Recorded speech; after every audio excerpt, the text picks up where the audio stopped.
In the Land of Fire, within the village of Konoha, the recently concluded Third Great Ninja War saw Konoha triumph against 4 adversaries. Although this victory appeared resplendent, the reality within was far from glorious, for the village was in a state of disarray. It is crucial to acknowledge that while Konoha possesses formidable strength, even the mightiest fists cannot contend against a multitude of foes. Facing the remaining 4 of the 5 great nations simultaneously was an immense burden. Had it not been for the timely conflict between the Cloud and Stone villages, Konoha's victory would have been far from assured. Despite the victory, the spoils were scant. War is a brutal affair. The village's ninjas have suffered grievously over the years, enduring heavy losses. Even the reserve ninja students of the Ninja Academy, who were reluctantly thrust onto the battlefield as expendable assets, have seen their ranks decimated. Gazing at the sparsely populated classroom, Yi-chun felt a profound sense of helplessness. As a traveler from Earth, his original self perished on the battlefield. Those protagonists in novels, they arrive with various advantages, effortlessly defeating Uchiha Madara and kicking Otsutsuki Kagaya. Why am I merely an ordinary person? Moreover, an orphan, reliant on the meager pension from my deceased parents for sustenance. Yi-chun's parents also fell in battle, leaving him to subsist on the meager compensation from the village. But how much could this pension truly provide? Once depleted, what would become of him, a mere rookie ninja yet to graduate? The anxiety of impending hardships loomed large in his heart, compounded by the countless dangers that lay ahead. As the son of an ordinary Chunin couple, devoid of any extraordinary powers, merely surviving felt like an unattainable luxury. The Ninetales incident, the plan for Konoha's collapse, the assault by Pain, and the looming Fourth Great Ninja War were all threats that grew more perilous with each passing moment. Countless lives within Konoha would undoubtedly be lost. To live safely until the conclusion of this saga would be akin to embarking on the arduous journey to the west, fraught with trials and tribulations. When will my miraculous ability finally manifest? Yi-chun lamented internally. Not long ago, a new generation of Hokage officially took office.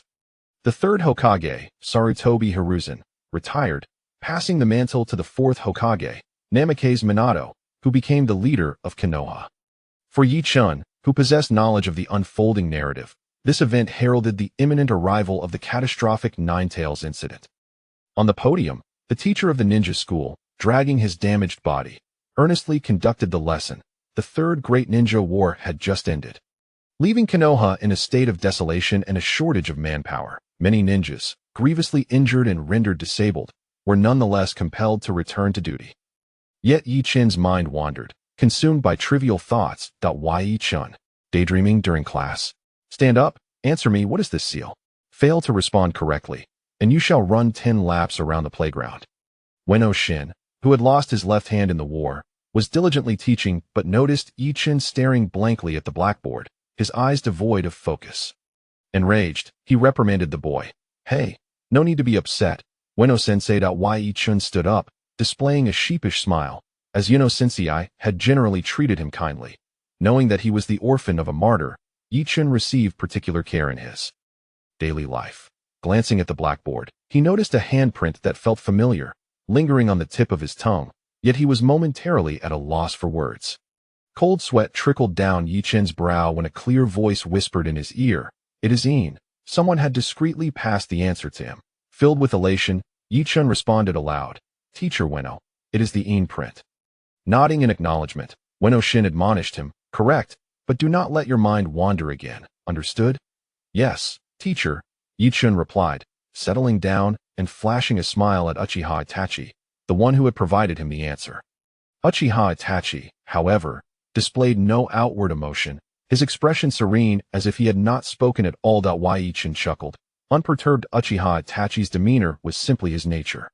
Their friendship had grown solid after Yi-chun learned they were classmates. He had made a concerted effort to befriend Itachi, ultimately forging a genuine bond rather than a superficial acquaintance. The reason for cultivating this relationship was to prepare for the future. In his memories, the Ninetales incident engulfed the entirety of Konoha, resulting in the deaths and injuries of countless civilians and shinobi alike. As a mere 7-year-old student in a ninja academy, Yi-chun had no means of self-preservation against such a formidable foe. Thus, he sought to befriend Uchiha Itachi, hoping that when the day of the Ninetales incident arrived, he could rely on the protection of the Uchiha clan. After all, his current residence was in close proximity to their territory. When the Ninetales emerged, he could simply flee in that direction. The Uchiha clan was renowned for its strength, and on the fateful night of the Ninetales, they remained secured within their compound, untouched by the chaos that ensued. The influence on the Uchiha clan was minimal and additional presence would hardly matter. However, the lengths he was willing to go to secure his own survival were daunting, and he hoped for a means to grow stronger. Suddenly, a mechanical voice echoed in Yi Chen's mind. Ding! The Ninja Quiz Live system has been activated. Host. Yi Chen, successfully bound. My golden finger has finally arrived. Yi Chen felt a rush of excitement, nearly exclaiming aloud. Struggling to contain his exhilaration, he began to explore the functionalities of this system. The Ninja Quiz Live system, as its name implies, allowed Yi Chen to pose questions to specific targets, compelling them to answer. If the target answered correctly, they would receive rewards. Simultaneously, Yi Chen would also receive even greater rewards. Moreover, if Yi Chen's quiz influenced the characters within this world's narrative, leading them astray from their original plotline, he would earn energy points. These energy points could then be exchanged in the system shop for even more extraordinary rewards. The greater the impact on the original storyline, the more energy points he would accumulate. With this revelation, Yi Chen's eyes gleamed with newfound hope. At long last, he awaited the opportunity to alter his destiny. After a thorough understanding of the system, Yi Chen's face broke into a peculiar smile. The topics within the system were quite intriguing, as they were all related to iconic moments from the Naruto storyline. Each pivotal moment in the narrative could be extracted as a question. So, am I destined to become a harbinger of spoilers? Regardless, who could possibly challenge me for divulging these secrets? Crucially, if I can adeptly utilize this spoiler-laden quiz, it may yield unexpected outcomes. Yi Chen envisioned the effects of revealing spoilers to those pivotal characters in the narrative, unable to suppress his laughter. Let me ponder for a moment, how can I maximize the impact of my first live broadcast? Yi Chen silently contemplated, and after a while, an answer began to form in his mind. Chapter 2. The choice of Minato Namikaze. In the heart of Konoha, within the Hokage Tower, Minato Namikaze, freshly appointed as the Fourth Hokage, was diligently immersed in his work. Recently ascending to this esteemed position, he found himself inundated with an overwhelming array of responsibilities, leaving little time even for meals at home. By his side stood his most trusted subordinate and chief advisor, Shikaka Nara. Come in, he called, his gaze unwavering from the paperwork before him as a knock echoed through the room. Lord Fourth Hokage, this is a bento prepared by Lady Kushina, announced a silver-haired Umbu ninja, Kakashi Hitaki, as he entered, presenting a meticulously crafted meal. I've mentioned before, you may simply refer to me as Sensei in private. No need for such formality, Minato replied with a warm smile, setting down his pen. But I truly appreciate it, Kakashi. You arrived just in time. I was on the verge of starvation. Observing Minato relish his meal, a hint of a smile broke through Kakashi's mask. Then I shall refrain from further interrupting you. Lord Hokage, there are still numerous matters to attend to, he remarked, nodding at Shikaku as a form of greeting. Shikaku, a close friend and chief strategist to Minato, shared a strong camaraderie with Kakashi, who was not only Minato's disciple, but also the captain of the Umbu. Together, they were among the staunchest supporters of Minato's leadership. Don't rush off, Shikaku. Please wait a moment. I have more to discuss with you. I will finish shortly, Minato urged, swallowing a mouthful of rice. Shikaku nodded in compliance. As the two awaited Minato's conclusion, an unexpected surge of azure light erupted within the Hokage's office. The blue luminescence burst forth, rapidly expanding outward. In the blink of an eye, before either could react, a circular barrier enveloped them. The sudden turn of events startled both Shikaku and Kakashi. Minato, however, placed his nearly finished bento aside, his eyes glinting with alertness. As seasoned veterans who had emerged from the trials of war, both Minato and Kakashi instinctively shifted into a combat-ready stance, prepared to employ their instantaneous body technique and flying thunder god technique.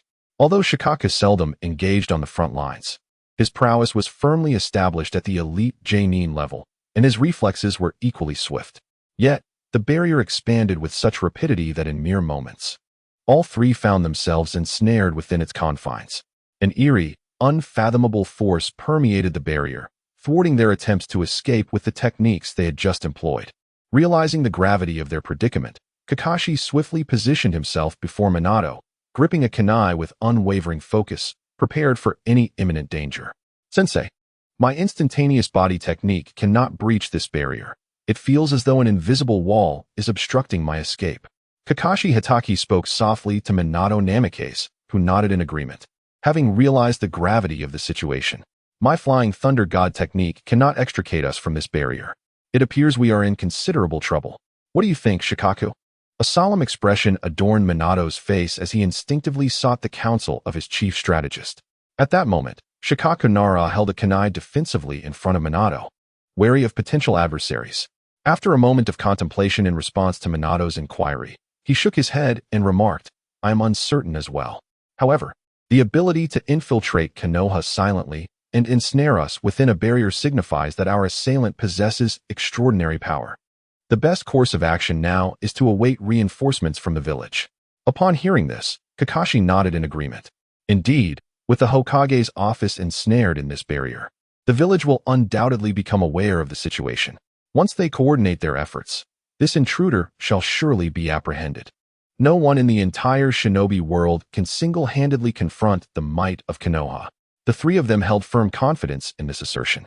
Yet, Minato's thoughts diverged somewhat. His concern was not for his own safety. He sensed the potential for an unforeseen crisis to unfold and felt a surge of anxiety. Minato pondered that his own entrapment was of little consequence. The paramount issue was the village's well-being. As Hokage, one of the most powerful individuals in the village, he had found himself easily ensnared and unable to escape. What of the others in the village? If more enemies were to emerge, would the village not face tremendous peril? As they waited, the anticipated enemy did not materialize. Minato and Shikaku exchanged surprised glances. Could this sudden foe have appeared solely to ensnare the three of them? After a moment of reflection, Minato spoke. May I inquire who you are? What is your purpose in stealthily infiltrating Konoha? Given your extraordinary ability to penetrate the heart of the village unnoticed, one must wonder why you do not come forth to discuss your intentions. Though Minato's demeanor appeared calm, a murderous intent brewed within him. Despite Shikaku's counsel to await reinforcements, Minato could not afford to remain passive. The village was at risk of imminent danger, and as Hokage, he could not simply stand idly by. Yet, his query met with silence, as if the enemy had merely cast the barrier to confine them and then departed. How could that be? Shikaku furrowed his brow deeply, struggling to comprehend the enemy's motives. Perhaps we should attempt to breach this barrier from within, Minato suggested. Sensei, perhaps we should wait for Lord Third and the others to arrive for support, Kakashi urged. Minato shook his head and swiftly moved to the edge of the barrier, which resembled a vast blue orb enveloping the entire Hokage office. Rasengan, Wolfgang Watergate concentrated chakra in his right hand, and a spherical chakra orb materialized in his palm. He then thrust the chakra sphere towards the barrier. To his astonishment, the spiral sphere collided with the barrier and was instantly dissolved, akin to a droplet merging into a pond, leaving no trace behind. Could it absorb chakra? What sort of barrier is this? Hatake Kakashi watched in disbelief as the spiral sphere was consumed, his right eye wide with surprise. Even the four purple flames formation lacked such an ability. This was a barrier unlike any he had ever encountered. Nara Shikaku spoke up, and the three of them were enveloped in concern, as the Hokage's office fell into a heavy silence. Chapter 3. Establishing Authority. Kakashi's disability within the Hokage's office. As Nara Shikaku's words faded, a transformation occurred. The room was suddenly shrouded in darkness, followed by a flicker of golden light. The golden illumination expanded, transforming into a colossal light screen that entirely covered one wall of the office. The screen displayed an image of a magnificent palace perched on the clouds, radiating a golden glow. As the view zoomed in, the palace's interior was revealed, resplendent and opulent. For great pillars adorned with intricate carvings of dragons and phoenixes gave the impression that these mythical creatures were alive. The dragon let out a long, resonant cry, while the phoenix sang sweetly. The walls were inscribed with unintelligible runes that glimmered faintly, leaving an unforgettable impression. At the center stood a lengthy table with a chair behind it. Suddenly, a figure appeared, seemingly materializing from nowhere, yet it felt as though he had always been present. Clad in a dark robe and wearing a feathered crown, he exuded an ethereal aura, appearing otherworldly. This figure was, of course, Yichun, who had utilized the powers of the system to don an inconspicuous guise. Who goes there? Wolfing Watergate was the first to react, his voice booming. In an instant, Nara Shikaku and Hatake Kakashi positioned themselves protectively in front of him. Observing their tense demeanor, Yi Chun smiled subtly. His entrance had clearly made a significant impact, setting a promising tone. Judging by their reactions, it was evident that they regarded him as a formidable adversary, deserving of their utmost caution. Yi Chun chose to disregard Bluffing Watergate's inquiry. Due to the constraints of the system, he, as the examiner, was unable to engage in direct conversation with the trio, only able to speak within the confines of the system's parameters. He could select 5 questions for the 3 participants, interjecting at opportune moments during the answering process. The usually unapproachable Fourth Hokage, Bluffing Watergate, treated him with such careful scrutiny, which filled Yi Chun with a sense of satisfaction, almost swelling his ego. After a brief moment of self-indulgence, Yi Chun composed himself and slowly seated himself at the chair, declaring, "Welcome to the answering space. I am the chief examiner for this session. The answering space, as the name suggests, has been created for the purpose of answering questions." Yi Chun deliberately altered his voice through the system. The voice, now tinged with the weariness of age, fell upon the ears of the 3 contestants. "Hold on. Might I suggest you clarify your identity first?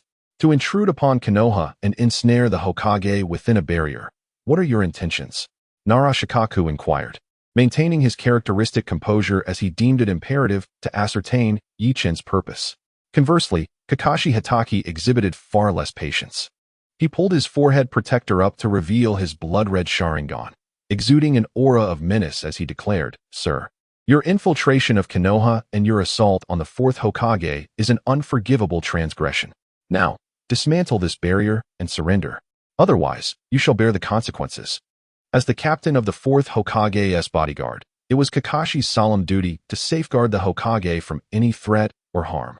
In his eyes, Yi Chun's act of imprisoning the Hokage within the answering space was tantamount to declaring war. In the face of Kakashi's threat, Yi Chun merely scoffed, a cold smile gracing his lips. Empowered by the system, he was invincible within this answering realm. Throughout the shinobi world, from the esteemed Uchiha Madara to the common folk, they were but pieces on his chessboard, subject to his whim. The diminutive Kakashi dared to challenge him? I have already stated, no more trivialities. With a sharp crack, Kakashi's arm, which held a kunai, was severed at the shoulder as if an invisible blade had sliced through it. His arm fell to the ground, blood gushing from the wound. Kakashi stifled a groan, instinctively clutching the injury with his intact left hand. Fear gripped him the moment he had spoken.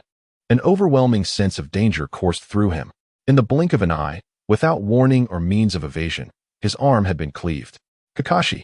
Minato Namikaze exclaimed, swiftly positioning himself in front of Kakashi and producing bandages to staunch the bleeding.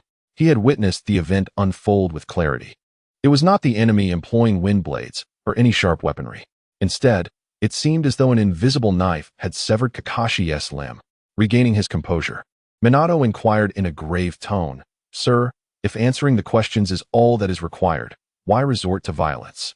Meanwhile, Nara Shikaku immediately began to bandage Kakashi's wound. None of the 3 possessed medical ninjutsu. In this urgent situation, they could only employ traditional methods to halt the bleeding.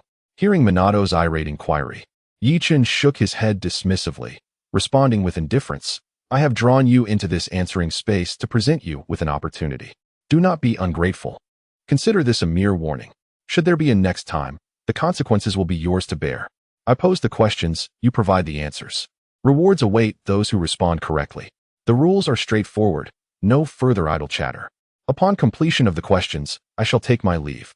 Just moments ago, Kakashi Hatake had sternly instructed Yi Chun to bear the consequences of his actions.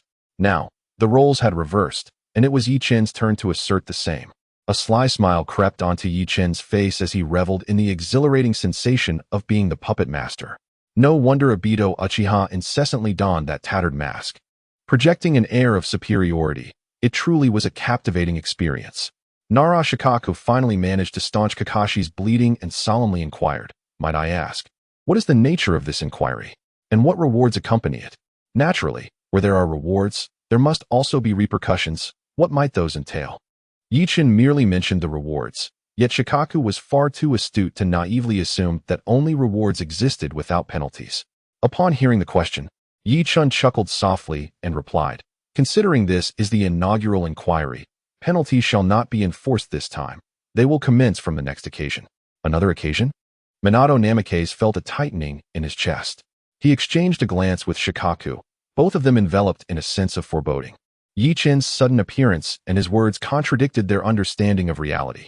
How could a mysterious figure suddenly emerge and compel others to answer questions? What were his true intentions behind offering rewards for correct answers? Such questions lingered in their minds, yet they could not fathom an answer. After all, the concept of a system was beyond the imagination of the natives of the ninja world. Chapter 4. The Ninja World Rankings. Kakashi in dismay gazing at the three bewildered individuals before him, Yi Chun unveiled a subtle smile. With a grand flourish of his hand, a series of text appeared before them in an instant. Ninja World Character Rankings. The progenitor of chakra, Kagaya Otsutsuki, Sage of Six Paths, Hagoromo Otsutsuki, Hamura Otsutsuki, Ashura Otsutsuki. Indra Otsutsuki, the reincarnation of the sage, Uchiha Madara, Uchiha Sasuke, Uzumaki Naruto, Uchiha Obito, the first Hokage, Senju Hashirama, Might Guy, Uzumaki Nagato, Kakashi Hitaki, the second Hokage, Senju Tobirama, the third Raikage, A, the second Tsuchikage, Mu, the second Mizukage, Yagura, the fourth Hokage, Minato Namikaze, the third Tsuchikage, Inoki, Shikaka Nara, the third Hokage, Sarutobi Hiruzen, the first Raikage, A, the second Raikage, Ai, the fourth Raikage, A, the first Tsuchikage, Ishikawa, the first Mizukage, Kurenai, the legendary 3, Orochimaru, the sage of the toads, Jiraiya, the legendary 3, Tsunade Senju, Hans of the Salamander, Konan, Yahiko, Kisame, Sasori, the third Mizukage, Yagura, the first Wind Shadow, Raza, the second Wind Shadow, Sabaka no Gara, the third Wind Shadow, Kaze no Kaguya, the fourth Wind Shadow, Raza, the fourth Mizukage, Yagura. Ninja World Power Rankings. Hidden Leaf Village of the Land of Fire. Akatsuki Organization. Hidden Cloud Village of the Land of Lightning. Hidden Stone Village of the Land of Earth. Hidden Sand Village of the Land of Wind. Hidden Mist Village of the Land of Water. Hidden Rain Village. Ninja World Event Rankings. Planting the Divine Tree. Seizing the Fruit. Infinite Tsukuyami. Sealing the Progenitor of Chakra. Dividing the Tailed Beasts. Spreading Ninjutsu. Brotherhood Betrayal. Warring States Conflict. Establishment of Konoha. Cooperation of the 5 Great Nations. Allocation of Tailed Beasts. The Valley of the End Battle. The First Ninja World War. The Second Ninja World War. The Third Ninja World War. The Nine Tails Incident. Uchiha Clan Massacre. Konoha Collapse Plan. Capturing Tailed Beasts. Destruction of Konoha. The Fourth Ninja World War. Confronted with the sudden appearance of these so-called rankings, the three individuals stood in stunned silence. Subsequently, the words displayed on the list shocked him. What is this? The Konoha Collapse Plan? The destruction of Konoha? How could such events transpire? What exactly is this? Upon seeing these two terms on the event list, Minato Namikaze felt a tightening in his chest. Nara Shikaku and Hitaki Kakashi were equally taken aback. The Konoha Collapse Plan and the destruction of Konoha. Nara Shikaku, with a solemn expression, scrutinized these phrases. Possessing extraordinary intellect, he swiftly grasped the significance of the so-called list. The character list featured formidable ninjas, the leaders of various villages. Many familiar names appeared alongside those he had never encountered. Even figures from myth and legend, such as the Sage of Six Paths, Otsutsuki Hagoromo. He knew of the Sage of Six Paths. Every child in the ninja world grew up hearing tales of him. Yet today marked the first time he learned the sage's full name. Could it be that the Sage of Six Paths truly existed? Were myths and legends, in fact, reality?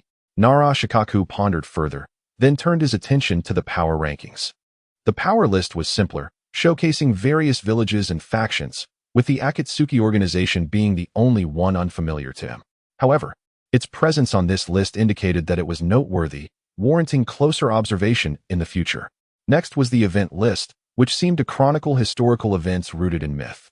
Many incidents were familiar to Nara Shikaku, yet even more were unknown to him. Much like the Konoha Collapse Plan and the destruction of Konoha that had just astonished Minato Namikaze. The brazen appearance of these terms on the list left him. As a senior member of Konoha and the chief advisor to the Hokage, utterly bewildered at his ignorance of such occurrences, while Nara Shikaku continued to contemplate. Itachi Kakashi's gaze fixated on a name on the list, prompting an exclamation. Teacher, that's Obito's name. Why is he ranked so high? And my name is there too? Uchiha Obito, as Itachi Kakashi's closest friend, naturally drew his attention. However, it was perplexing that all names on the character list belonged to individuals who had either once or currently stood at the pinnacle of the ninja world. Kakashi himself was bewildered at his own inclusion, let alone Obito's presence on the list, given that he lacked even the strength of a Nin at the time of his death. Obito? Upon hearing Kakashi's words, Minato Namikaze also noted Uchiha Obito's name, but shook his head, unable to comprehend it, choosing not to dwell on it. His mind was entirely consumed by the events related to Konoha, the Konoha collapse plan, and the destruction of Konoha. Such occurrences were inconceivable. Minato Namikaze subtly shook his head. In his recollection, such events had never transpired. Logically speaking, Konoha, as the strongest force in the entire ninja world, thrived with an abundance of elite shinobi. Situated in a bountiful land, both economically and militarily, it reigned supreme in the ninja realm. What entity or force could possibly bring about Konoha's collapse, or even its destruction? This is an utterly implausible occurrence. Narashikaku, what is your perspective? When Namikaze Minato first glimpsed the list, he was taken aback. However, upon regaining his composure, he perceived numerous flaws within the list, rendering it untrustworthy. Minato, given the current circumstances, some aspects may hold truth, yet the majority is dubious, Shikaku replied, shaking his head in response to Minato's inquiry. He believed that the list contained both truths and falsehoods, particularly the elements pertaining to myth and legendary tales, alongside events he had never encountered, which were likely fabrications. What perplexed him further was the intent behind Ichon revealing this list. Was it to convey misleading information? Or was there a deeper conspiracy at play? After a brief pause, Minato inquired, might I ask, what do these three lists signify? Why present them to us? Yi-chun elucidated, these three lists are arranged according to specific criteria. The character list ranks individuals based on their strength and influence from highest to lowest, capturing them at their most potent moments. The power list, as the name implies, ranks the most formidable factions within the ninja realm. The event list chronicles significant historical occurrences from ancient times to the present. These lists are generated automatically by the system, not curated by myself. Had I been the one to arrange them, I would have likely done so according to personal preference. While I am familiar with the original storyline, many characters therein only made fleeting appearances, and some, like Otsutsuki Kenshiki, were entirely absent, thus preventing me from establishing an objective ranking. However, the system possesses the capacity to arrange them with complete fairness and impartiality. In truth, I too found the rankings perplexing, as many individuals were positioned differently than I had anticipated. This likely reflects the state of affairs prior to Boruto's saga. Should Boruto's narrative be taken into account, Uzumaki Naruto and Uchiha Sasuke would likely descend significantly in rank. Reflecting on certain immutable truths, Yi-chun inwardly scoffed. Chapter 5, Konoha in Shock. The Nine-Tails disturbance meanwhile. In Konoha village, the moment the barrier manifested, the Umbu stationed at the Hokage tower promptly detected it. After attempts to breach the barrier proved futile, they rushed to inform Konoha's upper echelon, including the third Hokage Sarutobi Hiruzen, former Hokage advisor Mito Kazumi, and other high-ranking officials. Upon receiving the news, they were astounded and hurried to the scene. Despite numerous attempts and various tactics employed, they were unable to dismantle the peculiar barrier. Sarutobi Hiruzen was compelled to issue orders for the Umbu to encircle the entire Hokage tower while simultaneously bolstering the village's defenses. Ninjas were dispatched to seek out the mastermind behind the barrier and any potential adversaries. Hiruzen, do you think Minato will be alright? Mito Kazumi expressed deep concern, noting that the newly appointed Hokage was ensnared by an unexpected foe. When did Konoha's defenses become so feeble? You are well aware of Minato's prowess. He will undoubtedly be fine. Mito Minyan asserted that he possessed considerable confidence in Minato Namikaze, the esteemed and formidable nation, the victor of the three great ninja wars. Konoha village found its Hokage ensnared within a barrier by an enemy, a profound humiliation indeed. Was not Minato endowed with the Flying Thunder God technique? Why did he not utilize it to escape first? Tsunade questioned. It is likely that this barrier possesses sealing powers, preventing those within from exiting, Mito conjectured. The immediate priority is to identify the enemy responsible for the barrier's creation. It is truly astonishing that someone has infiltrated the Hokage building and ensnared the Hokage. What are the barrier division and the Umbu doing? Sarutobi Hiruzen continuously drew from his pipe, his demeanor somewhat agitated. Minato was his personally chosen successor, perfectly inheriting his political inclinations. Even Minato's charisma was something he himself lacked. This man would undoubtedly excel beyond him. Yet at this moment, with Minato trapped by a mysterious foe, Hiruzen felt an urgency to rescue him greater than anyone else. Outside the Hokage building, a massive barrier was visible throughout the village, witnessed by all the villagers. The plight of their fourth Hokage and the chief strategist of the Hokage, along with the Umbu, trapped within the Hokage office, unfolded in the very heart of the village. All the ninjas instinctively rushed toward the Hokage building, while the villagers were thrown into a state of panic. At the Namikaze household, Kushina Uzumaki, upon seeing the barrier, felt an immediate urge to rush out and save her husband. However, as she stepped out of her home, she was intercepted by the Umbu station nearby. This Umbu had been specifically assigned by Minato to ensure Kushina's safety. "Please, madam, halt." The Umbu knelt on one knee, speaking in a grave tone. "Let me pass. Minato is in danger. I must aid him." Kushina retorted angrily, her heart racing, wishing she could strike the Umbu away with a single blow. The third Hokage and other high-ranking officials had already arrived at the Hokage building. "My duty is to protect the madam's safety, as instructed by the fourth Hokage. In unforeseen circumstances, the madam's safety is paramount, so please do not make my task difficult," the Umbu urged. As the Hokage's wife, it was crucial to prioritize the Nine-Tails Jinchuriki of Konoha. Kushina had always been barred from entering perilous zones. Even when the Third Great Ninja War laid Konoha's defenses bare, the higher-ups had not deployed her to the front lines, highlighting the significance placed on the Jinchuriki. Kushina understood well that if she forcibly left her home, it would likely lead to unnecessary misunderstandings. Thus, she could only restrain her anxiety and watch the luminous barrier, silently praying for her husband's safety. Elsewhere, in a clandestine large underground base located outside Konoha village, Shimura Danzo observed the luminous barrier while listening to reports from the root ninjas. He typically spent most of his time concealed in this root base, situated not far from Konoha village, manipulating events from the shadows. After receiving the report, he knelt on the ground like a puppet, remaining silent. On the aged visage of Shimura Danzo, a faint cold smile emerged. "I knew it. How could the young Minato Namikaze possibly assume the mantle of Hokage? The reputation of Konoha is bound to suffer a tremendous blow. Sarutobi, you shall come to regret this," he murmured to himself, commanding all root ninjas to remain on standby, forbidding them from aiding the Hokage. In the answering space, Minato Namikaze furrowed his brow after hearing Yi Chen's explanation. "However, esteemed sir, as far as I know, many events on the list have not yet occurred. What is the meaning of this?" Yi Chen had been anticipating such an inquiry. He straightened up, feigning an air of mystery, and replied with a smile, "Because that is the future." The answering space was enigmatic and magnificent, encompassing the entirety of history and personages from ancient times to the present. Even the future was woven into the tapestry of predictions on the list. The future?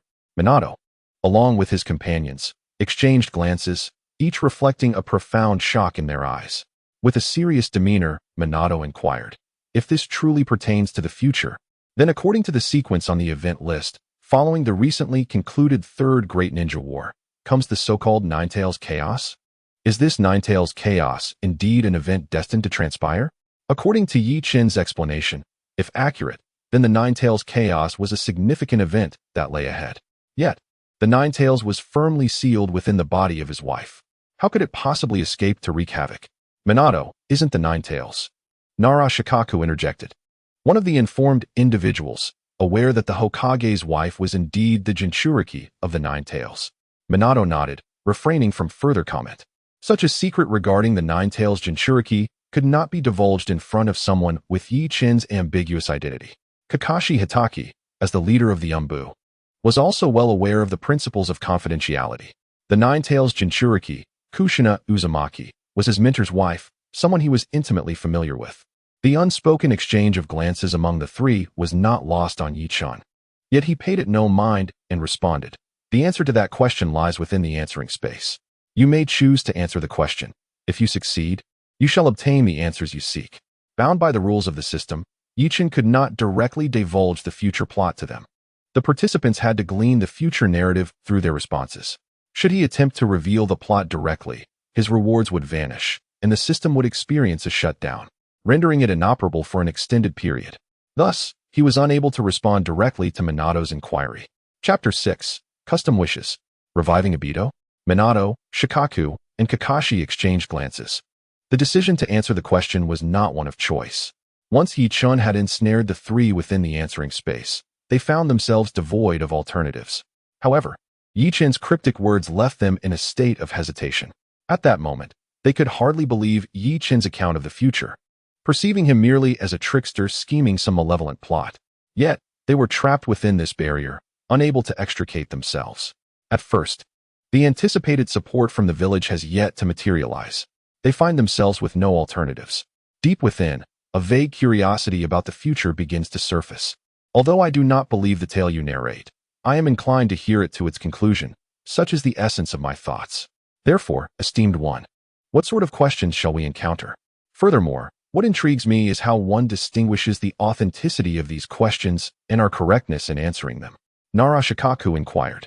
Yi-chun pondered for a moment before responding. In the realm of questions, there shall be no false inquiries. The accuracy of your answers will be defined by established rules. Once you commence answering, all will become clear. I shall refrain from further elaboration. Such an answer, of course, did little to satisfy the trio. You pose the questions and determine the answers. Are you not, in essence, the examiner? What you declare holds, but how are we to discern truth from falsehood? Noticing the waning interest of the three, Yi-chun decided to drop a tantalizing revelation. Upon entering this space, all must answer the questions honestly to depart. If successful, you may choose to witness visions of the future. Moreover, you may receive any rewards you can conceive, or even those beyond your imagination. Indeed, the question space can fulfill any desire you wish to realize. Whether it be immortality, invincible power, or limitless wealth, they are all within reach. You could even resurrect your departed friends, brothers, or loved ones. Yi-chun's words stirred a tempest among the trio. Konoha's Kakashi, Minato Namikaze, and Shikaku Nara. Rewards for correct answers. The ability to glimpse the future. The possibility of resurrecting the deceased. Kakashi's heart ignited at the thought of reviving Obito. The death of his dear friend had left an indelible wound on his soul. Kakashi and Minato exchanged knowing glances, both sensing the weight of Kakashi's yearning. Minato, too, held a deep affection for the Uchiha Obito. Meanwhile, a flicker of ambition ignited within Nara Shikaku. Every individual harbors desires. Every living soul possesses various dreams, some more fantastical than others. These aspirations, often deemed unattainable, are seldom voiced. Yet today, Yi-chun boldly proclaimed the possibility of realizing all wishes. Even as reason cautioned him against believing such claims, a sliver of hope began to take root. What if it were true? Pray tell, esteemed one. What manner of questions do you propose, and what level of difficulty might they entail? Kakashi eagerly inquired. Ever since the deaths of his father, Tsukumo Hatake, his dear friend Obito Uchiha, and his companion Rin Noara, Kakashi's spirit had been subdued, living without much motivation. Now, Yi-chun's words felt like a lifeline to a drowning man, and regardless of its efficacy, he clung to it desperately. Seeing Kakashi's eagerness and the intrigue of the others, Yi-chun felt a surge of excitement. At last, he had successfully hooked these three individuals. He was determined to reel them in. He smiled faintly, stating that all the questions within the answering space were well within their capabilities and would never exceed their cognitive limits, which was a source of reassurance. Furthermore, all the questions originated from three lists, allowing them to freely choose characters, factions, and events to respond to. Upon hearing Yi-chun's words, Kakashi Hatake let out a sigh of relief, feeling reassured. Minato Namikaze and Shikaku Nara also found the situation acceptable. Shikaku, as the most intelligent person in Konoha, answering questions should be your forte, right? Minato inquired with a smile. I wouldn't dare to say that, but I will do my best, Shikaku modestly replied, though internally he brimmed with confidence. The Nara clan was renowned for their intelligence, and Shikaku was a once-in-a-century genius. It was no wonder he had been chosen by Minato at such a young age to serve as the chief strategist. Sir, I accept the challenge. When may we begin? Kakashi eagerly asked, his anticipation palpable as he yearned to resurrect his deceased friend. Yi-chun smiled and declared, in that case, I announce the commencement of the first Ninja World quiz. Please select the range of questions you wish to answer. The three exchanged glances, and without hesitation, Shikaku spoke up. I choose the Ninetales Chaos. Answering questions was indeed Shikaku's specialty. His daily work involved sifting through complex intelligence to uncover clues and derive correct answers. His choice of the Ninetales Chaos was deliberate, as it occurred immediately after the recently concluded Third Ninja World War, making it a clear upcoming event. Understanding it sooner would enable Konoha to respond more effectively. Additionally, since the impending events were closely aligned with their current timeline, they would be easier to address. With his choice made, the topic was set to the Ninetales Chaos. Yi-Chin nodded and waved his hand, causing the three lists to dissipate, leaving only the four characters Ninetales Chaos at the top. Beneath these characters lay the first question. Question 1. During the Ninetales attack on Konoha, did the Fourth Hokage, Minato Namikaze, engage in battle? Answer, yes. Answer, no. Upon reading this question, Kakashi, who had felt a flicker of tension moments before, instantly relaxed. Wasn't this a straightforward question? As the Fourth Hokage, how could Minato not confront the Ninetales when it attacked the village? He glanced at Minato, who wore a bright smile, and felt assured. Someone of his caliber would certainly have a definitive answer. Shikaku shared the same sentiment. Having known Minato for many years, he understood the man's character well. Given Minato's nature, if the village was in peril and he was able to arrive, he would undoubtedly be the first to step forward. Without hesitation, Shikaku declared, I choose the answer, yes. Chapter 7. The Revelation of Danzo. The Death of Minato? Upon hearing Nara Shikaku's answer, Yi-Chin smiled gently. Congratulations, you are correct. Nara Shikaku exhaled in relief and exchanged a glance with Minato Namikaze, who also wore a pleased expression. Observing Minato's joyful demeanor, Nara Shikaku silently mused, as expected of you, Minato, you have never let us down. Having correctly answered the first question, the trio eagerly anticipated the next challenge. Now, let us proceed to the second question. Yi-Chin waved his hand, and the first question gradually dissipated. A multitude of tiny lights rearranged themselves to form the second question. Question 2. During the chaos of the Ninetales assault, there was a high-ranking official in Konoha who refrained from participating in the battle and ordered his subordinates not to engage. Who is he? Options included Third Hokage Sarutobi Hiruzen, Hokage Advisor Mito Kazuma, Hokage Advisor Tsunade Haruno, and Root Leader Shimura Danzo. As Nara Shikaku read the question, his brow furrowed slightly. Not due to the difficulty of the question, for he had already formulated an answer in his mind. The troubling aspect was that this individual chose to hide in the shadows during such a perilous moment, even commanding his subordinates to refrain from joining the fray. Did he not comprehend the potential devastation the Ninetales could inflict upon the village? What a despicable character. Nara Shikaku turned to glance at Minato Namikaze, who bore a grave expression, tinged with an unmistakable hint of anger. To Minato, the four individuals listed as options were all significant figures in Konoha's hierarchy. Those who occupy such esteemed positions must contribute accordingly during critical moments. To indulge in luxury and power while abandoning their responsibilities in times of crisis is utterly unjustifiable.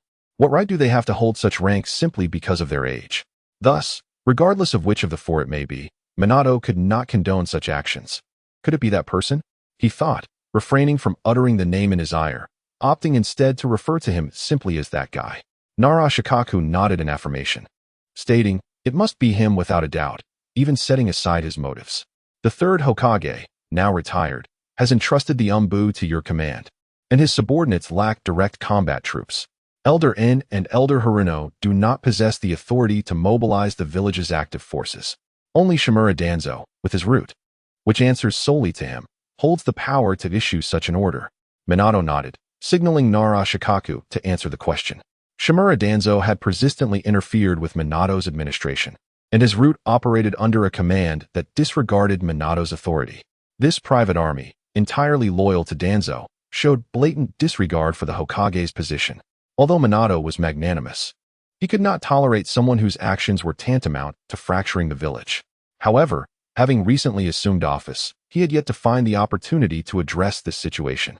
Moreover, Danzo and his root were established under the directive of the third Hokage, Sarutobi Hiruzen, to address the root cause and consider the thoughts of Sarutobi Hiruzen. It is crucial to acknowledge the resolute determination of Minato Namikaze to eradicate this malignant presence. Without hesitation, Nara Shikaku, upon receiving the command, decisively declared, "I choose the answer, Shimura Danzo." Yichin nodded in approval. The more correct answers they provided, the greater his rewards would be. It felt as though they were working solely for him. "Congratulations, your answer is correct." Following this, the third question emerged as Yichin spoke, the light once again dispersing and coalescing into a new query. Question 3. During the Nine Tails turmoil, there was a Hokage who sacrificed his life to protect the Hidden Leaf Village. Who was he? Answer: Third Hokage Sarutobi Hiruzen. Answer: Fourth Hokage Minato Namikaze. The three individuals were suddenly taken aback by the question. In the so-called future turmoil of the Nine Tails, had a Hokage truly sacrificed himself? Was the answer hidden between Sarutobi Hiruzen and Minato Namikaze? Teacher, this question. Kakashi Hatake couldn't resist glancing at Minato Namikaze's expression. Upon seeing the question, he instinctively arrived at his answer. In his view, someone who would sacrifice their life for the protection of the village must undoubtedly be his teacher, the fourth Hokage, Minato Namikaze. Though the third Hokage, Sarutobi Hiruzen, had diligently safeguarded the village for decades, he paled in comparison to Minato's charismatic allure. When the village faced peril, the first to step forward would undoubtedly be Minato. However, could such a tragedy truly occur? Would his teacher sacrifice himself during the Nine Tails turmoil? Just after assuming the Hokage position and still so young, would he perish in this chaos? Kakashi found it hard to accept. On the other hand, Nara Shikaku's thoughts diverged. As a seasoned jonin, he had engaged with Sarutobi Hiruzen on numerous occasions, unlike Kakashi, who had remained closely by Minato's side. As the head of the Nara clan, Shikaku recognized that although Hiruzen may have faltered in certain areas, his unwavering commitment to the village and the responsibilities of a Hokage were never in question. Most importantly, compared to Minato, Sarutobi was considerably older. If a sacrifice were imperative in a moment of crisis, Hiruzen would be the most reasonable choice to bear that burden. However, this question was evidently more complex than the previous two. Instinctively, Shikaku glanced toward Minato, only to find him looking back. "Choose me. My instincts tell me it must be so." For this particular question, Minato had not contemplated extensively. He simply felt that as Hokage, he was obliged to shoulder responsibilities that others could not bear. Faced with a significant crisis, if a sacrifice was unavoidable, he would undoubtedly step forward. That was beyond question. Yet, Kakashi hesitated. "But teacher." Wolfing Watergate discerned his inner turmoil and offered a reassuring smile. "The title does not specify the year in which the Nine Tails incident occurred.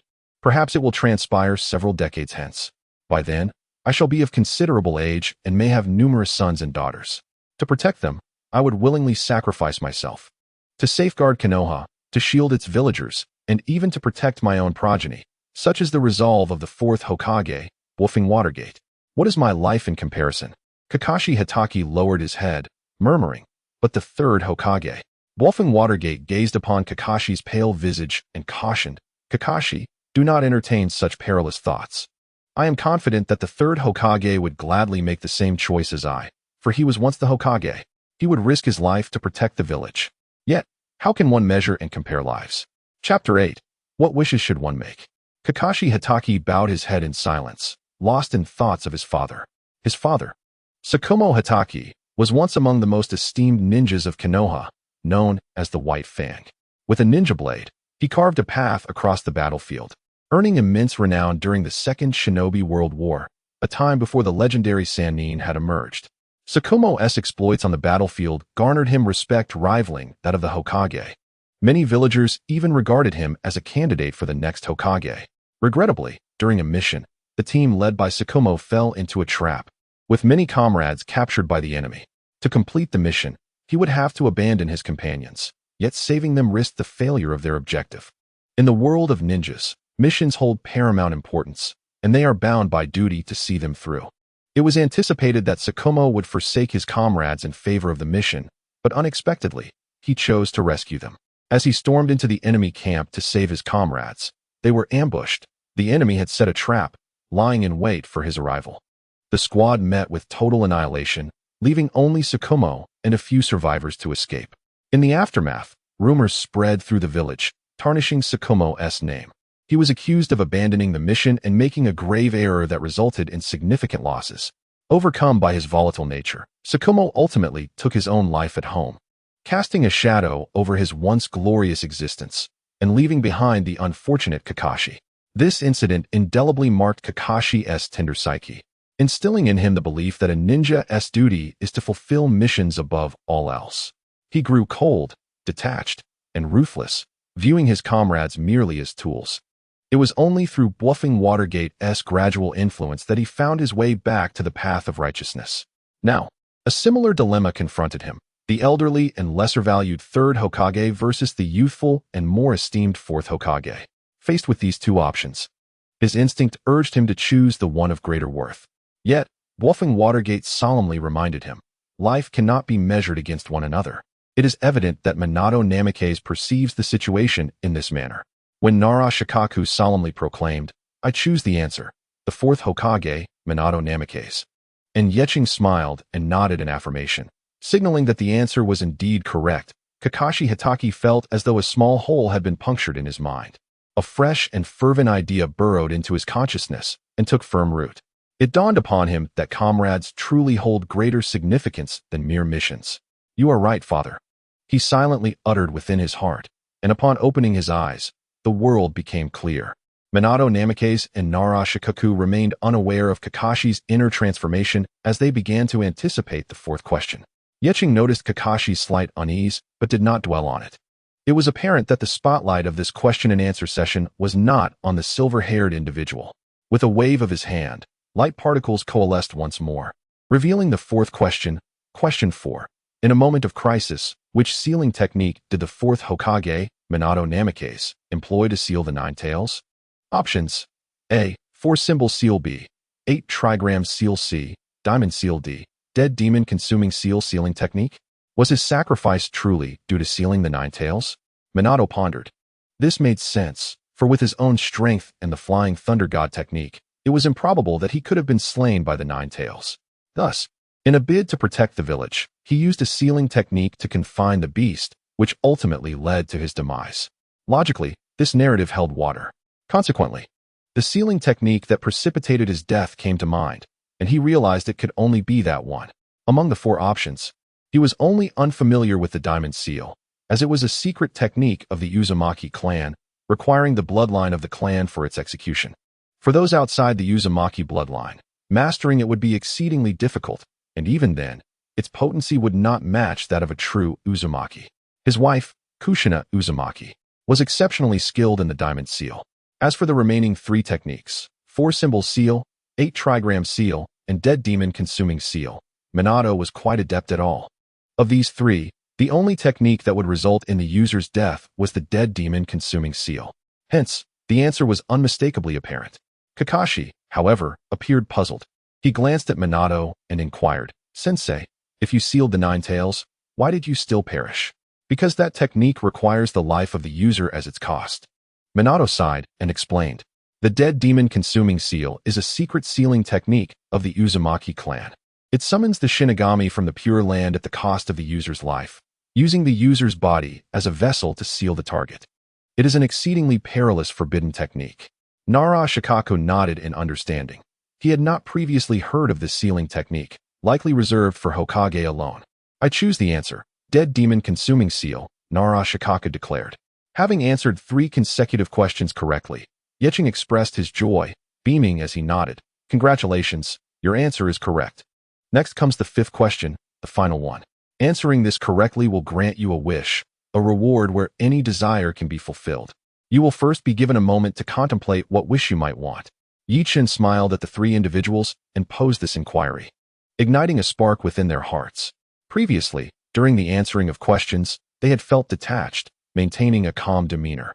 Yet now, as Yichin explicitly articulated that answering this last question correctly could lead to the realization of any wish, the weight of his words enveloped Bo Feng, Shui Min, and the others. "Teacher." Kiki Kakashi abruptly lifted his gaze, his eyes fixed on Bo Feng Shui Min. Filled with longing, the chance to resurrect a cherished friend was tantalizingly close, and Kakashi was determined not to let it slip away. However, it was but a single wish, and if utilized for a practical purpose, Narashikaka hesitated to speak. Emotionally, it seemed inappropriate for him to interject at this moment.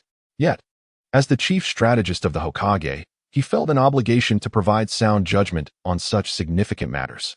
To squander this opportunity on reviving an Uchiha who was not even a Jonin would be a lamentable decision. Observing Kakashi's fervent gaze, Bofeng Shui Min refrained from immediate response, instead inquiring, "Shikaku, what do you believe would constitute an appropriate wish?" This question perplexed Narashikaku. He had only recently concluded that resurrecting Uchiha Obito was not a judicious choice, yet he lacked a definitive idea of what wish to propose. Wealth? While Konoha may not boast mountains of gold and silver, it is situated within the most prosperous lands of the Fire Nation, receiving substantial military aid from the Land of Fire's daimyo annually.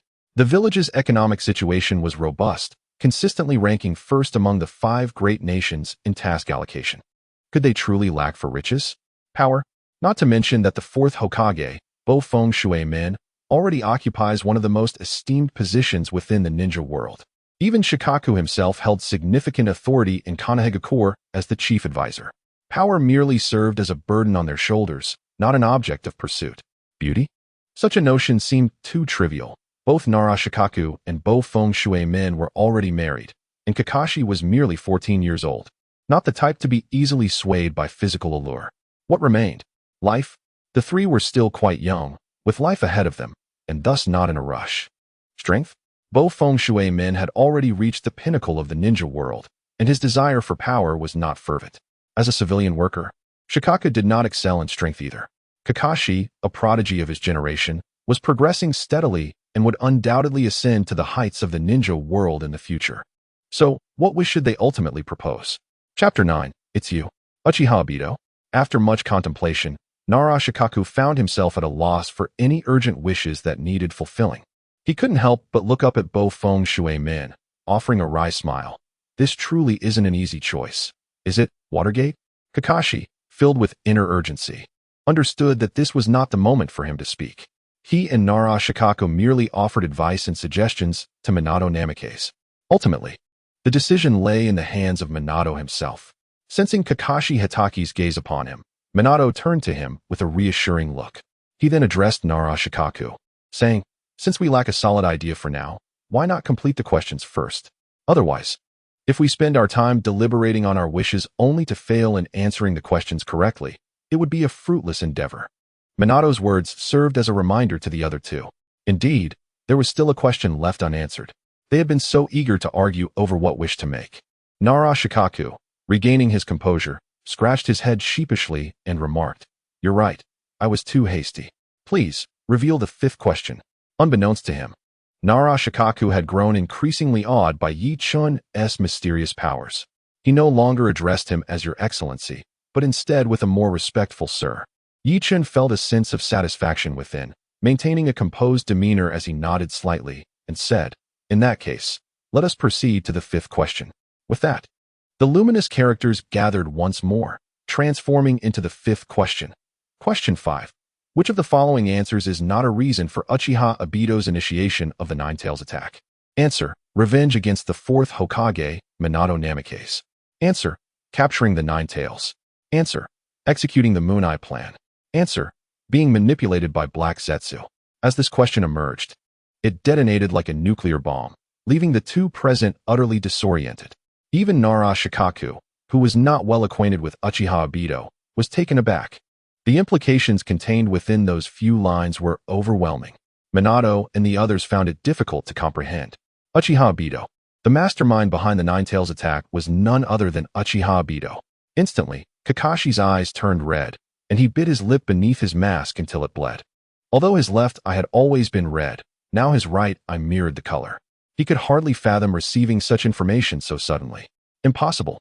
I refuse to believe it. Obito is dead. His emotions surged, his body trembling uncontrollably as he glared fiercely at Yi Chun, letting out a primal roar. "Whoever you are, I will not allow you to tarnish Obito's name. He sacrificed himself on the battlefield. He is a hero." Memories flooded back of Uchiha Obito, gifting him his Sharingan before his demise, entrusting him to look after Rin. This thought pierced Kakashi's heart with unbearable pain. The tragic truth remained that he had failed to protect Rin. He had even been the one to end her life. This was a reality he could not confront. In the face of Kakashi's unrestrained fury, Yi-chun chose to disregard him entirely.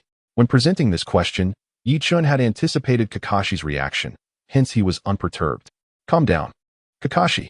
However, Minato, while momentarily shaken at the sight of the question, quickly regained his composure. A hand grasped Kakashi Hataki's shoulder, halting him from losing control and lunging forward. No, teacher, it cannot be Obito. He is already dead. Despite being restrained by Minato Namikaze, Kakashi's emotions were in turmoil.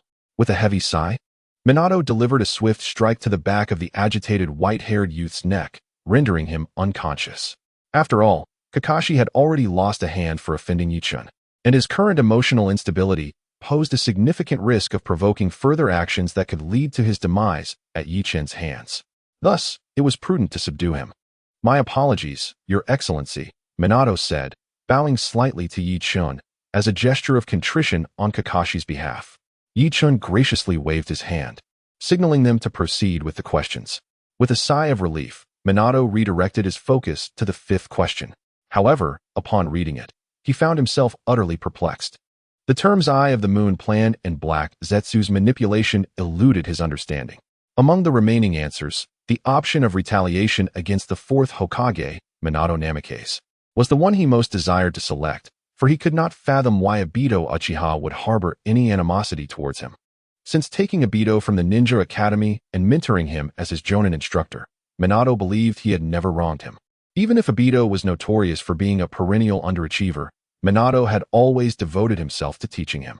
Throughout missions and wars, Obito's strength and temperament often led to considerable trouble, yet Minato had tolerated it all, hoping for Obito's swift growth. Even during the pivotal battle at Kanabi Bridge, where Minato failed to protect them, resulting in Obito's death, it was due to the circumstances of the entire conflict, which could not justify any hatred Obito might bear towards him. If it truly stems from hatred and leads to a desire for revenge against Konoha, it would deeply disappoint me, Obito, Minato sighed. Shikaku, which answer do you think it might be? I cannot say for certain. The Eye of the Moon Plan and Black Zetsu leave me bewildered, Nara Shikaku replied, equally troubled.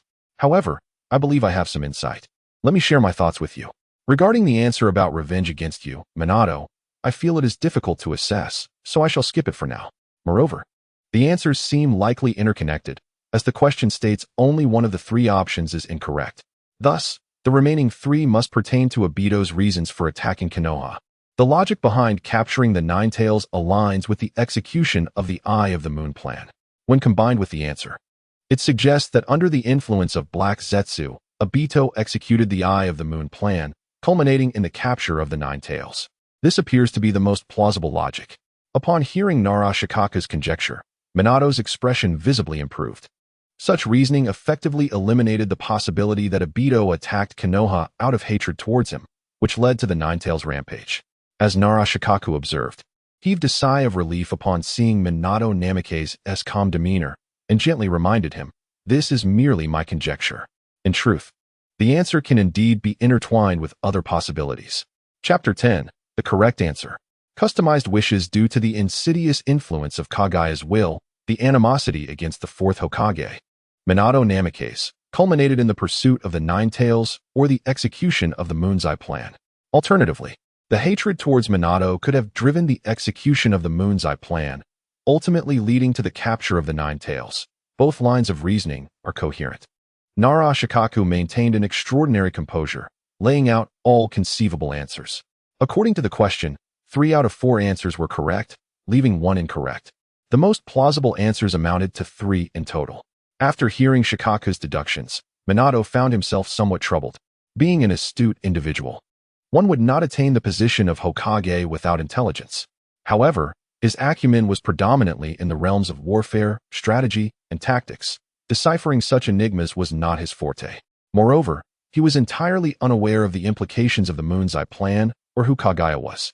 Sighing, he lamented the unexpected revelation that the orchestrator behind the Nine Tails turmoil, the assault on Konoha, was none other than Obito Uchiha. Observing Minato's introspective state, Shikaku refrained from probing further. The Hokage's burdens were evidently not meant for him to bear. Nara Shikaku had only a passing acquaintance with Obito Uchiha, knowing him to be a former member of Minato's team and a disciple of his. Beyond that, his knowledge was scant.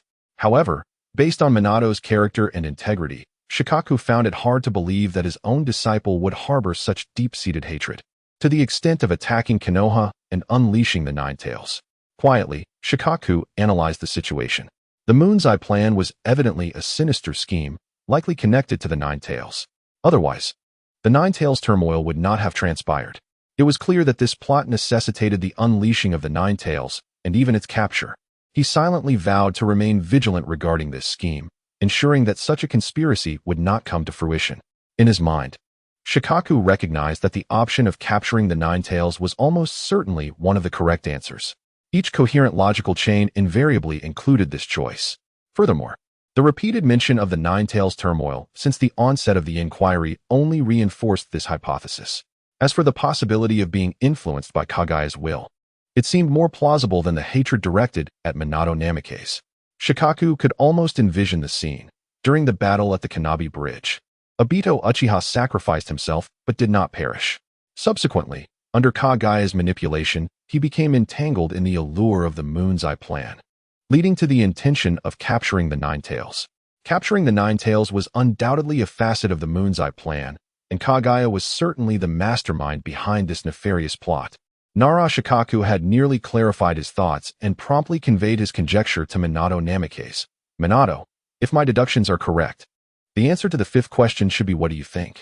The only uncertainty lies in the answer itself. If Minato Namikaze harbors no deep-seated animosity towards Obito Uchiha, then the answer is undoubtedly that erroneous one. Minato nodded thoughtfully, but suddenly turned to Yeching and inquired, might you enlighten us on the meaning of the Moon Eye plan? And who, pray tell, is Kurizetsu? Yeching, upon hearing this, rolled his eyes in exasperation. Had I the capacity to divulge that information, I would have done so already. I've painstakingly unearthed this question to bring the shadowy figure, Obito Uchiha, into the light. The answer is evident, yet you persist in your inquiries. Yeching retorted with irritation. I can offer no disclosure. Should you wish to know, answer the question correctly, and you may use your wish to inquire further. At that time, I shall impart the knowledge. A glimmer of insight sparked in Minato's eyes, stirring his interest. Compared to power, wealth, or beauty, he was far more intrigued by these two answers, as they evidently pertained to the motivations behind Obito Uchiha's assault on Konoha. There existed a significant possibility that a grand conspiracy was brewing somewhere within the shinobi world. Had they discerned this scheme sooner, it could have been evaded, or even countered against the puppeteer behind it. Nodding resolutely, Minato addressed Nara Shikaku. Then make your selection, Shikaku. I trust that Obito does not harbor hatred towards me. He is likely merely a pawn influenced by Kurizetsu. Indeed, Shikaku anticipated this response. He nodded, exhaled deeply, and declared to Yeching, I choose the answer, hatred towards the Fourth Hokage, Minato Namikaze.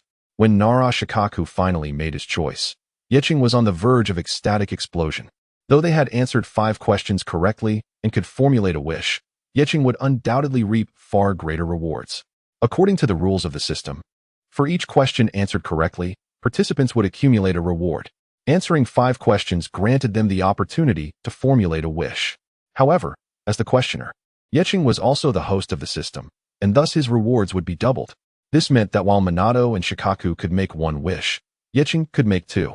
The life of a wage worker, while the capitalist seems to profit effortlessly more than the laborer. Reining in his emotions, Yeching smiled and said, Congratulations. You have answered correctly. With all 5 questions answered, you may now articulate your wish. Any wish can be fulfilled. Minato Namikaze and Nara Shikaku were overjoyed, truly having answered correctly. Through these 5 questions, they had also witnessed Yeching's enigmatic prowess. Both Minato and Shikaku perceived Yeching as an extraordinarily formidable individual.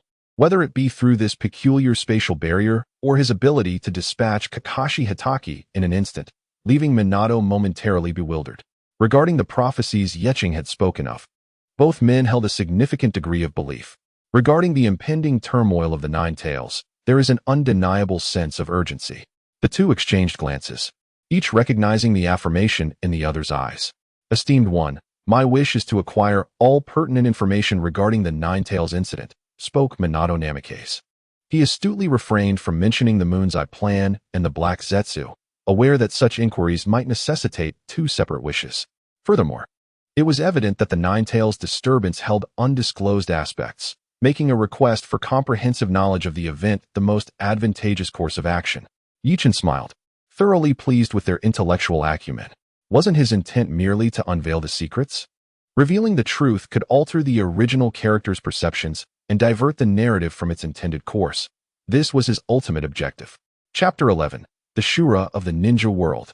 Uchiha Madara Yichin nodded gently, his voice calm and composed. If that is your desire, I shall fulfill it. This tale must commence from the Third Great Ninja War. With a wave of his hand, the text upon the luminous screen gradually faded, giving way to a vivid scene. Before them lay a battlefield drenched in blood, where ninjas clashed in a brutal melee, lives extinguished with each passing moment. A collapsed cavern, a massive boulder trapping a frail ninja beneath it. Half of his body hopelessly pinned. A silver-haired ninja strained to push the boulder aside, yet it remained unmoved.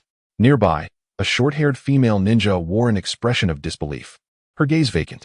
That was Obito, Rin, and myself. This is the site of the Battle of Canopy Bridge, where Obito met his demise. At some point, Kakashi Hatake stirred from his reverie, and upon opening his eyes, he beheld the scene unfolding before him, involuntarily recalling that painful memory.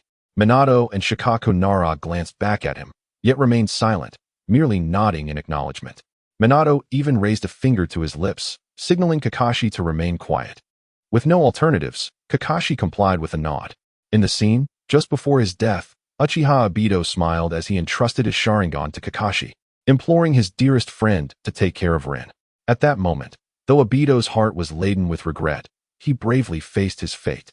Once more, the earth shook, and the boulder buried Obito, leaving Kakashi to depart alongside Rin. At this juncture, Yichin's voice resonated. The conclusion of the Battle of Canopy Bridge saw Konoha emerge victorious. Yet countless leaf ninjas were entombed within this meat grinder of a battlefield. Among them, Uchiha Obito was presumed lost, but the narrative took an unexpected turn here. All believed Obito had sacrificed himself, yet he awakened once more. Before him stood a peculiar old man bearing a Sharingan.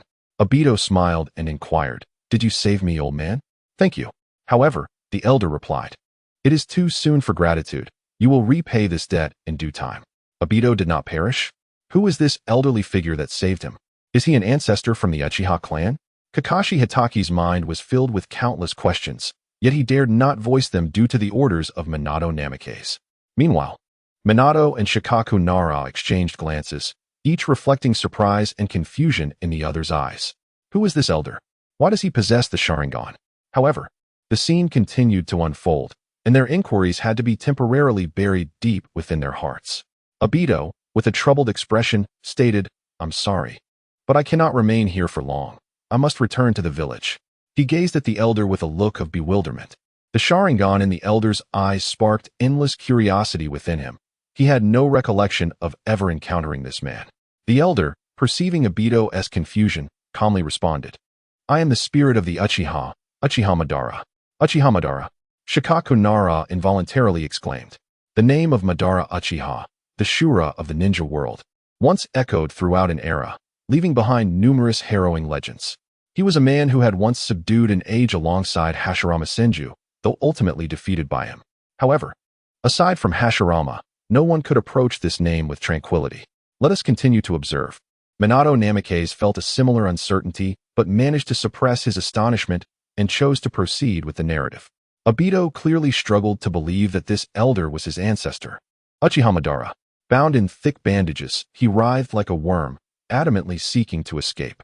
Madara gazed at him coldly and merely remarked, "Your body has only just been mended. Do not hasten towards death."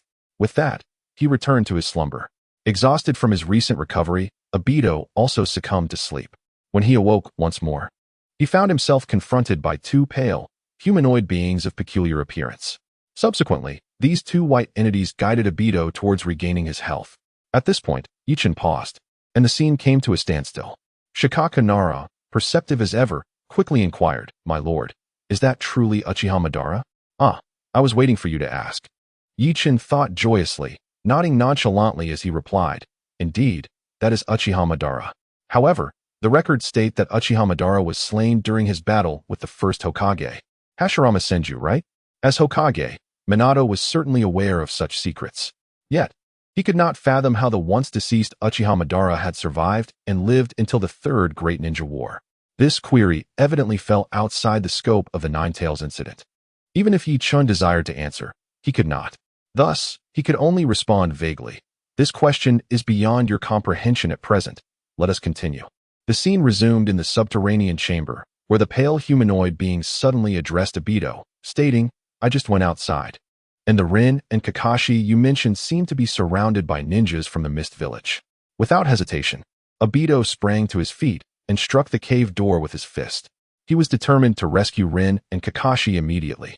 However, the recently restored body crumbled under the impact of that punch. Then, the white humanoid being that had spoken earlier said, "Or my body." It merged with Uchiha Obito, transforming into a suit of white armor. At that moment, Uchiha Madara awakened. Uchiha Obito spoke, "Thank you for saving me, but I must leave and will not return." Uchiha Madara coldly replied, "You will undoubtedly return. When that time comes, I shall accept your true gratitude." Uchiha Obito, perplexed by his words, turned away. For Rin and Kakashi's peril was imminent, and he hastily departed from the underground chamber. Indeed, was the mastermind referred to by the shadowy figure Uchiha Madara? Nara Shikaku pondered incessantly.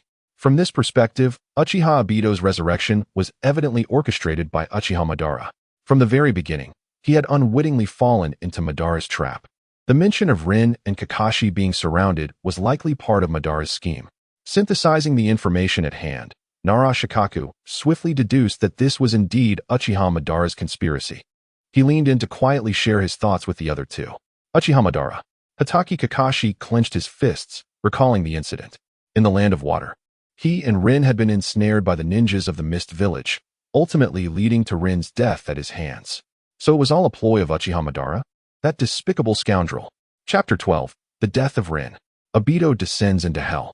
The scene depicted Uchiha Obito racing towards the site of the incident. Along the way, he inquired of another white humanoid being that accompanied him, "What of the golden flash of Konoha? What is he doing?" The white being replied, "He seems to be engaged in another mission, unfortunately at such a time." Obito's expression darkened, his gaze growing cold.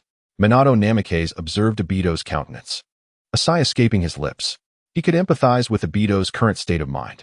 Yet, it was evident that this was Uchiha Madara's trap. At that time, he too had been ensnared by the ninjas of the mist, clearly part of Madara's design, aimed at unsettling Obito's mental state. Uchiha Obito relentlessly quickened his pace. Sensing that Rin and Kakashi were not far ahead, even his Sharingan faintly connected with Kakashi's own, he beheld the scene before him. Finally arriving, Uchiha Obito lifted his gaze, only to witness Kakashi's Chidori piercing through Rin's chest. His most trusted brother had slain the one he cherished most, right before his eyes. Obito had countless words he wished to convey to Rin and Kakashi, yet at this moment, not a single word escaped his lips. The agonizing memories surged forth once more in Kakashi's mind, his eyes reddening. Countless times, he had wrestled with regret in the depths of night. Torn between dream and reality, he lamented the death of Rin and felt despondent over his inability to fulfill his promise to his dear friend. But who could blame him for being a ninja? At that moment, he had no alternative. "What has transpired, Kakashi? I entrusted Rin to you with my own hands. You vowed to care for her." Uchiha Obito muttered, his spirit seemingly extinguished. His pupils constricted, and even the tomo of his Sharingan twisted in sorrow. He found it incomprehensible, unable to grasp the reality before him. The armor, morphing from a white humanoid entity, transformed into a swirling mask that concealed Obito's visage. He let out a heart-wrenching wail towards the heavens. "What is this place? I refuse to acknowledge that I exist in this world." The kaleidoscope of his eyes opened, and wood release erupted from within him, a tremendous force shattering the ground beneath. "What sort of Sharingan is this? And wood release, no less," exclaimed Minato Namikaze, astonished by the power displayed by Uchiha Obito. Was it the work of Uchiha Madara? That man could bestow upon Obito the power of wood release. The scene continued as Uchiha Obito charged directly at his foes, all attacks passing through his form. Wood release, cutting technique. The wood release unleashed with abandon, mercilessly slaughtering the mist ninja as if they were mere ants. "Everything is indeed an illusion," Obito murmured, his eyes devoid of light, replaced by an eerie stillness. A mist ninja attempted to seize Rin, but Obito immediately surged forward, reducing him to a mere pulp. The gruesome spectacle terrified all adversaries. Yet it scarcely alleviated the torment within him. What are you afraid of? What happened to your previous predatory demeanor? Obito's body twitched slightly as he unleashed his jutsu, would release. Hell's turmoil. Silence enveloped the scene, and amidst the crimson rain of blood, Obito whispered to himself, "Ah, I understand now. I am in hell." He stepped over Kakashi's body and cradled Rin in his arms. The words of Uchiha Madara echoed in his mind. In dreams, everything can be manipulated at will, even the resurrection of the deceased. Rin, I shall recreate a world in which you exist. As for this world, let it turn to ashes. Obito returned to Madara's side, coldly inquiring, "Tell me how to create the world of dreams." A sinister smile finally crept across Madara's decayed visage. "Ah, that method is known as the Eye of the Moon plan." The scene froze, and the voice of Yi Chun resonated. "This is the reason Uchiha Obito intends to instigate the Nine Tails chaos. Are you satisfied?" Minato and his companions exchanged glances, striving to digest the information just revealed. Uchiha Madara had not been slain by the first Hokage, Senju Hashirama. He had survived and continued to plot.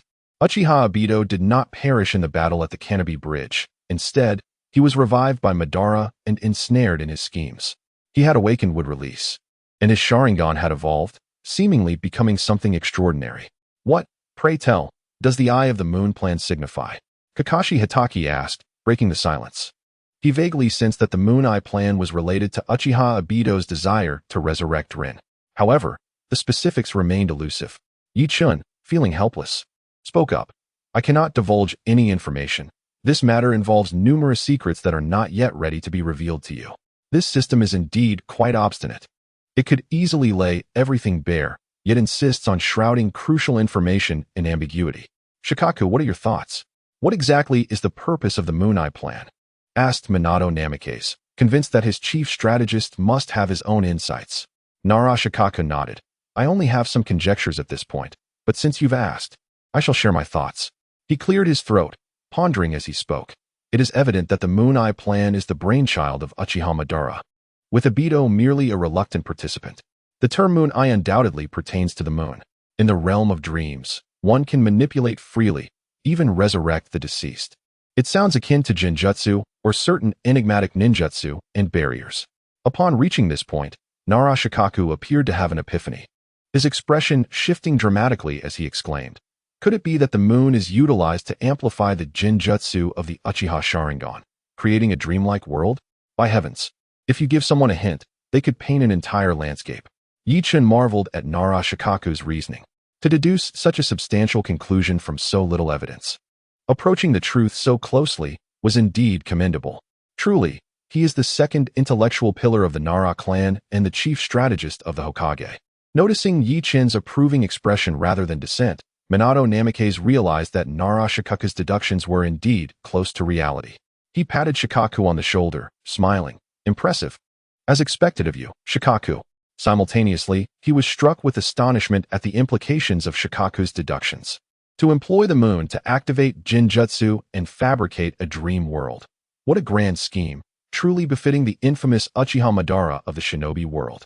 The scale of this plan was nothing short of astounding.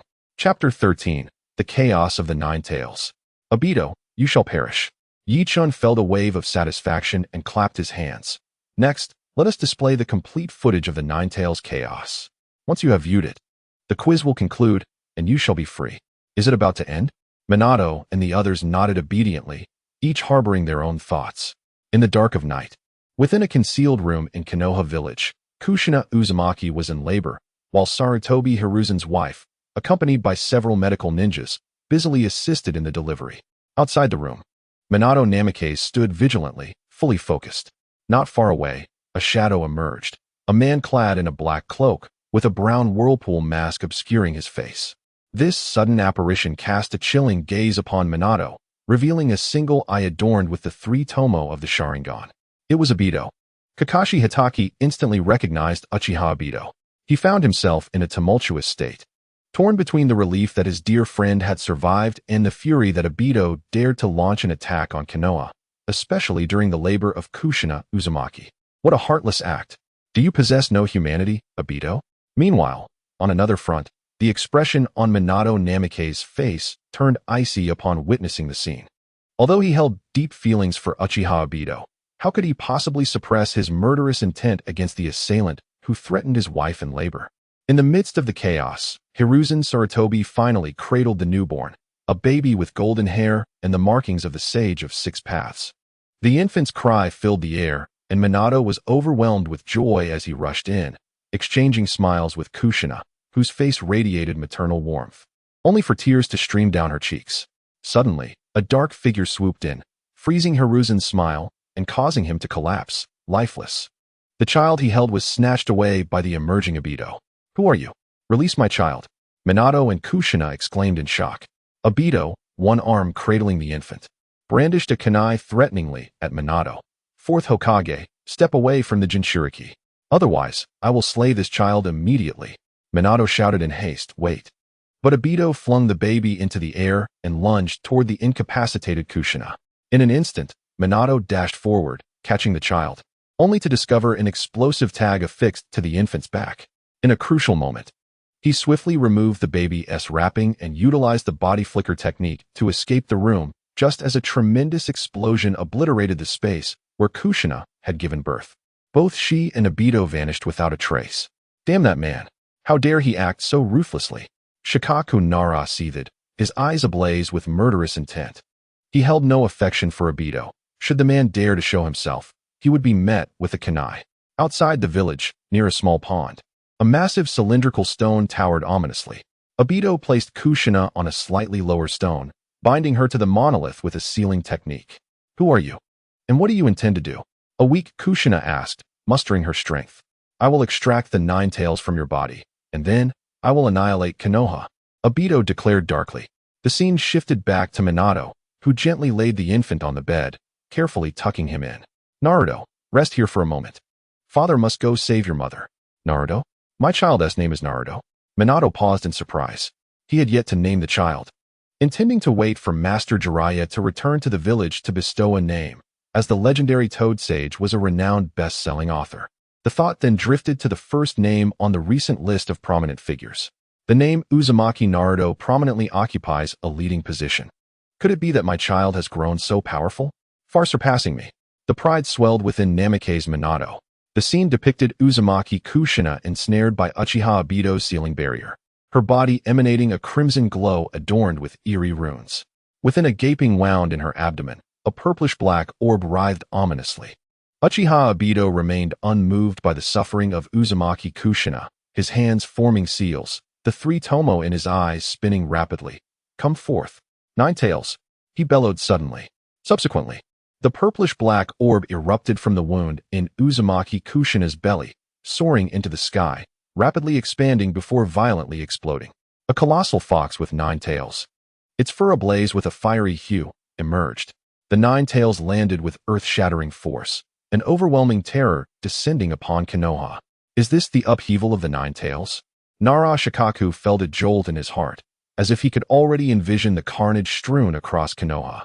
Namikaze Minato clenched his teeth tightly, his fists resolutely tightened. Is that truly the nine tails? How could such a terrifying entity be sealed within Uzumaki Kushina? Minato ground his teeth. "I must find Uchiha Obito and put an end to him." Hatake Kakashi observed Uzumaki Kushina, now bereft of the nine tails, collapsing helplessly against a boulder, a deep sorrow filling his heart. In the scene, Uchiha Obito coldly gazed at the raging nine tails and commanded, "Since you are the host of the nine tails, I shall have the nine tails eliminate you. Nine tails, kill her." The malevolent visage of the nine tails brimmed with murderous intent as it swiped at Uzumaki Kushina with a tremendous paw. The ground trembled violently. The sheer force created a thunderous sound, shattering the boulder. In a moment of urgency, a golden-haired figure materialized. Namikaze Minato arrived, employing the Flying Thunder God technique to relocate Uzumaki Kushina to safety. Minato, quickly stop him and the nine tails. They aim to annihilate Konoha. Upon hearing this, Minato's icy gaze brimmed with lethal intent as he cast a glance at Uchiha Obito. Yet, knowing the peril Uzumaki Kushina faced, he could only prioritize using the Flying Thunder God technique to escort her back home. Lying in bed, Uzumaki Kushina cradled the slumbering Naruto, tears streaming down her face. Meanwhile, Namikaze Minato donned the ceremonial robes, his countenance radiating a confident smile. Uchiha Obito returned to Konoha, where a scene of harmony and festivity unfolded. The villagers reveled in their peaceful lives. Uchiha Obito sneered, striking the ground with his palm. "Come forth, Ninetales!" With a ferocious roar, the immense Ninetales fox descended into the bustling marketplace of Konoha. "Destroy it, Konoha!" At Obito's command, the Ninetales began its rampage. The beast's colossal form and formidable strength proved insurmountable. In mere moments, the marketplace lay in ruins, with innocent villagers suffering grievous losses. Chapter 14. The Monkey King rises with his mighty staff. Damn it! How dare he? Even though the term Ninetales Rampage had been repeatedly mentioned by Yi Chun, it was already evident that the village of Konoha had suffered immense losses due to the Ninetales. Yet, the scene before him, Ninetales wreaking havoc in Konoha, with the lifeless bodies of villagers strewn across the ground, deeply traumatized Minato Namikaze. From a young age, he had aspired to become Hokage, dedicating himself to the protection of Konoha and the safeguarding of its citizens as his paramount duty. Little did he anticipate that a disciple he had personally trained would become the very perpetrator of this massacre. "Obito, please stop." Kakashi Hatake couldn't help but shout, his mind swirling with conflicting thoughts. One part sought to understand Uchiha Obito's perspective, empathizing with his anguish from his standpoint, while the other, as a ninja of Konoha, simmered with rage at Obito's actions. Yet, the unfolding events would not bend to his will. The chaos continued unabated. Amidst the turmoil, the third Hokage, donned in armor, commanded the Umbu, "I will confront the Ninetales. You must protect and assist in evacuating the villagers." Just as Kakashi and Guy prepared to join the fray against the Ninetales, the Umbu intervened, insisting, "You must assist in the evacuation. It is the third Hokage's order." In that moment, all ninjas of Konoha were mobilized. On the distant Hokage rock, the figure of Minato appeared. The Ninetales, noticing him, unleashed a tail beast bomb directly towards him. The energy contained within that bomb sent shivers down the spines of all who beheld it. Should it detonate within the village, Konoha might truly face annihilation. Bearing the name of Hokage, it was my solemn duty to protect the village and its people. As he gazed at the colossal tail beast bomb hurtling through the air, Minato's expression turned grave. With swift hands, he performed a series of seals, conjuring a massive flying thunder god technique that redirected the tail beast bomb to an open area far away. A tremendous explosion erupted, accompanied by an overwhelming wave of heat, as the shockwave uprooted trees surrounding the village. At that moment, a dark hand lunged at Minato from behind. Anticipating the assault, he countered instantly. His kunai aimed precisely at Obito's temple. However, to his astonishment, it seemed he had struck nothing but an illusion. Before he could react, Obito landed a punch on him. Subsequently, the three tomo in Obito's exposed right eye began to rotate, emanating a formidable gravitational pull as if intent on drawing Minato in. In this moment of peril, Minato utilized the flying thunder god technique to escape. Though Obito's attack had missed its mark, he remained undeterred, letting out a cold chuckle. In the Hokage's office, Minato furrowed his brow. What a peculiar ability. It can shift between the tangible and the intangible. When I struck him, he was in a state of phantasm. Yet when he hit me, his fist was undeniably real. Nara Shikaku nodded in response, contemplating for a moment before inquiring, "That gravitational pull seems to possess unique properties. If you were ensnared by it, Minato, you would undoubtedly be in grave danger." Wolfing Shuemin nodded, having devised several strategies to counter the opponent's abilities within this brief span. Yet, he pondered whether his future self would swiftly grasp the situation. In the forest outside Konoha village, a fierce battle raged on. Wolfing Shuemin, truly the pinnacle of civilian ninjas, exhibited extraordinary combat intelligence. After being momentarily bested by Uchiha Obito's enigmatic power, he promptly conceived a method to counter it. He charged towards Uchiha Obito, hurling a kunai aimed directly at the center of his forehead. Confident in his intangibility, Uchiha Obito did not dodge. Instead, he surged forward, one hand reaching for Wolfing Shuemin's heart. As the intangibility activated, the kunai failed to strike its physical target, passing through Obito's head instead. "Aha, I've got you," Uchiha Obito thought, momentarily elated. However, he soon noticed a triumphant expression on Wolfing Shuemin's face. In an instant, Wolfing Shuemin executed the flying thunder god technique. teleporting to the location of the kunai he had just thrown. A vibrant blue sphere illuminated his hand as he unleashed a colossal Rasengan upon Uchiha Obito's back. The ground shattered beneath the impact, and Uchiha Obito was forcefully driven into the earth. Seizing the opportunity, Wolfing Shuemin severed the connection between Uchiha Obito and the Nine Tails, ensuring that the beast could no longer be controlled by him. The scene shifted to a circular platform in Konoha village, where the armored Third Hokage, Sarutobi Hiruzen, instructed the Umbu operatives behind him. The Nine Tails' destructive power is too great. It must not remain within the village. We must drive it outside. Buy me time. There can be no hesitation in your attacks. Yes, we charge. The Umbu responded in unison, half kneeling on the ground before launching themselves at the Nine Tails. A deluge of ninjutsu and ninja tools rained down upon the beast, yet the Nine Tails proved formidable, decimating half of the Umbu in a single exchange. Summoning technique. Sarutobi Hiruzen bit his thumb, forming a hand seal on the ground. Come forth, King of Monkeys, Enma. In the next moment, a massive cloud of smoke erupted, revealing Enma, clad in leather and adorned with a forehead protector. Enma, transform into the Rui Jingu Bang. Alright, Enma possessed the ability to transform, and the Rui Jingu Bang became indestructible, capable of changing size. Enma, cradling the transformed Rui Jingu Bang, extended it towards the Nine Tails. With a thunderous clash, the immense force propelled the Nine Tails beyond the borders of Konoha. Wolfing Shuemin relaxed his furrowed brow. Indeed, his future self had quickly discerned Uchiha Obito's abilities and devised a countermeasure. Excellent, Shuemin. Now, the Nine Tails can no longer wreak havoc in the village.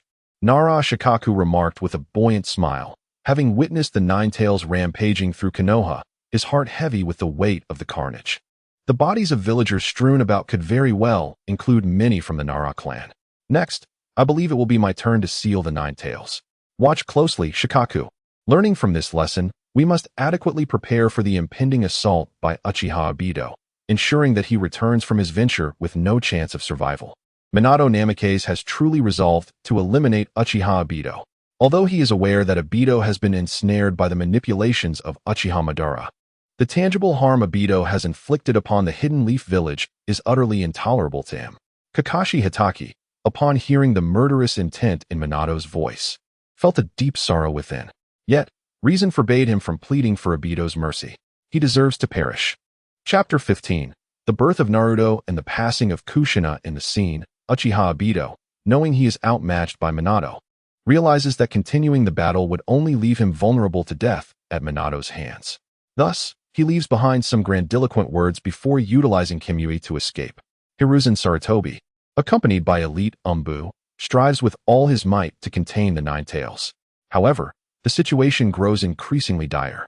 Although the Nine Tails has freed itself from Obito's control, its hatred for Konoha remains undiminished. Having been trapped within the Jinchuriki for decades, it is unwilling to let the opportunity to destroy this accursed village slip away. With a furious roar, the Nine Tails begins to gather chakra for another tailed beast bomb. Astonished, Hiruzen realizes he possesses no means to counter the tailed beast bomb. Suddenly, a great cloud of smoke billows into the air as a colossal toad appears, pinning the Nine Tails to the ground and raising a cloud of dust. The Fourth Hokage has arrived. The Konoha shinobi present exclaim in excitement. Trapped beneath the weight of the enormous toad, the Nine Tails, unwilling to surrender, continues to gather energy for its tailed beast bomb. In desperation, Minato resorts to the Flying Thunder God technique to relocate the Nine Tails. Shortly thereafter, a blinding light erupts from the mountains as the tailed beast bomb detonates. Minato appears before the Nine Tails, cradling his wife and child in his arms. Behind Kushina Uzumaki, several massive golden chains emerge, firmly binding the Nine Tails. The terrifying roar awakens Naruto, who begins to cry incessantly. Thank you for everything you've done for me, Minato. Kushina gazes lovingly at her husband and son, knowing that this may be her final moment. Her expression turns solemn as she bites her lip and declares, I will seal the Nine Tails using the Jinchuriki method. After my death, the Nine Tails will perish alongside me, so there will be no need to worry about it destroying the village. The Nine Tails struggles with increasing ferocity, and the pressure on Kushina mounts. Her voice grows faint. Today is Naruto's birthday. How I wish for our family of 3 to live happily together. I long to see Naruto grow up joyfully. Despite her waning vitality, Kushina's eyes shine ever brighter as she gazes at her husband and son, filled with an overwhelming love and an unbearable sense of longing. Kushina. Minato grits his teeth, his gaze fixed intently upon the image of his wife. Kakashi lowered his head, his body trembling slightly. He dared not look, unable to face the sight of his beloved master and mistress in death. Nara Shikaku observed the weeping Naruto with a sense of confusion, pondering, Minato, why did you bring Naruto into this? After watching for so long, he had come to view the scene with a certain calmness. After all, these events were destined to unfold in the future. As long as they prepared diligently and remained vigilant, they could strive to prevent such tragedies from occurring. He thought to himself, let it unfold. Within his heart, Minato had begun to form some suspicions, yet he refrained from voicing them. In the scene, he listened to his wife's heartfelt words, witnessing the reluctance etched on her face, which pierced his heart. His body shook uncontrollably as he clenched his teeth and declared, Kushina, you have made me the Hokage, you have made me a husband. Moreover, you have made me Naruto's father, yet I. Kushina gazed at her husband's fragile state, her heart aching as she comforted him. Minato, I have never blamed you. Being with you is the greatest achievement of my life. To be loved by you makes me the happiest person in the world. I only wish to see Naruto grow up. That is my final wish. Wiping away her tears, Minato's expression regained its determination as he spoke earnestly. Kushina, you need not perish alongside the Nine Tails. Your chakra will help you witness Naruto's growth. I will use that technique to split the Nine Tails in two and seal it within Naruto and myself. Kushina gasped in shock. Using that technique, you will lose your life. Minato's expression hardened as he made a grave decision. It matters not. The Nine Tails is the village's most crucial weapon in war, and I cannot allow it to vanish. A village without a Jinchuriki is vulnerable in battle, and that is unacceptable. Is it that technique? The Reaper Death Seal? Shikaku inquired, his face darkening. Indeed, it is the sealing technique created by the second Hokage, Minato elucidated. Minato, is it true that you sacrificed yourself by using this jutsu? Shikaku's face flushed and his eyes reddened. From what you've said, you willingly chose to die to ensure that boy, Naruto, would become the next Jinchuriki of the Nine Tails. Minato shook his head, clarifying, I understand my future actions. The Jinchuriki is the most vital weapon of a nation in warfare. It cannot be compromised. Kushina, having been forced to release the Nine Tails and on the brink of death, if Naruto does not inherit the Nine Tails, then Konoha is foolish. Shikaku, his expression dark, rebuked him loudly. He had never displayed such a lack of composure before Minato, let alone directly chastised him for his foolishness. If the Jinchuriki is the most important weapon of war, then what of the Hokage? A newly born Jinchuriki requires years, even decades of training. Is he truly more crucial than a Hokage in the prime of his life? Upon observing the somber expression of Nara Shikaku, Minato Namikaze sighed in resignation. Very well. Shikaku, the situation has yet to unfold. There is still ample time for remedy. As long as we exercise greater caution and deny our adversaries any opportunity, calamity can be averted. However, Nara Shikaku was not easily swayed. He perceived that Minato had not truly absorbed his words. Fourth Hokage, your duty, your mission, is to protect the village of Konoha and its denizens. It is not to act impulsively, yielding to your own whims in decision-making. Minato nodded in acquiescence. Yes, I understand.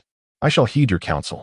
I hope you will adhere to your word. Nara Shikaku retorted with a cold huff, crossing his arms as he continued to observe the unfolding scene. Ichin watched the sudden clash between the two with keen interest, a playful smile gracing his features. He had previously found Minato's actions quite illogical while reading the original work on Earth, even suspecting that Kishimoto Masashi had resorted to contrived plot devices. Yet, upon the real Minato's appearance before him, it appeared as though his decisions were merely impulsive. Chapter 16, The Final Advisory. The Three Bands of Ninjas. The scene depicted a dense forest, ravaged by a colossal beast. Splintered trees lay scattered, and dust swirled in the air. The enormous creature, draped in crimson, with 9 lengthy tails obscuring the sky, bore a ferocious countenance, exuding a foul stench. Kushina Uzumaki unleashed 8 massive chains from her back, binding the 9 tails tightly, rendering it immobile. Naruto, cradled in her arms, wailed loudly. Before her stood a solemn man with gleaming golden hair. Minato Namikaze, steeling his resolve, formed a series of hand seals and invoked the forbidden jutsu from the sealing book, the dead demon consuming seal. From behind him, an ethereal energy materialized, coalescing into a towering, ominous figure clad in white robes, brandishing a short blade. The Fourth Hokage successfully utilized the dead demon consuming seal to extract the spirit of the Nine Tails. However, the Nine Tails would not remain passive. It struck out with a claw, piercing the Fourth Hokage and his wife.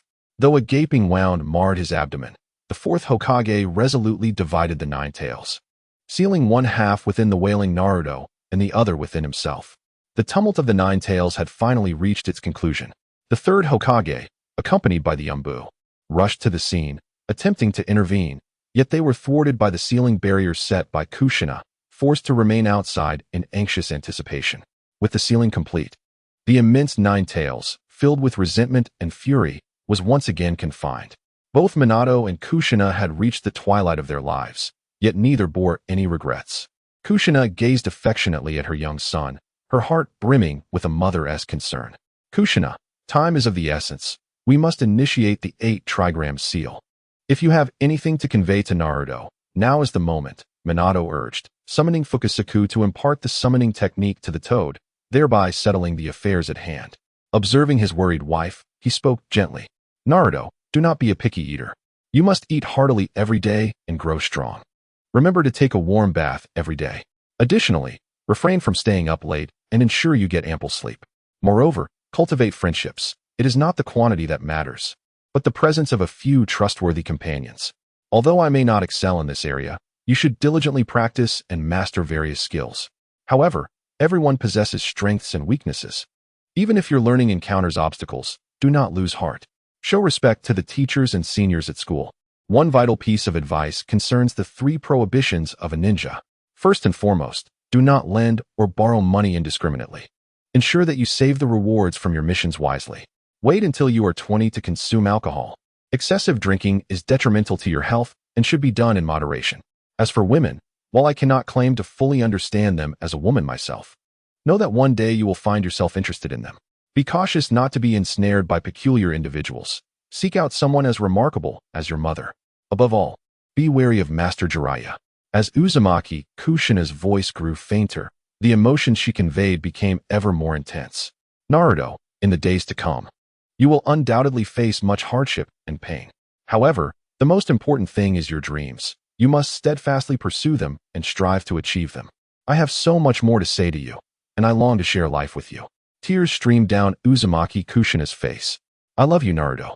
Within the Hokage's office, upon hearing Kushina's words, Kakashi Hatake was already shedding tears. His resilient nature compelled him not to let his teacher, Minato Namikaze, witness him in such a state. Therefore, he lowered his head and wept silently. Although Minato noticed, he chose not to confront Kakashi and simply placed a hand upon his head, acknowledging, Kushina, you will truly be a wonderful mother. Though Kushina had been pregnant before, Minato had not yet felt the weight of impending fatherhood. Engrossed in the affairs of the village, he scarcely found time to visit Kushina at home. Yet, in this moment, having witnessed the heartfelt emotions of Kushina as a mother, he resolved, I will stand by you and raise Naruto together. Determination gleamed in Minato's eyes.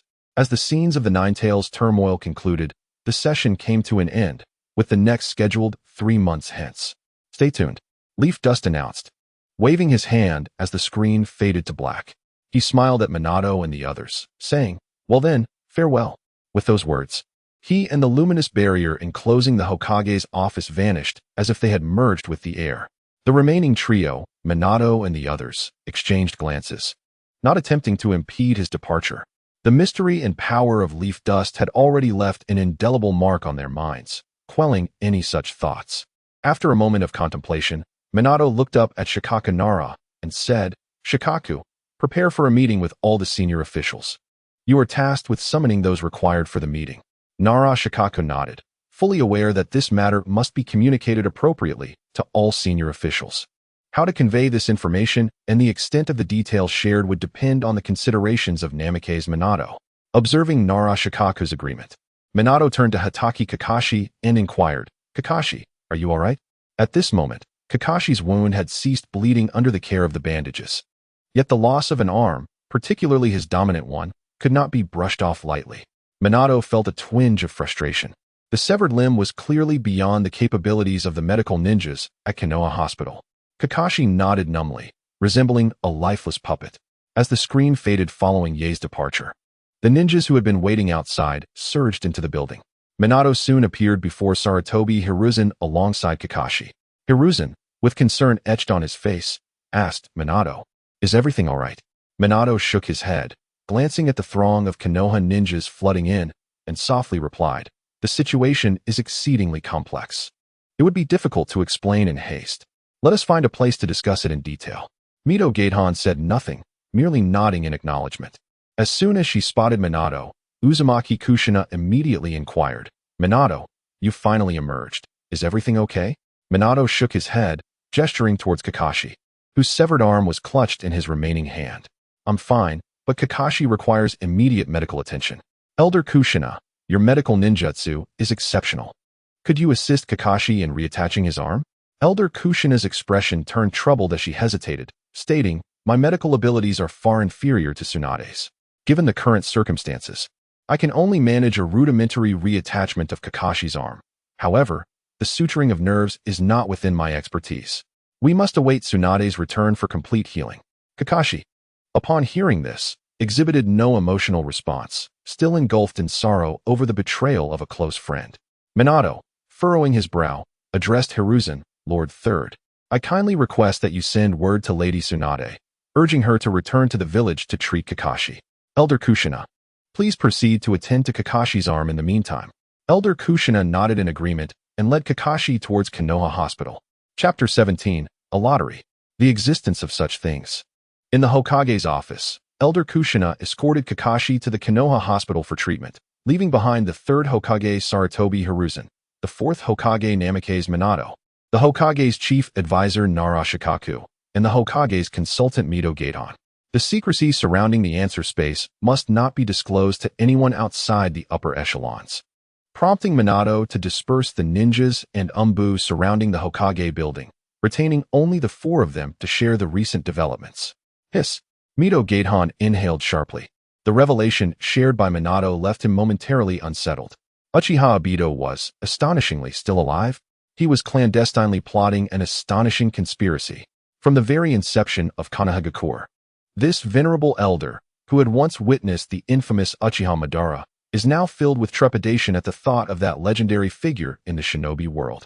This encounter, however, bears good news. At the very least, we have gained an advantage by acquiring intelligence on our adversary, allowing us to respond with greater composure. Sarutobi Hiruzen took a puff from his pipe, his aged voice tinged with weariness. Having diligently served as Hokage for several decades, he led Konohagakure to victory in both the Second and Third Shinobi World Wars, earning him the esteemed title of the Shinobi Hero. As he approached retirement, having found a suitable successor, he anticipated a tranquil life, only to be met with such startling news that would undoubtedly draw him back into the fray. "Esteemed predecessor, I believe such vital intelligence cannot be concealed. I propose we convene a meeting of all high-ranking officials to appropriately share this information and prepare in advance," stated Namikaze Minato earnestly. "Absolutely not. Such crucial information, if carelessly divulged, could fall into the hands of traitors or spies. That would spell disaster," retorted Mito Minyin, highlighting the contrasting governance styles between them. In Hiruzen's era, the administration tended to be secretive, hoarding information and clinging tightly to power, reluctant to trust others. Minato, on the other hand, was a leader akin to a radiant sun, generous in his confidence towards others. Such a stance is misguided, Elder Yin. Precisely because the intelligence is of utmost importance, it cannot be hidden. In our efforts to address the chaos of the Nine Tails, we must reorganize the internal forces of the village. What if we fail to earn their trust and misunderstandings arise? Naruto interjected on Minato's behalf. Hiruzen continued to draw from his pipe, striving to adapt to Minato's approach, and after a prolonged silence, finally declared, "Let us heed Minato's counsel and convene a meeting of all high-ranking officials. Shikaku, please draft a report outlining what can and cannot be disclosed." Meanwhile, the figure of Yeching materialized within the confines of his modest abode. A smile graced his lips as he spoke. "System, may I receive my rewards now?" Beep. "Congratulations, host, on successfully completing the first quiz task, earning double rewards." Beep. Congratulations, host, on receiving rewards. Random high-level gift pack X2. Beep.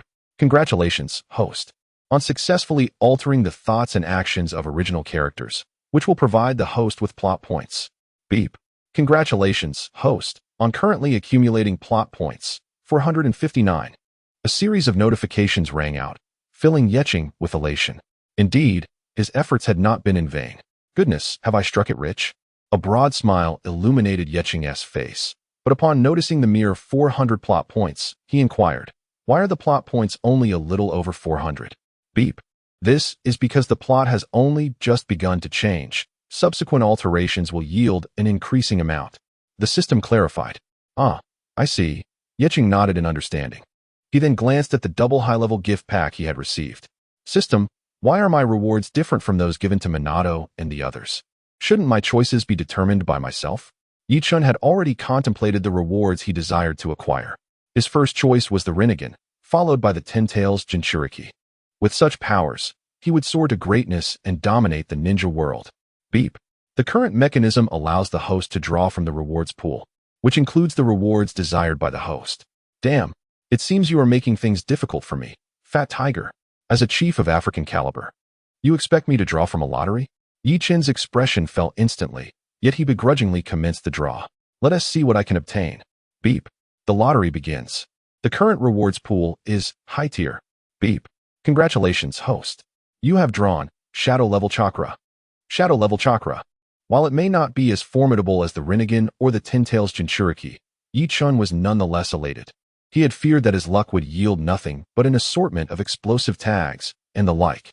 To his surprise, he received a commendable reward right from the outset. With Shadow Level Chakra, Yi Chen's physical attributes would also undergo enhancement. It is essential to understand that chakra is derived from the inner strength of a ninja, cultivated through continuous training and physical development. After acquiring Shadow Level Chakra, Yi Chen's speed, strength, endurance, and other attributes all reached the Shadow Level. Within the entire Hidden Leaf Village, those possessing Shadow Level Chakra could be counted on one hand. Minato Namikaze was one, Hiruzen Sarutobi another, and the legendary Sannin were not currently in the village. Danzo Shimura and Fugaku Uchiha made the list as well. Others, such as Mito Uzumaki, Tsubaki K-Rin, and the elders from prominent clans like the Uchiha and Hyuga, had yet to reach the Shadow Level, with most only attaining the elite Jonin status. This meant that in that very moment, Yi Chun had ascended to the ranks of the top 5 chakra wielders in the Hidden Leaf Village. Beep. Congratulations, host. You have drawn Would Release, currently at beginner level. Can be trained to the level of Hashirama Senju. Oh my. I have struck gold. Would Release. And it can be upgraded to the level of Hashirama Senju. This bloodline limit ranks among the top 3 in the entire ninja world. The Yang release of Yin Yang release is manifested in the power of Would Release. Upon acquiring Would Release, Yi Chen instantly grasped the hand signs for all Would Release techniques. However, continuous training would be required to master these jutsu gradually. Unable to contain himself, Yi Chen unleashed a Would Release technique, and a surge of chakra erupted from within. Before him, the training stakes sprouted numerous thick, pointed spikes, transforming it into a hedgehog. Incredible. This feels exhilarating. Witnessing his power surge dramatically, Yi Chun was elated. Moreover, my Would Release can be upgraded. Eventually, it could rival the strength of Hashirama Senju. With fervor igniting within him, Yi Chun began to envision himself seated atop a colossal wooden figure, wielding the true 1,000 hands of Would Release. Countless giant hands would descend upon his enemies, reducing them to mere pulp. What a thrilling prospect. This is Would Release at the level of Hashirama Senju. Can techniques like Yamato's 3-room apartment jutsu even be considered Would Release? Bah. Yamato, is that polite? Chapter 18. Why was I not informed? Meanwhile, the leaders of various departments and the heads of both minor and major clans of Konoha gathered in the special conference room of the Hokage building. Once everyone was present and seated, they engaged in polite exchanges. Creak. The door swung open, and the fourth Hokage, Minato Namikaze, adorned in ceremonial robes and wearing the Hokage hat, entered the room.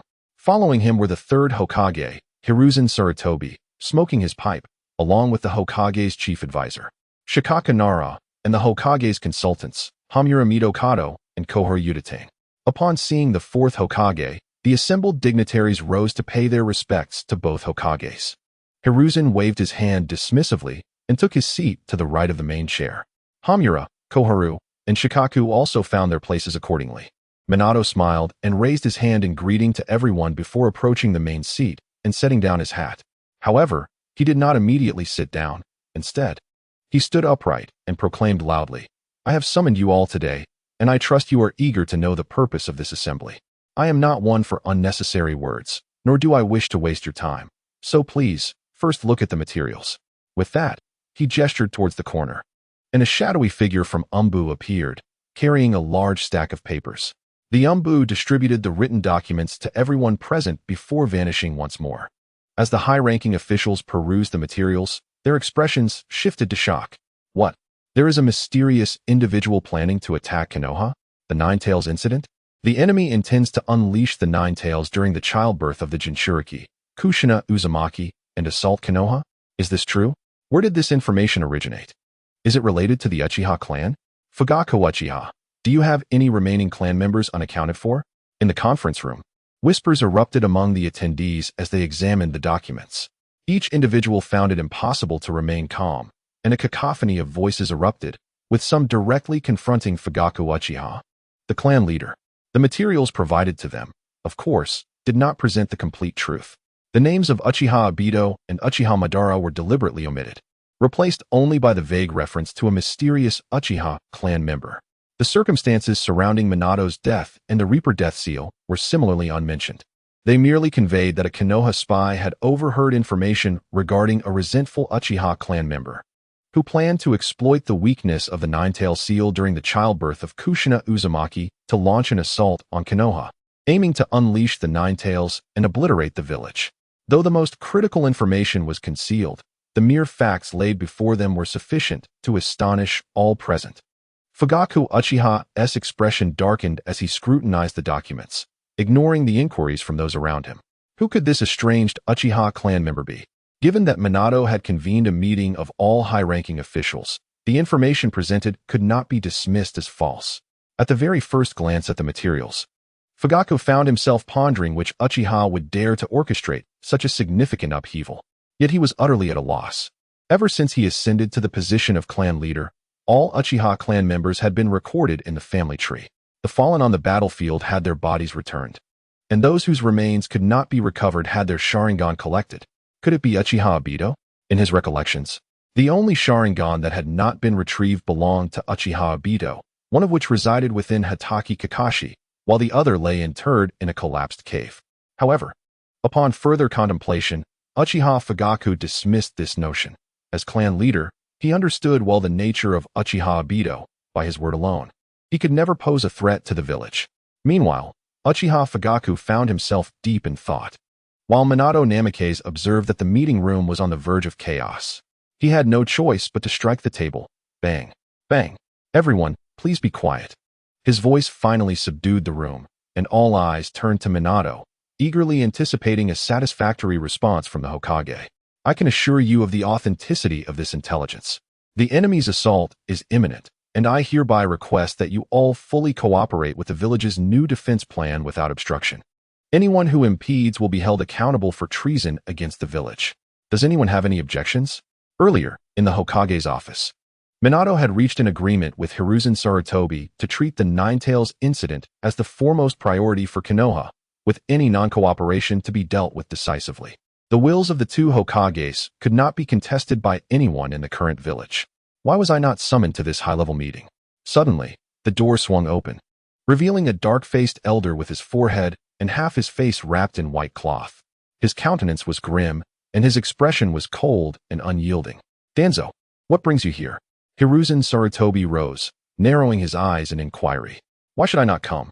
I wish to ask why no one invited me to this meeting. Is that your doing, monkey? Danzo Shimura retorted icily.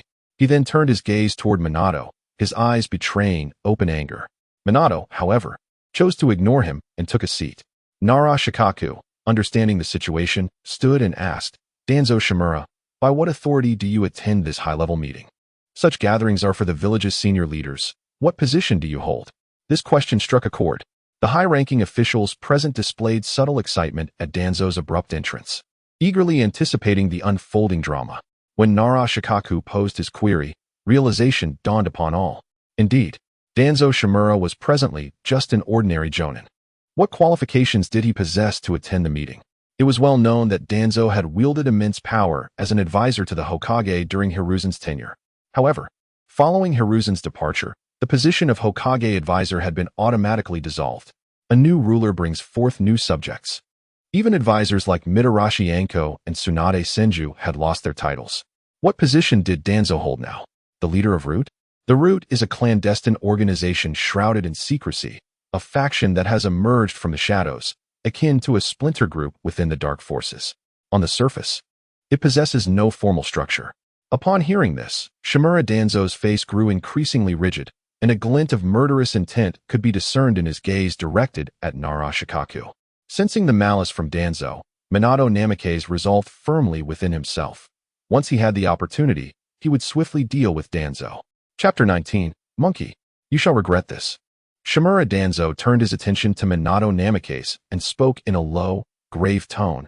Minato Namikaze, is this your subordinate? If he lacks proper decorum and respect, I would not hesitate to teach him a lesson on your behalf. His arrogance was palpable, suggesting he believed himself to be of great importance.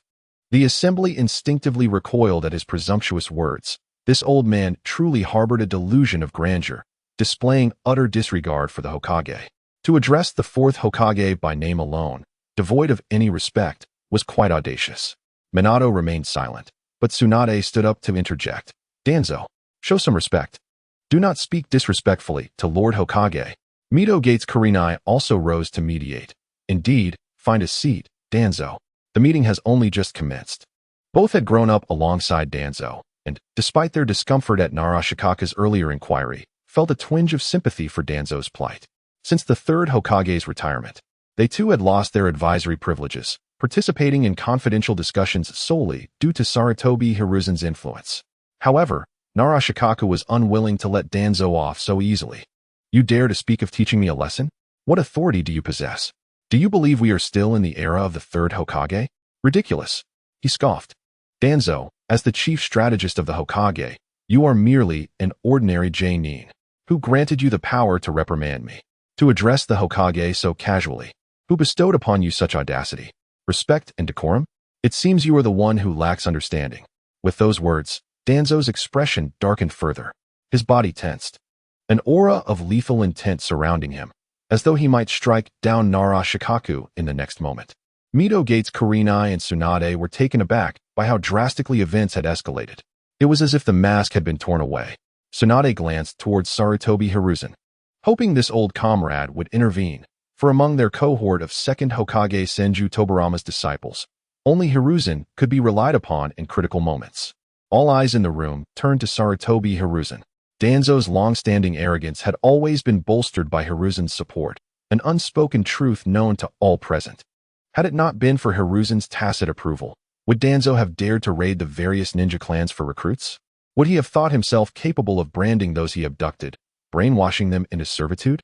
One ought not to underestimate the ninja clans. Had it not been for Sarutobi Hiruzen supporting him as Hokage, Shimura Danzo would have long since met his demise. As he puffed on his pipe, Sarutobi bore immense pressure. Previously, in the Hokage's office, Minato Namikaze had mentioned to him the chaos of the Nine Tails incident, during which Danzo remained idle, passively witnessing the devastation wrought upon Konoha, leading to significant casualties.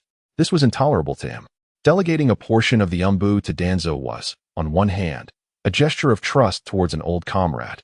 On the other, a strategic maneuver to maintain balance of power. Yet, it was imperative not to cultivate a treacherous wolf. Danzo's actions epitomized such treachery. Danzo, you may take your leave, Sarutobi declared, his shoulders suddenly relaxing, his visage appearing markedly wearier, as if a few years had been stripped away in an instant. Monkey, you. Danzo seethed with fury. When Nara Shikaku had previously challenged him, Danzo, despite his anger, remained confident, convinced that no junior could best him. However, he was taken aback by Sarutobi's unexpected dismissal. What had transpired? Why this sudden shift? The atmosphere in the conference room turned palpably strange, as onlookers exchanged astonished glances. The once domineering Danzo had been forsaken by his protector. This revelation was swiftly absorbed by all present. Over at the side, Minato Namikaze observed Sarutobi's declaration with a slight smile. This was the outcome he had desired. His initial decision to exclude Danzo from the meeting had been a strategic signal. Danzo was no longer on the upper echelon's roster. Upon Danzo's solitary entrance into the conference room, Minato refrained from speaking, instead allowing Nara Shikaku to engage him, further underscoring that Danzo was no match for him. Ultimately, Sarutobi relinquished his position, bringing an end to this farce. Very well, Elder Danzo, please take your leave. We have a meeting to conduct. Minato's tone was gentle, even addressing Danzo with the respectful title of Elder. Yet, Danzo rebuffed the courtesy, casting a fierce glare at Minato and coldly retorting, I am unworthy of such a title. You will come to regret this, monkey. With those ominous words, Danzo turned and exited. At that moment, a shadow behind Minato vanished from sight. Outside the Konoha barrier, in a subterranean facility, Danzo returned to the root base, his expression dark and silent. Throughout his journey, he pondered the day's events. The attitudes of Minato and Shikaku were not surprising. He had long been aware of their disdain for him, and indeed, he shared their sentiment. What was perplexing, however, was Sarutobi's abrupt and drastic change in demeanor. What had transpired behind the scenes? What revelations lay within the documents? After a prolonged silence, Danzo finally inquired. In the shadows beside him, a masked ninja clad in dark attire emerged, kneeling to report, My lord, the document reveals that a member of the Uchiha clan, lost to the outside world, is conspiring to attack Konoha on the day of the Nine-Tails Jinchuriki's childbirth, aiming to unleash the Nine-Tails. Members of the Uchiha clan? An assault on the Nine-Tails Jinchuriki? Releasing the Nine-Tails to attack Konoha? How does this concern Shimura Danzo? Hearing this news, Danzo felt a surge of panic. He feigned concern for the safety of Konoha for a fleeting moment, but quickly reassured himself that it had no bearing on him. Why would this information alter Sarutobi Hiruzen's stance? Or was there a deeper, concealed message yet to be revealed? Upon further investigation, he found no leads from Minato Namikaze or Shikaku Nara, so he turned to Kakashi Hatake. Where was he now? The Umbu responded, He is at Konoha Hospital. His right arm injured, completely severed. Enemies within the barrier? Kakashi injured? Danzo's expression fluctuated between shadows of anxiety and fury, ultimately gritting his teeth. Bring him back to me. Yes. The Umbu ninja departed swiftly to carry out the command. You leave me no choice, Minato Namikaze. In the shadows, Danzo's visage darkened ominously. Chapter 20. The Roots Take Action. The conflict at Konoha Hospital is Lord Danzo ordering the retrieval of Kakashi Hatake to the root base? Understood. Yamanaka Ryuma nodded silently, his face betraying no emotion. Although tasked with the audacious mission of abducting the Hokage's bodyguard captain within Konoha, Ryuma found it utterly mundane, eliciting not a trace of unusual sentiment. For such endeavors, he had long since become desensitized. En route, Danzo's similar transgressions were far from uncommon. You follow me. Ryuma casually selected several elite ninjas from route and departed the base in an instant. At Konoha Hospital, Kakashi Hatake lay on a hospital bed, lost in thought. His arm, having undergone emergency treatment by Tsubaki Kamachi, had been reattached. However, the reconnection of nerves was a domain beyond Kamachi's capabilities. Only Tsunade could accomplish such a feat in all of Konoha. Should Tsunade not be swiftly retrieved to treat him, Kakashi's arm would never withstand rigorous movement again, let alone combat. He would be rendered half a man. Yet, the silver-haired ninja's mind was not preoccupied with his plight. A singular visage perpetually surfaced in his thoughts. Uchiha Obito. Moments ago, within the answering space, Kakashi had endured the most profound emotional shock of his life. His once dear friend, believed by all to be deceased, was now swayed by the machinations of Uchiha Madara to attack Konoha. This would also lead to the deaths of his mentor, Minato Namikaze, and his sensei, Kushina Uzumaki. This was a reality Kakashi could not fathom. Obito, please, do not act foolishly, Kakashi silently implored. Beside his hospital bed stood a ninja clad in a tight-fitting green suit, sporting a watermelon-shaped hairstyle, incessantly chattering away. This is Mike Guy, another dear friend of Kakashi Hatake. As he clumsily peels an apple for Kakashi, he murmurs, Kakashi, you must recover quickly. The flame of youth cannot afford to flicker for even a moment. The longer you lie there, the more unstable your youthful fire becomes. Eat this apple, and let's practice running. We shall circle the village of Konoha 20 times. If you cannot manage that, then perform 1,000 jumps in a handstand. Oh, wait, Your hands are injured, so let us instead leap like frogs for 5,000 meters. Might Guy's incessant chatter irked Kakashi, who understood that this fellow was attempting to comfort him in his own peculiar way. Yet, it was evidently ineffective. Who would want to run with him? After all, he was an injured party. Kakashi felt a surge of irritation, ready to turn and request some silence from Guy, when suddenly his sharp combat instincts detected something amiss. Someone was approaching. Moreover, it was clear that they were ninjas from a stealthy assassination squad. Ordinary individuals would not have raised his alarm. Guy's thick eyebrows shot up, immediately comprehending Kakashi's silent message. His entire body tensed, exuding a fierce aura akin to that of a savage beast. Kakashi Hitaki, please accompany us. The Hokage wishes to see you, declared a masked figure clad in combat attire, who suddenly leaped through the window. How pathetic. You cannot even lie convincingly. Do you think you can pass for Umbu? Kakashi rose from his bed, crouched low, and assumed a combat-ready stance, sneering, as the captain of the Hokage's bodyguard. Do you really think I need you to inform me of the Hokage's summons? The Umbu ninja, undeterred by Kakashi's mocking laughter, replied flatly. This is not a matter for you to question. The Hokage has summoned you. Do you intend to refuse? You should be well aware of the consequences of disobeying orders. Kakashi Hitaki. The tone of the Umbu ninja grew increasingly icy, and the others behind him mirrored his stance, preparing for an assault. Kakashi's perceptive senses detected a palpable danger both outside the window and on the roof. Oh dear. My azure beast of Konoha will not allow you to take my dear friend away, Guy proclaimed, suddenly striking a defensive pose in front of Kakashi. If you wish to take Kakashi, you must first contend with me. Very well. Defy the Hokage's orders and subdue them all. The leading Umbu ninja, known as Shino Aburame beneath his mask, smirked as he issued the command. In that instant, all of the Umbu ninjas surged forward aggressively. Black smoke billowed from Shino's body as he lunged toward Kakashi, while the Umbu ninjas behind him brandished kunai aimed at Guy. Insect, you are from the Aburame clan. As the battle ignited, Kakashi swiftly pushed his forehead protector to his forehead, revealing his blood-red Sharingan with its 3 tomo. To his shock, the dark smoke rushing toward him was teeming with countless tiny black insects. Upon sighting the diminutive insects, Kakashi Hitaki immediately deduced the identity of the oil woman, Kurama, and exclaimed, Fire release. Phoenix fire technique. With no time to evade, Kakashi hastily formed a few hand seals and expelled several fiery embers from his mouth, temporarily obstructing the swarm of insects. Seizing this brief respite, he executed a body flicker technique and vanished from his original position. Kakashi, you scoundrel, do not lay a finger on him. Mato Guy shouted anxiously upon witnessing Kurama's insects lunging towards Kakashi. However, the 2 Umbu ninjas before him firmly restrained him. The confines of the hospital room were ill-suited for a martial artist like Guy to demonstrate his full prowess. In a moment of desperation, he bellowed, 8 gates, first gate, opening. Second gate, rest gate, open. Third gate, life gate, open. Fourth gate, wound gate, open. Fifth gate, limit gate, open. The explosive chakra enveloped Mato Guy, unleashing an overwhelming aura that reverberated throughout the space. What is happening? The 2 root ninjas who had ensnared Guy were forcefully repelled by the sheer might of his chakra, their expressions a mixture of confusion and apprehension.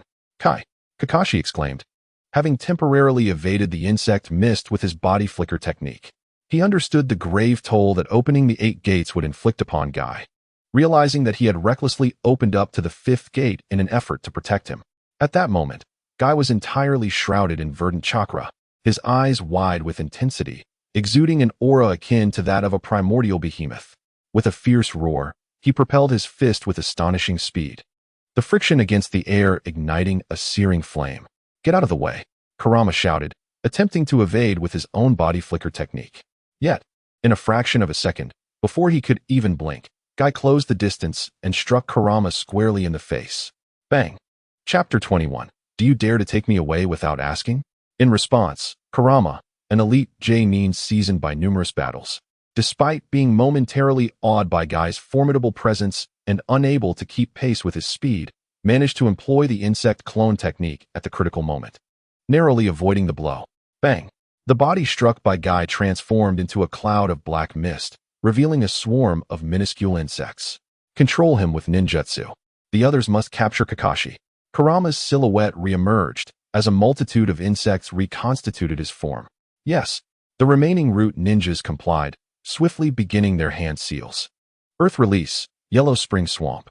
Earth Release, Decapitation Technique. Insect Swarm. More insects erupted from Kurama's body, coalescing into a massive cloud of insects that surged towards Guy. A mire formed beneath Guy's feet, and a hand emerged from its depths, reaching for his ankle. Bang! Meanwhile, the ceiling suddenly shattered as 3 ambushing root ninjas launched their assault from outside. Swish, swish, swish. Lightning Release, False Darkness. Wind Release, Vacuum Wave.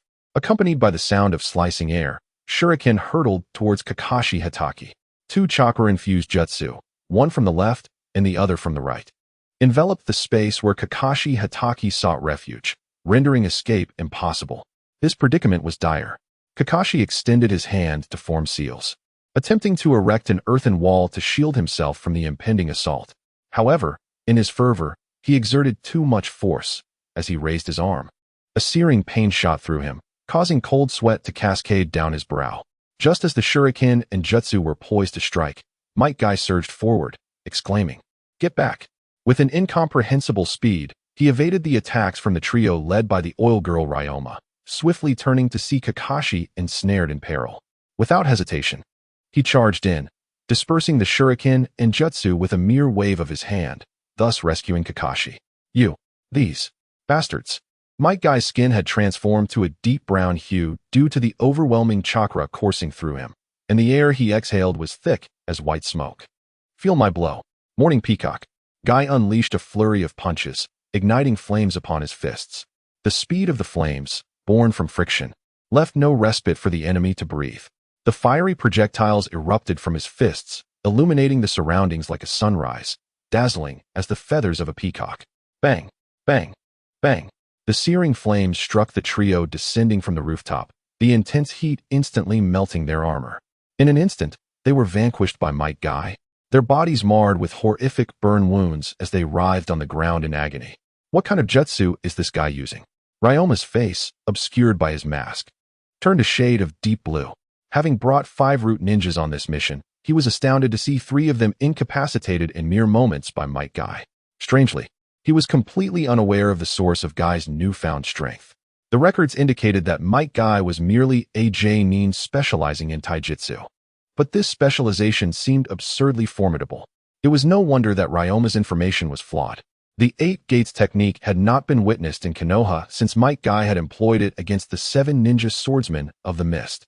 Typically, Guy would only open the first gate during combat, for crossing the threshold into the second would inflict injury upon the user, making its use reserved for desperate situations. Consequently, few had ever witnessed the true might of the 8 Gates. Speak. Who are you? Why have you come to abduct Kakashi? Might Guy gasped for breath, the 5th gate weighing heavily upon him. His muscles were significantly torn, and the immense pain provided a fleeting clarity. Guy, they are from Danzo. Defeat them first, Kakashi urged, having sensed something amiss the moment Ryoma appeared. If the 4th Hokage, Minato Namikaze, were to summon him, he would not resort to unfamiliar Umbu operatives.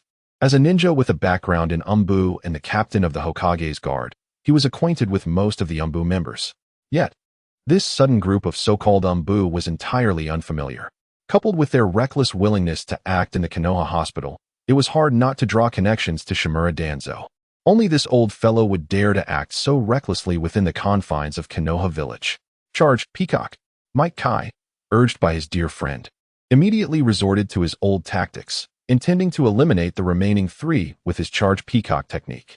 Humph, you underestimate me far too much. Yamanaka Ryoma's expression turned frigid as he formed hand seals. Secret technique. Insect sphere. A cloud of parasitic insects materialized once more, enveloping the entire infirmary. A multitude of parasitic insects formed a black wall, perfectly obstructing the flames of Might Guy's charge Peacock. Did you think I was merely standing by, doing nothing? How naive. Yamanaka Ryoma is an astute ninja. Otherwise, he would not have been entrusted by Shimura Danzo as his right-hand man. He had been secretly releasing the parasitic insects from his body, covering the entire infirmary. Now, every inch of the room was teeming with his parasitic insects. You too. Seize Hatake Kakashi. I shall deal with this watermelon-headed fool, Yamanaka Ryoma commanded. The 2 root ninjas complied, immediately lunging towards Hatake Kakashi. Do not approach Kakashi, Might Guy bellowed. propelling himself forward to obstruct the two root ninjas. But in the next moment, he realized he could not move his legs at all. Alarmed, Might Kai discovered that his legs, below the knees, were swarming with countless black parasitic insects. Did you expect this? Truly, a fool of a ninja who cannot fight with his brain. Yamanaka Ryoma sneered. While instructing the root ninjas to capture Itachi Kakashi, he had stealthily commanded the parasitic insects to climb up Might Kai's legs. At that moment, Might Kai, preoccupied with his dear friend, was completely oblivious. By the time he noticed, the chakra in his legs had been devoured nearly entirely by the parasitic insects. Secret technique, insect tornado.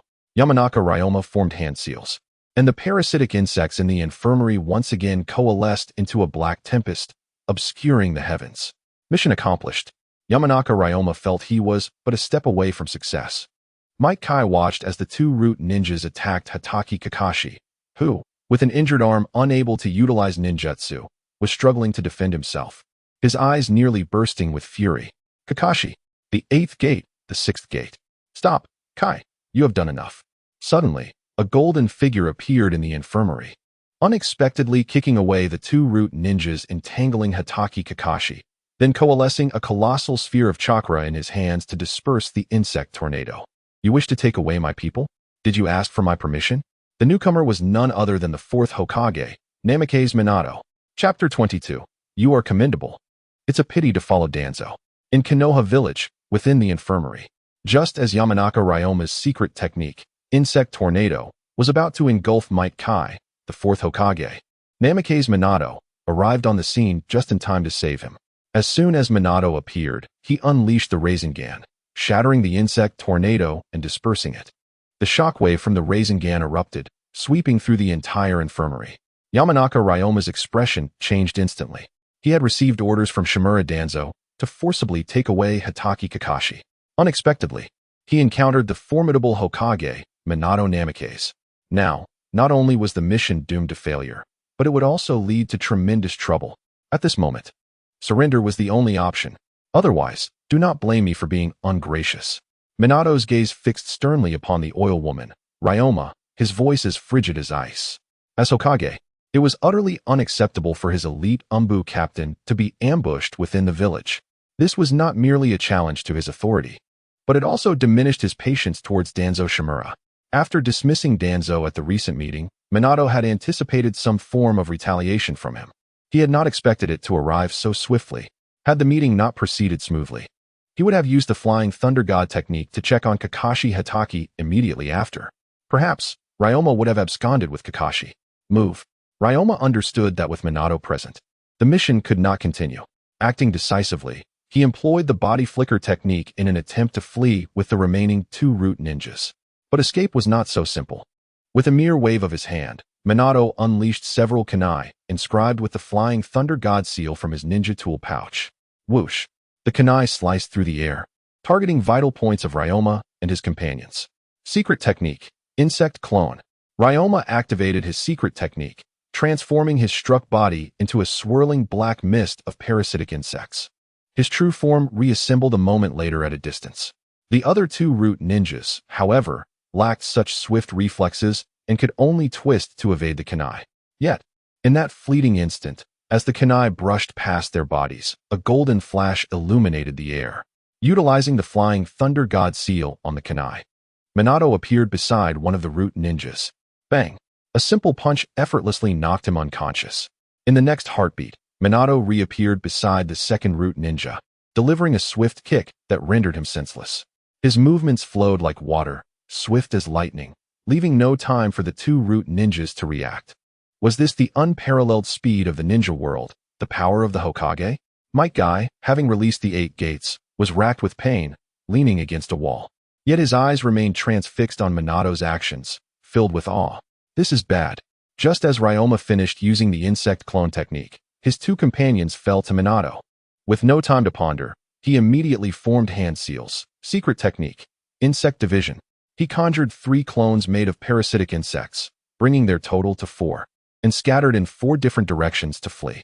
The Oil Clan's insect clones possessed unique characteristics, although the number of clones was inferior to the shadow clone technique. And lacking its special chakra distribution, The insect clones were indistinguishable from the original to even the Byakugan, moving with identical finesse. I must return to the base quickly, otherwise, if I fall into the hands of the Hokage, Lord Danzo will likely abandon me. Panic surged within Ryoma as he comprehended the dire fate that awaited him should Minato capture him. Danzo would never acknowledge that he had sent someone to abduct Kakashi, nor would he come to his aid. Coupled with the cursed seal implanted on Ryoma, he was left with no escape. Stop. You have nowhere left to run. As the oil woman Ryoma sprinted for his life, a cool voice resonated in his ear. It was the formidable Minato Namikaze. Ryoma's spirit surged with disbelief. Rasengan. In the next moment, a sharp pain pierced his abdomen. A blue sphere of chakra struck him, the overwhelming force propelling him to the ground, where he rolled several times. Clutching his injured midsection, blood trickled from the corner of his mouth as he shakily propped himself up. How did you see through my disguise? This is impossible. Minato, not being a sensory-type ninja, should not have been able to perceive his true form so swiftly. See through? I did not, Minato replied, having effortlessly dispatched the other 3 clones. A smile graced his face as he continued. With the others eliminated, naturally, you were left. Surely you do not believe my speed is solely due to the Flying Thunder God technique. My body flicker technique is equally swift. Earlier, when Ryoma's 4 clones dispersed in different directions, Minato had employed his exceptional body flicker technique to dismantle the other 3 within a short span. Thus, the Ryoma before him was undoubtedly the genuine article. Now, tell me, who sent you? Minato inquired sternly, standing before Ryoma, who remained silent, his head bowed in defeat. Lord Hokage. Suddenly, several figures materialized beside Minato, clad in combat attire and wearing masks. They were the true Umbu ninjas. Subdue him and seal his chakra. Be cautious of the insects on him, Minato commanded, gesturing to the Umbu members. With deft precision, they began to restrain Ryoma while Minato turned to leave. Before departing, he glanced back at Ryoma and remarked with a smile, "You possess potential. It is a pity to be under someone like Danzo." As soon as the words left his lips, he vanished in a flash of golden light. Bound by the Umbu, Ryoma revealed an expression of acceptance. He was unsurprised that Minato had deduced his connection to Shimura Danzo. At Konoha Hospital, in Kakashi Hitachi's new ward, the 5 root ninjas had been taken away by the arriving Umbu for confinement. The room, ravaged by the recent battle, was no longer suitable for habitation. Thus, Kakashi was compelled to relocate to a new room. Unlike before, he now had a new bedmate. Mike Guy, having opened the 5th gate, suffered from torn muscles and required a period of quiet recuperation. Moreover, his legs had been gnawed by Ryoma's parasitic insects, causing some issues with his meridians. Kakashi, even while injured, one must not neglect training, otherwise, the vigor of youth will fade. He exclaimed, "Come, let us do sit-ups together. 500 sit-ups. If you cannot manage, punish yourself with 1,000 squats." The exuberant green ninja incessantly preached the fervor of youth to Kakashi. However, the poor white-haired shinobi seemed impervious to his words, gazing helplessly out the window with an expression of despair. Chapter 23. The root of the tongue disaster was invented by the 2nd generation. What does it have to do with Danzo Shimura? In the village of Konoha at the Hokage Tower, the moment Kakashi Hitaki was attacked, Minato Namikaze, the 4th Hokage, arrived at the battlefield and apprehended the rogue root ninjas, including the oil user Ryoma. Although the interrogation utilizing the tongue erasure technique yielded no results, it was confirmed that they were indeed operatives under Danzo Shimura. Consequently, Minato convened a small-scale high-level meeting. The 4th Hokage Minato Namikaze, the 3rd Hokage Hiruzen Sarutobi, the Hokage's chief advisor Shikaka Nara, former Hokage advisor Hamura Midokado, former Hokage advisor Koharu Uchiha, and the former Hokage advisor and leader of Root, Danzo Shimura, all gathered in one room. A flash of golden light appeared as Minato, clad in a red and white ceremonial robe, with his shining golden hair, made his entrance. His countenance was grave. He bypassed greetings and proceeded directly to take a seat at the desk. The 3 elder advisors, Hiruzen, Hamura, and Koharu, exchanged glances, silently acknowledging the concern mirrored in each other's eyes. They were all acutely aware of the underlying reason for Minato's sudden summons. Danzo's recent actions had been excessively reckless, and Minato had caught him red-handed, leaving no room for exculpation. "Greetings, Hokage-sama," Shikaku Nara respectfully inquired. maintaining a formal demeanor that contrasted with his usual casualness when speaking to Minato in private. The three elder gentlemen offered their greetings as well, but Danzo stood apart. "Humph. You previously barred me from attending meetings, yet now you summon me for a private discussion. What is your intent, Minato?" Danzo scoffed, his half-wrapped head and the scar on his chin adding to his cold demeanor. Minato cast a frosty glance at him, offering no reply, and instead nodded to Shikaku. Understanding the unspoken cue, Shikaku rose, holding a document aloft, and began to articulate the matter at hand. The purpose of the Fourth Hokage's gathering of esteemed colleagues is to address the recent heinous attack. Ryoma of the Oil User clan, accompanied by 5 root ninjas, infiltrated the Konoha hospital and assaulted the recuperating Kakashi Hatake and Might Guy, with the intention of abducting Kakashi. The ensuing battle caused significant damage to the hospital, and it was only upon the Fourth Hokage's arrival that Ryoma and his 5 accomplices were apprehended. According to the reports from the interrogation department, all 6 individuals had fallen victim to the tongue erasure technique, a technique known exclusively to Danzo Shimura within the village. A detailed account is contained within the report, Shikaku concluded, gently placing the document on the table where the others were seated.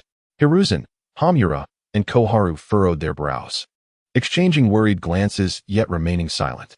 Despite having anticipated the complexity of the situation upon hearing the news, they were taken aback by the decisiveness with which Minato had acted, securing incontrovertible evidence in such a brief period.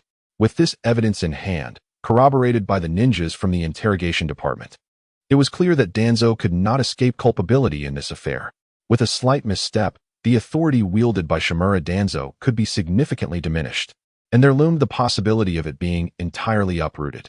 This was a scenario that the 3 did not wish to witness. Sarutobi Hiruzen lowered his head, slowly drawing on his pipe, his mind abuzz with contemplation. From his perspective, he was reluctant to see Shimura Danzo ousted from the power center so prematurely. On one hand, there was a sense of public duty.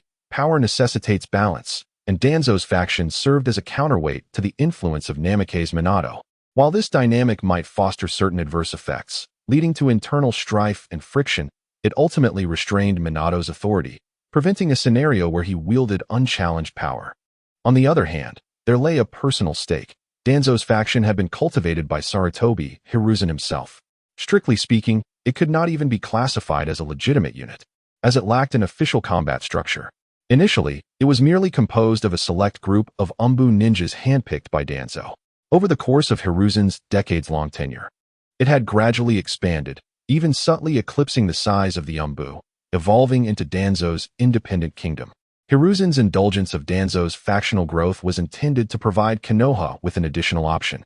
Issues that could not be addressed openly still required resolution, necessitating someone willing to dirty their hands to tackle such problems. This was the very essence of the root and of Danzo's existence. None had perused the report, as the situation was understood by all. After a moment of silence, Danzo turned to Minato, a cold smirk gracing his lips. "Is this your tactic? To employ such despicable and sordid means to frame the loyal of Konoha? To achieve your aim of eliminating rivals? I shall never acknowledge such vile machinations." Danzo's words resonated with conviction, his demeanor radiating righteousness. Minato's countenance darkened upon hearing this. With evidence both testimonial and physical at hand, how thick-skinned must one be to feign innocence?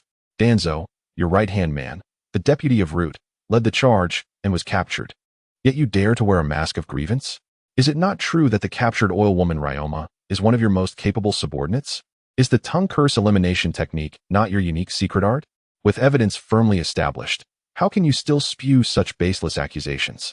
Nara Shikaku interjected with discontent. "Humph," Danzo scoffed, crossing his arms disdainfully. "I had long suspected oil woman Ryoma of harboring ulterior motives and was prepared to interrogate him. I did not anticipate his betrayal would occur so swiftly. The tongue curse elimination technique was devised by the second Hokage. I am not the sole practitioner in the village. To think that one could frame me through such a technique is a strategy far too rudimentary." Upon hearing this, Shikaku's ire flared, but with his astuteness, he recognized that Danzo would undoubtedly refuse to confess under the current circumstances. Danzo was intent on casting Ryoma out as a scapegoat while donning the mantle of a victim, all the while safeguarding his own retreat. It is not as if they have caught Shimura Danzo in the act. As long as he steadfastly denies his involvement, that suffices. In the realm of politics, prior to unveiling the final curtain, there exists an abundance of tactics at one's disposal. At this juncture, the evidence bears little significance. The handling of this matter ultimately hinges upon the opinions of those in higher authority. Should they desire for Danzo to confess, even if he maintains his innocence, he shall be compelled to admit guilt. Conversely, if they wish to shield him from confession, even with witnesses and tangible proof present, he may evade culpability with ease. Such is the nature of politics. He could only turn to Minato Namikaze, for he had exhausted all words he could utter, awaiting how Minato would characterize the situation. Chapter 24. Danzo's laxity and discipline. Punished with 3 cups of sake, Minato Namikaze nodded in understanding and inquired of Hiruzen Sarutobi, Lord Third. Do you have any opinions on this matter? Minato was not lacking in political acuity, he merely lacked experience. In this precarious situation, the only decision-makers were Minato and Hiruzen, while the others could only echo their sentiments. I am growing old, Minato, Hiruzen said without lifting his head, his features obscured by the haze of smoke from his pipe. His voice, heavy with age, resonated. You are now the Hokage. The affairs of Konoha rest upon your words alone. What you decree is what shall be. He continued. I am but a retired elder. Upon hearing this, Narashikaku's expression darkened slightly as he keenly sensed Hiruzen's words did not align with his true intentions. Indeed, Hiruzen paused momentarily before continuing. Danzo has erred on numerous occasions over the years, and I have often contemplated punishing him. Yet, I have never been able to summon the resolve to do so. Listening to Hiruzen's words, Danzo's rigid face broke into a cold smile. For he had always acted with the best interests of Konoha in mind. This time, however, with irrefutable evidence of his wrongdoing, he could not feign innocence. Nevertheless, in light of his past contributions, he hoped for leniency, a chance for redemption. Shikaka thought to himself, as expected. He knew that Hiruzen would never truly punish Shimura Danzo. The situation swiftly tilted after Hiruzen's declaration to protect Danzo. Mito Gate and Tazuna Koharu also voiced their agreement, leaving Minato and Shikaku in the minority. Minato remained silent, seemingly pondering how to articulate his thoughts. Meanwhile, Danzo, visibly displeased, retorted, You foolish monkey. What nonsense are you spouting? I have already stated.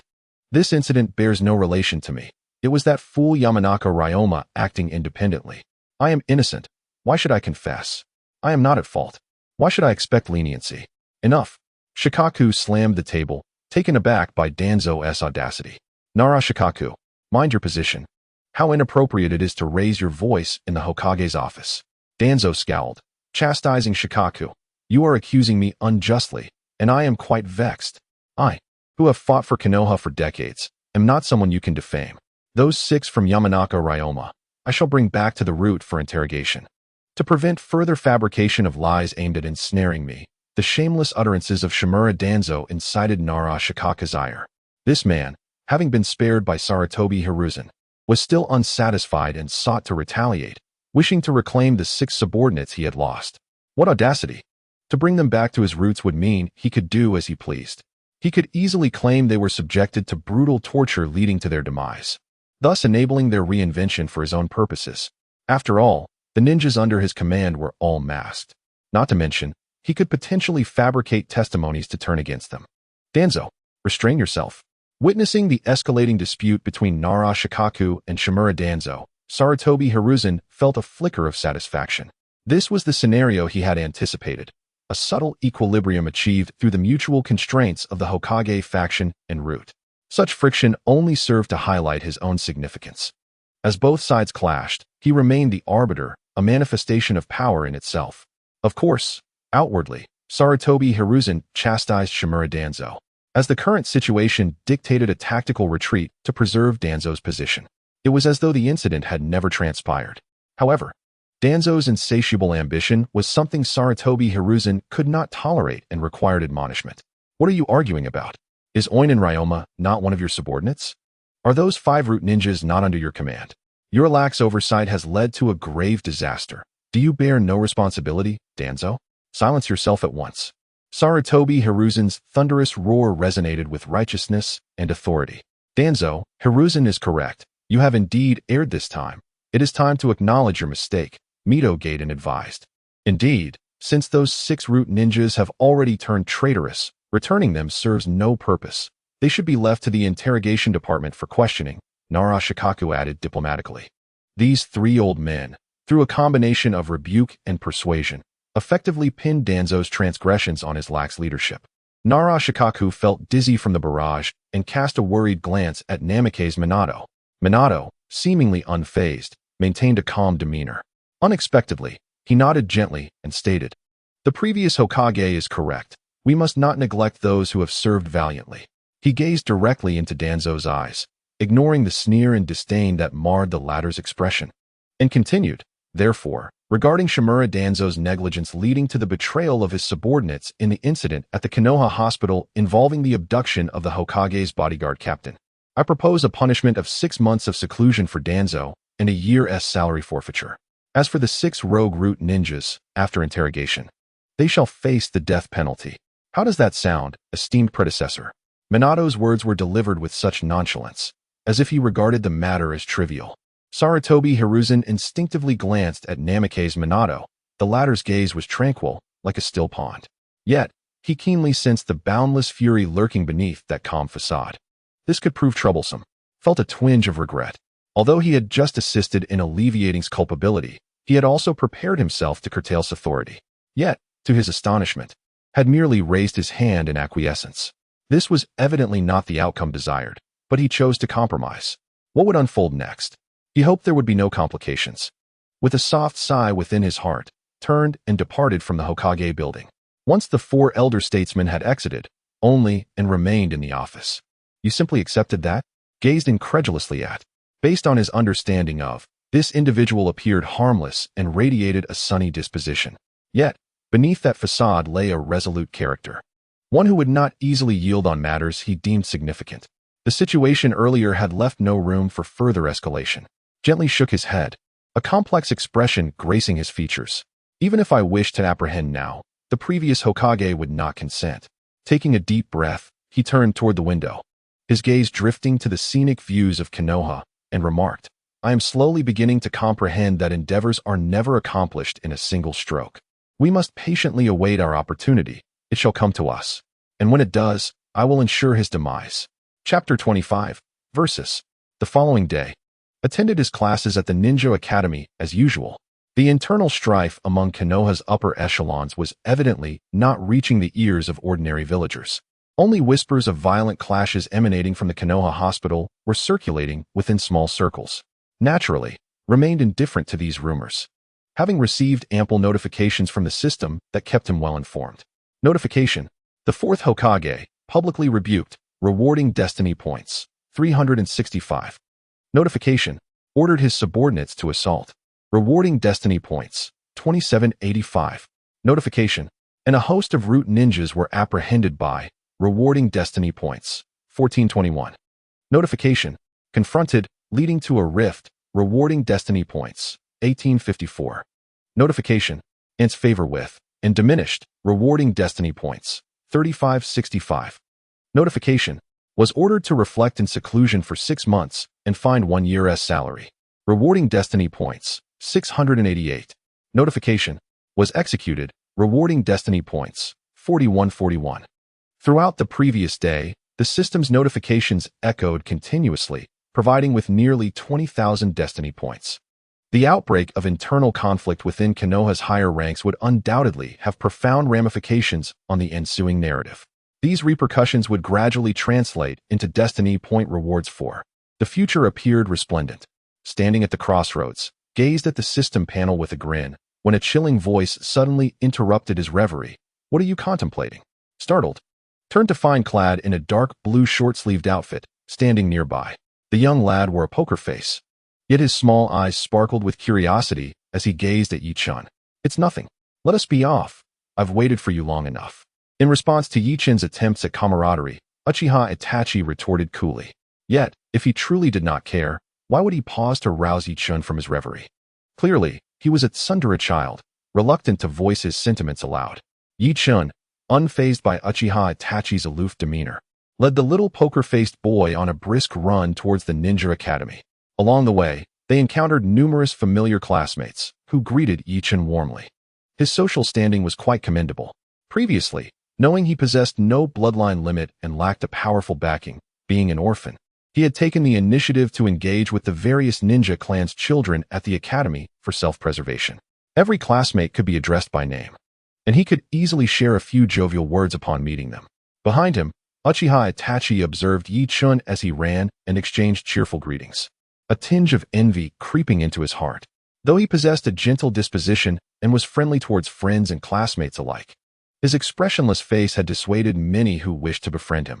Furthermore, the reputation of being a genius from the Uchiha clan only added to the distance others felt. Uchiha, after all, was understood by those who knew. If only I could be like Yi Chun, the little tsundere mused silently. However, such thoughts remained just that. He could never muster the courage to initiate friendships himself. After concluding their morning studies, Yi Chun insisted on sharing lunch with Uchiha Itachi. Sampling the culinary skills of Uchiha Makoto, Yi Chun was effusive in his praise. In return, Uchiha Itachi found himself relishing the food prepared by Yi Chun, who had once mastered the kitchen in his previous life, showcasing remarkable culinary prowess.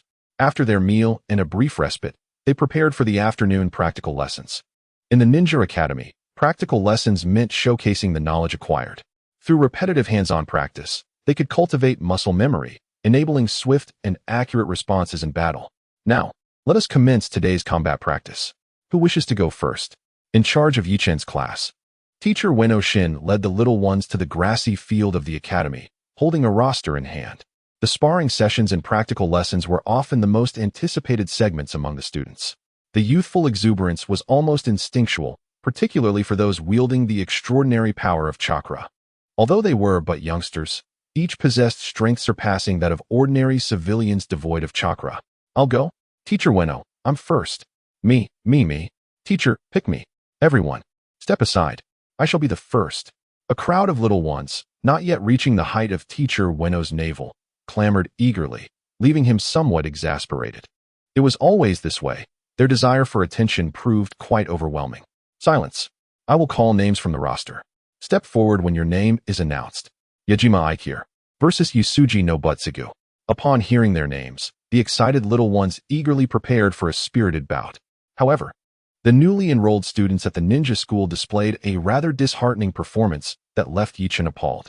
The boys were grasping each other by the necks, while the girls tugged at each other's hair.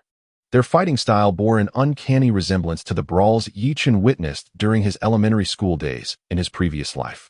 The only distinction, perhaps, was that a punch from these younglings could inflict internal bleeding upon an adult's abdomen.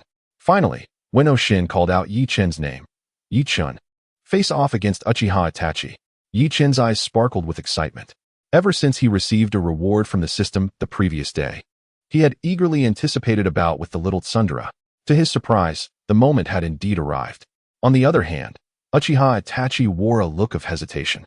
He was reluctant to spar with Yi Chun. On one hand, Yi Chun had previously been too weak, although he was diligent in his studies and training. Exhibiting a level of perseverance and tenacity far beyond that of his peers, he lacked the bloodline limit, family secret techniques, and the guidance of elder ninjas. Naturally, he could not compete with his classmates from ninja clans, often finding himself at the bottom of the ranks. On the other hand, Itachi regarded Yi Chun as a friend and understood that despite Yi Chun's jovial exterior, he possessed a strong sense of pride, fearing that a defeat might discourage him. Slowly, Uchiha Itachi approached Yi Chun and, under Ueno Shin's direction, formed the opposing hand seals, contemplating how to subtly hold back. To his astonishment, he heard Yi Chun earnestly declare, "Give it your all, or you shall lose to me today, Itachi." What? For a fleeting moment, Uchiha Itachi was taken aback, not expecting Yi Chun to express such confidence. Here it comes. Whoosh. Just as Yi Chun's words faded, Itachi's keen senses detected a rush of wind. He is attacking. The thought flashed through Uchiha Itachi's mind as he prepared to react and block. Bang! A powerful punch landed squarely on Uchiha Itachi's delicate face, sending the proud little boy flying several meters before he crashed to the ground. How could he be so fast? A profound question arose in Uchiha Itachi's mind. Chapter 26. The second test approaches. 3 months had swiftly passed since Yi Chun decisively defeated Uchiha Itachi in their training match. Yi Chun's status within the ninja school had soared. His classmates and teachers no longer admired him solely for his gentle demeanor and sociability. Rather, They began to respect him for the power and potential he had demonstrated.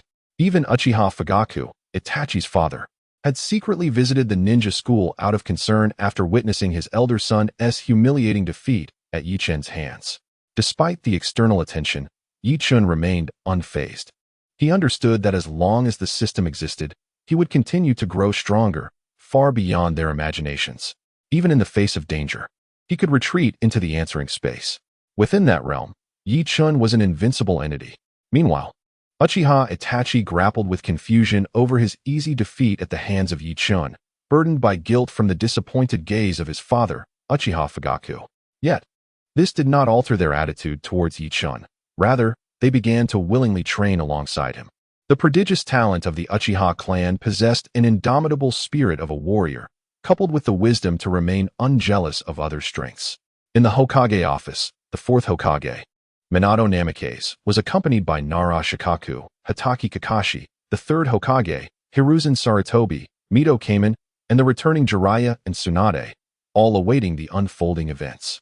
After the previous inquiry, Minato, having deliberated carefully, decided to disclose this secret to Hiruzen and the others.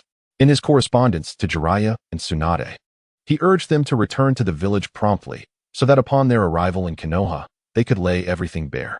Naturally, aside from Minato and his companions, others instinctively assumed they were ensnared by Jinjutsu, even contemplating summoning a ninja from the Yamashiro clan to examine the memories of Minato and the others. It was only when Minato solemnly assured the authenticity of his first-hand experience that the rest began to harbor doubts. Ultimately, they resolved to witness this so-called inquiry space for themselves, believing in the adage that seeing is believing. Why are they still not here? Wasn't it said that this time would be 3 months ago? Jiraiya, with his white hair, leaned against the wall with arms crossed, yawning in utter boredom, tears streaming down his face. Jiraiya, be quiet. Just wait patiently, Tsunade retorted, casting him a disdainful glance before turning to inquire of Kakashi, who was stationed beside Minato. How is your hand faring, Kakashi? Since their last return to the village, Tsunade had performed surgery on Kakashi, reattaching his arm and ensuring all nerves were properly connected, thereby restoring his arm to its former glory. After a period of recuperation, Kakashi's arm had returned to its previous state, and he smiled gratefully, nodding. Thank you for your concern, Lady Tsunade. It has healed well. Suddenly, as they engaged in their idle chatter, a dazzling sphere of light erupted forth. This blue light burst open, rapidly expanding outward. In the blink of an eye, before anyone could react, it formed a circular barrier that enveloped them entirely. Is this what you refer to as the inquiry space? Hiruzen instinctively reached out to touch the blue barrier surrounding them, exclaiming in wonder, indeed, it is quite extraordinary. What type of barrier is this? I can't discern its nature at all. Jiraiya, with his characteristic nonchalance, scrutinized the surroundings, rubbing his chin in confusion.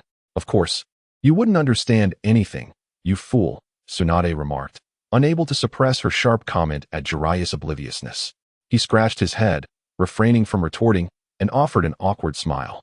At that moment, a cold voice resonated. Welcome once again to the inquiry space. Suddenly, everything went dark, followed by a flash of golden light. The golden glow expanded from a small point into a gigantic screen, completely covering one wall of the office. The familiar palace remained unchanged, where Yi Chen sat quietly observing them. It is noteworthy that the disguise meticulously crafted by the system for Yi Chen was flawless, devoid of any discernible flaws. Present were formidable figures such as Sarutobi Hiruzen, Jiraiya, and Tsunade, the princess of Konoha, none of whom detected any irregularities. The three exchanged glances, sensing the mysterious and powerful aura emanating from Yi Chen, which differed significantly from the first-time observers among them. In contrast, those who had previously participated in the quiz, Minato Namikaze, Shikaka Nara, and Kakashi Hatake, bowed respectfully, addressing him as Your Excellency. It was Minato, the Hokage, who invoked the honorific, as there were few in the ninja world who could command such respect from him.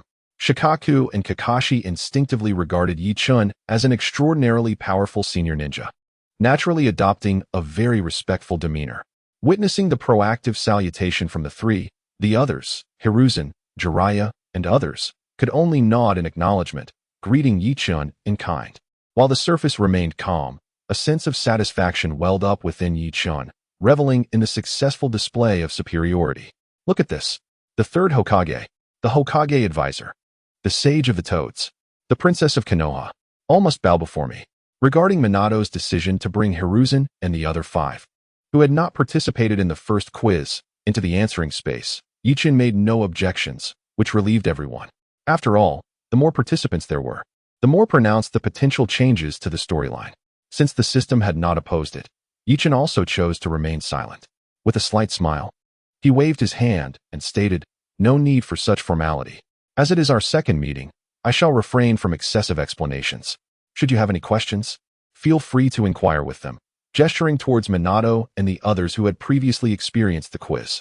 Upon finishing his statement, Yi-chun waved his hand grandly, and countless points of light coalesced, forming 3 familiar titles for Minato and the others: Character List, Faction List, Event List.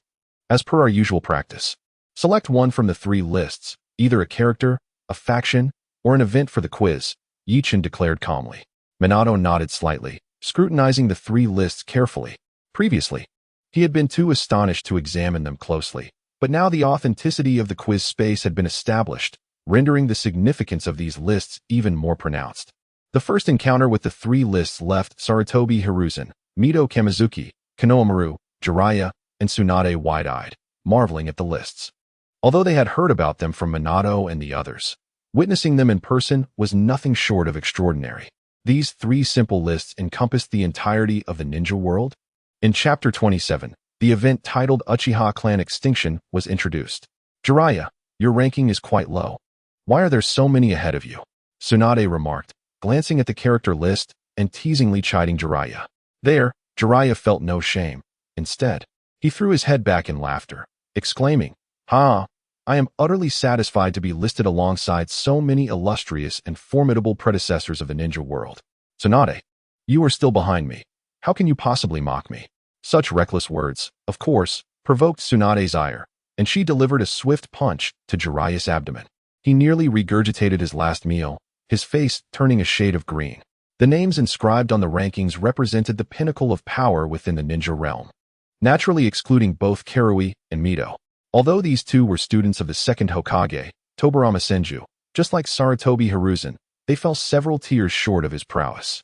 Hiruzen, though brazenly proclaiming himself the strongest Hokage, indeed possessed remarkable abilities, mastering all forms of ninjutsu with an unparalleled command over the 5 elemental techniques. In contrast, Mito and Karui barely reached the elite Jonin level, unable to hold their heads high among the illustrious figures listed. "Who is this Naruto Uzumaki? I have never heard of such a name," Sarutobi Hiruzen suddenly inquired, perplexed. As an elder who had witnessed the era of Hashirama Senju, he had personally visited the land of whirlpools during its zenith and had some familiarity with the Uzumaki clan. Yet, this name was entirely foreign to him. It was noteworthy that someone could rank so highly, surpassing even the legendary Senju Hashirama. One could only imagine the strength of this Naruto Uzumaki. Could he possibly be stronger than Lord Hashirama?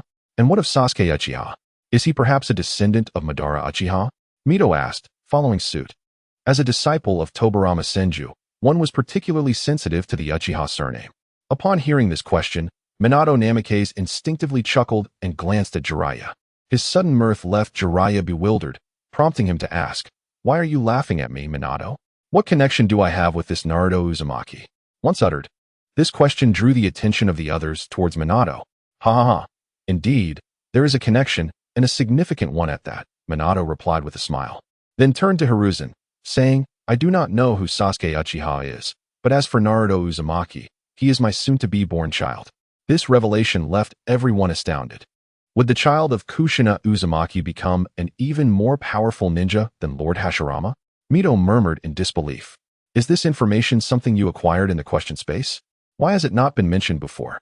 Tsunade questioned, pressing her lips tightly together. Upon hearing Tsunade's skeptical inquiry, Kakashi Hitaki's expression stiffened. Shikaku Nara discreetly cast a glance at the elderly woman, his eyes betraying a hint of disdain. "Must everything be disclosed to you? Are you the Hokage? Or is Minato the Hokage? How can you be so audacious?" As Sarutobi Hiruzen listened to the emotionally charged inquiry from Tsunade, he felt the inappropriateness of the situation. Just as he was about to speak with a stern expression, he was interrupted by Minato Namikaze. "Regarding this child Naruto, Is not his name derived from your esteemed work, Lord Jiraiya? Minato paid no heed to Tsunade's question, treating her as if she were merely a figment of the atmosphere. Although the elderly woman recognized her misstep upon opening her mouth, the demeanor of Minato sparked her irritation. Tsunade's rising anger aside, Jiraiya responded with astonishment. Oh, you mean the will of fire? Indeed. Ha ha ha, truly befitting of me, the white-haired boy, to have such a sophisticated name. Jiraiya laughed heartily, only to be swiftly knocked down by a punch from Tsunade, who harbored a dislike for him. After the jovial commotion, Sarutobi Hiruzen's eyes gleamed with complex emotions as he slowly spoke. So, let us observe how Naruto develops. I am quite curious to see if this child can surpass even Lord Hashirama. From the current circumstances, it was clear that the impending event of the Nine-Tails Night was already known to many, and the arrangements made were foolproof. If Uchiha Obito did not come, it would be for the best. Should he dare to show up, the people of Konoha would ensure his return was impossible. Thus, Sarutobi Hiruzen was keen to witness the birth of Minato's child, the one destined to be the Jinchuriki of the Nine Tails, Naruto Uzumaki, and to discover what manner of person he would become. I concur. I am also very intrigued. Jiraiya quickly chimed in, genuinely fascinated. Haha. I too wish to see what kind of life this child will lead. Minato laughed joyously, entirely unperturbed by the placement of his name beneath that of his son. Instead, he felt immense pride that his offspring would grow to be such an extraordinary ninja. However, he unexpectedly declined the suggestion to observe Naruto Uzumaki, stating, nonetheless, Naruto is still quite some time away from being born. We can delve into his matters later. What piques my interest now is the massacre of the Uchiha clan. What could have transpired to bring about such a catastrophic event? It is truly hard to believe. Minato's words sparked intrigue among the others. Indeed, they acknowledged. As a prestigious family that has thrived since the Warring States period, the Uchiha clan has consistently stood at the pinnacle of the ninja world, rivaled only by the Senju clan. Other ninja clans lack the capacity to contend with them. Yet, how could such a powerful clan face annihilation? What manner of foe could obliterate such a formidable lineage? That is a valid point. I too am eager to learn, Sarutobi Hiruzen responded, contemplating the implications. After all, the Uchiha clan is an integral part of the village, and their extinction would undoubtedly have significant repercussions for us. He exhaled a plume of smoke and nodded thoughtfully. Perhaps, through the events surrounding the Uchiha clan, we can discern the challenges facing our village and prepare ourselves accordingly. Mito Menon and Nara Shikaku both nodded in agreement. Well then, I will defer to your judgment, Jiraiya said with a resigned wave of his hand, conceding to the majority. Minato Namikaze smiled and nodded, then gestured to Nara Shikaku, saying, Shikaku, you have worked hard this time as well. In the presence of the esteemed adults, it hardly feels like hard work, Nara Shikaku replied with a smile, but then paused, his expression growing serious as he addressed Yeching. Esteemed sir, I choose the event regarding the Uchiha clan's annihilation. Chapter 28. Shimura Danzo.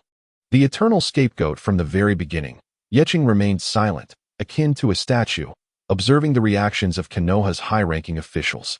It was undeniably fascinating to witness these renowned characters from the original tale engaging in conversation. Yeching found the spectacle quite enjoyable. When Sarutobi Hiruzen proposed to discuss the Uchiha massacre, Yeching felt an inner delight blooming. You ancient relic, you truly thought the Uchiha massacre did not pertain to you? Yeching chuckled inwardly, maintaining a facade of calm as he nodded and declared, in that case, I hereby announce the commencement of the second Ninja World Quiz.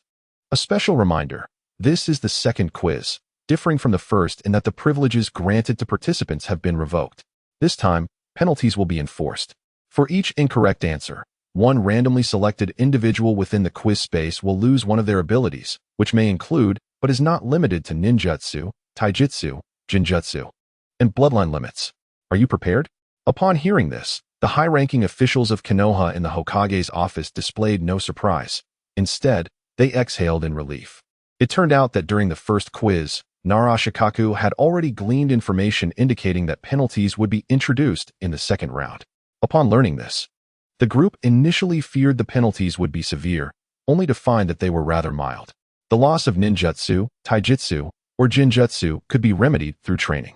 While it would be regrettable for Kakashi Hatake to lose his Sharingan, it remained well within acceptable limits. They exchanged glances, nodding in agreement. And Nara Shikaku spoke up. We are ready. Please present the question, esteemed sir. With a shift in the scene, the luminous points constituting the three lists were dispersed by a void-like force and began to reorganize. Then, a new line of text materialized on the screen. Question 1. The Uchiha Shursui, nicknamed Shunshin Shursui, was betrayed due to misplaced trust and, in despair, jumped into a river to commit suicide. Who betrayed Uchiha Shursui? Answer options. 1. Sarutobi Hiruzen 2. Shimura Danzo 3. Uchiha Fujiko 4. Namikaze Minato Uchiha Shursui. Is he a descendant of Kagami?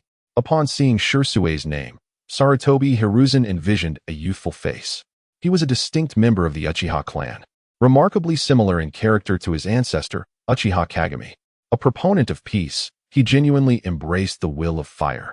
In stark contrast to those Uchiha who held an elitist view of their bloodline, looking down upon others in the village. It must be him. I have encountered this young man a few times, and he is an exceptionally promising talent. Mito Minyan nodded in agreement, striving to recall any memories associated with Uchiha Shursui. The reputation of Uchiha Shursui had long since begun to circulate within the Hidden Leaf village. Many ninjas had heard of the prodigious talents of the Uchiha clan. Among the new generation, he was undoubtedly the most gifted ninja in all of Konoha. Thus, aside from Jiraiya and Tsunade, who spent most of their time outside the village, everyone present was familiar with this name. However, the subject matter was troubling, betrayed by someone he trusted, leading to a tragic leap into the river. Jiraiya stroked his chin, perplexed, and inquired, "He certainly doesn't seem like a good person, does he, old man?" "Minato, your names are on the answer. Shouldn't you say something?" Jiraiya's thoughtless remark caused Sarutobi Hiruzen's face to stiffen. The former Hokage's expression darkened as he thundered, "Nonsense. I have never betrayed anyone. Not in the past. And certainly not in the future." Sarutobi Hiruzen was nearly driven to madness by his ungrateful disciple. Setting aside the fact that he had never betrayed his comrades throughout his life, could such an act truly be revealed by a disciple in front of everyone? Did his master not deserve any dignity? However, Minato Namikaze remained unfazed, offering a gentle smile. "Sensei, I believe it cannot be me." His words were imbued with a profound confidence, a steadfast assurance in his principles, convinced he would never engage in betrayal. From the question posed, it seems Uchiha Shursui trusted someone, only to be betrayed by that very person. From my perspective, if he had wholeheartedly trusted me, any issues could have been resolved through discussion. There would never be a path leading to betrayal, let alone a confrontation that would result in his demise. Jiraiya held a deep-seated belief in the responses of both men. His earlier outburst was merely a reflexive inquiry prompted by the names in the question and answer. He could not fathom that his teacher and disciple would be capable of such treachery. "Idiot," Tsunade glared at Jiraiya, feeling exasperated with her dim-witted companion, while he could only scratch his head and chuckle sheepishly. However, Tsurugi Koharu's expression darkened. Hesitantly, she glanced at Sarutobi Hiruzen and, under his puzzled gaze, stammered, "I heard last time that Danzo was plotting to bring Uchiha Shursui into the root. Good heavens, we have found the traitor." Upon hearing Koharu's words, Sarutobi Hiruzen's expression shifted, revealing a sense of resignation. When he first saw the question, he instinctively ruled out himself and Minato as possibilities. Remaining were Danzo Shimura and Uchiha Fuichi. He was more inclined to believe that Uchiha Fuichi could have committed such an act. After all, Uchiha Fuichi was the clan leader. It was only natural for Uchiha Shursui to place his trust in him. Ultimately, being betrayed and meeting a tragic end could only be attributed to unfortunate circumstances and the failings of Uchiha Fuichi. Little did he expect that Koharu's words would firmly place the blame on that old scoundrel, Danzo Shimura. As soon as the name emerged, everyone unanimously agreed that there was no fault in it. Shimura Danzo is precisely that kind of person, capable of engaging in the most despicable acts. This fellow Danzo truly elicits a sense of revulsion. Tsunade, with her unique standing in Konoha, is unreserved in her speech. At this moment, she disregards the feelings of the three former classmates of Shimura Danzo present and openly mocks him. After all, in her recollection, Danzo is akin to a foul insect lurking in the sewers, incapable of accomplishing anything substantial and only adept at causing disgust. Thus, Tsunade has always held disdain for her granduncle's disciple. Yet, it would be unfair to judge him hastily. Perhaps he harbors some hidden burdens. Mito Gate Kankuro offered a disingenuous rebuttal. Observing his hesitant expression, it was evident that even he did not believe his own words. After all, as old classmates and partners. They were well aware of Danzo's character. So, let us choose Danzo. Kankuro, you shall respond, spoke Minato Namikaze directly upon witnessing the situation. Chapter 29. What connection does Danzo's burden have with my third Hokage? Sir, my answer is, Shimura Danzo, Narashikaku replied to Yichin upon receiving Minato's command. This query did not require much effort from Narashikaku, for he had only heard of the name Uchiha Shursui. In the absence of understanding, he refrained from offering unreliable speculations, which is precisely why Minato valued him. It is through sufficient caution that one can maintain the position of the Hokage's chief advisor. Yichin smiled and nodded. Congratulations, your answer is correct. Additionally, as a special reward, in the second round of the quiz, for every correct answer, you will be able to view the answer screen. This reward has been tailored specifically for you. Following the last quiz, when Minato requested to view all information regarding the Ninetales incident, Yichin had applied for the regularization of this feature in the quiz system. After all, if each participant chose to view informational data every time, would there be any rewards left to give? To further disrupt the narrative of the Hokage, Yichin deliberately introduced this functionality. Is that so? Thank you for your generosity, my lord. Narashikaku's eyes lit up, and he bowed respectfully in gratitude. Minato and the others also offered their respects. They fully understood the value of the reward Yichin spoke of. A simple comparison suffices. The ultimate reward from the last quiz could have been exchanged for reviving the deceased, immense power, or infinite wealth. Yet Minato and the others chose to exchange it for information on the Ninetales incident. It was evident that these ninjas placed great emphasis on intelligence. There's no need for thanks. Please direct your attention to the screen. This is comprehensive information regarding the death of Uchiha Shursui. Yichin waved his hand generously, and the luminous points forming words dissipated, revealing a new scene on the screen. In the scene, Sarutobi Hiruzen and Shimura Danzo sit cross-legged on the ground. Tonight, the Uchiha are convening again. Their coup is escalating. We must take action first. Monkey, Danzo spoke with dissatisfaction. I will nip this budding thread in the bud. Sarutobi Hiruzen took a puff from his cigarette and declared with unwavering conviction, adding, Shursui will attend the gathering. Should Uchiha Fugaku plot a coup, Shursui will employ Konoha Tsukumi to thwart him. At that moment, a figure emerged from the shadows. Uchiha Shursui stepped forward to express his stance. I will prevent clan leader Fugaku and his kin from acting. If necessary, I shall use Konoha Tsukumi to control clan leader Fugaku. Merely changing Fugaku will not alter the Uchiha's overall disposition. Shimura Danzo, however, remained opposed to this plan, his expression as frigid as ice. If they are willing to change, then our village can also transform. We must shed our prejudices against the Uchiha clan, insisted Sarutobi Hiruzen. The Uchiha clan is planning a coup. The sudden revelation left the occupants of the Hokage's office in a state of confusion. They exchanged glances, struggling to comprehend the gravity of the situation. Narashikaku furrowed his brow, his mind racing. The Uchiha clan had historically been at odds with the Hokage lineage, a significant chasm separating them. Yet, no one had anticipated that the Uchiha, one of the founding clans of Konoha, would entertain thoughts of rebellion. Even after enduring the covert suppression and control by the second Hokage, Senju Tobirama, and the third Hokage, Sarutobi Hiruzen, the Uchiha had always been willing to sacrifice for Konoha when duty called. This loyalty was largely due to the Uchiha's status as a privileged class within Konoha, controlling the village's security forces and, fundamentally, serving as one of its rulers. What could possibly incite them to revolt? There must be a significant impetus driving this notion of insurrection among the Uchiha. Narashikaku was resolute in his thoughts as he glanced at Namikaze Minato, then leaned closer to whisper to him. I say, what is it that the Nara clan scion cannot share openly with everyone? Jiraiya, feeling a strong sense of belonging to Konoha, was equally eager to understand the reasons behind such a monumental announcement regarding the Uchiha's coup. Spotting Narashikaku whispering to Namikaze Minato, Jiraiya interjected, Fool, are you the Hokage? Tsunade delivered a punch, knocking Jiraiya down, her voice sharp. As the current Hokage, it was entirely justifiable for Namikaze Minato to keep certain confidences solely with his subordinate, Narashikaku. Everyone else chose to overlook the matter, but Jiraiya, in his ignorance, had blurted out his thoughts. Did you not see Sarutobi Hiruzen, Mito Kamen, and Narashikaku huddled together in hushed conversation? Ha ha ha, it's fine. Minato replied with a smile, gesturing for Nara Shikaku to speak freely. Shikaku, there are no outsiders here. Share your insights. Nara Shikaku cast a resigned glance at Minato, feeling at a loss for words regarding his Hokage's character. Esteemed leaders, upon witnessing the scene earlier, an idea crossed my mind. Although Nara Shikaku felt that it was inappropriate to voice such sentiments in front of everyone, he had no choice but to comply with the request made by Minato Namikaze, his superior. Observing the imagery, it was evident that the third Hokage and Shimura Danzo appeared considerably older than they do now. This suggests that the events depicted transpired long after the present moment. Furthermore, according to the events listed in the examination space, the Uchiha clan massacre occurred subsequent to the Nine-Tails attack.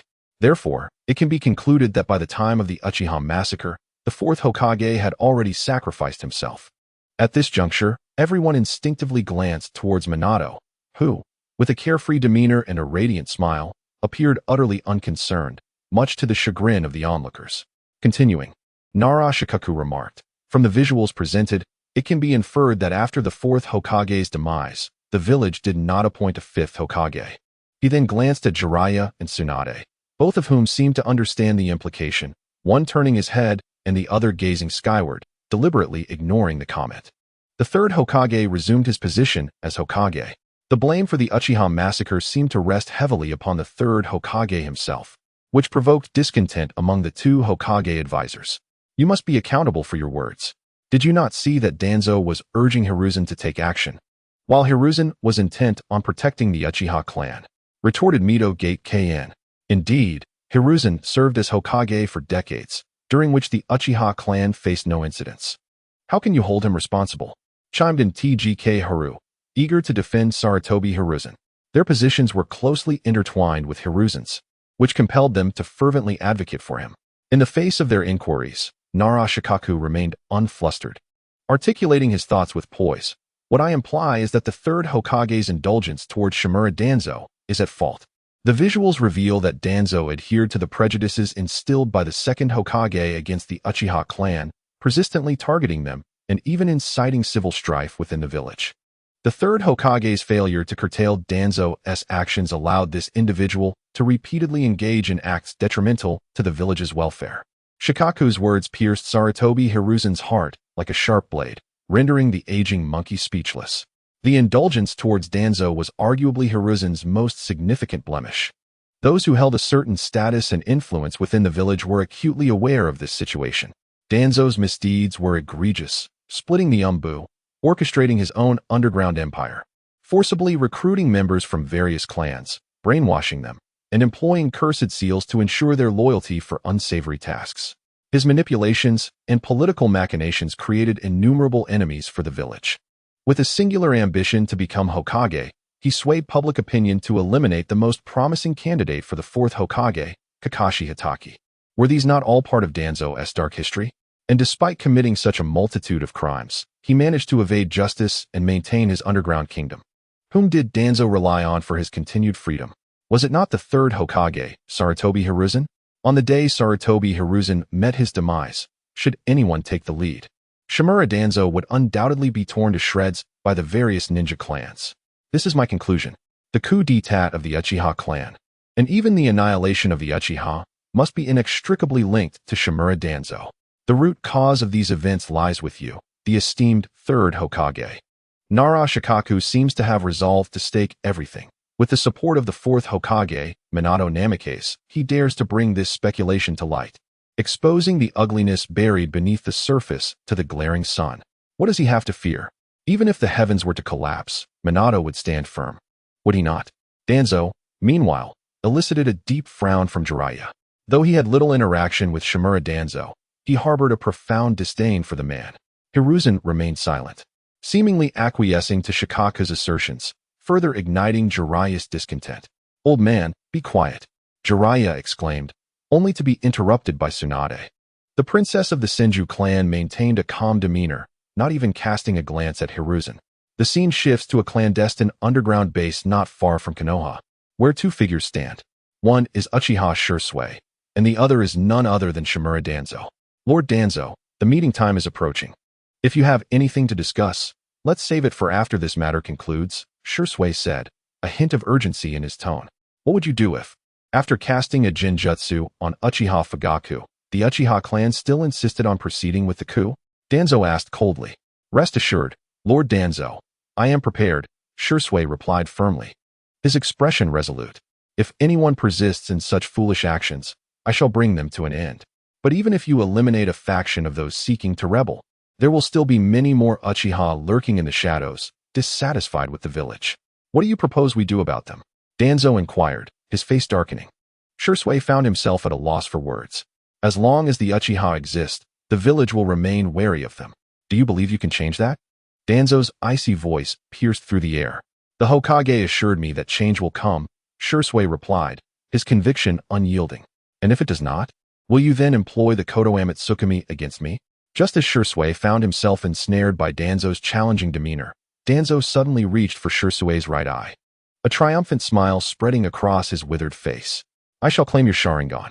With a resounding thud, Danzo found himself ensnared by Shisui's Jinjutsu. Yet, in the blink of an eye, Danzo appeared before Shisui. Before Shisui could react, Danzo deftly plucked away Shisui's right eye and pressed it against his own, leaving Shisui's original Sharingan blind and pale.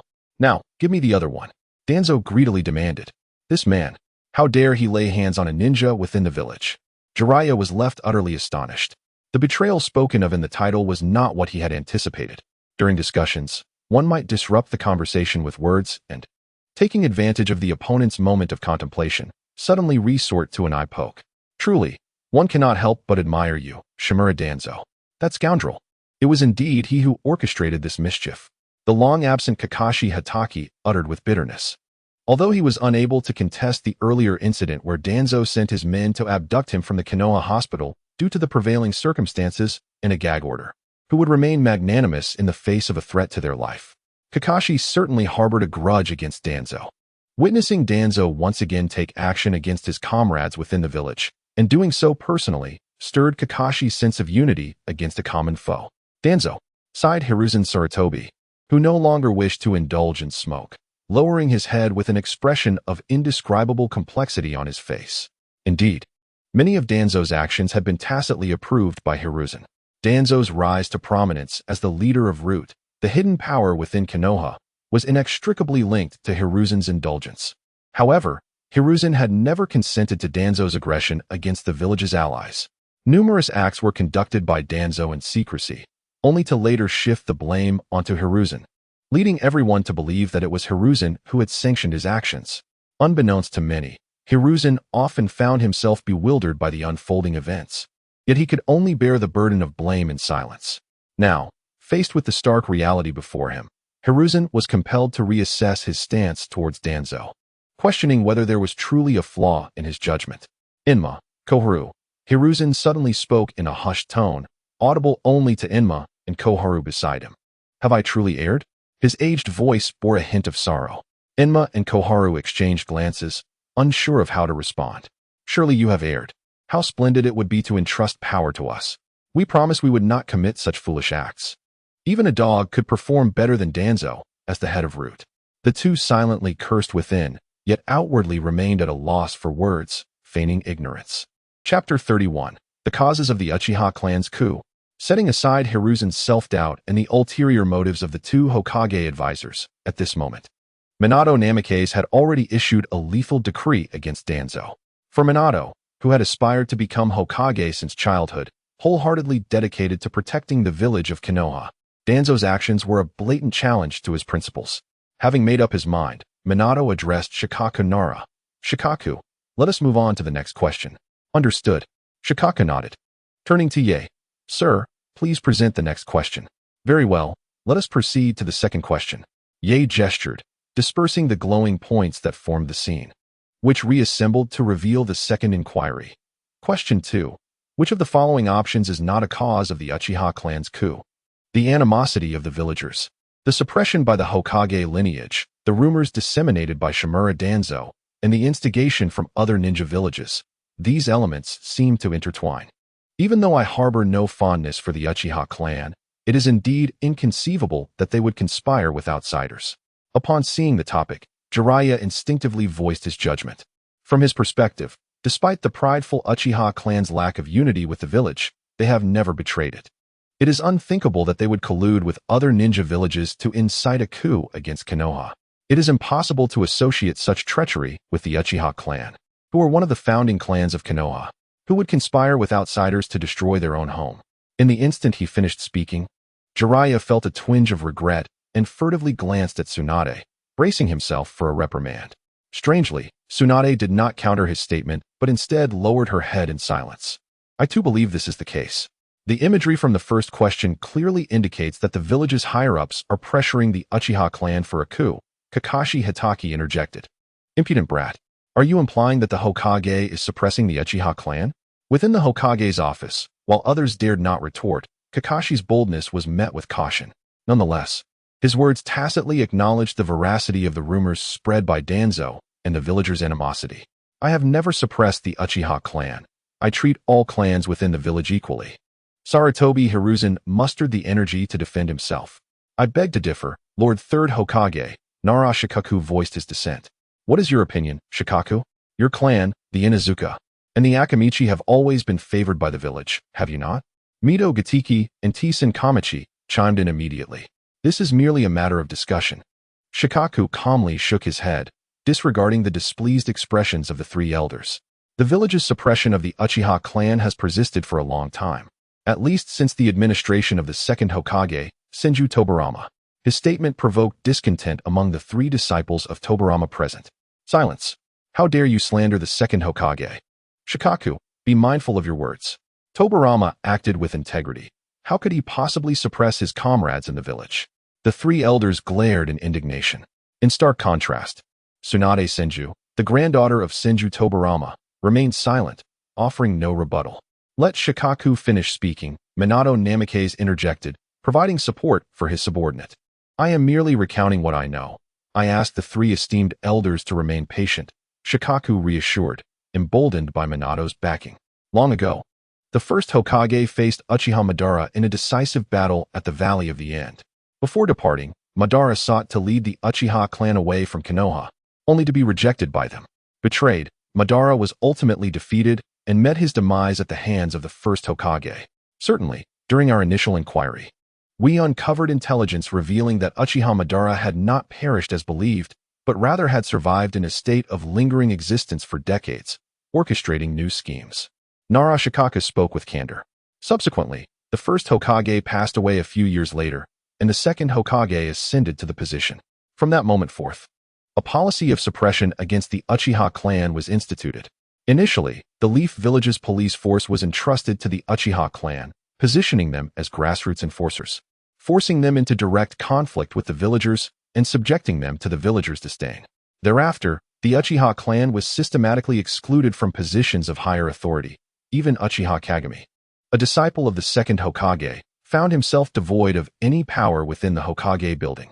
Over the years, the Uchiha clan was isolated from the Hokage lineage, severing their prospects of wielding significant influence over the village. Simultaneously, the responsibilities of the police force exacerbated their already strained relations with the villagers, further deepening the rift. This entire scheme was precisely what the second Hokage sought to achieve. I have heard from the elders of our clan that the second Hokage believed the Uchiha clan to be inherently malevolent, openly expressing his discontent towards them. This ideology has been perpetuated by the third Hokage and the higher echelons to this very day. At this juncture, Nara Shikaku, observing the grim countenances of Sarutobi Hiruzen and others, remarked with a smile, "Am I mistaken, third Hokage? How does this relate to the Uchiha clan's coup? Did we compel them into rebellion?" Tsunade's apprentice, Keisuke, began to argue persistently. When the police force was handed to the Uchiha clan, they accepted it with great enthusiasm. This is their own doing, Mito Minyen retorted coldly. Sarutobi Hiruzen's face tightened as he replied coldly. The will of Lord Tobirama was to remain vigilant against the potential horrors that the Uchiha clan could unleash. However, he never actively sought to suppress them, nor have I. Nara Shikaku shook his head and turned to Minato Namikaze, inquiring, "Fourth Hokage, shall we disclose that piece of intelligence? You dare to conceal information from the village's higher-ups? What is your intention, Shikaku?" Mito Minyen and Tsunade's apprentice erupted in indignation, voicing their accusations. "Allow me to clarify. It was I who instructed Shikaku to withhold this information." Minato Namikaze took responsibility, prompting the two elder gentlemen to fall silent. Lord First, my decision to conceal this information was not without reason, Minato said, maintaining a relaxed demeanor despite Sarutobi Hiruzen's displeasure. The intelligence we received regarding the Nine-Tails incident, indicating that Uchiha Madara still lives and has manipulated Uchiha Obito into executing the Moon Eye plan, has already been shared with you all. The only detail I withheld is that Uchiha Obito possesses the Mangekyou Sharingan, and it is the Mangekyou Sharingan that holds the key to controlling the Nine-Tails. Chapter 32. Another brainwashed Uchiha. Do you mean to say that you fear we might become wary of the Uchiha clan due to their Mangekyou Sharingan's ability to control the Nine-Tails? After hearing Minato's words, Sarutobi Hiruzen exhaled a plume of smoke and inquired slowly. Indeed, both Uchiha Madara and Uchiha Obito are not connected to the Uchiha clan residing within the village. I do not wish for the Uchiha clan to suffer further estrangement from the village merely due to a pair of eyes, stated Minato Namikaze with gravity. Thus, if this discourse is not provided, you would not foresee the ensuing events. Following the turmoil of the Nine-Tails, the conflict between the village and the Uchiha clan would escalate due to the Sharingan, would it not? Sarutobi Hiruzen, having served as Hokage for decades, effortlessly organized his thoughts and comprehended Minato's intent. Both Minato and Nara Shikaku nodded, with the latter stepping forth to elucidate. Indeed, from the moment I perceived the phrase regarding the Uchiha clan's coup, this rationale struck me. In that scene, the Fourth Hokage perished while sealing the Nine-Tails, and it was the Uchiha, wielding the Mangekyou Sharingan, who controlled the beast, coupled with Danzo Shimura's machinations. It is challenging not to foster distrust between the village and the Uchiha, ultimately leading to the clan's insurrection. I understand, Sarutobi Hiruzen acknowledged with a sigh. Truly, that scoundrel Danzo is everywhere. I concede that our approach has been flawed. You may proceed to answer. With that statement, Sarutobi Hiruzen admitted that the Hokage lineage's oppression of the Uchiha was unjustified. From a standpoint of political compromise, it implied a commitment to refrain from further actions against the Uchiha, delegating that segment of decision-making to Minato and his associates. I was in the wrong, and thus you shall take the lead. Upon seeing Minato nod, Nara Shikaku addressed Yeching. My lord, my answer is, congratulations, you are correct. Yeching responded with a smile. As an observer, Yeching found great amusement in the unfolding drama. Several times he was tempted to interject, yet the constraints of the system prevented him from doing so. Now, let us view the forthcoming scene. Subsequently, Yeching showcased footage of members of the Uchiha clan, serving as the security force, engaging in confrontations with villagers and ninjas within the village. Countless clashes, coupled with the Uchiha's haughty demeanor, ultimately forged a profound rift between this clan and the entire village, leading both sides to harbor animosity. This gradually evolved into the Uchiha clan isolating themselves, forsaking interactions with the villagers, preferring to engage in their own affairs. Exploiting this discord, Shimura Danzo further incited tensions, disseminating malicious rumors about the Uchiha clan's arrogance, which tarnished their reputation to an all-time low. Throughout the presentation, Sarutobi Hiruzen, Mito Kamen, and Nara Shikaku remained silent. It was evident that the three were already well-versed in these matters, with a significant portion of it aligning with their own interests. As the highest authorities within the village, the Hokage faction perceived an unrestrained and rebellious Uchiha clan as a perpetual ticking time bomb. Without proper regulation, no one could predict when they might explode. This judgment stemmed from their respective positions. In this light, it is indeed apparent that the Uchiha clan harbors its own issues. Konoha's renowned Hokage, Minato Namikaze, began to articulate his thoughts. Yet, it is primarily the chasm between both sides that fosters mutual misunderstanding, ultimately escalating into animosity. As he reflected upon the scene, Minato was filled with profound sentiment. Originating from humble beginnings, he had lost his parents at a tender age. Orphaned and alone, he had grown up with a keen awareness of the illustrious Uchiha clan, having witnessed firsthand the ruthlessness of its members within the Konoha Guard. However, observing the entire evolution of events from such an objective and impartial standpoint was a novel experience for him, granting him clearer insight. Thus, he concluded that while the Uchiha clan could indeed be integrated, it necessitated certain constraints. More critically, it was essential to mend the villagers' emotional rifts, allowing the Uchiha clan to reintegrate into the community of Konoha. Indeed, it is only through mutual understanding that the seeds of peace can be safeguarded. Jiraiya sighed with a sense of wistfulness. Yi Chun, smiling as he surveyed the gathered individuals, posed the question. Now, I shall announce the third topic. Are you prepared? Sir. We are ready, Nara Shikaku responded respectfully. Yi Chun nodded, gesturing to disperse the current scene and reassemble for the third question. Question 3. Within the Uchiha clan, there exist two individuals who stand apart from the fervent members of their clan, wholeheartedly devoted to Konoha and striving tirelessly for reconciliation between the village and their family. One is Uchiha Shursui. Who is the other? Options: Uchiha Fugaku, Uchiha Itachi, Uchiha Zawaman, Uchiha Fuyua. Upon reviewing the question, Minato expressed his astonishment. Indeed, there is another Uchiha who harbors affection for Konoha. Could it be Fugaku? Naturally, the first name that came to Minato's mind was Uchiha Fugaku.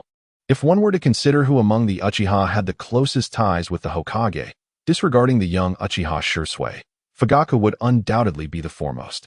It is well known that Uchiha Fugaku and Minato, as Hokage, shared a familial bond.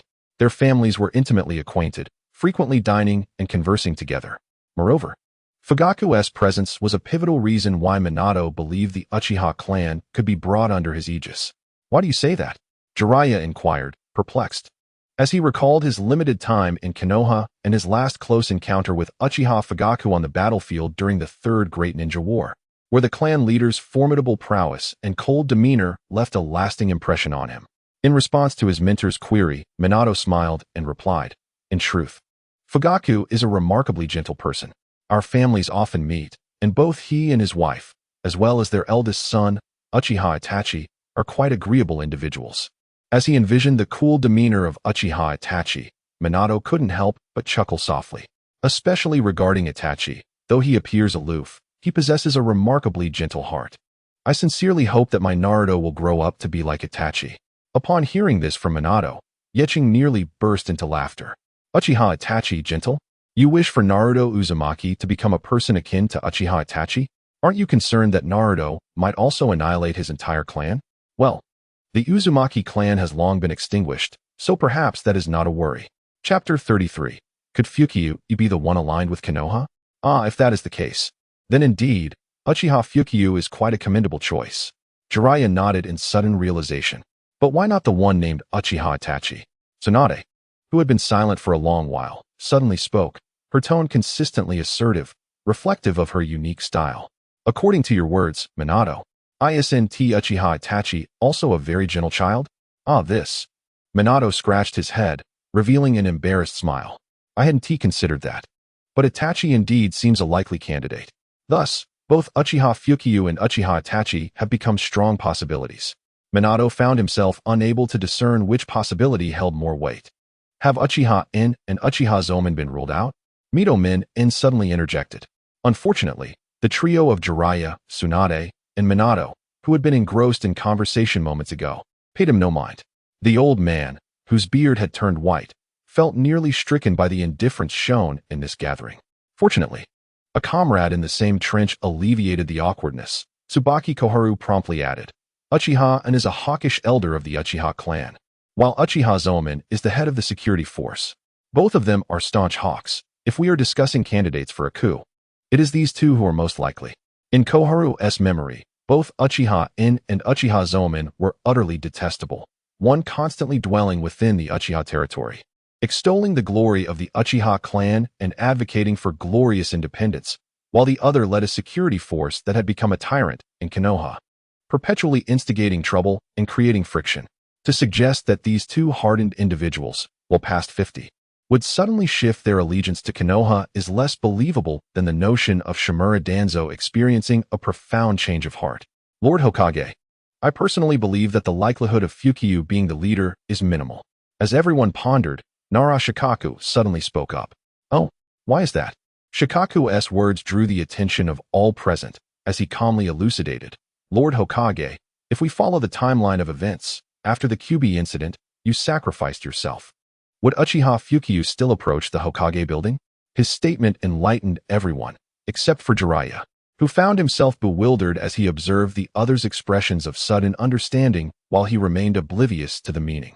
Desiring to interject, yet deterred by Tsunade's iron fist, he could only suppress his urge. This display amused Tsunade, who, witnessing her companion's embarrassment, felt her spirits lift. In a moment of compassion, she explained to the old white-haired man, "What Kakashi means is that within the Hokage building, only Minato is inclined to accept the Uchiha clan. If Minato were to perish during the Ninetales incident, we cannot ascertain the attitude of the newly appointed Hokage." As she spoke, Tsunade cast a sidelong glance at the quietly smoking Sarutobi Hiruzen, whose discomfort was palpable. The former Hokage was internally vexed, sensing an abrupt shift in circumstances. Once a revered leader who had guided Konoha to victory in 2 shinobi world wars, a cherished mentor to his students, and respected by the villagers, he now felt a sense of estrangement. Yet, Tsunade's words left Hiruzen with no grounds for rebuttal. It was important to remember that throughout his decades as Hokage, he had consistently enforced policies that suppressed and isolated the Uchiha clan. How could he, upon reassuming the Hokage title after the fourth's death, suddenly reverse course and embrace the Uchiha? Thus, the blame rested squarely on his shoulders without dispute. "Kakashi, are you suggesting that my demise has rendered Fuchi unable to align with the Hokage building, ultimately forcing him to adopt a hawkish stance?" Minato pondered. Whether Fuchi would indeed turn hawkish remained uncertain, but it was clear that he would not be the proponent of peace. After all, hadn't Uchiha Shursui just mentioned using Kodoame Tsukumi to control Uchiha Fuchi at a critical moment? Nara Kakashi noted. Although the gathered individuals were still unaware of the true nature of Kodoame Tsukumi, they could deduce it to be a genjutsu. At a pivotal time, Shursui, aligned with Konoha, intended to employ a genjutsu on Fuchi. One could easily imagine Fuchi's stance. "Indeed, I should have realized it sooner. Uchiha Fuchi is part of the Ku faction," Jiraiya exclaimed, snapping his fingers in realization. "Silence. We have known this for quite some time." Tsunade's briefly elevated mood was once again soured by the old man, who received a resentful punch, rendering him a mere shrimp. If this were the case, it would be a tremendous loss. Minato lamented the thought that his sacrifice might lead the Uchiha clan to forfeit their last chance for reconciliation with Konoha, ultimately steering them towards rebellion. The Uchiha clan, one of the founding noble families of Konoha, turning against the village would undoubtedly result in a significant loss for Konoha, Minato reflected. Upon hearing Minato's words, everyone subconsciously directed their gazes towards Sarutobi Hiruzen and his companions. The trio bore their own burdens of unspoken anguish. There was no way to argue against such matters. Could the outcome of the Uchiha rebellion possibly be unrelated to them? The village's suppression and isolation of the Uchiha clan had indeed been their decision. Yet, how could the three, who made those critical decisions, have foreseen this bitter consequence? Never mind. The answer will likely rest with Itachi. "Kakashi, please take the lead," he concluded. Indeed, Nara Shikaku has confirmed that the answer is indeed Uchiha Itachi. Upon receiving the command, he turned to Yichun and spoke, "My lord, my answer is Uchiha Itachi." "Congratulations, you have answered correctly," Yichun replied with a smile, amusement dancing in his heart as he observed the preceding theatrics. The trio of Sarutobi Hiruzen, along with Shimura Danzo, were the remnants of the Konoha parasites nurtured by the previous generation, Senju Tobarama, stripped of their facade of righteousness. Their grotesque visage was finally laid bare before the discerning eyes of Namikaze Minato and his companions. From that moment forth, the legitimacy of Sarutobi Hiruzen and his ilk was irrevocably shattered. Henceforth, every decision and recommendation from Hiruzen would be scrutinized by Minato. Even his 2 disciples, Jiraiya and Tsunade, began to harbor disappointment towards their master. Not to mention Orochimaru, who relentlessly yearned to eliminate the old monkey himself. The twilight of Hiruzen's life had indeed arrived. Chapter 34. Who slaughtered the Uchiha clan? Next, let us observe the imagery of the third question. In the scene, a young Uchiha Itachi sits serenely at the doorway, half of his body obscured by the doorframe. Before him, the assembly of Uchiha clansmen gathered. "I say we should storm the Hokage building and eliminate that old fool of the third Hokage. Let our Uchiha clan take control of Konohagakure," one clansman proclaimed loudly. "And what about Shimura Danzo? That insidious scoundrel has repeatedly targeted us Uchiha. I yearn to see him ground to dust." Another clansman spoke with a venomous tone, his face twisted in rage. "But what of the villagers? What if they resist?"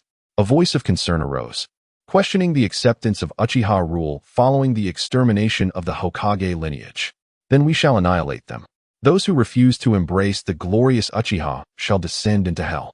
Amidst the flames, shadows cloaked the faces of the clansmen as they uttered words that resonated with malevolence.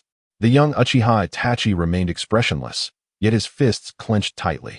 He glanced upwards to see his father sitting solemnly among the assembly's guards, silent and unyielding to the radical rhetoric of the clansmen. At this juncture, the visuals were profoundly shocking, sending ripples of alarm through the Hokage building. Has it truly escalated to this point? These individuals are utterly deranged, Jiraiya exclaimed in astonishment.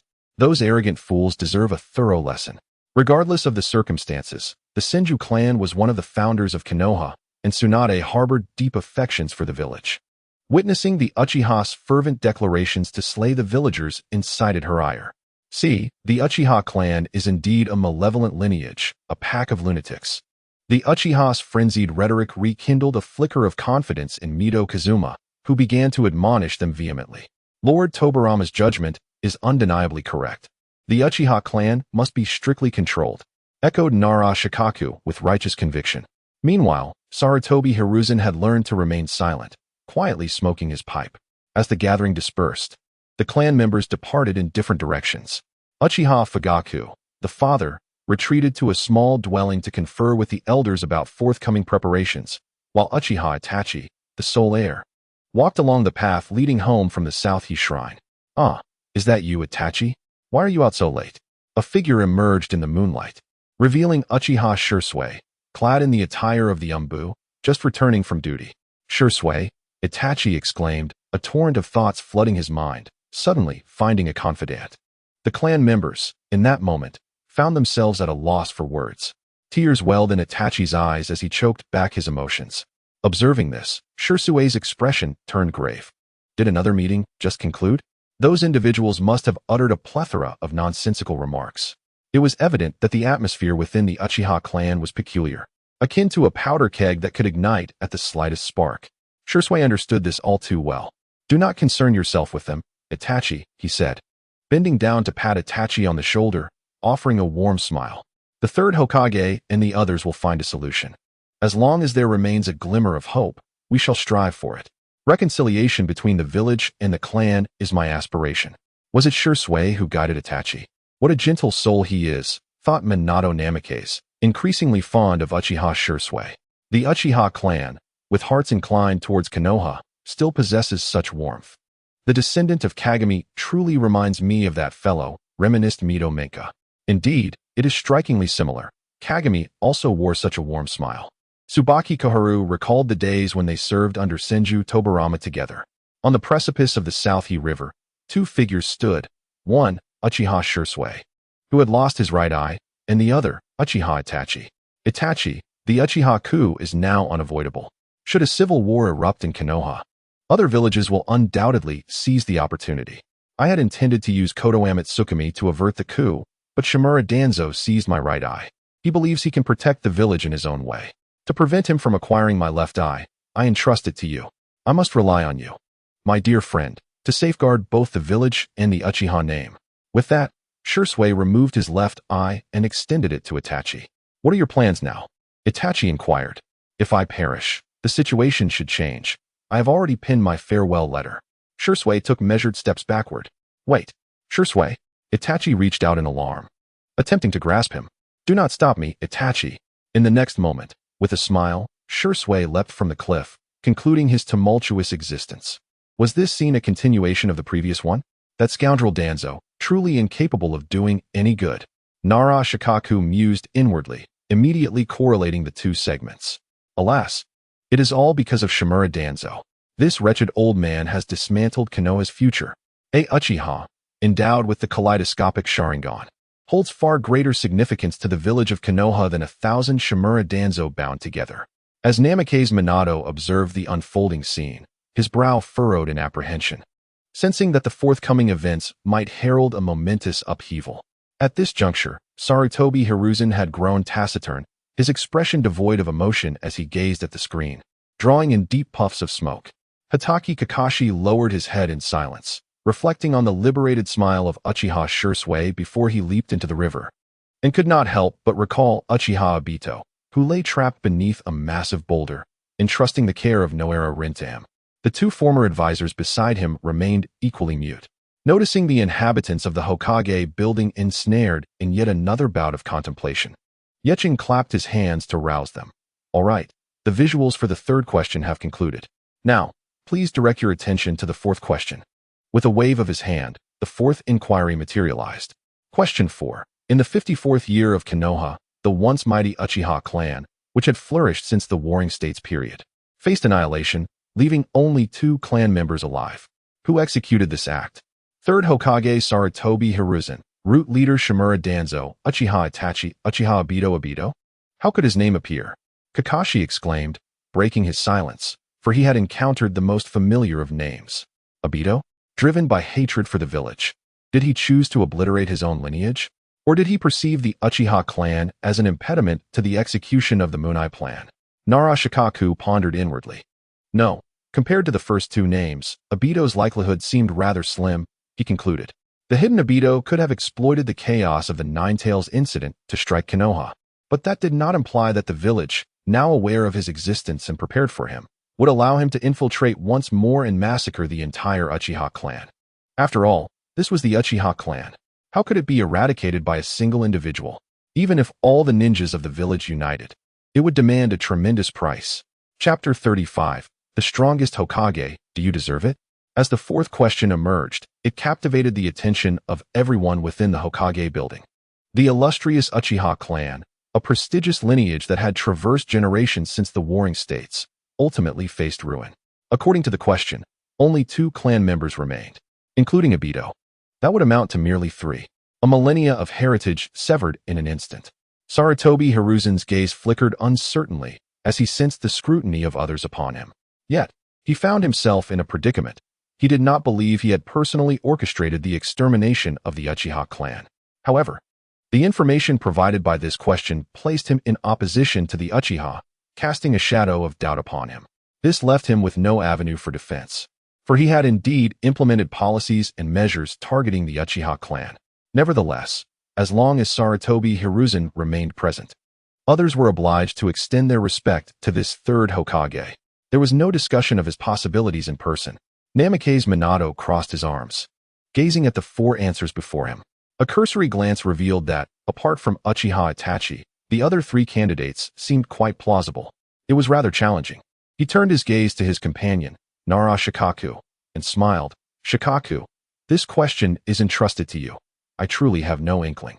Nevertheless, deep within, Minato had already settled on Shimura Danzo as his answer. After all, the enmity against the Hokage was well-founded. Indeed, Lord Hokage, Narashikaku replied with a nod. After a moment of contemplation, he spoke. The answer can be set aside for now. Even if Lord Third harbors biases against the Uchiha clan, the likelihood of him personally eliminating them is quite slim. Upon hearing Shikaku's words, Sarutobi Hiruzen could not help but smile faintly. That young lad has not wasted my years of favoring the Nara clan. He is indeed on my side. Hiruzen mused contentedly as he took a puff from his pipe. However, Shikaku's next statement made Hiruzen choke on his smoke. Moreover, the fundamental reason is that since becoming Hokage, Lord Third has experienced 2 great ninja wars and numerous smaller skirmishes over the decades without ever having taken action himself. This time is likely to be no different. Even if he wished to act against the Uchiha, he would probably delegate the task. This statement enlightened everyone, leading them to nod in agreement. Indeed, in everyone's memory, since Sarutobi Hiruzen ascended to the position of Hokage, he had not engaged in battle. During the fierce ninja wars, the legendary Sannin, Kakashi Hatake, Minato, and even Danzo had all been on the front lines, while he remained in Konoha. The village was powerful and had never been pushed to the brink, thus Hiruzen, safely commanding from within the village, had grown accustomed to inaction. Given such circumstances, the probability of Hiruzen personally annihilating the Uchiha clan was correspondingly low. However, one cannot say that entirely. Did not Lord Third intervene during the Nine-Tails incident?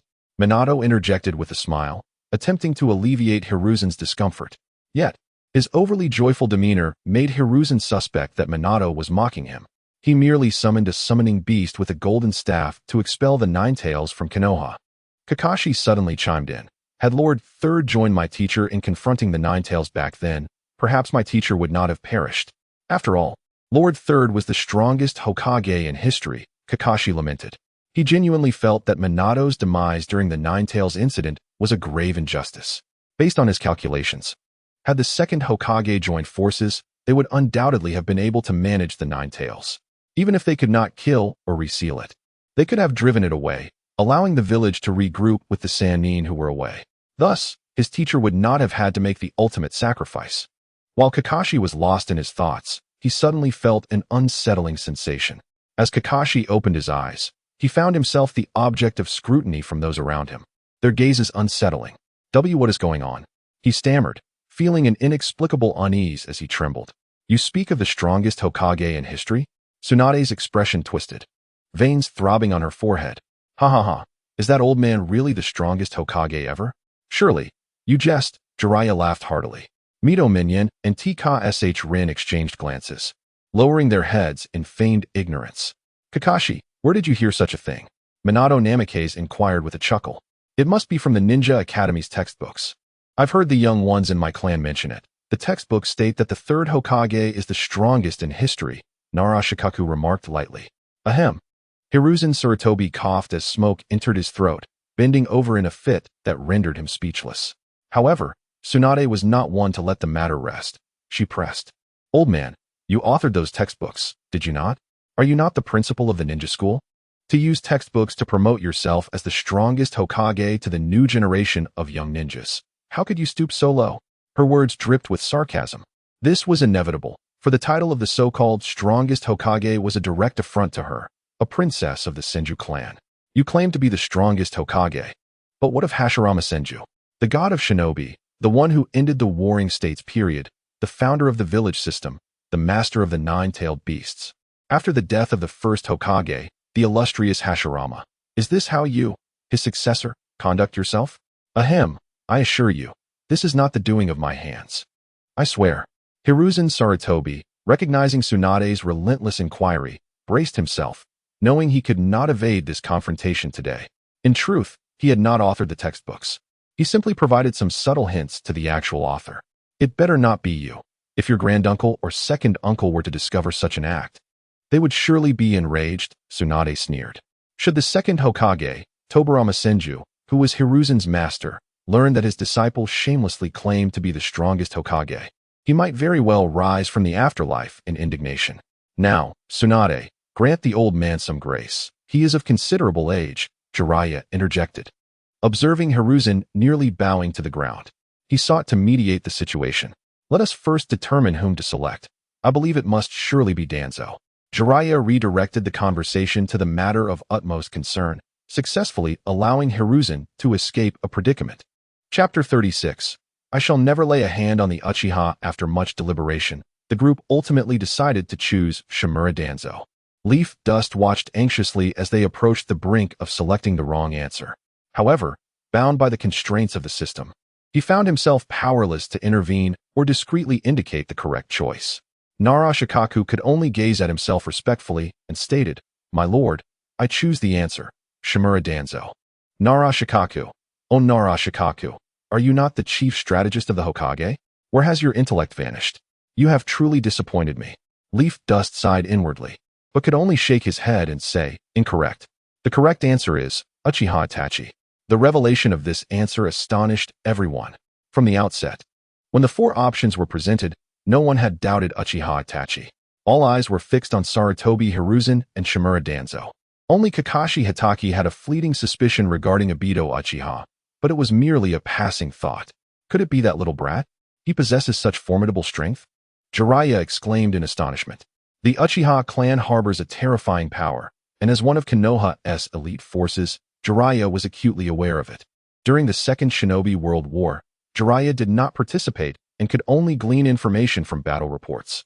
At that time, the Uchiha clan still had Uchiha Kagami mediating, maintaining a relatively good relationship with the village. Thus, the reports frequently noted how many enemy ninjas the Uchiha had slain, what crucial resources they had destroyed, and which strategic locations they had seized. Back then, those Uchiha who could take to the battlefield were all members who had awakened the Sharingan. The strength of the Uchiha clan stemmed from the fact that every Uchiha who had awakened the Sharingan was a formidable force in battle. Growing up listening to tales of the Uchiha's renown, Jiraiya was well aware of the clan's terrifying capabilities. By the time of the Third Shinobi World War, Jiraiya had matured. The title of the three legendary ninjas was earned during that war, although it was somewhat humiliating to be labeled as 3 against 1.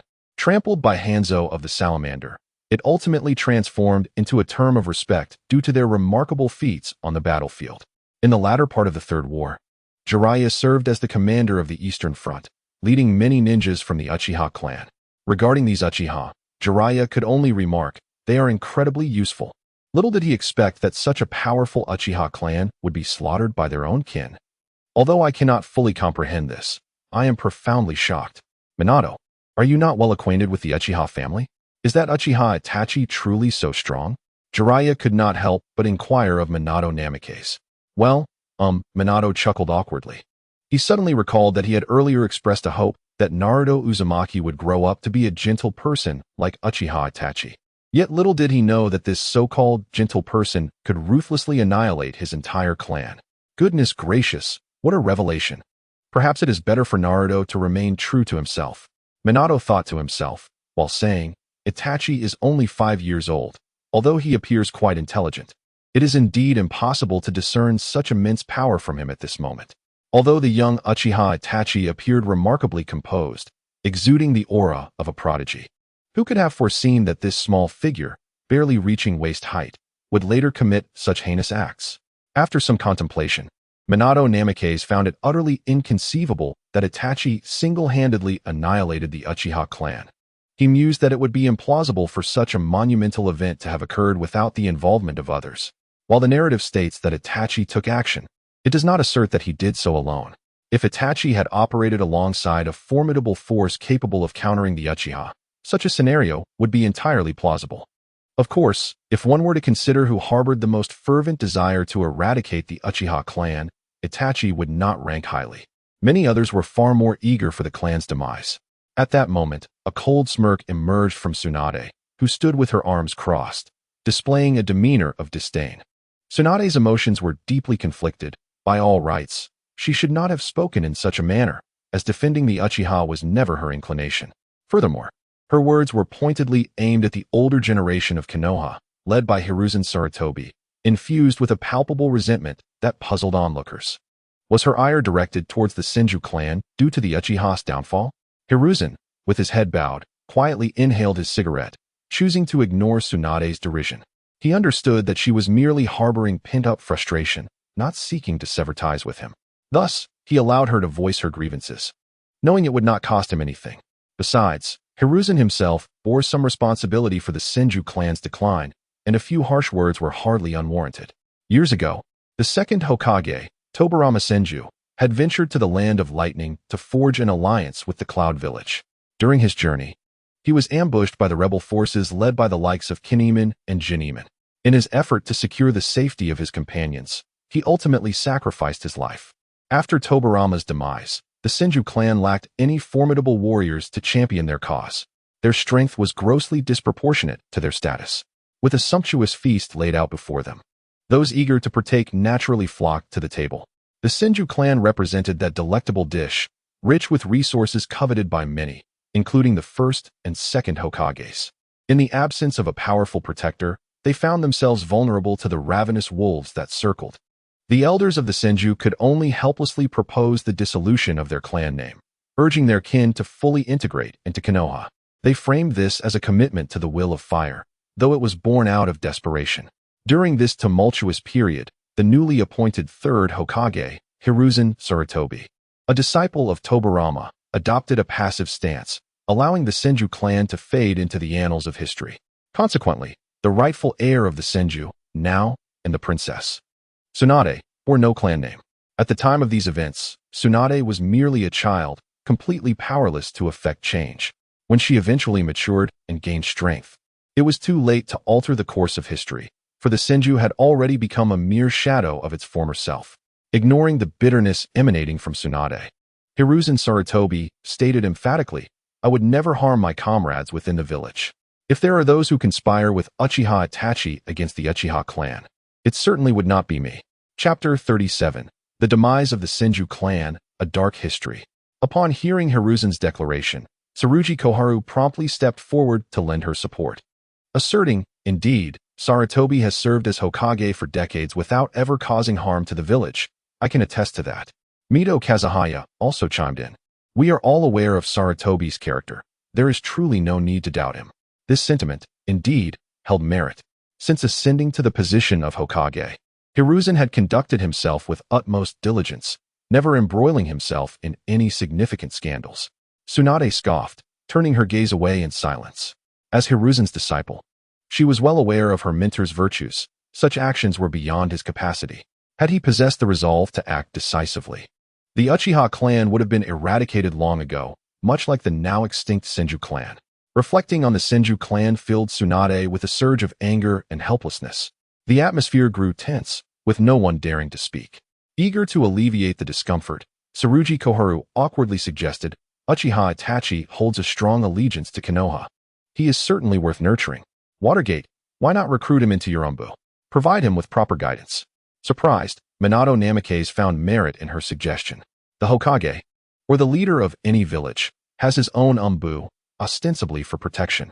However, in the heat of battle, the question of who protects whom becomes ambiguous. After all, those who ascend to the position of Hokage are among the elite, and those who pose a threat to them are equally formidable.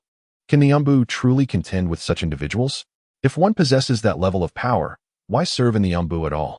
Thus, the umbu essentially serves as a means for the Hokage to cultivate trusted subordinates, mentoring them closely before placing them in significant positions across various departments to fortify their authority.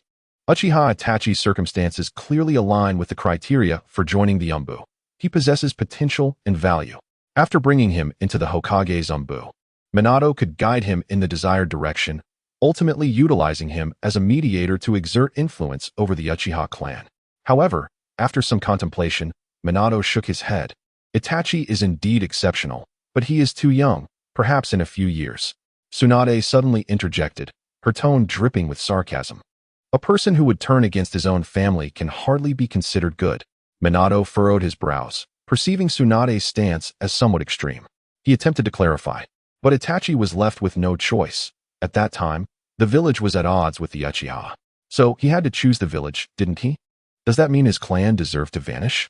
Tsunade interjected, interrupting Minato's words. Fourth Hokage, your humble origins preclude your understanding of the essence of clan. However, I cannot condone the actions of Itachi Uchiha. Her words left Minato momentarily speechless. Now, Tsunade, there is no need for such haste, Jiraiya quickly interjected, grasping her sleeve in an attempt to calm her. You know nothing, Tsunade retorted fiercely, shaking off his hand. As the atmosphere grew increasingly tense, Hiruzen Mito stepped in to mediate. Tsunade, you must recognize that the philosophy of our first Hokage was to abolish the divisions among clans, allowing everyone to fully integrate into the village as one family. Thus, Itachi's actions merely reflect a shift from a narrow clan perspective to a broader dedication to the village. Though Mito's words were noble in intent, they ignited Tsunade's fury. The princess of the Senju clan radiated a fierce aura, her eyes ablaze with indignation as she confronted Mito, lifting the old man effortlessly into the air and demanding, "So, the extinction of the Senju is justified, is it? Why do the clans of you thrive and grow stronger? Is it not at the expense of the village?" Tsunade, cease this insolence. Koharu reprimanded loudly, yet she remained rooted in place, unwilling to intervene. Put him down, Tsunade. Hiruzen Sarutobi found himself compelled to assert his dwindling authority as the conflict escalated. To dissolve the small for the sake of the greater is the philosophy of Lord Hashirama. It was this very principle that led Tobirama to establish the Ninja Academy, nurturing more common ninjas. As the granddaughter of these two esteemed leaders, do you truly wish to defy their wishes? Meanwhile, Minato, Shikaka Nara, and Kakashi Hatake exchanged glances, uncertain of how to mediate the situation. It was indeed intriguing.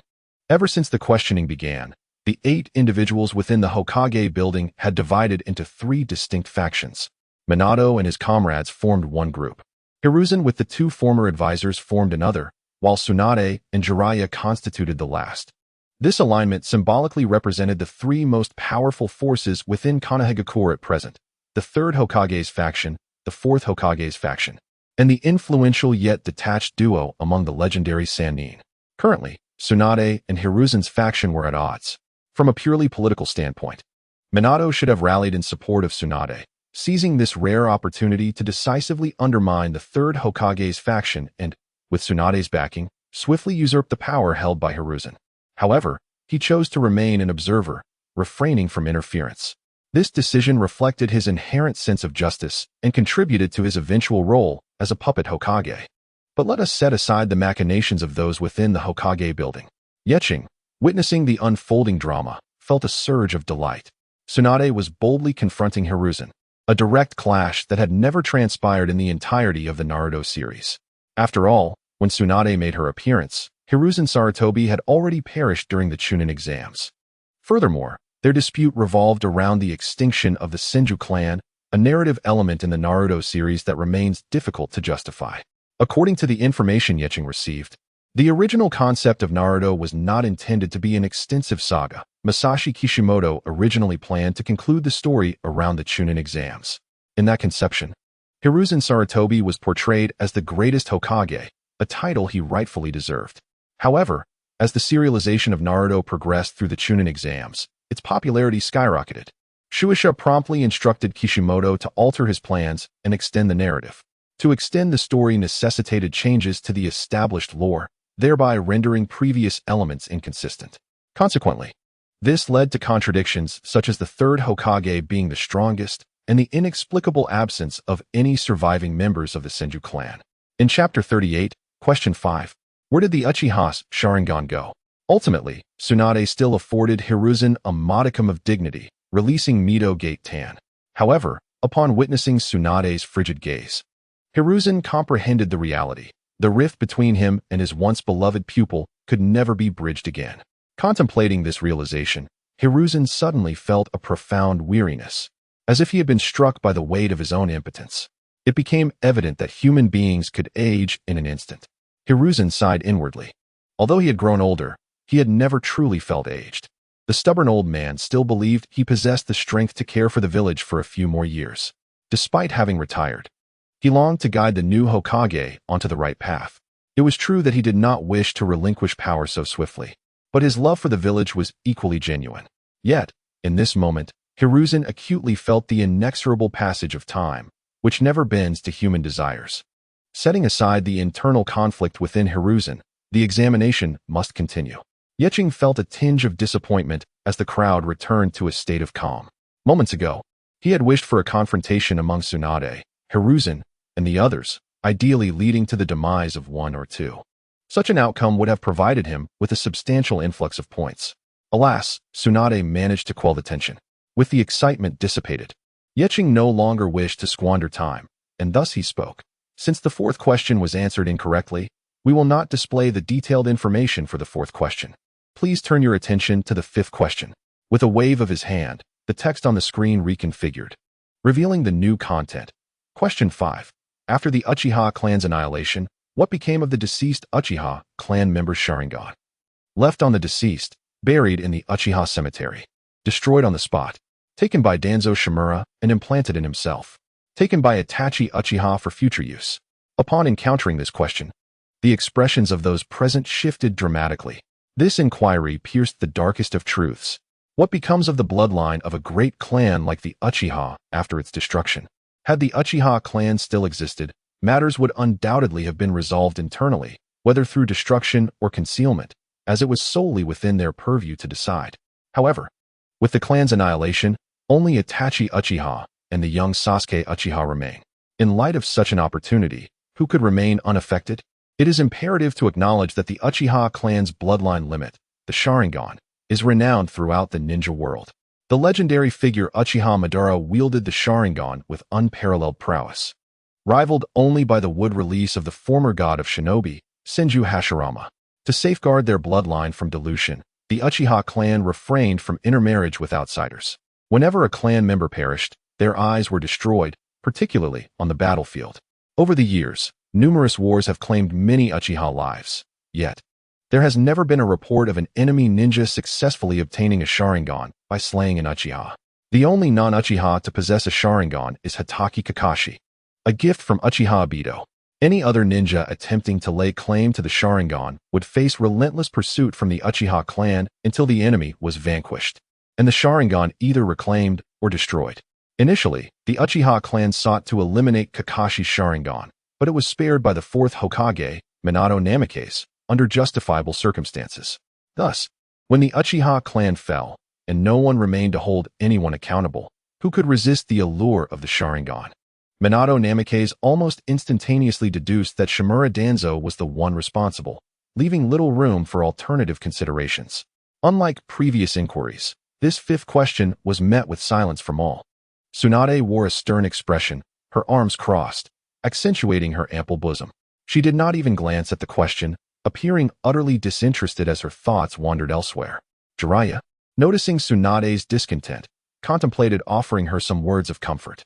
Yet, upon approaching, he was captivated by her figure, revealing a rather lecherous demeanor as he became entranced by her beauty. Sarutobi Hiruzen maintained a stoic silence, quietly smoking, uncertain of what to say.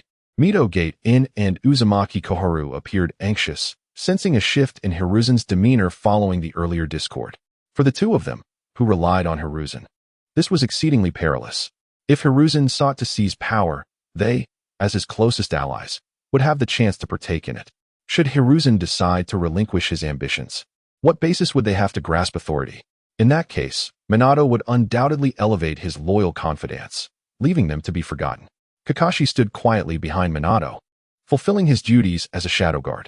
Nara Shikaku, disinterested, found the answer to this question painfully obvious, requiring no mental effort on his part. Surveying the surroundings, it became apparent that none among the crowd were inclined to voice their opinions. With a gentle shake of his head, Minato Namikaze spoke up.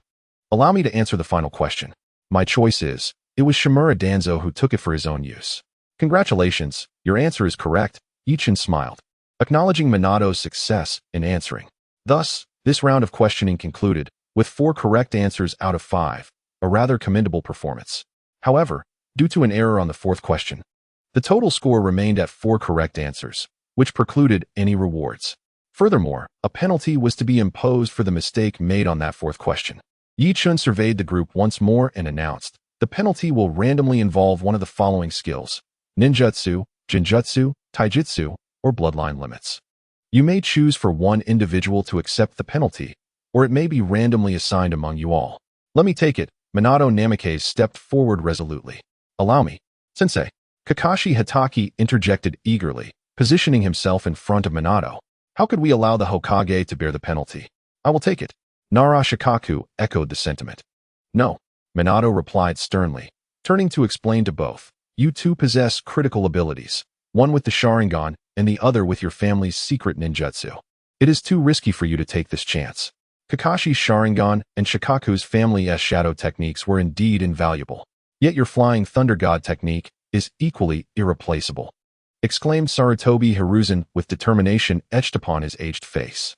After a vigorous debate, it was ultimately decided that Sarutobi Hiruzen would undertake the penalty task.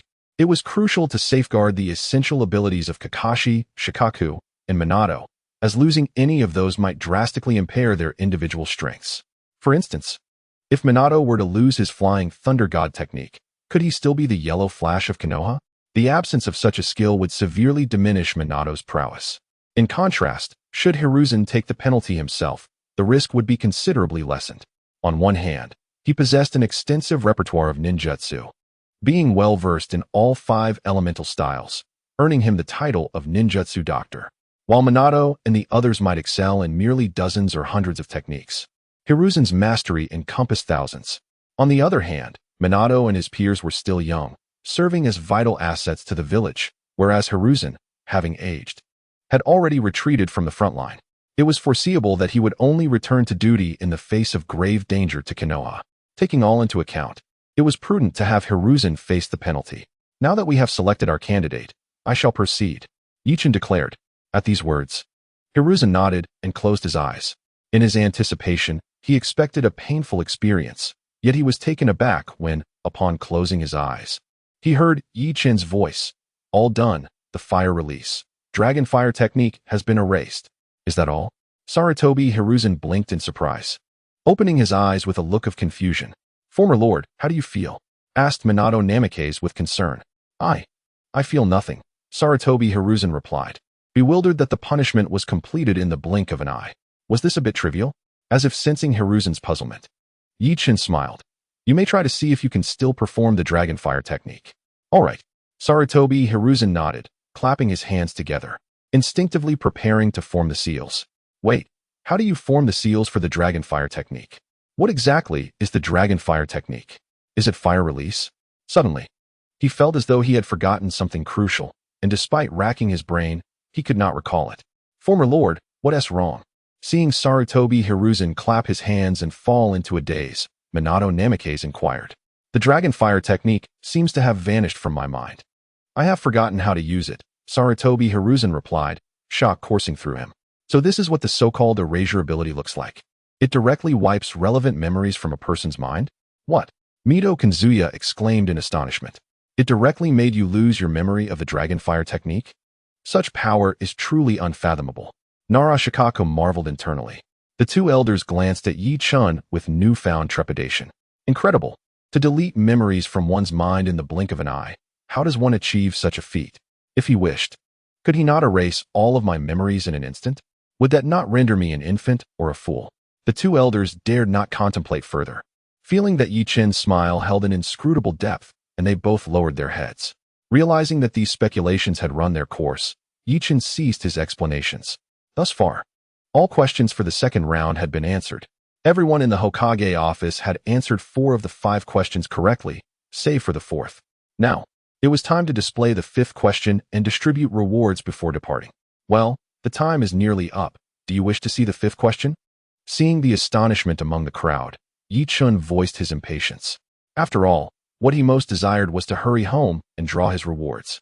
Who would relish idle chatter with them? Yes, please proceed, my lord, Narashikaku quickly interjected, lest Yi-Chun take offense and withhold the footage. Then let us view the screen. With a wave of his hand, Yi-Chun dispelled the text of the 5th question, revealing the corresponding imagery. The specifics need not be elaborated further. It depicted the aftermath at the root of Shimura Danzo, after Uchiha Itachi had eradicated the entire Uchiha clan, subsequently taking control of all the bodies. Before departing, Uchiha Itachi contemplated setting fire to the entire Uchiha clan's compound, intending to incinerate the remains of his kin. However, he was intercepted by root ninjas, forcing him to leave Konohagakure post-haste. After all, regardless of any agreements reached with the higher-ups, the ordinary villagers and ninjas within the village remained oblivious to the unfolding events. Under such circumstances, Uchiha Itachi had no choice but to hastily vacate the village to avoid detection by any approaching ninjas, which could potentially compromise sensitive information. After Itachi's departure, Sarutobi Hiruzen arrived in haste. The old monkey was well aware of the schemes involving Uchiha Itachi and Danzo Shimura. This was a result he tacitly endorsed.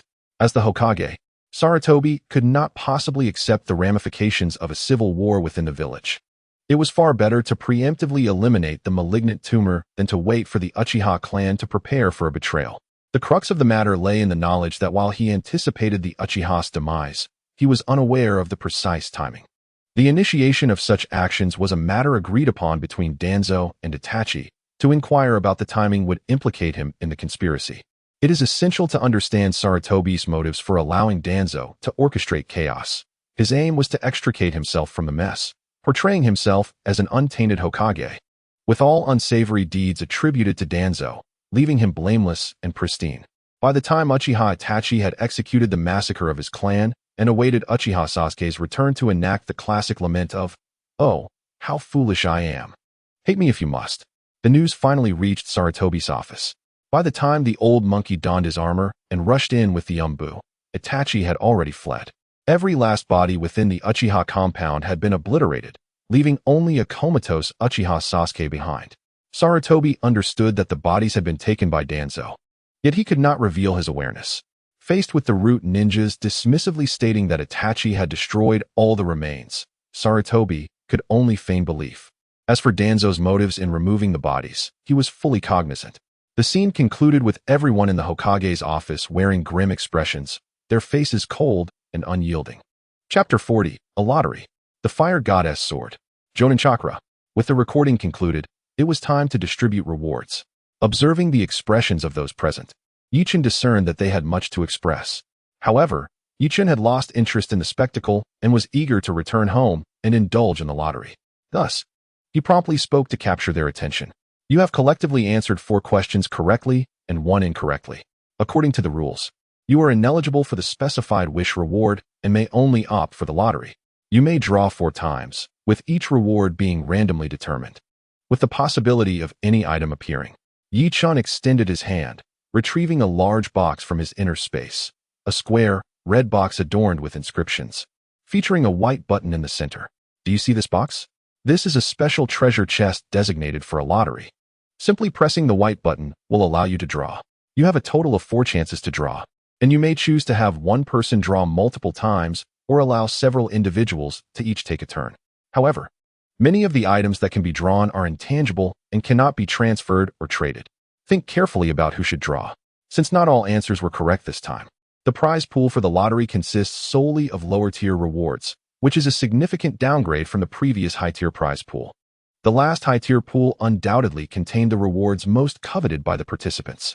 Regardless of the likelihood of obtaining them, there was at least a chance, and a substantial one at that. For instance, Yichen had previously drawn the wood release technique. While not the ultimate reward, it was still commendable. In contrast, the current low-tier prize pool encompasses a wide array of rewards, ranging from the most basic shurikens and kunai to the highest-tier items such as the Rinnegan, Eternal Mangeki Sharingan, Hashirama level wood release, Yin-Yang release, Sage Body, and the 6 Paths Orb. It contains everything, yet the chances of drawing the advanced rewards are exceedingly slim, likely resulting in the acquisition of only ordinary items. After Yichen's remarks, the individuals in the Hokage office deliberated briefly and decided that Minato Namikaze should make the draw. After all, as the Hokage, his status was unmatched among those present. If the rewards were non-transferable, it was wisest for the Hokage to take the lead. Ding!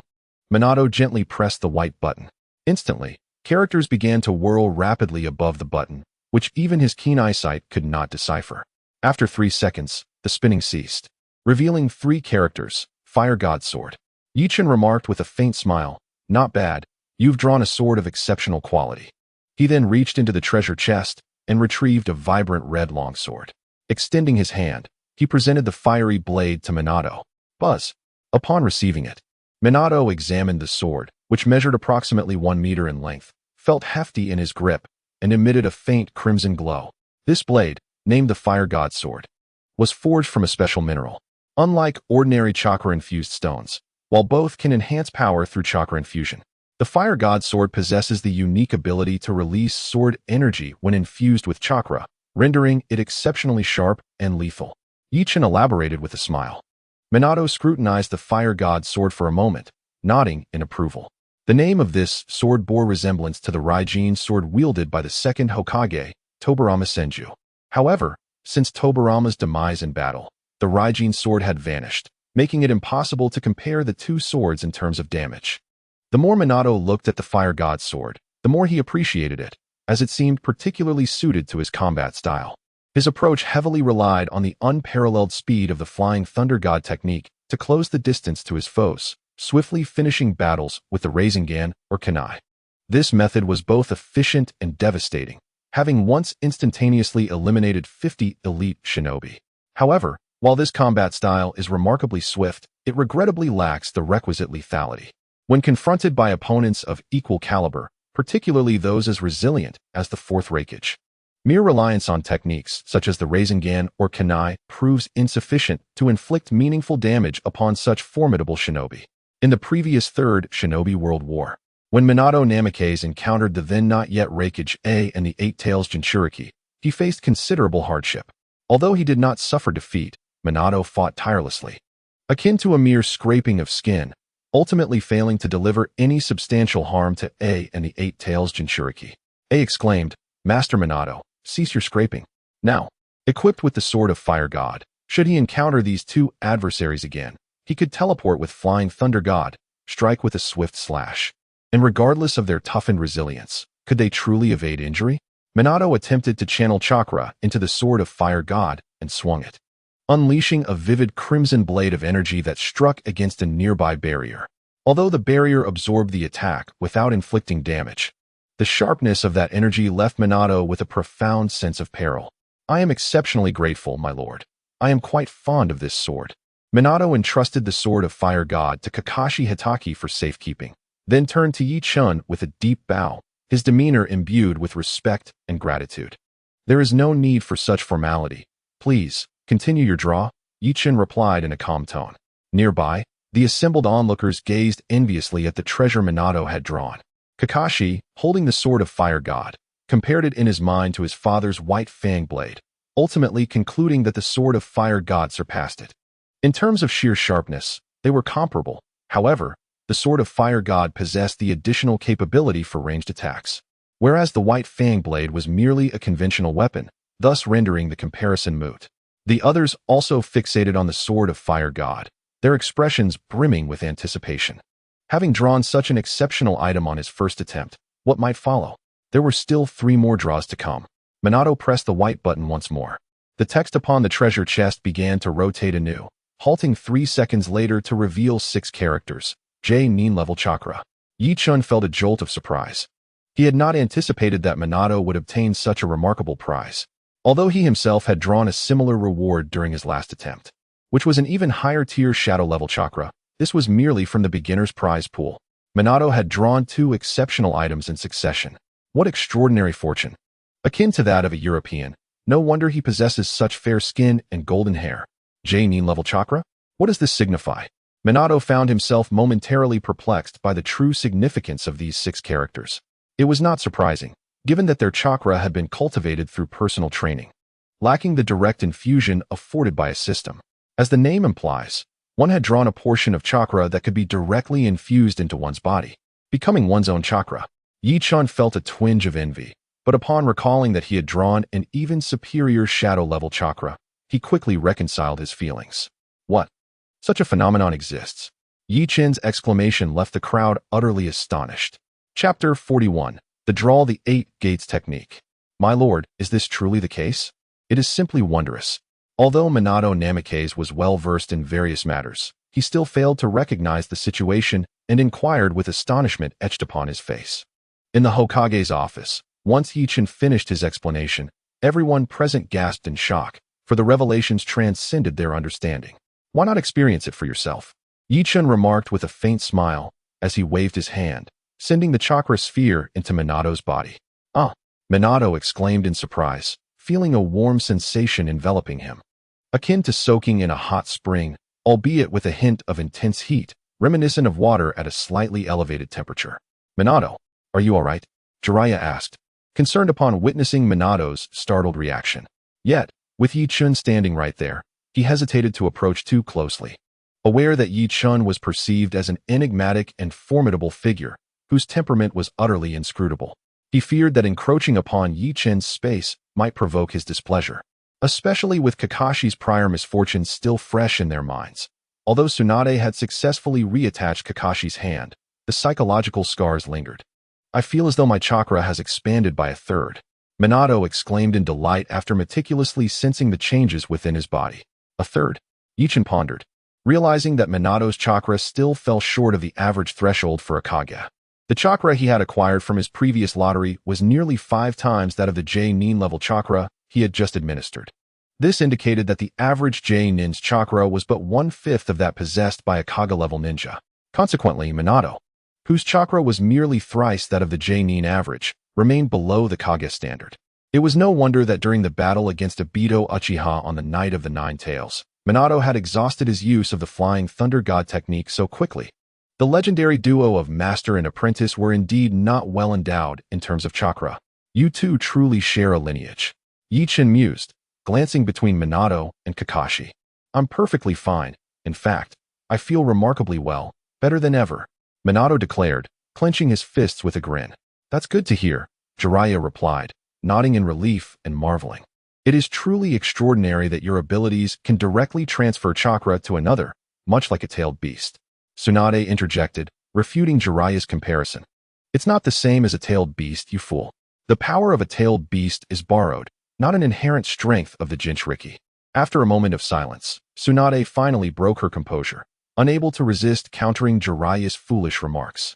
Ha ha ha, I merely meant it in a similar context.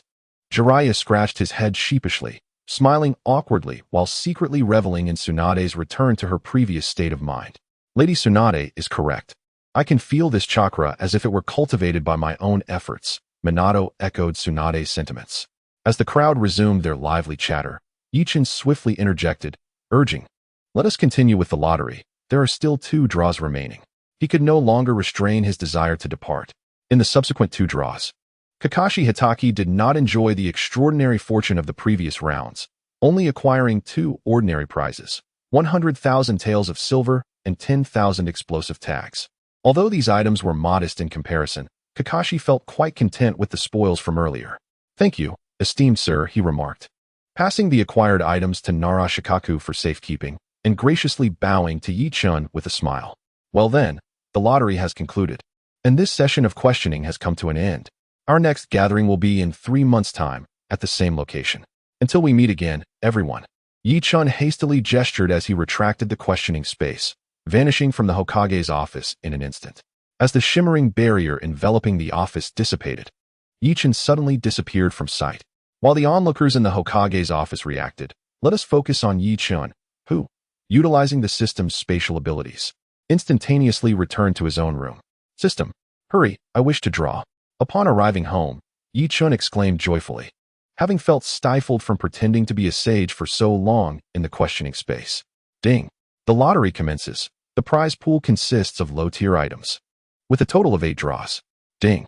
Congratulations, host, for acquiring the ninjutsu, fire release, dragon fire technique.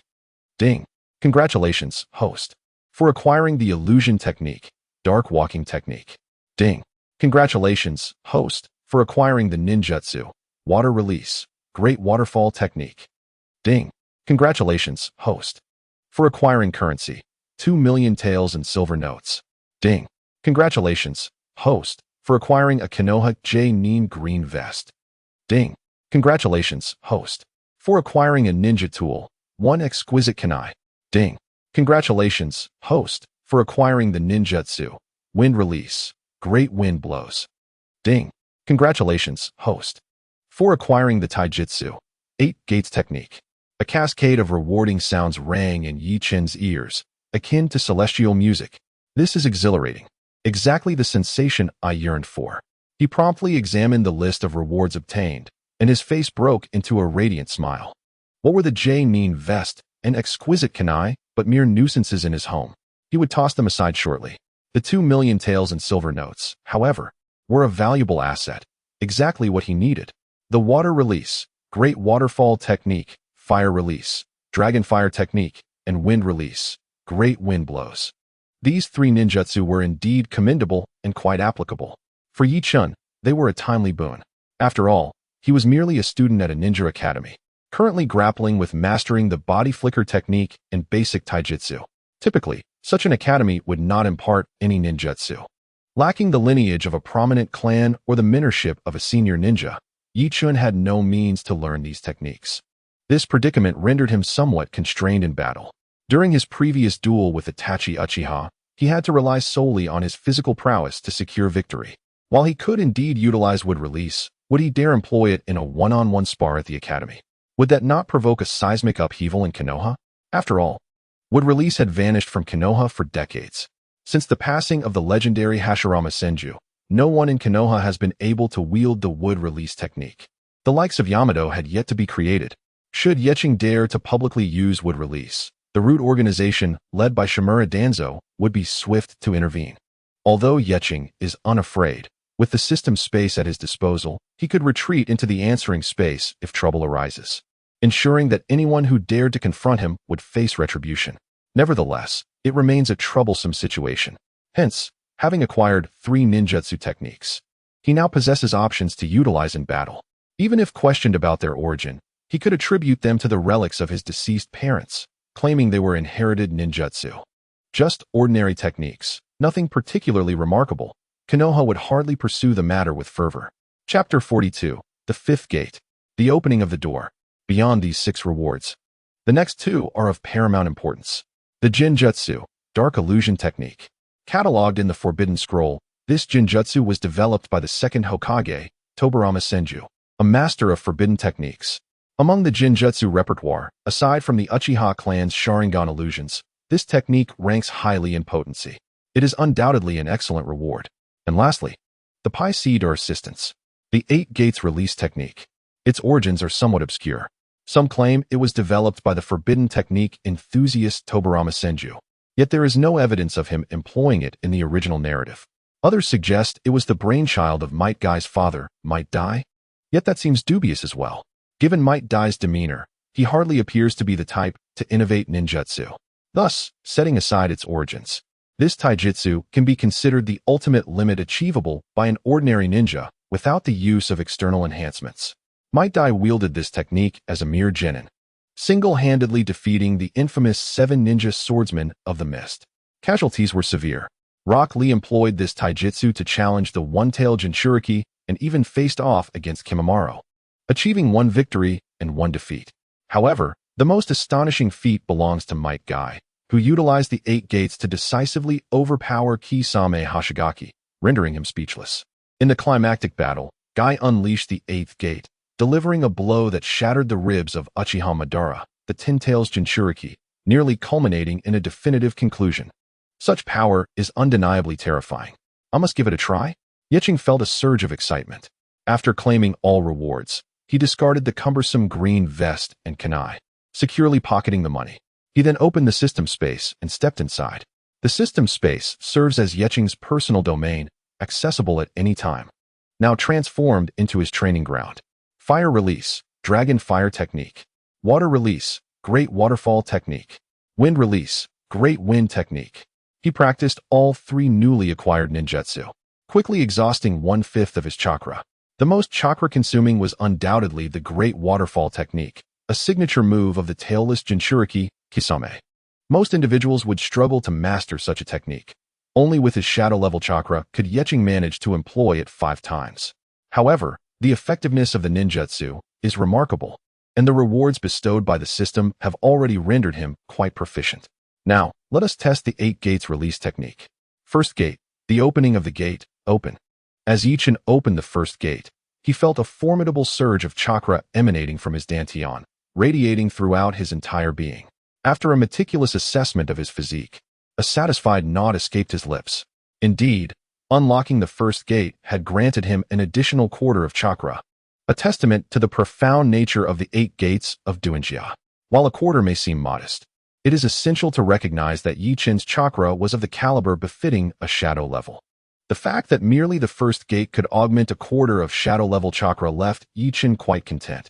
In essence, the 8 Gates of Duinjia does not adhere to a fixed numerical increase. It is not a mere addition of points, such as 100 for the first gate and 1,000 for the second.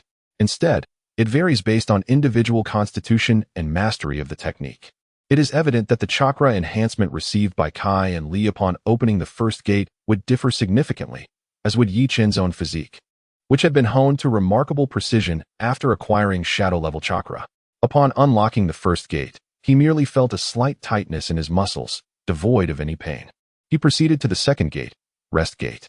Open. The third gate, Life Gate. Open. Upon simultaneously unlocking these 2 gates, Yicheng perceived a doubling of his chakra. In other words, the chakra he gained from opening the 3 gates was nearly equivalent to that of a shadow-level powerhouse. Of course, this enhancement was contingent upon Yicheng already possessing shadow-level chakra. In contrast, Li, upon opening 3 gates, would likely receive a chakra increase only commensurate with that of AJ Nin. This disparity underscores the foundational differences. A twinge of discomfort began to manifest. Yicheng felt his heart racing rapidly, akin to a drumbeat incessantly pounding. His muscles also experienced a slight ache, comparable to having endured several punches. This level of discomfort was manageable and could be sustained for extended periods, rendering it suitable for combat scenarios. After a careful evaluation, Yicheng concluded that the third gate represented the threshold his body could endure, allowing for prolonged use in battle without incurring injury. This contrasted with Kai, who could effortlessly open the 5th or 6th gates as if it were a casual meal. At most, he would feel fatigued afterward, yet his body remained unscathed. Determined to test his limits further, Yicheng declared the 4th gate, Wound Gate. Open. The fifth gate. Closing gate. Open. Oh, the pain. Yi-chun cried out as he unlocked the fifth gate. An overwhelming wave of agony surged through him, causing him to cry out involuntarily. His heart thumped as if powered by a motor, and his muscles began to tear, the pain intensifying exponentially compared to when he had opened the third gate. How did Kai manage to open 5 gates as if it were a casual sip of water, laughing and joking all the while? Yi-chun recalled the scenes in the original work where Might Guy opened the 5th gate, utterly perplexed. Even Lee could engage in combat while opening 5 gates. Yet for Yi-chun, unlocking the 5th gate felt as though he were on the brink of collapse, reluctant to endure any further discomfort. He hastily deactivated the 8 gates of Duanjia, collapsing onto the ground to catch his breath. Fortunately, the formidable chakra that had tempered his body endowed Yi-chun with remarkable resilience, sparing him from serious harm. After the overwhelming fatigue enveloped me, akin to having endured 3 sleepless nights. I felt utterly depleted. Truly, only a master of physical techniques could wield such a ninjutsu. In the original tale, only the esteemed Kai and Might Guy had ever opened the 8 gates, while the only other practitioner was Lee, who managed to unlock 5. It seems that only Kakashi Hatake could manage to open the 2nd gate. Therefore, I find myself third in line among those who have mastered the 8 gates, trailing only behind Kai and Guy. This thought provided me with a modicum of solace. As I indulged in my musings, my body gradually recuperated thanks to my shadow-level chakra. Chakra, in essence, resembles the internal energy found in traditional Chinese martial arts, yet it is entirely distinct in concept. Chakra is acquired through rigorous training by ninjas. The stronger the physical constitution of a ninja, the greater their chakra reserves. Conversely, the more chakra one possesses, the more robust their physique becomes. Take, for instance, the Uzumaki clan, known for their naturally abundant chakra, rendering them remarkably resilient. Naruto Uzumaki is a prime example. Similarly, the Senju clan exhibits this trait. In stark contrast, the Uchiha clan is inherently limited in chakra capacity compared to the aforementioned clans. This is evident in Itachi Uchiha, whose frail constitution often led him to the brink of demise without significant duress. Sasuke Uchiha, while stronger, remains at an average level. Kakashi, adorned with the Sharingan, epitomizes the paradox of possessing chakra that does not correlate with strength. Thus, when I acquired shadow-level chakra, my body was also enhanced by the system, granting me a remarkably resilient constitution. This is the reason I could open 5 gates of the 8 gates technique. Furthermore, it is worth mentioning that sage energy bears closer resemblance to the concepts of internal or magical energy.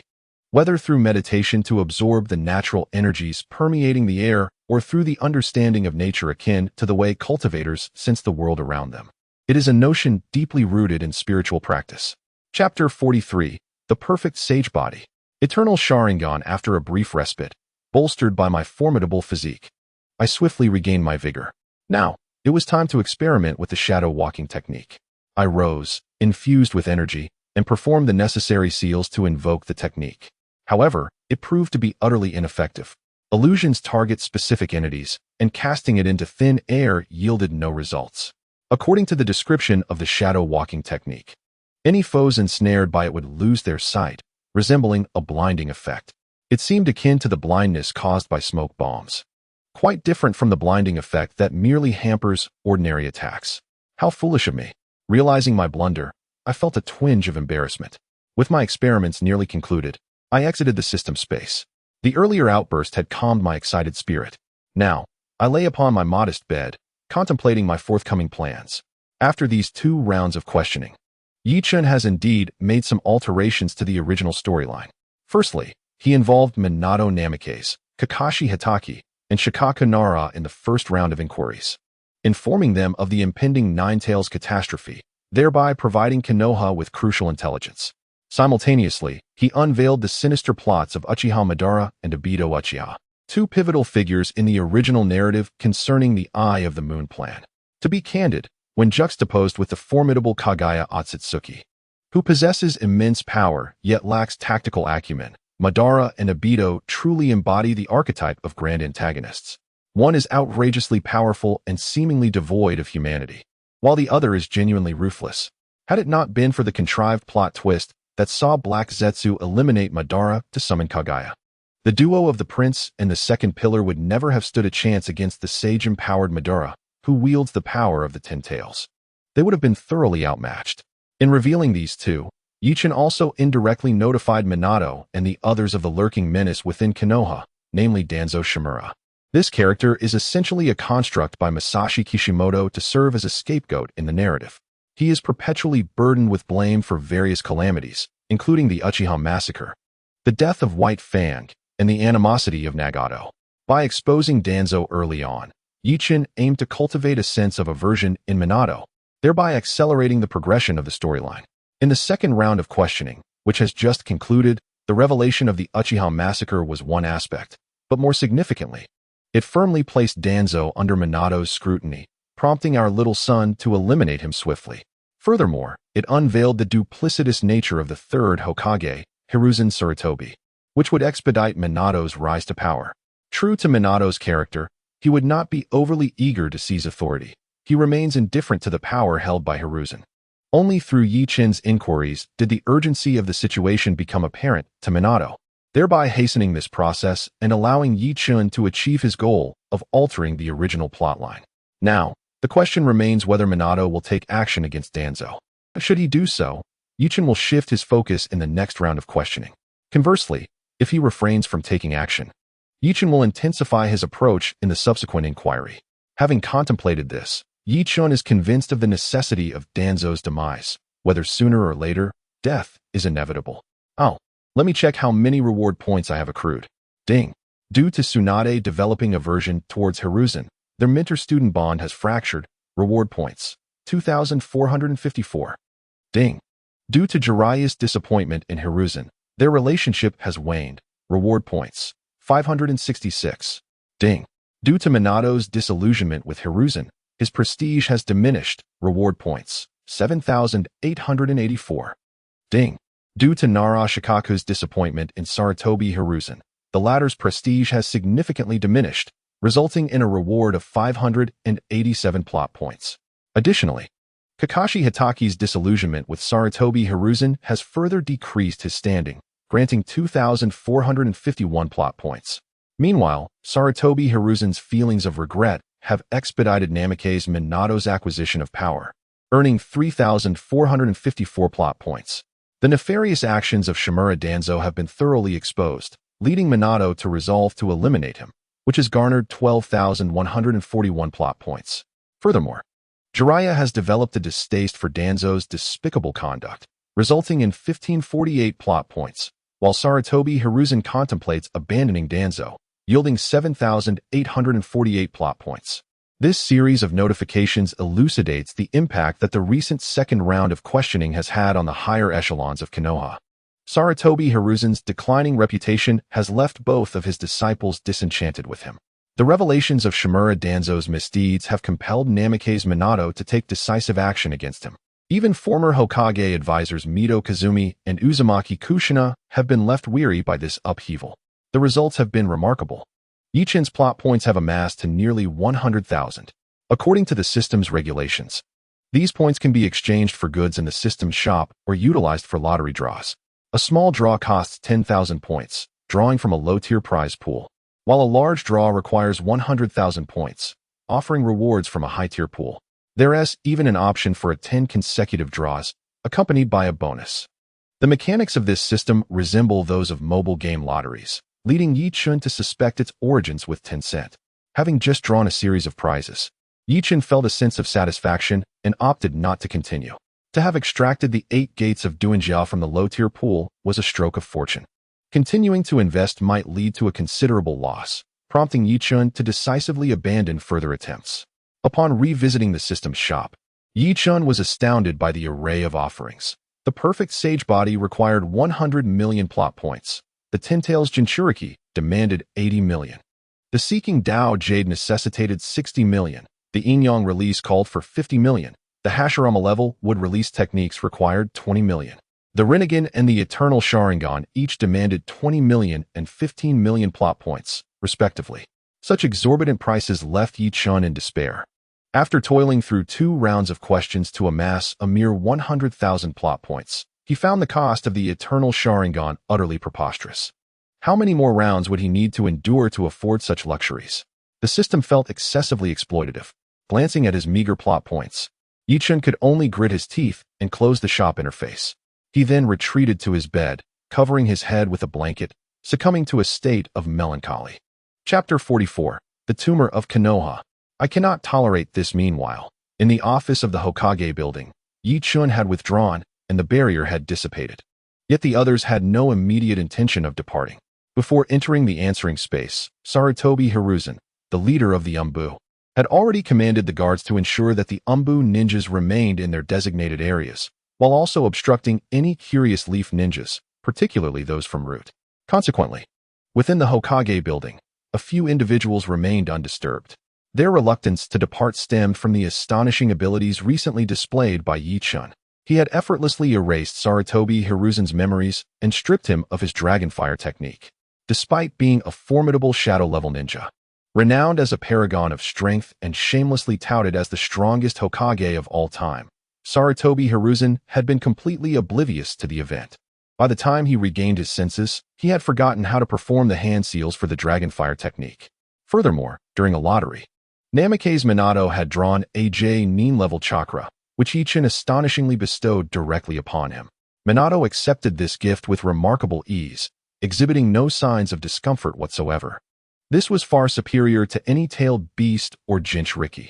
While the latter could merely borrow the chakra of a tailed beast, it ultimately belonged to the beast itself. In contrast, the J-level chakra gifted to Minato by Yichun integrated seamlessly with his own chakra. Mito Minyan gazed intently at Minato, hesitantly breaking the silence. Minato, do you feel any discomfort? Minato frowned at the question, wondering why one would find joy in discomfort. Had it been anyone else, he would have ignored them completely, treating them as mere air, such as Shimura Danzo. However, Mito Minyan, being a former Hokage advisor who had supported Minato during his campaign for Hokage, warranted a more courteous response. Thus, he nodded and replied, Elder Minyan, I am perfectly fine. Mito Minyan nodded slowly, at a loss for words. The recent experience had profoundly shaken this elder, who was half buried in the ground, leaving him momentarily bewildered. Meanwhile, within the Hokage's office, Tsunade sat with her arms crossed. Lost in thought, Jiraiya stealthily observed Tsunade's figure. Nara Shikaku pondered deeply, while Hatake Kakashi examined the sword of the fire god, gesturing animatedly. The two former Hokage advisors stared blankly at the ceiling, and Sarutobi Hiruzen silently smoked his pipe.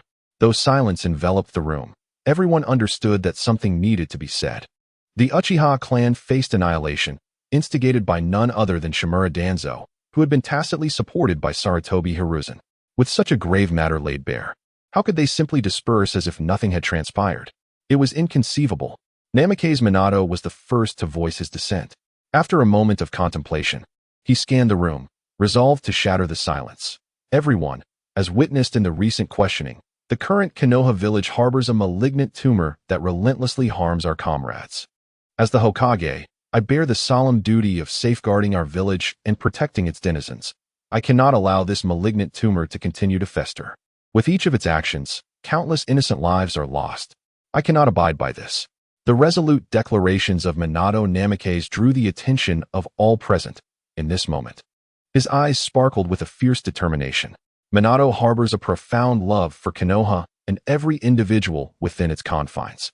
The last time he confronted the issue, he was enraged to witness Danzo Shimura's apathetic stance during the Ninetales incident, as he turned a blind eye to the villagers' suffering.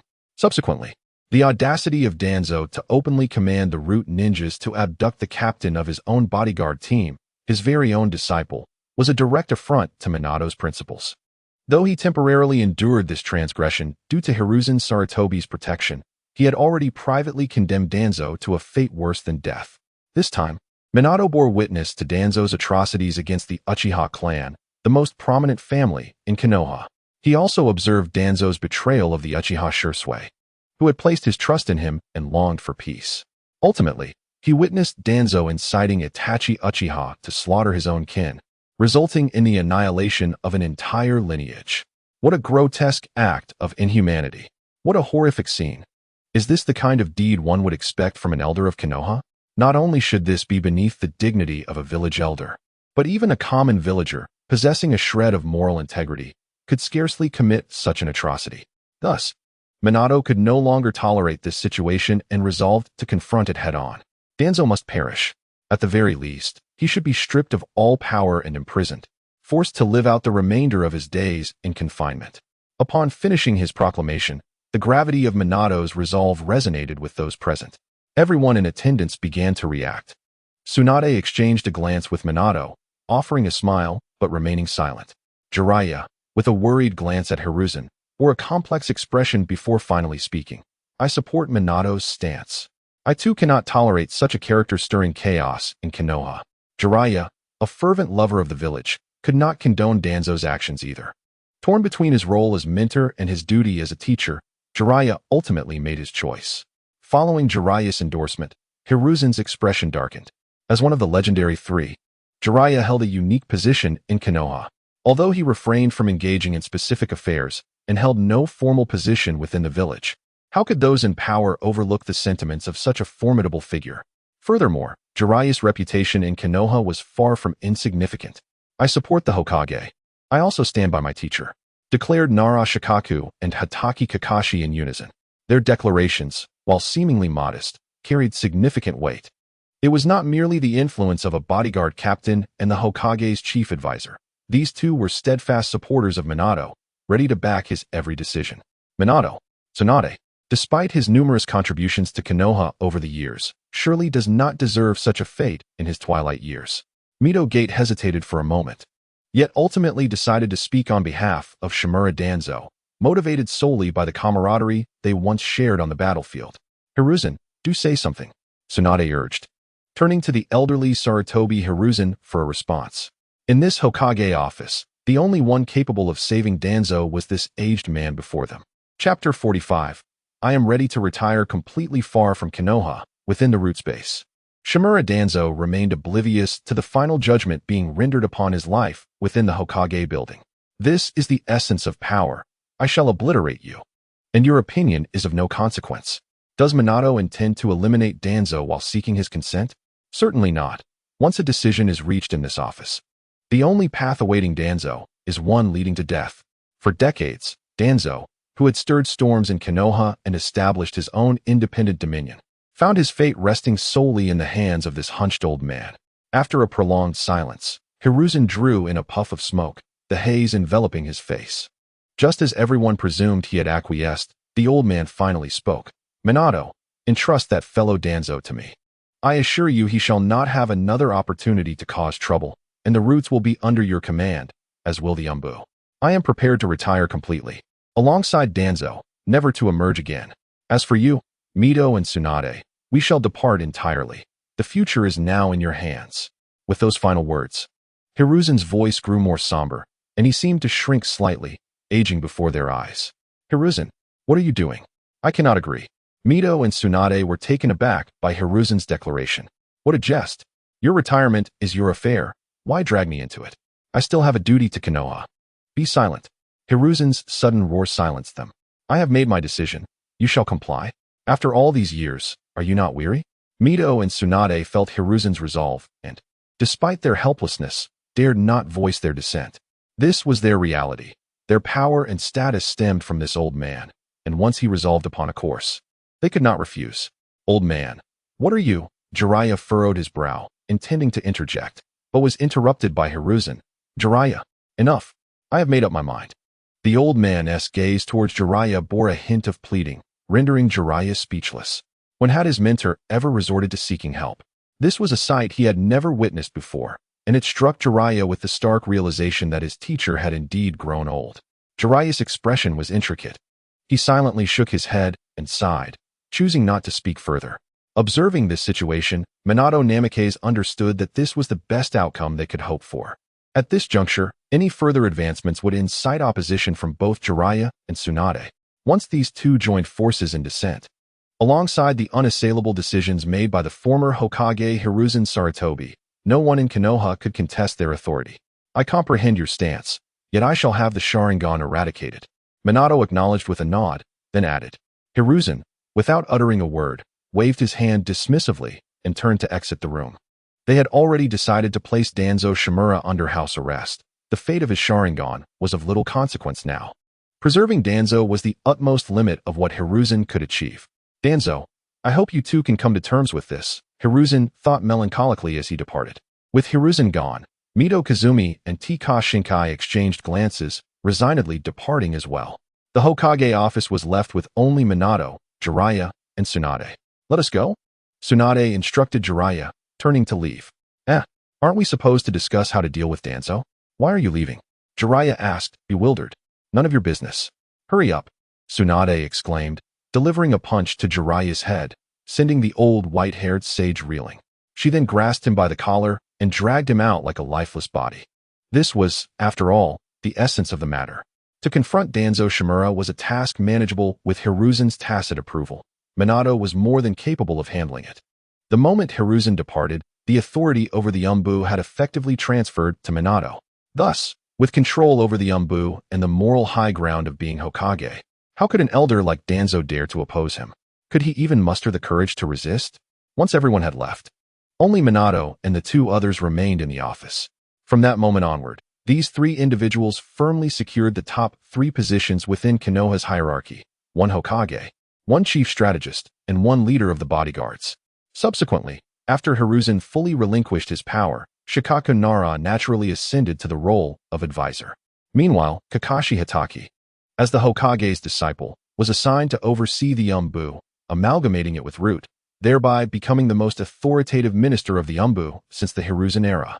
Kakashi, please summon the Umbu minister and the three squad leaders, Minato instructed Kakashi. Understood, Kakashi responded, placing the fire god sword and various items on the table before swiftly departing. Once Kakashi had left, Minato turned to Shikaku and inquired, Shikaku, was I right to proceed in this manner? The pleading eyes of Hiruzen and his forlorn departure weighed heavily on Minato's heart. From a young age, he had been heralded as a genius and had come into contact with Hiruzen, the Hokage. During that time, the steadiness and passion Minato exhibited were greatly valued by Hiruzen. The subsequent opportunity for focused cultivation, and even the chance to learn the forbidden techniques inscribed in the Book of Seals, is largely credited to the efforts of Sarutobi Hiruzen. Without the Flying Thunder God technique, how could Namikaze Minato have achieved such illustrious fame? Lacking such immense renown, it would not have been his turn to ascend to the position of Hokage. Moreover, on the path to becoming Hokage, Minato undeniably benefited from Hiruzen's support. At that time, the competition for the position of the fourth Hokage included the illustrious Orochimaru. Yet, Sarutobi Hiruzen did not favor his own disciple. Instead, he offered greater support to his humble student. This gesture left a profound impression on Minato. Consequently, once he became Hokage, he bore no resentment towards Hiruzen's reluctance to relinquish authority. He was still young and could afford to wait. With experience, he would wield power with greater finesse. Regrettably, due to the interference of Shimura Danzo, a rift eventually developed between the two. Not only did Sarutobi Hiruzen withdraw entirely from the historical stage, but Minato also could no longer return to the version of himself that once admired Hiruzen. Do not overthink it, Minato. Nara Shikaku observed the turmoil within Minato's mind and spoke reassuringly. This is your duty as Hokage. Minato nodded, choosing silence. After a brief interlude, Hatake Kakashi entered the office accompanied by 4 ANBU ninjas clad in their distinctive attire. The previous Hokage and I have already discussed this, Minato stated plainly and directly. After training, Kakashi will assume the position of ANBU captain. I hope you all will train him diligently. The 4 kneeling ANBU members were taken aback internally, yet they maintained a respectful demeanor. The Hokage's decisions were not to be contested. Very well. Then let us proceed to eradicate the malignant elements within the village of Konoha. A resolute gleam shone in Minato's eyes as he spoke with unwavering conviction. Chapter 46. Naruto will be looked after by the third Hokage. Capturing Shimura Danzo was no simple feat. It was not merely a matter of Minato barging into the Root base and declaring, "You are under arrest." The process of apprehension was fraught with complexities. What if Danzo resisted? What if the Root ninjas rallied to his defense? What tricks did Danzo possess? What hidden cards did he hold? Would there be forces within the village that allied with him? Ultimately, how could his escape be thwarted? Each potential scenario required meticulous consideration to ensure absolute certainty of success. Such a complex and cumbersome task was beyond Minato's capabilities. Thus it fell solely upon Nara Shikaku's shoulders. The immense pressure caused the young Shikaku to lose hair in alarming quantities, his once iconic ponytail visibly thinning. During the evenings when the household duties called, his wife would repeatedly urge him, leading to a disharmony within their home. According to a member of the Nara family who wishes to remain anonymous, during this period of nights, the residence of Nara Shikaku is often filled with the sound of a woman's furious rebuke and a man's long, helpless sighs. In stark contrast to the arduous and poignant circumstances faced by Nara Shikaku, our esteemed Fourth Hokage, Minato Namikaze, has finally been granted a rare moment of tranquility. With the apprehension plans entrusted to Nara Shikaku and his apprentice Kakashi Hitaki off training in the Umbu, Minato can at last enjoy some quality time at home with his beloved wife, Kushina Uzumaki. On this particular day, he ventured into the kitchen to prepare a meal. After finishing lunch, Minato and Kushina settled in the living room to relish their time together. Suddenly, Kushina softly exclaimed, placing a hand on her belly. "What is it?" Minato inquired with a smile. "The little one kicked me," Kushina replied, her face brightening with a blissful smile, a rosy hue adorning her cheeks. "Ha ha. It seems Naruto is quite the lively child, just like you," Minato remarked with amusement. "I am not. He is very gentle, you know." Kushina playfully punched Minato in a light-hearted rebuttal. All right. My Kushina is a gentle mother," Minato conceded. Kushina leaned against Minato's shoulder and suddenly posed a question. "What kind of person do you think Naruto will become when he grows up?" "He will surely be a formidable ninja, perhaps even surpassing the first Hokage," Minato replied with a chuckle. He had previously discussed the answers to this question with Kushina. After all, they were husband and wife, and no secret could truly remain hidden from one's partner. However, when Kushina learned of Minato's sacrifice during the Ninetales attack, which resulted in both of their deaths, her sorrow was overwhelming. Upon discovering that her husband had chosen to seal the Ninetales within their newborn son to ensure the village's survival, the fiery Kushina became enraged. She struck Minato on the head, leaving a sizable bump, and exclaimed, "How can someone like you even call yourself a father? Has our Uzumaki clan owed something to your village, Konoha? Why must we bear the burden of being the Jinchuriki? I can understand it for my grandmother, but I willingly accepted that. But Naruto? He is merely an infant. He cannot even open his eyes yet. Have you considered his feelings? You scoundrel." As she spoke these words, tears streamed down Kushina's face, mourning for the child she was about to bring into the world. Minato could only apologize profusely. After much effort, he finally calmed his wife, making numerous promises. He vowed to ensure his safety, to protect their child, and to guarantee that their family of 3 would remain together in happiness forever. "I do not care about that. I only wish for Naruto to grow up healthy and happy. Strength means nothing," Kushina said, furrowing her brow, her expression tinged with discontent. "If one becomes a powerful ninja, they must bear immense responsibilities. Just like you and the first Hokage, both possessed of immense strength, yet ultimately failed to find happiness in their lives." In the original narrative, Minato Namikaze perished during the Ninetales incident. The first Hokage, Hashirama Senju, met his end in a climactic battle against his dear friend, Madara Uchiha, in the Valley of the End, eventually fading away in Konoha. The more powerful a ninja becomes, the heavier the burden of responsibility they bear. This is the perspective of Kushina Uzumaki. It is also the reason she hesitates to allow her child to grow excessively strong. "Fear not, for I am here, as are you. We shall ensure that Naruto lives a life filled with joy and happiness. I will strive for this." Minato gently patted his wife's shoulder and spoke softly. "Imagine if we both perished during the Ninetales incident, leaving Naruto to fend for himself. How arduous his life would be. It would undoubtedly be a bitter existence." The pregnant woman, being sensitive, immediately envisioned the grim fate of their child living a solitary life. Minato, rubbing his nose, countered, "That shouldn't be the case.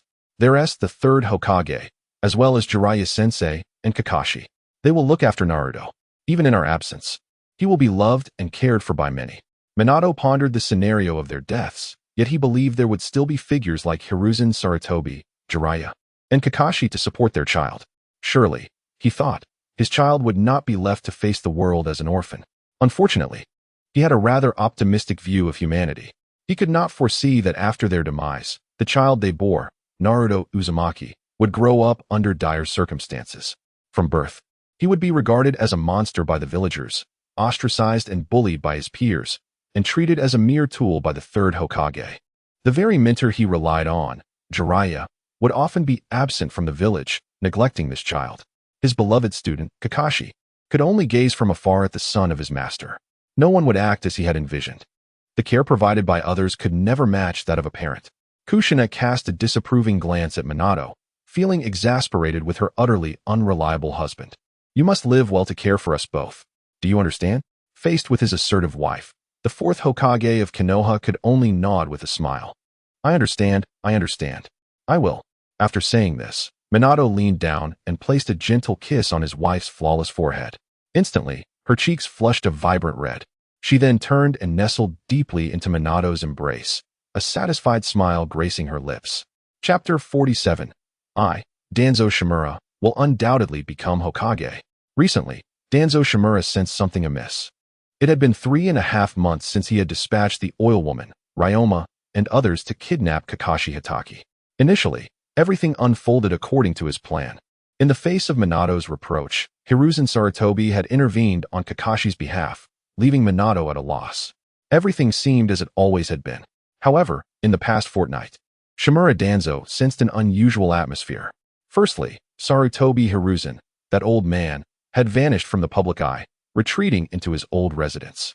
He was engrossed in a seemingly endless dalliance with his wife, Sarutobi Bawako, to the point of driving their son, Sarutobi Asuma, to leave home. Moreover, Mito Kamen and Uzumaki Koharu had also confined themselves within their abodes, their thoughts shrouded in mystery. At such a tender age, had they truly become incapable? It was a disservice to Lord Tobarama's expectations. Seated on a bench, Danzo closed his eyes, deep in contemplation. Recently, reports from the root ninjas indicated that the progress at the Umbu had been hindered. The Umbu minister, who had previously turned a blind eye, suddenly adopted an unusually stringent demeanor alongside the 3 squad leaders. Every single ninja dispatched from Root was returned without exception, and a significant number of those previously embedded within the Umbu had been extracted. A dismal 10% remained. Such anomalies were alarming. Logically, the Umbu had always been under the firm control of Sarutobi Hiruzen, and he was Danzo's greatest support. They all sought sustenance from the same trough. Why divide into factions? Yet, the Umbu now exhibited an unsettling exclusivity. Could it be that Hiruzen had entrusted the Umbu to Namikaze Minato? That should not be the case. Danzo pondered. With Hiruzen's character, relinquishing power so readily seemed improbable. For Minato to gain access to the Umbu, he would require at least 2 or 3 years of experience. How could he have seized control so swiftly? What turmoil had transpired? Danzo strained his mind for answers, but found none. After all, he had not navigated the trials of a testing space and could not fathom the situation. That group, led by Minato, had even foreseen the future. How astonishing. Before I had the chance to carry out these deeds, they were already aware? Clueless, Danzo found himself exposed, with the metaphorical filth of his ignorance laid bare. Yet, he was wholly unaware of it. Such was the asymmetry of information. No matter how hard Danzo racked his brain, he could not unravel the mystery. Someone, frustrated and increasingly agitated, Danzo called out. Present. A ninja clad in Umbu attire suddenly appeared before him, kneeling on one knee, head bowed in deference. What have you discovered? What is the situation in the Umbu? Long before the ninjas from Root had been purged, he had dispatched inquiries to investigate the Umbu's upheaval. Report, Lord Danzo. The cause remains unclear for the time being. The only information we have is that Hatake Kakashi has joined the Umbu as a squad leader of the assassination unit. Hatake Kakashi had entered the Umbu? This heralded Minato's intent to seize control. Had Sarutobi Hiruzen truly entrusted the Umbu to Minato? No, it could not be so simple. Surely, it was merely a taste of power. The Umbu minister and the 3 squad leaders were all loyal to Sarutobi Hiruzen. In the depths of Shimura Danzo's mind, thoughts raced as he sensed a hint of danger. What was Namikaze Minato up to lately? Merely the intelligence regarding Hatake Kakashi's entry into the Umbu was insufficient to draw any definitive conclusions. Shimura Danzo directed his gaze toward Namikaze Minato. If any actions were to be taken, as Hokage, Minato would undoubtedly be the first to bear the brunt. Report, Lord Danzo. The Hokage has recently been commuting between his home and the Hokage building, with the only notable difference being that he now spends significantly more time at home. Replied a ninja from the Root. It was hard to fathom that within a military unit, one of their own was trailing the highest leader. The recent activities of Namikaze Minato had been closely monitored by the covert ninjas of Root, who reported back to Shimura Danzo. This fellow is utterly incompetent. Shimura Danzo scoffed, waving dismissively for the Root ninja to withdraw. Leaning back against the bench, the only visible eye of Shimura Danzo closed once more. An inept Fourth Hokage, languishing at home instead of fulfilling his duties. What an absurdity. And the Third Hokage, that lazy old man, spending his days at home indulging in sweet nothings with his wife. How shameless at such an age. Not to mention the two old codgers, Inuzuka Kiba and Akimichi Chg, who were utterly unreliable. Indeed, only I am the most suitable candidate for the position of Hokage. Only I. A fervent ambition coursed through Shimura Danzo's heart. His desire to become Hokage had never waned. It was the second Hokage, Senju Tobirama, who had given them cover during a crucial moment, choosing the third Hokage, Sarutobi Hiruzen, over him. At that time, he had hesitated, allowing Sarutobi Hiruzen to seize the opportunity. Since then, he had constantly regretted his indecision. If only he had acted a moment sooner, the position of Hokage would have been his. Shimura Danzo had repeated this to himself countless times. But with Sarutobi Hiruzen already in power, he had no recourse but to remain in the shadows, biding his time. Anyone who posed a threat to him would become his target. Hatake Tsukumo had once been a paragon of excellence, with a reputation that eclipsed even that of the Hokage. Sarutobi Hiruzen. Yet, what did it matter? Danzo had found a way to exploit public opinion, forcing him to his demise. And what of Orochimaru? As the disciple of the third Hokage, renowned as one of the legendary three, he too had been expelled from Konoha just before the competition for Hokage. His underground laboratory exposed by Danzo himself. It was infuriating that in the end, that yellow-haired brat reaped the rewards. And that old fool, Sarutobi Hiruzen, was wholeheartedly supporting him. You will come to regret this, monkey. Shimura Danzo seethed with rage. That yellow-haired man had become the individual Danzo yearned to eliminate most. One day, the title of Hokage will certainly be mine. Shimura Danzo silently vowed. With his forces flourishing, the strength of Root, having developed over many years while undermining Konoha, had now surpassed that of the Umbu. Within the entirety of Konoha, the power he could command was even greater than that of Hokage Namikaze Minato. He simply needed to await the right opportunity. However, one must still venture forth to uncover the truth of recent events. With a lingering unease regarding the village's recent upheavals, Shimura Danzo resolved to seek an opportunity to meet Sarutobi Hiruzen. He intended to probe this old sage. If Hiruzen were truly determined to retire and relinquish power, it would not only present an opportunity for Namikaze Minato to ascend, but also herald the dawn of Shimura Danzo's counteroffensive. Should Sarutobi Hiruzen loosen his grip, I, Shimura Danzo, shall not waver. Dealing with a mere young brat would be effortlessly within my grasp. Danzo envisioned himself clad in the Hokage's ceremonial robes, adorned with the Hokage's conical hat. A gratified smile involuntarily crept across his aged and rigid visage. Chapter 48. The Capture of Danzo. All-out assault the following day, within the confines of the Sarutobi residence. Having entirely set aside power and responsibility, Sarutobi Hiruzen, after a brief period of anguish and confusion, discovered newfound pleasures. Each day spent at home, sipping tea, engaging in leisurely games of chess, and reveling in the company of his beloved wife became the most joyous moments of his life. It would be even better if that bothersome son of his could stay far away. As Hiruzen savored the dishes lovingly prepared by his wife, Sarutobi Biwako, he idly aimed his gaze at his son, Sarutobi Asuma, with playful intent. Asuma, a year younger than Hatake Kakashi, had already become a ninja and had achieved the rank of Chunin. Although he could not match the meteoric rise of his peer Kakashi, he still distinguished himself among his contemporaries.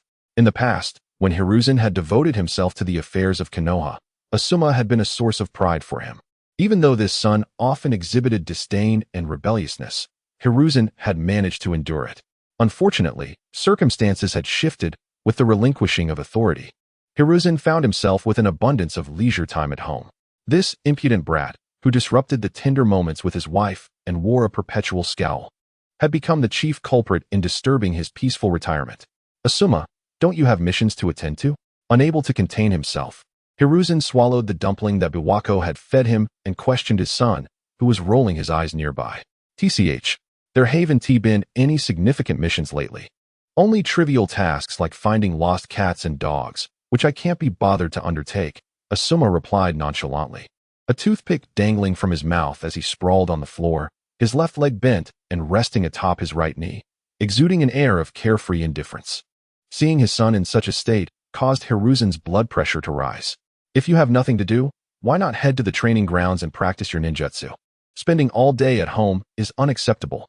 Asuma raised an eyebrow at his father's admonishment, turning away to evade the verbal barrage. What's the point of practicing ninjutsu? I've already mastered my techniques. He retorted boldly. Look at Kakashi. He is already a captain in the Umbu and will soon become the Umbu leader. You, on the other hand, will just have to bow respectfully to him later, Chunin. As the elderly father cast a glance, he sharply admonished his disappointing son. The words struck a chord, leaving Sarutobi Asuma momentarily stunned. What? Kakashi Hitaki is to become the head of the Umbu? Is this true? Naturally. Information relayed from his father, the former Hokage, could not be doubted. Despite his reluctance, Sarutobi Asuma found himself compelled to accept this revelation. Indeed, Sarutobi Asuma was a proud and ambitious youth. With a father who held the title of Hokage, his journey had commenced at a pace far swifter than that of his peers. Years of both intentional and unintentional assistance from those around him had allowed Asuma to navigate life with relative ease. That was until he became aware of Kakashi Hitaki's name. Graduating at 6 and achieving the rank of Jonin by 12, Kakashi's reputation had become legendary among his cohort, subsequently influencing the next generation, which included Sarutobi Asuma. Fueled by youthful bravado, Asuma sought to challenge Kakashi's record, yet he soon realized the vast chasm between their abilities. As time progressed, the disparity between them widened, leading Asuma to relinquish any aspirations of competing with Kakashi. Nevertheless, he remained acutely aware of this rival, forever etched in his mind. Now, upon learning that his nemesis Kakashi was set to become the Umbu leader, Asuma could hardly contain his excitement. He yearned to rush to the training grounds and dedicate himself to rigorous practice for days on end, striving to attain Jonin status within 6 months in hopes of contending with Kakashi for the position of leader. Yet, the veiled sarcasm in his father's words left him feeling somewhat resentful. Thus, he mustered the resolve to respond. What of it? What does it have to do with me? Humph. Don't get your hopes up, old man. I won't make it easy for you. Asuma's bold proclamation caused Sarutobi Hizashi's expression to contort in disbelief. The old man merely wished to enjoy a peaceful retirement, while his son seemed intent on stirring up trouble. At that moment, a figure wrapped in bandages entered, obscuring most of his head and half his face, leaving only a stern visage visible. It was Shimura Danzo. Monkey, I hear you've been lounging about at home, free from the burdens of work. The villagers of Konoha must be quite unfortunate to have you as their Hokage, Danzo remarked with a cold smirk, slowly approaching. You needn't worry about me. I have long since retired, and the responsibilities now rest with the younger generation. Moreover, I am no longer Hokage, Danzo, Sarutobi Hizashi replied, his demeanor shifting to one of indifference upon Danzo's arrival. He turned to his unfortunate son, giving him a pointed look that urged him to hurry off to training. Go on, give it your all. Humph, you talk too much. Reluctantly, Sarutobi Asuma rose to his feet and made for the door, passing by Danzo without uttering a word, completely disregarding him. The mere sight of Danzo had prompted Asuma's desire to leave, though he maintained a facade of aloofness. Humph. Danzo, observing the cold departure of Asuma, could only let out a huff of irritation. What are you here for? If there is nothing else, please leave quickly and do not disturb my dinner with my wife. Sarutobi Hiruzen waved his hand, instructing Sarutobi Pinahiko to clear the table. The latter smiled gently at Shimura Danzo and departed with the dishes. I have no particular business. Merely came to see you, Danzo remarked. Are you aware that Minato has placed his disciple in the Umbu? Before long, he is likely to become the head. Are you truly willing to relinquish control so easily? Shimura Danzo sat cross-legged opposite Sarutobi Hiruzen, questioning him. Humph. Sarutobi Hiruzen scoffed dismissively, noticing the avaricious expression on Danzo's face, which he found utterly repugnant. It made him reflect on whether he had exhibited a similar countenance when clinging to power himself. Thankfully, he had let go, otherwise, he would have become just as loathsome. What a disgusting sight. Sarutobi Hiruzen mused internally, maintaining a facade of indifference. And what of it, Danzo? I have long since retired. The Umbu is inherently a department under the Hokage's jurisdiction, Is it not natural for Minato to wish for his disciple to ascend to the position? One should not overthink. It suffices to focus on one's own duties. While Sarutobi Hiruzen spoke these words, he silently counted down in his mind. He understood that according to Nara Shikaku's plan, the moment Danzo stepped out of the root base, the net would have already been cast.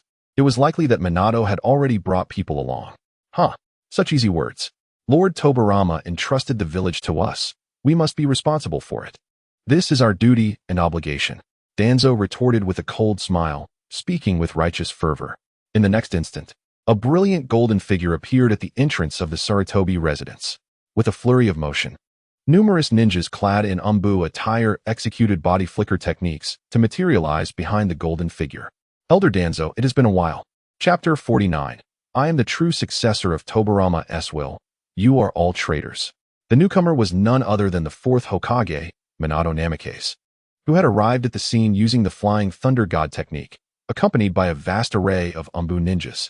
Among them stood Kakashi Hatake, who had just been appointed as the captain of the umbu assassination unit, dressed in the standard umbu garb, resembling a shadow behind Minato. Admittedly, transitioning from the leader of the Shadow Guard to an umbu captain could be seen as a demotion, yet one must consider the potential for advancement in both roles. The Shadow Guard essentially functions as a security detail, akin to a guard unit, with its captain serving merely to watch over the higher-ups. This position appears prestigious but lacks substantial upward mobility, primarily serving to maintain visibility with superiors. In contrast, this umbu captaincy presents Kakashi with the opportunity to engage in umbu operations, ultimately ascending to the role of umbu leader, thereby overseeing the entire umbu on behalf of Minato. Returning to the present, within the Sarutobi residence, the fourth Hokage, Minato Namikaze, encircled the grand estate with the umbu. Nara Shikaku, relying on Yamashiro Shinichi's heart-turning technique and a wireless earpiece, commanded from the rear. All root ninjas and the root base were under the watchful eyes of the Hokage faction, ensuring that no assistance could reach them, nor any situation arise that Minato wished to avoid. The major ninja clans, including the Uchiha and Hyuga clans, had been informed not to interfere. The Shimura clan had also dispatched individuals to monitor the situation. This was, in fact, a precaution. Ever since Shimura Danzo ascended to the Elder's throne, the relationship between him and the Shimura clan had grown increasingly distant. Currently, their connection was almost entirely frigid, alleviating concerns that the Shimura clan would resort to desperate measures for Danzo's sake. Upon hearing Minato's voice, Danzo sensed something amiss. When a throng of umbu ninjas appeared, he began contemplating his escape. Regrettably, every visible exit was guarded by the umbu. He had become a fish in a barrel. Monkey, what is happening? What do you mean by this? Danzo seethed internally, his face rigid and his eyes seemingly ablaze. He glared intensely at Sarutobi Hiruzen, coldly inquiring. Unfortunately, his former comrade remained silently bowed, absorbed in his smoking, offering no response. This attitude signified Hiruzen's allegiance. He was siding with Minato. Danzo felt utterly forsaken. You will regret this, monkey. Danzo nearly screamed, his voice laced with confusion, helplessness, rage, and even a hint of bewilderment. He could not comprehend the present circumstances, nor understand why events had taken such a sudden turn.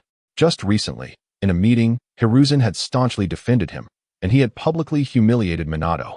The two had worked in perfect harmony, tightly grasping the power that rightfully belonged to them. Yet, how could it have come to this? With Hiruzen now poised to confront him alongside Minato? Where had it all gone awry? Lost in thought, a cold smirk suddenly appeared on Danzo's zombie-like visage. He did not turn to face Minato directly, but merely cast a sidelong glance, rigidly asking, Fourth Hokage, what do you intend to do? Observing the situation, Danzo had already grasped the general outline of what was unfolding. He was acutely aware of Minato's intentions, yet he felt compelled to ask. To hear Minato articulate it before him. In response to Danzo's inquiry, Minato smiled faintly and replied calmly, I have no ulterior motive. I merely wish to invite Elder Danzo to retire early. The previous Hokage now enjoys a leisurely life in retirement and seeks the company of an old friend to share in his tranquility. As a longtime partner, I trust Elder Danzo would not refuse. Previously, in the Hokage office, when Minato proposed dealing with Danzo, Hiruzen had already established his boundaries. Dismiss the position of Shimura Danzo, revoke his authority, and even eliminate his power. Yet, his life must remain unharmed. Subsequently, it is up to Sarutobi Hiruzen to personally oversee him, effectively placing this old acquaintance under house arrest. For the sake of Jiraiya and Tsunade, Minato Namikaze acquiesced. Thus, this meticulously planned trap was set in motion. Humph. Shimura Danzo let out a cold snort, betraying not a hint of emotion as he grandiloquently declared, "The monkey has grown old, indulging in pleasure, and has forgotten Lord Tobarama's instructions. I shall not forget. From the moment Lord Tobarama departed, I resolved to dedicate my life to protecting Konoha and safeguarding its villagers. This is my responsibility. It is my duty. I shall not shirk from it." Such words from Danzo elicited a desire for applause from Minato Namikaze. What kind of self-delusion allows Danzo to remain so composed and utter such statements at a moment like this? Elder Danzo, this is a directive from the higher-ups, and I hope you will consider it carefully. I do not wish to witness a disappointing conclusion. Minato's expression turned grave, his tone laced with warning. Yet, whether through genuine misunderstanding or feigned ignorance, Danzo retorted stiffly, "What higher-ups? I will not acknowledge any outcomes from a meeting I did not attend. Your concessions do not grant you the liberty to act without restraint, Minato." In a surprising turn, Danzo accused Minato, turning slightly to fix his remaining eye upon him. "Danzo, do not resist any further." Sarutobi Hiruzen interjected, witnessing Danzo's unyielding demeanor. Who could have anticipated that Danzo would immediately turn his gaze upon Hiruzen, his eyes reflecting an inscrutable complexity? "Monkey, are you siding with him against me? I am not opposing you. I merely wish for you to retire alongside me. We are both aged. Let the younger generation take charge." Upon hearing Hiruzen's explanation, Danzo scoffed once more, waving his hand dismissively. "No more words. Use whatever means you have. Among Tobarama's disciples, there are weaklings like Sarutobi, and there are those like me who shall not falter. I will not allow Lord Tobarama's reputation to be tarnished." Hiruzen furrowed his brow, realizing only now that this old man spoke with a sense of manipulation. How could he reduce even the second Hokage, Tobarama Senju, to a mere pawn, incessantly invoking his name? "Danzo," Hiruzen attempted to reason further, but was abruptly silenced by Danzo's wave of his hand. "Be quiet, Sarutobi. You coward. You who evade responsibility are unworthy to be a disciple of Lord Tobarama. I feel shame for having been your classmate. Today, only Shimura Danzo will stand to meet his end. Bring it on." Minato Namikaze understood that further dialogue was futile. Observing Danzo's current state, he realized that the man had nearly succumbed to madness. It was truly astonishing that the one who had tirelessly indoctrinated the root ninja had ultimately brainwashed himself most thoroughly. He was utterly convinced that all his actions were for the sake of Konoha, believing himself to be the embodiment of righteousness. Consequently, his words and deeds were imbued with an unwavering firmness. Regardless of the harm he inflicted or the number of individuals he affected, he felt no sense of wrongdoing. It appeared that the situation could not be resolved easily.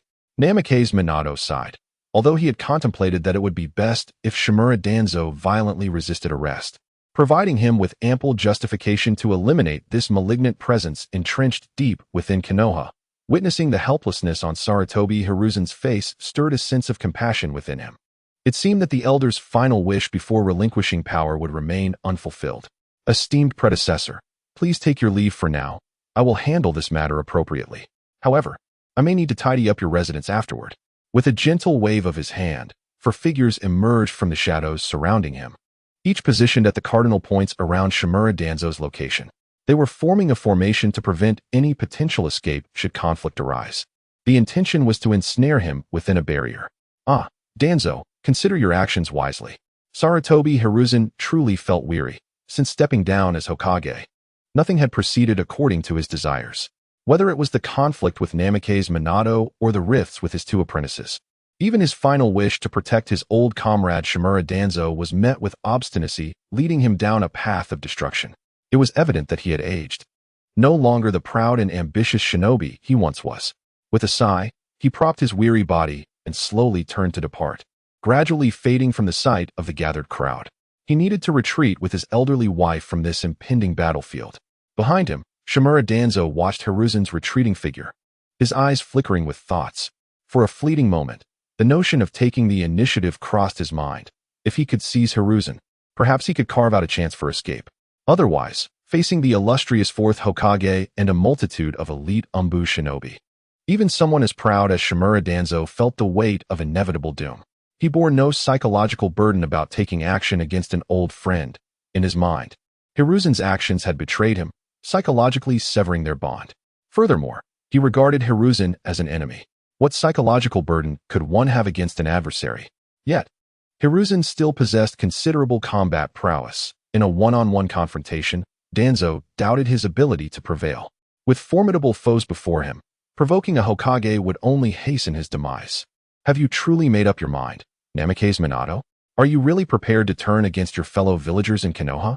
How shameful for one who holds the title of Hokage. Hearing Danzo's words, a fleeting sense of helplessness washed over Minato. How dare you accuse me? Who is the master at harming our fellow villagers? Do you truly lack the audacity to confront your own actions? No longer desiring to engage in futile banter with the old zombie, Minato Namikaze gestured to the Umbu ninjas occupying the four corners. Barrier. 4 purple flames formation. The 4 Umbu ninjas shouted in unison, unleashing their chakra to create an enormous barrier enveloping the entire Sarutobi residence. Danzo, I offer you one final opportunity. Surrender your senseless resistance, and you may yet live a complete life. Minato accepted the sword of fire from Kakashi Hatake, feeling the warm blade and the fierce gleam at its tip, as he adjusted his stance and issued his ultimatum. Words are futile. Come forth. Let the villagers witness how hypocritical you, the so-called Fourth Hokage, truly are. Everyone will remember your disgraceful actions today. Chapter 50, Minato Namikaze vs. Danzo, Shimura unashamed. Sensei, allow me to handle this. The inciting words of Danzo Shimura made Kakashi's face flush with anger. He was acutely aware of Danzo's misdeeds and could hardly contain his desire to retaliate upon hearing him audaciously slander his mentor. Step back, Kakashi. To his surprise, Minato declined his request to engage, shaking his head. But there are no buts. Not only you, but everyone else is prohibited from taking action. Though Danzo has committed grave errors. He was once an elder of the village, and I refuse to allow you to be stained with the blood of a comrade, Minato stated sternly. This statement, however, seemed somewhat unreasonable. To speak frankly, the Umbu serves as a department for a ninja village to carry out unsavory tasks. The missions undertaken by Umbu ninjas are often shrouded in secrecy, encompassing assassination, pursuit, interrogation, espionage, and surveillance. Where, then, are the innocent? It could even be said that many Umbu ninjas have blood on their hands from their own comrades. After all, it is the Umbu that executes missions against rogue ninjas, defectors, or those marked for execution by the higher-ups. Yet, Minato spoke his words with utmost seriousness. In his eyes, Danzo, despite his actions, had once held the title of elder within Konoha. No matter how sordid his deeds, they were at least considered from the perspective of the village. Thus, one could not treat him as an enemy. If the Umbu were to act against him, it could very well lead to a civil war, an outcome he wished to avoid. As the Hokage, it was justifiable for him to take action against Danzo for his transgressions. You will hold the line for me, ensuring Danzo has no chance to escape. Minato placed a reassuring hand on Kakashi's shoulder. The surrounding Umbu exchanged complex glances with their Hokage. Some understood Minato's intent, while others did not. Nevertheless, it did not hinder their compliance with his orders. Noticing Kakashi's retreat, Minato turned to face Danzo once more, declaring, Danzo, I grant you one last opportunity. Surrender now, and you may still attain a favorable conclusion. The fourth Hokage, Minato Namikaze, was resolutely making his final efforts. Words were futile. Come, allow me to assess your true worthiness to bear the title of Hokage. Shimura Danzo chuckled coldly. Now that the mask had been torn away, Danzo felt no hesitation. In the next moment, he formed hand seals and unleashed his signature ninjutsu. Wind release. Vacuum wave. Whoosh. Whoosh. Whoosh. This was a high-level ninjutsu, yet in Danzo's hands. It exhibited a power that surpassed many other techniques. Danzo inhaled deeply and expelled a torrent of wind-released chakra from his mouth, resembling scythe-like gusts of wind, hurtling toward Minato's position. To his surprise, Minato remained unperturbed, merely shaking his head with a sigh as he wielded the sword of the fire god to deflect the razor-sharp wind blades. As a ninja of humble origins, Minato had no ancestral sword techniques. Unlike Kakashi Hatake, who possessed his father's legendary sword techniques despite not using a blade, Minato had only encountered the secret swordsmanship of the Leaf Village after assuming the role of Hokage. He had practiced with the fire god sword, and though he was not among the elite sword masters, he was certainly formidable enough. Time was of the essence. It was best not to disturb the previous Hokage for too long. Minato swiftly retrieved several kunai sealed with the Flying Thunder God technique from his ninja tool pouch and hurled them toward Danzo.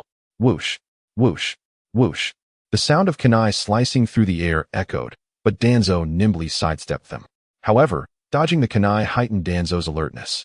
He was well aware of Minato's combat style and the unpredictable nature of the Flying Thunder God technique, the fastest jutsu in the ninja world. In a flash, Danzo utilized body flicker technique to escape the kunai's trajectory, gripping one tightly in hand, fully on guard. Suddenly, a faint glimmer caught his eye. Minato, who had been 10 meters away, appeared right before him in an instant, thrusting the crimson sword with breathtaking speed. Clash! Danzo's quick reflexes allowed him to deflect the fire god sword with his kunai. Yet, the ordinary kunai, forged from iron, was no match for the divine blade and was swiftly severed. Fortunately, the sword's trajectory had been altered, granting Danzo the opportunity to retreat once more. TSK. With only the handle of the kunai remaining, Danzo frowned and promptly switched to a new one. The threat posed by Minato's fire god sword was significant, yet he had never encountered such a keen red blade before. When did the Leaf Village acquire such a weapon? It bore a striking resemblance to the Thunder God sword wielded by his mentor, Tobirama Senju. As a disciple of Tobirama, Danzo had witnessed the latter's formidable prowess with the Thunder God sword on numerous occasions. Now, with Minato brandishing the Fire God sword, he bore an uncanny likeness to his own teacher. Only the silver blade had transformed into red and white hair into golden. There was no time for reminiscence. Danzo hastily dispelled the thoughts swirling in his mind, for Minato was charging at him once more. Clash, clash, clash, whoosh, whoosh, whoosh. The combat style of Minato Namikaze is remarkably straightforward. Initially, he employs kunai imbued with the Flying Thunder God seal for ranged attacks, both to gauge the situation and, more crucially, to establish a tether point. Subsequently, he utilizes these kunai to execute the Flying Thunder God technique, allowing him to swiftly close the distance to his adversary and seize the opportunity for a decisive strike. In contrast to his earlier tactics, where he relied on kunai and the Rasengan to inflict damage upon his foes, he now resorts to wielding his sword with unrestrained ferocity, reminiscent of the legendary Hashirama Senju in his prime. These two warriors engage in a relentless dance of battle. One flits about the field with agility, while the other is left struggling to keep pace. Shimura Danzo's kunai have been severed thrice, and as the leader of the Umbu, it is customary for him to carry a ninja tool pouch. However, the capacity of such a pouch is limited. With 3 kunai already lost, he finds himself reduced to his final one. Wind release, vacuum great sphere. Danzo, aware that a close-quarters confrontation with Minato would spell his doom, seeks to create distance. At long last, he seizes an opportunity, quickly forming hand seals to unleash his jutsu. This is one of Danzo's signature techniques. In the original narrative, he even utilized this move against formidable opponents. Like a machine gun, he unleashes a barrage of high-pressure wind spheres towards Minato. Chapter 51. Infernal Purgatory, Fire God Slash. Minato Namikaze is in peril. Observing from the sidelines, Kakashi Hatake fervently cheers for Minato in his heart. As Minato's disciple and former captain of the Shadow Guard, Kakashi has always held Minato's safety in the highest regard. His earlier decision to confront Danzo was motivated by a desire to shield Minato from danger. After all, Danzo's reputation is not unfounded, as evidenced by his formidable track record as a ninja. Watching the Hokage he is sworn to protect engage in a life-and-death duel with Danzo, Kakashi feels a weight in his chest. However, as the battle commences, Minato effortlessly gains the upper hand, rendering Danzo nearly powerless and teetering on the brink of defeat. It is only then that Kakashi exhales in relief. But suddenly, Danzo discovers an opening and, akin to a machine gun, unleashes a rapid-fire volley of chakra spheres at Minato. Kakashi cannot help but shout a warning. "Sensei, be careful." To which Minato responds with unwavering confidence. "Fear not, your teacher is quite formidable." With a nimble twist, he evades the wind spheres and even finds time to reassure Kakashi, demonstrating his complete mastery of the situation. Seeing Minato still possess the leisure to converse with his subordinate infuriates Danzo, whose face darkens with rage. Biting his finger to draw blood, he slaps his palm to the ground, invoking the summoning technique, Dream Eater. Appearing before him is a colossal beast resembling a giant elephant, adorned with fiery red fur and sharp claws. This is Danzo's summoned creature, the Dream Eater, a legendary beast said to feast upon the nightmares of humanity.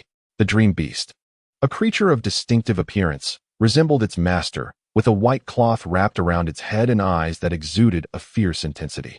Could this be the summoning beast of Shimura Danzo? Should I summon Bunta as well? After testing the strength of Shimura Danzo, Minato Namikaze realized that he posed no threat to him, thereby feeling no urgency for battle. Instead, he contemplated whether to summon a spirit beast of his own.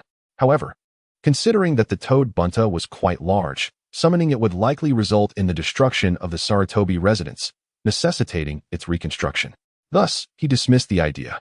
Shimura Danzo, observing the relaxed demeanor of Minato, revealed a smirk. "So, you look down upon me, do you? I'll teach you a lesson soon enough." He commanded his summoning beast. Dream Beast, utilize wind release. The Dream Beast, possessing a high level of intelligence, though lacking the ability to speak like the summoned beasts of the three great sacred lands, was more than capable of executing tactical maneuvers alongside Danzo. Upon receiving Danzo's command, the Dream Beast nodded in understanding, took a deep breath, and opened its massive maw, drawing in a substantial volume of air. The resulting suction was so powerful that it caused the Umbu observing from a distance to lose their footing and be drawn closer. Minato, positioned nearer, felt as though he might be lifted off the ground. Not wishing to be consumed by the beast, he swiftly dodged aside. In that moment, Danzo's eyes sparkled with excitement. This was the effect he sought to achieve. Wind release, vacuum wave. Taking a deep breath, he expelled a torrent of wind chakra from his mouth, forming crescent-shaped blades that shot towards Minato's position.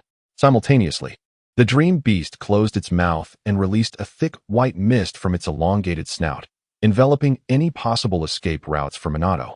Every direction was sealed off. At this instant, Minato found himself akin to a turtle trapped in a jar. "Sensei!" Kakashi Hatake shouted, his heart racing. The scorching mist and sharp wind blades threatened to shred the golden-haired man to pieces. Even with his flying thunder god kunai, Minato found himself unable to evade the impending assault. His negligence seemed to have borne bitter fruit.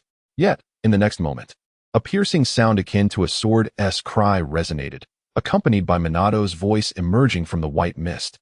"Inferno, raging fire god flash." With a swift motion, a colossal, crescent-shaped wave of fire, capable of slicing through an entire building, cleaved through the mist and shattered the wind blades, continuing its trajectory towards Danzo. "Not good. Avoid it." Danzo's expression shifted to one of shock as he immediately propelled himself out of the path of the attack. He could evade, but the large form of the Dream Beast could not. With a searing slice, the fire god's blade cleaved through the Dream Beast's crimson exterior, exposing bone beneath. In an instant, a copious amount of blood was splattered, creating a rain of crimson. A roar erupted from the Dream Demon, its anguished cry resonating through the air. The sword aura of the fire god slash not only pierced its outer skin, but also shredded its muscles. The searing blade energy scorched its body. The flesh that met the fire god's sword was instantaneously cooked by the intense heat. With a resounding crash, the severely wounded Dream Demon, resembling a small mountain, fell to the ground, producing a tremendous sound. "Damn it!" Shimura Danzo's eyes turned crimson as he fixed his glare ahead, as if striving to discern the golden figure. Swish! Swish, swish. The sharp sound of shurikens slicing through the air echoed as several kunai pierced the mist, shooting forth. Caught off guard, Shimura Danzo managed to evade most of the onslaught, yet one kunai struck his shoulder. Oh no! In a panic, Danzo's pupils dilated as he swiftly grasped the kunai embedded in him, attempting to pull it out while instinctively preparing to evade. However, in the next moment, a faint golden light flickered, and the golden-haired figure appeared before him in an instant. Buzz! The fire god sword vibrated, its heated blade cutting through the air, and with a single stroke, it severed Shimura Danzo's neck. Sizzle! Danzo's head, wrapped in bandages, flew into the sky, and a torrent of blood splattered onto the blade of the fire god's sword.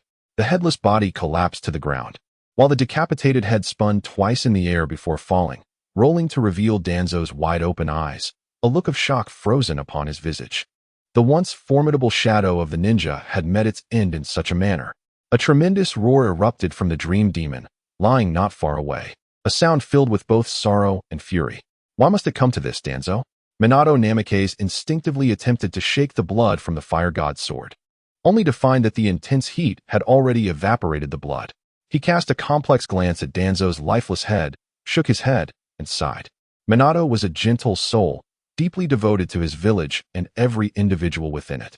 Yet, Danzo's actions had crossed Minato's threshold of tolerance. Even when Sarutobi Hiruzen proposed to incapacitate Danzo and imprison him for life, Minato had reluctantly accepted, considering Jiraiya's perspective. At that moment, being able to personally sever Danzo's head had resolved a lingering concern for him.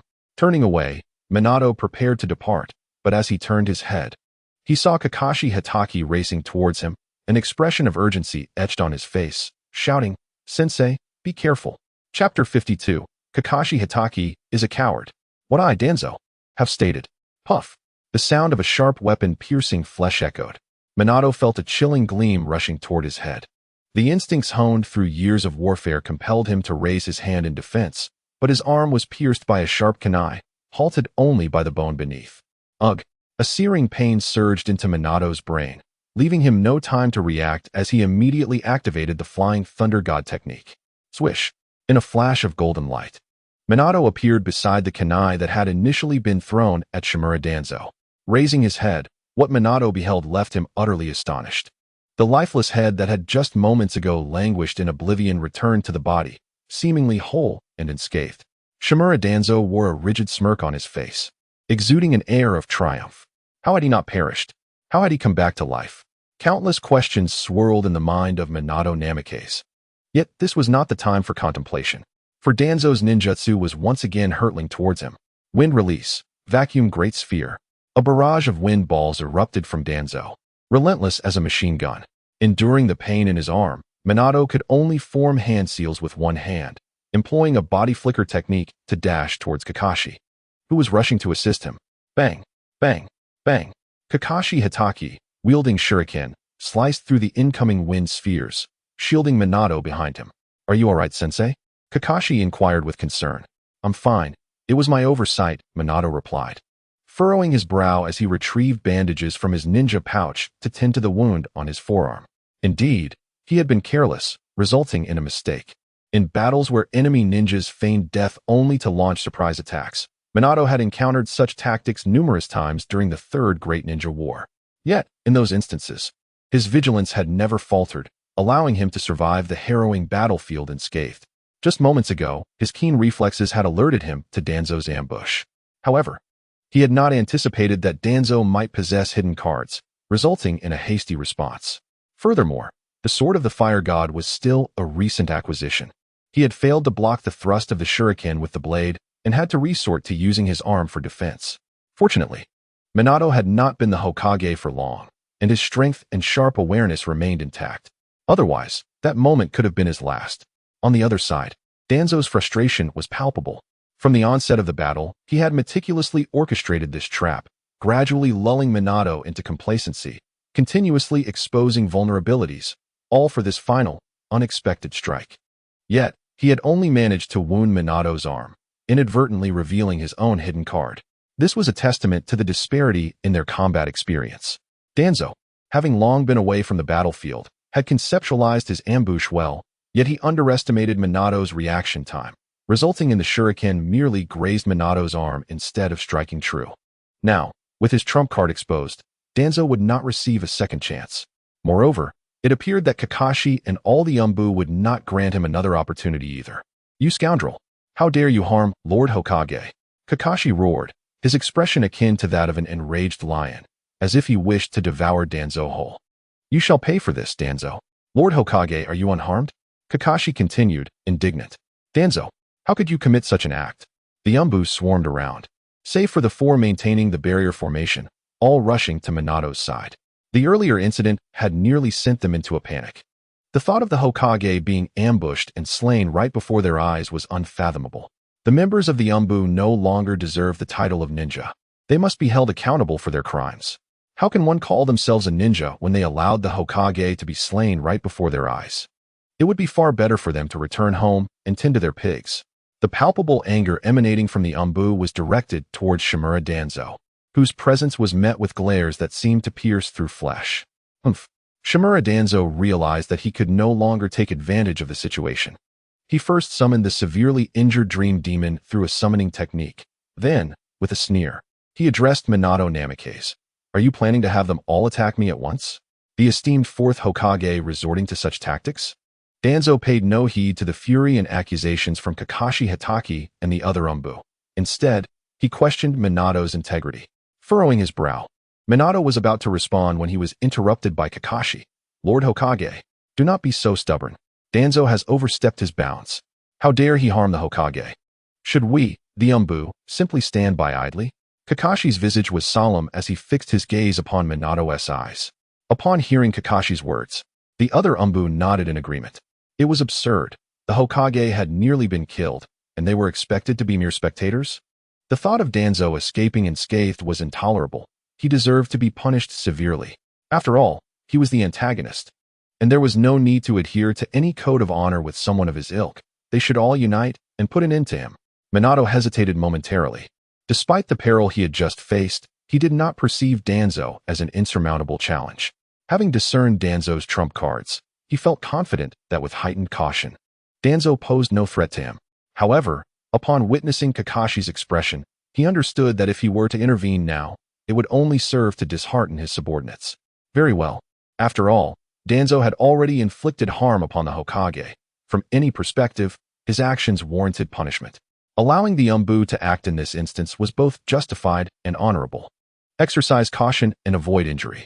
Having come to a decision, Minato withdrew a kunai imbued with the flying Thunder God seal and placed it in Kakashi's hand, offering a word of caution before acquiescing to his request. Yes, Kakashi affirmed with a solemn nod, gripping the kunai tightly, and shouted towards Danzo.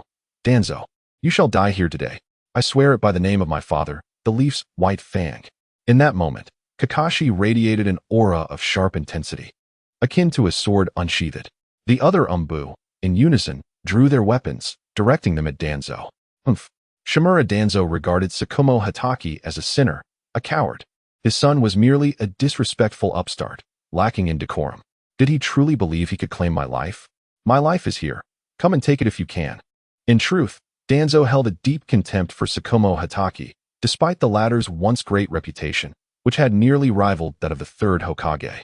Yet, Tsukumo's choice to abandon a mission for the sake of his comrades had led to its failure, and his cowardly act of succumbing to rumors and accusations filled Shimura Danzo with disdain, even though those rumors were of his own making.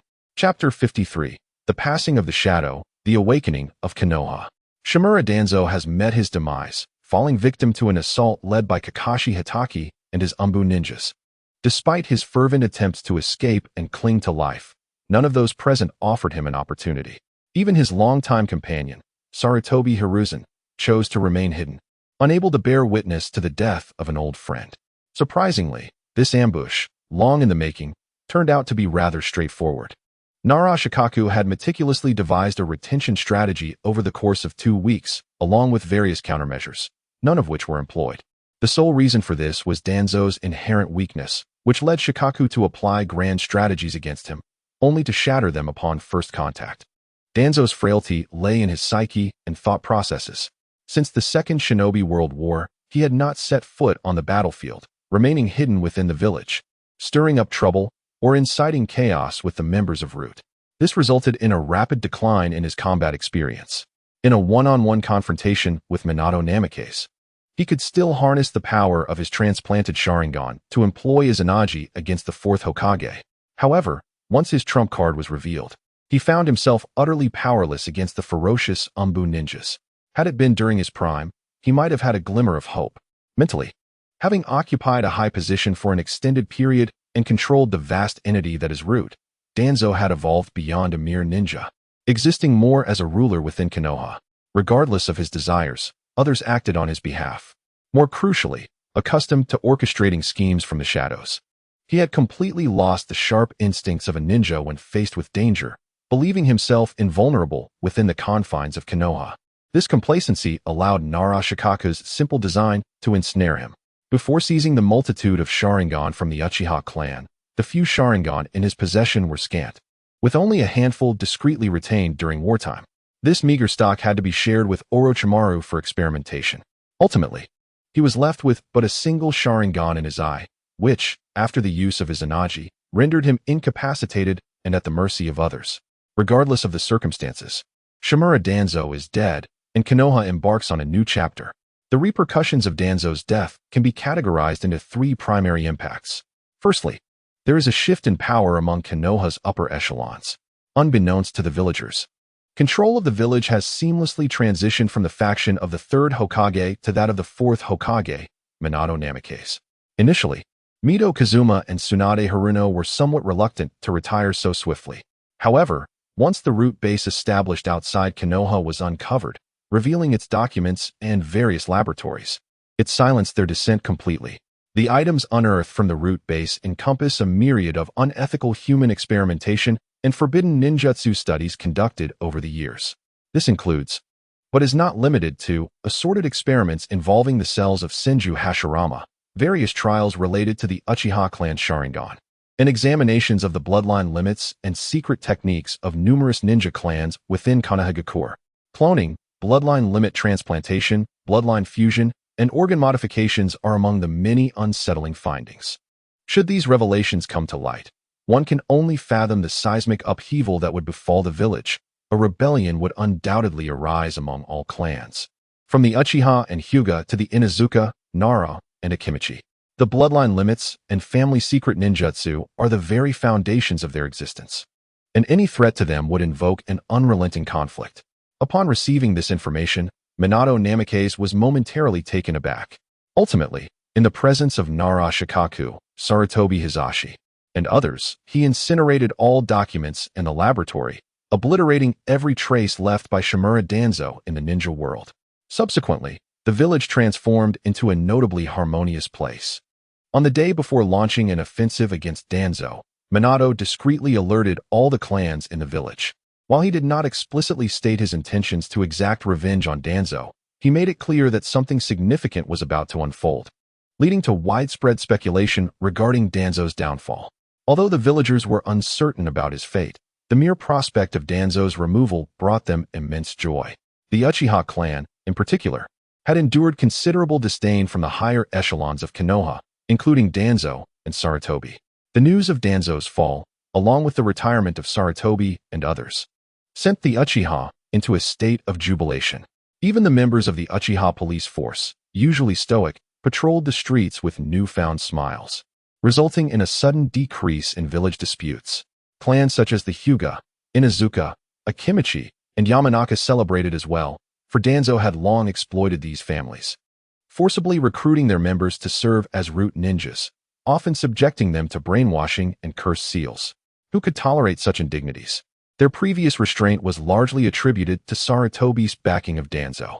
Thus, upon learning of Danzo's reckoning and Sarutobi's relinquishment of power, they found themselves wholly devoted to Minato, charmed by his handsome visage and leadership. Lastly, the majority of the root ninjas were assimilated into the Umbu, despite having been subjected to Danzo's cursed seal. Known as the tongue curse eradication technique, the death of both the caster and the subject rendered them akin to ordinary citizens, provided they refrained from mentioning Danzo. However, without the option of returning to civilian life, the question remained, how should these individuals be managed? Returning them to their former lives as villagers was simply impractical. The existence of these root ninjas still poses certain risks. In the current state of Konoha, weakened and lacking in power, one cannot simply stand by and watch their strength diminish. If it can be utilized, it must be.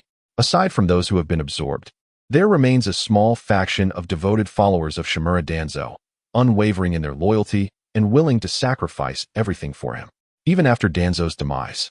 As declared by Hokage Minato Namikaze, who condemned all his crimes, they still perceive their leader as innocent, a victim of persecution by Minato. Seizing an opportunity, a group of them fled the village, intent on exacting revenge on Kakashi Hatake, the one who ended Danzo's life. Fortunately, Kakashi had been stationed at the Umbu base during this period, thwarting their attempts. After these individuals defected, Minato naturally issued a manhunt. However, that is a tale for another time, and the outcome remains uncertain and prolonged. Setting aside Konoha, the ramifications of Danzo's death extend to the likes of Yeching. To put it succinctly, victory achieved, a resounding triumph. Chapter 54, 5 million plot points. The third quiz commences. Following the previous quiz, numerous events transpired within Konoha. Minato Namikaze and Hiruzen Sarutobi reached a compromise, agreeing to strip Danzo of all his positions and confine him indefinitely. Ultimately, Danzo's pride led him to reject reality, resulting in his demise. According to the original narrative of Naruto, Danzo, the primary antagonist, was expected to roam free for many years, committing countless atrocities until ultimately being slain by Sasuke, who awakened his Mangekyou Sharingan and discerned the truth. However, this time, Minato, having gleaned Danzo's misdeeds through the quiz, preemptively eliminated him, thereby severing any potential future threats Danzo might pose to Konoha. Consequently, the storyline experienced a monumental shift, and Itachi emerged victorious, reaping a staggering 5 million plot points. In comparison, previous rewards pale in significance. On that fateful day, while training in the quiz space, Itachi suddenly received a notification from the system. Ding! Minato Namikaze and Kakashi Hatake have eliminated Shimura Danzo, resulting in a significant plot alteration, rewarding the host with 5 million plot points. Momentarily stunned by the news, Itachi was soon engulfed by overwhelming joy, grinning foolishly for quite some time. Once he regained his composure, he eagerly contemplated accessing the system shop to indulge in a shopping spree. However, after much deliberation, he found that while 5 million points seemed ample, many options felt rather lackluster.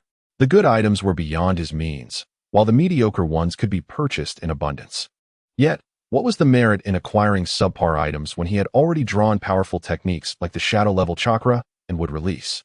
Thus, he resolved to accumulate his points, aiming to ultimately purchase the highest-tier rewards, such as Sage Mode and the Sage's Eye.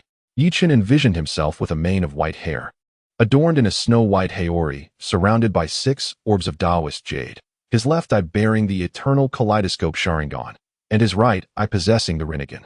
How striking! Mother, I must acquire this. Overwhelmed by such a splendid vision, Itachi resolved to intensify his efforts. I shall make a move. In the Hokage office within the Hokage building, Minato Namikaze was buried beneath a mountain of documents. At that moment, a figure clad in umbu attire, Kakashi Hatake, appeared beside him. Sensei, the previous Hokages are en route. What? Upon hearing this, Minato found himself momentarily perplexed. Thanks to Kakashi's reminder, he finally grasped the situation. Today is the day of the third examination. Ever since the eradication of Danzo Shimura, Minato had been inundated with responsibilities. An array of historical cases required his attention, along with a multitude of new matters demanding the decisions of the Hokage. His golden locks appeared to be receding slightly. Lady Tsunade had also reverted to her former state, waiting by the wishing stone, yearning for her husband's swift return home. One could only wonder what new revelations the third examination might unveil. Minato raised his hand, rubbing his chin thoughtfully, revealing a contemplative expression. He was genuinely intrigued and fond of this sudden emergence of examinations. To illustrate, during the first examination, he had learned of the impending Ninetales rampage. In that catastrophic event, he lost his life, his wife's life, and their son became an orphan. The villagers of Konoha suffered grievously, with many casualties and extensive destruction of infrastructure. The losses were indeed severe. Yet, with this critical information, he could have taken precautions to avert such a tragedy, ultimately saving countless lives. Was this not sufficient reason for Minato to feel gratitude towards Itachi? He held the well-being of Konoha and its people above his own life. Knock, knock, knock. The sound of knocking resonated. Sarutobi, Hiruzen, and others had arrived. Come in, Minato called out. The door swung open, revealing a somber-faced Hiruzen Sarutobi, along with Nara Shikaku and Mito Kane, who entered the office. In stark contrast to their gloomy demeanor were Jiraiya, beaming with joy, and Tsunade, who maintained an air of calm. Hiruzen and the others wore expressions of sorrow, naturally due to the recent events surrounding Danzo. On one hand, the loss of a longtime friend evoked feelings of melancholy in these aging men. On the other hand, once Danzo's dark history was unveiled, the perception of the ninjas qualified to know about it within the village plummeted concerning the three of them. After all, while Danzo was the perpetrator, could these three extricate themselves from the blame? Certainly not. It was widely acknowledged that without the tacit approval and indulgence of these three old-timers, Danzo would have long since met a brutal fate. Even Hiruzen's youngest son, Asuma Sarutobi, had caught wind of the scandal. leading to a flurry of critiques directed at his father, which left the elder Sarutobi unable to savor his wife's culinary delights.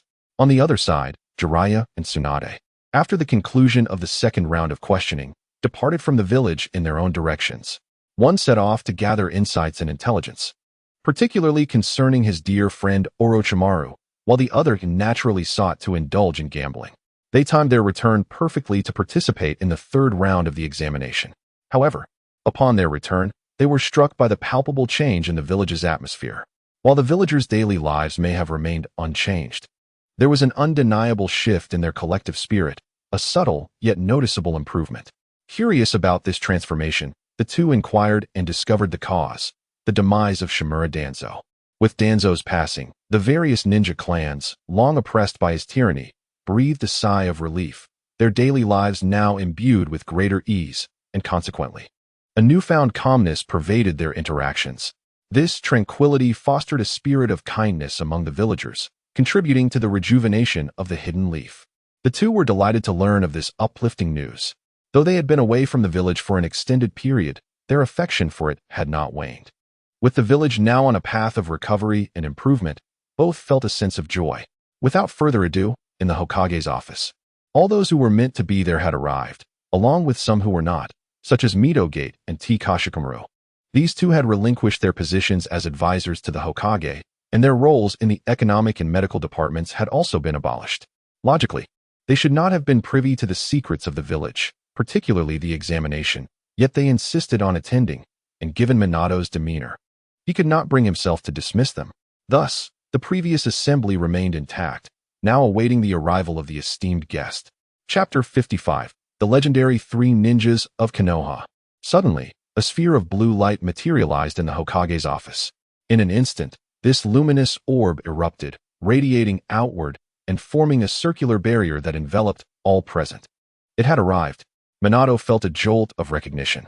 The familiar aura of Yi Chun, embodying the enigmatic figure, loomed above with an air of nonchalance. Welcome to the examination space. This is the third round of the Ninja World Examination. It must be noted that after a 3-month hiatus, Yi Chun's return as the inscrutable examiner exuded an even more authentic aura. Upon his appearance, all in attendance hastened to bow, addressing him with titles of respect. Yet Yi Chun remained indifferent to formalities, his focus solely on the narrative points. With a subtle wave of his hand, he calmly stated, "There is no need for such courtesies." Following this, Yi Chun presented 3 lists once more: the character list, the power list, and the event list. Adhering to the established protocol, he invited, "Choose one to answer. I shall refrain from further elaboration." Minato nodded, his gaze scanning the array of enticing options, marveling once again at Yi Chun's enigmatic presence. On the 3 lists, the text appears deceptively simple. However, it is well known to Minato Namikaze that these seemingly innocuous words conceal secrets and unknowns that would astonish everyone. The first incident, the Nine-Tails attack, and the second, the Uchiha clan's massacre, have undoubtedly left an unparalleled impact on the entire Hidden Leaf village. Sarutobi Hiruzen, gazing at the lists with murky old eyes that fail to reveal his emotions, nonetheless exhibits a palpable curiosity that has been piqued once more. It is perhaps inevitable. Even an old man nearing his end possesses an innate curiosity about the future. "What shall we choose this time?" asked Kurama SH10 in a hushed tone. "How would I know? It must be up to the Hokage to decide," replied Mito Kazumi, twirling his beard. Since relinquishing their duties, the two had begun to refer to Minato with the formal title of Hokage rather than the affectionate Minato, indicating a lingering resentment in their hearts. Regrettably, the current state of Konoha no longer grants them the privilege of voicing their opinions loudly. "Minato, do you have any preferences?" Jiraiya inquired boldly, crossing his arms. He had grown increasingly fond of his student. "Not really, Master Jiraiya," Minato responded with a hint of distress, uncertain of what to select. Deep down, he yearned to witness the significant events transpiring within the village, as foreknowledge of future occurrences could allow the village to prepare in advance. Yet, it was evident that no imminent events remained. The first Nine-Tails attack had yet to manifest, and the Uchiha massacre was still 6 or 7 years away. In such circumstances, even if they were to learn of future events, they would be powerless to respond. A span of 6 or 7 years, or even a decade, how could one adequately prepare for such an extensive time frame?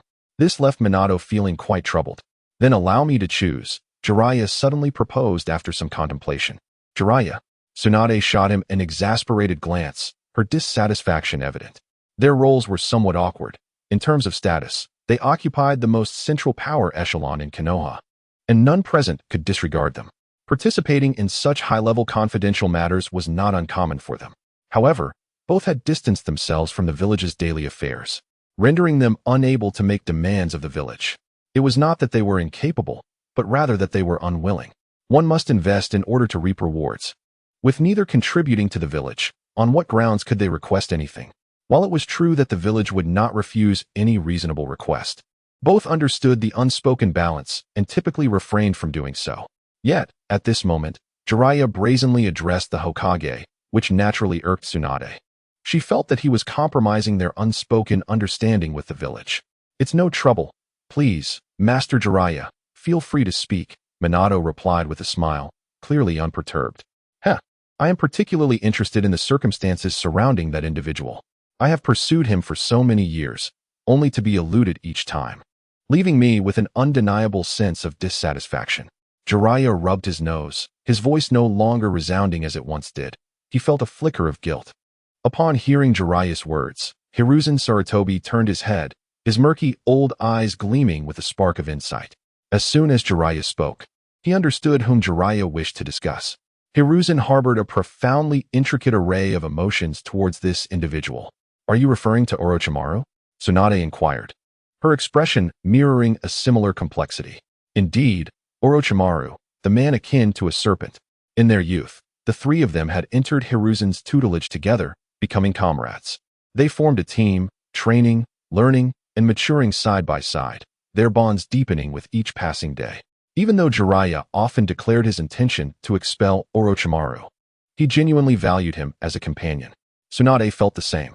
In the throes of battle, the trio entrusted their lives to one another, facing countless perils together. They later confronted Hanzo the Salamander, earning the ignominious title of the legendary Three Ninjas of Konoha. This title, once a source of shame, evolved into a mark of honor over the years. Regrettably, Orochimaru ultimately chose a divergent path. That fateful day, when his experiments on human subjects were exposed, Hiruzen personally led the charge against him. Though he ultimately spared Orochimaru out of compassion, the latter was nonetheless branded a rogue ninja. This event fractured their once unbreakable bond. Following this, Jiraiya boldly volunteered to capture Orochimaru, vowing to bring him back. His heart was filled not only with rage and confusion over Orochimaru's actions, but also with a profound desire to atone for something. He wished to confront Orochimaru, defeat him, and then bring him back to the village for redemption, believing that once his sins were absolved, they could all reunite. This notion, while naïve, was also deeply sincere. With the hope of reclaiming his dear friend, Jiraiya departed the village. Soon after, Tsunade followed. Having endured the loss of her beloved and her closest brother during the war, her heart was shattered. The news of a comrade's heinous crime and subsequent betrayal devastated her final defenses, leaving her devoid of motivation, longing only to hasten her remaining days until she could reunite with her cherished ones in the afterlife. Thus, she too left, accompanied by her lover's niece and a pig. From that moment on, the legendary Three Ninjas of Konoha vanished from the annals of history. Chapter 56. Why did Hiruzen Sarutobi take Orochimaru as his apprentice? Jiraiya's proposal was not dismissed. It was apparent that within the confines of the Hokage's office, both Tsunade and Hiruzen displayed signs of intrigue. After all, one was Orochimaru's mentor, and the other was his comrade of many years. Both shared an undeniable and unique bond with him. Now presented with an opportunity to gain a comprehensive understanding of Orochimaru, they were undeniably interested. They too wished to uncover why the once gentle Orochimaru had ultimately transformed into the cold and enigmatic figure he had become. Moreover, the motivations behind Orochimaru's audacious human experiments intrigued many, not just the three individuals present. As a former member of the legendary Three Ninjas of Konoha, Orochimaru left an indelible impression on all. Therefore, since the topic revolves around Orochimaru, it falls upon you, dear teacher, to respond. After all, when it comes to familiarity with Orochimaru, neither I nor Shikaku can rival your knowledge alongside Lady Tsunade. After some contemplation, Minato entrusted the task of answering to Jiraiya. As he rightly stated, To address questions about Orochimaru, it is only fitting that the most acquainted individual takes the lead. Jiraiya and Tsunade. Having graduated from the Ninja Academy alongside Orochimaru and joined Sarutobi Hiruzen's team, shared a profound bond forged through shared growth and battles, far surpassing the understanding of Minato and Shikaku, who hailed from a different era. "Ah, very well," Jiraiya replied, momentarily taken aback and scratching the back of his head in mild distress. It was his suggestion to select Orochimaru, and now, with the responsibility resting on him, he found himself at a loss for how to decline. Surely he couldn't admit to a lack of intellect and suggest they take over instead. So, despite his trepidations regarding his ability to respond, Jiraiya cast a furtive glance at Tsunade, silently hoping for her assistance. On the other side, Yichun maintained a facade of calm as he observed the discussions, yet inwardly, he was quite pleased. Jiraiya's unexpected proposal to focus on Orochimaru took him by surprise, but it was indeed an excellent choice. Orochimaru's role within the original plot of Naruto is pivotal, ranking among the top 5 influences.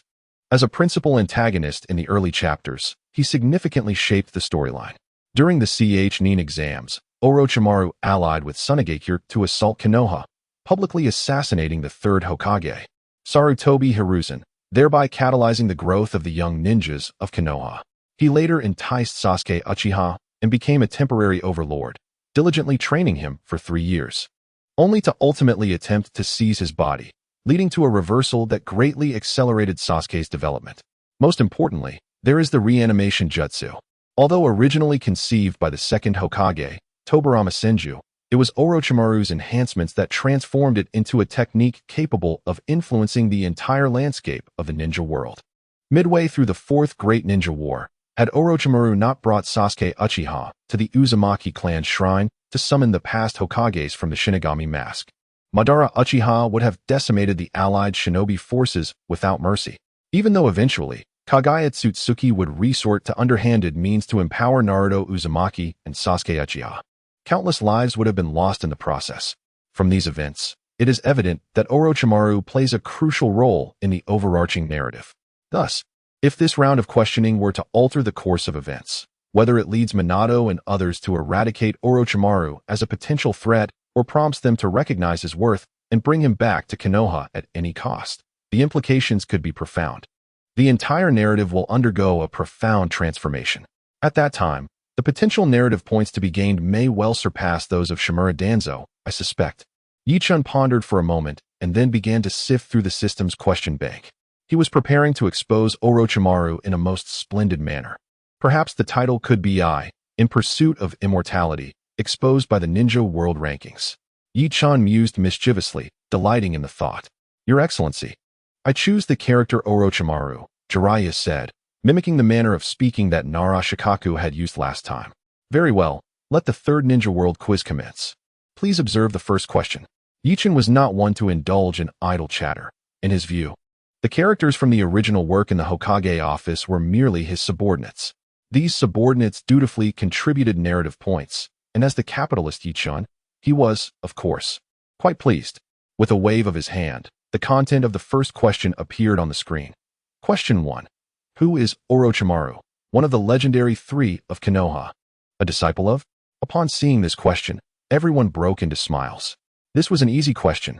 Jiraiya also chuckled with delight. Without a moment's hesitation, he shouted, "He is the disciple of the third Hokage, Hiruzen Sarutobi."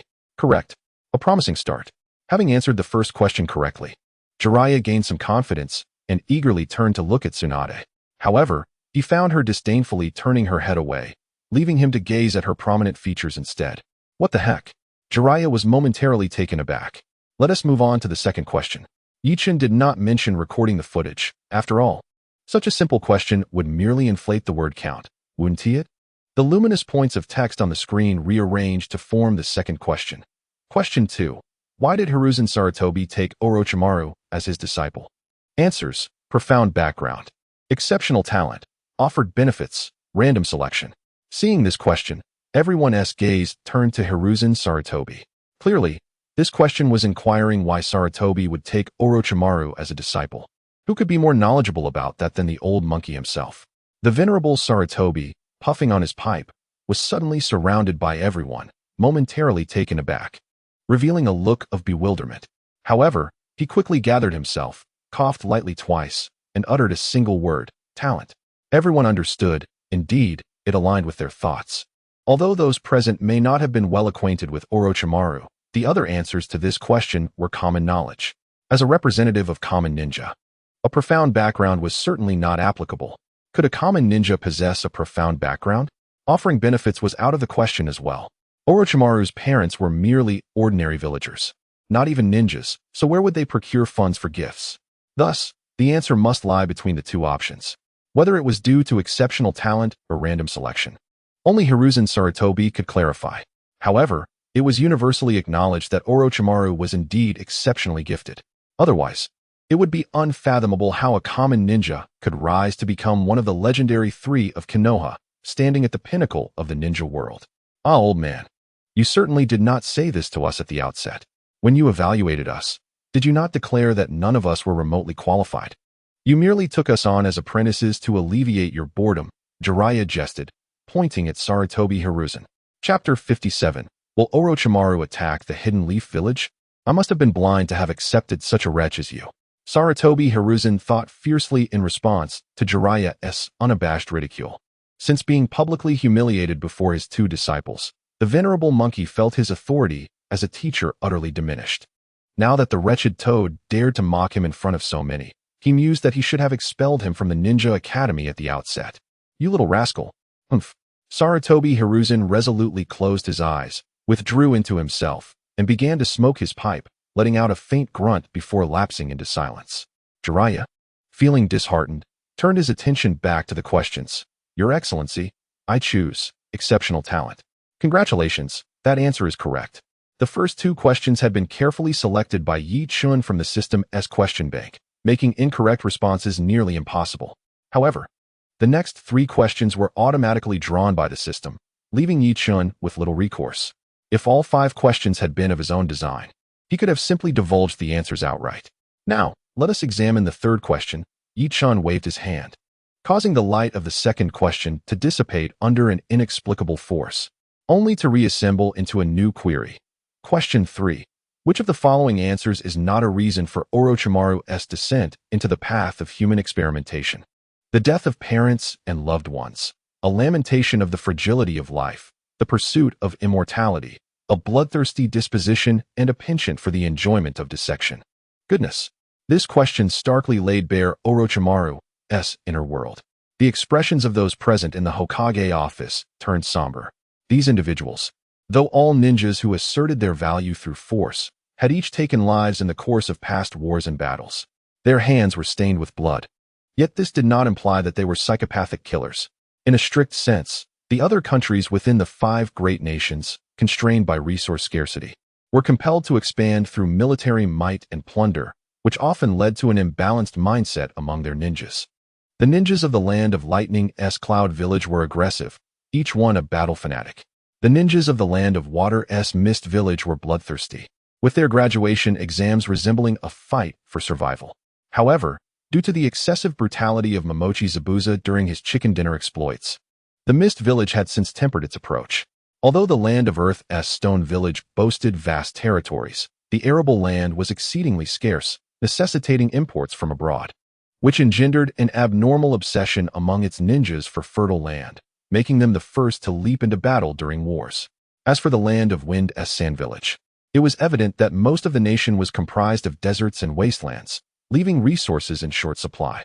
The saying, desolate mountains and treacherous waters breed cunning folk, may not apply aptly to the past of China, but it is undeniably fitting for this cadre of individuals in the ninja world.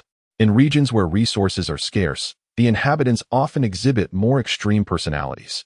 In stark contrast, the Land of Fire and the village hidden in the leaves boast fertile soil and exceptional individuals. Even the first Hokage, Hashirama Senju, despite his saintly disposition, managed to bequeath to future generations a splendid place to reside. Consequently, the ninjas of Konoha tend to embody a more tranquil demeanor.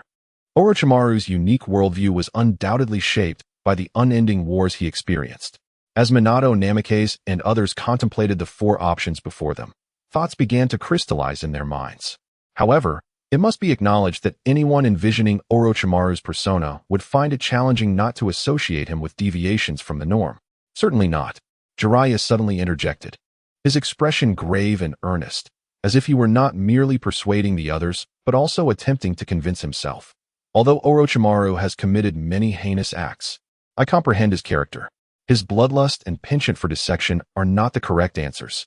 My lord, I choose this answer. Without consulting anyone, Jiraiya declared his choice.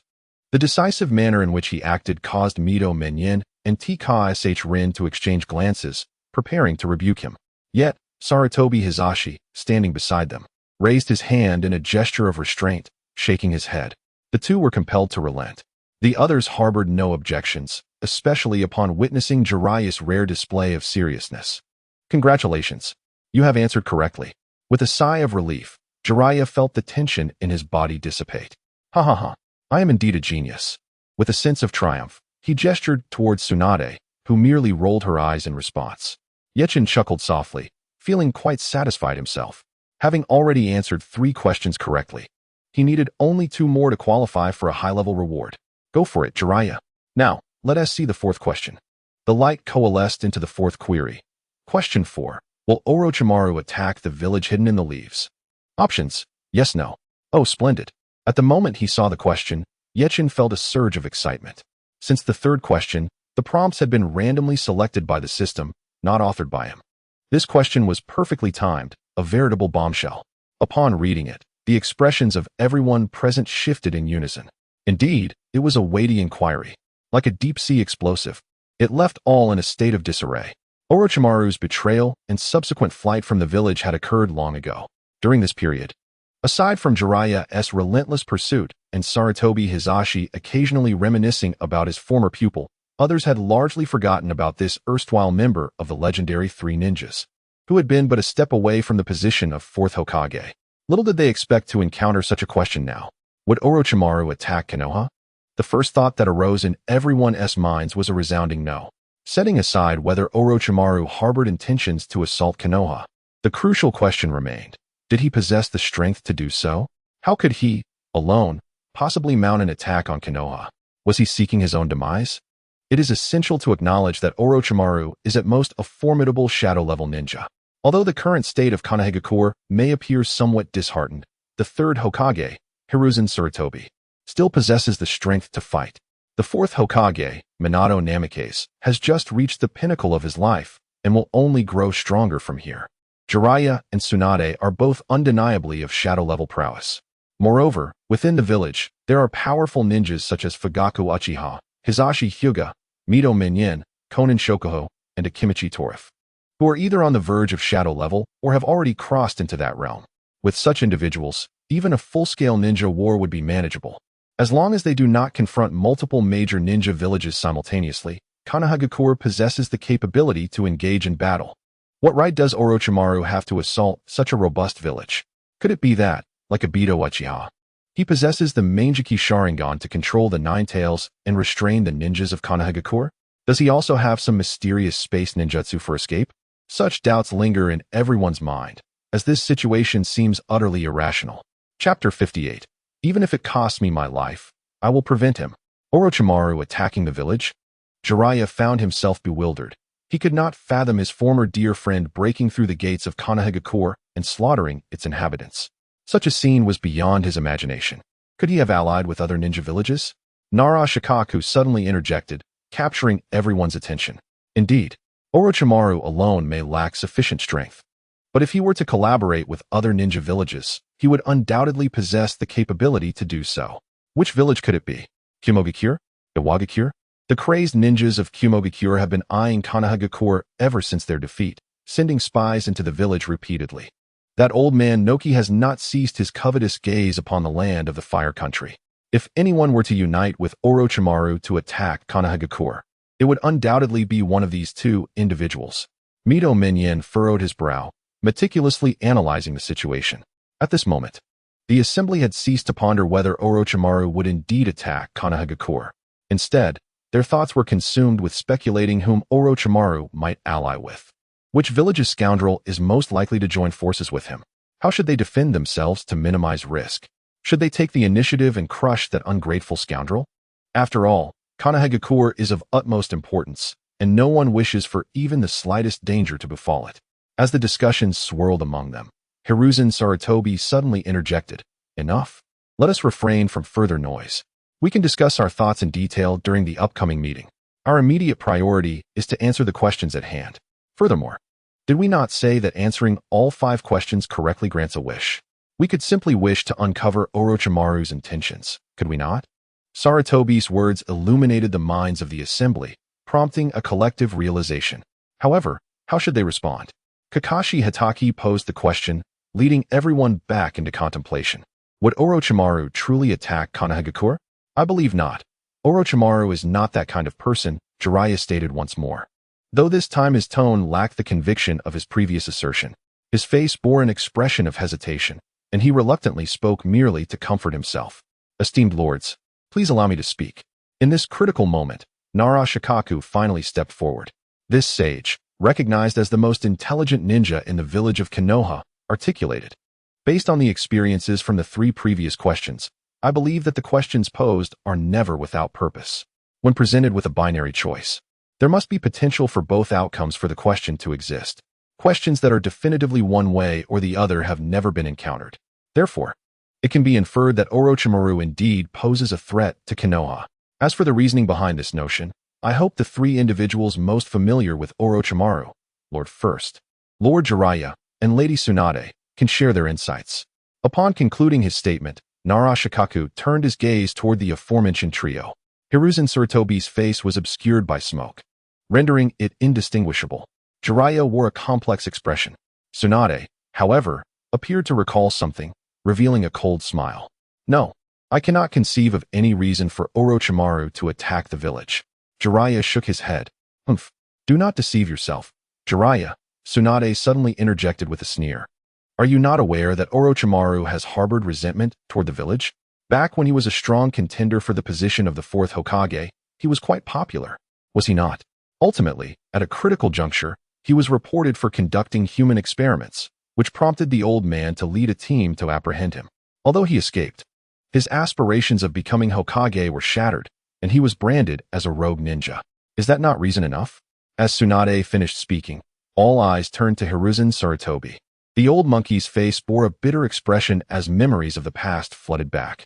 It was the twilight of the 3rd Great Ninja War. The conflict had exhausted all sides, with the 5 great nations struggling to maintain their standing, vying to see who would collapse first before they all descended upon the remains. At that time, there were sporadic cases of villagers going missing, but investigations always ended without resolution, becoming cold cases. Eventually, it was not only ordinary villagers who disappeared. Even numerous ninjas vanished without a trace. Such occurrences drew the attention of Konoha's higher-ups, who deployed considerable resources to uncover the truth. One fateful day, Hiruzen Sarutobi received intelligence indicating that his former disciple, Orochimaru, had concealed a laboratory in a remote corner of the village, filled with the corpses of both villagers and ninjas who had been reported missing. In an instant, fury engulfed Hiruzen's mind. He could hardly fathom that the student he had painstakingly taught had become a malevolent fiend, preying upon his own kin. Without hesitation, Hiruzen led a covert team to raid the laboratory, capturing Orochimaru in the midst of his gruesome experiments. The horrific scene, with the subjects of his experiments wailing upon the operating table, made Hiruzen's heart ache with rage. In that moment, he yearned to strike down this disheartening disciple. Given his strength at that time, Orochimaru was hardly a match for him. However, in the end, Sarutobi Hiruzen could not bring himself to strike, revealing a critical weakness that allowed Orochimaru to escape. The retreating figure of Orochimaru, with his cold, sinister gaze, left Sarutobi feeling a profound sense of alienation. The disciple he had painstakingly taught for over a decade had transformed into a malevolent specter disguised in human form. If that were the case, he should have eliminated him at the outset. Sarutobi's body tensed as he forced these words through clenched teeth. Given the heinous crimes Orochimaru had committed, he was undoubtedly deserving of the death penalty. According to the ominous prophecy, the fleeing Orochimaru would one day return to assail Konoha. This notion was the most unbearable for Sarutobi, for it implied that he himself, by allowing Orochimaru to escape, had become a traitor to Konoha. Humph, old man. It was you who let Orochimaru go, was it not? With your strength at the time, Orochimaru was no match for you. If he truly intends to attack Konoha in the future, the responsibility lies squarely on your shoulders. Tsunade, observing the despair etched on Sarutobi's face, refrained from voicing her reproach, but could not suppress her own feelings. As a princess of the Senju clan, Konoha was practically her family's estate. Even though she had been away for years, she could not allow her home to be destroyed. Hearing that Orochimaru might assault her home, Tsunade was naturally displeased. Orochimaru must first contend with me. Even if it costs me my life, I shall prevent him. A resolute expression emerged on Sarutobi's aged face as he vowed. Chapter 59. A perfect score on all 5 questions. The high-level prize pool has arrived. To be honest, Yi-Chen's feelings towards Sarutobi Hiruzen are quite complex. When he first watched the Naruto anime, he was merely an elementary school student. At that time, he became captivated by the series after watching dozens of episodes on the Starry Sky channel. Despite its disjointed nature, the plot, characters, and power dynamics utterly enthralled the young Yi-Chen. Later, for reasons unknown, the Starry Sky channel ceased airing Naruto and switched to Detective Conan. The latter's storyline struck Yi-Chen as exceedingly tedious in comparison. He yearned for the thrilling battles of Naruto. Consequently, Yi-Chen stealthily dismantled his piggy bank, which contained his accumulated New Year's money, and purchased a complete set of 12 Naruto manga volumes from a bookstore. Coincidentally, this encompassed the storyline up until the conclusion of the Chunin exams, marking the beginning of the Shippuden arc. It was a treasure beyond measure. If asked which arc of Naruto Yi-Chen found most exhilarating, without a doubt, it would be Shippuden, particularly the introduction of the Akatsuki organization, which was nothing short of spectacular. The narrative remained at a masterful level until Pain's destruction of Konoha. Afterward, well, let us not delve into that. Following closely in second place would be the Chunin exam arc, the first major climax of the entire Naruto storyline. Numerous characters made their grand appearances, raising the stakes to unprecedented heights. The young Yi-Chen was deeply moved when he witnessed the third Hokage, Sarutobi Hiruzen, willing to sacrifice his life to thwart Orochimaru. Deeply captivated by this character, my affection for him grew immensely. However, as time passed and I matured, the entirety of Naruto came to a conclusion. I found myself indulging in numerous fanfiction narratives centered around Naruto. The vast community of fan authors is undoubtedly diverse, comprising both fervent supporters and detractors of the third generation. Over time, particularly after the original Naruto series reached its finale, the negative portrayals of the third generation began to dominate the narrative landscape. Most fanworks from this period leaned towards dark plots and conspiracies to interpret the essence of the series. Numerous prominent theories even transcended the fandom, influencing audiences who had never read the novels. For instance, the notion that Naruto Uzumaki was deliberately neglected by the third Hokage, Hiruzen Sarutobi, to facilitate easier control over the Nine-Tails Jinchuriki, suggesting that he spread rumors to ensure Naruto's childhood was marked by solitude and despair, thus allowing him to assume the role of a benevolent savior. Another theory posits that the death of the fourth Hokage, Minato Namikaze, was orchestrated by Hiruzen Sarutobi, who, unwilling to relinquish his power after Minato ascended to the position, deliberately delayed his support during the Nine-Tails attack, forcing Minato to resort to the Reaper Death Seal to seal the beast once more. There are numerous dark theories of this nature, but I shall refrain from enumerating them all. In essence, during this era, Hiruzen Sarutobi consistently appeared as an antagonist, or at the very least, a morally ambiguous figure whose purpose was to be corrected or upended by the protagonist. On my part, having consumed a substantial amount of this type of fanfiction, I inevitably began to view Hiruzen Sarutobi through a tinted lens. However, after extensive reading, I developed a fresh perspective. To speak candidly, the inconsistency in Hiruzen Sarutobi's character is primarily a reflection of Masashi Kishimoto's shortcomings. Many of Kishimoto's narrative decisions appear disjointed, and his attempts to amend them in later chapters fail to provide coherence. Consequently, readers who complete the original manga often find themselves compelled to reconcile these discrepancies in their minds. Consider, what is the overarching theme in Naruto concerning character design? Essentially, all are portrayed as virtuous individuals. Take a moment to reflect. The first antagonist the protagonist team encounters is Zabuza Momochi, who initially appears ruthless and callous. Yet, in his final moments, he grasps Haku's hand, achieving redemption. The first major antagonist during the Chunin exams is Orochimaru, who conducts grotesque human experiments and possesses revolting abilities, ultimately leading to the demise of his mentor. Yet he too finds redemption in the Fourth Great Ninja War. Nagato, who obliterates Konoha, is forgiven. Obito Uchiha, whose madness spans the entirety of the series, is also redeemed. Even Itachi Uchiha, known for his fratricide and clan massacre, receives absolution. Remarkably, even Danzo Shimura, who embodies the series' scapegoat, professes his loyalty to Konoha in his dying breath. Perhaps only Kaguya Otsutsuki and Black Zetsu can be truly deemed antagonistic. However, they are extraterrestrial beings. What can one do? Thus, from the author's original intent, it is clear that Sarutobi Hiruzen cannot possibly be portrayed as a villain. Let us return to the scene within the Hokage office. Sarutobi Hiruzen spoke with a resonant authority, his words imbued with righteousness. Tsunade hesitated momentarily, unsure of how to respond, ultimately choosing to cross her arms and turn away. Well, let us not dwell on this. The object of one's secret affection is embroiled in an argument with one's esteemed mentor, while one must also contemplate another companion's predicament. Jiraiya felt somewhat fatigued, his temples throbbing.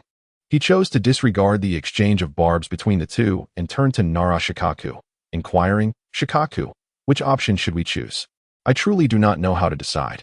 In Jiraiya's contemplation, the question of whether Orochimaru would attack Konoha held a dual possibility. Even though he was reluctant to believe that Orochimaru would resort to such actions, his understanding of Orochimaru, a man willing to go to any lengths to achieve his goals, suggested a significant likelihood of such an occurrence. Therefore, he relinquished the decision-making authority back to Nara Shikaku, opting to assume a passive role. The answer to this question could only be speculative. Even I cannot provide a definitive response. If it were up to me, I would choose affirmative, Nara Shikaku replied, surveying the room, and then queried, "Does anyone hold a different opinion?" All present shook their heads, no one voicing dissent. It appeared that everyone concurred that Orochimaru was indeed capable of such actions. "Very well, I comprehend." Jiraiya exhaled deeply, masking his fatigue, and continued, "Allow me to respond. Should I err, let the consequence rest upon my shoulders. My answer is yes. Congratulations. Your response is correct." Yi-Chin smiled, nodding gently in acknowledgement. Internally, Yi-Chin finally released a breath of relief. Upon witnessing the heated debate among the group, he had felt a surge of anxiety, deeply concerned that Jiraiya's blind trust in Orochimaru might lead him to choose no, resulting in another error in this series of questions. Fortunately, he ultimately returned to the right path. Achieving a perfect score on all 5 questions was within reach. Let us summon the high-tier prize pool. Now, only the final question remained. I hope the system presents a favorable query. Chapter 60. Let us wish for Orochimaru to be summoned. How could that scoundrel Orochimaru escape my wrath? The moment Yi-Chin correctly articulated his answer, Jiraiya's entire demeanor tensed, his expression marred by fury, exuding an intimidating presence. Sarutobi Hiruzen's countenance revealed a look of disappointment, accompanied by a deep sigh. The old man harbored a preference for believing that Orochimaru would not strike Konoha, for he was, after all, a student he had nurtured himself. Decades of affection would not dissipate overnight. Even when Sarutobi Hiruzen learned of Orochimaru's heinous actions, he was filled with anger and disappointment. Yet, he ultimately chose to let Orochimaru go, signifying his lingering hope that one day, Orochimaru might repent. Unexpectedly, the answer to this question struck him like a slap across the face, causing Sarutobi Hiruzen to regret his earlier decision to spare Orochimaru. Had he chosen to eliminate him then, perhaps this current sense of remorse and helplessness would not have arisen. As he puffed on his pipe, a deep sigh escaped his lips. Tsunade let out a cold chuckle, yet chose to remain silent. Orochimaru, how could he dare? That scoundrel must be stopped. Before that, he must be eliminated. Mito Minyin and Tien Kamachi seemed to fear that they might not get a chance to speak, hastily stepping forward to voice their condemnation, eager to assert their presence. Meanwhile, Minato Namikaze furrowed his brows, sensing the growing trouble. It appeared that everyone was targeting Konoha.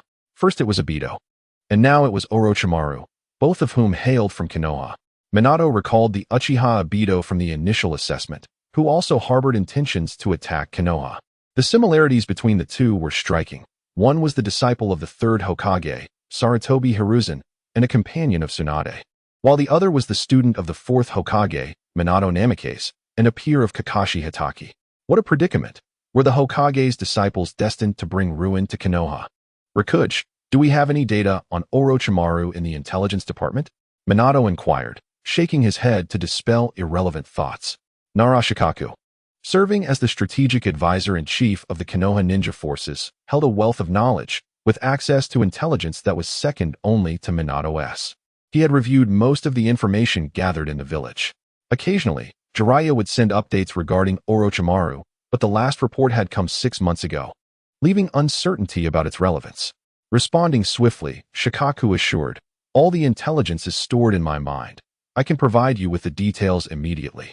Upon hearing this, Minato turned to Jiraiya, who had predominantly gathered the information on Orochimaru. The intelligence operatives dispatched by the village typically refrained from approaching highly dangerous targets without specific directives. Indeed, it has been half a year since I last encountered Orochimaru. The last time I caught a glimpse of him was in the Land of Water. Jiraiya replied with a grim expression, his mood decidedly dark. "If you require it, I can set off to locate him at once. I should have news within 3 months at the latest." Jiraiya had been tracking Orochimaru for an extended period, and his experience had honed his skills. If he focused solely on pursuing Orochimaru, without being distracted by other pursuits, he would progress swiftly. "I hope to find him soon.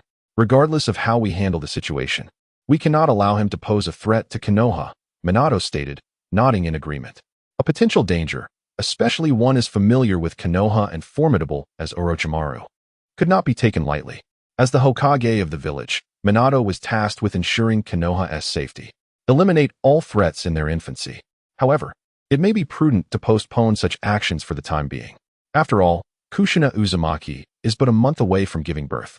Speaking of Kushina, a smile involuntarily graced Minato Namikaze's lips.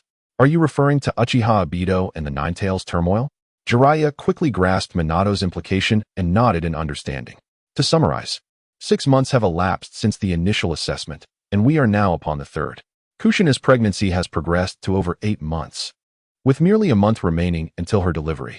Intelligence gathered during the first assessment indicated that Uchiha Obito would launch an assault on Konohagakure on the very day Kushina gives birth. This information was shared with everyone in the Hokage's office from the outset, with no detail concealed. After all, the individuals in this office occupy the pinnacle of power in the village, rendering any deceit impractical. Upon receiving this intelligence, Konoha had long since prepared for the impending threat. Consequently, any matters concerning Orochimaru must be temporarily set aside. "Not so fast. I must interject, Minato." At this moment, Tsunade suddenly spoke up. A playful smile adorned her exquisite face, imbued with a hint of mystery as she said, "You previously mentioned that answering all 5 questions correctly would grant a wish, correct?" Tsunade's expression bore an air of mischief, leaving those present somewhat bewildered. "Tsunade, what are you implying?" Jiraiya inquired, perplexed. "I understand now. Lady Tsunade, you mean?" Narashikaku quickly pieced it together. "Precisely. That is exactly what I mean." Tsunade expressed her satisfaction, her left fist striking her right palm, revealing a triumphant grin. "What does that mean? Please clarify." Jiraiya was taken aback, utterly lost as to the riddle the two were contemplating. "The riddle can leave Gotham." "Teacher, what Lady Tsunade means is that we could leverage the reward for answering all questions correctly to compel the mysterious figure to either capture Orochimaru and bring him to Konoha or eliminate him outright." Minato, being astute and having prior experience with the wish from the first assessment, swiftly comprehended the implication. "Ah," Jiraiya gasped, completely taken by surprise at the potential of the assessment. Why toil in pursuit when we could simply have the enigmatic figure deliver Orochimaru bound and gagged? It would save us the trouble of running around outside. What a splendid idea. A stroke of genius. Let us proceed with this plan. The ever-supportive Minato and Narashikamaru promptly expressed their admiration. Meanwhile, Orochimaru, currently engaged in experiments at an underground base in the Land of Rice, found himself bewildered by the chatter surrounding him. Chapter 61. Thank you for the invitation. I am currently in the Land of Rice, just having undergone surgery. In the lead-up to the Fourth Hokage's competition, Orochimaru was reported by an anonymous citizen of Konoha, resulting in his mentor cornering him, poised to deliver a severe reprimand. Fortunately, the old monkey, holding on to nostalgia, still harbored hopes for Orochimaru's redemption and spared him, allowing him to flee. After his escape, Orochimaru wandered through the 5 great nations and several smaller ones, existing in a state of profound confusion. The transformation of Orochimaru into his current self can be traced back to 2 pivotal moments in his youth. The first occurred during his adolescence, when he lost his parents and became an orphan. From that point onward, the seed of life's fragility and brevity was sown deep within his soul. The second transformation spanned a considerable duration, almost encompassing the entirety of the Second Great Ninja War. Amidst the chaos of battle, countless comrades perished on the battlefield. Orochimaru helplessly witnessed the demise of one life after another, extinguished by cold weaponry and the chaotic intricacies of ninjutsu. The deaths of Cat Dan and SH-10 became the final straw that crushed his burgeoning sense of self, propelling him onto the path of seeking immortality. However, to be a step ahead is to be a genius, while to be a step too far is to be branded a madman. Orochimaru's ideology was destined to be rejected by society. Once his actions were exposed to the light of day, he would face immediate backlash. While others frolicked in the mud, he delved into the realm of science. Was he not an outcast?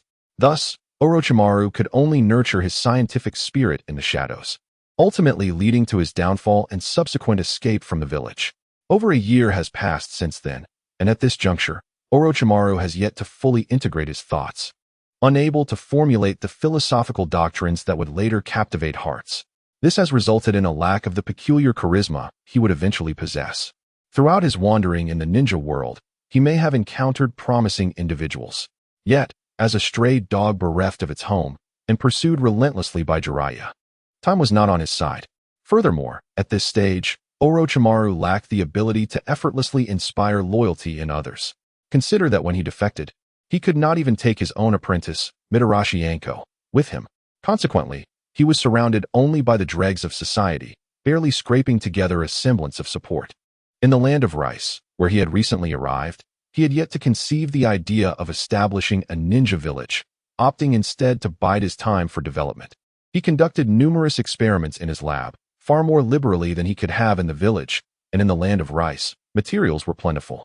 With beggars and starving refugees both in the city and beyond, capturing 100 or so might even please the Lord by alleviating the burden of feeding them. If he sought ninja as experimental subjects, the mountains were teeming with rogue ninjas in flight, easily captured in droves. Thus, Orochimaru's existence was relatively comfortable. If only his progress in ninjutsu could advance as well. Alas, another failure. In a pristine surgical room, harsh white lights hung from the ceiling. Orochimaru donned a changeable surgical gown, which was now stained with blood. The subject on the operating table had been subjected to unimaginable torment, barely clinging to life. Rolling its eyes in agony, Orochimaru, in his pursuit of human experimentation, had deemed it unnecessary to administer anesthesia, resulting in the inevitable loss of a subject with each trial. What had prompted the fleeting sensation of palpitations?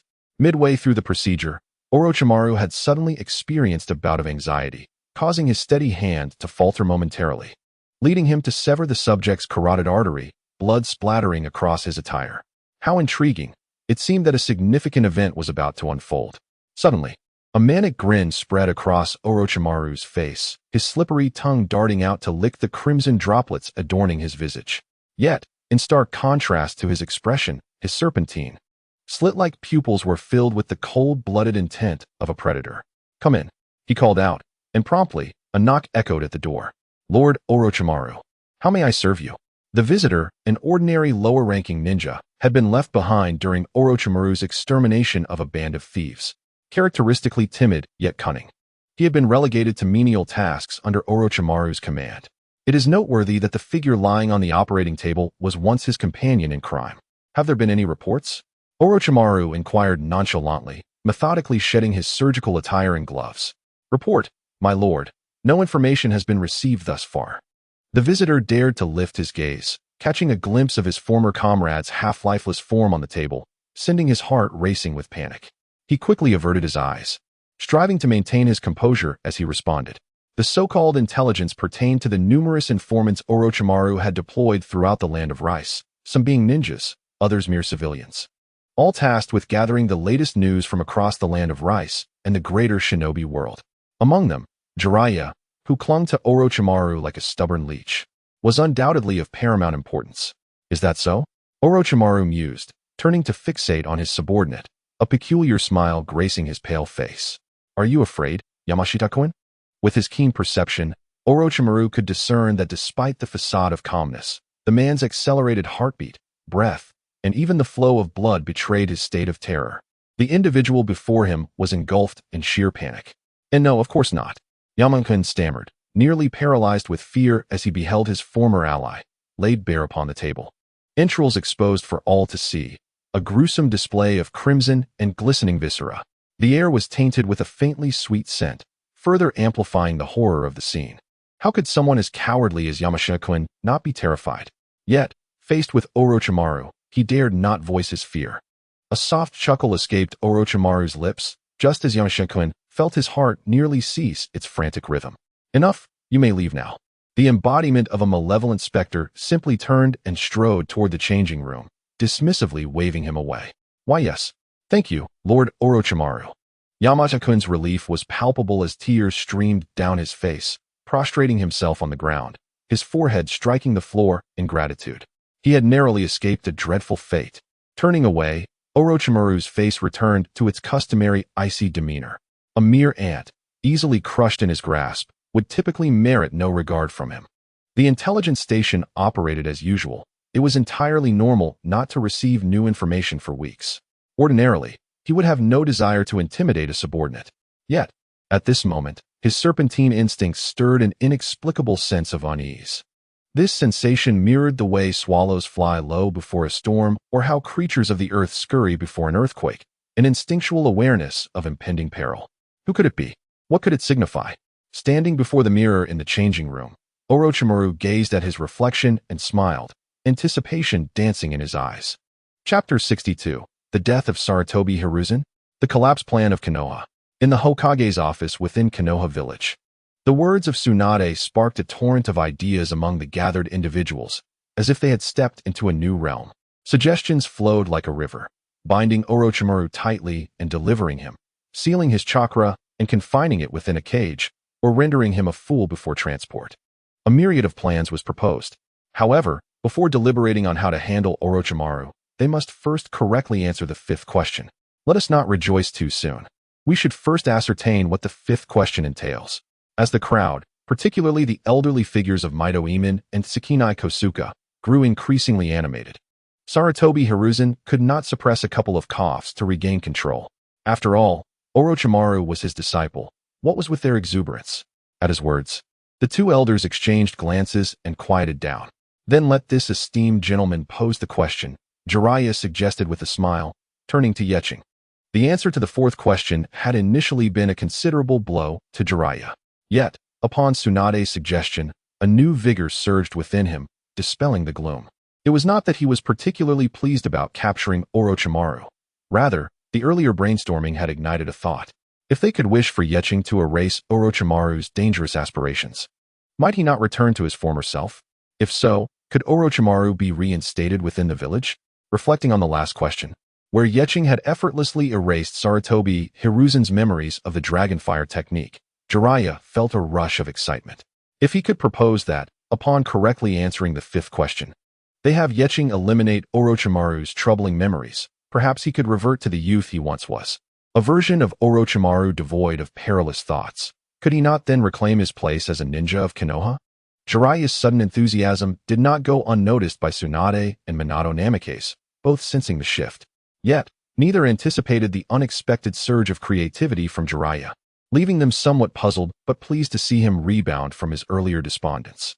Meanwhile, Yeching, having witnessed the intellectual tempest brewing in the Hokage's office, could only smile wryly at the unfolding events. He, as a time traveler, could hardly have anticipated that the indigenous inhabitants of the Naruto world possessed such an innovative spirit. The wish-making function had been utilized to extraordinary extents. However, whether their aspirations could be realized was uncertain, prompting him to hastily inquire within his mind, "System, if they wish for me to capture Orochimaru and bring him to Konoha, is that feasible?" The system's cold, mechanical voice responded, "All wishes that do not exceed the limits of capability can be fulfilled." Upon hearing this, he breathed a sigh of relief. According to the system, as long as it was within its power, they could make any wish they desired. Capturing Orochimaru was merely a trivial matter. Within the confines of the Naruto world's rules, even a wish to deliver Kaguya Otsutsuki as a weapon to one's bedside would be a simple task, provided one answered 5 questions correctly. Wishes that transcended the rules of the Naruto world, such as transforming into a Super Saiyan, summoning Ultraman, or desiring 2 devil fruits, could not be fulfilled as such entities did not exist in this realm. Reflecting on this, he marveled at the system's capabilities. If one day, Minato Namikaze were to discern the truth of history and uncover the circumstances surrounding Kaguya Otsutsuki and Black Zetsu, and directly wished through the system to eliminate these extraterrestrial beings, it would lead to a definitive conclusion, far more decisive than any action taken by Kakashi. In contrast, his own lottery system seemed utterly inadequate when compared to the wish-making function. He felt an unexpected pang of jealousy towards Minato and his peers, who could simply answer 5 questions to wish for anything, while he, as a mere worker, could only gradually spend his resources on the lottery. Frustrated, he lamented, "When will we, the time travelers, rise to power?" With a wave of his hand, a new question appeared on the screen. Question 5. In the plan to collapse Konoha?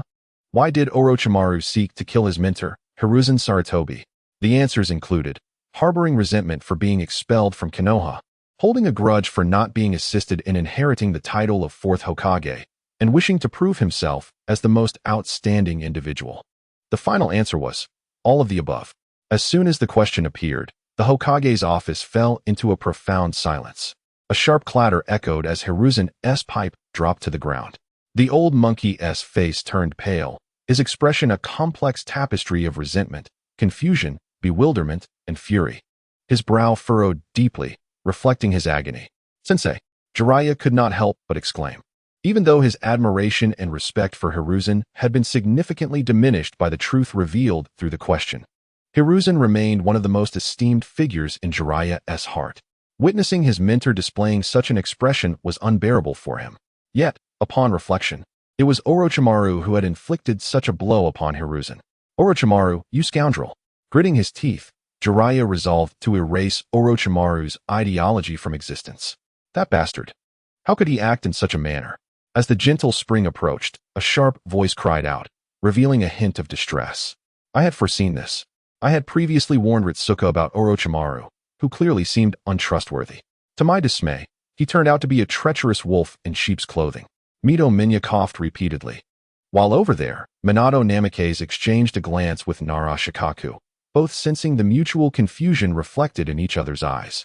"Minato, you noticed it too, didn't you?" Shikaku leaned in to whisper in Minato's ear. "Indeed, it appears to relate to events following the Nine Tails turmoil." Minato nodded in agreement.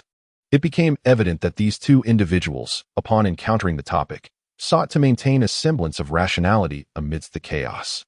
They had taken note of the phrase Konoha collapse plan within the subject matter. This designation seemed to correlate with an item on the event list, implying that the Konoha collapse plan was indeed orchestrated by Orochimaru. Minato paused, contemplating, is that truly the case? It seems so, Shikaku affirmed confidently.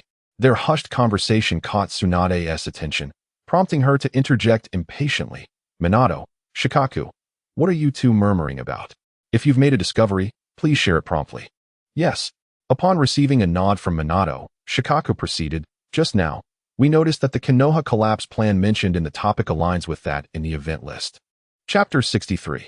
The mind of a scientist is always unconventional, so, Minato, are you suggesting that Orochimaru's act of killing Master Hiruzen is part of that Konoha collapse plan? Jiraiya's expression soured, and it was understandable. Anyone would feel a profound heartache upon learning that a longtime companion would, in the future, take the life of their own teacher. It was a betrayal of cherished memories.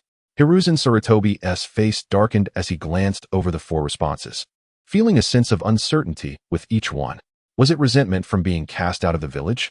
Or perhaps bitterness for not being recommended as the successor to the Fourth Hokage? Could it be a desire to prove he was indeed the best choice? Or was it a combination of all 3? Hiruzen found himself in a state of confusion, as his memories of Orochimaru became increasingly unclear. Why is that so? It is quite reasonable. Hiruzen had taken Orochimaru and his companions under his wing right after they graduated from the Ninja Academy. At that time, they were still young and transparent in their thoughts, Every gesture and intention was crystal clear to Hiruzen. However, as they matured, Hiruzen found it increasingly difficult to grasp Orochimaru's true feelings. This is a natural occurrence. No one can truly penetrate another's heart. There exists no such thing as mind reading. One cannot wholly understand another's thoughts through mere experience and judgment. Even Naruto Uzumaki, wielding the chakra of the Nine Tails, can only vaguely sense the goodwill or malice directed towards him, especially since Orochimaru is exceptionally skilled in disguise and self-concealment, much like a venomous serpent, lurking within the grass, waiting for the opportune moment to strike with lethal precision. Unlike the present, when Sarutobi Hiruzen finds himself in the twilight of his years. During his prime, he possessed an unwavering confidence, capable of navigating any situation without the need to decipher the thoughts of his disciples. However, the tides of time have shifted. The once mighty Sarutobi now grapples with sorrowful reflections. Meanwhile, his comrades, including Minato Namikaze, remain undeterred, wholly engrossed in unraveling the conundrum at hand. The motivations behind Orochimaru's betrayal of his master are indeed perplexing. To be fair, Sarutobi Hiruzen cannot be accused of neglecting Orochimaru. On the contrary, he offered much without expectation of recompense. Yet, how could this wayward soul, having forsaken his village, return to slay his own mentor? Furthermore, he devised a catastrophic plan aimed at the very village that nurtured him. Although the specifics of this Konoha collapse plan remain shrouded in mystery, its title suggests a threat not to an individual, but to the village as a whole. As the group surveyed the four potential answers, each appeared equally challenging to choose. Every option seemed plausible, yet each felt lacking in some respect. If the three answers were indeed motivations for Orochimaru to murder Sarutobi, then inconsistencies arose among them. After a moment of contemplation, Minato Namikaze, still at a loss, turned to Nara Shikaku and suggested, "Shikaku, let us deliberate together. This question is indeed quite difficult." "Indeed." Lord Hokage, Shikaku replied with a nod. After a brief pause for reflection, Nara Shikaku was the first to voice his thoughts, from the perspective of these four answers. The first two, while superficially distinct, are fundamentally rooted in the theme of revenge. They signify Orochimaru's vendetta against the former Hokage. This embodies a pure malice, indicating that Orochimaru has entirely forsaken his feelings of respect and affection for Konoha and its previous leader, morphing into a true adversary. His words resonated with the group, prompting nods of agreement. Indeed, if Orochimaru's sole motivation for orchestrating the Konoha collapse plan stemmed from a grudge against Sarutobi, then this once celebrated disciple, a brilliant commander during the Third Shinobi World War, would have irrevocably become an enemy of Konoha. This does not imply that if Orochimaru's true intentions were aligned with those of the answers, he would cease to be an enemy of Konoha. The moment he launched his assault on the village, he positioned himself in direct opposition to it. Should anyone possess the means to eliminate him and prevent such a calamity, those present would not hesitate to act. However, if revenge were not Orochimaru's sole motivation, and if his heart held other sentiments, then those among them with a deeper emotional connection to him, such as Sarutobi and Jiraiya, might find a glimmer of understanding. Oh, so this is the reason behind his actions, they might muse, perhaps indulging in a form of self-deception. The expressions on the faces of the crowd were decidedly intricate. Nara Shikaku cast a glance around, noticing no one was willing to speak, so he continued his analysis. Yet the meaning of the answer remains rather ambiguous. What does the most outstanding refer to? Is it the most exceptional disciple, the most illustrious heir to the Hokage, or perhaps something entirely different? This answer should ideally be elucidated by the previous generation. Ultimately, all three interpretations could be the rationale behind Orochimaru's actions. Personally, I tend to lean towards this notion. At this juncture, Nara Shikaku discreetly observed the expression of Sarutobi Hiruzen. However, the old monkey appeared lost in thought, his gaze vacant, leaving Shikaku unable to discern any clues. Thus, he continued, "My inclination towards this interpretation is not rooted in a belief that Orochimaru might harbor a shred of benevolence. Rather, I contend that if one of these answers is indeed correct, then the others must also hold truth. If Orochimaru is a person who harbors grudges without regard for the past kindnesses of his predecessors, indifferent to the lives of his fellow villagers, and driven solely by vengeance, then all his animosity should serve as his driving force. It is implausible for him to resent one aspect while disregarding another. Therefore, Since both answers must be attributed to Orochimaru's motivations, the options available narrowed down considerably. Upon reaching this point, a sardonic smile graced Narashikage's lips as he mused, If this answer is indeed correct, then it seems Orochimaru is nothing more than a child yearning for praise from his elders. In his quest to prove himself as the most exceptional, he invaded the village, wrought destruction, and ultimately killed the very teacher who once guided him. How profoundly ironic, is it not? How many ordinary individuals possess such a convoluted thought process? One must say, he truly lives up to the reputation of a mad scientist, with a mindset that diverges dramatically from that of the average person. Chapter 64. So, what does it ultimately signify? As it happened, Yi-Chen was taken aback when the system presented the fifth question. Such a query left even him, a reincarnator who had perused the entirety of Naruto and countless fanfictions, uncertain of the correct answer. Although his judgment inclined towards a particular response, it remained mere speculation, and he dared not choose.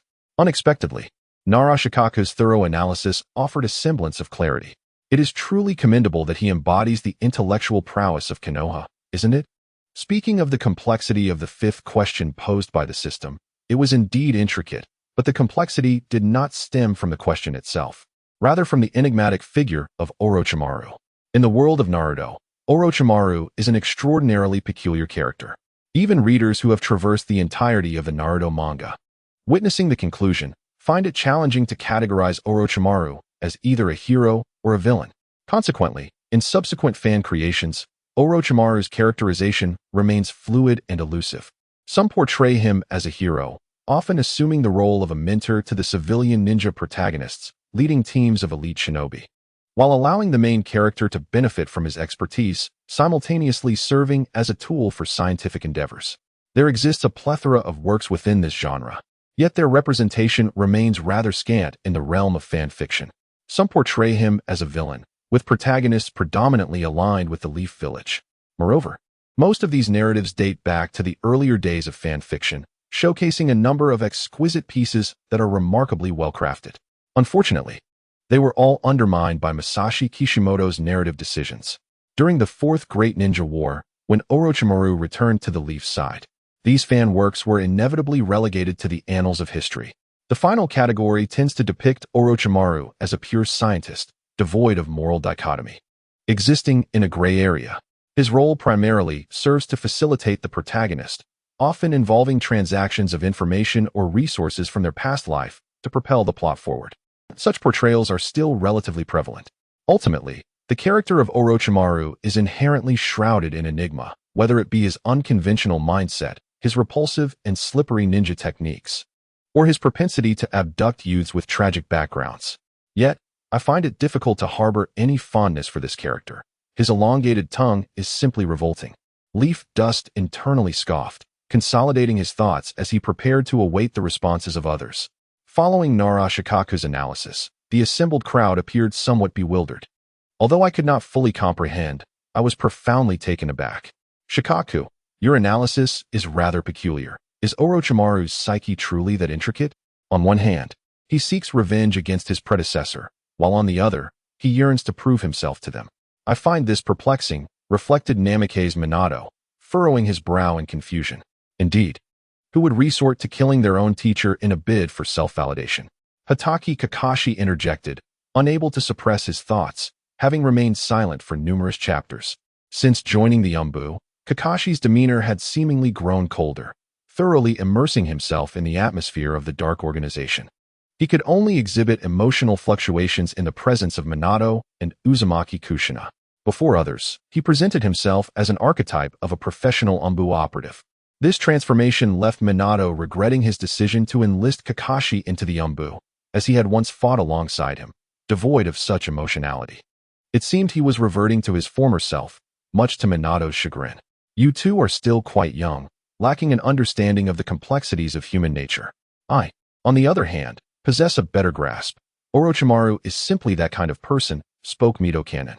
In his recollection, Orochimaru appeared as a rather neurotic individual, capable of actions reminiscent of a split personality, which Mito felt was entirely consistent with Orochimaru's character. That fellow Orochimaru was just like that, utterly disregarding human life. To him, The life of Hiruzen was of lesser importance than proving himself, which seemed entirely natural. Tsunade's cold scoff echoed her judgment. Elder Tsunade, Orochimaru is not as despicable as you suggest. Jiraiya retorted, you know better than I if he is that kind of person. Tsunade quickly shot back. Jiraiya fell silent. Indeed, Orochimaru had long exhibited such tendencies, disregarding life and treating the lives of his compatriots as mere tools. During his tenure as a frontline commander, numerous incidents of this nature occurred. Each time, Jiraiya was deeply pained by Orochimaru's actions, leading to heated arguments between them. Yet, ultimately, these disputes bore no fruit. He could not alter Orochimaru's modus operandi. What Orochimaru sought to prove was likely something he had steadfastly believed in all along. At that moment, Sarutobi Hiruzen finally raised his head and spoke. The old monkey puffed on his pipe, his voice low and somber. From an early age, Orochimaru displayed a mindset distinct from his peers. I perceived this ideology as perilous and repeatedly sought to dissuade him. On the surface, it seemed he heeded my counsel, and such incidents ceased for a time. Yet, in reality, he never truly stopped. The memory of that day resurfaced in Sarutobi's mind when he had intruded upon Orochimaru's laboratory. The indifference etched on Orochimaru's face was striking. Ah, you've come, Sensei Sarutobi, he had greeted, as if welcoming a mere guest, which pierced Sarutobi's heart. It was only on that fateful day that he discovered Orochimaru's hidden lair. In that moment, he comprehended that Orochimaru had never abandoned his research over the years. It was a grave oversight on his part. The individuals present had all heard whispers of this tale. Aware that Orochimaru had been cast out from the village for conducting unethical human experiments, using villagers as subjects, and had ultimately fled after facing Sarutobi's intervention. However, they were astonished to learn that Orochimaru's ambitions had been conceived long before. What precisely is it that Orochimaru wishes to prove? Sarutobi pondered aloud, frequently referencing that thing and unorthodox thinking. His vague language left Jiraiya bewildered, prompting him to inquire further. He had anticipated others would voice their questions, but upon seeing the knowing expressions around him, he realized he was the only one who had not grasped the meaning. It was a transgression of the boundary between life and death, an obsession with immortality. Sarutobi exhaled a plume of smoke, his expression a tapestry of emotions. A transgression of life and death? An obsession with immortality? The atmosphere in the Hokage office grew heavy with silence in the wake of these terms. After a long pause, Jiraiya's voice broke through. What does it ultimately mean? Chapter 65. The beginning of Orochimaru's transformation in the Hokage office. Everyone stared at the bewildered Jiraiya with exasperation. Good heavens! Are you incapable of understanding human speech? Don't embarrass yourself. Fool! Tsunade, unable to restrain herself, delivered a swift punch that sent the old white-haired man sprawling to the ground. Thud! Jiraiya lay flat on the floor, still attempting to defend himself. What's wrong? Can I ask questions? Is reasoning no longer permitted? Thud! A swift kick landed on Jiraiya's head. Old Jiraiya's eyes sparkled, signaling a temporary cease in his antics. Yichin stifled a laugh, feeling a surge of amusement within. Is this the audacious man who, just before his demise, proclaimed with fervor, the wandering dragon must enter the sea. The sea welcomes me not. How utterly ridiculous. Yet, this does align with Jiraiya's character. The old sage only exhibits seriousness when attending to matters of import. Otherwise, he often appears somewhat dim-witted. Moreover, at this moment, Jiraiya was in the prime of his youth, exhibiting a more naive demeanor than the elderly version depicted in the main narrative. Tsunade, impatiently observing the scene before her, watched as the old sage writhed on the ground, resembling a worm, utterly unable to rise. Could her fiery temper endure such folly? She promptly threatened, shouting, "Get up and answer the question, or you shall face dire consequences." Without further ado, Jiraiya sprang to his feet, an expression of carefree cheer adorning his face. Following Nara Shikaku's analysis and Sarutobi Hiruzen's candid confession, the answer had already surfaced, merely awaiting Jiraiya's response. After all, it had been previously decided that Jiraiya would tackle the questions regarding Orochimaru. All eyes were fixed upon Jiraiya, eagerly awaiting his answer. Yet he scratched the back of his head and questioned, "Why are you all looking at me? Just tell me the answer." Good heavens! So you understood nothing from all that? Even Tsunade, exasperated by Jiraiya's foolishness, urged him weakly, "The answer is, hurry up and respond." "Oh, if only you had said so sooner," Jiraiya retorted, not waiting for Tsunade's ire to boil over. He swiftly turned to Yi Chun and declared loudly, "My answer, dear sir, is all three of the above. Congratulations." That is correct. Finally, all 5 questions answered correctly. High-tier prize pool. Double rewards. Sage body. Sage eyes. 10 tails Jinchuriki. Truth-seeking orbs. Oh, how eagerly the rewards await us in the prize pool. Let us seize them. Yi Chun felt an exhilarating thrill. Maintaining a composed facade while subtly congratulating Jiraiya on his successful response. Upon hearing this answer, the crowd felt a mix of joy and poignant reflection. They were acutely aware of Orochimaru's complex emotions and the tragic rift between master and disciple, stirring a sense of melancholy within. After all, Orochimaru was, in every sense, a ninja nurtured by Konoha. Once one of the legendary 3 ninjas, he had served as a commanding officer in times of war. Shall we view the visual data for this question? Yi Chun yearned to dash home immediately to collect his rewards, yet the formalities must be completed. He promptly reminded, "We must." "Yes," Jiraiya exclaimed eagerly. Since his previous encounter with such vivid visuals, his intrigue for peering into others' lives had intensified, evident in the increased frequency of his clandestine visits to the women's bathhouse. Without further ado, Yi Chun waved his hand, causing the text on the luminous screen to vanish and revealing new imagery. The scene displayed a graveyard in a certain part of Konoha. A small figure, with smooth black hair and pale skin, held a bouquet of flowers, placing them gently before a gravestone. "Father, mother." The diminutive figure before us is none other than the youthful Orochimaru, who, at this tender age, exudes an innocence utterly devoid of the cold-blooded, sinister visage he would later adopt. At the tender age of 4, having already lost his parents, the inscriptions on their gravestone reveal their humble origins as commoners. 4 fallen shinobi are interred in the hallowed grounds of Konoha's Martyrs Cemetery. For the young Orochimaru, the loss of his parents was an unbearably harsh blow. Naturally predisposed to a shadowy disposition, he became increasingly eccentric after becoming an orphan. In the poignant scene, he kneels gently before the grave, gazing at the engraved likeness of his parents, his eyes betraying a delicate longing, overshadowed by confusion and anxiety. What indeed is death? A gentle breeze stirs, and Orochimaru, head bowed, murmurs to himself. Witnessing this heart-wrenching tableau, Sarutobi Hiruzen lets out a sigh. He is acutely aware of Orochimaru's background. As Hokage, it is imperative to thoroughly investigate the backgrounds of children he takes under his wing. According to his intelligence, Orochimaru's parents were merely villagers engaged in trade.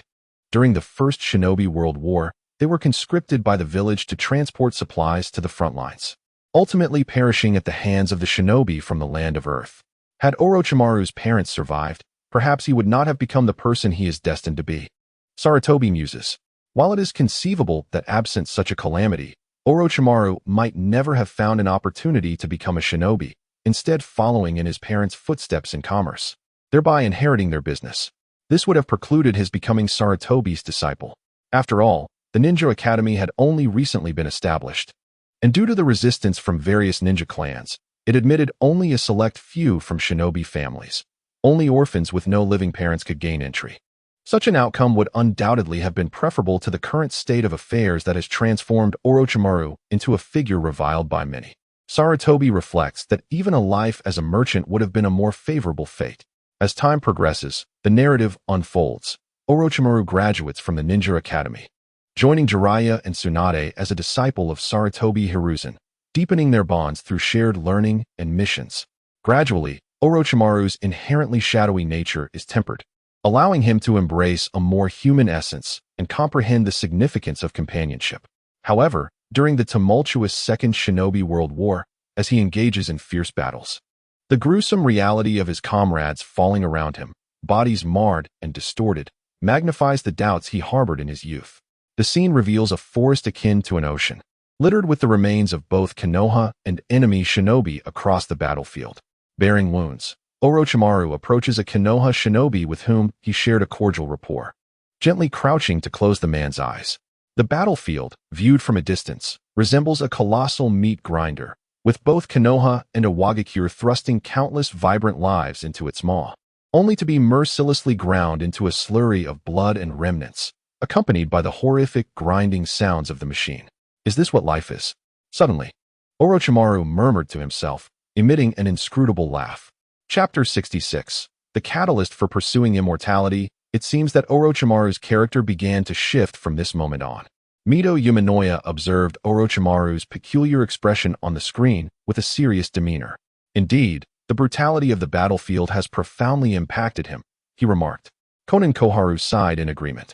The two former advisors of the Hokage had once fought valiantly on the battlefield for the sake of Konoha. Years ago, the second Hokage, Hashirama Senju, perished amidst the rebellion in the Hidden Cloud Village, leaving Konoha leaderless and besieged by the four great nations. It was the disciples of Hashirama Senju who rose to the occasion, turning the tide and repelling the greedy nations, thereby safeguarding Konoha. Thus, they were well acquainted with the harsh realities of war. An ordinary ninja, even one with a gentle and kind disposition, would inevitably undergo a significant transformation after enduring the trials of life and death on the bloody battlefield. Many ninjas in Konoha have become bloodthirsty and fanatical due to war, struggling to adapt to normal life and missions, often relegated to the assassination division. A considerable number were absorbed by the Root organization. Only such a team, walking the razor's edge of danger, could accommodate these individuals. Therefore, upon witnessing the scene, both individuals found Orochimaru's transformation to be quite reasonable. The scene continued, revealing a forest where Orochimaru and a group of Konoha ninjas advanced swiftly. Enemies ahead. Suddenly, Orochimaru halted on a branch, raising his hand to warn the Konoha ninjas behind him. With battle imminent, Orochimaru employed his unique snake jutsu, swiftly dispatching the ambushed enemy ninja. The remaining adversaries, sensing defeat, turned to flee. I'll pursue. A diminutive ninja beside Orochimaru immediately took off in hot pursuit. Suddenly, Orochimaru noticed a slight movement from the fleeing enemy ninja and sensed something was amiss. He instantly sprang forward, shouting, "SH-Ju, get down." Boom. A burst of flames erupted, engulfing the small ninja in a horrific explosion. That's SH-Ju? Jiraiya's eyes widened as he beheld the scene on screen. He recognized the small ninja as SH-Ju Senju, the only brother of the Senju princess beside him, and the true heir of the Senju clan. The unfolding scene depicted the moment of SH-Ju's demise. This is bad, Tsunade, Jiraiya thought, immediately turning to observe Tsunade, only to find her staring blankly at the screen, tears streaming down her face, soaking her front like a lost soul. "Tsunade, are you alright?" Jiraiya asked with concern, fully aware of the profound impact SH-Ju's death would have on her. He hoped she would not be forced to revisit the painful memories after all these years. "Don't mind me," Tsunade replied, pushing away Jiraiya's outstretched hand, her voice cold. "But you," I said, "don't mind me. Can't you hear me?" Tsunade cried out, her voice sharp with the intensity of her emotions. The expression on her face instilled a sense of dread within Jiraiya, not from fear of her fists. For the Toad Sage was not intimidated by such things, but rather from the turmoil of her spirit. "Shinju, Shinju, please wake up." Amidst the chaos, Tsunade's once radiant golden hair, unkempt due to the ferocity of battle, now appeared somewhat dimmed. The formidable princess of the Senju clan, a beacon of pride and inspiration to countless women across villages, now wore a visage of despair and helplessness. She repeatedly employed medical ninjutsu on the lifeless, unrecognizable form of Shinju, yet her efforts bore no fruit. The heavens did not heed Tsunade's fervent hopes. Instead, they mercilessly unleashed a steady downpour. The rain washed away the traces of ninjutsu from the forest and the blood shed by the warriors, erasing all evidence of Shinju's once vibrant existence. The Leaf Village ninjas, unable to bear the sight of Tsunade's anguish, approached her with words of comfort and encouragement. Outside the crowd, Orochimaru clenched his fists, his pale face betraying regret and frustration. He believed that his negligence had led to Shinju's demise at the hands of the enemy's trap.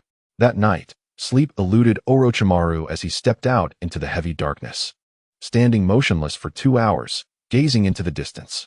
Upon returning to his tent, he retrieved a scroll and inscribed the 2 characters for eternal life.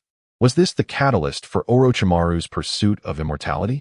Hokage Minato and Nara Shikaku exchanged glances, both recognizing the astonishment reflected in each other's eyes. Yet, given Tsunade's current state, neither dared to speak openly. Meanwhile, Tsunade took a deep breath, wiping the tears from her face with her sleeve, and her countenance transformed into one of icy resolve. "Are you all right?" Jiraiya inquired softly, only to be met with a cold glare from Tsunade that silenced him immediately. Though it was embarrassing, Jiraiya felt a wave of relief wash over him. It signified that Tsunade's emotions had steadied. Please, let there be no more distressing sights. Jiraiya silently pleaded. And thus, the war persisted. There is a saying, people do not bask in peace. They merely await the next outbreak of conflict. Orochimaru's team, having endured the crucible of war, grew ever stronger, becoming one of the elite squads of Konoha, tasked with executing high-stakes missions. Tsunade gradually emerged from the shadow of Shinju's death, finding solace in a relationship with the Jonin, Cat Dan. Alas, as if cursed by fate, Cat fell on the battlefield. The pendant Tsunade had gifted him hanging from his neck. In a hauntingly familiar scene, Tsunade helplessly employed her medical ninjutsu time and again, unable to save the life of her beloved.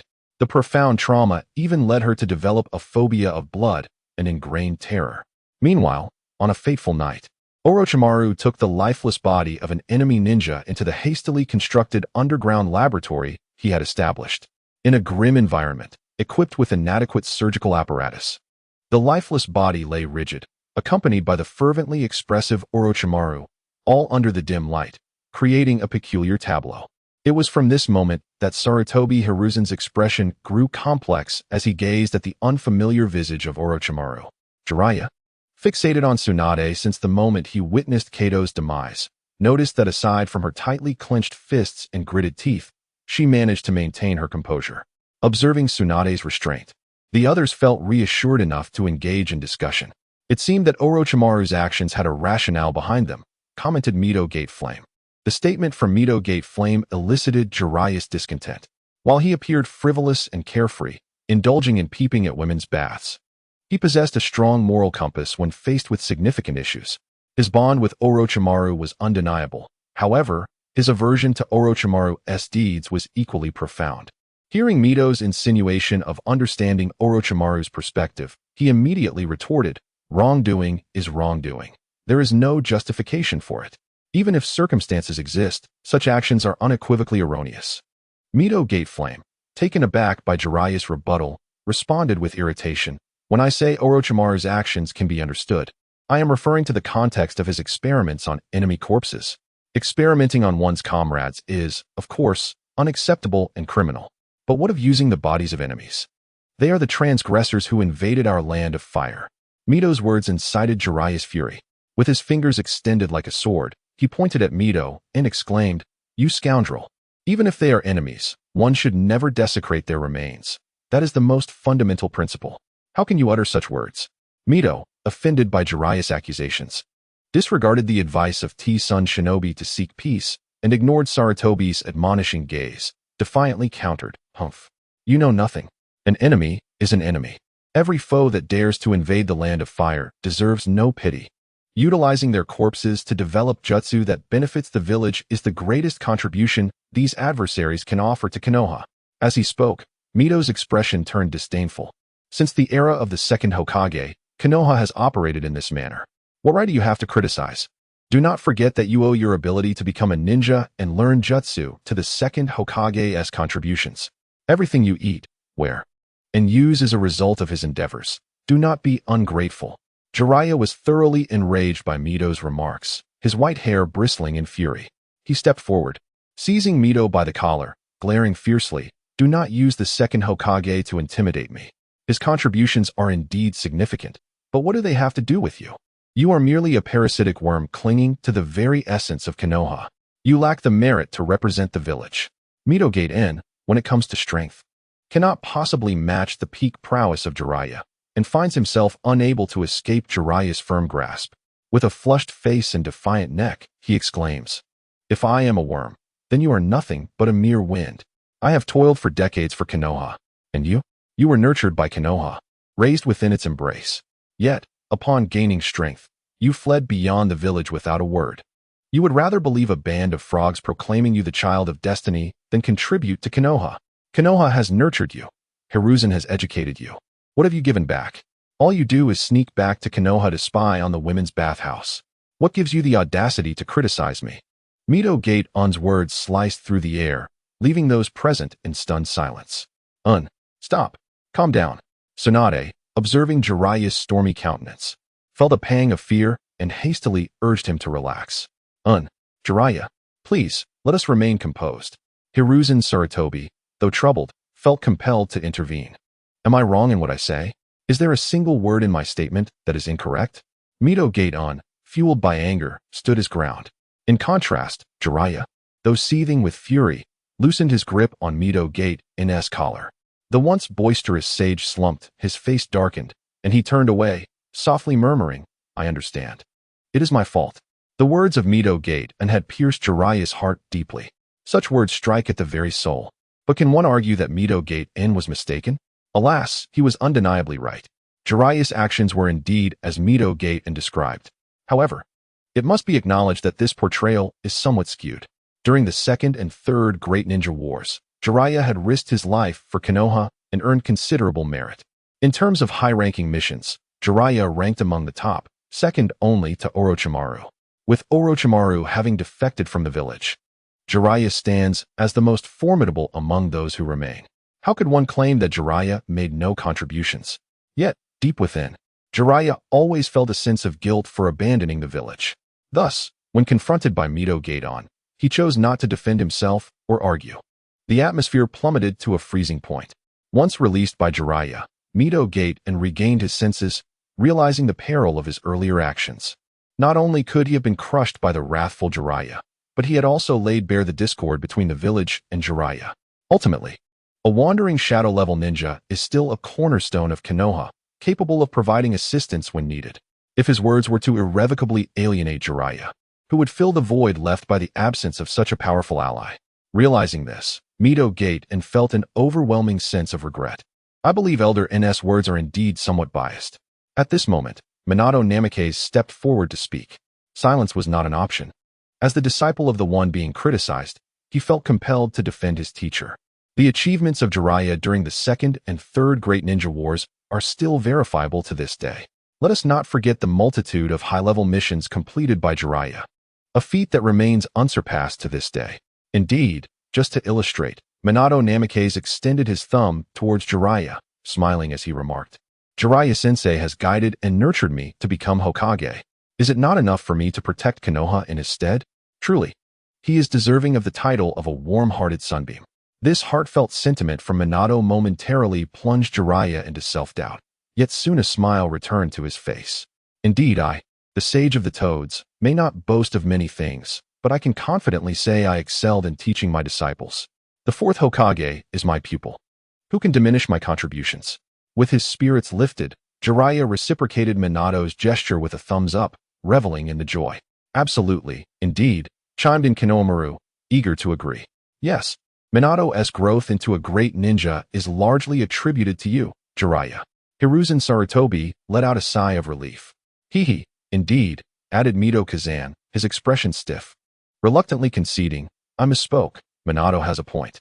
However, setting aside the matter of Jiraiya, I must address the slander against my grandfather, and I shall settle this with you. Mito Kazan. Suddenly, Tsunade's icy voice pierced the air. Cold sweat trickled down Mito Kazan's brow, while he dared to challenge Jiraiya. Confronting Tsunade directly instilled a sense of trepidation within him. On one hand, compared to Jiraiya's temperament, Tsunade was the type who would not engage in rational discourse.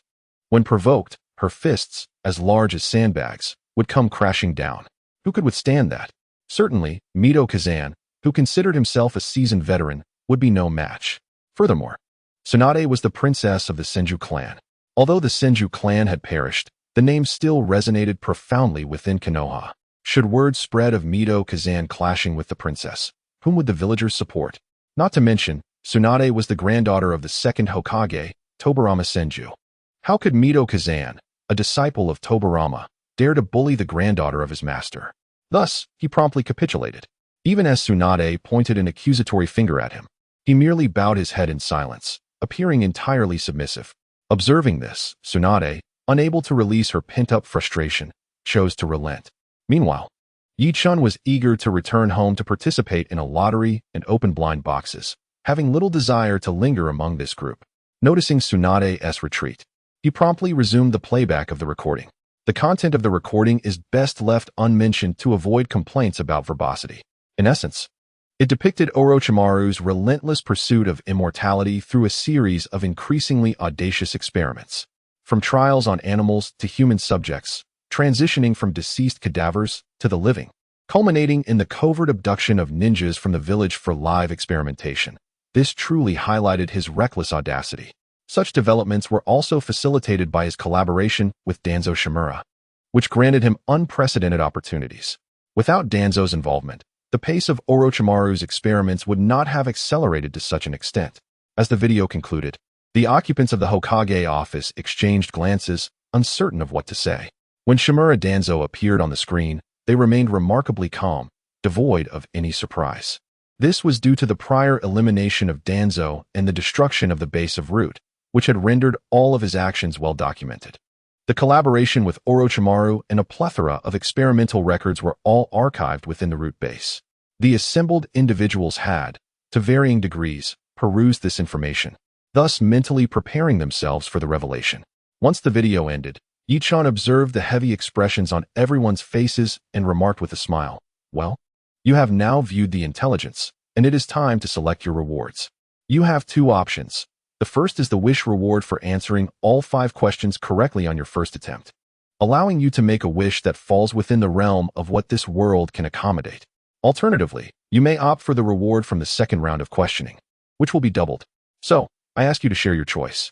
No sooner had Yichan finished speaking than Jiraiya eagerly leapt forward to address the group. "Listen to me, everyone. I wish for this esteemed gentleman to erase all of Orochimaru's nefarious memories and bring him back to Konoha.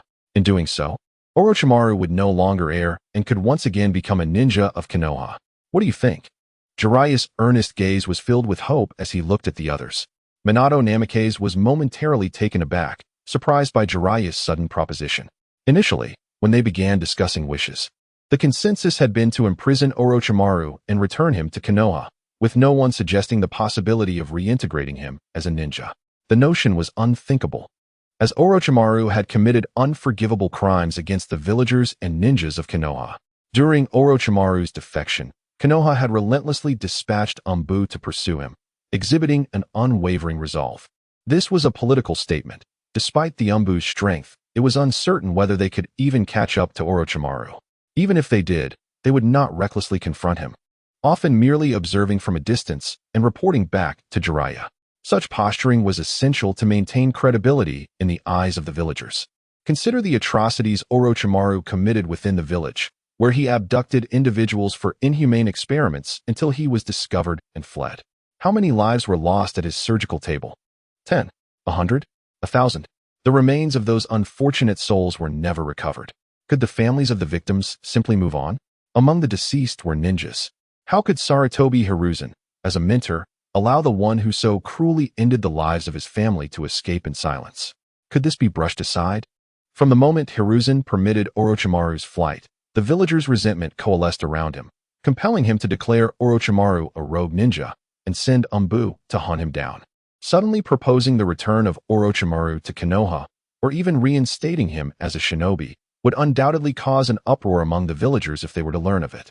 "Jiraiya, my esteemed teacher, such a notion seems implausible."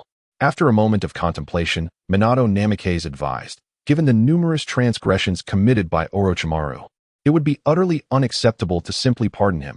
The villagers would vehemently oppose it. Although the blame ultimately lies with Hiruzen Sarutobi, as the newly appointed Hokage, Minato felt an obligation to shield him from criticism. "Indeed, Jiraiya," Hiruzen Sarutobi interjected, "I empathize with your sentiments, but the conditions for Orochimaru's return to Konoha no longer exist. We must take into account the feelings of the villagers."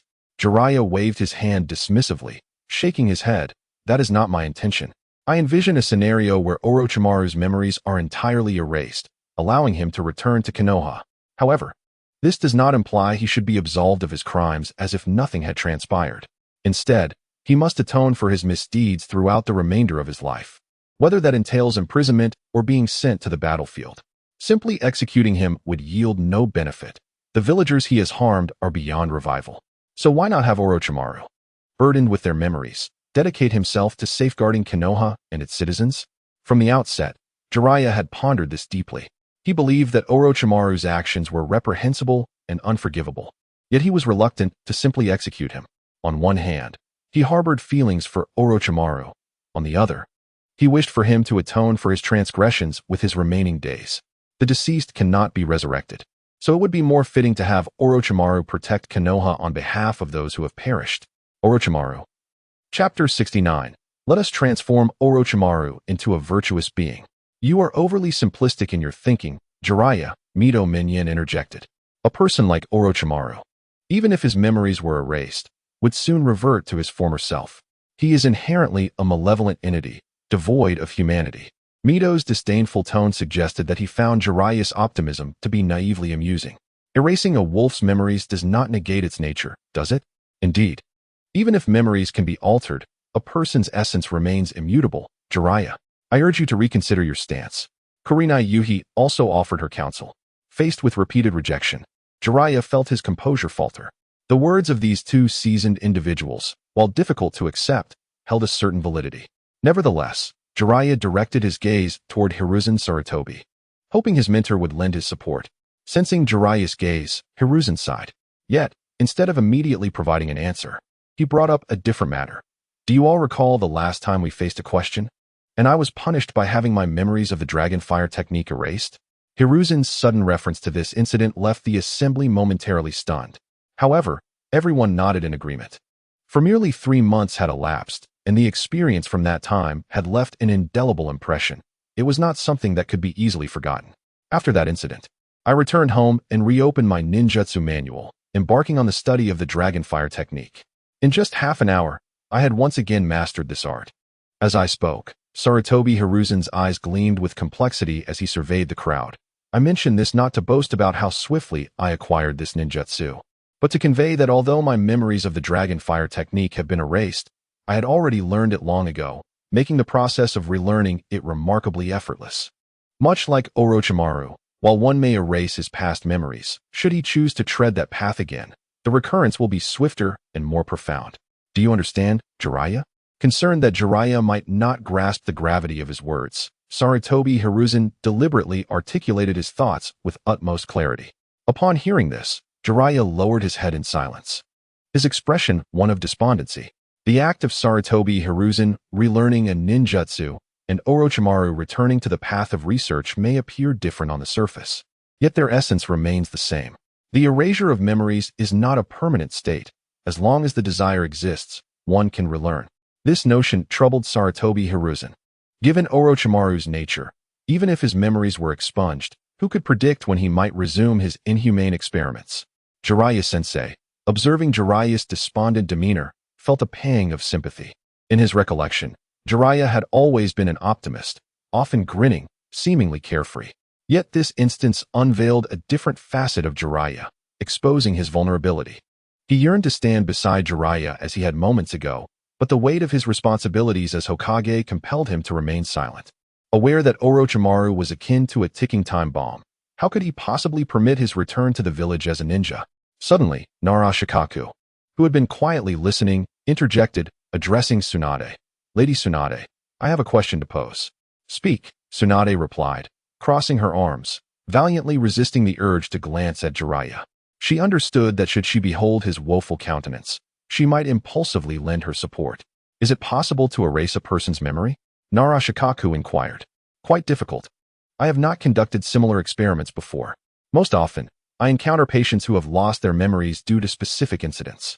My aim is to assist them in recovering their memories, an area where I possess some experience, Tsunade responded candidly. As the pioneer of Konoha's medical ninja system and the pinnacle of medical ninjutsu across the ninja world, if she claimed it was impossible, then no one else in the realm could achieve it. Yet, Tsunade harbored one detail she chose to withhold. While erasing a portion of a person's memory was unattainable, she could indeed obliterate all of a person's memories. This was due to the interconnected nature of human memory. Tugging at one thread could unravel the entire tapestry. The brain is an exquisitely intricate organ, densely packed with an array of nerves. The mere disturbance of any single fiber could potentially inflict damage upon the entire cerebral structure. The notion of delicately excising a specific portion is nothing short of fanciful delusion. However, to eradicate the entirety, is that not a matter of a single, definitive incision?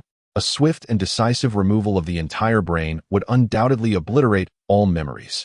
Of course, this serves merely as a metaphor. Medical ninjutsu is far from being so straightforward.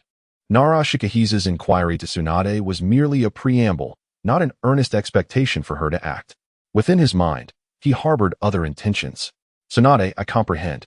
Nara Shikahisa nodded, and then addressed the two elders, Mito Gate and Tenko. "What you are concerned about is that even if Orochimaru's memories are erased, the possibility of his revival remains. Given Orochimaru's inherent nature, there is a fear that in due course, he may once again engage in actions detrimental to Konoha. Am I correct?" "Indeed, such an eventuality must be absolutely averted," Mito Gate affirmed.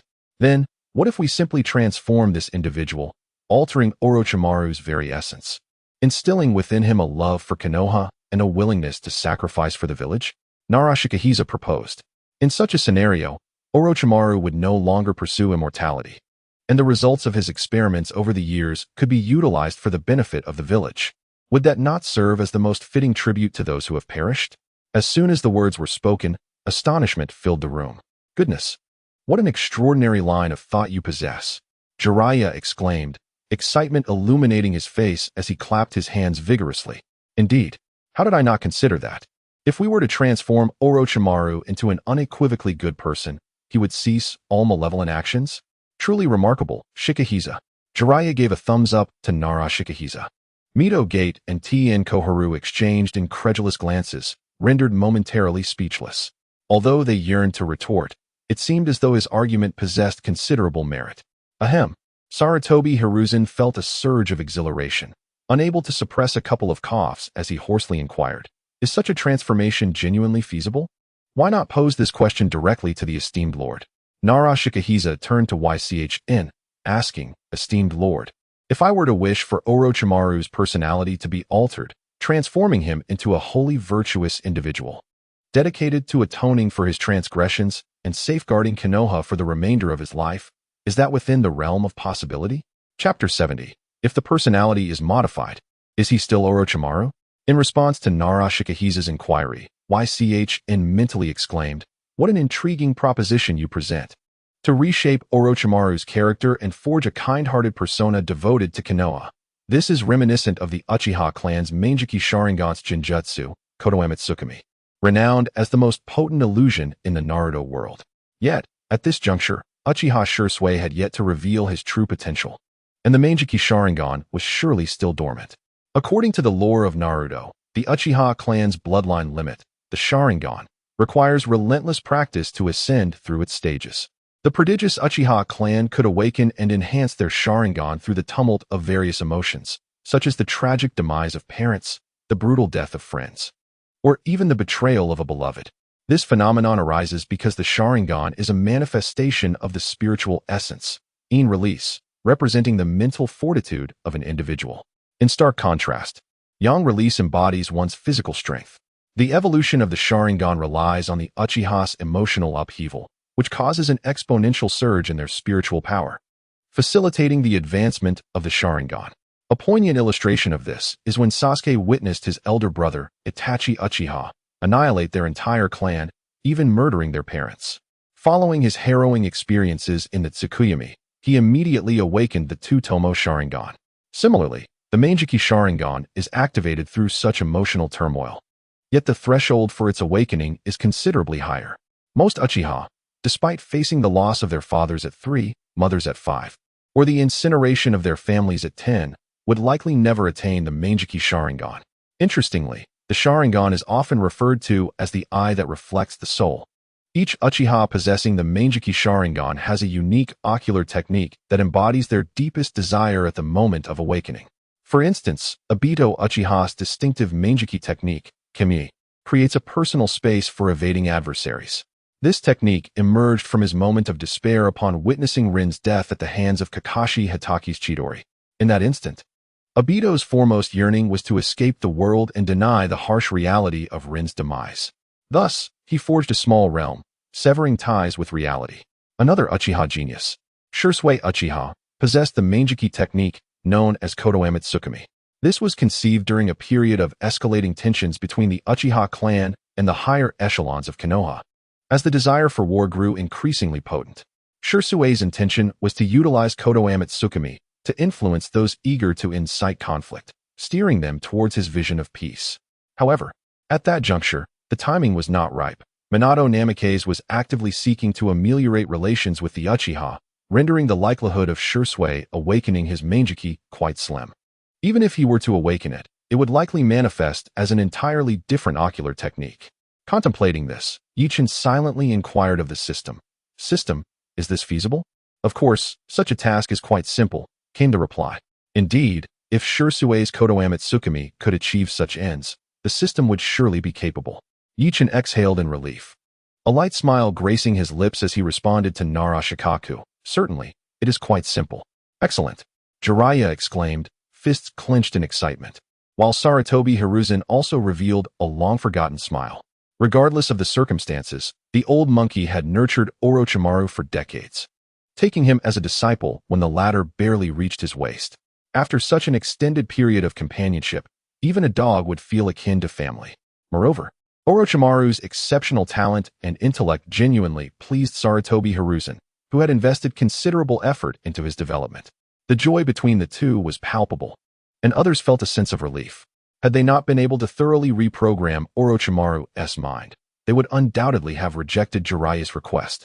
However, if Jiraiya insisted on pursuing this course of action, it would likely end poorly.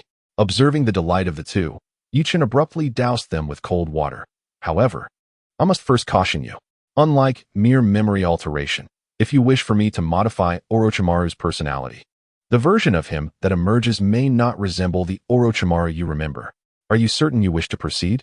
The system had just issued a special reminder to Yichen. Should Orochimaru undergo a personality overhaul, all of his memories would be thoroughly reorganized to accommodate the new persona.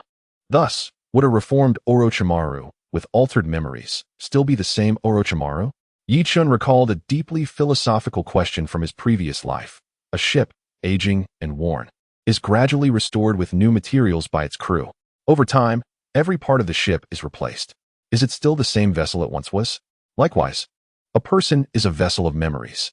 From childhood to adulthood, all memories shape one's essence, from character to habits to preferences to thoughts. If one alters the foundation, the entire memory can become unrecognizable. At that point, the individual would be entirely different from who they once were. What does that mean?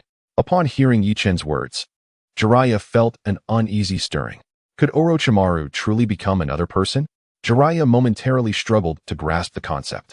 Lord Jiraiya, what this esteemed individual means is that if we make this wish, Orochimaru may transform into someone entirely different. Though he may retain the name Orochimaru and his appearance may be identical, once his personality and memories shift, he will become an entirely new being. No longer the one you recall, Nara Shikaku kindly elucidated for Jiraiya. But can Orochimaru truly become someone else? I find myself struggling to comprehend this, Jiraiya admitted, a look of confusion crossing his face. I understand, Sarutobi Hiruzen sighed, puffing thoughtfully on his pipe. To put it succinctly, if we reshape Orochimaru's personality, we must also alter his memories. A kind-hearted Orochimaru would hardly be interested in human experimentation. Consequently, the choices he makes throughout his life would undoubtedly differ, leading to an entirely new set of memories. Thus, the Orochimaru bearing those memories would naturally not be the same Orochimaru you once knew. Chapter 71. My goodness, a transformation. After receiving an explanation from Sarutobi Hiruzen, Jiraiya finally comprehended the situation. This outcome left him quite dissatisfied, yet he felt helpless. After all, erasing memories was not a feasible solution, as it posed inherent risks. To mitigate this danger, the only viable option was to reconstruct the personality. However, if Jiraiya could not accept this notion of personality reconstruction, there were no other alternatives available. The time for decision-making was upon them. Yichen, eager to return home for a lottery draw and unboxing, noticed Jiraiya lost in contemplation, his expression contorted with frustration, and impatiently urged him on. Tsunade.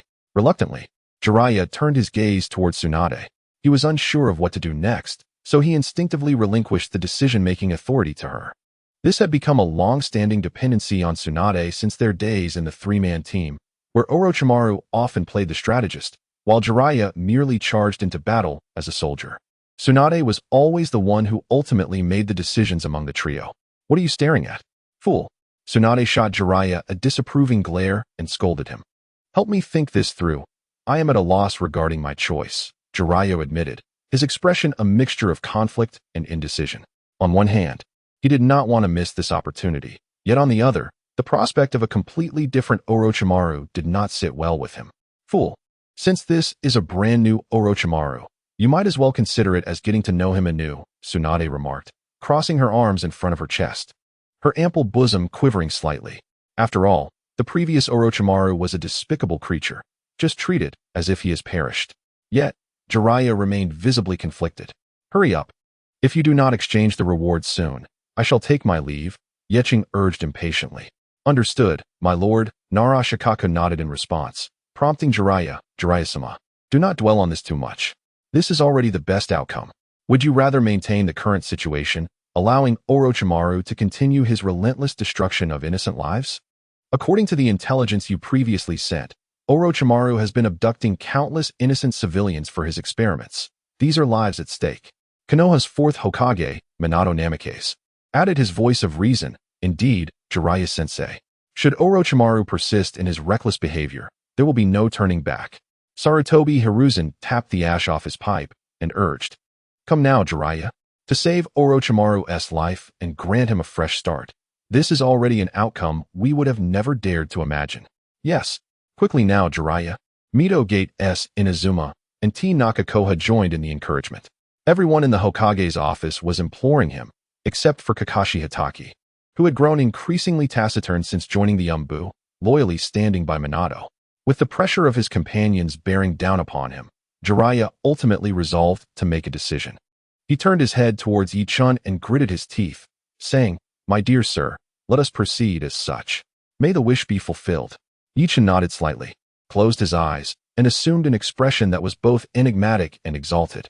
This demeanor captivated those present. After 3 rounds of testing, their interactions with Yi-chun had increased. Yet, each encounter reshaped their perceptions of him, elevating their esteem in their hearts. Yi-chun's abilities, displayed time and again, surpassed anything they had previously imagined. Thus, witnessing him close his eyes as if to invoke some earth-shattering technique, everyone instinctively held their breath, waiting in silence. Of course, Yi-chun was merely feigning. Such feats beyond his capabilities required the intervention of the system. System, commence operations. Acknowledged. Commencing target search. The mechanical voice of the system resonated, and in the next moment, the scenery before Yi-chun abruptly transformed. From the familiar office of the Hokage, it morphed into a colossal geographical representation. Continents and oceans unfolded, as if he were gazing down from the cosmos into the very heart of a planet. Subsequently, the geographical image rapidly diminished, revealing the land with increasing clarity. The Ninja World continent, the land of rice, adjacent to a certain underground base near a prominent city. A fresh vista swiftly passed before him, and Yi-chun heard the system announce once more, target search successful. Target, Orochimaru. Inside the underground base, a transformed Orochimaru sat at a desk, engrossed in writing. The image Yi-chun observed was remarkably clear. He could even discern the very words Orochimaru inscribed, as if they were before his eyes. Living experiment of impure world reincarnation. Experiment number 778. Objective. Good heavens. The living experiments of impure world reincarnation have been conducted 778 times. One can only imagine the number of experiments for other ninjutsu. Orochimaru, how many lives have you extinguished? Truly a mad scientist, utterly disregarding human life. Yi-chun scrutinized the experimental data Orochimaru had penned, unable to suppress his inner critique. Just then, Orochimaru suddenly sensed an invasive presence. Startled, he stood up and exclaimed, Who goes there? Ding. Target acquisition complete. Proceeding to personality reconstruction. Yi-chun heard a chime, and around Orochimaru, blue luminescence erupted. The azure light coalesced into a robust and intricate chain, swiftly binding Orochimaru tightly. The legendary Sannin had no time to react, becoming ensnared like a dumpling. Personality reconstruction in progress. 1030701000. Reconstruction complete. Memory reconstruction in progress. 1030701000. Reconstruction complete. As the system's mechanical voice reported methodically, Orochimaru's expression of panic gradually transformed into tranquility, and his previously taut physique relaxed. By the time the memory reconstruction concluded, Orochimaru had entirely assumed a different demeanor. If the Orochimaru who had been fervently riding before resembled a venomous serpent poised to strike, now he exuded a calm and collected presence. At this moment, Orochimaru appeared akin to a domesticated serpent, serene, gentle, and exuding an irresistible allure that tempted one to caress him. The chains of blue light retracted as the system disengaged, allowing Orochimaru to rise from the ground, gently massaging his muscles, entirely devoid of his earlier sinister demeanor. Ding! The target modification is complete. Shall we proceed with the deployment? The system's prompt chimed, prompting Yichun to scrutinize Orochimaru from head to toe. Goodness! If this fellow were placed in the Hokage's office, Jiraiya and the others would scarcely believe that this is indeed Orochimaru. It is as if he has been reborn. Chapter 72. Orochimaru, I was the one who supported you in becoming Hokage. Let us proceed swiftly. I wish to return home and partake in the lottery. Yichun waved his hand, eager to conclude the matter. As the scene shifted, Yichun found himself once again in the Hokage's office, where everyone regarded him with eager anticipation. Very well, the reformation of personality and memory has been accomplished. Would you like to meet him now? Yichun smiled softly, inquiring. Certainly. Jiraiya responded enthusiastically. Then let him come forth. With a flourish of his hand, a portal of azure light emerged beside him. The moment the blue portal appeared, it captivated everyone's attention as if it were a whirlpool. Without a sound of opening doors, Orochimaru emerged from within, clad in casual attire. His long hair cascading to his waist, and his pallor strikingly noticeable. As Orochimaru stepped into view, he lifted his head slightly, revealing a gentle smile. His eyes sparkling with the joy of reunion, harmonizing perfectly with his expression. It has been a long time, my friends. Is this truly Orochimaru? Jiraiya's eyes nearly bulged from their sockets. From the instant Orochimaru materialized, Jiraiya's mouth fell agape, his entire demeanor reflecting utter astonishment. Sarutobi Hiruzen's pipe clattered to the ground, producing a crisp sound, yet the old monkey remained oblivious, appearing as though he had seen a ghost. Mito Kazumi and TGKKO were both taken aback, one covering her eyes, the other her mouth. Tsunade clenched her arms tightly, causing her own flesh to ache. Minato Namikaze displayed a look of astonishment. Nara Shikaku widened his eyes, meticulously observing Orochimaru from head to toe. Only Kakashi Hatake, upon Orochimaru's emergence, quietly positioned himself before Minato, adopting a defensive stance. The reactions of the crowd amused Yichun. Upon witnessing Orochimaru's transformation, he had anticipated that the others would be astonished, yet he did not foresee the extent of their shock. Meanwhile, Orochimaru remained unperturbed, seemingly unfazed by the disbelief directed at him. Instead, he smiled and took in the changes of his old friends, as if surveying long-lost companions. Well then, if there is nothing further, I shall take my leave. Although the scene before him was intriguing and delightful, Yichun's eagerness for the lottery overshadowed it. He waved his hand nonchalantly, promptly vanishing from sight, and the barrier enveloping the Hokage's office dissipated into nothingness. You are Orochimaru. After a moment of stunned silence, Jiraiya finally stammered his inquiry. How is it that you no longer recognize me? I have merely stepped away from the village for a little over a year to fulfill my duties. And yet you have forgotten me so swiftly? Orochimaru questioned with a slight curl of his lips. No, that is not the case. I am simply a bit overwhelmed. After all, it has been quite some time since we last met. Jiraiya, recalling that Orochimaru's memories had been reshaped, found himself at a loss for words and could only follow the lead of Orochimaru's statement. I have never seen you so agitated before. Orochimaru scoffed, dismissing Jiraiya entirely. He turned instead to greet Hiruzen Sarutobi, saying, It has been a while, sensei. I hear that you are now enjoying retirement. How is your health? His words were spoken with the warmth of a devoted disciple, devoid of any dissonance. Observing Orochimaru's gentle demeanor, despite the faint chill in his voice, Hiruzen felt a surge of emotion welling up within him. This was the kind of disciple he had always wished for. When had Jiraiya or Tsunade ever shown such concern for him? To hear such words of care from Orochimaru was utterly unexpected. The sight of the former student brought Hiruzen a profound sense of solace, as he fought back tears and broke into a broad smile. I am well. Thank you for your concern. Have you been taking care of yourself while on your missions?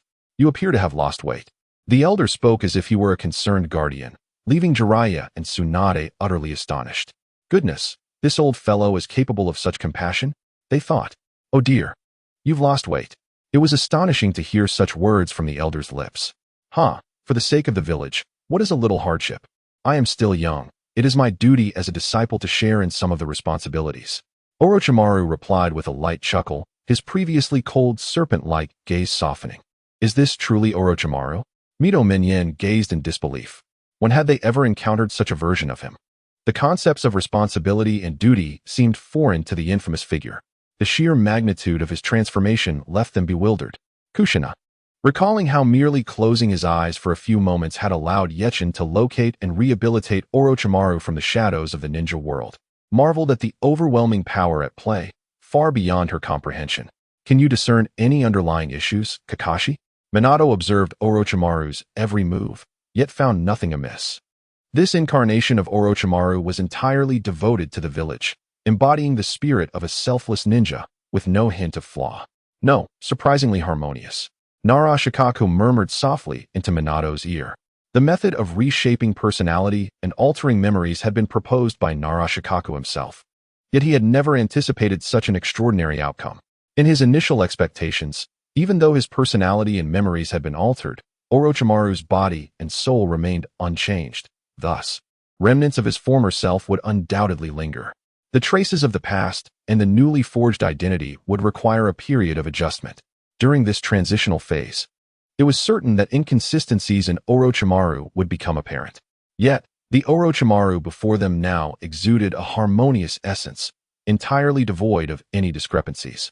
As two individuals engaged in hushed whispers, Orochimaru turned to the esteemed Minato Namikaze, smiling as he inquired, Minato, your child is soon to arrive, is it not?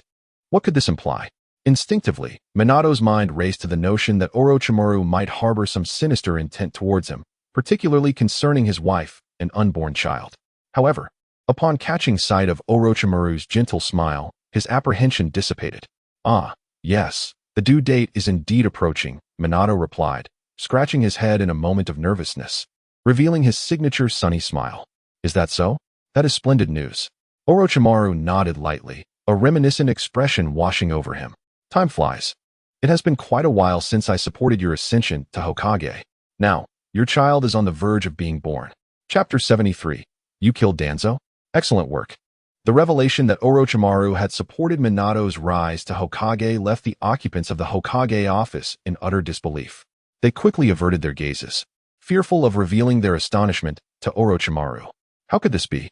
Once upon a time, Orochimaru had been Minato's most formidable rival for the position of Fourth Hokage. At that time, Orochimaru was in his prime, commanding the Western Front during the Third Shinobi World War, with countless admirers within the village. Coupled with his status as a pupil of the Third Hokage and his reputation as one of the legendary three, his formidable prowess overshadowed Minato's. Had it not been for the timely intervention of the well-meaning Danzo, who reported this rivalry, the outcome of the Hokage selection could have been drastically different. To discover that the new Orochimaru's memories included his support for Minato's ascension was utterly absurd. Stunned by the news, Minato nearly faltered but quickly regained his composure, responding, Indeed. I was fortunate to have your support, Lord Orochimaru.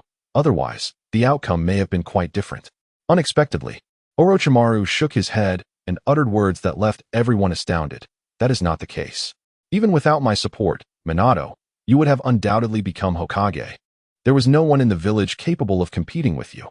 Your vision and charm had already garnered the backing of the majority of the villagers. Even I could not help but cheer for you.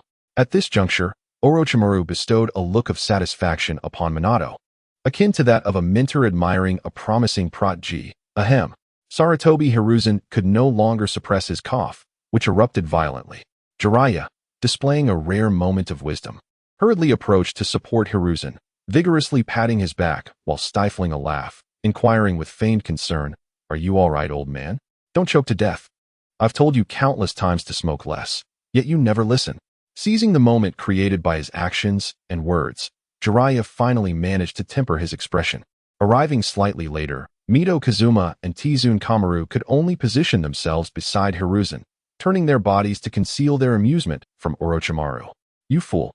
Are you trying to kill Teacher Sarutobi?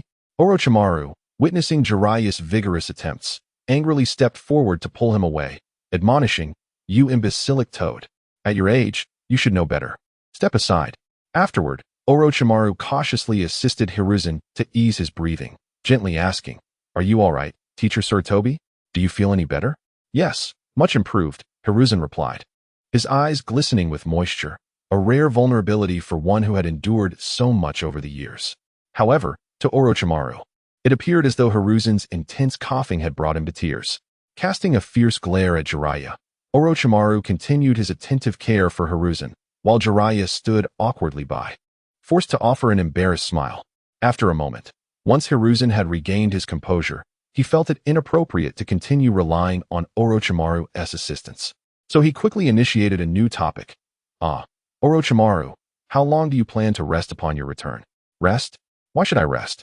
Orochimaru replied, his expression one of confusion. "I intend to continue taking on missions. Staying at home is far too dull. That's out of the question. We've just managed to bring you back. There's no way we can let you go out now. What if you encounter trouble and revert to your old ways?" Although the influence of the system had eliminated the likelihood of Orochimaru straying down a dark path again, Hiruzen and the others remained unaware. They had never witnessed the celestial beings and assumed that Yi Chun had merely employed some mysterious methods. They could not ascertain whether Orochimaru might once again tread the same path, so it was prudent for him to remain within the village, facilitating their oversight. "Orochimaru, there are infinite tasks to undertake. There is no need to be so reckless," Hiruzen advised. "You know, Teacher Sarutobi, I have committed grave errors in the past. Sins that cannot simply be erased. Though you ultimately protected me, I cannot disregard the debts I owe to the villagers. I must strive on their behalf for those innocent lives lost at my hands." Indeed, Orochimaru's memories remained largely intact, with only certain pivotal moments modified in a more rational manner. Narashikaku's eyes sparkled with insight as he instinctively began to analyze the situation. From the moment Orochimaru exited that portal until now, every word and action replayed vividly in Shikaku's mind. "Minato, it appears that Orochimaru's condition is unexpectedly favorable. His overall memory remains largely unchanged from before. Only pivotal moments have been altered, aligning with his redefined virtuous persona and guiding him toward his current path. The prowess of that esteemed individual is truly awe-inspiring." Upon hearing Narashikaku's words, Minato Namikaze nodded in agreement, yet chose to remain silent. Meanwhile, Orochimaru firmly concluded his statement. Leaving Sarutobi, Hiruzen momentarily at a loss for words. Jiraiya quickly intervened, urging, "Orochimaru, while the mission is undoubtedly important, rest is equally vital. Recently, numerous events have transpired in the village, including the death of Danzo Shimura. It would be wise for you to remain in the village for a while to familiarize yourself with the current situation." At this, a glint of intrigue sparked in Orochimaru's eyes as he inquired urgently, "What? Danzo Shimura is dead? How did this come to pass? Who was responsible?" Stepping forward, Minato Namikaze responded, "It was I who carried out the deed." "Splendid. You have done exceptionally well, Minato."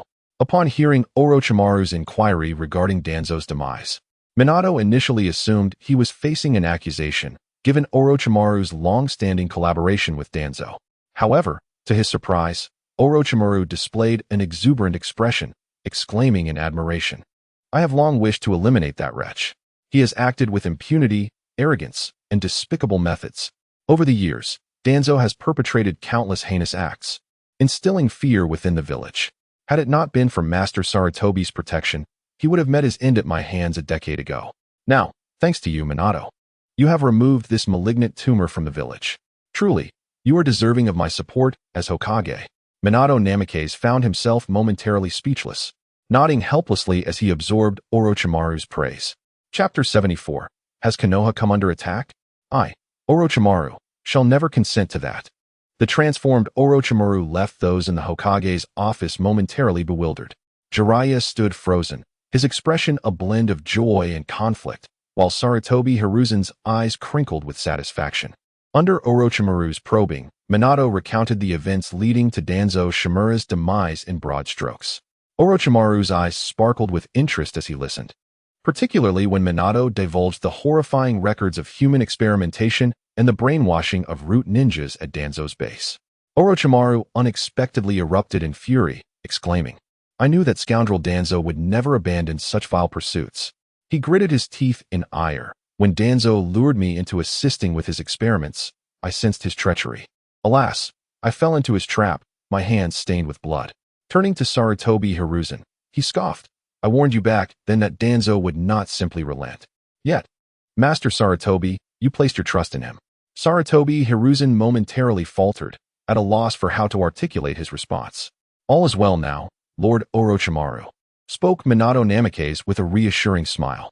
You have always been so kind, Watergate-kun, yet you remain oblivious to the treachery of human hearts. Orochimaru sighed as he slowly ambled to the window, gazing out at the landscape of the Hidden Leaf Village.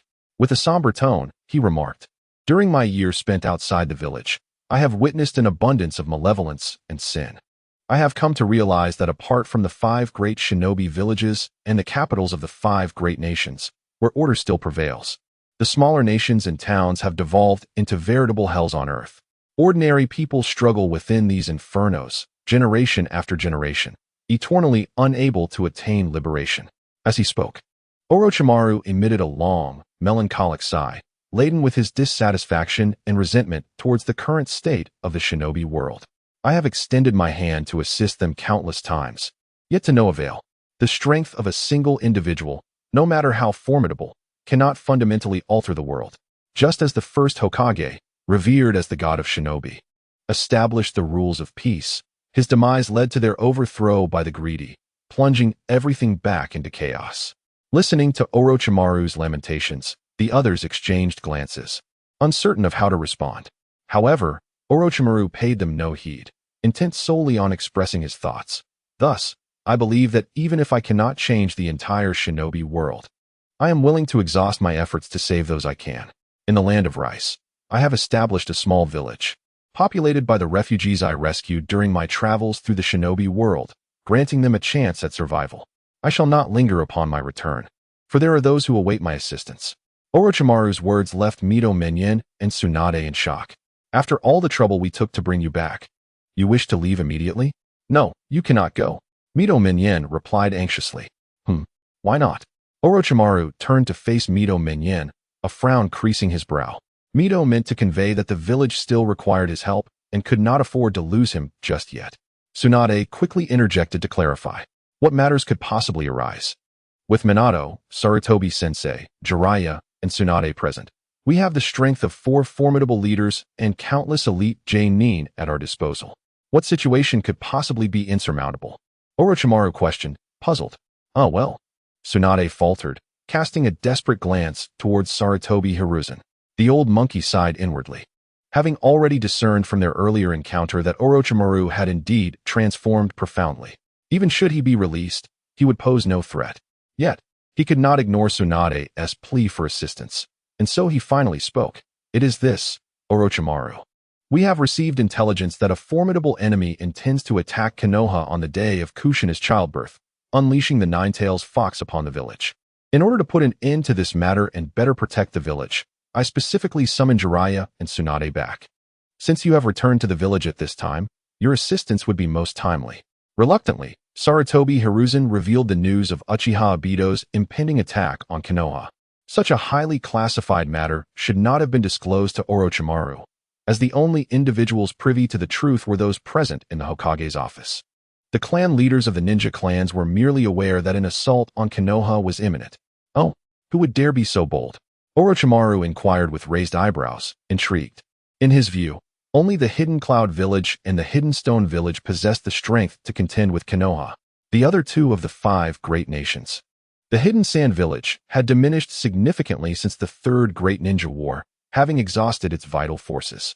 Meanwhile, the Hidden Mist Village in the Land of Water had recently erupted in a blood mist incident, leaving the entire village in chaos and devoid of the capacity to engage in external conflicts. It is my former disciple, Uchiha Obito, explained Minato Namikaze.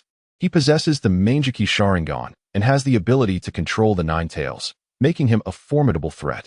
Given Orochimaru's status in Konoha and his adeptness in gathering intelligence, he was undoubtedly aware of the Mangekyou Sharingan's reputation. Mangekyou Sharingan.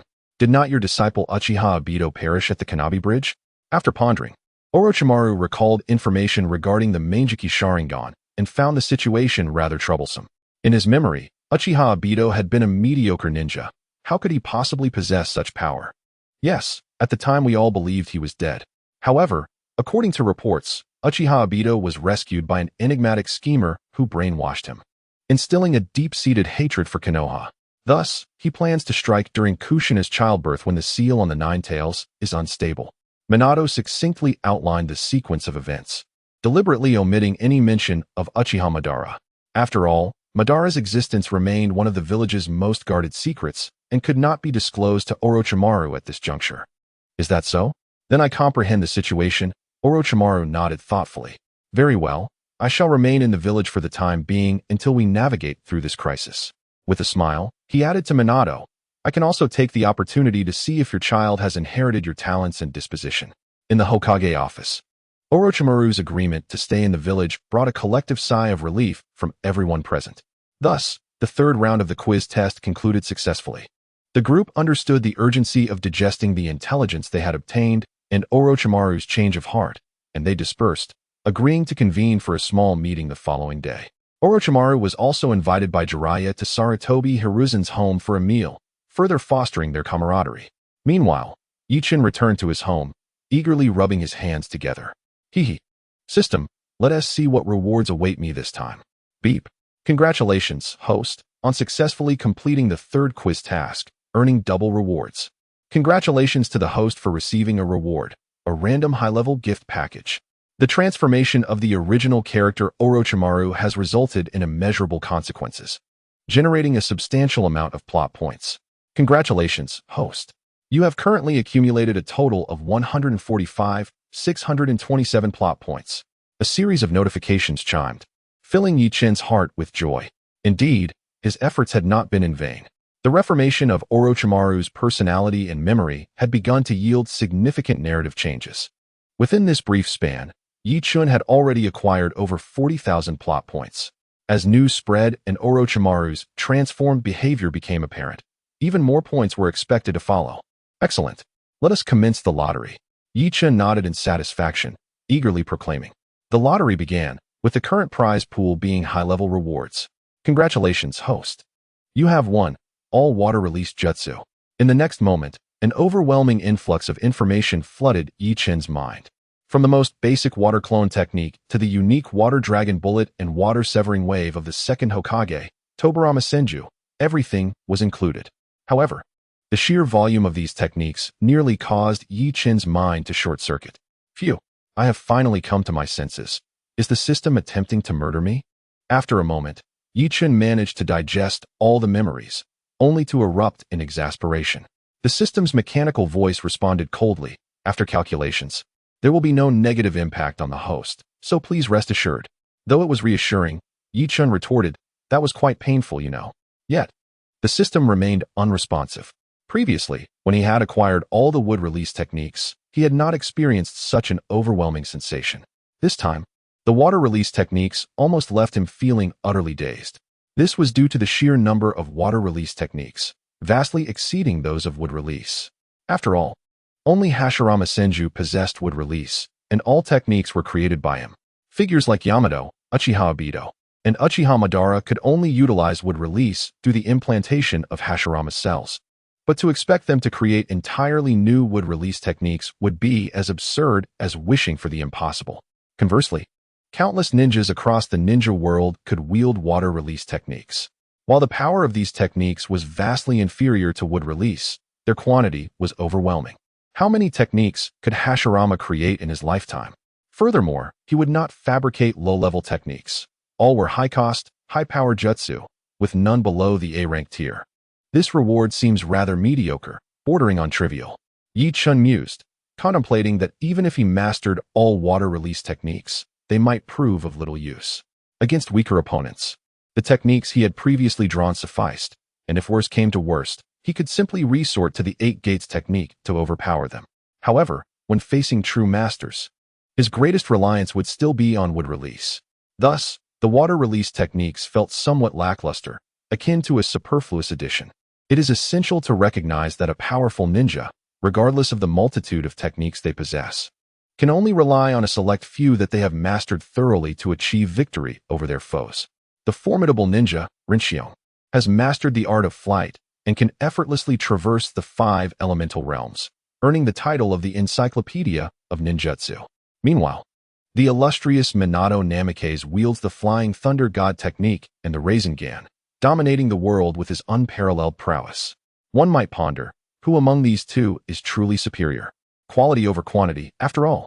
Nevertheless, let us proceed to draw the second prize. Beep. Congratulations, host. You have won System Upgrade. The voice of the system caught Yichin off guard. What on earth is a system upgrade? Is this truly a reward? Is there no sense of fairness in this? Why must my rewards be compromised by your upgrade? Yichin could not help but voice his skepticism. Beep. Following the system upgrade, more formidable rewards will emerge, and the locations for answering questions will no longer be confined to the Hokage office in Konoha. The means of acquiring rewards will also expand. After the system's explanation, Yichin finally grasped the implications. In essence, this upgrade would bring forth abundant benefits for himself. Firstly, the quantity of rewards would increase. Each time he answered a question, he would receive more rewards, along with a heightened probability of receiving advanced prizes. Secondly, the locations for answering questions would now be flexible. Previously, the 3 testing sessions had been restricted to the Hokage office, as that was the location Yichin had chosen upon acquiring the system. However, prior to the upgrade, the location could not be altered, rendering him unable to seek out others for questions in different venues. With the system's upgrade, he could now freely change locations. Whether it be visiting Inoki in the Stone Village, seeking out A in the Cloud Village, approaching Nagato in the Land of Rain, or meeting Obito in the Mist Village. He could even switch locations within his own village to seek out Shui and Itachi of the Uchiha clan. The mere thought was exhilarating. Lastly, post-upgrade. The methods of obtaining rewards would no longer be limited to answering questions and accumulating plot points. New avenues would unfold, although the specifics would only become clear once the upgrade was completed. So, considering this, the upgrade indeed seems beneficial. Yichin nodded in agreement. After all, the advantages would solely be his.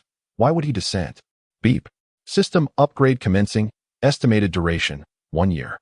Beep. During the upgrade, the question answering feature will be temporarily suspended, although the question space remains accessible and the accumulation of plot points will not cease. Please ensure your safety and retreat to the system space if danger arises. Beep. See you in a year. A year. Upon hearing that the system upgrade would take an entire year, Yichin was momentarily stunned. Does this mean I cannot seek anyone for questions for the next year? System. Yichin anxiously inquired, but the system seemed to have vanished without a trace. Offering no response, the ever-present system was now absent, leaving Yichin with an unsettling feeling. He plopped down on his bed, gazing at the ceiling in a daze. Lost in thought. After a while, Yichin suddenly sprang to his feet, excitement coursing through him. Wait. Although the system may be temporarily gone, the accumulation of plot points will not pause. I can still stir up trouble on my own. Chapter 76. The Uchiha heir awakes on time. Uchiha Itachi, the eldest son of the Uchiha clan, rose promptly from his slumber. After partaking in breakfast and exchanging greetings with his parents, he prepared to depart for the Ninja Academy. Before leaving, he entered the small room of his younger brother, Uchiha Sasuke, casting a glance at the peacefully sleeping child. A warm smile graced Itachi's face. 2 months prior, their mother had given birth to Sasuke, thus bestowing upon him the joy of brotherhood. This sensation was wondrous. From the very moment Itachi laid eyes on Sasuke, he resolved to protect this tender life at all costs. Life, indeed, is the most extraordinary phenomenon in this world. Observing Sasuke grow day by day, Itachi felt himself maturing alongside his brother. Gently stroking Sasuke's delicate down, he reveled in the soft texture against his palm, feeling as if his heart melted. After a few tender caresses, fearful of awakening the slumbering child, Itachi reluctantly exited the small room. As he traversed the Uchiha clan's territory, every clan member who encountered Itachi greeted him. Some wore smiles, others displayed indifference, and a few even sported sinister grins.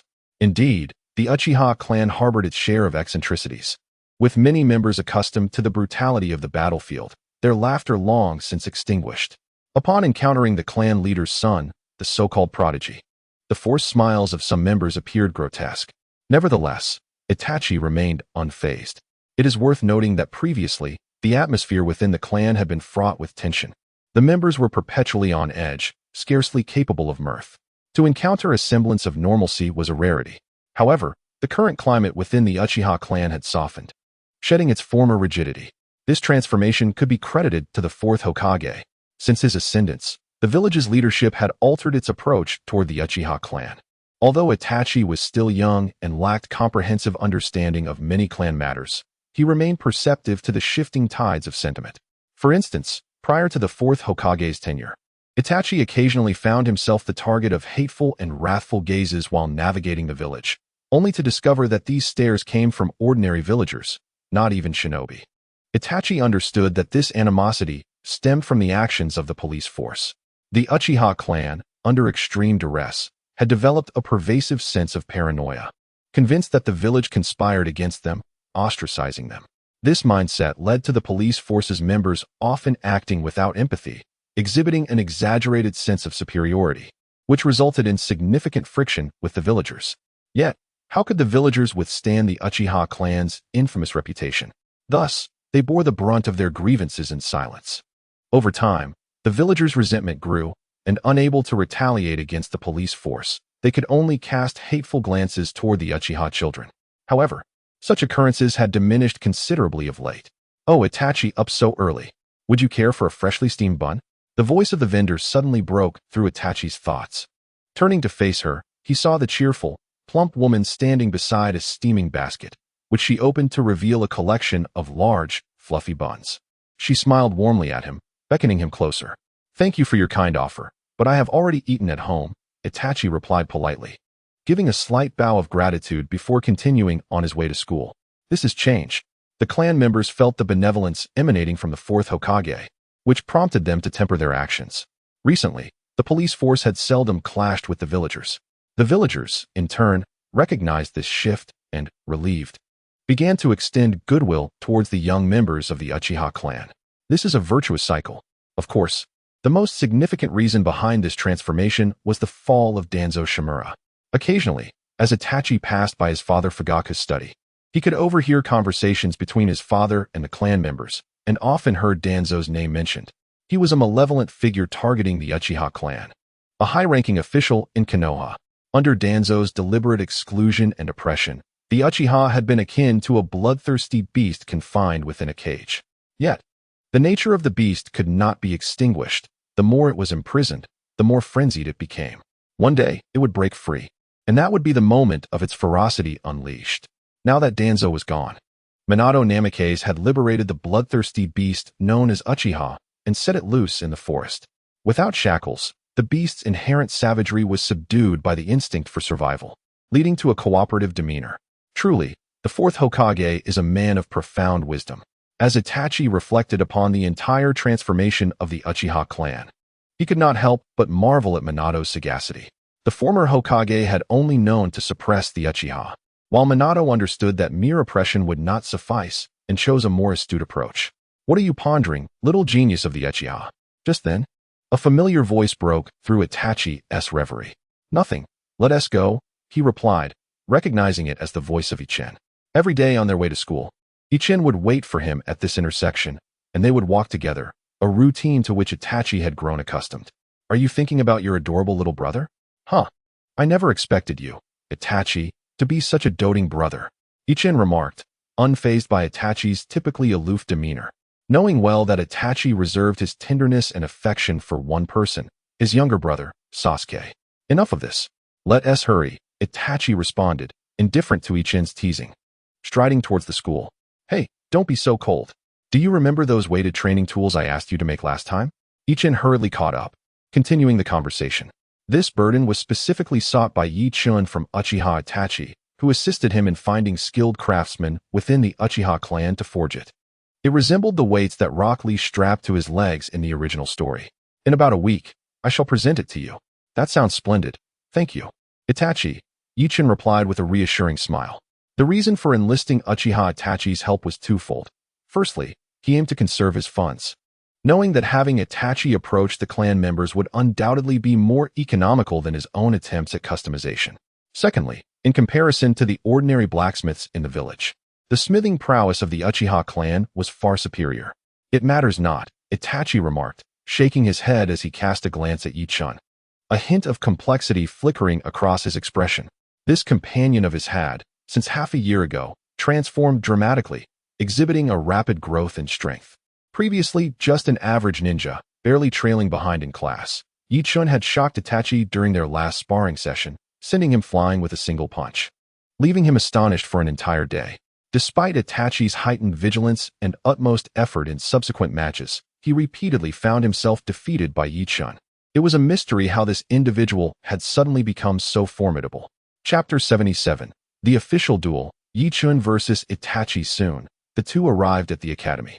The curriculum at the ninja school was rigid and methodical, with Ueno Nobu tirelessly lecturing the students on the foundational knowledge of being a ninja day in and day out. Yi Chun found himself drifting into a stupor. It was not that Ueno's teaching was lacking. Rather, Yi Chun had already mastered this knowledge long ago, rendering any further listening fruitless. Prior to acquiring the system, he had diligently studied to strengthen himself for self-preservation, channeling the intensity of his final exam preparations from his past life into mastering the fundamentals and theories of being a ninja. Consequently, he consistently topped the theoretical classes, outpacing the second-place student by over 50 points. Incidentally, the runner-up was Uchiha Itachi, having completed all theoretical knowledge. Yi Chun attended school merely to avoid being perceived as an outlier. In exasperation, he rested his head on the desk, his mind wandering aimlessly. Ueno Nobu, of course, noticed Yi Chun's distraction but chose to ignore it. Why? Because aside from the first instance when he called upon Yi Chun to answer a question, during which Yi Chun had faltered and relied on Itachi for the answer, Ueno had frequently called upon the distracted Yi Chun thereafter. However, with preparation, Yi Chun could effortlessly respond with just a glance at the material. Over time, Ueno resigned himself to this situation. "I say, Itachi." Yi Chun suddenly leaned closer to Uchiha Itachi, whispering in his ear, unable to contain himself. "Shall we step outside for some practice?" Yi Chun was reluctant to squander time at school, recalling how in the original narrative, Uchiha Itachi attended classes solely using shadow clones, while his true self relentlessly trained and practiced. Inspired, Yi Chun wished to emulate that approach. "Are you suggesting using shadow clones?" At this moment, Itachi Uchiha was still rather obedient. Although he had already mastered the shadow clone technique, he had yet to attempt substituting a clone for himself to attend school. However, given that this was his invention, he was immediately intrigued by Yi Chun's suggestion. Let's go." Yi Chun chuckled, rising to his feet and raising his hand to signal Inoue Shin. "Teacher, I need to use the restroom." Inoue Shin furrowed his brow, instinctively sensing that Yi Chun might be up to mischief. Yet, there was little he could do to prevent a student from going to the restroom, so he could only nod in acquiescence. Yi Chun exited the classroom with a skip in his step, followed quietly by Itachi Uchiha. Itachi trailed behind him without uttering a single word, and Inoue Shin remained oblivious to their plans. The two made their way to a secluded corner, utilizing the shadow clone technique, with Itachi's real self stealthily departing from the school while the clone returned to class. Konoha boasted numerous training grounds, freely available for villagers to hone their skills and practice ninjutsu. The two chose a relatively remote training area, devoid of onlookers. "Are you ready, Itachi? I hope I don't knock you out with a single punch again." Yi Chun recalled their first sparring match when Itachi had been unexpectedly knocked unconscious by him. Unfazed, Itachi withdrew a kunai and gestured for Yi Chun to begin. "Then, let's commence." Yi Chun lunged towards Itachi, deftly retrieving a stack of shuriken from his ninja tool pouch, flinging them with force. Swish, swish, swish. The sound of slicing air filled the space as Yi Chun's shuriken formed an iron net encompassing Itachi. This technique resembles the Uchiha's throwing technique. Itachi keenly recognized that Yi Chun's method bore a striking resemblance to his family's secret throwing art. Surprised, he thought, "Did he secretly learn it just by watching me practice?" Clang, clang, clang. Although startled internally, Itachi calmly used his kunai to deflect all the shuriken hurtling towards him, sparks flying as they collided. Water release, water surge wave. Seizing the moment, Yi Chun formed hand seals and unleashed a powerful torrent of water from his mouth. Surging toward Itachi, caught off guard, Itachi stood frozen, seemingly daunted by the sudden wave. "Did I hit him so easily?" Yi Chun, skeptical, chose not to pursue, but instead remained alert for Itachi's counterattack. Sure enough, he felt a presence behind him. Clang! A figure appeared, a glint of cold steel flashing as a kunai aimed for the back of his head, compelling him to block with his own kunai. The figure was, of course, Itachi, and the one struck by the water wave had merely transformed into a wooden stump. It was a substitution technique. Realizing his attack had failed, Itachi bent low to exploit an opening in Yi Chen's defense, launching a kick from an angle unseen by Yi Chen. Master Itachi, target his center. Yi Chen skillfully intercepted Itachi's kick, blocking it with his leg, then deftly maneuvered Itachi's kunai downwards with a clever twist. Seizing the opportunity, he summoned his shuriken to strike at Itachi's neck. Humph!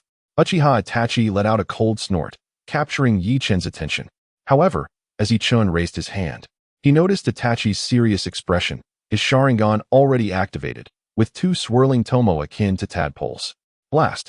It's an illusion. Yi Chen's heart sank as he realized that Itachi was attempting to cast a genjutsu on him, and he hurriedly began to channel his chakra to break free from its hold. Too late. As Yi Chen sought to dispel the illusion, his movements naturally slowed, and Itachi silently rejoiced at the success of his plan. He ducked to evade Yi Chen's shuriken and propelled himself into Yi Chen's embrace. It turned out that his earlier snort was intentionally meant to draw Yi Chen's focus, feigning the use of genjutsu with his Sharingan, when in reality, he had no intention of casting it. He created these illusions solely to exploit this opening. Uchiha Flowing Blade Blaze. Itachi reversed his grip on the shuriken, sweeping upward. Fiery flames erupted from the weapon, a distinctive sword technique of the Uchiha clan, augmented with the destructive power of fire release. As the flames threatened to scorch Yi Chen's chin, a look of urgency spread across Yi Chen's face, and Itachi felt certain of his victory, ready to ease his attack. After all, it was merely a spar. He could not genuinely strike Yi Chen down. Unfortunately, he had underestimated his opponent. You are far too careless. The Yi Chen before him suddenly transformed into smoke, while the sound of Yi Chen's triumphant laughter echoed from behind Itachi. With a thunderous thud, a powerful kick struck Itachi unexpectedly, sending him crashing to the ground once more. When had this occurred, Itachi lifted his head from the dirt, confusion etched on his face. He had followed Yi Chen all the way here and had not noticed Yi Chen employing a shadow clone. This is my unique secret technique. If you acknowledge me as your elder brother, I shall teach you, Yi Chen teased. In response to Yi Chen's words, Itachi, expressionless, rose from the ground, pretending he had not heard. Chapter 78. Let Uchiha Obito die in his own beautiful dream. Time flew by swiftly. Over a month had passed since Yi Chen triumphed over Uchiha Itachi in their spar. The aloof and slightly proud Itachi appeared to brush off the defeat, yet secretly, he was training with even greater zeal. During this period, Yi Chen and Itachi attended school daily using their clones, while their true selves trained rigorously at the training grounds, both making rapid progress. The difference lay in Yi Chen's advancement in experience. Previously an ordinary underachiever, he suddenly gained access to a powerful system, acquiring formidable strength. However, he struggled to wield it with finesse, needing to absorb and adapt incrementally. In contrast, Itachi experienced swift progress in his abilities. In the original narrative, by this point, Itachi had nearly graduated early, breaking the record set by Kakashi Hatake for the youngest genin. Yet now, with Yi Chen by his side, Itachi's desire for rapid advancement had diminished. During their sparring sessions, Yi Chen deliberately held back, for with his shadow-level chakra, would release, and the 8 gates. His power rivaled that of a Kage. Uchiha Itachi had barely attained the strength of a mid-level nin, posing no threat whatsoever to Yi Chen. On this day, after finishing a rigorous training session, Uchiha Itachi sat on the ground, panting heavily as he replenished himself with water, while Yi Chen leaned against a tree, taking in the picturesque scenery. Calculating the time, he mused that Uchiha Obito should be arriving soon. Yi Chen gazed at the towering Hokage building at the heart of Konoha and silently reflected. The original narrative did not specify the exact date of the Nine Tails incident.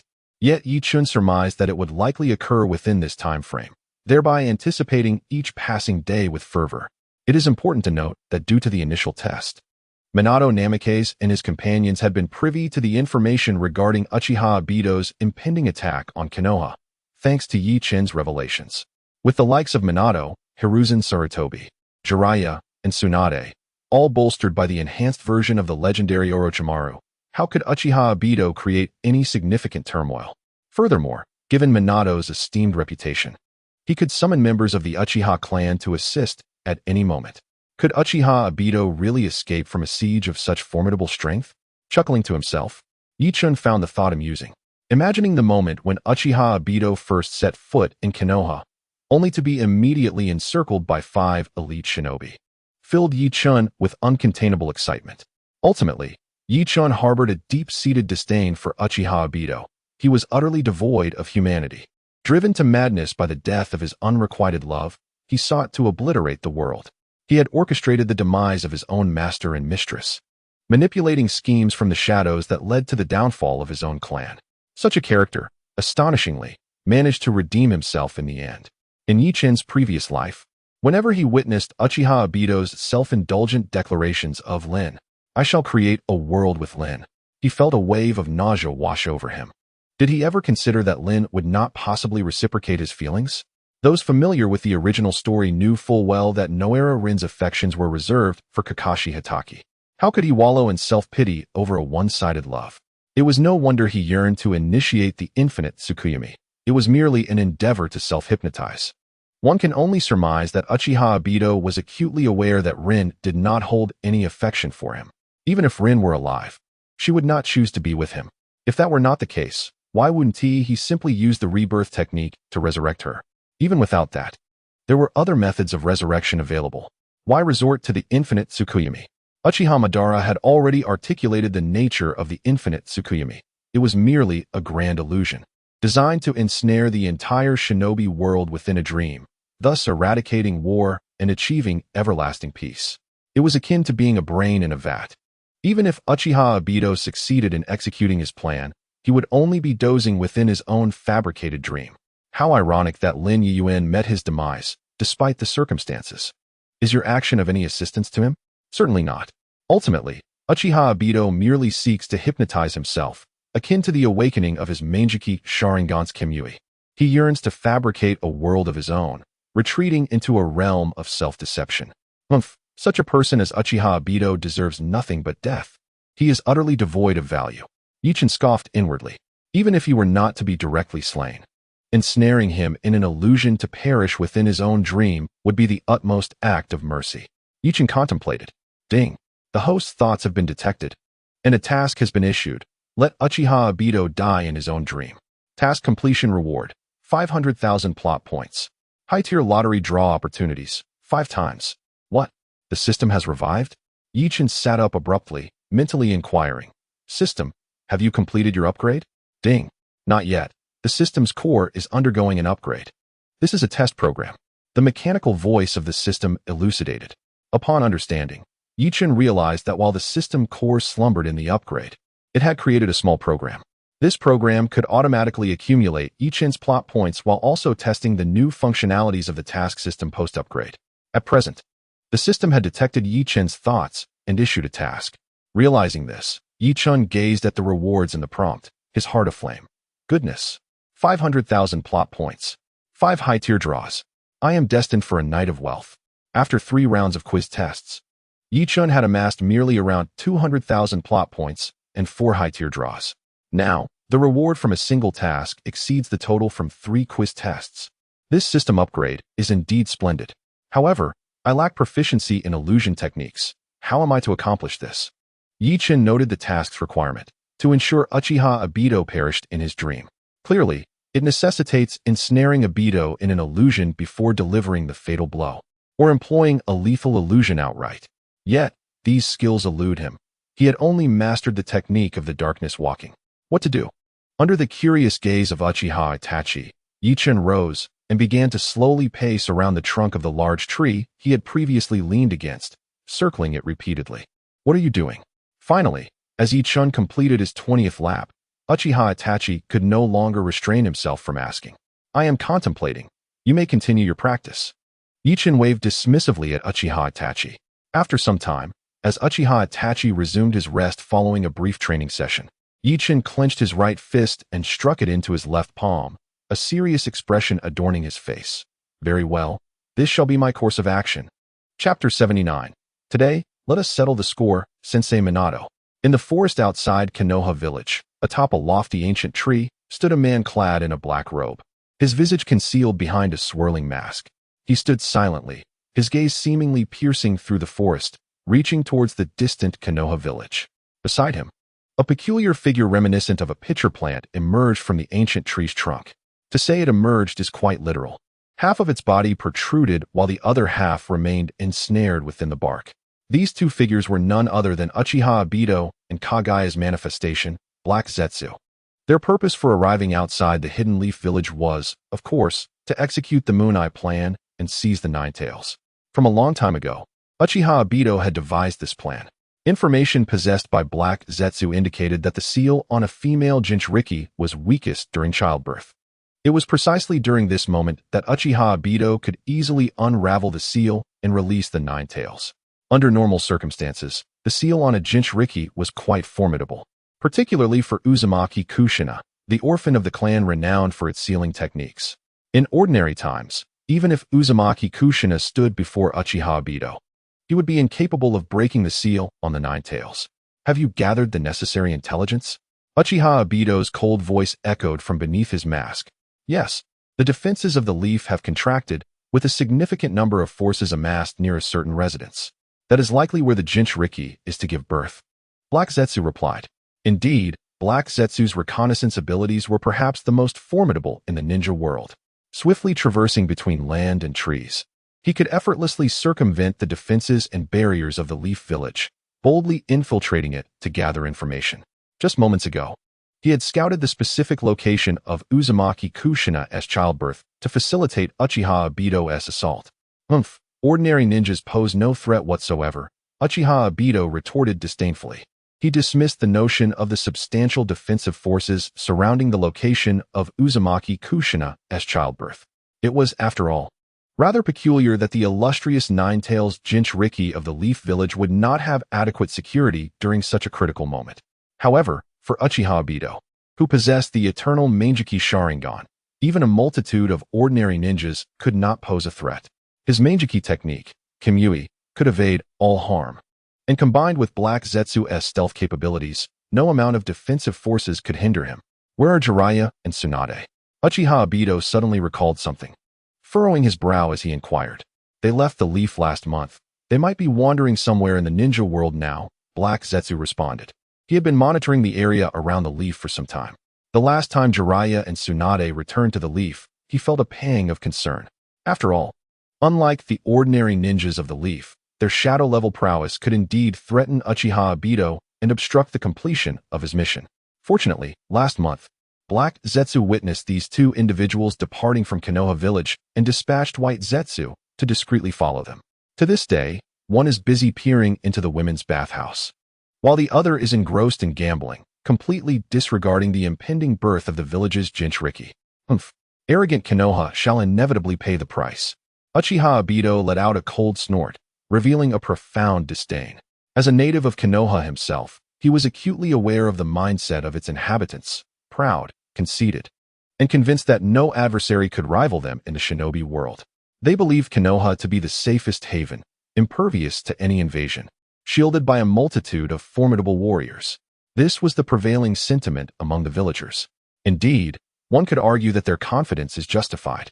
From the First Shinobi World War to the Third, Konoha had emerged victorious each time. Furthermore, the village had never been breached by enemies. Any who dared to infringe upon its territory were repelled at the borders.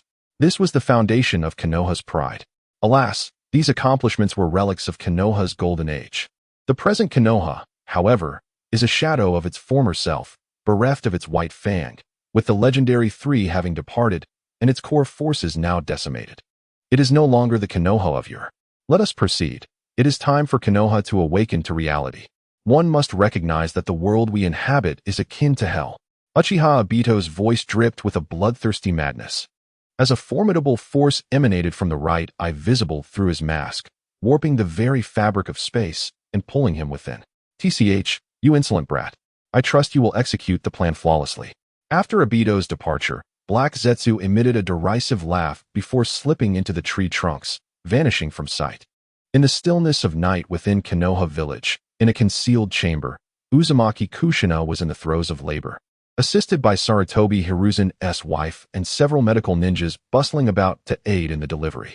Outside, Namikaze Minato stood vigilantly, fully focused on his duty. Not far away, a shadow emerged, a man clad in a black robe, his visage obscured by a yellow-brown whirlpool mask. This sudden apparition cast a chilling gaze upon Minato, his lone visible right eye revealing the three tomo of the Sharingan. This man was none other than Uchiha Obito, lurking in the shadows, coldly observing the proceedings within the room. Obito's feelings towards Namikaze Minato and Uzumaki Kushina were complex. He harbored resentment towards Minato for his absence during critical moments, which led to a series of tragedies in his life. The first occurred during the Battle of Canopy Bridge, where Minato was preoccupied with another mission, leaving Obito and his comrades, Kakashi Hatake and Rin Noara, trapped under a collapsing cave. The second instance transpired after his resurrection. Upon hearing that Rin was under attack, he rushed to her aid only to arrive and witness Kakashi's hand piercing through her chest. Once again, Minato was nowhere to be found. Although there are justifiable reasons for Namikaze Minato's absence, and these reasons are accepted by all, none would attribute their injuries to him. After all, he is burdened with other responsibilities, and a ninja prioritizes their mission above all else. However, in Uchiha Obito's eyes, the fault lies squarely with Namikaze Minato. If only he had arrived a moment sooner, could he not have saved both him and Rin Noara? If Minato had remained close at hand, would tragedy have been averted? Yet, he was not present. Thus, Obito found himself buried beneath a colossal stone. Thus, Rin met her demise at Kakashi's hands, powerless to alter the grim reality.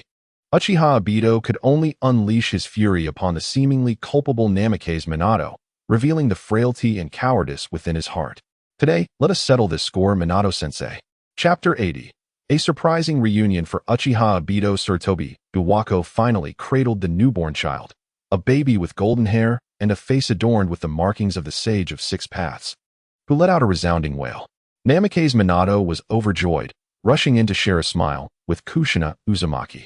Kushina, radiating maternal warmth, smiled until tears streamed down her cheeks.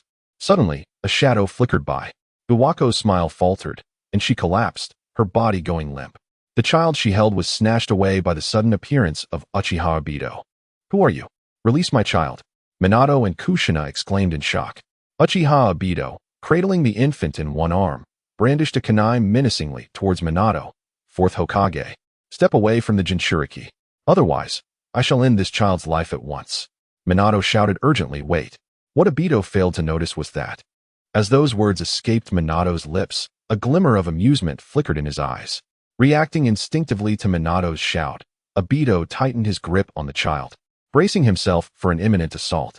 He was well aware that Minato, known as the fastest ninja in the world, could strike without warning. Whoosh! Minato moved. Yet his actions took Uchiha Obito by complete surprise. Instead of lunging forward to reclaim the baby, Minato vanished in a flash of golden light. Flying Thunder God technique. Where could he be? Obito gasped, his senses heightened as he scanned his surroundings. Suddenly, the infant in his arms erupted with a thunderous explosion. A cacophony of detonating tags ignited, obliterating the room where Kushina had given birth, sending flames soaring into the sky. Meanwhile, the previously anxious Minato stood outside, wielding the sword of the fire god, prepared for any eventuality. Everything within that room had been a carefully laid trap designed to ensnare Uchiha Obito, except for Minato himself. All others, including Kushina, Buwako, the attending medical ninjas, and the swaddled Naruto, were but shadow clones. Among them, the clone impersonating Naruto was adorned with numerous explosive tags. It is to present Uchiha Obito with a long-awaited reunion gift. Over a month ago, following the third round of the examination, Orochimaru returned to Konoha, wary of potential adversaries that might emerge on the night of Uzumaki Kushina's childbirth. A small meeting convened among the individuals involved in this ambush.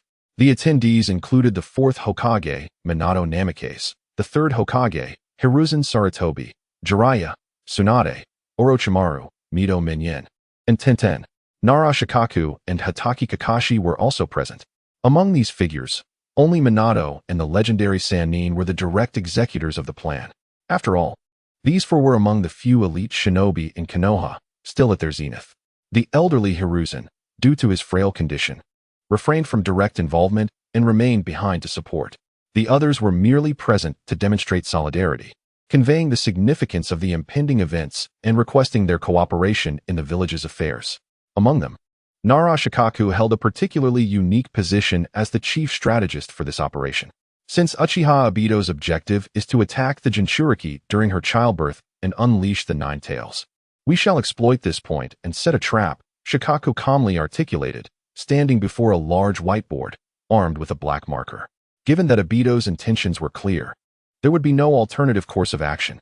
Thus, our first step must be to mislead Uchiha Obito regarding the location of the Hokage's childbirth.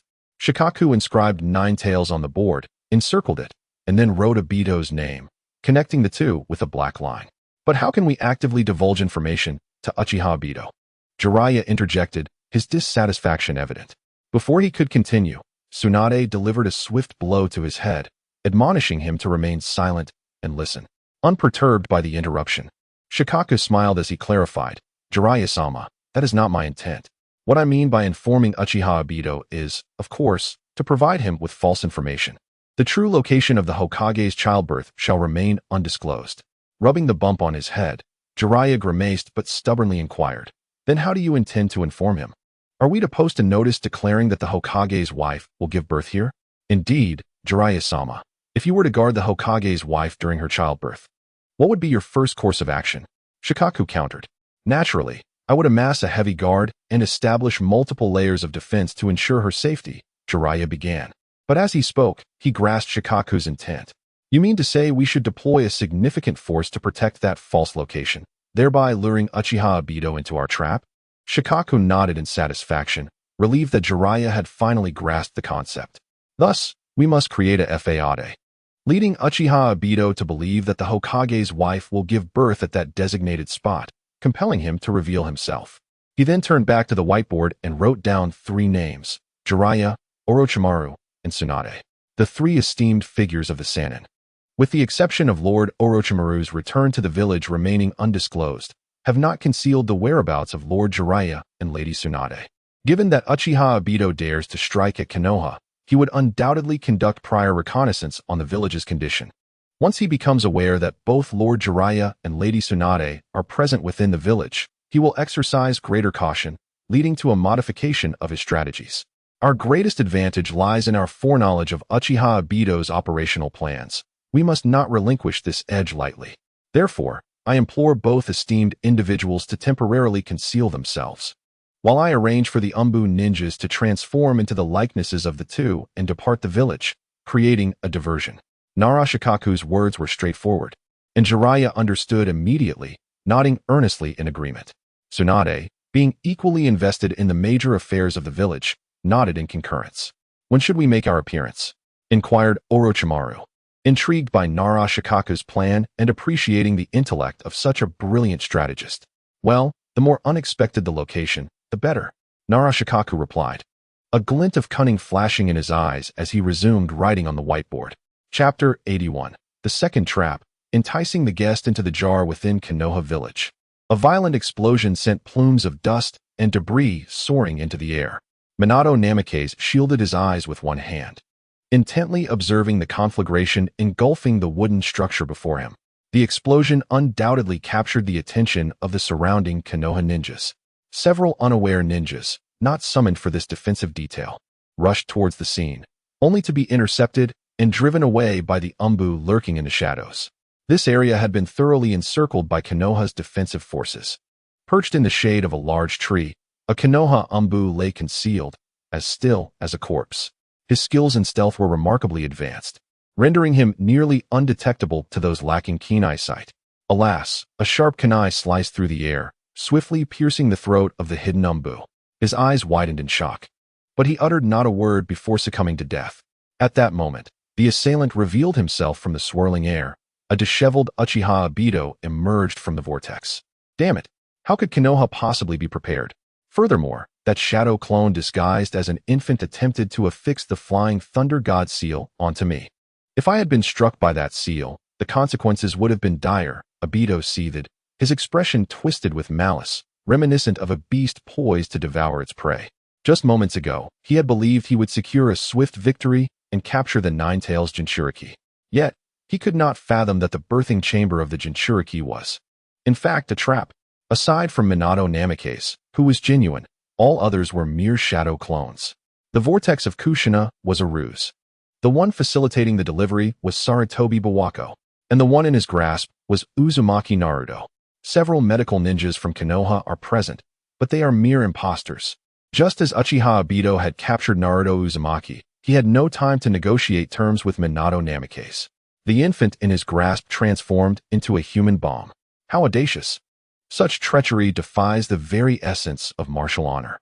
Moreover, the shadow clone masquerading as Naruto nearly affixed the Flying Thunder God technique seal upon him. As Minato's disciple, he was acutely aware of the intricacies of the Flying Thunder God technique. The seal it inscribed was nearly impossible to erase. Once marked, one would carry that burden for a lifetime, perpetually at risk of Minato's sudden assault. Imagine, no matter the distance, as long as Minato draws breath, he could strike a fatal blow when one is most vulnerable. Fortunately, he had preemptively utilized Kimui to retreat into another dimension. Yet, in the haste, the shadow clone laden with explosive tags detonated nearby, and the shockwave still reached him, leaving Uchiha Obito in a state of disarray. The crux of the matter is this. Events seem to be spiraling into perilous territory. What went awry? How could my plans have been divulged to the denizens of Konoha? Obito could not fathom it. He consumed the fallen Konoha Umbu with Kimui, then transformed into their likeness, quietly lying in ambush. You appear rather disheveled, Obito. A black carnivorous plant emerged from a nearby tree, its gaze fixated on Uchiha Obito with an eerie intensity. Kuro, do you dare to question my methods of intelligence gathering? Obito retorted, unable to suppress his irritation. Oh, what do you imply? Kuro had not accompanied Obito in the assault on the Jinchuriki. Instead, he was monitoring the third Hokage, Sarutobi Hiruzen, to alert Obito should Hiruzen attempt to intervene. After all, in their view, the current threats to Konoha were these two Hokages. Thus, Kuro was unaware of Obito's ambush by Minato, falling into a trap. The fourth Hokage anticipated our arrival and laid a trap in advance. The Jinchuriki in labor was disguised as a shadow clone, and so was the child. That wretched being was covered in explosive tags, nearly costing me my life. As Obito recounted these events, a flicker of fear surfaced, intensifying the ire in his eyes. Kuro had not anticipated such a turn of events, and after a moment of silence, he inquired, "What are your plans now? Shall we retreat?" His question bore an undertone of testing. As someone whose ultimate goal was to resurrect Kagaya Otsutsuki, Kuro had little regard for Obito's fate. Nevertheless, a plan requires execution, and Obito's demise here would not align with his aspirations. It is not that simple. Kuro, investigate the true location of the Nine-Tails Jinchuriki's delivery. I shall make another attempt. Obito was unwilling to concede defeat so readily. The Nine-Tails Jinchuriki's labor had begun, and the seal was loosening. It is indeed a once-in-a-lifetime opportunity. Should one fail to seize this moment with decisive action, the prospect of encountering such a fortuitous occasion again will be exceedingly challenging. After all, who can predict whether Namikaze Minato will choose to have a second child? Under normal circumstances, the Jinchuriki, particularly Uzumaki Kushina, a master of sealing techniques, is not easily bested. Uchiha Obito will find it impossible to breach the seals that bind her. I comprehend now. Kagaya nodded quietly, refraining from further comment as he melded into the tree trunk. After Kagaya departed, Uchiha Obito turned his gaze toward the distant flames, his expression a mask of fury. Your triumph will not last long, Namikaze Minato. The scene shifts back to the operations room within the Hokage building. What if the trap fails to eliminate Uchiha Obito? Jiraiya raised his hand to inquire. I have heard that this individual possesses a mysterious space-time ninjutsu, making it unlikely that he could be so easily dispatched. Furthermore, Minato's Flying Thunder God technique is notoriously difficult to execute accurately. Jiraiya expressed some reservations regarding Nara Shikaku's ambush strategy. Do not concern yourself with that, Lord Jiraiya. Nara Shikaku replied, offering clarification. The initial trap serves primarily to diminish Uchiha Obito's sense of vigilance.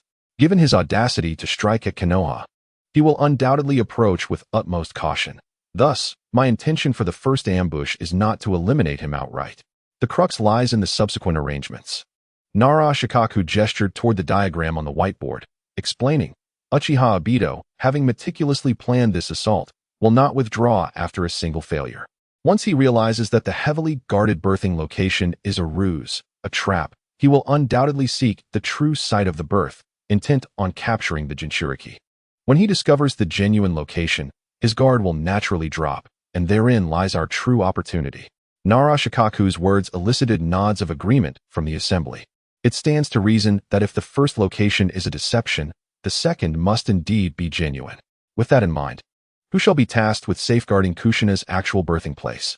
Tsunade inquired, casting her gaze over the gathered individuals. Since Minato, Jiraiya, and Orochimaru have all been assigned duties, it seems the only remaining candidate capable of protecting Kushina is the aged Sarutobi. However, given his advanced years, can he still manage? No sooner had Tsunade finished speaking than Sarutobi Hiruzen, with a stern expression, retorted, "Tsunade, do you doubt my capabilities? Though I may be aged, my vigor remains undiminished, and my strength is as formidable as ever. Should you harbor doubts, I can demonstrate the might of my iron fist, which retains the potency of my youth." "Ha ha." Jiraiya interjected with a chuckle, jesting, "Do not overexert yourself, old man. It has been years since you last engaged in combat. I dare say you might struggle against even Kakashi now. It would be wiser for you to remain in a supportive role." Infuriated by Jiraiya's words, Sarutobi Hiruzen slammed his hand on the table and retorted, "Nonsense. Come, let us head to the training grounds. I shall turn you into a pig's head." As Sarutobi Hiruzen visibly became enraged, Minato Namikaze and others hastily rose to placate him, taking considerable time to soothe his temper. "Esteemed elders, there is truly no need for concern. While the Jinchuriki in labor certainly requires protection, does the ordinary Jinchuriki need safeguarding at all times?" Narashikaku, waiting for the others to settle, suddenly chuckled softly. His words plunged everyone into confusion. "Shikaku, what do you mean by that? Are there other Jinchuriki in the village?" Minato Namikaze inquired, puzzled. "No, what I imply is that the timing of the Jinchuriki's labor is not dictated by us, is it?" Narashikaku gently tapped the whiteboard, sketching a small house and inscribing Uzumaki Kushina's name within, then encircling it with the words defensive forces. "The timing of childbirth is inherently unpredictable. Uchiha Obito can only ascertain when the Jinchuriki will give birth through the movements of the village's defensive forces and the whereabouts of the Fourth Hokage. If we were unaware of Obito's impending attack, we would naturally mobilize our defensive forces on the day of labor to protect the Jinchuriki. Thus, this represents the second trap." Chapter 82. Uchiha's Mad Laughter and the Four Great Ninja. Outside the exploding cabin, Minato Namikaze did not wait for Obito's appearance. He was acutely aware that such an explosion would hardly be sufficient to eliminate Obito. Given his peculiar spatial abilities, it was highly probable that Obito had already escaped, all the while scouting the true location of the Jinchuriki's labor. Nevertheless, he maintained a fade of ignorance, calling out, "Kakashi, here." In an instant, Kakashi Hitaki, donned in his umbu attire and wearing a raccoon mask, appeared before Minato. "Disperse with the umbu and conduct a thorough search. We must capture the enemy," Minato commanded. "Yes." Kakashi nodded respectfully, then, accompanied by the concealed umbu, spread out to search the surroundings. Minato, uncertain whether Obito was lurking in the shadows, discreetly employed the Flying Thunder God technique and vanished from sight. 100 meters away, Obito, disguised as a deceased umbu, pretended to join the others in a meticulous search of the area. Anxiously, he awaited news from Kaguya, knowing that the umbu of Konoha possessed unique tactical commands and signals. Should their search yield no results, they would promptly initiate an internal investigation. At that moment, Obito's disguise would inevitably be compromised. He could only hope that Kaguya would swiftly determine the correct location. On the other side of the village, within an ordinary residential dwelling, the lights shone brightly. Uzumaki Kushina lay on the bed, her voice hoarse with anguished cries, her body drenched in sweat, and her trembling brow betraying her suffering. Sarutobi Bawako and several female medical ninjas busily assisted her in childbirth. Outside the door, Sarutobi Hiruzen, smoking a pipe, awaited with unwavering focus, his aged visage etched with concern. It appeared that this was indeed the true site of delivery. The third Hokage stood guard at the entrance while the voice of the Jinchuriki echoed from within, confirming their suspicions. In the darkness of the underbrush, a head resembling that of a pitcher plant emerged from the earth, stealthily peering at the humble abode before it. This was, of course, Kaguya, who had just scoured much of Konoha and finally pinpointed this location. He had to hasten to inform Obito. Upon confirming the location, Kaguya swiftly sought out Uchiha Obito. However, he did not anticipate that within the small dwelling, there existed a partition. Uzumaki Kushina, her belly swollen with child, languidly leaned against the headboard, expressing her impatience. "Lord Biwa, how much longer must I endure? Even my own cries send shivers down my spine." This was the true Uzumaki Kushina. The one outside, writhing in agony, was merely a shadow clone. Wasn't this fortuitous? It was akin to a prelude to the experience of childbirth. Beside Uzumaki Kushina, Sarutobi Biwa wore a benevolent expression, chuckling softly. Oh, I never imagined that Obito would turn out to be such a person. Recently, Kushina had been made aware of the details surrounding the impending attack. Concerned that the revelations might provoke an emotional upheaval during her pregnancy, Namikaze Minato had kept her in the dark. Yet, the necessity of her cooperation in the plan had compelled him to disclose the truth, leaving Kushina in shock throughout the day. I once regarded him as a decent lad. She reflected. Though somewhat reckless and impulsive, he possessed a surprisingly gentle side. Memories of the ever-smiling Uchiha Obito flooded back, leaving her perplexed. Why had he transformed so drastically?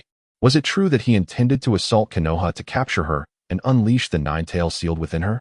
People do change, Sarutobi Biwa sighed. Just as Danzo. I could never have foreseen his descent into malevolence. Biwa had witnessed firsthand the capture and subsequent demise of Shimura Danzo. However, as Uzumaki Kushina opened her mouth to speak, words eluded her. She gently caressed her burgeoning belly, lamenting, I hope my child can grow up joyfully and become a person of merit. Meanwhile, the antagonist Uchiha Obito finally received word from Kaguya. Accompanied by him, Obito arrived at the threshold of the dwelling where Uzumaki Kushina resided. Indeed, this was the true location. Observing Sarutobi Hiruzen guarding the entrance, a sinister grin spread across Obito's face. Hurry, Obito, Kaguya urged. Namikaze Minato may arrive at any moment. Moments ago, following the explosion, Minato had vanished using the Flying Thunder God technique. Uchiha Obito assessed that he had infiltrated the team searching for him, and if they could not locate him in a timely manner, reinforcements would soon arrive. Understood. Keep a vigilant watch around you. If Minato comes, do whatever you can to stop him. After uttering these words, Uchiha Obito vanished using the body flicker technique. Outside the cottage, Sarutobi Hizashi suddenly exclaimed, Who goes there? With a disdainful snort, Uchiha Obito evaded Sarutobi Hizashi's attack and stormed into the cottage. Kushina, I have finally found you. Upon seeing Uzumaki Kushina, drenched in sweat and displaying a look of shock and disbelief, a complex emotion flickered in Uchiha Obito's eyes, swiftly overshadowed by elation. Come with me. He reached out, gripping Uzumaki Kushina's neck, and promptly activated the Manjiki Sharingan's technique, Kimui. The air shimmered, and a swirling vortex materialized before Uzumaki Kushina, its formidable pull violently tugging at her body, as if to draw her into another dimension. Who are you? Let her go? Sarutobi Pika shouted in fury, brandishing a pair of scissors as he prepared to charge forward. Pika stepped back. Allow me. Sarutobi Hizashi moved with surprising agility, defying his elder status. He swiftly pursued Uchiha Obito, launching himself into the fray with all his might. Huh. Too slow. Too slow. Uchiha Obito's face twisted into a manic grin, reveling in the thrill of his impending victory. A sharp clap echoed as Uzumaki Kushina, straining against Uchiha Obito's grip, managed to slap his arm. TCH. Uchiha Obito remained unfazed. Such a minor assault posed no threat to him. However, unbeknownst to him, a complex pattern was silently forming on his arm. Chapter 83, Uchiha Obito. Crisis Konoha Village possessed a remarkably unique and efficient wartime command system, utilizing a secret technique known as the mind transfer technique, passed down through the Yamanaka clan. To facilitate communication among operatives, commanded by the astute and strategic Nara Shikaku, the entire system operated with seamless precision, resembling a modern military command structure. This operation also employed the same system. Nara Shikaku presided over the Hokage building, while Yamanaka Shinichi relayed messages using the secret technique. Shikaku. Uchiha Obito has made his appearance in the room guarded by the previous Hokage. The moment Uchiha Obito burst into the room, Sarutobi Hizashi promptly reported this news to Yamanaka Shinichi. Indeed, he would not easily relent. A confident expression graced Nara Shikaku's face as he immediately ordered, Shinichi, contact the Hokage and the 3 legendary Sannin. We can prepare to activate the barrier now. This time, we shall ensure he is captured. 2 months prior, within the Hokage building's war room, Nara Shikaku meticulously outlined every detail of the operational plan, ensuring that all present understood it thoroughly, except for Jiraiya. Nara Shikaku's plan revolves around exploiting the disparity of information. It aims to ensnare Uchiha Obito, who remains oblivious to the fact that Konoha has thoroughly deciphered his intentions and has taken precautions. A trap is set, waiting for the unwary to fall into it. The first trap involves a decoy location for the Jinchuriki's childbirth, heavily guarded by a formidable force alongside the Fourth Hokage, Minato Namikaze, creating an illusion that this is the site of Uzumaki Kushina's delivery, thereby luring Obito into an attack. Subsequently, shadow clones laden with explosive tags are prepared as human bombs, with an intention to inscribe the Flying Thunder God technique seal upon him. Although this initial trap fails, it is of little consequence. The second trap unfolds at the genuine location of the Jinchuriki's childbirth. Witnessing Konoha's formidable defenses, Obito will undoubtedly become increasingly convinced that tonight is the night of Kushina's delivery, the moment when the seal of the Nine-Tails Jinchuriki is most vulnerable. Having spent considerable time plotting, he will be unlikely to abandon his objective easily. Thus, the second trap is established, again utilizing shadow clones as bait, with the third Hokage, Hiruzen Sarutobi, himself standing guard. Once Obito discovers this second trap, his urgency to seize the Jinchuriki will intensify. Hesitation will lead to defeat, while decisiveness may result in failure. When Obito bursts into the room and captures Uzumaki Kushina, his vigilance will wane, presenting the perfect opportunity. Through Kushina's shadow clone, the prepared seal can be inscribed upon Obito. Consequently, Minato will be able to effortlessly transport Obito into the prepared barrier. While this plan is formulated, Jiraiya appears somewhat perplexed. He questions why they do not simply ambush around the second house. As soon as Obito reveals himself, they could immediately activate the barrier to contain him.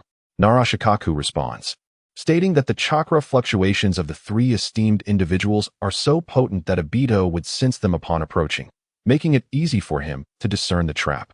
Additionally, Obito's ability to detect the movements of Konoha's defensive forces indicates his formidable reconnaissance skills. Should he uncover the locations of the three esteemed individuals, the second trap would be rendered ineffective. Tsunade, seated nearby, expresses her irritation towards Jiraiya, exclaiming, "Are you an idiot? Obito is from the Uchiha clan. Do you not realize that the Sharingan possesses remarkable insight?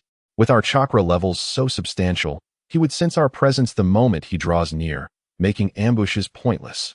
Jiraiya sheepishly admits, "Oh, I hadn't thought about that."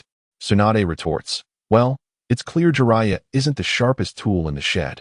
This is something you should have known all along." Orochimaru, seated opposite Jiraiya, smirks and adds a teasing remark. "Hey, who are you calling out, Orochimaru? Do you want to fight?" Jiraiya retaliates, rising in indignation and pointing at Orochimaru like a sword. Strangely enough, ever since the return of the newly invigorated Orochimaru, Jiraiya's demeanor has grown increasingly youthful. The two engage in daily contests akin to their days as students. "Kakashi, please continue," he urged, after inscribing the Flying Thunder God technique. "What should be our next course of action?" As a disciple of Minato Namikaze, it would be inappropriate for him to openly discuss his mentor in front of so many. Thus, he turned to Narashikaku for guidance. "Given the intelligence we possess, Uchiha Obito wields an enigmatic space-time ninjutsu, likely derived from the unique ocular abilities of his Manjiki Sharingan. With this technique, Obito can become intangible, evading all attacks, only revealing his true form when he chooses to strike. Furthermore, it appears he can leverage this space-time ninjutsu to shift his position." Narashikaku inscribed several keywords on the whiteboard and encircled them within a large ring.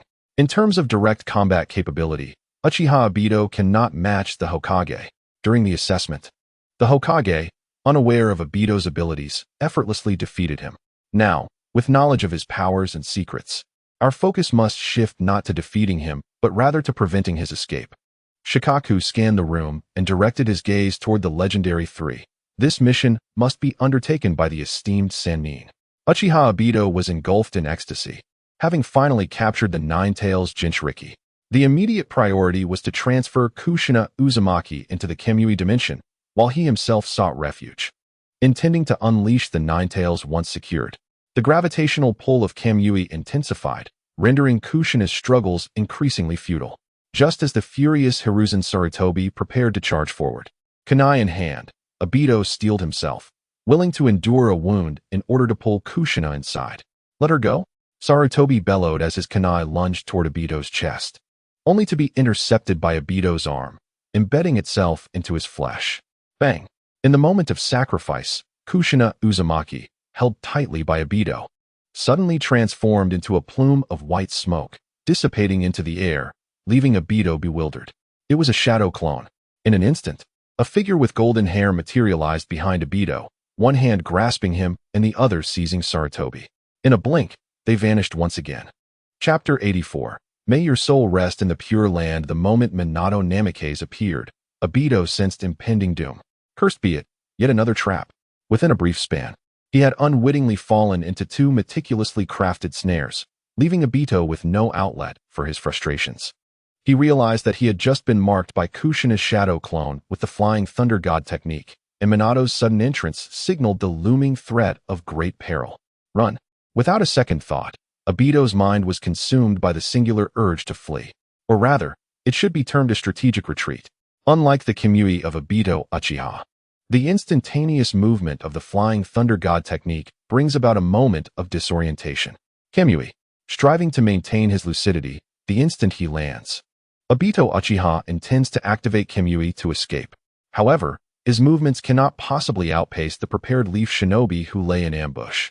The ninjutsu, for Crimson Sun's formation, Minato Namikaze, accompanied by Obito Uchiha and Hiruzen Sarutobi, teleports to the predetermined location. Apart from Minato himself, the other four swiftly occupy their respective positions and collectively chant the name of this technique. The Four Crimson Suns formation is known as the most formidable barrier ninjutsu in the Leaf. In the original narrative, it made its appearance during the Fourth Shinobi World War, executed by the reanimated past Hokage, and, when combined with the techniques of the first Hokage, Hashirama Senju, it even managed to temporarily restrain the Ten Tails. One can only imagine the immense power of such a barrier ninjutsu. Yet, power invariably comes at a cost. The minimum requirement for casting the Four Crimson Suns formation necessitates 4 ninjas possessing chakra at the level of a Kage to collaborate. Obito's use of the black rods does not count, as the Sage of Six Paths level is beyond consideration. Previously, the Leaf had been incapable of employing this technique, even at great cost. However, with the return of Jiraiya and Tsunade, alongside the reformed Orochimaru, the Leaf can finally resurrect this long-dormant barrier technique. Damn it, it's the Four Crimson Suns formation. Upon hearing the shouts of the four, Obito Uchiha is struck with alarm. He has encountered this technique within the scrolls left behind by Madara Uchiha and fully comprehends its formidable strength. 4 fiery red light screens rise, obscuring the entire sky and trapping both Obito and Minato within, making Obito acutely aware that escape is unlikely. He currently lacks the power to breach the barrier of the Four Crimson Suns formation. Furthermore, the sealing effect unique to this barrier renders his Kimui ineffective against its walls. It appears he must fight desperately. A growing agitation stirs within Obito as the immense threat posed by the Leaf Shinobi engenders a long-forgotten sense of helplessness. All these years had gone so smoothly. He was on the cusp of reuniting with Rin. Why must they impede me? Why must they obstruct my path? The visage concealed beneath his swirling mask contorts into a fearsome grimace, his features twisted, and the soul I exposed reveals a savage ferocity and murderous intent. He turns to fixate intently on Minato Namikaze, who stands not far away, his muscles quivering slightly as if on the verge of unleashing a ferocious assault. It has been a long time, Obito. Minato gazes at Obito with a complex expression, his heart a tumult of emotions. What? Obito is taken aback, disbelief evident in his eyes. When did he expose himself? How does he know my identity? Humph. What are you babbling about, you brat Fourth Hokage? For our first encounter, you may call me Madara Uchiha. Obito Uchiha forcibly suppresses his astonishment, feigning an air of inscrutability as he speaks in a low, resonant tone. Having donned the guise of Uchiha Obito for an extended period, he has acquired a certain level of proficiency. At the very least, in terms of voice and demeanor, he bears a striking resemblance, about 70 to 80%, to the legendary Shura of the ninja world. Unless one possesses an intimate understanding of Uchiha Obito, it would be exceedingly difficult for anyone to pierce through his masquerade. Cease your charade, Toby. I know it is you. Minato Namikaze declared, his fists clenched tightly, his tone grave and earnest. I offer you one final chance. Surrender at once, and I may spare your life. To speak candidly, Minato harbored no desire to confront his former disciple in battle. Even in the original timeline, This disciple had brazenly attacked the very village Minato had vowed to protect with his life. During the birth of his wife, he had unleashed the nine tails sealed within her, resulting in her tragic demise.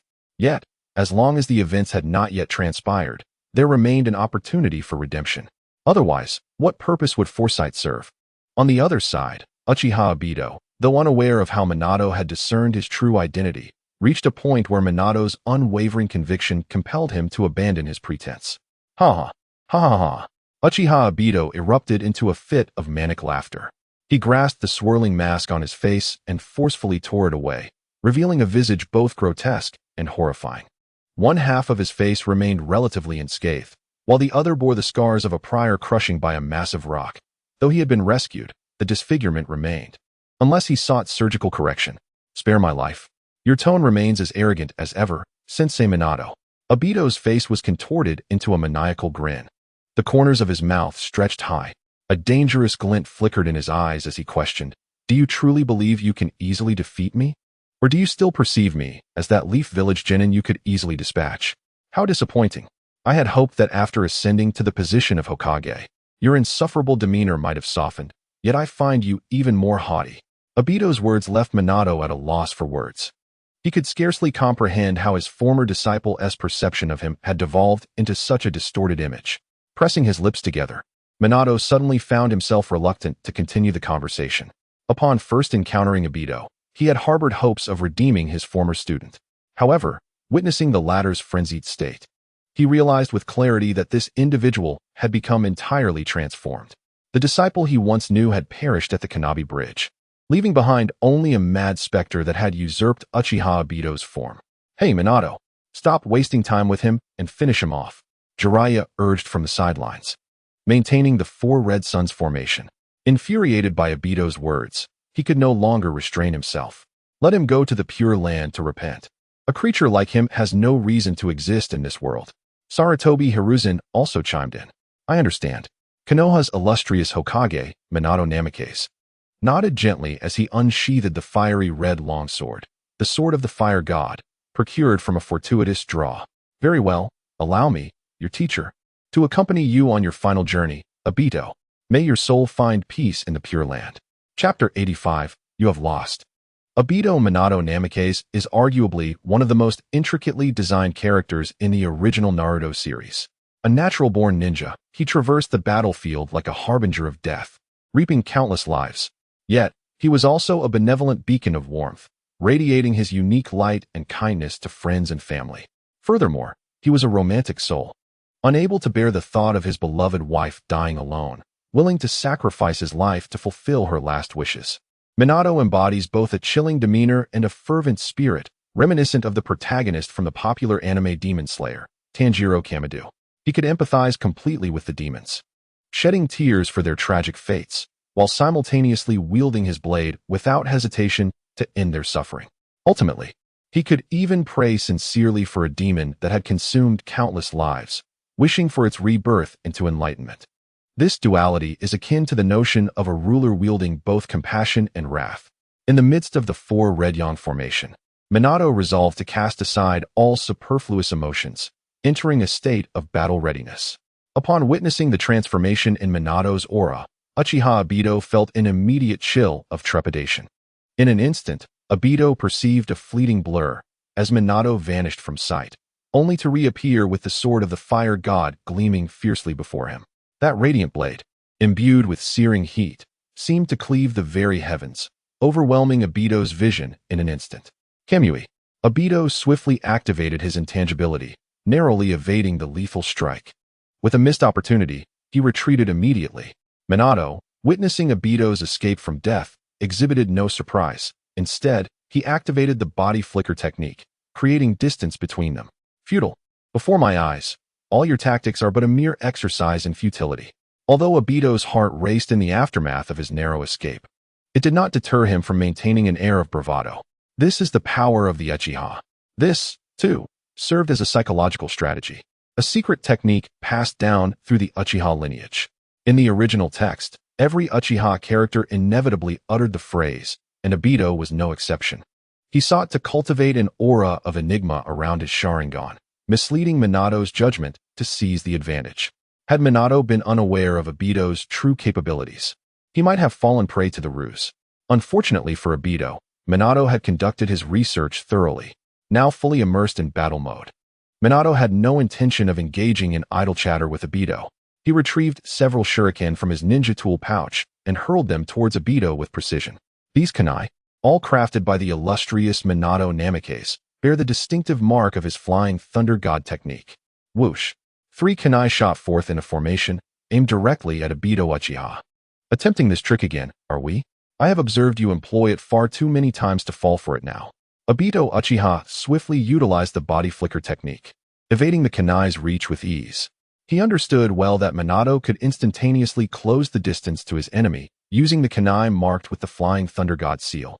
Thus, he chose not to block, but to retreat instead.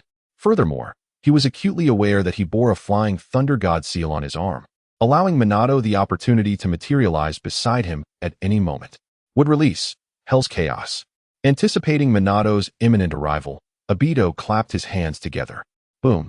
The ground before him erupted, sprouting enormous, thorn-laden trees that spiraled upward, enveloping all directions surrounding his being. Indeed, Obito's prediction proved correct. Minato's kunai had merely served to divert his attention, while the true threat lay in the seal emblazoned upon him. Minato teleported behind Obito, unleashing the sword of the fire god in a dazzling arc of flame.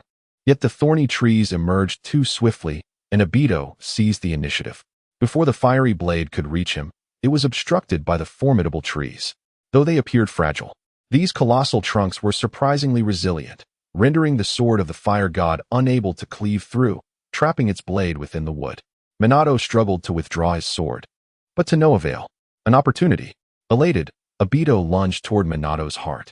Minato furrowed his brow, relinquishing the sword of the fire god, and gathered a brilliant blue chakra sphere in his palm, directing it towards Obito's head. This was a strategy to exchange injury for survival, while Obito aimed for Minato's heart. Minato targeted his head. The 2 attacks timed to arrive one after the other, ensuring Minato's strike would precede Obito's. Indeed, he remains oblivious to the specifics of my Kamui. Obito felt a surge of confidence as he realized this situation. Just as Minato's Rasengan was about to collide with Obito's head, Obito activated the phasing ability of Kamui, causing the Rasengan to pass harmlessly through his form as if it were mere air. Meanwhile, Obito's hand, reaching for Minato's heart, was mere inches away. Minato, be careful. Jiraiya, having not witnessed the initial test of skill, could only rely on Nara Shikaka's recounting of how Minato had previously triumphed over Obito. Yet, upon witnessing this perilous moment, he could not restrain himself from shouting a warning. I have won. Obito exclaimed, buoyed by Jiraiya's shout, believing victory to be within his grasp. Whoosh! In the next instant, he was taken aback to see a triumphant expression gracing Minato's face. In a heartbeat, Minato executed the flying thunder god technique once more, teleporting above Obito, leaving his grasp empty. The second phase of the flying thunder god, a cerulean sphere of light, illuminated the scene as a colossal Rasengan struck fiercely against Uchiha Obito's back. The ground shattered beneath the impact, and Obito was forcefully embedded into the earth. Yet, this was merely the beginning. In an instant, Minato Namikaze formed a series of hand seals and bellowed, 8 trigrams seal. His palm slammed against Obito's back, and the ominous black symbol of the 8 trigrams abruptly appeared, enveloping his entire back. This was a secret sealing jutsu passed down through the Uzumaki clan, documented in the scrolls of sealing techniques after arriving in Konoha. Its power lay in the ability to seal chakra. Curse it! Despite Uchiha Obito's exceptional physique, enhanced by the infusion of Hashirama's cells, granting him a vitality akin to that of the Senju clan, he sustained no particularly grievous injuries from the direct assault of the Rasengan. At the moment he was thrust into the ground, Obito had intended to employ Kamui to escape into the Kamui dimension. However, Minato preempted him, sealing away his chakra. You have lost, Obito. Chapter 86. Unexpectedly, you are such a Orochimaru. The hour was late, and the lights of Konoha village flickered dimly. The stars twinkled above, casting their brilliance upon the earth, while the crescent moon hung languidly in the sky. I have failed. The instant the 8 trigram seal was inscribed upon him, Uchiha Obito comprehended his defeat. It was not merely the failure of this assault on Konoha. It was the collapse of the entire Moon's Eye plan. More poignantly, it was the realization that the most cherished desire of his heart, to remain with Rin forever, had become utterly unattainable. Rin, I am sorry. I may not be able to fulfill our promise. Obito collapsed onto the ground, his gaze lost amidst the vast expanse of starlight, murmuring to himself about a promise that existed only in his imagination. Although it was merely a one-sided commitment, deep within his heart, he held it as a vow shared with Noara Rin. Obito, as your former teacher, I can offer you one last opportunity. Minato stood before the despondent figure of Obito, his expression a complex tapestry of emotions as he addressed his forlorn pupil. Reveal all the information you possess. I can take the responsibility of nullifying your chakra, allowing you to live as an ordinary person in Konoha. At present, while Obito's actions posed a threat to Konoha, he had yet to inflict any damage before being subdued by Minato. Thus, in this context, Minato was willing to extend a chance to Obito, provided he disclosed everything about the Moon's Eye, Kagaya, and Uchiha Madara. Upon hearing this, Obito turned to Minato with a dazed expression and then erupted into a frenzied laugh. Ha, ha, ha. It was as if he had witnessed the most ludicrous spectacle in existence. Unable to contain himself, Obito raised a hand to his forehead, pointing at Minato with the other, laughing breathlessly. Ha, hypocrisy, sanctimoniousness. It sickens me. Minato, what purpose does your current facade serve? What benefit is there in sparing my life? I can only grow to loathe you even more. I yearn to obliterate this hypocritical village of Konoha. Uchiha Obito shouted through gritted teeth, tears streaming from the corners of his eyes as he lamented. It is you who caused Lin's death. With her demise, this world has lost all value. I, who cannot bring Lin back, am devoid of purpose. Kill me. Just kill me. As Uchiha Obito's words filled the air, Minato Namikaze could not help but furrow his brow, yet for reasons unknown, he refrained from speaking. What nonsense are you uttering? Sarutobi Hiruzen interjected, unable to hold his tongue. I recall that girl, Noara Lin. She perished due to a conspiracy in the Mist Village. What connection does this have to Konoha? Minato remained silent, but Hiruzen was compelled to retort. At the time of that incident, Hiruzen had not yet retired. He was still the third Hokage. He possessed all the intelligence regarding the event, and thus, he was fully aware of the circumstances. You speak blasphemy. Uchiha Obito, like an enraged beast, leaped up, pointing an accusing finger at Hiruzen. If it weren't for your mission, Lin would not have died. If he had been by her side, she would have survived. Lin was killed by Hitaki Kakashi. I witnessed it with my own eyes. Here, he referred to Minato Namikaze. At that time, Uchiha Madara and Black Zetsu devised a scheme, placing a curse mark on Lin's heart, manipulating the Mist's forces to unleash the Three Tails, culminating in Lin's tragic demise at the hands of Kakashi's Chidori. Meanwhile, Minato was ensnared on another battlefield, unable to arrive in time. Having witnessed it all, Uchiha Obito seized upon this as a significant reason to harbor resentment towards Minato. Fulfilling missions is the very essence of a ninja's existence. Over the years, countless ninjas have perished while on duty, numbering in the tens of thousands. Can this truly justify your assault on Konoha and such heinous acts? Faced with the frenzied accusations of Uchiha Obito, Hiruzen remained unmoved. Perhaps to the old monkey, the deaths of ninjas in the line of duty were a commonplace occurrence. Devoid of any need for discussion, he was not inclined to debate with Obito and turned to Minato, urging, finish him, Minato. Bringing back his corpse is of no consequence. Shin's abilities are trustworthy. The intelligence division of Konoha has methods of extracting information from the brains of deceased ninjas. It is a secret art of the Yamashiro clan, specifically designed for this purpose. How could the esteemed Hokage comprehend the plight of the lower-ranking ninjas? Ultimately, we are merely tools for you to maintain your dominion. Witnessing Hiruzen's lofty demeanor, Uchiha Obito suddenly scoffed. To the Hokage, ordinary ninjas are but instruments, mere fodder for missions, and their deaths hold no significance. But I am different. Uchiha Obito pointed to his own chest, his tone fervent.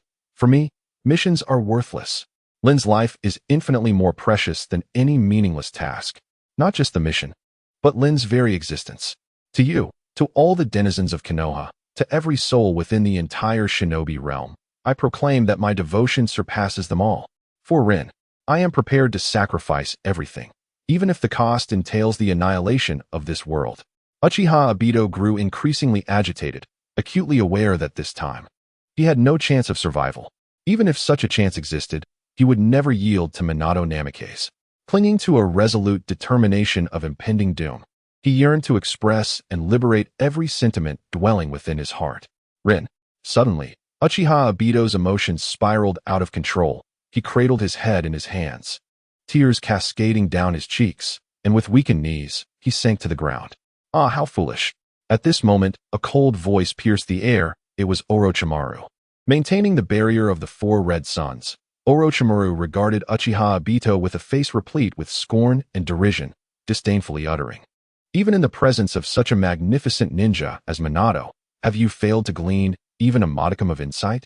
A worthless clod, no matter how forcefully pressed against the wall, will inevitably tumble down.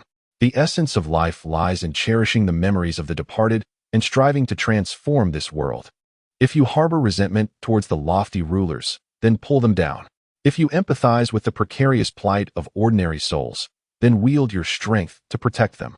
This, indeed, is the true value of existence." Chapter 87. Infinite Tsukuyami World. Good heavens! This is utterly preposterous. It is utterly ridiculous.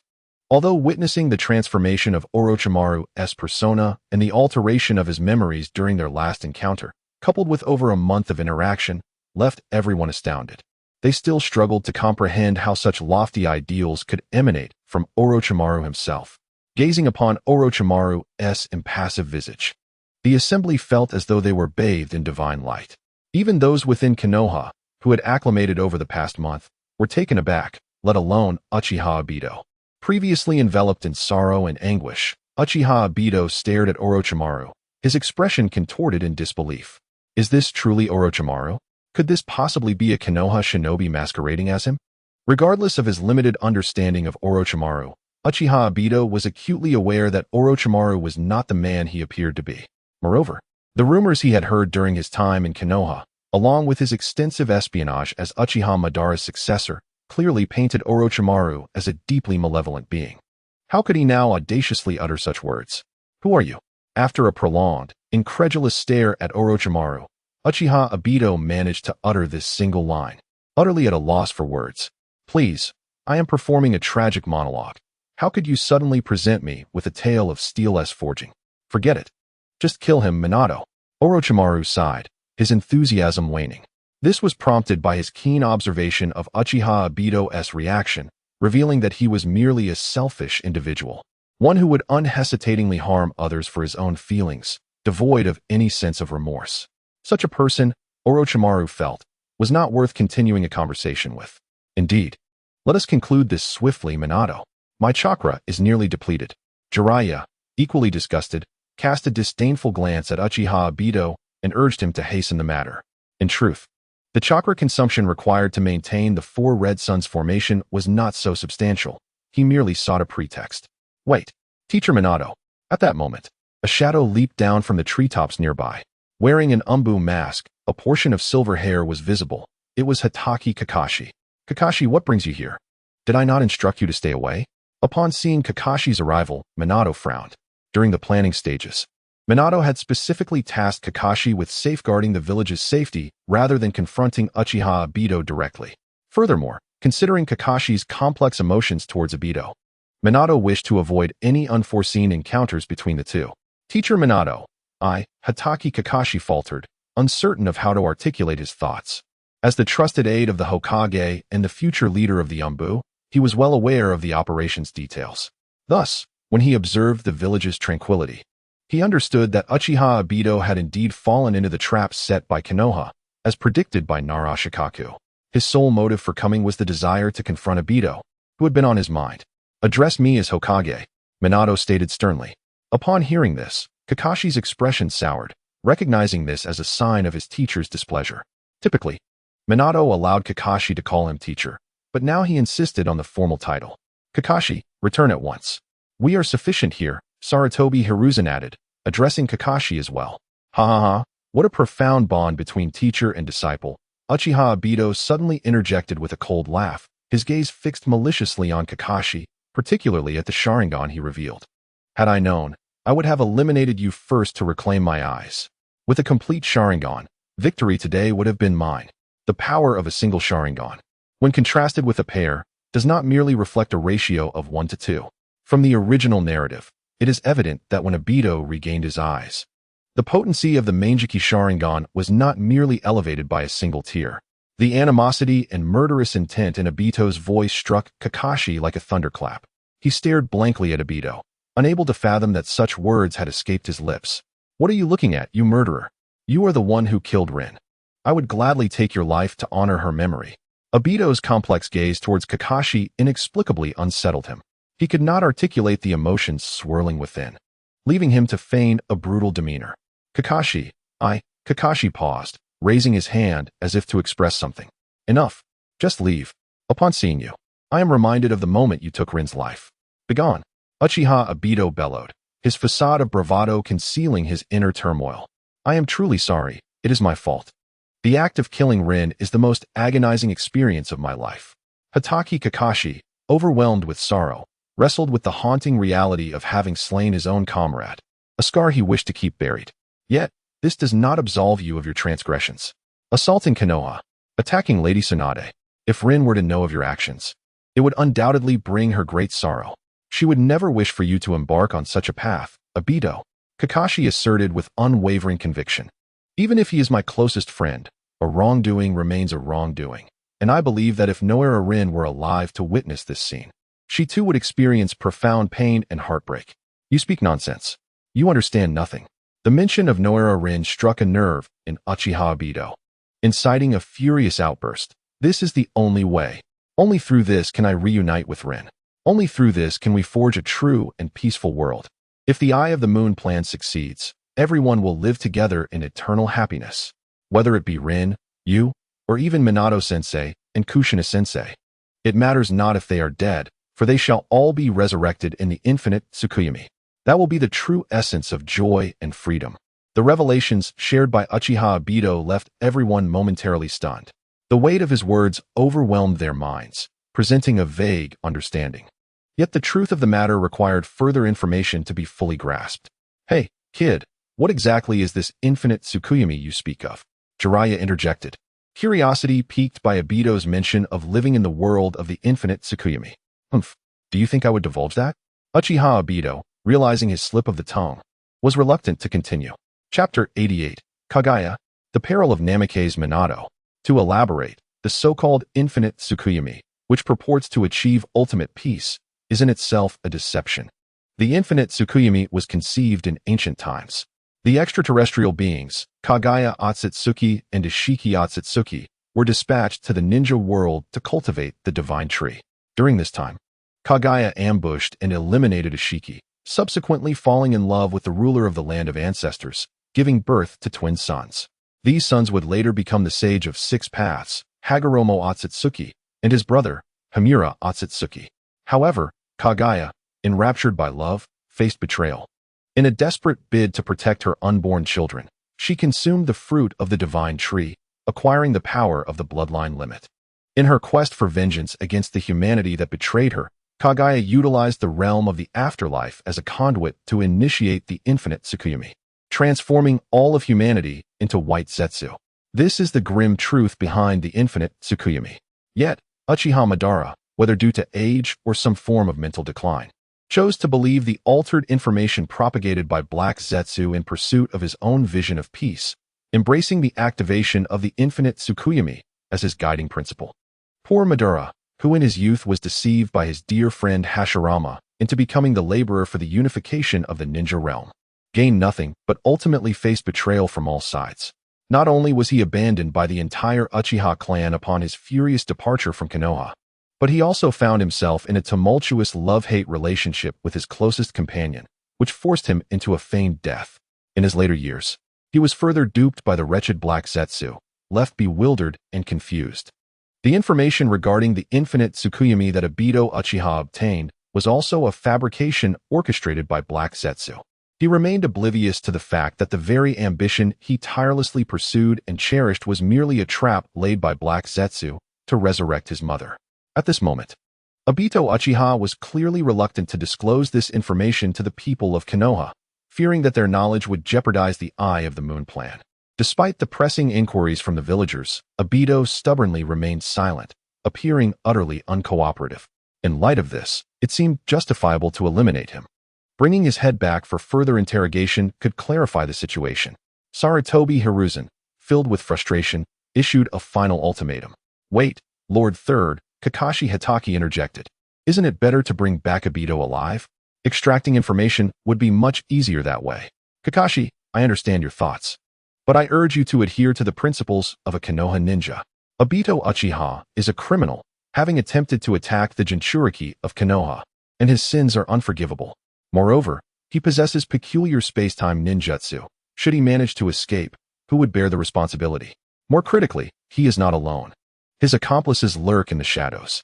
Sarutobi Hiruzen chastised Kakashi sternly. His words held weight, as unbeknownst to the people of Konoha, Black Zetsu was already lurking nearby, half of his body emerging from the ground, silently observing the scene. This posed a grave problem. Konoha had evidently anticipated such an attack. If Obito were captured, the Eye of the Moon plan would falter.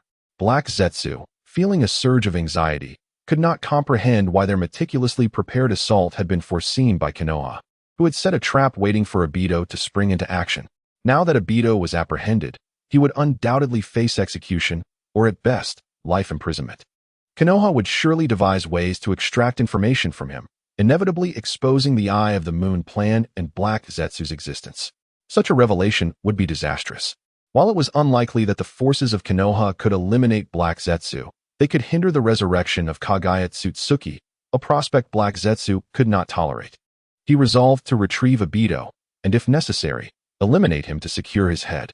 A glint of murderous intent flickered in Black Zetsu's eyes as he silently retreated into the depths of the earth. Within the Four Red Suns formation, the gathered individuals remained blissfully unaware of the imminent danger. They were well aware of Black Zetsu's existence from the intel gathered during their assessments.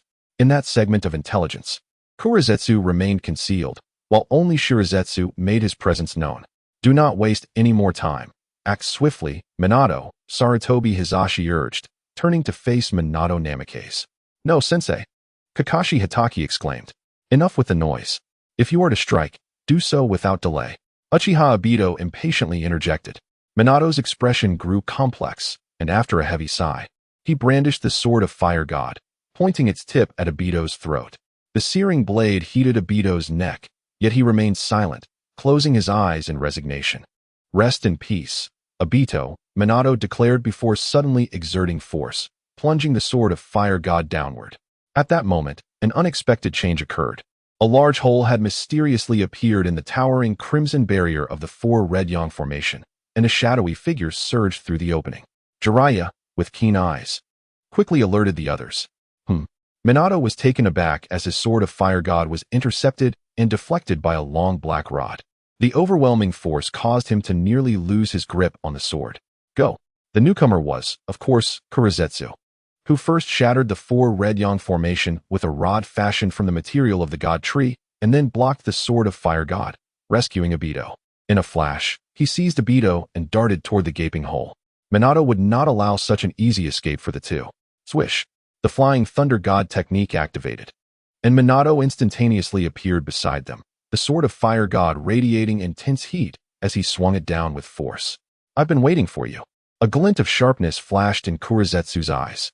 He understood that the Flying Thunder God technique, marked on Obito, would remain with him for life, unremovable. This implied that as long as Minato lived, he could pose a constant threat to Obito. Thus, Kurizetsu resolved to seize this opportunity to eliminate Minato. Only with Minato's demise could he proceed unimpeded in his quest to resurrect his mother. As a contingency for the resurrection of Kagaya Otsutsuki, Kurizetsu possessed formidable power. In the original narrative, he swiftly dispatched Uchiha Madara with a single blow, a testament to his lethal capabilities. It is noteworthy that even Might Guy, upon unleashing the Eighth Gate, could only manage to break Madara's bones with a full-force kick. Taking advantage of the moment Minato swung his sword, Kurizetsu exerted force, hurling Obito out of the hole, while he himself twisted around to thrust the black rod toward Minato's chest, his speed eclipsing Minato's by 2 degrees. The black rod surged forward, closing in on Minato's heart in an instant. Chapter 89, Kakashi. Return my eyes. Despite Kurizetsu's superior speed allowing him to reach Minato before the sword of Fire God could descend, he clearly underestimated Minato. In the original narrative, Minato had achieved the feat of dispatching 50 elite shinobi, relying on the almost unparalleled flying thunder god technique. Swish! Black Zetsu's astonishment morphed into shock as the figure of Minato Namikaze abruptly vanished before him, his dark staff merely piercing through empty air. In the next moment, Minato's silhouette appeared beside the flung Uchiha Obito. At this juncture, the four formidable leaders of the Leaf Village, who were maintaining the Four Red Suns formation, finally reacted and promptly dismantled the barrier, rushing with fervor towards Black Zetsu, who aimed to assassinate Minato. "Arrogant fool, prepare to face your demise," roared Hiruzen Sarutobi in a fit of rage. "I shall not allow you to succeed." Jiraiya, filled with dread, recalled the moment when Minato nearly fell prey to the dark staff's lethal thrust, igniting within him an overwhelming fury towards Black Zetsu. Tsunade and Orochimaru remained silent, yet their full strength was unmistakably directed towards obliterating Black Zetsu. The four warriors advanced from all directions, effectively cornering Black Zetsu and blocking any potential escape routes. However, a peculiar smile adorned Black Zetsu's visage. He disdainfully scoffed at their furious shouts, then sank downward, merging his form into the earth. "Earth-style, Yellow Spring Swamp," Jiraiya exclaimed, immediately employing his ninjutsu to transform the ground beneath Black Zetsu into a vast marshland, hoping to restrain his movements. Yet, it proved futile. Once Black Zetsu descended into the depths, he thrived like a fish in water, vanishing in an instant. Assist Minato. The seasoned warriors swiftly redirected their charge towards the location of Minato and Obito. "Do not struggle, Obito," Minato declared solemnly as he teleported beside Uchiha Obito, uttering, "May your soul find peace." With his right hand wielding the blazing sword of the fire god, imbued with immense power, he swung it down, while his left hand gathered a massive sphere of chakra, the signature technique, Rasengan. Heavenly Inferno, Wind and Thunder Dance. With the sword of the fire god in one hand and the Rasengan in the other, two devastatingly powerful attacks were unleashed towards Uchiha Obito. To their astonishment, Obito's form suddenly became ethereal, causing Minato's assault to futilely pass through him without inflicting any harm. "Come witness my world, Minato." Obito's twisted expression radiated boundless hatred as he turned his head. Within his blood-red Sharingan, a triangular shuriken pattern spun wildly, harnessing immense energy and forming a vortex of air, exerting a formidable force that sought to draw Minato in. Unbeknownst to them, when Black Zetsu had rescued Obito moments ago, he had discreetly unsealed the 8-trigram seal, enabling Obito to once again access his chakra and utilize the powers of his Sharingan. He had been lying in wait, biding his time to ambush Minato at this critical juncture. As Minato and Obito's paths crossed, Minato found himself exposed, unable to form the necessary hand seals to evade the powerful vortex of Kemui while holding the sword of the fire god in one hand and the Rasengan in the other. The situation had turned dire. Discarding the sword or releasing the Rasengan to form hand seals was no longer an option. The formidable power of Uchiha Obito's Kemui enveloped Minato Namikaze with an immense gravitational pull, akin to sinking to the ocean's depths, where overwhelming pressure enveloped every inch of his being, rendering even the slightest movement of his fingers increasingly arduous. In the fleeting moments of clarity, a thought flickered in Minato's mind, a means of salvation. As he narrowly evaded the phasing Uchiha Obito, he found himself mere inches from the ground. Summoning all his strength against the pull of Kemui, he planted his left foot firmly on the earth, while his right leg executed a swift backward kick, resembling the defiant stance of a horse or cattle. Although it appeared somewhat ungraceful, in this moment of desperation, Minato's maneuver proved effective. Uchiha Obito, maintaining the Kemui, could not immediately revert to his phasing state, and Minato's kick struck him squarely in the chest, nearly fracturing his ribs. With a resounding thud, Uchiha Obito was sent hurtling through the air, disbelief etched on his face as he coughed up a mouthful of blood. Suddenly, an overwhelming cacophony akin to 1,000 birds chirping erupted around them, accompanied by a flash of lightning. Just then, as Obito descended, a hand emerged from his abdomen, crackling with vibrant electricity. "Obito, you shall perish." A voice, laden with unrestrained fury, echoed ominously in Obito's ears. It was none other than Kakashi Hatake. Kakashi had positioned himself outside the Four Red Sun formation, and as the unexpected turmoil unfolded, with Black Zetsu intervening to rescue Obito, and cast him beyond the formation. Kakashi was perilously close. However, Kakashi's power, at that moment, was evidently inferior to that of the others present, especially compared to Minato, who darted about with the speed of the Flying Thunder God technique, a feat Kakashi could not attain. After Minato engaged both Black Zetsu and Uchiha Obito in combat, Kakashi finally unleashed his own technique, Chidori, striking upward as Obito descended, delivering a devastating blow. Kakashi had witnessed the prior skirmish with keen eyes. Although he had previously seen Obito attempt to kill his revered teacher, Minato, through a barrier, his anger was somewhat restrained then. However, witnessing Obito's direct assault on Minato ignited a blaze of fury within Kakashi's heart, obliterating any remnants of their past camaraderie. Obito, you wretched fiend! How dare you lay your hands on teacher Minato? Kakashi withdrew his hand, extinguishing the Chidori, and sent Obito crashing to the ground. Now, I cannot grant you mercy. This is your own doing. Kakashi's eyes burned with rage. Just moments ago, he had pleaded for Obito's sake to Minato. Despite being rebuffed and chastised, he held no regrets. Yet now, he longed to eliminate this former friend with his own hands, for Obito had crossed a line he could not tolerate. Since the tragic demise of his father, Hatake Tsukumo, in his youth, Kakashi Hatake drifted through several aimless years until he joined the team of Minato Namikaze, which rekindled a sense of warmth within him. In his heart, Minato held a position akin to that of a father. Then come and kill me. I grant you the opportunity.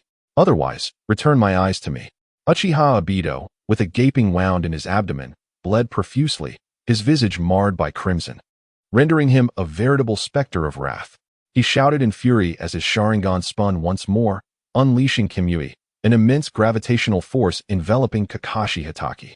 Chapter 90. The Obito of the past is no more. Unlike Minato, Kakashi's strength paled in comparison. Thus, his resistance to Kimui was naturally lacking, and in an instant, he was drawn into its pull. Kakashi! Minato leaped forward, extending his hand in an attempt to grasp Kakashi, but he found only emptiness. Both Uchiha Obito and Kakashi had vanished from their location. Upon witnessing this, Minato's expression darkened. He had disallowed Kakashi's involvement in this plan, believing his strength insufficient and wishing to spare him from unnecessary peril. The Flying Thunder God mark could no longer be sensed. Minato closed his eyes, straining to perceive the mark left on Obito, yet he found it entirely undetectable, as if it had been erased from existence. Could that ocular technique transport the user and their target to another realm? Or perhaps it was shielded by a formidable barrier. Otherwise, it was inconceivable that his Flying Thunder God technique could not sense it. Furrowing his brow in contemplation, Minato recognized that the mark of his Flying Thunder God technique could be sensed across the entire ninja world. Its disappearance indicated that Obito and Kakashi were no longer within the realm of ninjas or had entered a domain with exceptional shielding capabilities. Minato, what is the situation? Sarutobi Hiruzen, Jiraiya, Orochimaru, and Tsunade arrived, their expressions filled with urgency. He escaped with Kakashi, Minato lamented. Though as Hokage, he swiftly gathered himself. What about Black Zetsu? He also managed to flee, Jiraiya responded, laced with a hint of shame. After all, it was rather unacceptable for the four elite powers of Konoha to jointly pursue a solitary individual, only for that person to elude capture with such ease. This was a testament to their ignorance regarding Black Zetsu. Had they known he was the son of Kagaya Otsutsuki, having lived for over a millennium and stirring turmoil within the ninja world without succumbing, perhaps their spirits would have been more balanced. Should both of these individuals escape, along with a future minister of Konoha's Umbu, the village would suffer a tremendous loss, incurring both casualties and setbacks. Contemplating this, Minato furrowed his brow and called out internally, Kaichi, relay my message to Riku. Yes, Hokage-sama, your command, came the voice of Yamashiro Kaichi. Urgently instruct all active ninjas of Konoha to guard every entrance and exit. If any unfamiliar personnel appear, detain them immediately and execute any who resist. Understood. Command the Hyuga and Uchiha clans to initiate a thorough search along the Konoha barrier. Report any suspicious targets immediately. Understood. Activate the highest level of alert. No villagers are permitted to venture outside, and all ninjas must remain on standby. Acknowledged. With these three commands issued by Minato Namikaze, the entirety of Konoha sprang into action like a well-oiled machine. Lord First, Teacher, Jiraiya-sama, Tsunade-sama, Let us also take action, he urged. Each of you take one of my special kunai and position yourselves at the 4 cardinal points of the village. Should anything arise, call for me, and I shall hasten to your side. Minato retrieved 4 specially crafted kunai from his ninja tool pouch and handed one to each of them. Be careful, Hiruzen Sarutobi advised, as the other 3 nodded in agreement. In the blink of an eye, the 4 vanished using the body flicker technique, leaving Minato behind. Uncertain of where Uchiha Obito's ocular technique would transport Kakashi Hatake, he could only wait at their original location. Nevertheless, with the Flying Thunder God technique at his disposal, he could reach any encounter involving Obito and Kagaya swiftly. Kakashi, Obito, Minato sighed, a deep sense of melancholy enveloping him. With his commands, countless ninjas from Konoha began to mobilize. The Uchiha and Hyuga clans, out of respect for the Hokage's orders, dispatched their members to search the vicinity of Konoha's barrier. Within the Kamui dimension, the air shimmered before revealing 2 figures, Obito Uchiha and Kakashi Hatake. Where are we? What are your intentions, Obito? Kakashi demanded upon landing, breaking free from Obito's grasp and distancing himself for safety. I have told you, I intend to reclaim my eyes. Though bloodied, Obito's wounds were healing at an astonishing rate due to his integration with Hashirama Senju's cells. Even a grievous injury to his abdomen was not fatal. Instead, it gradually began to mend. However, the effects of significant blood loss rendered his complexion pale and his body sluggish. Yet, this did not deter him from glaring fiercely at Kakashi. This Sharingan was a gift to you, given in the hope that you would protect Rin. But you took her life. Obito's expression twisted with rage, each word laced with boundless fury. If that serves you no purpose, then return it to me. Rin shall be saved by my hands, and I shall be the one to protect her. Kakashi's countenance darkened at the mention of painful memories. Yet he steeled himself and countered, your methods do not save Rin. She would never condone you harming others or jeopardizing Konoha in your misguided quest to revive her.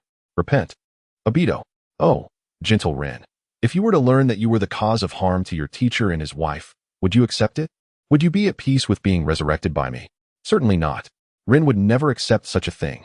At that moment, Kakashi Hatake remained under the impression that Obito Uchiha's aim was to revive Rin Noara, unaware that the infinite Tsukuyomi was merely an illusion to fulfill personal dreams. Had he known that Obito's actions were solely to exist within a dream where Rin adored him, he would likely consider Obito to be deranged. Enough with the trivialities. You cannot comprehend my intentions. Obito interjected, his voice laced with fury. I shall say this one last time. Return it to me. Kakashi paused, a flicker of confusion and complexity crossing his face before it transformed into resolve. This I was gifted to me by my dear friend Obito Uchiha. You have no right to take it away, for you are no longer the Obito Uchiha I once knew. The current you is merely a malevolent spirit trapped in hell. Chapter 91. The battle within Kamui space. Within the Kamui space, former companions and dear friends faced each other in confrontation. Since he refused to relinquish the eye, I shall take it myself. A cold smile crept across Obito's face, his eyes betraying a murderous intent. In response to Obito's declaration, a wave of sorrow suddenly surged within Kakashi. What could have driven Obito down such a dark path, ultimately forcing them to confront each other with weapons drawn? Kakashi felt a rising anger, a profound discontent and resistance against their current reality. Yet, upon opening his eyes, he was met with the menacing glare of Obito. In the end, all he could feel was a sense of helplessness, his pent-up rage having nowhere to go. With a deep exhale, Kakashi assumed a defensive stance, forcing himself into a combat mindset. If you remain obstinate, Obito, the final thing I can do for you is to send you to the Pure Land. Over there. A flicker of complex emotion flashed in Obito's eyes, yet he maintained a facade of disdainful amusement. You? How dare you utter such audacious words? Kakashi, let me measure your worth. In the next instant, both figures leaped into action, hurtling towards one another. The clash of kunai echoed in rapid succession, sparks flying with each collision.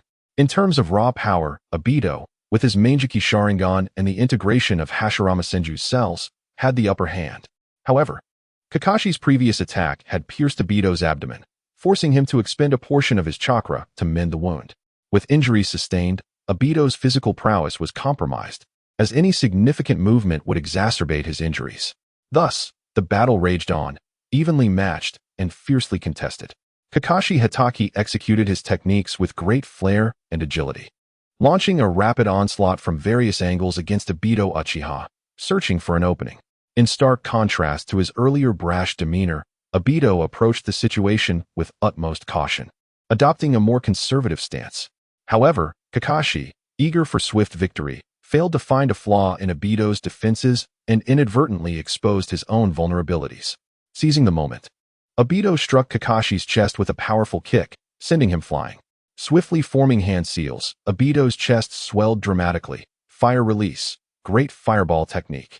The signature fire technique of the Uchiha clan erupted, as a massive fireball shot forth from Obito's mouth, radiating intense heat towards Kakashi, who hung in the air.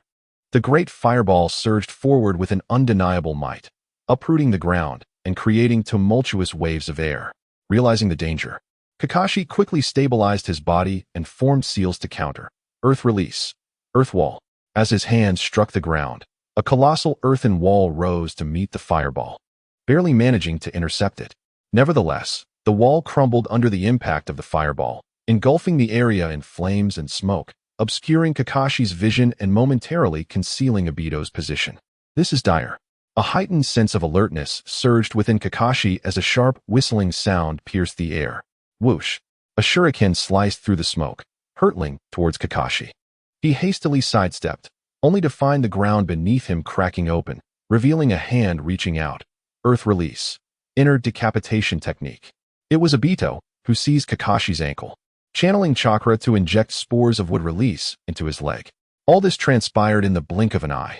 Obito grinned maliciously at Kakashi, forming seals and shouting. Wood release. Cutting technique. Sharp wooden spikes erupted from Kakashi's ankle, threatening to impale him. Bang! Kakashi's form dissipated into a cloud of white smoke, a mere shadow clone. Not only had Kakashi lost visibility, but Obito had also failed to perceive the shadow clone's deployment. Earth release, yellow spring swamp. Meanwhile, Kakashi's true self emerged from the smoke, slamming his hands onto the ground, causing the terrain beneath Obito to transform into a sticky marshland. You have lost, Obito, Kakashi proclaimed, witnessing Obito ensnared within the yellow spring swamp. Tu Navi, Obito retorted, a disdainful smile creeping across his face. Yet, from behind Kakashi, another voice echoed, accompanied by the sound of a sharp object slicing through the air. What? Another shadow clone? Kakashi Hatake was taken aback, swiftly turning to defend himself, only to see Obito Uchiha thrusting a kunai directly at his forehead. Following closely behind, Obito wielded another kunai aimed at his own heart. In an instant, Kakashi made a decisive choice, pivoting to evade the most lethal kunai, extending his hands to grasp Obito's incoming weapon. The sickening sound of flesh tearing echoed as Obito's kunai pierced through Kakashi's palm, a torrent of crimson spilling forth. Elated, Obito attempted to withdraw the kunai for another strike, only to find it firmly ensnared in Kakashi's grip. With a resounding thud, Kakashi, at the cost of his pierced hand, seized Obito, delivering a fierce punch to his face. The blow was overwhelming, leaving Obito momentarily dazed and disoriented. Seizing the advantage, Kakashi relentlessly pummeled Obito's head, blood splattering with each strike. Get lost, Obito bellowed, twisting the kunai in a desperate maneuver. Kakashi's already injured hand suffered further impact, a wave of agony causing him to break into a cold sweat, momentarily halting his actions. Capitalizing on this fleeting opportunity, Obito kicked Kakashi squarely in the chin, launching him several feet into the air. It was over.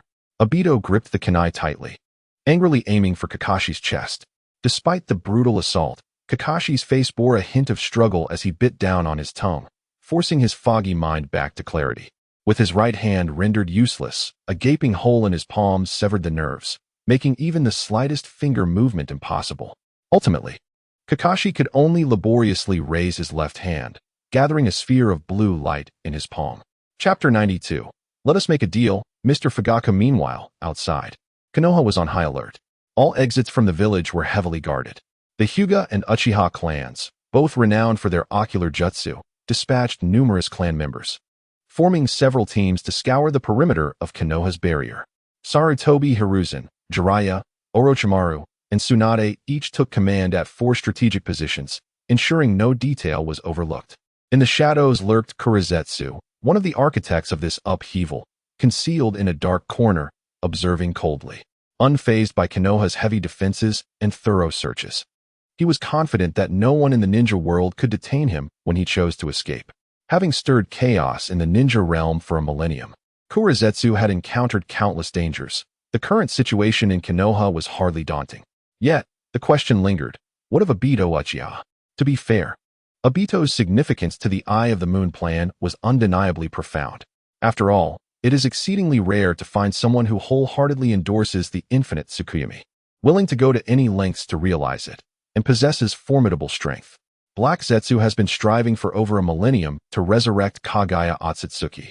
It is indeed a stroke of fortune that this generation's reincarnation of Indra is so easily deceived, presenting him with a glimmer of hope for victory. The objective of reviving his mother is now within reach, and at this juncture, persuading him to abandon it is utterly impossible. Thus, after extricating himself from the grasp of the four formidable Kage, Black Zetsu did not immediately depart from the Hidden Leaf Village.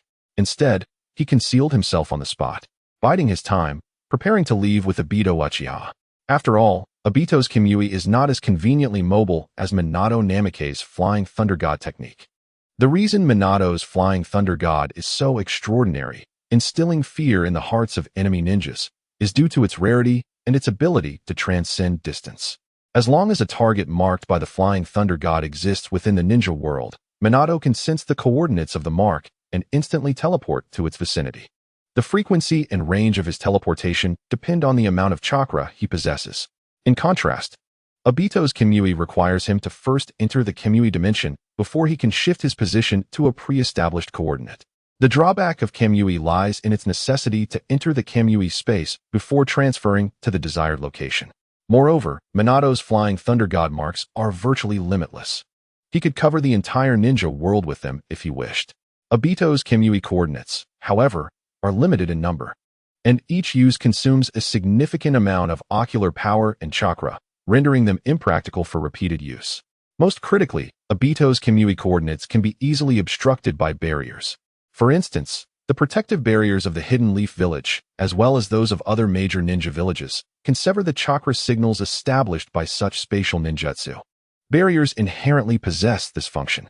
The four-red yang formation employed by the Fourth Hokage earlier was also designed to trap Obito, preventing any possibility of his escape. Therefore, every time he entered or exited the Hidden Leaf Village, it was Black Zetsu who accompanied Obito in stealth.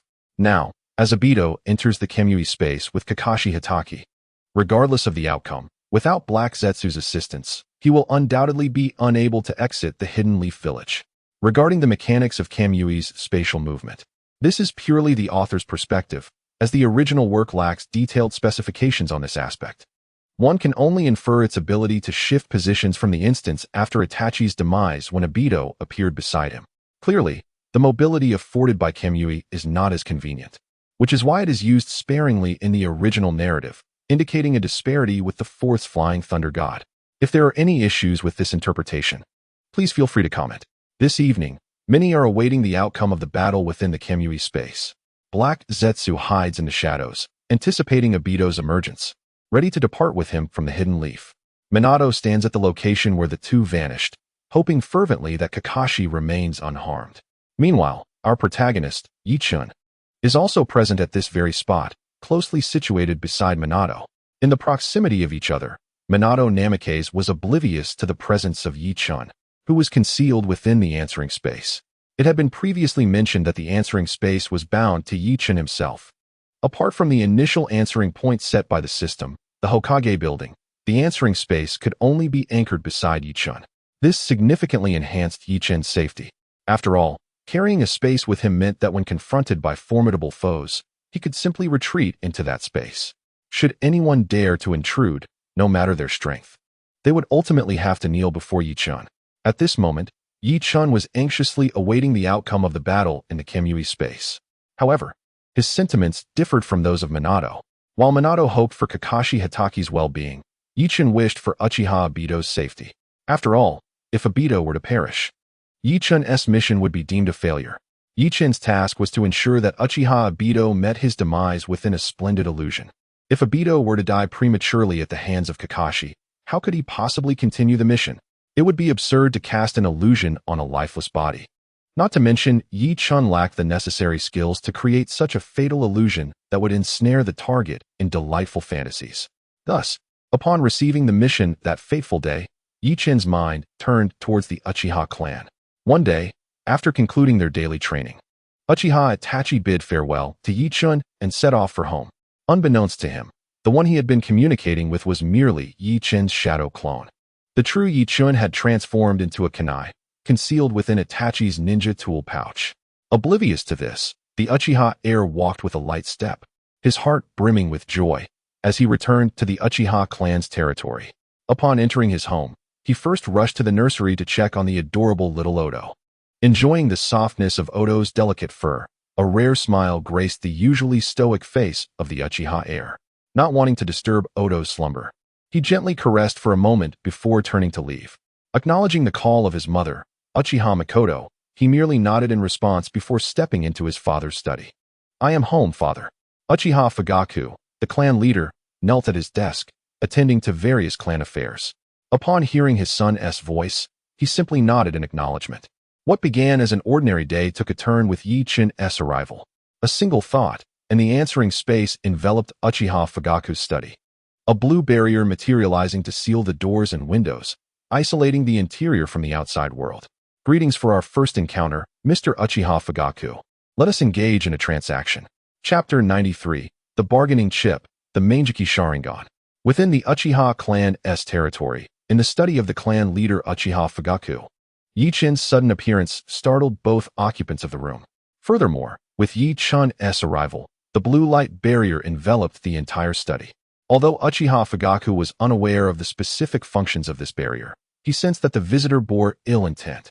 To him, it was evident that Yi Chun had concealed himself within Uchiha Itachi, cleverly deceiving the clan's guarding ninjas to arrive at his home undetected. As soon as he revealed himself, an unfamiliar barrier unfolded, clearly indicating that his intentions were far from cordial. Regarding any potential transaction, Uchiha Fugaku had no desire to know its contents, and was even less inclined to engage in a deal with Yi Chun. "My lord, if you wish to discuss a transaction, might you consider releasing my son? Otherwise, your actions do not resemble those of someone seeking a negotiation." Observing Yi Chun's hand resting on Uchiha Itachi's shoulder, the immense pressure severely restricted Itachi's movements. Although his expression remained composed and unruffled, the concern of his father prompted Uchiha Fugaku to speak up. Naturally, Yi Chun, having utilized the system's capabilities to assume the guise of an elderly man, waved his hand dismissively and withdrew his grip from Itachi's shoulder. He had never intended to use Itachi as a hostage to coerce Fugaku. As the tension eased from Itachi's form, reason drove him to hastily position himself beside his father, allowing him to exhale in relief. Turning to face Yi Chun, a wave of confusion washed over Itachi's mind. How could he have allowed a mysterious adversary to take control of him and lead him into the clan's grounds? Into his own home? Cursed be his carelessness. Itachi realized that his oversight had forced his father into a precarious situation, filling him with frustration and self-reproach. Yet, one could not entirely blame him. At his age, Itachi possessed, at best, the strength of a chunin. Coupled with his unguardedness towards Yi Chun, his lapse in judgment could hardly be deemed his fault. Shielding the young Uchiha behind him, Fugaku sighed in relief. Had his eldest son remained under Yi Chun's control, Fugaku would have been rendered ineffective, hampered by the fear of causing harm to his son. He cast a penetrating gaze at Yi Chun and inquired, "My lord, within the Uchiha clan's territory, our clansmen patrol continuously. Should they become aware of any irregularities here, you shall face the unending wrath of the Uchiha. Furthermore, in 30 minutes, I am scheduled to meet with the clan elders. If I fail to attend, it would undoubtedly result in dire consequences. Thus, if you choose to withdraw now, I shall overlook this incident. What say you?" Fugaku was seething with anger, wishing he could simply eliminate Yi Chun. After all, both Yi Chun's intrusion into the Uchiha's domain and the abduction of Itachi had crossed Fugaku's line. In the entire village, how many would dare to invade the Uchiha clan and seize the son of its leader? Yet, it was evident that Yi Chun had come prepared. With his study ensnared by an unknown barrier, acting recklessly could lead to Itachi's injury, so Fugaku preferred to endure this indignation rather than provoke serious repercussions. Hearing this, Yi Chun smiled and waved his hand, the facade of the elderly man speaking with a voice steeped in age. Why must you threaten me, clan leader Fugaku? Having come to the Uchiha family, I assure you I will not leave empty-handed. Moreover, the transaction I propose would indeed be beneficial for you. Transactions are a matter of mutual gain. Are they not delightful?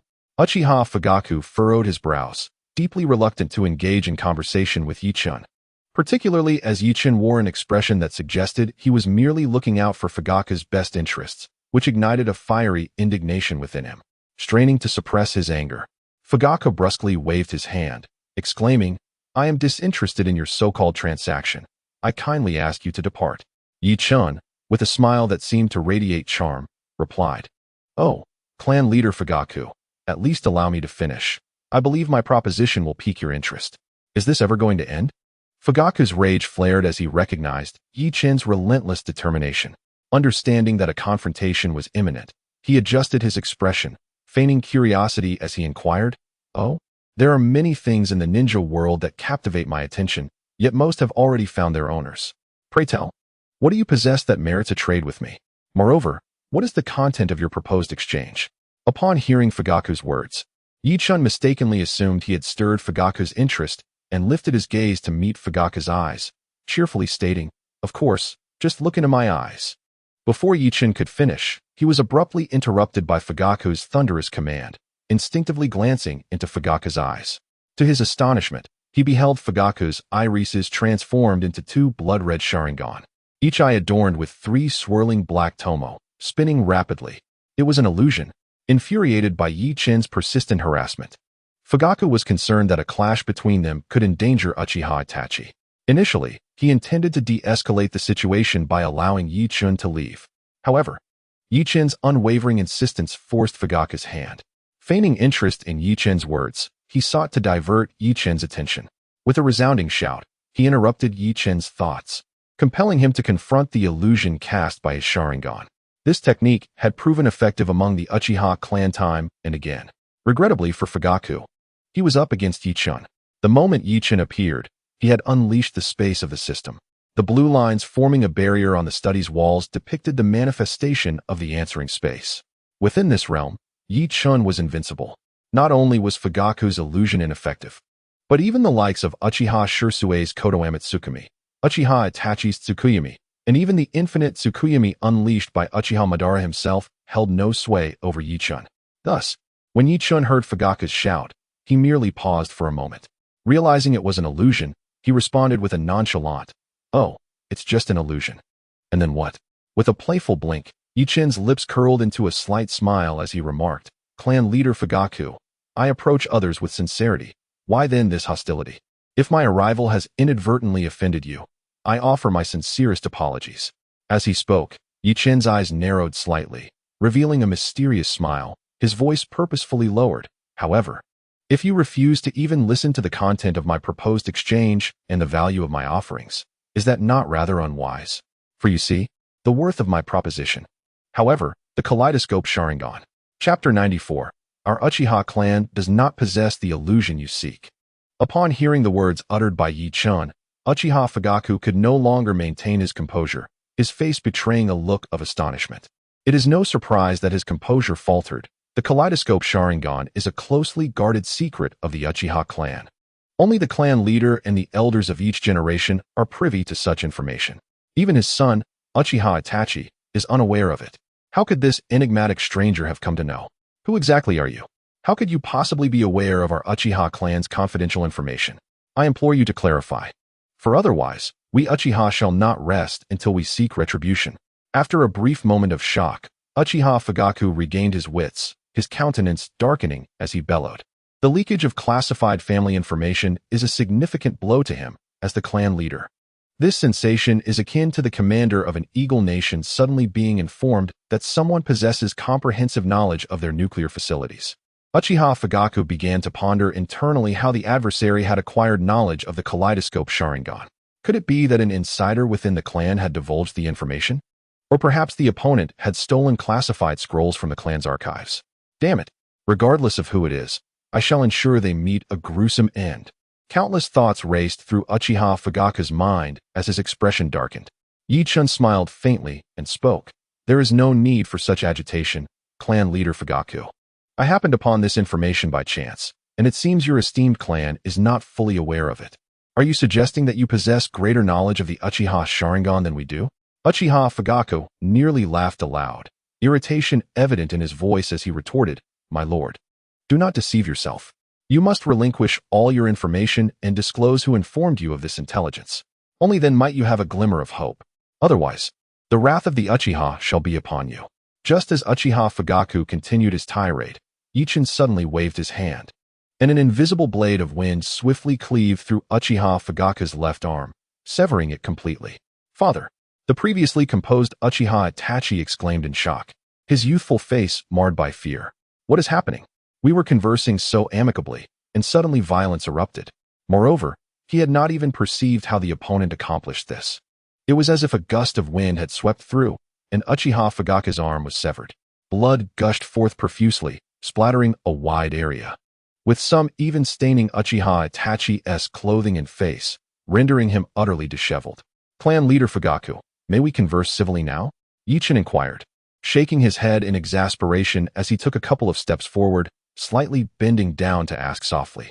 He was utterly perplexed as to why these natives were so obstinate. The previous Kakashi Hatake had acted impulsively in defense of Hokage Minato Namikaze, given his youth, but this was simply bewildering. Uchiha Fugaku, despite your age and many years as clan leader, how can you lack such clarity? Can you not allow me to finish my words? Do you possess no patience at all? Fool, keep your distance from my father. Uchiha Itachi exclaimed as he rushed forward, arms outstretched to shield Uchiha Fugaku, his youthful face twisted with animosity. Step back, Itachi! Uchiha Fugaku cried out, beads of cold sweat forming on his brow as he witnessed his eldest son recklessly placing himself in harm's way. What are you doing? Are you trying to court death? Meanwhile, Ichin faced a dilemma upon seeing Uchiha Itachi's impulsive action. He genuinely regarded Itachi as a friend, albeit not one with profound emotional ties. Yet, within the entire Konoha village, Itachi was his sole companion. The act of severing Uchiha Fugaku's arm before Itachi's eyes was a desperate measure. Concealing his identity allowed Yi Chun to maintain a light conscience, but striking against Uchiha Itachi would cross an unspoken line. Thus, Yi Chun chose to disregard the wrathful expression of the Uchiha heir and instead addressed Uchiha Fugaku. Clan leader Fugaku, may we have a conversation? As compensation, I can restore your arm to its original state. In the realm of the answering space, Yi Chun possessed the capability to do so. Yes, please proceed, Fugaku replied, lowering his proud head, his voice barely a whisper. Yet, humiliation and rage gnawed at his heart like relentless ants. He was the leader of the Uchiha clan. Let us discuss the terms of the transaction, Yi Chun continued, ignoring Fugaku's expression, fully aware that this disguise would soon be discarded. Whatever vengeance Fugaku sought thereafter was of no consequence to him. I hope that clan leader Fugaku can provide me with an illusion technique. This technique should possess the ability to ensnare the target within a dreamlike fantasy, leading them to a slow demise. The Uchiha clan, with its millennia of legacy and numerous skilled practitioners, must surely possess such an ability, correct? When Yi Chun received the task of causing Uchiha Obito's death within a dream, he had pondered extensively on how to execute it. After all, he had only mastered one illusion technique, the signature technique of the second Hokage, Senju Tobarama, known as the technique of dark arrival. Relying on this technique alone would not suffice to bring about Obito's end in a dream. Surely, he wouldn't merely cast an illusion, strike Obito in the dark, and wait for him to dream before finishing the deed. Such a notion was absurd. Therefore, upon noticing Uchiha Itachi's presence nearby, Yi Chun immediately focused his attention on the Uchiha clan. No, the Uchiha clan does not possess such an illusion, Uchiha Fugaku responded without a moment's hesitation. Even if there were any, Uchiha Fugaku would be reluctant to relinquish them to Yi Chun. Ah, do not be in such haste, clan leader Fugaku. Would you not be curious to hear what I possess as a bargaining chip? Yi Chun remarked with a smile, fully aware that Uchiha Fugaku would not willingly part with what he desired.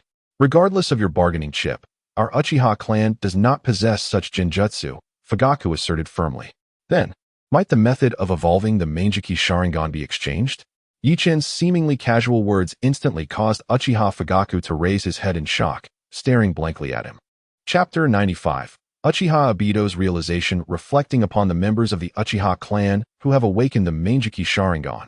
We begin with Uchiha Madara, whose awakening time remains unclear, yet is fundamentally rooted in years of warfare, where both spirit and body were relentlessly tempered, ultimately leading to his ocular revelation. Uchiha Izuna, Madara's younger brother, followed a similar path. Subsequently, after the establishment of Konoha, Uchiha Kagami awakened the Mangekyou Sharingan, with the reasons shrouded in mystery, though it is speculated that it too stemmed from the tribulations of war. Following him were Uchiha Fugaku, Uchiha Shisui, and Uchiha Itachi, all of whom awakened their eyes under the duress of both external and internal pressures, resulting in extreme emotional states.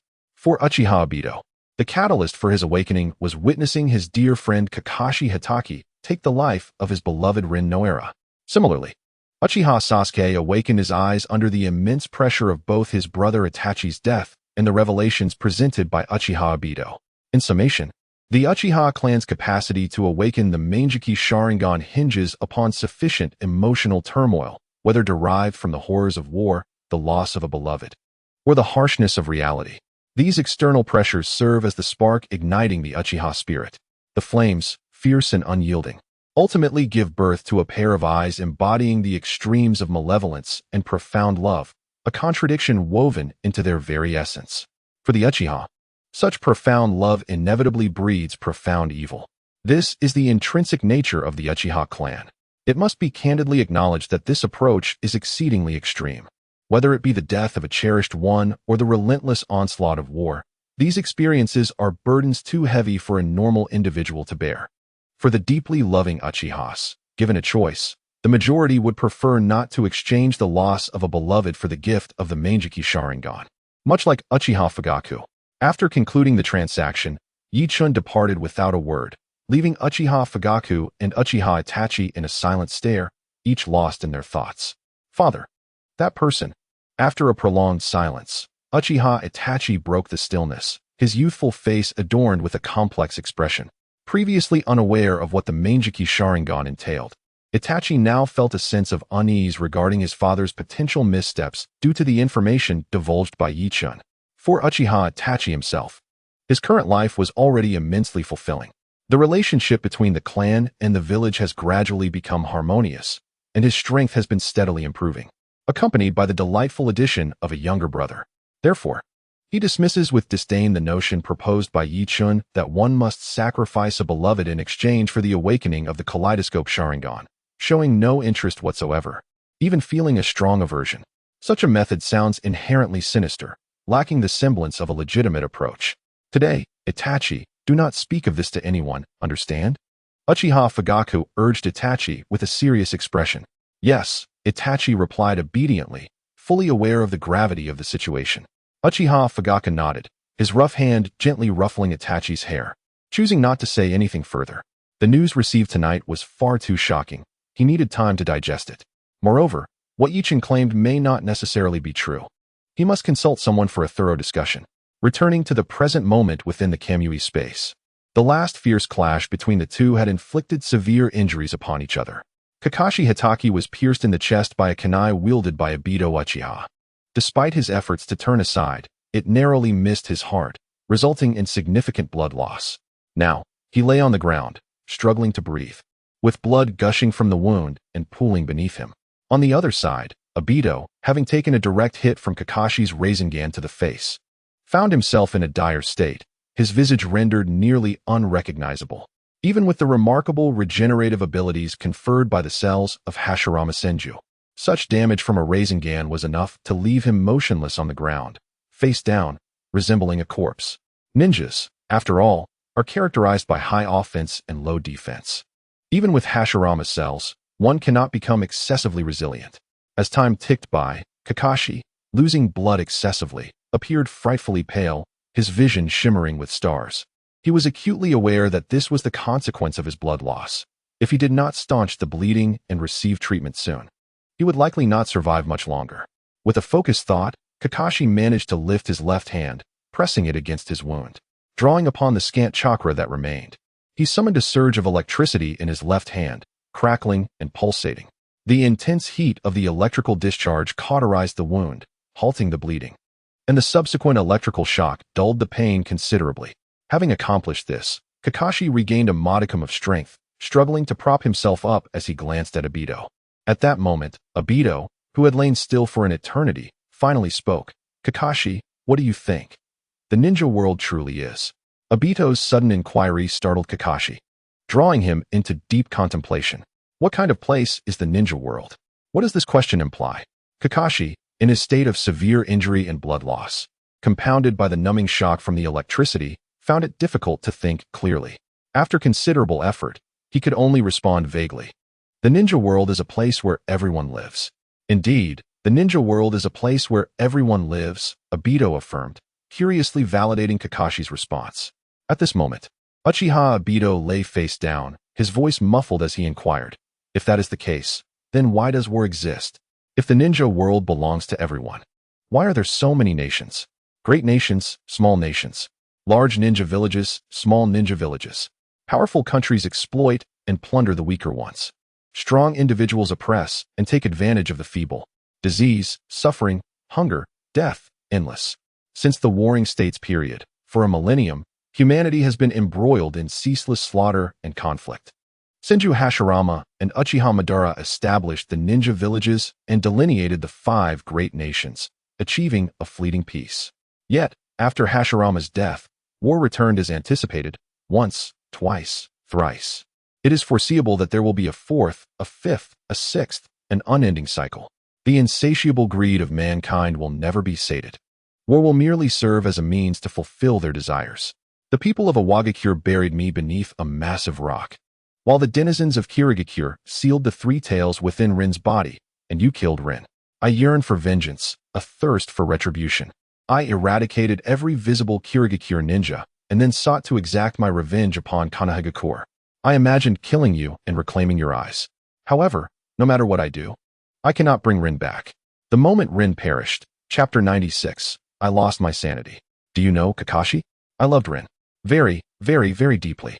Suddenly, Uchiha Obito confided in Hatake Kakashi. I know. Kakashi nodded silently. How could he not be aware of Obito's affection for Rin after all this time? Yet, I never dared to confess my feelings to Rin. I even refrained from expressing the depth of my affection. Obito's voice carried a tone of regret and helplessness. Perhaps he truly lamented his cowardice and weakness. Kakashi nodded in agreement, though inwardly he mused that Obito's feelings were so evident that anyone could perceive them. Perhaps he believed that no one else knew. From the very first moment I laid eyes on Rin, I was enamored. Eventually, the 3 of us formed a team and became Genin under Sensei Minato. I was elated to be in the same class as Rin, to be her companion. I trained diligently, striving to enhance my abilities solely to protect Rin. Obito recounted his journey of emotions piece by piece. Yet, my talent was limited. No matter how hard I tried, I drifted further from you. Many times, I felt jealousy and harbored negative thoughts, but it was Rin who encouraged me, helping me to regain my spirit. Thus, I believed Rin cared for me as well. As Kakashi listened to Obito's narrative, memories flooded his mind of that fateful day during the Third Shinobi World War, the Battle of Kanabi Bridge, when Obito was buried beneath the boulders of Awagakure. Kakashi turned to Rin and said, Rin, Obito loves you. Very, very much. Obito entrusted you to me. Therefore, I shall protect you even at the cost of my own life. At this moment, Rin's expression was exceedingly complex. After a moment of hesitation, she spoke. Then, Kakashi. My feelings are. Rin intended to confess her affection to Kakashi, but was interrupted. I was once a worthless scoundrel who sought to abandon you. Implicitly, this meant that loving me would lead to no fruitful outcome. It is evident that Rin harbored feelings for Kakashi, and he was also aware of it. However, at the conclusion of the anime, during the climactic battle, Rin's spirit appeared to Uchiha Obito, saying, I have always been watching over you and waiting for you. This was an exceedingly absurd scenario. One must understand that even someone as formidable as Hashirama Senju can only linger in the Pure Land post-mortem, devoid of any sense of time, and upon resurrection, it feels as if only an instant has passed. What makes Rin's spirit so exceptional? How could it remain in the mortal realm, observing Uchiha Obito? Thus, either Rin was feigning comfort for Obito, or it was Obito's self-deception. Without delving into Kakashi's thoughts, Obito continued, Kakashi, the truth is, I am a coward, a timid soul. That day, during the battle at Kanabi Bridge, I was trapped beneath a massive boulder. The sensation was excruciating. I remember it vividly to this day. In that moment of despair, I resigned myself to the certainty of my demise. Yet, Rin was right before me, and I did not wish for her to witness my weakness, so I feigned bravery. I gave you my eyes, hoping you would care for Rin. It seemed so gallant and courageous, didn't it? Ha ha. As Obito recounted this, he suddenly erupted into laughter, then his voice softened. However, after you left, I wept uncontrollably. I knew I was destined to die, and I did not wish for that. I longed to remain by Rin's side, to walk with her down the aisle into matrimony. I yearned to have a multitude of children with her, to watch them grow. As he spoke, tears streamed down Obito's face. Although he faced away from Kakashi, the tears fell to the ground, where they were still visible to Kakashi. I had thought I would perish just like that. However, Madara Uchiha saved me. Upon hearing Madara's name, Kakashi's demeanor shifted. He recalled the moment during the first exam when he witnessed Obito being rescued by Madara. Yet, he remained silent, listening intently to Obito's narrative. It was in a profoundly dark cavern. Madara appeared aged beyond recognition, and I hardly recognized him at first glance. Upon regaining consciousness, I immediately wished to return to find you all, yet my body would not permit me to do so. Madara instructed White Zetsu to treat and care for me, gradually restoring my health. I was even infused with cells from the first Hokage, Hashirama Senju, granting me the ability to utilize wood release. Wood release? This ability was obtained through the injection of Hashirama's cells. This was a revelation Kakashi had not previously encountered, and he hastily committed it to memory. Afterward, I spent some time in the cavern, my body nearly restored. I had acquired a newfound ability, and I felt significantly stronger. It was the wood release of the first Hokage. Since the death of the first Hokage, this technique had become extinct in the world of ninjas. I was overwhelmed with joy, constantly envisioning my return to Konoha, to Rin's side, where I could showcase my newfound powers and overshadow those arrogant individuals who usually prided themselves. With the wood release, I finally felt worthy of Rin. That was my mindset at the time. But no, the moment I returned to Konoha to display my wood release, I would be seized and dissected. Kakashi Hatake recalled the horrifying documents regarding human experimentation he had discovered in Danzo's basement, a shiver coursing through him. A ninja possessing wood release, especially one from the Uchiha clan, would undoubtedly attract Danzo's attention, who would find various pretexts to abduct him, even resorting to force. Then, he would be taken to the basement for inhumane experiments. Uchiha Obito continued. Suddenly, news arrived from Black Zetsu that you and Rin were being pursued by the Mist Ninjas. At that moment, my heart raced. I wished I could fly to your side immediately. Obito was fully immersed in his memories. His voice tinged with urgency as he recounted this part. I recklessly left that cavern and hurried to your location. But when I arrived, the scene before me was beyond belief. You killed Rin. Your Chidori pierced her chest. In her final moments, Rin wore a warm smile, and at that instant, despair engulfed me. Chapter 97. Therefore, I must complete the infinite Tsukuyami. As Obito spoke, tears streamed down his face, yet his voice remained chillingly calm, exuding an icy aura. Kakashi's expression mirrored regret as Obito brought up this past. He opened his mouth, eager to say something, but was abruptly interrupted by Obito's urgent plea. Don't speak, Kakashi. Let me continue. Kakashi's face bore a hint of bitterness. At that moment, it felt as though darkness enveloped me. The entire world was shrouded in a veil of obscurity. How could I, an Uchiha ninja with the Sharingan, suddenly find it impossible to see? I pondered, realizing it must be because this scene was an illusion. This world was false. Something within my eyes was forcefully emerging, leaving me dizzy. It must be a nightmare, I thought. A world where even a gentle and kind girl like Rin could perish must surely be a nightmare. As Obito spoke, his voice took on an eerie quality, almost dreamlike. Hence, I must awaken from this nightmare. I must break free from this grotesque world of cannibalism and murder and return to Rin's side. As long as I am with Rin, that is enough. Simply being by her side is sufficient. Everything else is inconsequential and can be forsaken. However, before that, I seek vengeance. Uchiha Obito's voice turned cold, emanating an overwhelming aura of killing intent. I have awakened the Manjiki Sharingan and annihilated all the mist ninjas in that place. Those repugnant, grotesque creatures. Just a moment ago, they were flaunting their power, their vile faces inflicting harm upon Rin. In the next instant, before my might, they were reduced to a pitiful state, trembling on their knees, pleading for my forgiveness. Their faces were smeared with snot and tears, begging for mercy. But how could I grant them that? Those who dared to harm Rin must perish. Not a single one shall escape. And it is not merely them. The entire Hidden Mist village shall bear the consequences for the suffering inflicted upon Rin. I desire their descent into the abyss. The Hidden Mist village? Uchiha Obito. Has he truly sought retribution against the Hidden Mist? Kakashi Hatake was taken aback, yet a subtle thrill began to rise within him. He harbored no affection for those who harmed Noara Rin, and had even contemplated slaying them all in retribution. However, due to the village's circumstances, he refrained from taking action. After all, as a leaf ninja, to proactively hunt the mist ninjas would undoubtedly be perceived as provocation, a signal of war. Yet, the current state of the leaf village cannot endure the risk of conflict. The blood and flesh of those individuals lay before me, their corpses strewn about. Blood soaked the ground, staining the earth crimson. I suddenly felt as though this was an unending nightmare, the world becoming increasingly surreal. Have you ever pondered this, Kakashi? Is the world we inhabit truly the realm of reality? Uchiha Obito suddenly inquired. Yet, it was evident he sought not Kakashi's response. As he continued speaking before Kakashi could answer, it must not be real. Otherwise, why would Sensei Minato not be by my side? Why would Rin be abducted by the mist, sealed within her body with the three tails? Do you not find it all remarkably coincidental, Kakashi? As if orchestrated by unseen hands. In light of this, the inconsistencies are indeed numerous. Kakashi instinctively nodded, recalling the events as they transpired. It was indeed peculiar that Sensei Minato had been on another mission, leaving only himself and Noara Rin. Such occurrences were rare, yet not unheard of, thus it was somewhat plausible. However, the sudden appearance of the mist ninjas who abducted Rin and sealed the three tails within her body was profoundly strange. It is known that the selection of Jinchuriki for each village is conducted with meticulous precision.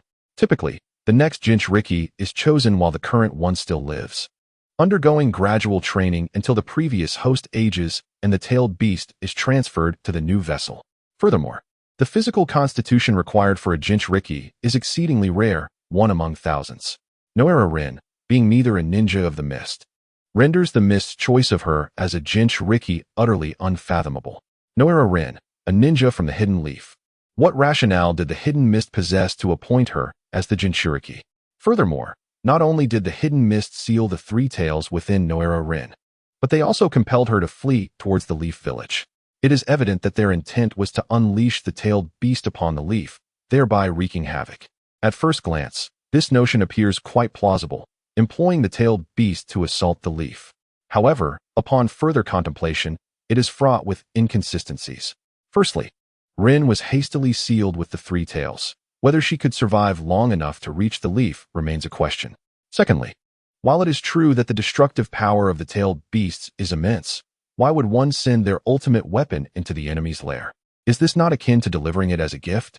In undertaking such an endeavor, one would at least require several formidable ninjas to oversee the situation, guiding the tailed beast and ensuring its safe return after fulfilling its purpose. Otherwise, would it not be tantamount to handing the three tails directly to the leaf?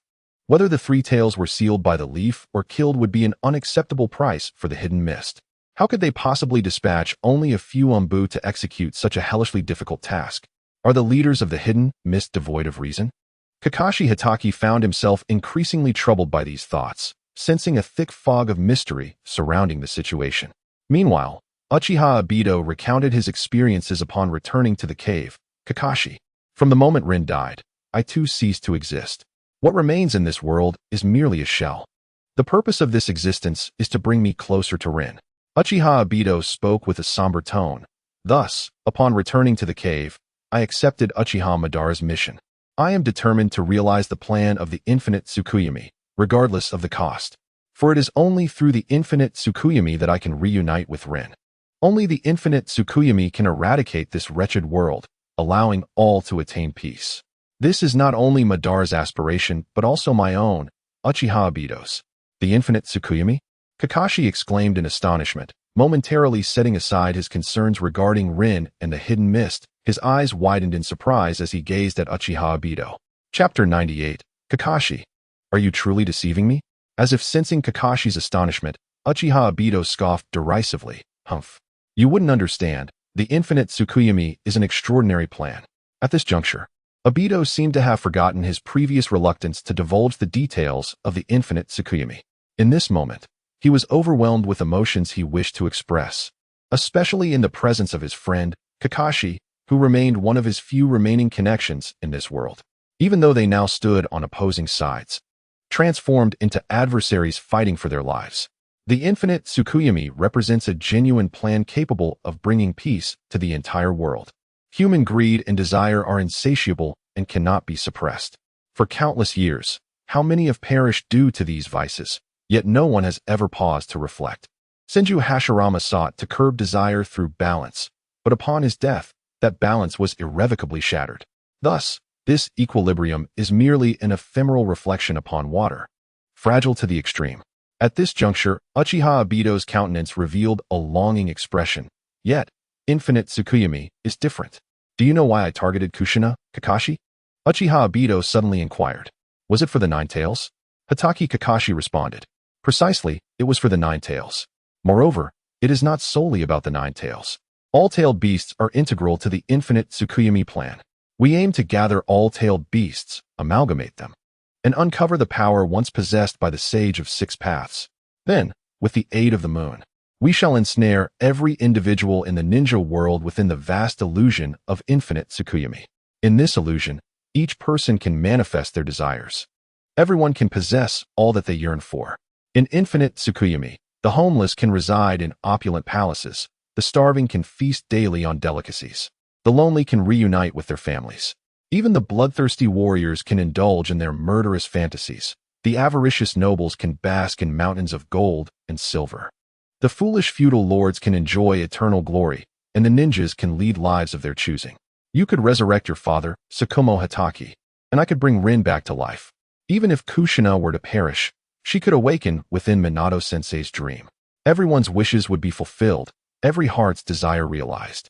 Is this not preferable to the harshness of reality? Is this not the essence of true existence? Let us obliterate this wretched, grotesque hell of the ninja world. As he spoke, Uchiha Obito's fervor intensified. His voice surged with passion and excitement as he conveyed his thoughts to Hatake Kakashi. Then, he strained to support his body with both hands, turning over to reveal a visage transformed, eagerly gazing at Kakashi, urging, "Look, Kakashi, how wondrous this new world could be. Join me. Let us strive together to forge a brand new world for the ninja realm, a world of peace. Shall we?" Hatake Kakashi discerned that Uchiha Obito genuinely wished for him to join his ranks. Furthermore, Kakashi himself felt a stirring in his heart at the vision Obito had painted. Alas, it was nothing but an illusion. Additionally, Kakashi recalled the intelligence gleaned during the initial testing phase. He spoke softly. "Obito, you have been deceived." "What do you mean? What are you saying?" Uchiha Obito stammered in confusion. "I mean, you have been tricked by Kaguya." The testing space was originally a closely guarded secret of Konoha. Aside from those involved in the examination, no one else was privy to its details, especially not someone like Uchiha Obito, who had committed an assault on Konoha.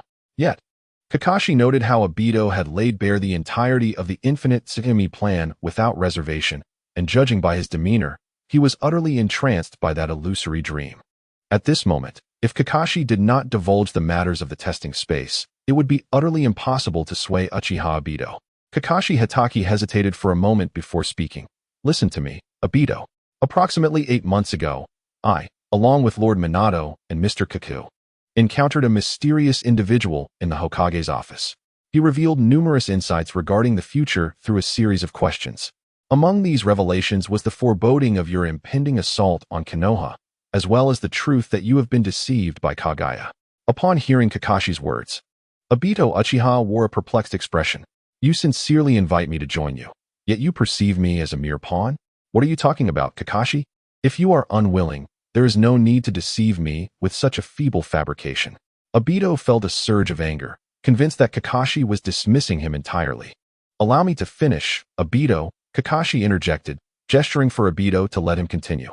"During that session of inquiries, we acquired a wealth of information regarding your forthcoming attack on Konoha. The topic of that session was titled the Nine Tails Disturbance." "The Nine Tails Disturbance?" Obito paused momentarily, maintaining a stoic facade, yet refraining from interrupting. There were 5 questions posed during that session. The first asked, Did Lord Minato confront the threat during the Ninetales disturbance? The answer was affirmative. The second question inquired, were there high-ranking officials in Konoha who did not participate in the conflict? The answer was Shimura Danzo. The third question queried, did a Hokage perish during the Ninetales disturbance? The answer was Lord Minato. At this juncture, Kakashi cast a glance at Obito, but the latter remained unresponsive. Prompting Kakashi to proceed, the fourth question asked, did Lord Minato's death result from using a sealing technique to contain the Ninetales? The answer was the Reaper Death Seal. The fifth question posed was, which answers do not pertain to your reasons for attacking Konoha? The responses included, vengeance against Lord Minato, capturing the Ninetales, executing the Eye of the Moon plan, and being manipulated by Kaguya. Which answer do you think it could be? Upon concluding, Kakashi's gaze fixed on Obito, hoping he would deduce the answer himself. However, Obito remained dismissive, his skepticism evident as he coldly remarked, in such a brief span, you have concocted an elaborate tale. Truly. Kakashi, I commend your creativity. Let us end this charade. Cease your deceptions. With that, Obito closed his eyes, adopting an indifferent demeanor. Kakashi, observing his apathy, felt a pang of urgency. Why are you so obstinate? Chapter 99. Obito, you could wish for Rin's resurrection. The answer to the fifth question was that you were indeed manipulated by Kaguya. With no other recourse, Kakashi pressed on. Subsequently, the mysterious individual granted us an opportunity to make a wish. We wish to understand your motives for attacking Konoha. And then, we beheld everything. At this revelation, Obito scoffed, everything? Then do share your insights. Kakashi, filled with excitement, eagerly recounted the visions he had witnessed during the initial inquiry. From the moment Obito Uchiha was rescued by Kaguya, awakening to see Madara Uchiha, until the ultimate moment he awakened the Mangekyou Sharingan and eliminated the rogue ninja from the hidden mist, he revealed numerous intricate details that Obito had previously omitted, hoping to persuade him. Meanwhile, Obito observed Kakashi Hatake speaking fluently, recounting vivid scenes from the cave, which left him somewhat astonished. Yet, he remained skeptical, stubbornly asserting, based solely on what I just stated, you have deduced the details remarkably well. I assure you, it is the truth. Kakashi, witnessing this reaction, felt a surge of joy. He understood Obito all too well. Though he feigned disbelief, Obito's response betrayed him, indicating that his confidence was wavering. Thus, Kakashi pressed on, meticulously describing Obito's dialogues with Madara in the cave, as well as exchanges with Kaguya and Black Zetsu, painting a vivid picture. After this exposition, Obito fell silent. This was unexpected. Logically, at that moment in the cave, Madara was still alive, and Black Zetsu and White Zetsu were relentlessly surveilling the area. No one could have approached, let alone recorded their conversations. Could there truly exist someone within the ninja realm with such capabilities? Observing Obito's silence, Kakashi seized the moment, stating, not only this, but we also encountered 2 more rounds of questioning. Did you see the sword of fire in Minato-sensei's hand? That was the reward for the second round. The sword of fire? Obito was taken aback. The long crimson sword? That was the reward? Indeed. Otherwise, how would Minato-sensei wield a sword? He never used one, did he? Obito nodded, acknowledging that as Minato's disciple, he had never witnessed him using a sword. He always relied on kunai. Moreover, you must have seen Orochimaru, right? Kakashi unveiled his final revelation. You mean that Orochimaru? Obito hesitated, uncertain if that figure truly was Orochimaru. After all, he was vastly different from the person he remembered. The once cold Orochimaru, who regarded human life as inconsequential, now spoke of righteousness and morality. It was quite alarming. Indeed. Do you know why he has transformed into this? Kakashi countered. Because of the wish reward you mentioned? Obito was no fool. Under Kakashi's subtle hints, he began to piece together the answer. Precisely. That was for the third round of questioning. The reward for the third round was that Jiraiya-sama wished for a mysterious entity to reshape Orochimaru's personality and alter his memories. Thus, the new Orochimaru was forged.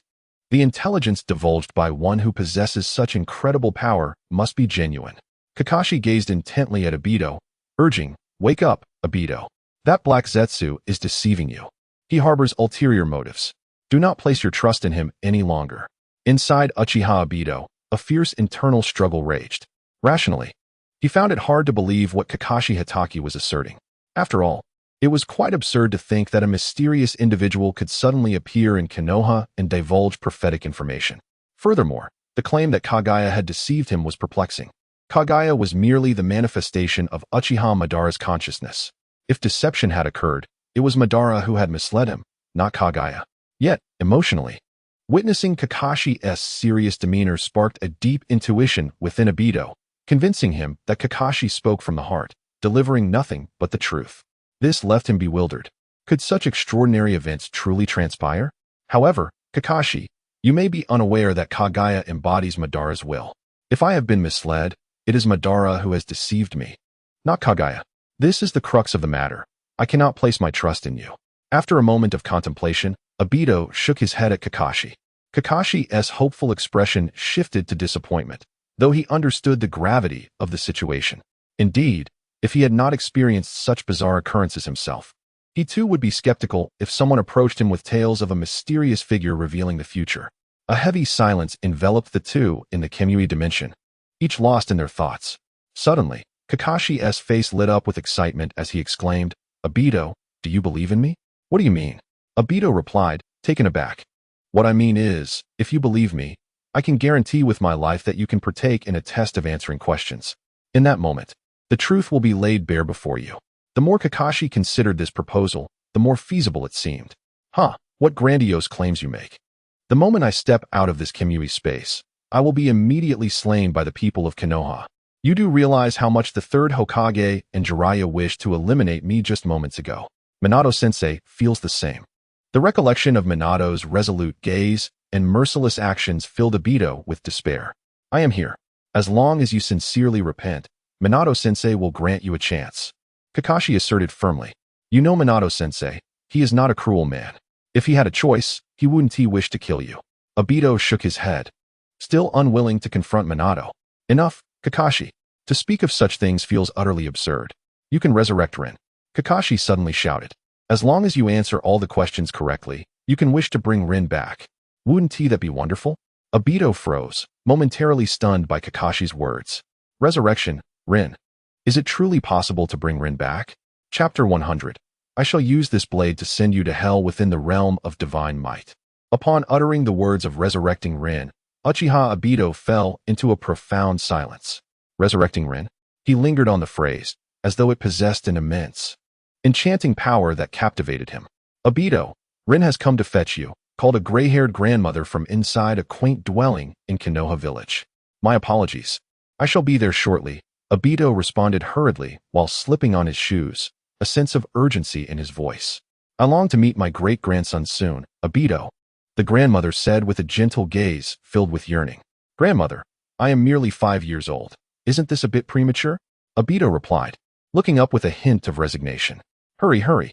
It is about to begin, Obito," Rin urged with an expression brimming with anticipation. Subsequently, the two arrived at a training ground where a youth ninja competition was being held, organized by the villagers. Those who could showcase powerful jutsu and defeat their opponents would earn a beautifully crafted kunai. "Wow, it's so exquisite," Rin exclaimed, gazing at the kunai encased in its box with envy. "Humph, with such opponents, I am certain to win that kunai," Obito declared, surveying the ordinary villagers around him, his confidence surging. "Fear not, Rin, I shall claim the prize. I will present it to you as a gift," Obito mused internally.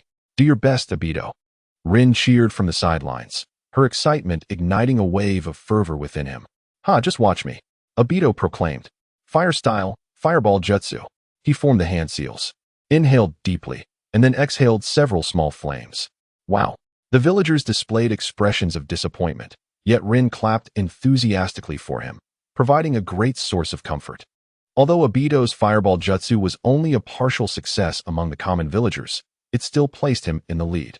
"Yes, victory is assured. Once I secure the kunai, I shall gift it to Rin on her birthday," Obito imagined, envisioning her blushing and smiling shyly, while he would scratch his head and laugh heartily. Such dreams were splendid. But alas, a silver-haired boy with a stoic demeanor leaped forth. Kakashi Hitaki. Obito recalled this moment from the past, a faint smile gracing his lips as he addressed Kakashi softly. "Hey, Kakashi, do you remember our first encounter?" "First encounter?" Kakashi, puzzled by Obito's words, found his recollection hazy. He could only reply, I cannot recall. I remember playing with you all before joining the Ninja Academy." Obito, unfazed by Kakashi's inability to remember, chuckled lightly. Indeed. When you first played with us, we engaged in a game of kick the can. I was it for the entire day. Upon returning home, my grandmother believed I had fallen into the water, as I was drenched from head to toe. A hearty laugh escaped Uchiha Obito, whose mirth was contagious enough to ease Kakashi Hitachi's tension. However, in the next moment, Obito's words caused Kakashi's heart to plunge. But I must apologize, Kakashi. The smile vanished from Obito's face as he spoke softly. I have known Rin since childhood. From the very beginning, she has left an indelible mark on my world. Ever since, no matter what I do, my heart is always with her. I long to see her smile, to be by her side. Rin is so extraordinary, embodying all the beauty that exists in the world. Through her, I realize that not all girls are weeping nuisances, whispering behind your back. Girls like Rin symbolize courage, diligence, wisdom, and kindness. She is the amalgamation of all that is beautiful in this world, akin to a bird in flight, a shooting star, or the refreshing breeze of summer. As long as she is present, I find this world to be both genuine and splendid. As Obito spoke, tears shimmered in his eyes. Yet a mesmerized smile graced his lips. She is so wonderful, as divine as an angel. But how can an angel exist in hell? How can this grotesque, repugnant world be worthy of her presence? If I were to resurrect Rin, she would once again be sullied by this tainted realm, and I cannot abide that. I shall create a beautiful world, a paradise worthy of Rin. I will not resurrect her, Kakashi. I will not. Upon hearing Obito's resolute declaration, Kakashi opened his mouth, but silence engulfed him. Slowly, tears began to trickle down Kakashi's cheeks, his eyes reddening as he trembled, asking Obito, Obito, can you truly not repent?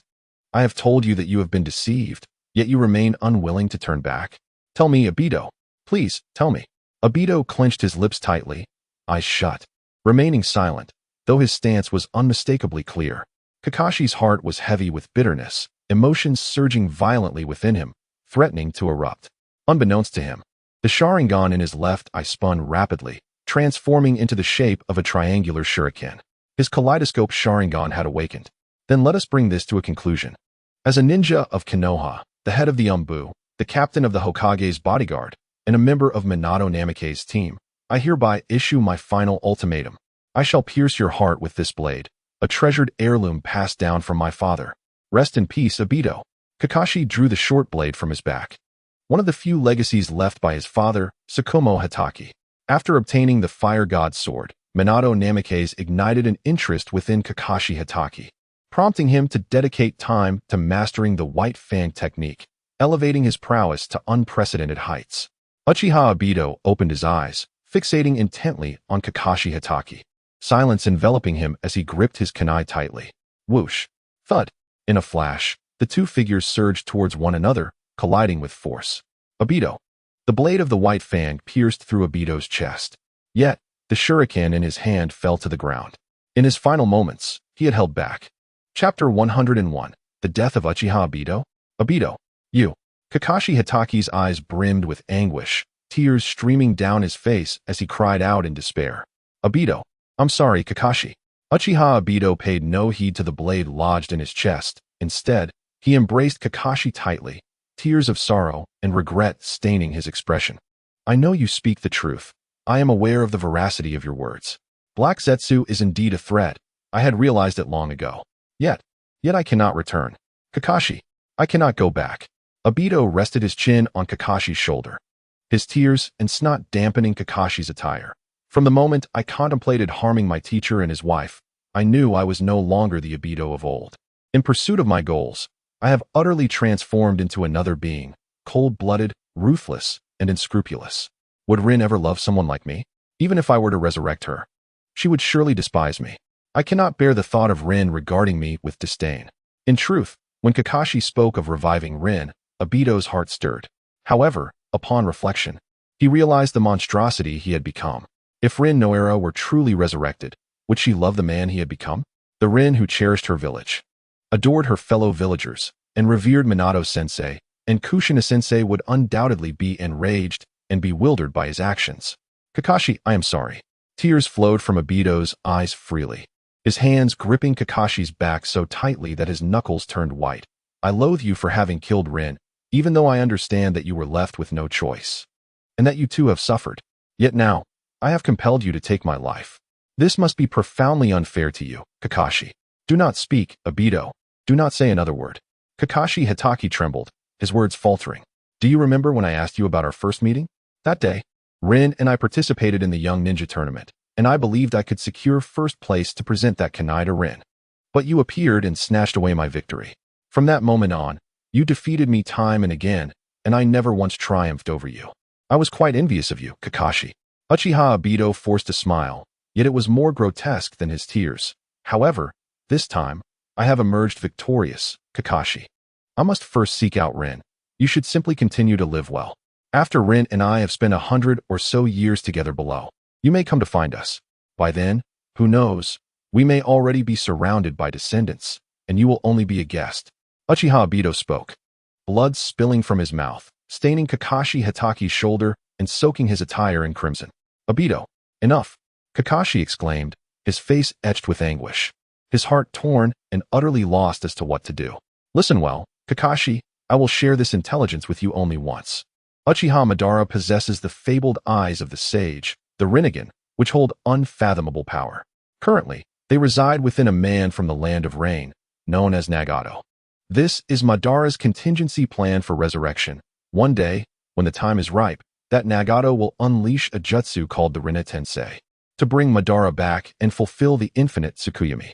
Kuratsuchi is an enigma, endowed with the strongest stealth abilities in the ninja world, making him exceedingly difficult to detect. You must exercise utmost caution in the future. Obito coughed violently again, blood gushing forth as his complexion turned ashen, teetering on the brink of death. All right, Obito, please refrain from speaking. Let me bandage your wounds. Once you recover, you can share the information with us, if you will. At that moment, Kakashi's intent to kill had vanished, replaced solely by the desire to keep Obito alive. Kakashi, I must entrust you with a request. Obito, trembling, reached out and placed his remaining Manjiki Sharingan into Kakashi's palm. This eye, please bury it beside Rin's grave. I fear that in death, I may not find her. Perhaps with this eye, I might be able to locate her. As Kakashi held Obito's Sharingan, it felt as if his heart was gripped tightly, struggling to breathe, his face turning an ashen hue. Kakashi, I have one more request. In this darkness, pain surging within, Obito managed a serene smile. Please convey my apologies to Sensei Minato. I have not been a worthy disciple. I have repaid his kindness with nothing but harm. Also, please express my regret to Kushina-sensei. I have acted more beastly than human. Laying hands upon her, I do not dare to expect their forgiveness, for were the situation reversed, I would find it impossible to forgive myself. I merely wish to ease their hearts. Obito's breath grew shallower, his life force waning. And Kakashi recognized the determination in his friend's eyes. Obito had resolutely embarked on his final journey. Rin, forgive me for my tardiness. Exhaustion enveloped him. As Uchiha Obito's hands fell limply to his sides, his head resting weakly upon Kakashi Hitaki's shoulder, devoid of any vitality. At that moment, tumultuous fluctuations erupted within the Kamui dimension. This realm was an independent space birth from Obito's Manjiki Sharingan upon its awakening. Within this domain, only Obito himself and those he willingly drew in could find refuge. Others, even if they managed to enter, would be forcefully expelled by the will of the space. Now, with Obito having relinquished his Sharingan, the Kamui dimension, stripped of its chakra supply, perceived Obito and Kakashi as intruders, intent on expelling them. The air quaked violently as a swirling current formed, unexpectedly transporting Kakashi and the unconscious Obito out of the Kamui space. Kakashi, unable to resist, could only fiercely shield Obito. In the next instant, a familiar voice resonated in his ears. Ah, you have finally arrived. Chapter 102. A conspiracy of Uchiha Madara Yichun had been lying in wait for nearly 2 hours. The night was deep, and particularly tonight. The breeze was so warm that it begged for slumber. Who, if not for this mission, would linger in the woods? Finally, after an interminable wait, Yichun's heart soared with joy upon the arrival of Obito and Kakashi. He promptly unfolded the answering space, enveloping the two of them within. Before Kakashi could grasp the situation, a familiar azure light appeared, countless blue lines crisscrossing to form a square, enigmatic barrier that encompassed them both. It was that esteemed figure. Kakashi's heart raced as he recalled the scenes within the answering space. This barrier bore an uncanny resemblance to the previous one. But why had that figure manifested in this place and drawn them into the barrier? Yet such questions paled in importance. The moment Kakashi realized Yi Chen's presence, he exclaimed in elation, "My lord, please save him. Save Obito. I implore you." Even without Kakashi's plea, Yi Chen would not allow Obito to perish so swiftly. His mission remained unfinished. If Obito were to die now, the task would be a complete failure. Thus, Yi Chen waved his hand gently, a serene smile gracing his lips as he replied, "Do not fret. With my presence, he cannot succumb to death." As he spoke, a beam of blue light enveloped the unconscious Obito. In an instant, the wounds upon Obito's body began to heal, and his heart, which had nearly ceased to beat, resumed its vigorous rhythm. Kakashi, elated, reached out to check for Obito's breath, only to find him awakening. "Kakashi? How? I thought I was dead. Have you also perished?"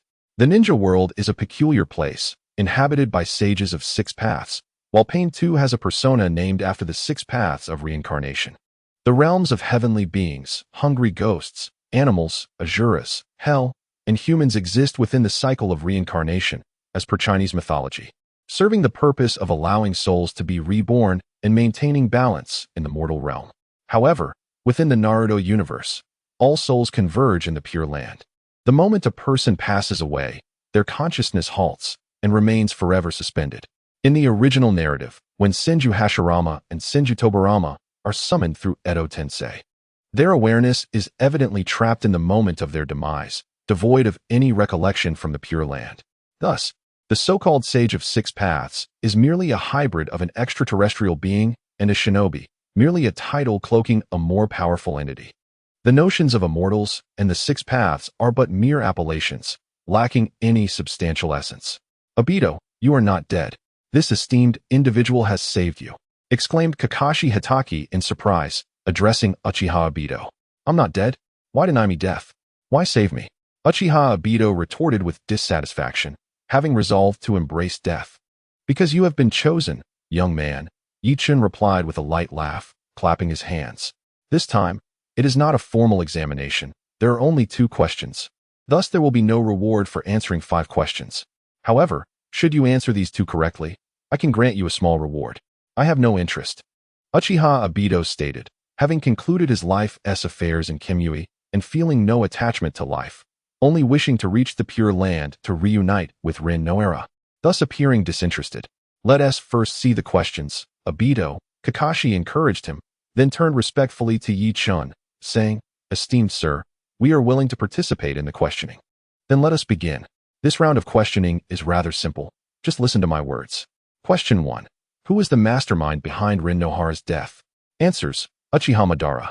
Answers: Minato Namikaze. Answers: Dan Shimura. Answers: Yagura." Upon hearing the question, Uchiha Obito's countenance transformed dramatically. His previously apathetic expression morphed into one of fury. His eyes wide with indignation as he gritted his teeth and shouted, "What did you say? Someone orchestrated Rin's death? Who is it? Tell me who?" As he attempted to confront Yi Chen for the answer, he found himself utterly powerless within the questioning space. With a mere wave of Yi Chen's hand, Obito was abruptly forced to the ground. "Quick, tell me, tell me." Obito felt an overwhelming force restraining him, rendering him unable to move even a finger. Yet, he stubbornly sought to raise his head to gaze at Yi Chen, embodying a resolve that he would not relent until he achieved his aim. "Do not move. Obito, do not offend this esteemed individual." Kakashi Hatake, startled, recalled the incident of losing an arm during his first questioning, and promptly stepped forward to restrain Uchiha Obito, raising his head to plead, "Esteemed sir, he did not mean any harm. Spare him this once." Yi Chen remained undeterred, merely reiterating the question before urging, "Please respond swiftly." Observing Yi Chen's unwavering resolve towards Uchiha Obito, Kakashi Hatake was compelled to ponder the answer to the inquiry, especially since Obito appeared unscathed, merely pinned to the ground. Who could be the covert orchestrator behind Rin's demise? Surely, Minato-sensei would be the first to be ruled out. Shimura Danzo had the potential to commit such an act. Yet he had no motive, as he gained nothing from the entire affair. The remaining suspects were Uchiha Madara and the 3rd Mizukage, Yagura. Both held plausible connections to the incident. However, it was inconceivable for a leader of a great ninja village to execute a plan that involved implanting the 3 tails within a leaf ninja's body, manipulating her to attack Konoha. all while neglecting to dispatch formidable ninja to oversee and retrieve the tailed beast. Thus, my choice is Uchiha Madara. It could only be Uchiha Madara. After a moment of contemplation, Kakashi arrived at this conclusion. The ninja from the mist manipulated events to seal the three tails within Lin's body, instigating conflict between Mist and Konoha. At a pivotal moment, Madara ensured that Obito witnessed Lin's death, leading to Obito's descent into darkness. Irrefutably, Madara stood to gain the most from this convoluted scheme. What? You claim it is Uchiha Madara? Obito was taken aback, his expression a mix of disbelief and uncertainty as he turned to Yi Chun, eager to extract the truth from him. Congratulations, your answer is correct. Yi Chun affirmed Kakashi's response with a subtle nod. Chapter 103, Uchiha Obito's Demise. What? The mastermind behind Lin's death was none other than Uchiha Madara. Obito's mind was in turmoil, his gaze fixed on Yi Chun, disbelief etched across his features. Indeed, Obito, you have been deceived all along by Madara and Kagaya. Kakashi's face contorted with rage as he directed his ire towards Obito. A profound hatred surged within him towards Madara, the architect of Lin's tragic fate. How else could I have fortuitously arrived at such a critical juncture? The mist's forces captured Lin, sealing the three tails within her. Provoking a conflict with Konoha, I happened upon the scene just in time to witness you slay Lin. Everything was orchestrated by Uchiha Madara, Obito murmured, the realization dawning upon him with increasing clarity. His eyes reddened, teeth clenched as he shouted, Uchiha Madara, you shall pay for this. In the face of the frenzied Uchiha Obito, Yi Chun paid him no heed, instead presenting the second question. Question 2. Is it true that Kagaya claims to be Uchiha Madara's split personality? Answer, true. Answer, false. Kagaya? A split personality of Uchiha Madara? Kakashi was momentarily bewildered by the question, unsure of the precise implications of split personality. False. It is false. Obito suddenly exclaimed. How do you know? Kakashi inquired, confusion evident in his tone. Ha ha. Obito disregarded Kakashi's question, erupting into boisterous laughter. Yi Chun curled his lips and proclaimed the answer. Congratulations, you are correct. Ha ha. Uchiha Madara, that fool. He too has been deceived. Ha ha. Uchiha Obito laughed so hard he struggled to catch his breath, his face contorted in sheer disbelief. After a prolonged moment, he finally regained his composure, gasping heavily. How did you know the answer, Obito? Kakashi Hatake could not suppress his curiosity. Although he was certain of the correctness of the answer, he still found himself perplexed. I have no clue about the answer. I merely guessed, Obito replied succinctly. I simply thought that if Kagaya was not a manifestation of Madara's schizophrenia, it would imply that the old man was also deceived by Kagaya. Ha ha. What a farce. What infinite Tsukuyomi. What ultimate peace. That old wretch took the lies of others as his lifelong creed. In the end, it was all a ruse. Ha ha. As Obito erupted in another fit of laughter, tears began to stream down his face. All false. It was all false. Woo Rin. What have I done? Rin. At this moment, Obito's emotions were a tumultuous sea. He derived immense satisfaction from the revelation that Madara had been duped by Kagaya, especially upon learning that Rin's demise had been orchestrated by Madara himself. This revelation filled him with a profound hatred toward Madara. The sight of Madara remaining oblivious to Kagaya's manipulations, clinging to his dreams until his dying breath, brought him a twisted sense of joy. Yet, on the other hand, Obito could not help but reflect upon his own circumstances. Not long ago, he too had been ensnared by Kagaya's deceit. In pursuit of the so-called infinite Tsukuyomi, he had callously disregarded the kindness bestowed upon him by his mentors, even attacking his beloved teacher on the day of her childbirth. Such heinous acts, if justified by the promise of the infinite Tsukuyomi, allowed Obito to console himself with the thought that even if his teacher perished, she could be resurrected in a world of illusion, where she would live in greater happiness. However, Yi Chun had clearly revealed that Madara had been deceived. If Madara had been misled, then the infinite Tsukuyomi could not possibly be genuine. Kagaya must be plotting some sinister scheme. Consequently, Obito's entire psychological defense crumbled. Now that you have answered 2 questions correctly, you are eligible for a reward, Yi Chun stated, observing the weeping Obito, a sudden thought igniting within him. If he were to spare Obito's life, would the latter, now aware of Kagaya's conspiracy, seek every means to eliminate her and thwart Madara's resurrection? Would this not further complicate the unfolding narrative? In turn, he would accrue even more rewards in terms of plot points. With this in mind, Yichin concluded that the task of allowing Obito to perish within the enchanting illusion was relatively less rewarding. After all, merely eliminating Danzo Shimura could yield 500,000 plot points. How much would it take to bring down Kaguya? Thus, he no longer possessed the resolve to end Uchiha Obito's life. Instead, with a gentle smile, he addressed Obito. I can mend all your physical wounds and restore your eyes. Do you accept? This second statement was directed at Hatake Kakashi. Just as Kakashi was about to nod in agreement, Obito cried out in desperation, No. I do not wish for this reward. I beg you, kill me. Please, end my life. What nonsense is this? I had just set aside my intent to kill you, and now you seek death again. Yichin scoffed, offering no response. Obito, please do not seek death. If Kaguya is the mastermind behind all the schemes, why not eliminate her? Together, we can avenge Rin. Kakashi urged anxiously. Stop it, Kakashi. Obito, tears streaming down his face, looked pleadingly at Kakashi. I am so very tired. My existence has lost all meaning, and I do not wish to linger in this world for another moment. Please, allow me to see Rin. Upon hearing that the infinite Tsukuyomi was a deception, he completely shattered. His heart had perished the moment Rin Noira died. What remained was merely a shell, destined to fulfill the infinite Tsukuyomi and create a beautiful world where he and Rin could reunite. But with that dream shattered, Obito could no longer find a reason to live. Not even the hatred for Kaguya could be summoned. He was truly, utterly exhausted. Are you certain? Yichin raised an eyebrow, indifferent to the outcome. Whether he killed Obito to complete his mission or allowed him to return and confront Kaguya. Both scenarios bore benefits for him. One was an immediate reward, the other a future gain. Yes, I am certain. I implore you. Kakashi's expression was a tumult of emotions.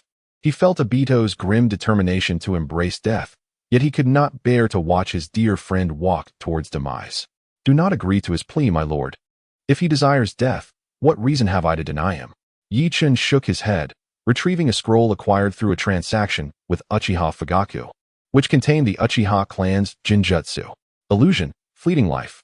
As Kakashi's anxious expression loomed, Obito suddenly felt enveloped in darkness. Obito, Obito, why have you fallen asleep? A melodious voice, achingly familiar, echoed in his ears. Upon opening his eyes, he discovered himself lying in his childhood home in Konoha, his body transformed to that of a young boy. You always sleep so soundly. Rin has called for you several times. An elderly woman, her hair touched with gray, entered the room, bearing a tray of fruits. Rin, please enjoy. Lin shyly nodded in gratitude to her grandmother, delicately picking up a slice of watermelon and savoring it in small bites. Daitu gazed at Lin with a bewildered expression, as if still lost in a dream. What are you staring at, silly? Are you still not awake? Lin chided, a mix of shyness and irritation in her voice. I'm a bit dazed, Daitu replied, scratching the back of his head awkwardly, a sheepish smile on his face. Come on, eat up, it's incredibly sweet. Lin shot him a look, but, with a gentle demeanor, offered him a piece of watermelon. Oh, all right. Daitu accepted the slice, taking a bite that confirmed its delightful sweetness. It's delicious, he praised. At that moment, Daito's previous memories began to blur. While childhood recollections grew increasingly vivid, his expressions and emotions becoming more natural. See, you're always so careless. Lin noticed the watermelon seeds smeared on his face and carefully wiped them away. Hee. Daitu chuckled foolishly, feeling a wave of contentment wash over him. Just then, a gentle breeze stirred, playfully lifting the ends of Lin's hair, rendering her even more beautiful. With Daitu's arc concluded, let us celebrate. I suspect some readers may be displeased by Daito's demise, yet it is unavoidable. As I have written, upon realizing that the infinite Tsukuyomi was not real, he would undoubtedly have crumbled. Everything he did, everything he believed in, was for the sake of the infinite Tsukuyomi. Thus, with this conclusion, I believe it serves as a fitting end for Daitu. Once this narrative is complete, I may pen some side stories, perhaps depicting Daito's rebirth at the age of 5, triumphing over Kakashi, and the like. Haraha. Chapter 104. A Whale Falls. All things flourish. Having completed his task, Yichin naturally departed, leaving Kakashi Hatake to cradle the lifeless body of Obito Uchiha, his expression one of profound anguish. Meanwhile, Minato Namikaze, who had been waiting nearby, rushed over as the barrier of the answering space dissipated, concern etched across his face. Are you all right, Kakashi? Sensei Minato. I'm fine, Kakashi replied, shaking his head gently. yet tears flowed uncontrollably down his cheeks. But Obito is gone. Minato furrowed his brows, glancing at the body of Obito cradled in Kakashi's arms.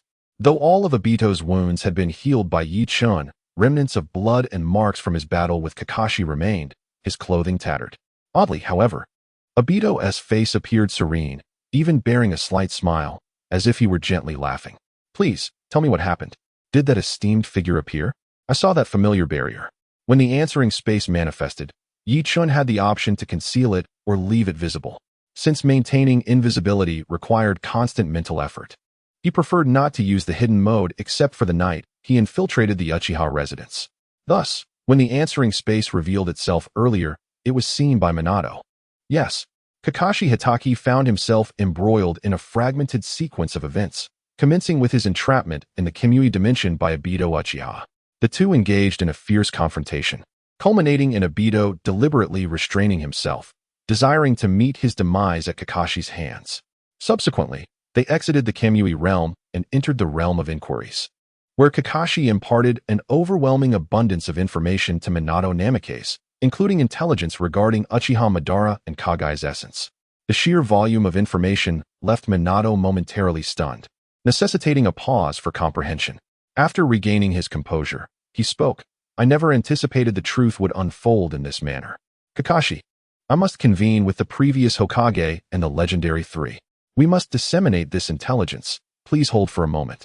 With that, he activated his communicator and addressed the ever-watchful Kai Uchiha. Kai, assist me in notifying the third Hokage and the three Sannin to assemble in my office. Critical intelligence awaits. Understood. Kai responded with utmost respect, promptly setting out to contact the others.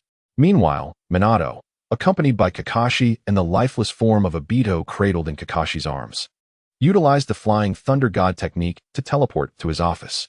Within the Hokage's chamber, Kakashi recounted the information he had gathered, eliciting gasps of astonishment from those present. What? Madara Uchiha seeks resurrection, exclaimed Hiruzen Sarutobi. Unbelievable. Can Madara truly be so easily deceived? Tsunade marveled, seemingly oblivious to the fact that the one who had most thoroughly outwitted Madara was her own great-grandfather, Hashirama Senju. Orochimaru, furrowing his brow, keenly sensed that Kage's machinations were far more intricate than they appeared.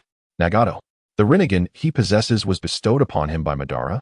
Is Madara treating Nagato as a contingency for his resurrection? Jiraiya's shock was palpable, as Nagato, a disciple of his own, was now unwittingly entangled in Madara's sinister plans. Nagato, are you referring to that red-haired child from Amigakure? Tsunade inquired, recollecting the trio of children Jiraiya had taken under his wing during the war, one of whom was indeed named Nagato. You know this Nagato? What is the situation, Jiraiya? Hiruzen pressed, his tone urgent. Nagato is one of the three disciples I took from Amigakure, possessing the Rinnegan, Jiraiya replied, inhaling deeply to compose himself. Why have you concealed such significant information from the village? You didn't even inform me. What is your reasoning, Jiraiya? Hiruzen's irritation was apparent, questioning whether Jiraiya considered him as Hokage, worthy of such vital intelligence. Lord Hokage, this is not the time for disputes. Our immediate priority is to implore Jiraiya-sensei to return to Amigakure and bring back Nagato, the one with the Rinnegan, to prevent any unforeseen calamities. If Madara were to resurrect, it would present insurmountable challenges. The swift and decisive wave wind water gate interrupted Sarutobi, Hiruzen's anger, articulating a clear course of action. Indeed, I stand in full support of Watergate's judgment. Such a perilous entity as the Rinnegan must not be left outside the village. Orochimaru nodded in agreement, aligning himself with Watergate's resolution. Subsequently, Watergate issued two commands. First, to reconstruct Konoha's defensive barriers and security systems, ensuring that Kage's influence could not easily infiltrate the village. Second, to dispatch the Umbu to potential locations of Kage, with orders to capture or even eliminate at all costs. But what, one might ponder, is the true intention behind the sudden appearance of that esteemed individual? Sarutobi Hiruzen gazed at Watergate with delight as he commanded, feeling increasingly reassured that Watergate was embodying the qualities of a competent Hokage. Yet, he voiced his concerns. Esteemed predecessor, it is presently impossible to grasp the situation. That individual appears and vanishes without a trace, making it exceedingly difficult to ascertain his motives. Watergate shook his head, choosing not to dwell on the matter of Yi-chan. In his view, Yi-chan's presence was currently advantageous for Konoha, rendering it unnecessary to categorize him as a threat, as such a stance would be counterproductive. Very well, what of Uchiha Obito's remains? Permit me to give him a proper burial. Kakashi Hatake finally spoke after a prolonged silence.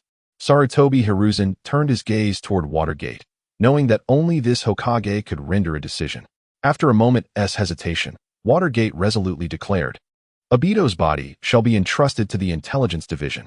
Once the information extraction is complete, it will be handed over to you for burial. Sarutobi Hiruzen nodded and assured Kakashi, rest assured, I will instruct them to preserve Uchiha Obito's remains intact for you. That night, the ninjas of the Intelligence Division toiled through the night, finally extracting all the information from Uchiha Obito's mind, after which the body was transferred to Kakashi Hatake. Kakashi, carrying Obito's remains, arrived at the Konoha Memorial Stone, where he unearthed Obito's previous grave and interred his body within. At last, Obito's tombstone was rendered complete. Obito, have you found Rin? Kakashi murmured softly, weariness lacing his voice. I shall return this eye to you. I hope it aids you in finding Rin. After all, with only one eye, she may not be pleased. With resolve, Kakashi extracted his own Sharingan and placed it alongside Obito's Sharingan within the coffin. There was no need to fear that this pair of Sharingan might fall into Kagaya's hands, for even the Sharingan would decay swiftly without a special preservation vessel once separated from the human body. May you and Rin find happiness. I, too, must embark on my own journey. Farewell, Obito. Kakashi leaned against Obito's tombstone as the morning sun rose, a ray of light illuminating his silver hair, making it glisten. Henceforth, Kakashi Hatake embarked upon a path entirely his own. Chapter 105. Father, I shall revive your renown with a directive from Minato Namikaze. Tranquility returned to the Hidden Leaf Village. The ninjas, who had toiled throughout the night, finally returned to their homes. Members of the Uchiha and Hyuga clans harbored a modicum of discontent, yet none dared to voice their grievances. After all, having worked tirelessly through the night only to find nothing was undeniably frustrating. As dawn broke, Minato Namikaze, weary from his exertions, returned to his residence. His wife, Kushina Uzumaki, who had long since arrived home, remained awake, patiently awaiting his return. I'm back, Minato whispered softly as he gently pushed the door open, mindful not to disturb Kushina's slumber. You finally returned, Minato. Please, have a cup of tea, she replied. Minato tiptoed into the room, only to find Kushina seated at the low table, her chin resting on her hand, her eyes half closed, appearing to be in a state of drowsiness. She quickly opened her eyes upon hearing his voice, her face lighting up with a smile as she hurriedly poured him a cup of barley tea. Thank you, he said with a smile, taking a sip before settling beside her, finding solace in her warmth which eased his fatigue. Once he had finished his tea, Kushina inquired, Minato, how did it go? Her question pertained, of course, to Obito Uchiha. After Obito had fallen into the second trap and Minato had transported him away using the Flying Thunder God technique, Kushina, alongside Hiruzen Sarutobi, had been swiftly relocated to their home by the Umbu, who provided tight security. It was only after Minato announced the mission's conclusion that the Umbu hastily withdrew. Naturally, Kushina was unaware of the final outcome of the confrontation involving Obito, and her heart was heavy with worry, compelling her to seek answers from Minato. Minato understood the implications behind her words. He pursed his lips slightly and replied, Obito has been laid to rest at the memorial stone, with Kakashi overseeing the arrangements. He refrained from using the term died, as it felt excessively cold. In that moment, having learned of Obito's entire ordeal, Minato felt a profound sense of sorrow and guilt towards his former student. As a teacher, he had failed to uphold his responsibilities, allowing his disciple to slip into darkness. Though everyone recognized that it was not his fault, he could not shake the notion that had he uncovered the truth earlier, perhaps he could have salvaged Obito. Minato, this is not your fault. Kushina sensed her husband's despondency and took his hand in hers, offering comfort. You have done more than enough. Feeling her concern, Minato nodded and gently placed his hand on Kushina's pronounced belly. Kushina, do not blame Obito. The actions he took were all due to the deceptions he faced. Then, the fourth Hokage, Minato Namikaze, witnessed Obito Uchiha being rescued from the battlefield by Madara Uchiha, and he was able to fabricate the death of Rin Noara to provoke Obito, ultimately leading him down a path of darkness. All the truths were conveyed in detail to Kushina Uzumaki. Initially, Kushina felt a surge of anger. As Obito's mentor and a figure of maternal care during his growth, she was deeply affected by his betrayal and assault. Anyone would harbor feelings of resentment in such a scenario. However, upon hearing the tribulations Obito endured, Kushina could not suppress her emotions and remarked, "So it was like this. Obito is truly pitiable. That Madara and Kagaya, they are despicable." Minato nodded in agreement, affirming, "Yes, I will avenge Obito. I swear it." In the Hitaki household, Kakashi Hitaki returned home after leaving the Konoha hospital. Tsunade had personally operated on him, transplanting a regular eye. Thus he now bore a bandage over his eye, necessitating a lengthy healing process. Earlier, at Obito's grave, he had extracted the Sharingan that Obito had given him as a memento, intending it as an offering for Obito's burial. This act symbolized his wishes for Obito, hoping that the eye would assist him in finding Rin, as well as a severance from his past self. Kakashi Hitaki was embarking on a new path. As he pushed open the door, he was met with the memorial tablet of his father, Tsukumo Hitaki. Kakashi silently approached and knelt before his father's tablet. "Father, I finally understand. You were right all along." Kakashi's father, Tsukumo, had once faced scorn and condemnation from the villagers for failing a mission while protecting his comrades, ultimately leading to his tragic demise. At that time, Kakashi had been profoundly affected, bearing the heavy burden of his father's perceived sins. He had come to regard the completion of missions as the highest calling. At such a young age, he carried a weight akin to that of a mountain. Had it not been for Kakashi's exceptional talent, he would have surely been crushed under the pressure. However, this mindset gradually rendered Kakashi cold and withdrawn, adopting a demeanor that discouraged intimacy. It was only after becoming a disciple of Minato and teaming up with Obito and Rin that he began to change. "Father, I now realize that comrades are what truly matter.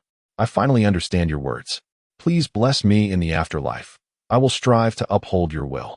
It was only through loss that one comprehends the essence of what is precious.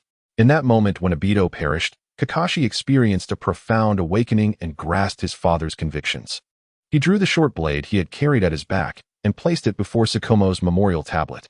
This blade had been his father's weapon during his lifetime, enabling Tsukumo to carve through the 5 great nations, claiming countless lives on the battlefield like reaping grass. Tragically, this blade had been broken during the Battle of the Kanabi Bridge and had remained at home ever since. Until today, Kakashi Hitaki, realizing he was to confront Obito Uchiha, once again sheathed his blade. In the morning light, the short sword, white fang, glimmered with the sun's rays, still as sharp as ever. "Father, I shall restore this blade and use it to revive your illustrious name," Kakashi declared firmly as he gripped the white fang tightly. At the moment he uttered these words, a soul lingering at the entrance to the mortal realm suddenly appeared to have heard something, breaking into a heartfelt smile. Chapter 106, The Lottery. Once again, the power of shadow-level chakra. Outside the village hidden in the leaves, Kagaya's black Zetsu traversed the earth, his expression dark and foreboding. This assault on Konoha had been a resounding failure, costing the life of Obito Uchiha. "Damn it, Minato Namikaze, how could they have known our plans?" Black Zetsu was baffled, unable to comprehend how the scheme he had devised with Obito could have been revealed to Minato. It was known only to the two of them that they would exploit the moment when Kushina Uzumaki, the Jinchuriki of the Nine Tails, was giving birth to unleash the beast upon Konoha. There had been no leaks from him, and with Obito deceased, he could not have disclosed anything either. Was it possible that Minato could foresee the future? This was infuriating. Now, with Obito lost as a tool, the Moon's Eye plan lacked execution.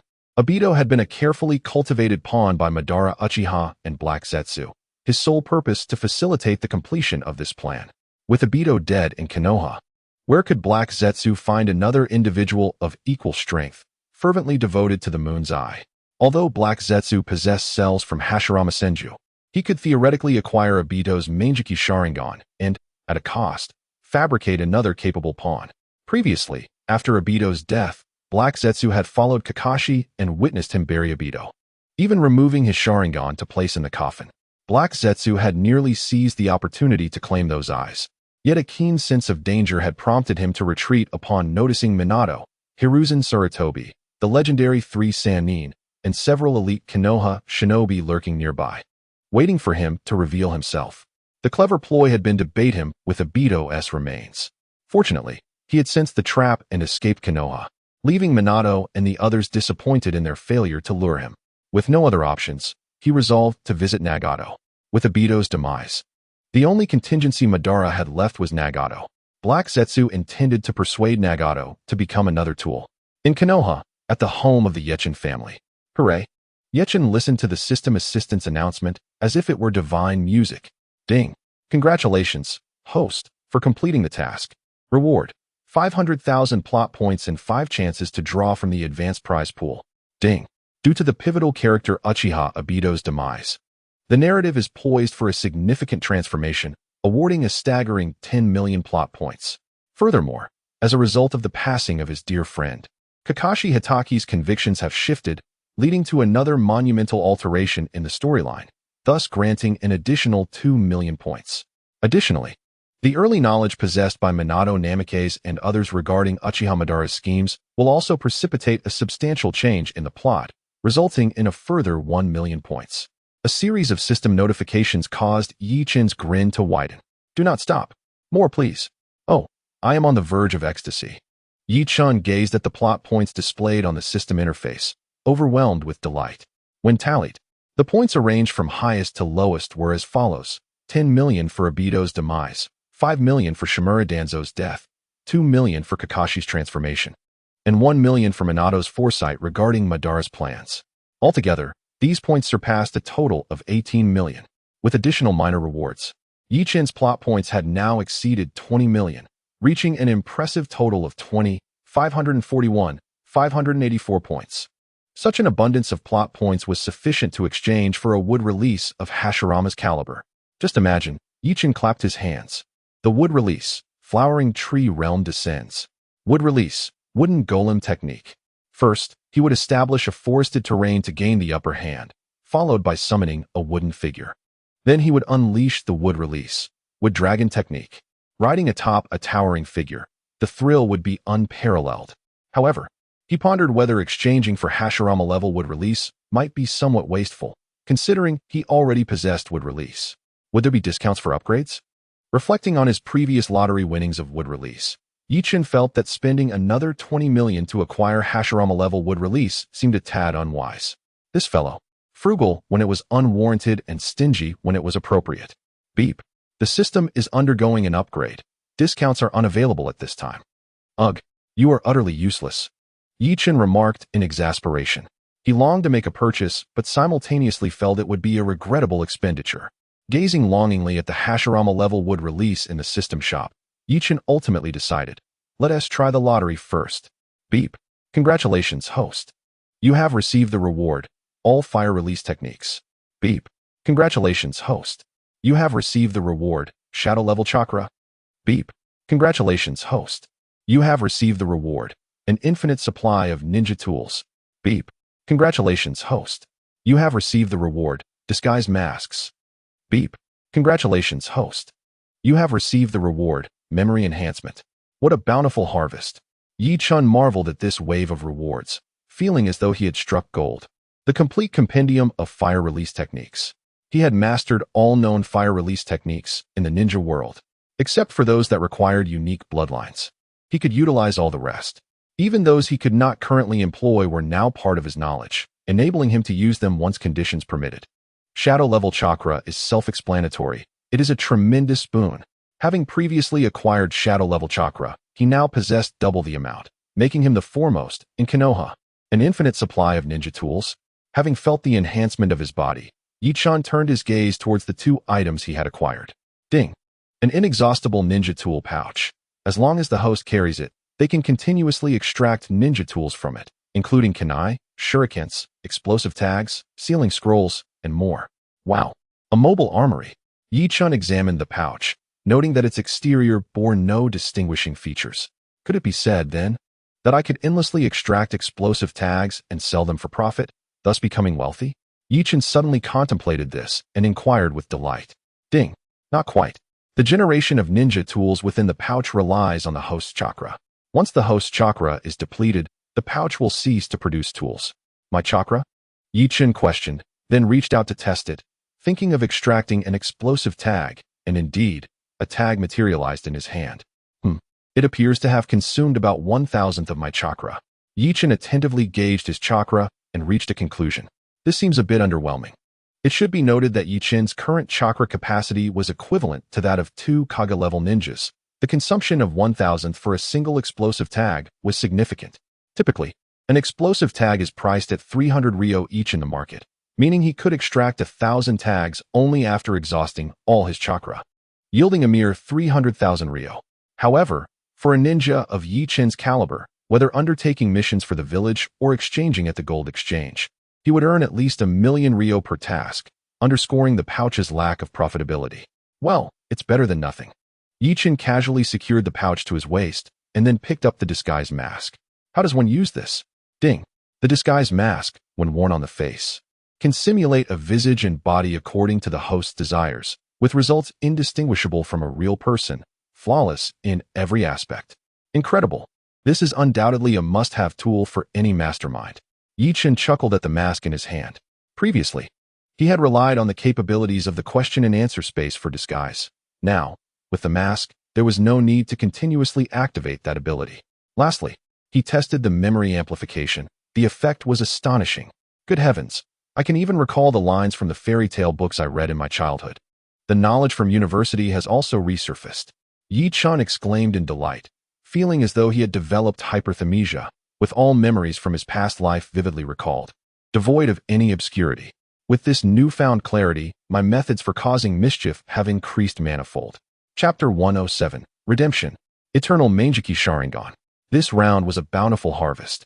Yi-Chin finally experienced the joy akin to that of Europeans, transitioning from obscurity to prominence. Acceleration.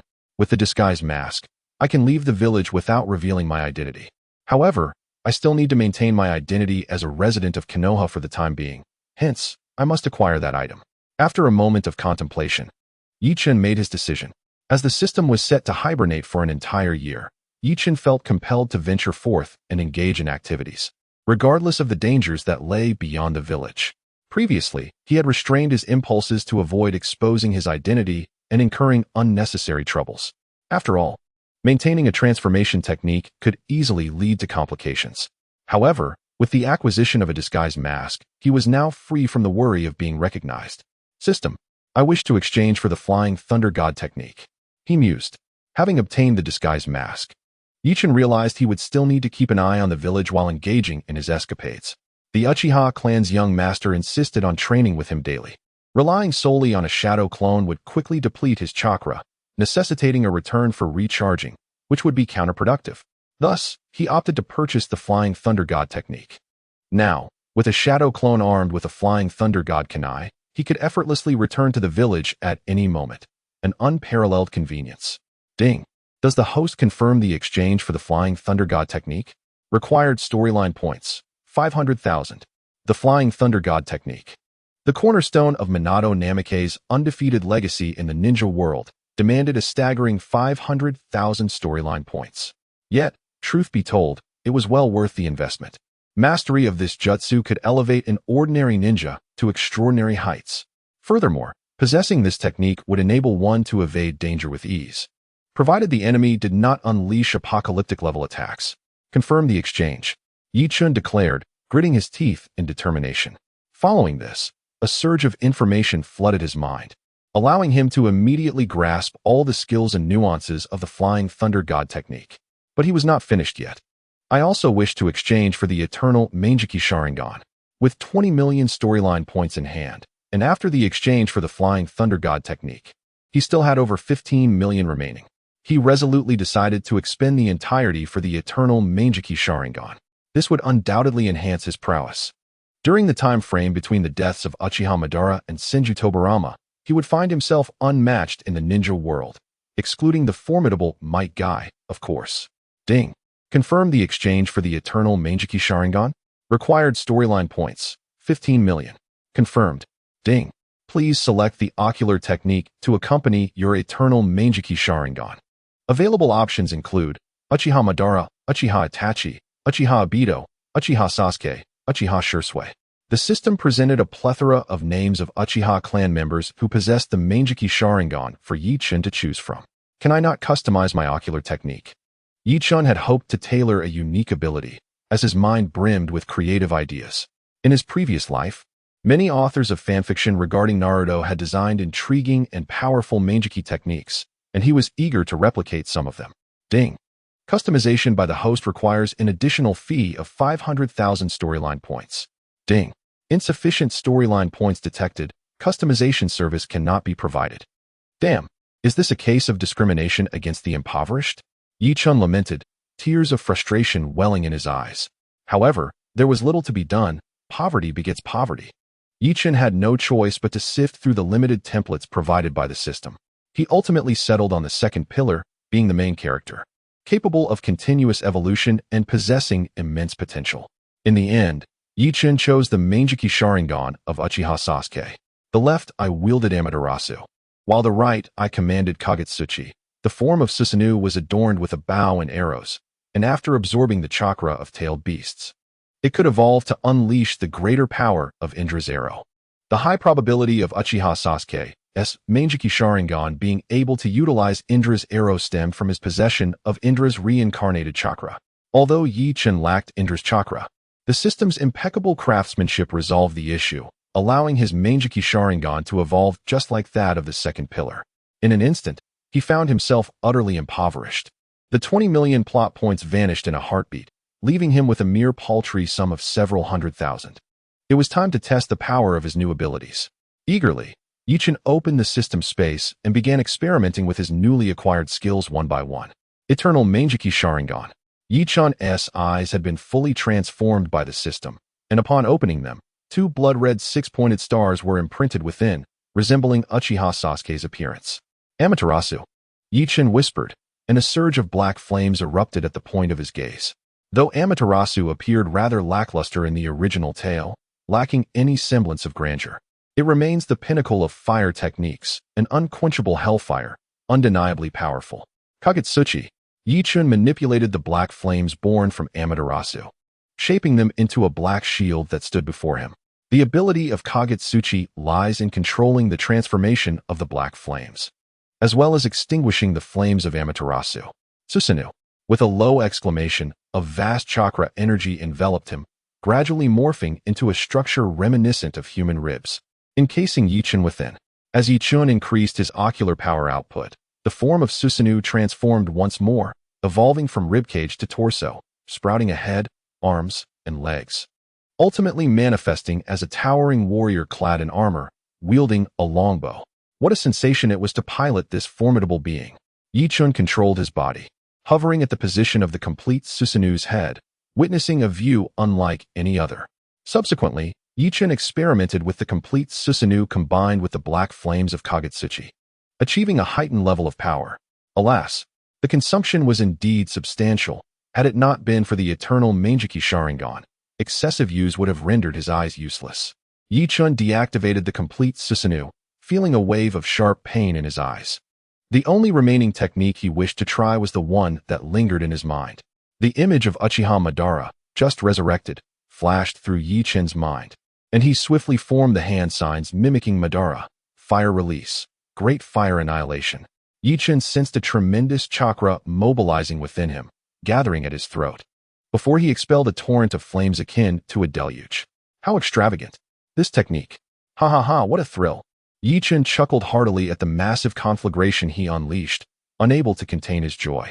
In Yi-chun's perspective, although Amaterasu bears the name of a supreme fire release technique, its portrayal in the original text leaves much to be desired. However, the technique Great Fire Destruction, which was showcased as Uchiha Madara's first appearance upon resurrection, left an astonishing impact. The experimentation is nearly complete. Next, I shall craft some Flying Thunder God Kunai and prepare to depart from the village. The first stop upon leaving the village shall be the Akatsuki organization. The following day, at the entrance of Konoha, Jiraiya and Orochimaru departed under the watchful gaze of the gate guards. Jiraiya, concerned for his disciples' safety, hurriedly set off after a day's rest.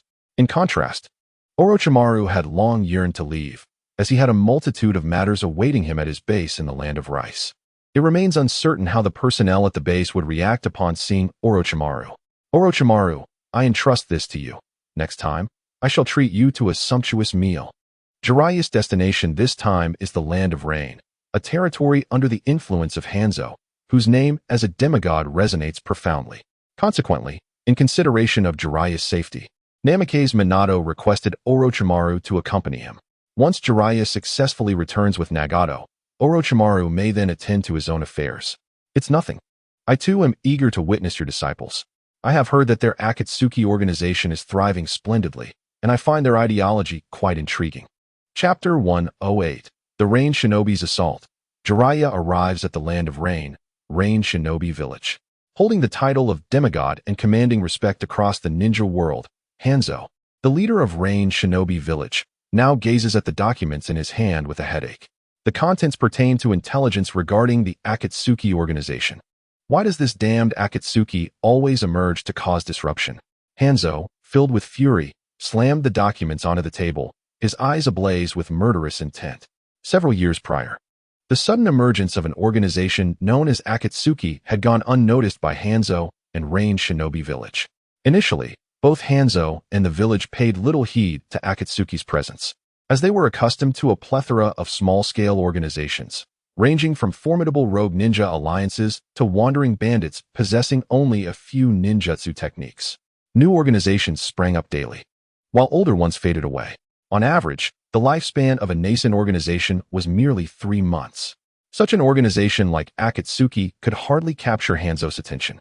At that time, Hanzo devoted all his energy to managing diplomatic affairs with the 5 great ninja villages. It was only in the past year, as Hanzo and Rain Shinobi Village gradually emerged from the shadows of war, that they recognized Akatsuki had expanded and evolved into a formidable organization that demanded their attention. Under the leadership of Yahiko, Nagato, and Konan, Akatsuki continued to grow, consistently attracting young ninjas from within the Land of Rain who yearned for freedom and peace. The current membership has surpassed 100. One must not underestimate the significance of this number. As a point of reference, the official armed forces of Rain Shinobi Village comprise only 500 to 600 ninjas. Among them, one must also exclude the youths who have just begun their journey into the art of ninjutsu, the middle-aged and elderly who have lost their combat capabilities, and the disabled. Ultimately, those remaining who possess sufficient fighting prowess number scarcely over 300. In contrast, the Akatsuki organization, being a nascent entity, attracts members who are all capable young warriors. This group of just over 100 can swiftly mobilize to the battlefield at any moment. Furthermore, the Barefoot have no fear of the Shad, the Rain Village, with its substantial resources, would find it insufficient to contend with such formidable foes. Thus, Hanzo has consistently restrained himself from engaging in direct large-scale confrontations with the Akatsuki, opting instead to employ various other strategies to suppress them. Lord Hanzo, we have news. One of the Akatsuki's members, Konan, is escorting a shipment of supplies en route to their base, announced a Rain Village ninja, kneeling respectfully in Hanzo's office. Very well, as before. Send someone to destroy their supplies, Hanzo commanded with a slight gesture of his hand. As you wish, the ninja replied, departing with utmost respect. Once the Rain ninja left, Hanzo turned his gaze towards the window, where the incessant rain fell, seemingly never to cease. Sighing deeply after a prolonged moment, he was filled with a sense of helplessness and complexity. He had long since lost the ambitions of his youth, reduced to mere survival. One must remember that had it been Hanzo of years past, in the zenith of his power, he would never have tolerated the existence of the Akatsuki. Bearing the name of a demigod and standing at the pinnacle of the ninja world, he alone could have obliterated the entire Akatsuki organization. Alas, time is ever cruel. At the border between the Land of Rain and the Land of Fire, along a certain official road, members of the Akatsuki were escorting as many as 50 carts of supplies to their base. Above them, Konan soared with paper wings, vigilant against any potential attacks. Her caution was not unwarranted. Such incidents had occurred far too frequently. Since Hanzo had recognized the threat posed by the Akatsuki, he undertook 2 significant actions. First, he launched a propaganda campaign, portraying the Akatsuki as a malevolent organization, branding its members as irredeemable fiends, and urging civilians to avoid contact with them. Given that the Rain Village is the official military force of the Land of Rain, under Hanzo's vigorous promotion, it became increasingly difficult for the Akatsuki to procure supplies from the citizens of the Rain country. The once thronging youth eager to join the Akatsuki dwindled to none. Second, Hanzo utilized the overwhelming numerical advantage of his own Rain Village, encircling without engaging, gradually encroaching upon the Akatsuki's space, forcing them to confine their activities to their base. Subsequently, Hanzo severed the Akatsuki's trade routes and relentlessly dispatched ninjas to attack their supply convoys, exacerbating the logistical difficulties faced by the Akatsuki. Left with no choice, Yahiko, Nagato, and Konan had to take matters into their own hands. Each time they ventured out to procure supplies, one of them had to lead the team to ensure they could return with resources amidst the assaults from the Rain Village ninjas. Caution! Enemy attack! Konan soared through the air with her paper wings, and from a distance, she spotted a group of ninjas rushing towards her, immediately sounding the alarm. On the ground, the members of the Akatsuki organization prepared themselves for battle, standing guard beside the cart. Suddenly, a loud bang erupted. They were taken by surprise. The approaching ninjas from the Land of Rain were merely a distraction, while the true danger lurked beneath the ground. Explosive tags, pre-buried by the ninjas of the Rain Village, detonated under their command, causing a violent explosion that overturned numerous carts. The startled horses panicked and scattered, while supplies tumbled to the ground. The Akatsuki members also suffered casualties. "You wretches!" Konan exclaimed, "Paper jutsu, shuriken." Her form transformed as sheets of paper peeled away from her body, swiftly morphing into countless paper shuriken under her chakra's control, launched towards the Rain Village ninjas. The Rain ninjas were caught off guard, suffering some losses, yet a significant number remained unharmed. With over 40 still charging towards the convoy, rather than attacking the injured or uninjured Akatsuki members, they unleashed a barrage of ninjutsu upon the carts laden with supplies. Fire release, grand fireball, water release, water dragon bullet. A myriad of techniques were unleashed by the Rain ninjas. Furious, Konan shouted, "How dare you!" Time was of the essence, as the supplies represented the lifeblood of the Akatsuki. If these provisions could not be delivered, the members would face starvation, and the lack of medical supplies would condemn the wounded to their demise. Earth release, earth barrier. Water release, water barrier. Suddenly, two voices rang out simultaneously. An earthen wall and a water wall rose to intercept the Rain ninjas' assault, thwarting their ninjutsu. To everyone's astonishment, these ordinary barriers, though typically fragile, stood strong against the onslaught of techniques, remaining steadfast even after absorbing the attacks. "Who is it?" The unexpected assistance left Konan astounded. She turned to see the newcomers and broke into a radiant smile. Jiraiya-sensei. Chapter 109.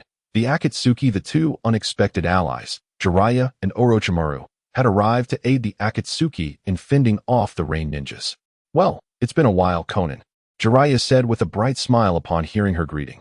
"Let us drive these Rain ninjas away before we exchange pleasantries." "You fool," Orochimaru interjected, rolling his eyes.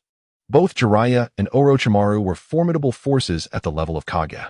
Not only were the ordinary ninjas of the Rain Village no match for them, but even Hans, the leader of the village, would find it challenging to defeat either of them.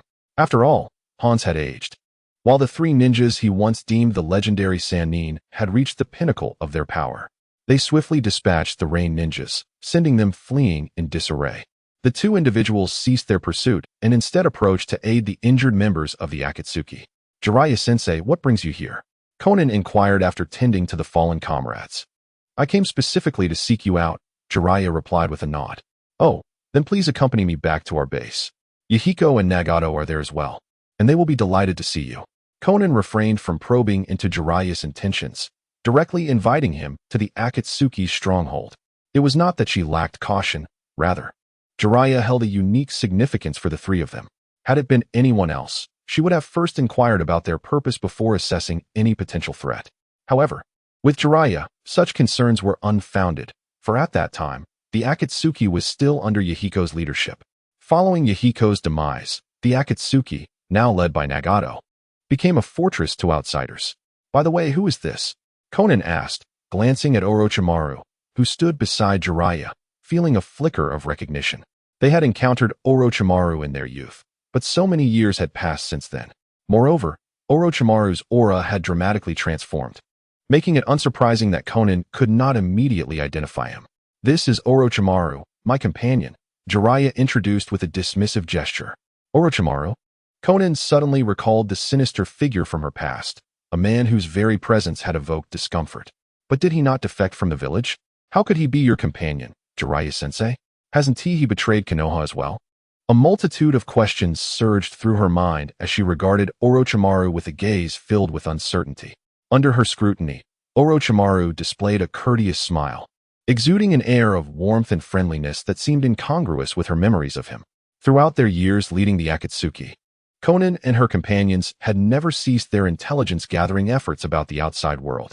The information they had collected clearly indicated that Orochimaru was a perilous individual, expelled from Konoha by the Third Hokage for conducting dangerous human experiments.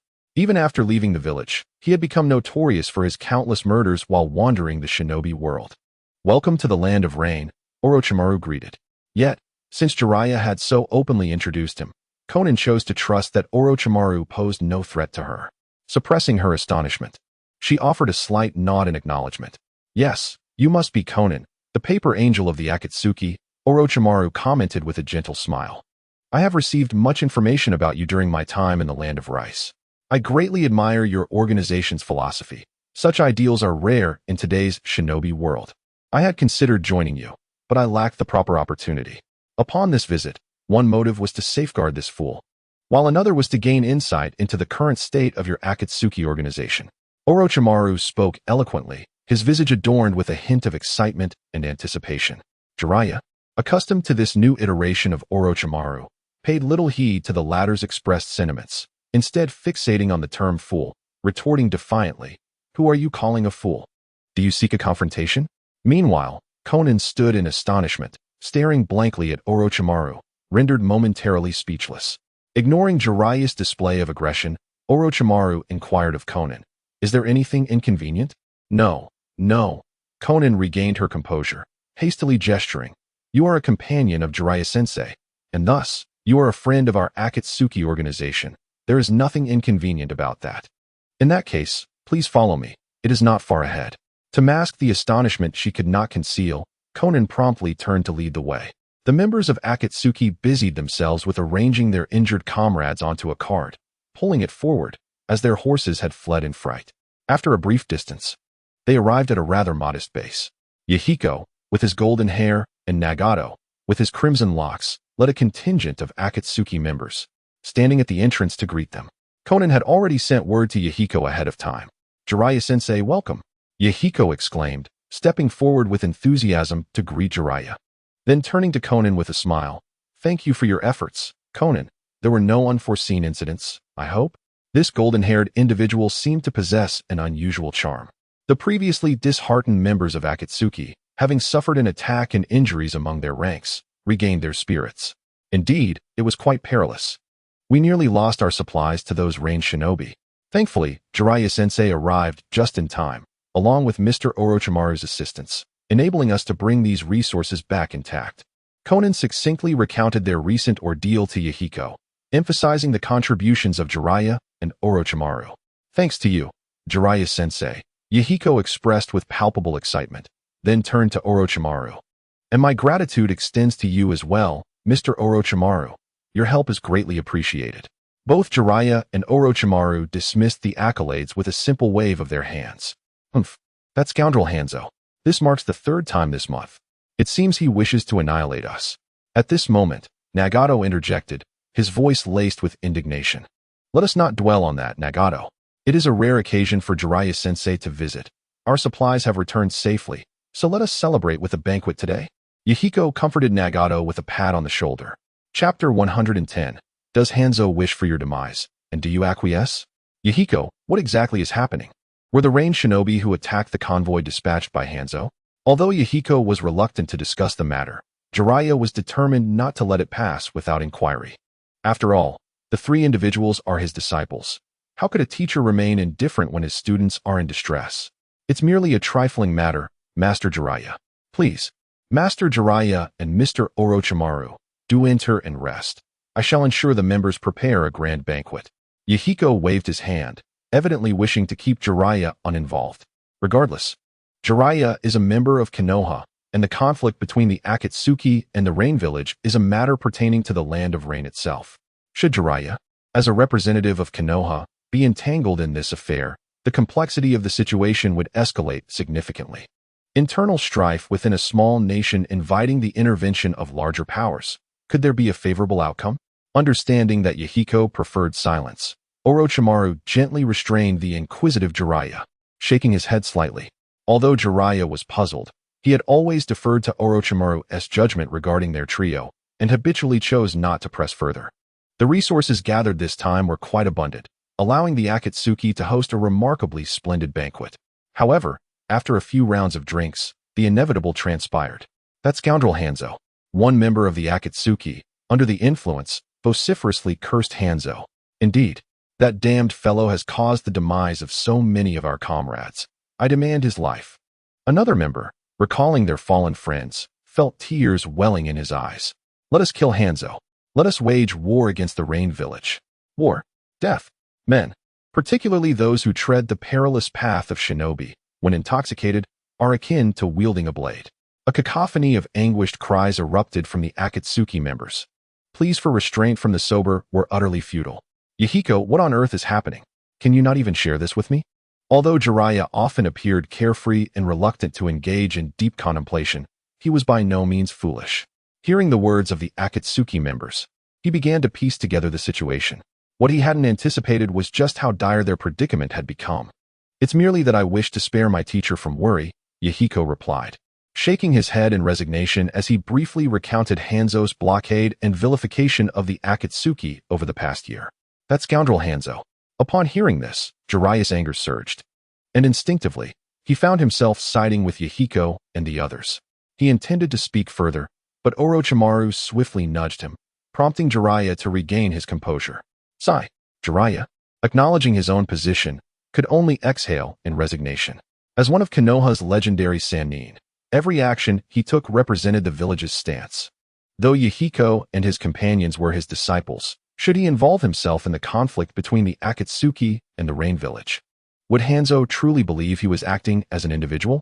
Or would he naively assume that Konoha permitted its elite to act freely? Such a notion was utterly implausible. The moment Jiraiya made his presence known and aligned himself with the Akatsuki, Hanzo would inevitably perceive it as Konoha's involvement in the internal affairs of the Land of Rain. At that time, if Hanzo refuses to remain passive, he will undoubtedly reach out to the other four great nations. The Fourth Great Ninja War may soon be upon us. Jiraiya's reaction was not lost on Yahiko and his companions. Yahiko, possessing considerable political acumen, recognized the awkwardness of Jiraiya's position and was initially reluctant to disclose the inner workings to him. After all, even if Jiraiya were to learn the truth, he would be unable to effect any change. Why add to the burden of worry? In contrast, Nagato and Konan held a glimmer of hope for Jiraiya. Whether it was Jiraiya actively assisting the Akatsuki in overcoming their challenges or leveraging his status as one of the legendary three of Konoha to provide aid from the village, both of them anticipated such support. However, Jiraiya's response left them feeling rather disheartened.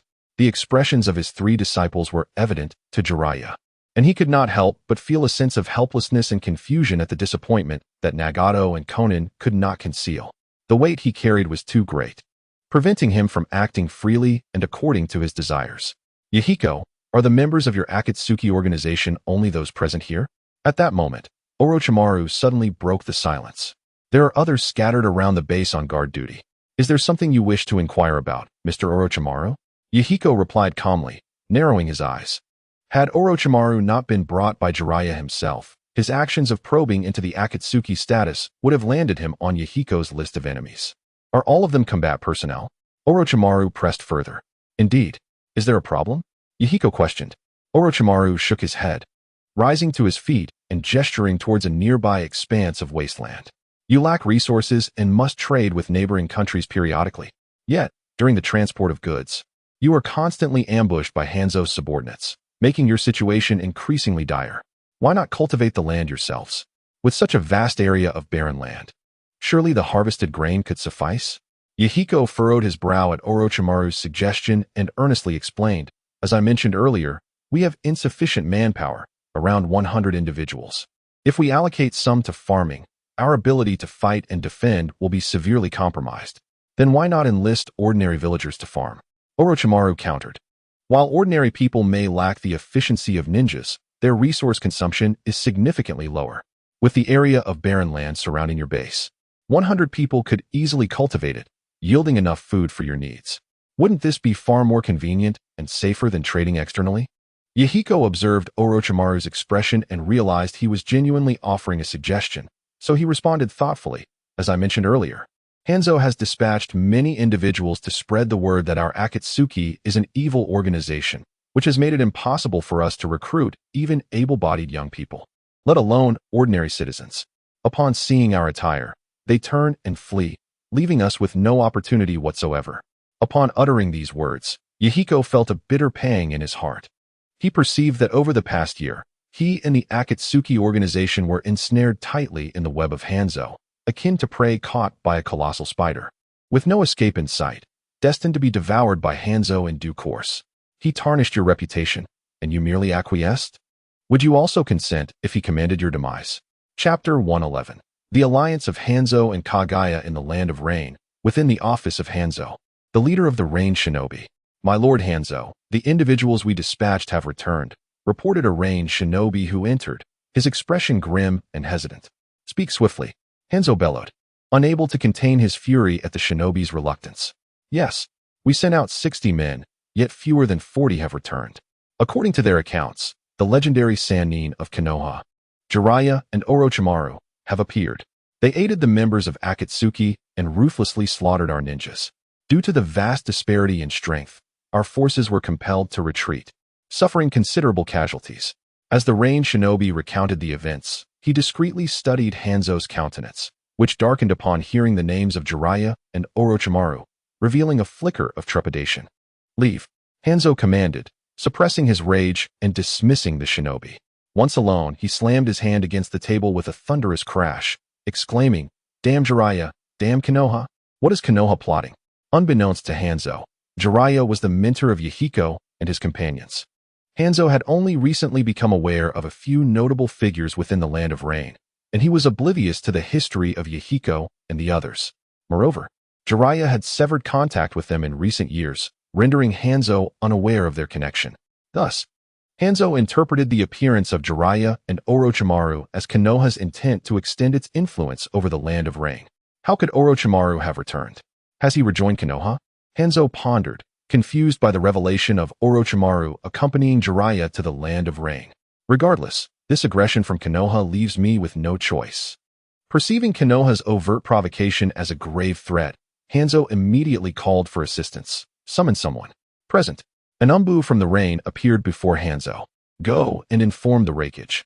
Hanzo contemplated enlisting the aid of the Land of Lightning and the Land of Earth, but after a moment's reflection, he wearily waved his hand. Never mind, you may depart. Yes. The Umbu, devoid of emotion, vanished from sight. Sighing, Hanzo gazed blankly out at the drizzling rain, his heart heavy with lamentation. He had considered that since Konoha had taken the initiative, his village could hardly guard against such a formidable opponent. In an effort to curtail Konoha's potential ambitions, Hanzo had contemplated forging an alliance with the Land of Lightning and the Land of Earth to confront Konoha, even if it meant igniting the Fourth Shinobi World War. However, in that fleeting moment when the Umbu appeared, Hanzo hesitated. He was aged, uncertain of how many more years he had left. To choose the path of war now, would he even attain a peaceful end? It is preferable to remain in the Rain Village as a semi-divine being, ultimately resting in a coffin adorned with the illustrious reputation amassed over a lifetime. It is unlikely that Konohagakure seeks to invade the Land of Rain. Rather, it may merely be the independent actions of Jiraiya and Orochimaru, which do not reflect the will of Konoha. Besides, the impoverished land of the Rain country holds no allure for the affluent Fire Nation. Furthermore, considering how recently the Third Shinobi World War has concluded, Konoha has yet to recover fully. It would be implausible for them to instigate conflict. Hanzo continually reassured himself, yet he was acutely aware that the moment he faltered, that semi-divine persona had already vanished. Suddenly, a dark, carnivorous plant emerged from the floor of Hanzo's office, speaking with a mocking tone. It seems the esteemed Hanzo, known as a semi-divine being, has aged. Kurizetsu smirked, his expression laced with sarcasm. Ignoring even the provocations from Konoha, it is likely that Rain Village will soon change hands. Who are you? Hanzo exclaimed, startled by the sudden appearance of the plant, immediately adopting a combat stance and demanding, Have you come to invade my territory? Do you wish for death? Please, Lord Hanzo, temper your anger, Kurizetsu replied with a sinister smile. I have come to propose a collaboration with you. What sort of collaboration? Hanzo, confident in his strength, did not regard Kurizetsu as a threat and instinctively inquired about the nature of the alliance. Lord Hanzo, due to the presence of two of Konoha's legendary Sannin within the borders of the Rain Country, aiding your formidable adversary, the Akatsuki, you must be feeling quite apprehensive, correct? Kurizetsu probed. Hanzo remained silent, his gaze fixated on Kurizetsu, betraying a look that suggested, you are correct. What then? Have you ever contemplated? Kurizetsu continued. What would transpire if Jiraiya and Orochimaru were to perish within the Akatsuki stronghold? The notion ignited a spark in Hanzo's eyes as he suddenly comprehended. Indeed, if Jiraiya and Orochimaru were to die there, it could redirect Konoha's wrath towards the Akatsuki. In that case, I could reap the benefits. Hanzo mused excitedly, though his expression soon turned troubled. However, if I were to act personally, the traces would be too evident. The entire shinobi world is aware of my salamander technique. If exposed, Konoha would not let it rest. Hanzo, known as the salamander, was characterized by his unique summoning creature and the potent toxins he possessed. His natural poison was so formidable that merely breathing would infect those around him. Thus, he wore a gas mask not for his own protection, but to safeguard others. Fear not, Lord Hanzo, Kurizetsu assured with an air of knowing, a sinister grin stretching across his face. You need not dirty your hands. Simply dispatch Rain Shinobi to attack the Akatsuki and create chaos. In that turmoil, I will eliminate Jiraiya and Orochimaru. Having finally glimpsed the dawn of success for the Eye of the Moon plan, Kurizetsu was determined not to relinquish this opportunity. Though Uchiha Obito has perished, he remains unwilling to accept his fate and thus sets his sights on Nagato Uzumaki. However, Nagato is currently devoted entirely to Yahiko and Konan, and any attempt to deceive him would surely fail. Consequently, Kagaya Black orchestrates a series of disturbances. He feigns an alliance with Hanzo, ostensibly aiming to ambush Jiraiya, but his true intention is to eliminate Yahiko. Can you accomplish such a feat? After all, that would involve taking down two of the legendary Sannin of Konoha. Hanzo regards Kagaya Black with skepticism, doubting that this mere creature possesses the prowess to slay two individuals of such caliber. Furthermore, what motivation could you possibly have for such an undertaking? There is no free lunch in this world, and Hanzo harbors grave doubts about Kagaya Black's intentions. Whether to believe or not is left to Lord Hanzo's own discretion. Should Lord Hanzo wish to collaborate, he is invited to dispatch Rain Shinobi to assault the Akatsuki base at dawn, where surprises will undoubtedly await him. Kagaya Black dismisses Hanzo's skepticism, continuing to speak to himself before vanishing underground. Meanwhile, Hanzo coldly observes the fading figure of Kagaya Black, his expression a complex tapestry of emotions. In Chapter 112, Orochimaru's perspective is nothing short of astonishing.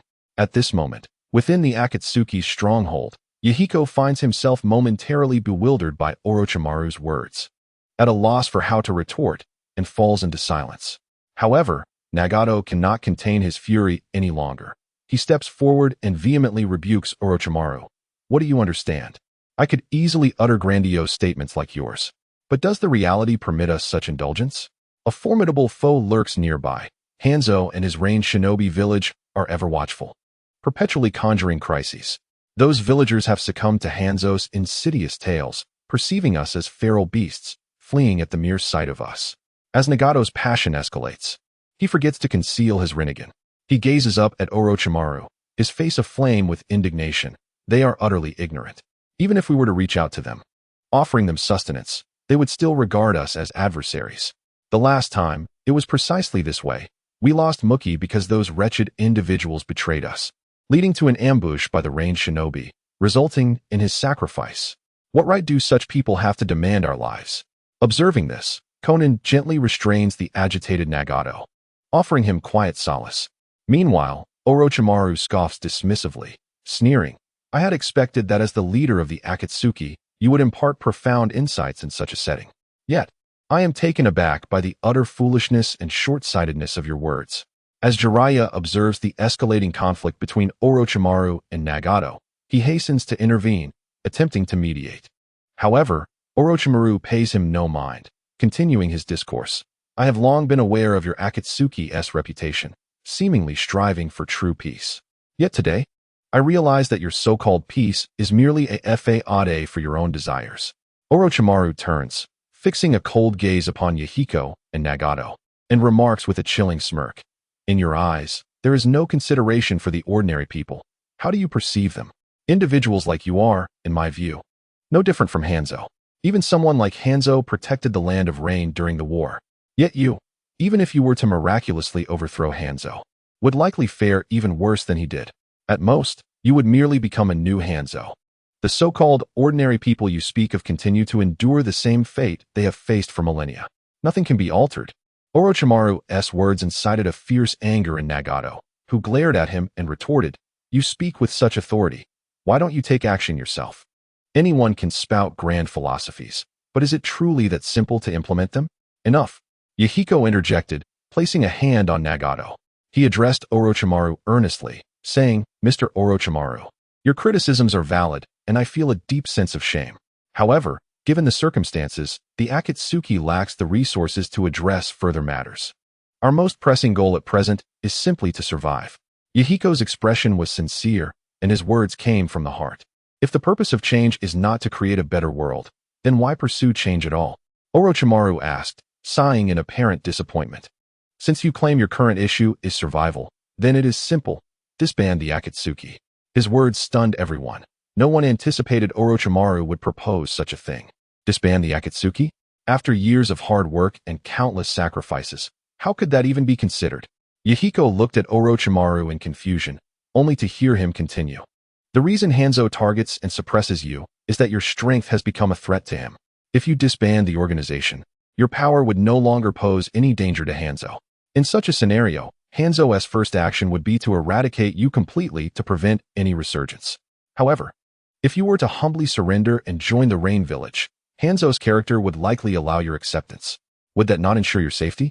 You could retain power and become leaders among men. Orochimaru's words dripped with sarcasm, and even the typically composed Yahiko could not contain his anger, exclaiming, "Please cease this nonsensical talk. We will never surrender."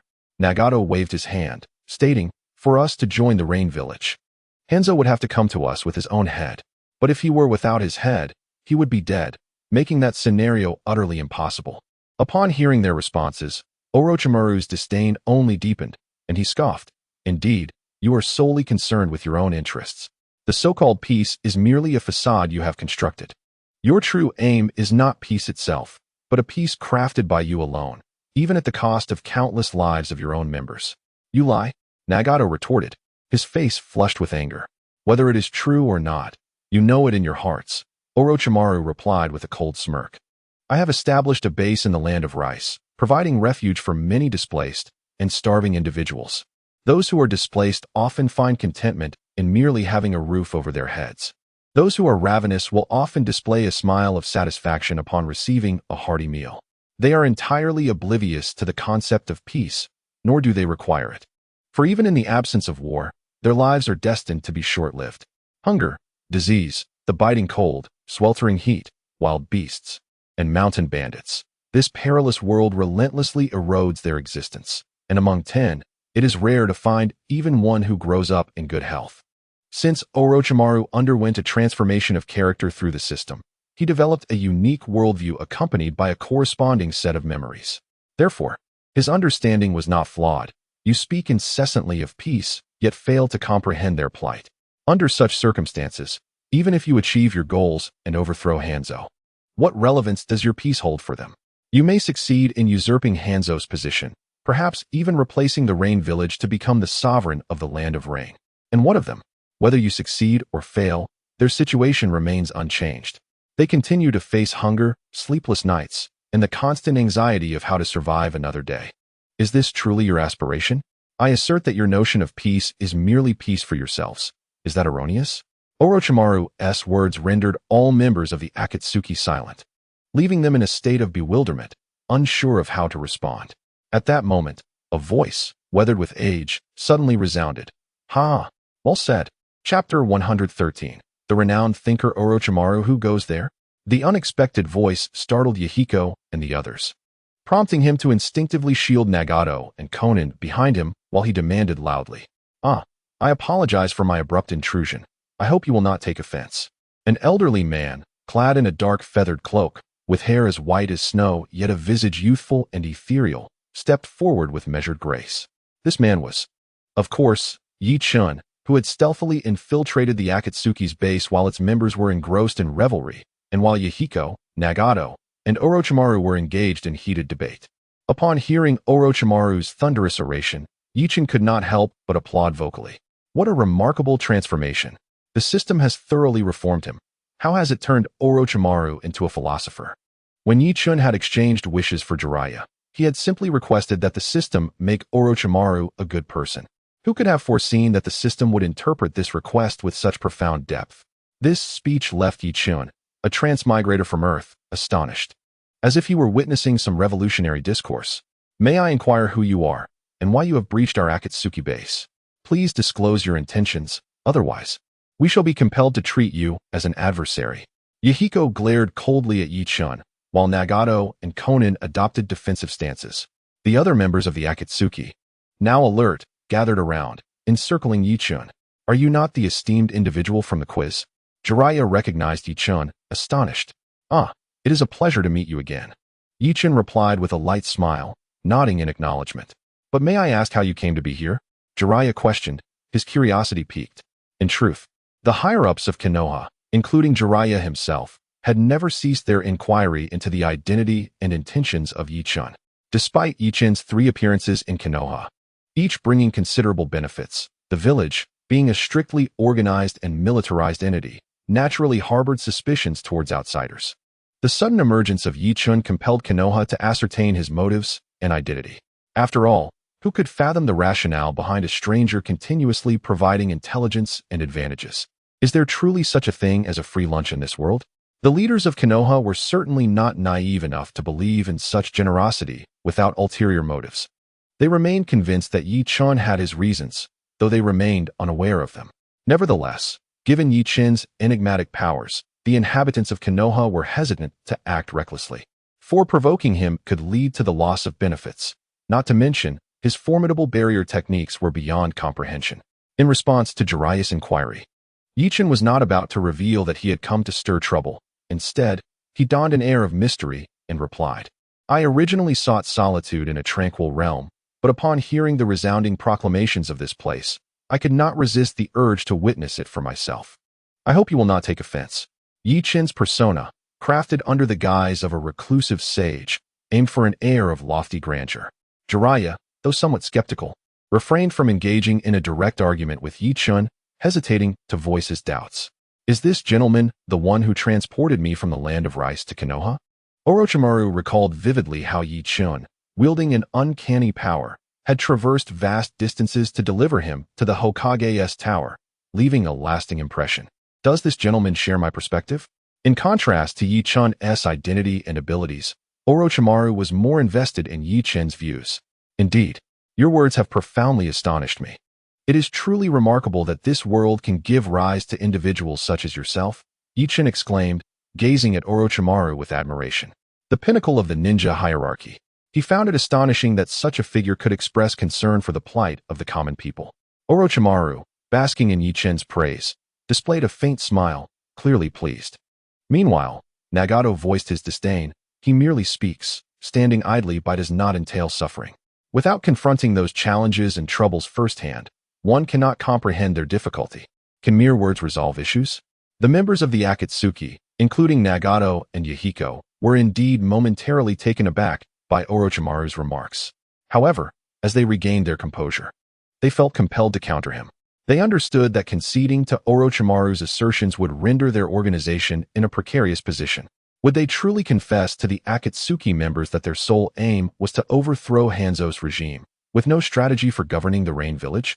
Or would they admit that their intention was merely to oust Hanzo and his cohorts, only to assume control themselves? This diverges entirely from the original intention behind the establishment of the Akatsuki. Even though many individuals may have joined the organization with such notions in mind, opportunists are bound to surface at any moment. However, the majority of those who were involved from the very inception of the Akatsuki are individuals genuinely committed to peace, aspiring to transform the land of rain for the better. Those who merely shrink in the face of adversity, What can one expect them to accomplish? Orochimaru scoffed disdainfully, remarking, if, when confronted with difficulties, your immediate reaction is to complain and grumble, then why even bother? Frankly, it would be better to disband altogether. Or perhaps simply embrace the role of bandits. In that case, Hanzo would certainly cease to regard you with suspicion. Orochimaru's mockery provoked Nagato to the point of exasperation. He angrily pointed at Orochimaru and turned to Jiraiya, asking, Jiraiya-sensei, why have you brought this individual here?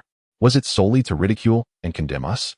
I cannot bear to see him for even a second longer. Make him leave. Nagato, hold your tongue.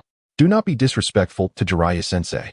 Konan quickly intervened to restrain Nagato, though her words were rather amusing. It was acceptable to be angry with Orochimaru, but disrespecting Jiraiya-sensei was off-limits. It was evident that Konan also harbored considerable disdain for Orochimaru's words. Jiraiya cast a conflicted glance at Orochimaru, torn between his comrades and his disciples, unsure of whom to support. Ultimately, he found some merit in Orochimaru's assertions. All right, Nagato, calm down, Yahiko interjected sternly, first reprimanding Nagato before turning to Jiraiya and asking, Jiraiya-sensei, I have yet to inquire, what message do you wish to convey to us? This question reminded Jiraiya that amidst all the commotion, he had yet to address the serious matter at hand. Thus, he spoke, Yahiko, let us find a quiet place. I have something of great importance to discuss with you.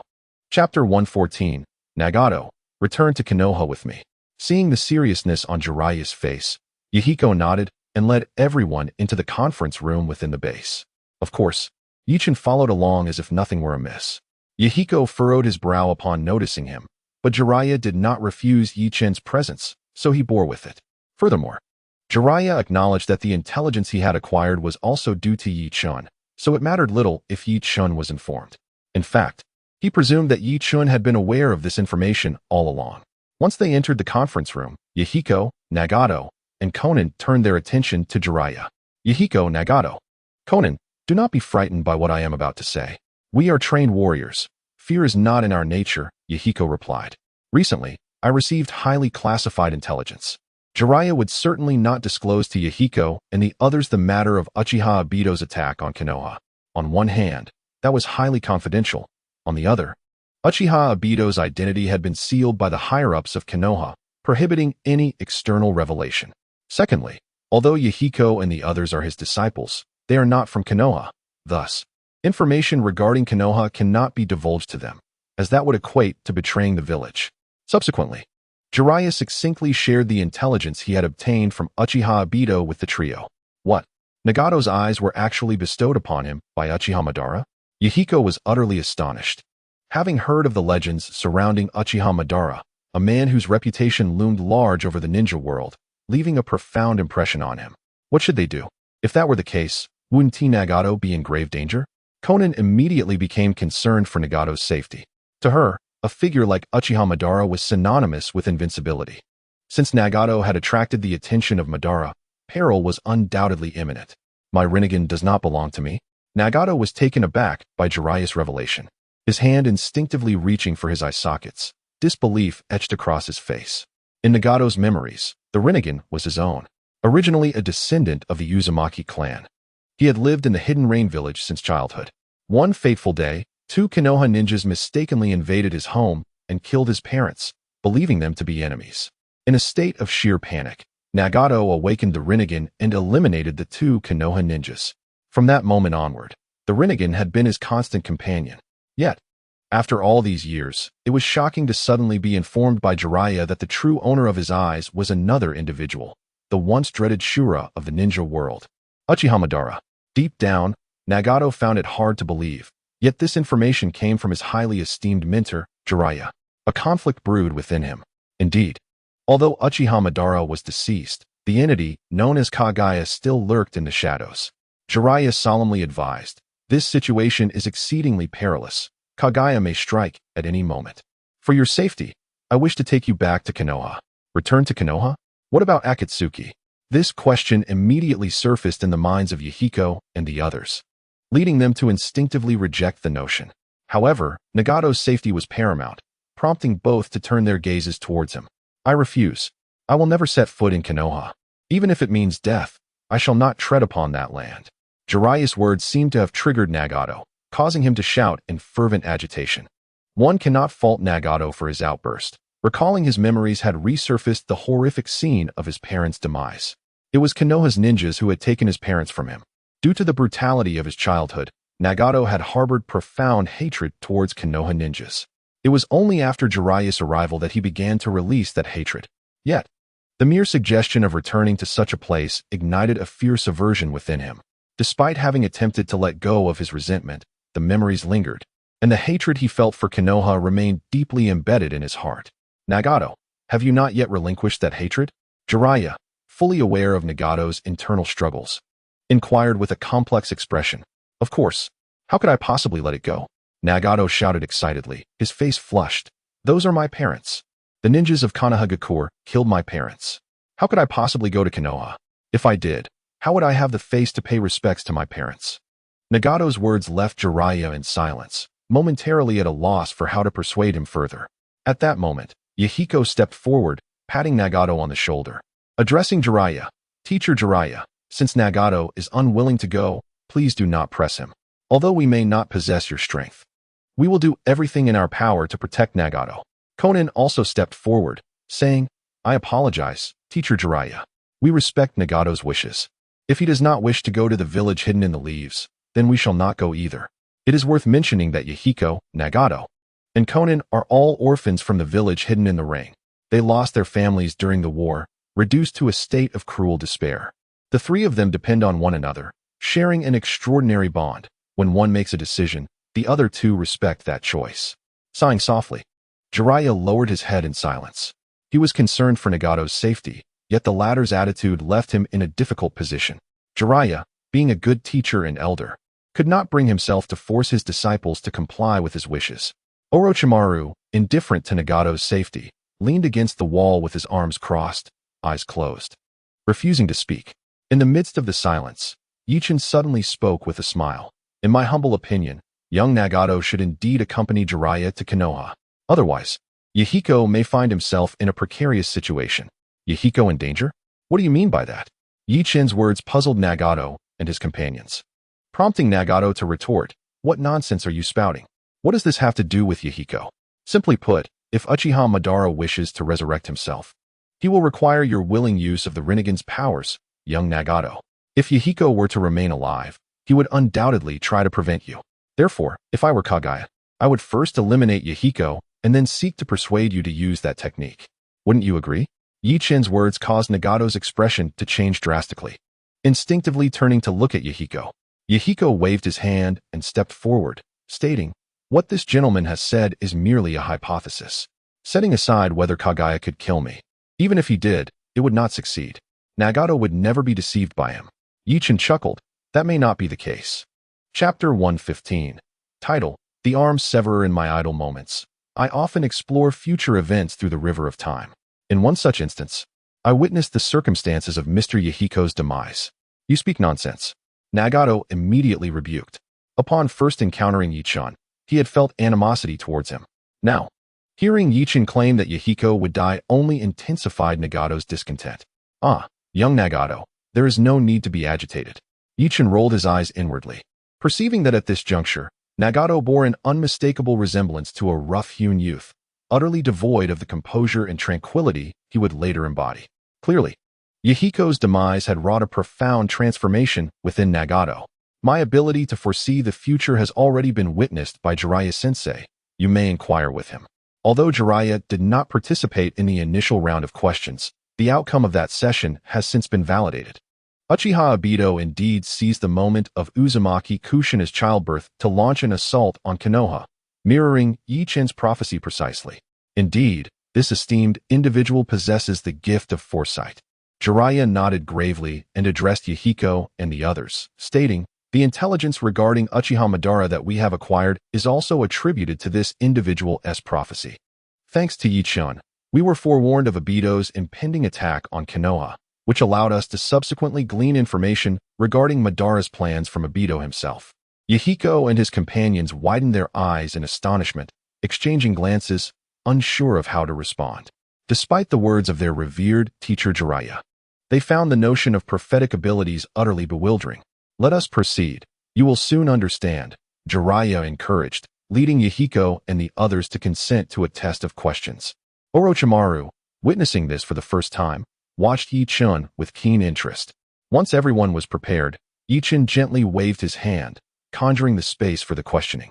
In an instant, a blue orb of light appeared among them, bursting forth to form intricate, mysterious patterns that enveloped the entire conference room, creating a blue barrier. Is this the space for questioning? It appears quite extraordinary, Orochimaru remarked, a glimmer of intrigue flashing in his eyes.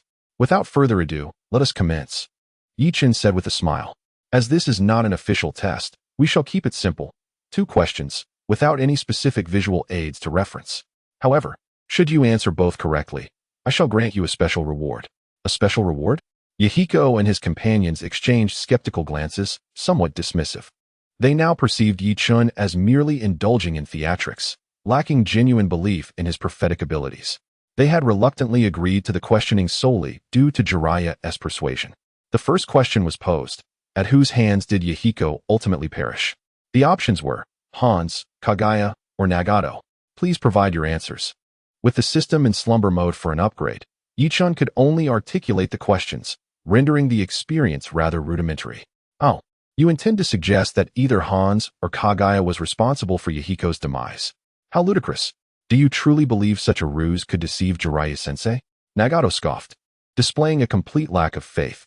Nagato, you must not be disrespectful to this esteemed individual, Jiraiya interjected hastily. Recalling how Kakashi had angered Yi-chun during a previous questioning and had consequently lost an entire arm. This is your warning. Please take the matter seriously. Yi-chun slightly squinted his eyes, fully prepared to assert his dominance. If these individuals believed that he was merely playing with the principles of Hunyuan Taiji, they were sorely mistaken. Just as Nagato was about to speak again, he suddenly felt an overwhelming sense of danger as Yi-chun's gaze pierced through him. Instinctively, he extended his hand and fervently activated the power of his Rinnegan, Shinra Tensei. This technique, inherent to the Rinnegan, amplifies its wielder's power through repulsion.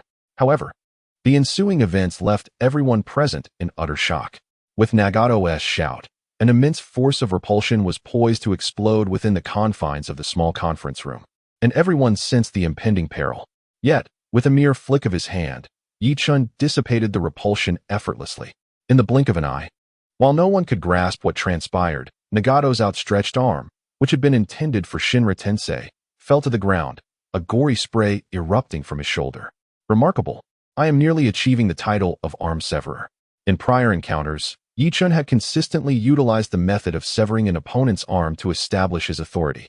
However, it was a necessary tactic. One must instill fear without inflicting excessive harm, and options were limited. Nagato, Conan exclaimed, rushing forward to support him. At this moment, Nagato was drenched in cold sweat, his other hand clutching the stump of his severed arm, biting his lip to stifle his cries of agony. My lord, there is no need for such severity. Yahiko shouted in anger, his fury ignited by Nagato's plight. Even if Nagato has offended you, I can apologize on his behalf. There is no necessity for such brutal measures. Yahiko's Akatsuki was unlike Konoha, with Tsunade and a multitude of medical ninjas to rely upon. A severed arm was hardly a concern, it could be reattached in an instant. Yet, in the Akatsuki, once Nagato's arm was severed, it might never be restored, which fueled Yahiko's indignation. Do not fret. As long as you answer a question correctly, I can restore his arm intact. Answering 2 questions correctly will yield further mysterious rewards. Jiraiya, stepping forward, sought to comfort Yahiko and Nagato. It's all right. If necessary, I can summon Tsunade to perform surgery on Nagato. He will be fine. Upon hearing Jiraiya's reassurance, Yahiko nodded in relief. They had certainly heard of Tsunade's renown. If she could be called upon, then Nagato's arm would undoubtedly be safe. However, resentment towards Yi-chun festered within Yahiko. This inexplicably appearing individual had caused harm to Nagato right from the outset, an act utterly unforgivable. Yet, the enigmatic power displayed by Yi-chun instilled a profound sense of dread in Yahiko. In their eyes, Nagato's Shinra Tensei was a power only a deity could possess. Now, rendered ineffective and having had his arm severed by Yi-chun, one could only ponder the true extent of Yi-chun's strength. Yi-chun keenly sensed the flicker of animosity in Yahiko's eyes, but paid it no heed. Just a mask, If you wish to harbor hatred, then do so. If you cannot strike me, then come at me. Oh, you cannot surpass me. I possess the space for answers, which is truly unfortunate for you. Now, let us set aside idle chatter and swiftly tackle the questions at hand. Which option do you choose for this query? Chapter 116. Pain, the source of suffering. After Yi Chun revealed his prowess, he compelled Yahiko and the others to return to the task at hand. Nagato, with Conan's assistance, managed to staunch the bleeding, and his severed arm was sealed to prevent necrosis. At this moment, Nagato was undeniably filled with rage. He remained silent, fixated on Yi Chun, disregarding Conan's attempts to persuade him. Yi Chun, however, paid no heed to his demeanor. As long as the effect of asserting dominance was achieved, it sufficed. Everyone should focus on answering the questions. Once the answers were provided, he would take his leave, and who knew when they would meet again. Let them harbor their feelings of love and hate. The answer to this question must be Kaguya, right? Jiraiya cast a worried glance at Nagato, but chose to concentrate on the question at hand, despite his lack of aptitude for answering. It must be Hans, Master Jiraiya. I have never even seen Kaguya. I do not know what he looks like, Yahiko interjected, gathering his thoughts to voice his skepticism. Then it must be Hans. Jiraiya scratched his head, humbly accepting Yahiko's input. Still doubtful, he turned to Orochimaru and asked, "What do you think, Orochimaru?" Orochimaru shot Jiraiya an exasperated look and replied languidly, "Fool, neither of the two you mentioned is correct. The answer to this question is." "How could that be?" Jiraiya exclaimed, incredulous. "Indeed. How could Nagato possibly turn against me?" Yahiko also found Orochimaru's answer questionable. In response to their doubts, Orochimaru rolled his eyes. "With your intellect, it is challenging to explain. You merely need to understand that if everyone knows the answer, the question loses its significance. Thus, while it appears that both Hans and Kaguya are plausible answers, they are precisely not the correct ones. The answer must be the remaining option."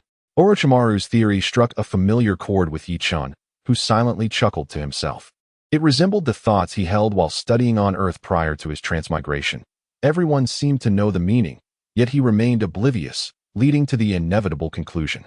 "Is there really such a perspective?" Jiraiya inquired, his expression one of confusion as he pondered deeply. "I cannot agree with Mr. Orochimaru. I believe the answer cannot be that." However, Yahiko appeared resolute. He glanced at Nagato and Conan standing aside and smiled gently. "Nagato would never harm me, that I firmly believe. Therefore, for this question, I choose Hans." At this, Ichin gently shook his head. "Foolish child, while Nagato may not strike you, you could very well charge towards his kunai." In the original narrative, faced with Hans's threat to take Conan's life, Yahiko chose to collide with Nagato's kunai, ending his life by the hand of his friend. "Regrettably, that is an incorrect answer," Ichin stated. His words caused Yahiko to furrow his brow in confusion as he questioned, "Could it truly be Kaguya?" "No. The answer is Nagato." Mr. Orochimaru was indeed correct. "It is regrettable that you did not heed his counsel," Ichin remarked, gesturing towards Orochimaru. "What? It is truly Nagato?" "My lord, please do not jest. Nagato would never engage in such actions." Yahiko stated solemnly to Yi Chun, "If you have any intentions, please express them directly. But do not mock us in this manner." Yahiko believed that Yi Chun was merely toying with them. He had never placed any faith in the so-called prophecy from the very beginning. "The organization you established, Akatsuki, has gradually gained strength, drawing the vigilance and murderous intent of Hanzo. Under the insidious influence of Shimura Danzo, Hanzo resolved to take action against your organization. He feigned a desire to borrow your strength to present a peace proposal to the three great nations of fire, wind, and earth. Given the geographical predicament of the land of rain, surrounded by these three nations, you understood the gravity of the situation and thus acquiesced to Hanzo's suggestion. However, upon arriving at the meeting place, you discovered it to be a trap. Hanzo had colluded with Danzo, laying an ambush at the venue. With the involvement of Konoha's Umbu, Hanzo seized Conan and, threatening her life, compelled you to take your own. In a bid to save Conan, you urged Nagato to end your life. Naturally, Nagato was opposed, but you believed that Nagato's Rinnegan could usher in a transformation for the shinobi world, convinced that he would ultimately become a bridge to lasting peace, and you were willing to serve as the foundation of that bridge. To ensure Nagato's survival, you willingly impaled yourself upon his kunai, bringing your life to a close. Yi Chun's narrative left Yahiko, Nagato, and Conan in a state of disbelief. Only Jiraiya and Orochimaru, having emerged from Konoha, were aware of Yi Chen's genuine prophetic abilities and thus believed his words. Jiraiya clenched his fists tightly, gritting his teeth, and exclaimed, "Damn Hanzo and Danzo, truly despicable and shameless." Yet Yahiko raised a question. "My lord, while what you speak of is indeed plausible, how can you prove it to be the future?" Clearly, without a systematic visual to substantiate it, Yi Chen's words alone were insufficient to convince them. "Yahiko, what this gentleman speaks is the truth. I can attest to it." Jiraiya stepped forward to defend Yi Chen, but Yahiko merely shook his head. "After your demise, your corpse was transformed into a puppet by Nagato, embodying all the capabilities of the Rinnegan, representing the Deva path among the 6 paths of pain." Yi Chen's subsequent words were earth-shattering. "How could you possibly know?" Nagato exclaimed in astonishment, his previously silent demeanor shattered. This was a secret he had concealed, never revealing it to anyone. Not even to Yahiko and Konan had he disclosed this truth. The ability of the Rinnegan was too sinister and dark, requiring the cadaver of the deceased to craft a suitable puppet. Hence the benevolent Nagato had always rejected this technique, relegating it to obscurity. In the original narrative, had it not been for Yahiko's death, it is likely that Nagato would never have contemplated employing this jutsu. What does this mean? Is this the power of the Rinnegan? Yahiko, observing Nagato's reaction, immediately deduced that this was a secret of Nagato's Rinnegan. However, how could Yi Chen possibly be privy to such secrets? Could it be that he truly possesses the ability to foresee the future? This was not the end. Upon witnessing their reactions, Yi Chen smirked with satisfaction and continued. Subsequently, Nagato crafted the remaining 5 puppets, revealing only their forms while he himself remained shrouded in the shadows. In a bid for vengeance, Nagato eliminated Hanzo and seized control of the Rain Village. Later, Uchiha Obito, masquerading as Uchiha Madara, appeared before Nagato, inviting him to join in the creation of peace, though his true intention was to exploit Nagato. In turn, Nagato abandoned Yahiko's steadfast belief in achieving peace without resorting to extreme violence, arrogantly proclaiming himself a god, intending to use his power to intimidate the 5 great nations and suppress their ambitions, thus realizing peace. He even adopted a new name for himself, Pain. Yi Chen spoke slowly. Pain, in English, signifies suffering. Upon hearing Yi Chen's words, Nagato's countenance turned ashen. Chapter 117. Who is the Child of Destiny? After Yi Chen concluded his remarks, the gathered individuals fell into a profound silence. Nagato, his face pale, was engulfed in a tumult of anger and despondency. Yahiko, however, seemed entirely unconcerned about his own impending demise, anxiously regarding Nagato. Konan glanced left and right, uncertain of how to proceed in this moment. Orochimaru observed the 3 with keen interest, a smile playing upon his lips. "But, if I recall correctly, my lord, aren't Danzo and Uchiha Obito already deceased?" Jiraiya hesitated for a moment before inquiring. If those 2 are truly dead, how could they pose a threat to Yahiko? Before Yi Chen could respond, Orochimaru shook his head and retorted, "Fool, your intellect is remarkably lacking. Think carefully. If this esteemed individual had not provided you with advance information, would Danzo and Uchiha Obito have met their demise?" Jiraiya, taken aback by Orochimaru's scorn, merely asked in bewilderment, "Oh, is that not the case?" Orochimaru, amused yet exasperated by Jiraiya's naivety, sighed and explained, "According to you and Minato, had it not been for this esteemed individual's examination, you would have remained oblivious to the heinous actions of that scoundrel Danzo. If you had been ignorant, how could you have taken action against the Konoha elder? Danzo was thriving, was he not? As for Uchiha Obito, did Minato not say that in the future he witnessed, both he and Kushina perished due to Obito's assault? With Minato and Kushina dead, it is assured that Uchiha Obito would continue his malevolent deeds, is it not? Do not conflate the present occurrences with what is guaranteed to transpire. Without this esteemed individual's assistance, Konoha might have suffered insurmountable losses." Orochimaru's flattery delighted Yi Chen inwardly, yet he maintained an outward demeanor of calm composure, striving to uphold his dignity. "Ah, indeed," Jiraiya exclaimed, finally enlightened, nodding in understanding as he struck his fist into his palm, declaring, "So, what this esteemed individual mentioned were events that were originally destined to unfold. However, with the demise of Danzo and Uchiha Obito, this occurrence will not transpire, will it? How splendid, Yahiko! Whose side are you truly on?" Were you not here to persuade Nagato to accompany you to Konoha? Leaf Dust felt a profound sense of bewilderment. Indeed, Jiraiya-sensei. Yahiko mustered a strained smile, then turned to Leaf Dust and inquired, "My lord, how has Nagato fared?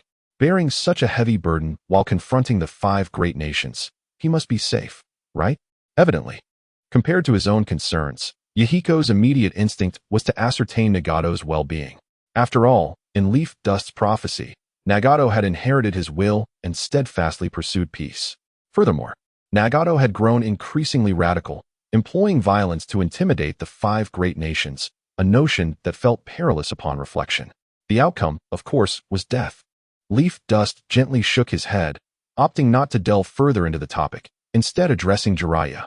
"Jiraiya-sensei, I have heard that the great sage of Mount Myaboku possesses prophetic abilities, correct?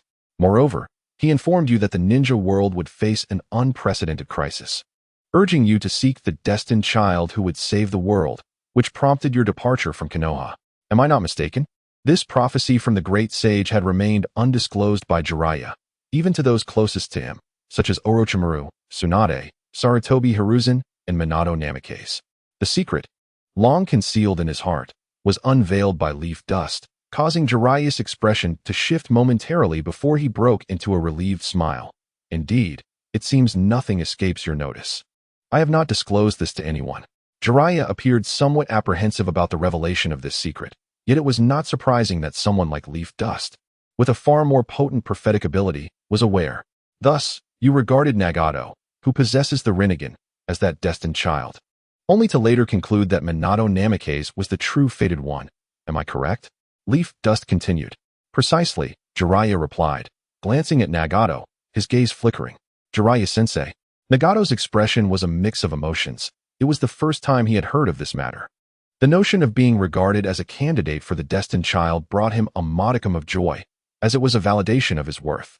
Yet, when Jiraiya's gaze shifted to the unfamiliar senior brother, a wave of despondency washed over Nagato. "Regrettably, you have erred in your selections." Leaf Dust smiled, uttering words that left Jiraiya astounded. "What? Neither of them?" Jiraiya's eyes widened in disbelief as he queried, "How can that be? Clearly, Minato was that individual." "Fool," Orochimaru scoffed.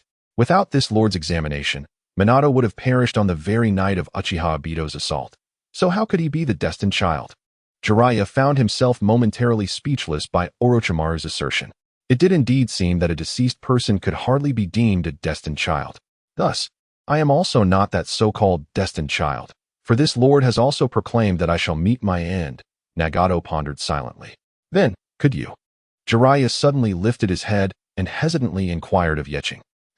If you answer the next question correctly, I shall reveal to you who the true child of destiny is." Yeching replied with a faint smile. "All right, I shall definitely get it right." Jiraiya exclaimed confidently, primarily motivated by the enticing reward Yeching offered. Since his youthful misadventure into Myobokuzen, Jiraiya's fate seemed to be governed by the toads of that mystical place. The weighty concepts of sage toads, prophecies, and the child of destiny loomed heavily over his heart, causing him to spin incessantly like a top, unable to find respite. Yet, after all these years, a satisfactory resolution remained elusive, leaving Jiraiya in a state of confusion. Now, with Yeching's promise that answering correctly would unveil the identity of the child of destiny, Jiraiya was understandably exhilarated. Orochimaru, Yahiko, Nagato, Konan, Jiraiya surveyed the group earnestly and implored, "Please assist me. I beseech you to answer the next question correctly. It's about me after all. I will give it my all, Jiraiya-sensei." Yahiko responded with a smile. "Indeed, there is no problem at all, Jiraiya-sensei." Nagato and Konan nodded in agreement. TCH. Orochimaru turned away disdainfully, yet did not outright refuse. The second question, Nagato invaded Konoha, using Shinra Tensei to obliterate the entire village. What was the reason behind this? Please respond. Chapter 118. Remarkable indeed, Nagato-san. Destruction? Annihilating the entire Konoha? Jiraiya was utterly taken aback. He could not fathom the scene of Konoha's devastation. The mere thought of such an image was unbearable, igniting a simmering anger within him as he chastised Nagato. "Why, Nagato? Why would you do this? What benefit do you gain from destroying Konoha? Tell me." For Jiraiya, who had grown up in Konoha, the village represented an abundance of significance, memories, youth, responsibility, familial bonds, a home that awaited his return indefinitely. This weight, even his beloved disciples could not compare to. Thus, upon hearing that Nagato would one day bring ruin to Konoha, Jiraiya, who rarely lost his temper with his students, found himself unusually wrathful. On the other hand, Nagato appeared utterly bewildered, unable to comprehend why he would commit such an act in the future. It wasn't me, Jiraiya-sensei. I would never do such a thing. Nagato protested, his brow furrowed even deeper due to his severed arm, beads of cold sweat forming on his forehead. Before Yahiko's demise and Nagato's descent into darkness, he was fundamentally a kind-hearted young man deeply attuned to his emotions. Even towards the opposing Rain Village ninjas, he harbored no profound hatred. How could he possibly annihilate Konoha without reason? After all, it was an entire ninja village. Thus, it can only be said that adversity and suffering wield a profound capacity to transform a person. The Nagato of later years was almost unrecognizable compared to the Nagato of now. Master Jiraiya, Nagato would never commit such an act. Yahiko stepped forward to defend Nagato, his expression earnest and sincere as he stated, "Our philosophy is to achieve peace without resorting to extreme violence. How could we possibly wish to destroy Konohagakure? You understand, don't you?" Nagato is not that kind of person. Konan also took a couple of steps forward, positioning herself in Jiraiya's line of sight, and added, "Indeed, Nagato would never do such a thing. I believe in him." Compared to the prophecy made by Yeching, Yahiko and Konan evidently placed greater faith in their companion. Thus they both instinctively defended Nagato. However, Jiraiya, having witnessed the veracity of Yeching's prophecy, had already accepted the notion that Nagato would obliterate Konoha as a foregone conclusion. He dismissed their pleas, angrily questioning Nagato. "Then tell me, why does the prophecy state that you will destroy Konoha? Is it because, after Yahiko's demise, you have adopted the philosophy of forcing peace upon the 5 great nations through violence? To demonstrate your power, do you intend to annihilate the strongest of the 5 hidden villages, Konoha, as a warning to the other 4? Or is it because your parents were slain by Konoha ninjas, leaving you unable to forgive? After acquiring sufficient strength, do you seek vengeance upon Konoha? Speak up, Nagato." Faced with Jiraiya's merciless interrogation, Nagato stared blankly, his eyes reddening as tears streamed down his youthful cheeks. Why can't you believe in me, Master Jiraiya?" He choked out. "Indeed, I once harbored a deep hatred for Konoha's ninjas. I wished to slay every one of them, for my parents were brutally killed, mistaken for Rain Village ninjas. At that time, revenge consumed my thoughts." He fixed his gaze intently on Jiraiya, articulating each word with conviction. But then I met you, Master Jiraiya. You were like a ray of sunlight piercing through my bleak world. Your presence revealed to me that not all ninjas are bloodthirsty killers, and not all of Konoha's ninjas are despicable beings. Being your disciple is the greatest honor of my life. I have even come to regard you as a father." As Nagato spoke, Jiraiya's previously rigid and ashen visage gradually softened, the anger evaporating, replaced by a complex mix of emotions and guilt. Nagato continued, "I do not understand why you place such unwavering faith in his prophecy, as if every word he utters is destined to come to pass. Yet even if his prophecy were true, has it not already been altered? Shimura Danzo is dead. Uchiha Obito is dead. These 2 who caused Yahiko's demise have perished by your hands. Thus, Yahiko could still be alive, could he not?" As he spoke, Nagato's voice dwindled, his words becoming increasingly incoherent. Observing this, Yahiko sighed softly, gently resting his hand on Nagato's shoulder, and turned to Jiraiya, saying, "I believe Nagato means that even if the esteemed one's prophecy were indeed accurate, it has already been changed. Since Watergate's senior brother was able to bring Danzo to justice before his crimes, and capture and kill Uchiha Obito during his assault, is it not plausible that Nagato's future could also be altered?" Yahiko earnestly addressed Jiraiya, saying, "Teacher Jiraiya, I completely empathize with your sentiments. However, this is not Nagato's fault. He has yet to commit any wrongdoing.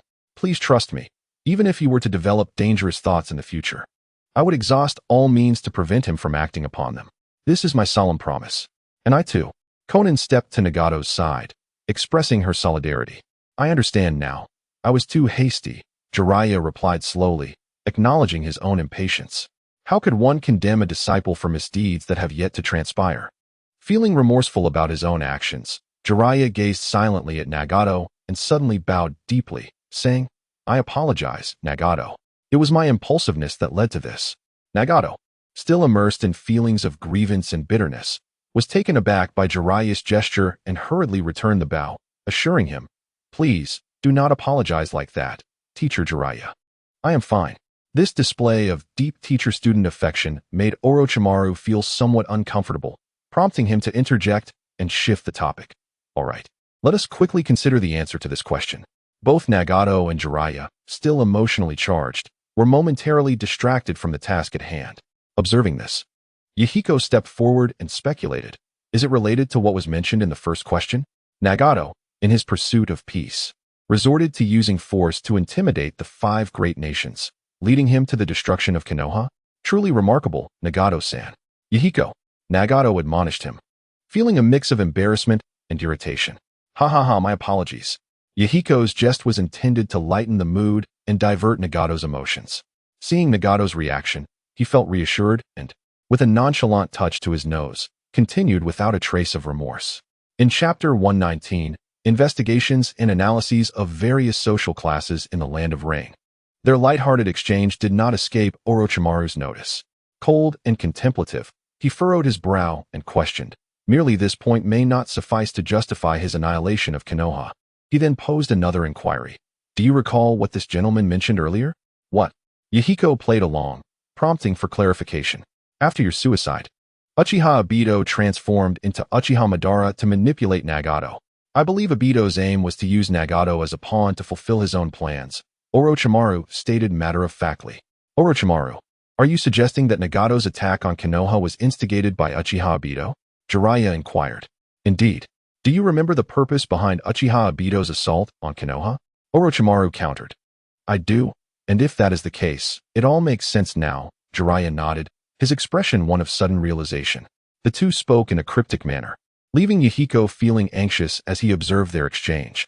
However, he could evidently discern that there was a secret of Konoha involved. As an outsider, he found it inappropriate to inquire into Konoha's mysteries. Thus, despite his intense curiosity, he refrained from asking. Allow me to elaborate. Jiraiya also noticed Yahiko's expression and contemplated that since Uchiha Obito was already deceased, his intentions were no longer a significant secret and could be disclosed as intelligence. The reason Uchiha Obito attacked Konoha was for the Nine Tails.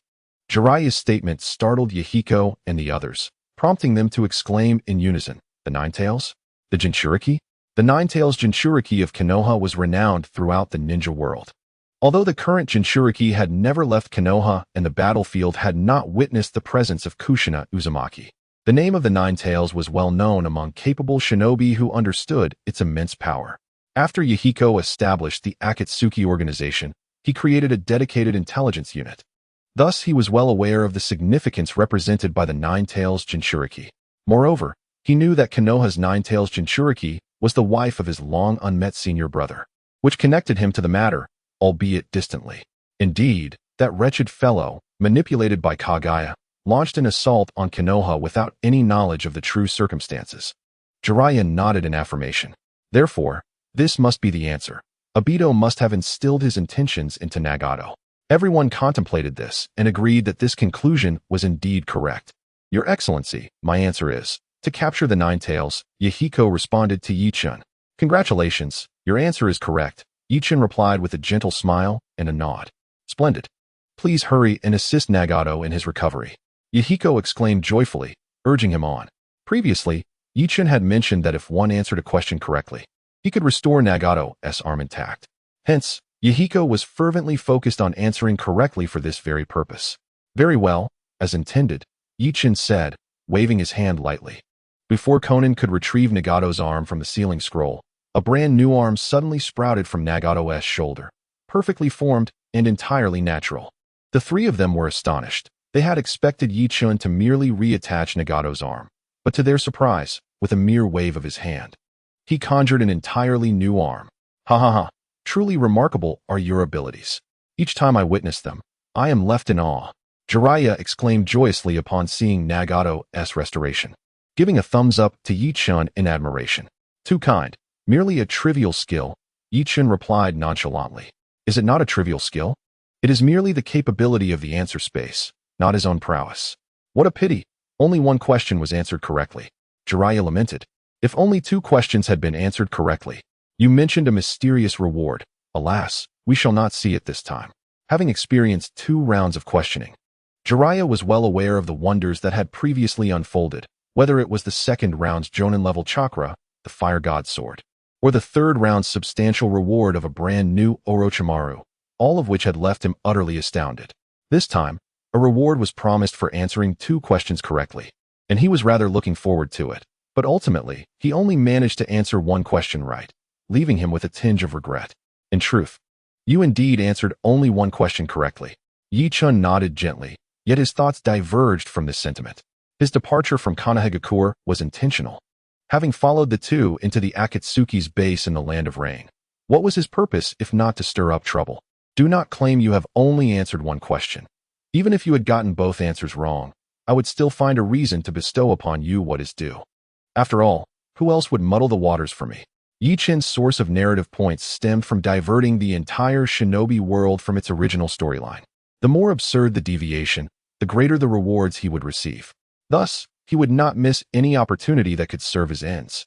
However, it was only you who answered the first question incorrectly. Mr. Orochimaru, on the other hand, answered correctly. It was merely that you did not heed his advice. Yi Chun smiled and, with a flick of his wrist, produced a thin booklet, stating, "This round of questioning was initiated precisely due to Mr. Orochimaru's remarks. Therefore, I wish to offer a special reward to Mr. Orochimaru." With a subtle wave of the booklet, he revealed a mysterious expression. This book was penned by a venerable sage and aligns closely with Mr. Orochimaru's ideologies. I believe the contents within will be of great assistance to you, perhaps even enlightening your thoughts, making them more tangible and actionable. As he spoke, he solemnly handed the booklet to Orochimaru. Orochimaru, intrigued, accepted it and scrutinized the cover, which bore the title, An Investigation and Analysis of the Social Strata in the Land of Rain. Upon seeing this title, Orochimaru found it exceedingly intriguing and eagerly opened it. Engrossed in the text, gradually, his expression grew more serious, his eyes shining with intensity. "My lord, who authored this investigation? May I meet him?" After hastily perusing the contents, Orochimaru was captivated by the depth of the booklet, which elucidated the conflicts and disparities among the social classes of the Land of Rain, pinpointing the fundamental causes of these phenomena with remarkable clarity. It provided him with profound insights, reshaping his perspectives on many experiences and individuals he had encountered during his travels. Moreover, matters that had previously left him perplexed now appeared in a new light. Thus, he was eager to meet the sage behind this work and engage in enlightening discourse. "You wish to meet him? I, too, share that desire." Yi Chun sighed inwardly, yet outwardly shook his head gently, saying, "You will not find him. He does not exist within this world." Chapter 120. The Offensive of the Rain Shinobi. Once a seed is sown, it must be allowed time to germinate. After presenting his reward, Yi Chun did not linger, but departed directly from the Akatsuki base. Shortly after he utilized the Flying Thunder God technique to return to Konoha, he found himself back in his familiar surroundings. A member of the Akatsuki, who had been stationed at a distance and had not participated in the banquet, rushed in, panic-stricken, and shouted, "This is bad. The Rain Shinobi are coming. There are so many of them, possibly hundreds. They've used poison. All our comrades are poisoned. Lord Yahiko, is it true that the Rain Shinobi are attacking? How could that be?" Yahiko and Nagato, along with the others, were taken aback and immediately dashed outside. The distance from the Hidden Rain village to the Akatsuki's base was not particularly far. With the speed of ninjas, they could cover the ground in less than a quarter of an hour.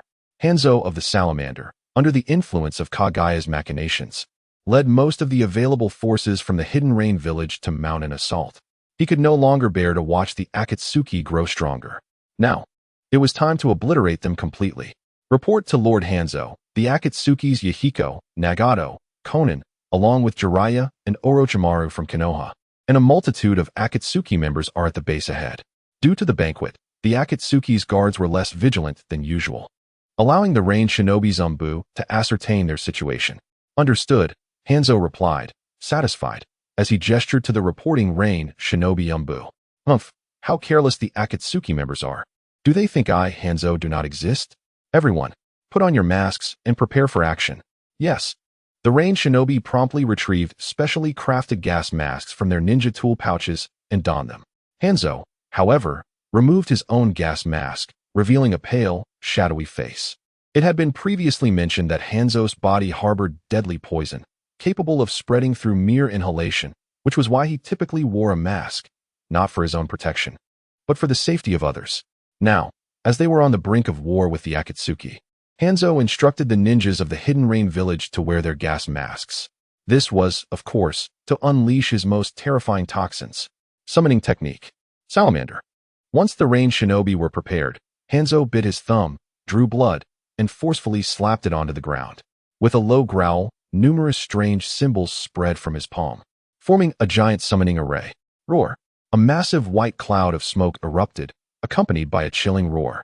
As the smoke dissipated, a gigantic black salamander materialized in the clearing before Hanzo. Salamander. Release the poisonous mist. Upon summoning the creature, Hanzo immediately commanded the salamander. Roar. Though the salamander could not speak, its eyes gleamed with intelligence, clearly indicating it was a sentient summoning beast. Upon receiving Hanzo's order, it wasted no time and began to gather poison within its belly.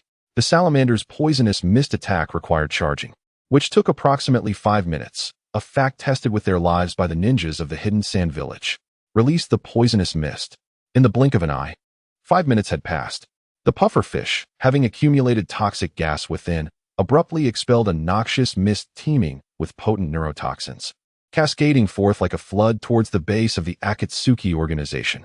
Yet, this was not the final resort. Utilizing wind release. A sinister smile crept upon Hanzo's aged visage as he observed the completion of the pufferfish's toxic emission, immediately summoning his subordinates. Wind release. Great wind blow. The rain shinobi, not daring to slacken their pace, swiftly mobilized, with over half of their number adept in this wind release technique. Together, more than 100 rain shinobi unleashed the jutsu, propelling the toxic mist towards the Akatsuki base. Humph. Let these fools of the Akatsuki unwittingly inhale the pufferfish's poison. Hanzo chuckled contentedly, gesturing with his hand, commanding, "Follow me. Exterminate every member of the Akatsuki you encounter." Yes, the rain shinobi responded in unison, trailing swiftly behind Hanzo as they surged forward. As Hanzo and his squad of rain shinobi approached, the toxic mist from the pufferfish began to permeate the Akatsuki base, where the members were still reveling in their libations. "Hey, Kobayashi, why aren't you drinking? Have another couple of cups." "I can't, my stomach is churning." Pathetic. How can someone who can't even hold their liquor be a ninja? Gathered around the campfire, most members of the Akatsuki had succumbed to inebriation, with the remaining few displaying signs of intoxication. "Hey Kin, do you smell something foul?" A particularly sensitive-nosed Akatsuki member suddenly inhaled deeply, grimacing in disgust. "What foul smell? I can't detect anything." Kin, whose senses were dulled from the drink, blushed and replied, "Perhaps it's some poor soul hiding their mess that you caught wind of? You are truly repugnant." The Akatsuki ninja, who had detected the odor, retorted. But his expression shifted abruptly. "No, this is no ordinary stench. It's poison. Someone has poisoned us. Quickly rise," informed the leader. Panic etched across the faces of the Akatsuki ninjas as one attempted to alert his comrades about the imminent threat. Yet, when he turned to the one he had just spoken with, Kin was now sprawled on the ground. The face that had been flushed from drink now bore a sickly purple hue. Blackish purple foul liquid seeped from his eyes, nostrils, mouth, and ears. "Kin, what has happened to you?" The Akatsuki ninja, witnessing his comrade's affliction, abandoned all caution and sprang to assess the condition of the others. However, the outcome sent a chill through his heart. Most of his drunken companions had already succumbed to the toxin. "Get up. Enemies are approaching. Wake up, you fools." The Akatsuki ninja shook his incapacitated allies vigorously, but none responded. "Oh, you have somehow avoided the poison. Very well, allow me to assist you on your journey." Just as he felt panic rising within him and stood to inform Yahiko, his legs buckled, leaving him utterly drained of strength, and a strange voice whispered in his ear. "Who?" The members of the Akatsuki organization were taken aback, struggling to draw their kunai for a counterattack. However, paralyzed by the neurotoxin of the salamander's poisonous mist, they found themselves utterly incapable of movement. With a swift motion, a kunai was thrust into one's throat. "Ah, indeed, they come to slay you," whispered the rain ninja with a chilling laughter, his voice reminiscent of a malevolent spirit from the depths of hell. Chapter 121. Hans. The lethality of the salamander's toxic mist was immense.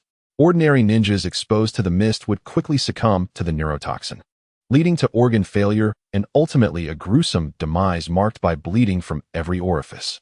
During the Third Shinobi World War, Hans earned the title of demigod largely due to the prowess of this summoned creature.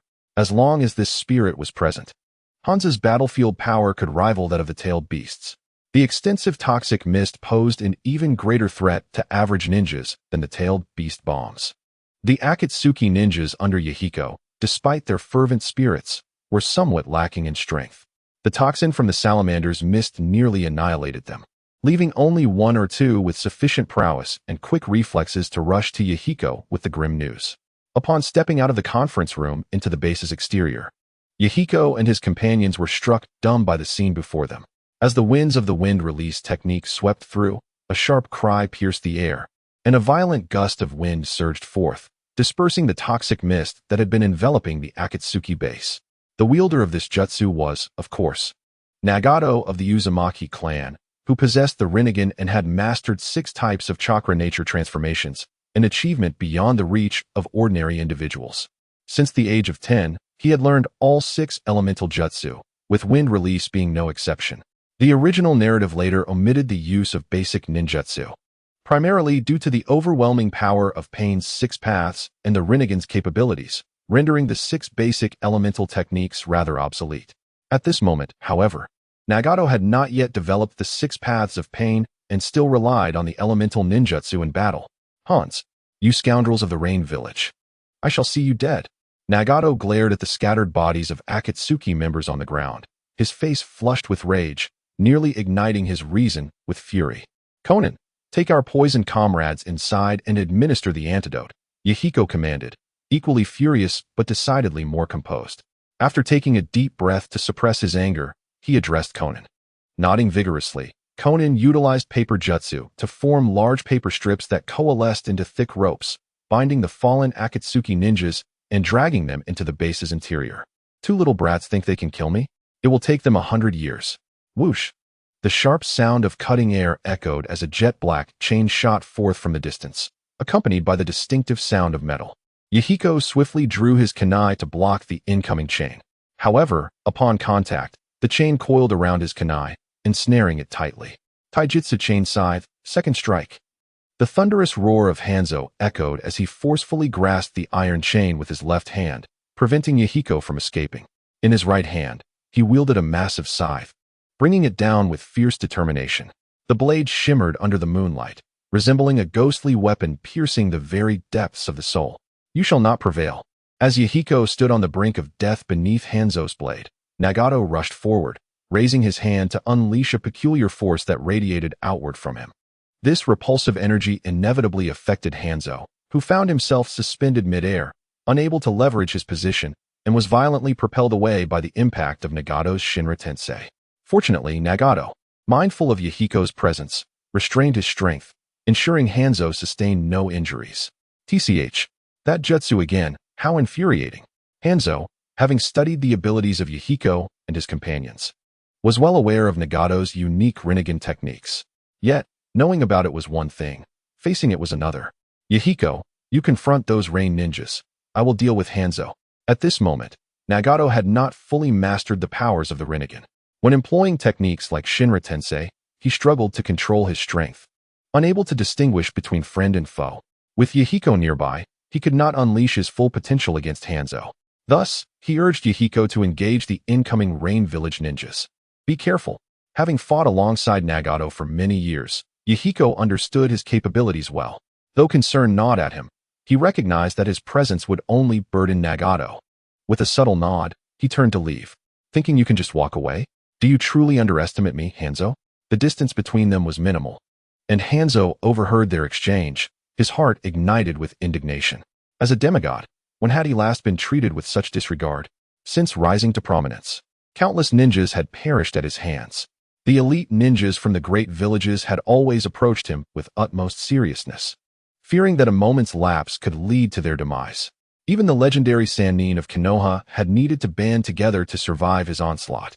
How was it that now, a mere second in command of the Akatsuki, dared to speak so boldly against him?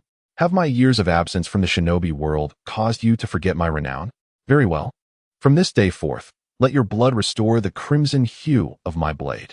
With the wind at his feet, Hanzo, despite his age, displayed remarkable agility. He formed hand seals before him, employing the body flicker technique, and in an instant, he closed in on Yahiko, his scythe poised to strike. Water release, water surge. Yahiko, though turning to flee, remained vigilant.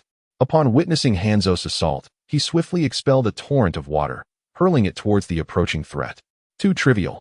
Is this your reliance? The turbulent waters of the water disorder wave technique appeared as mere child's play before Hans.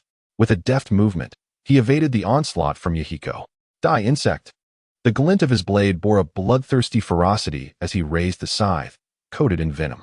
Utilizing his unique style of propulsion, he forcefully stomped the ground, propelling himself towards Yahiko in an instant. Universal pull. Observing Yahiko in peril, Nagato swiftly raised his hand, palm directed at Hans. A tremendous force enveloped Hans, rendering his weapon impotent. The universal pull is a unique ocular technique of the Rinnegan, capable of drawing targets closer to Nagato. With this maneuver, he neutralized Hans's lethal assault. This was the moment he had been waiting for. Fire release, exploding flame formation.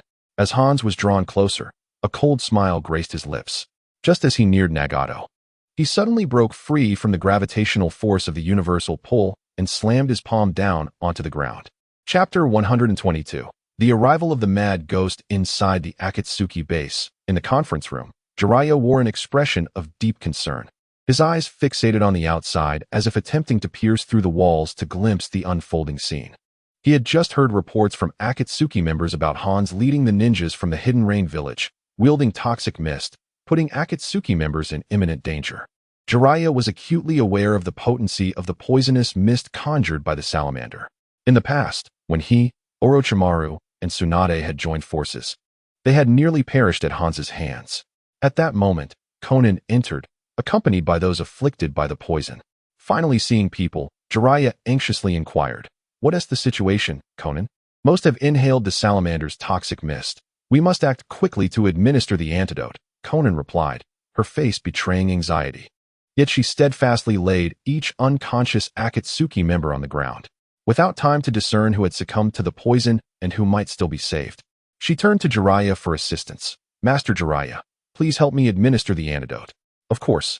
Without hesitation, Jiraiya agreed, assisting Konan in administering the antidote to each fallen member. Although the salamander's poison was fierce, it was not particularly complex. It was a straightforward neurotoxin. Fortunately, the supplies Konan had brought contained a sufficient quantity of a universal antidote, effective against most poisons, including that of the salamander.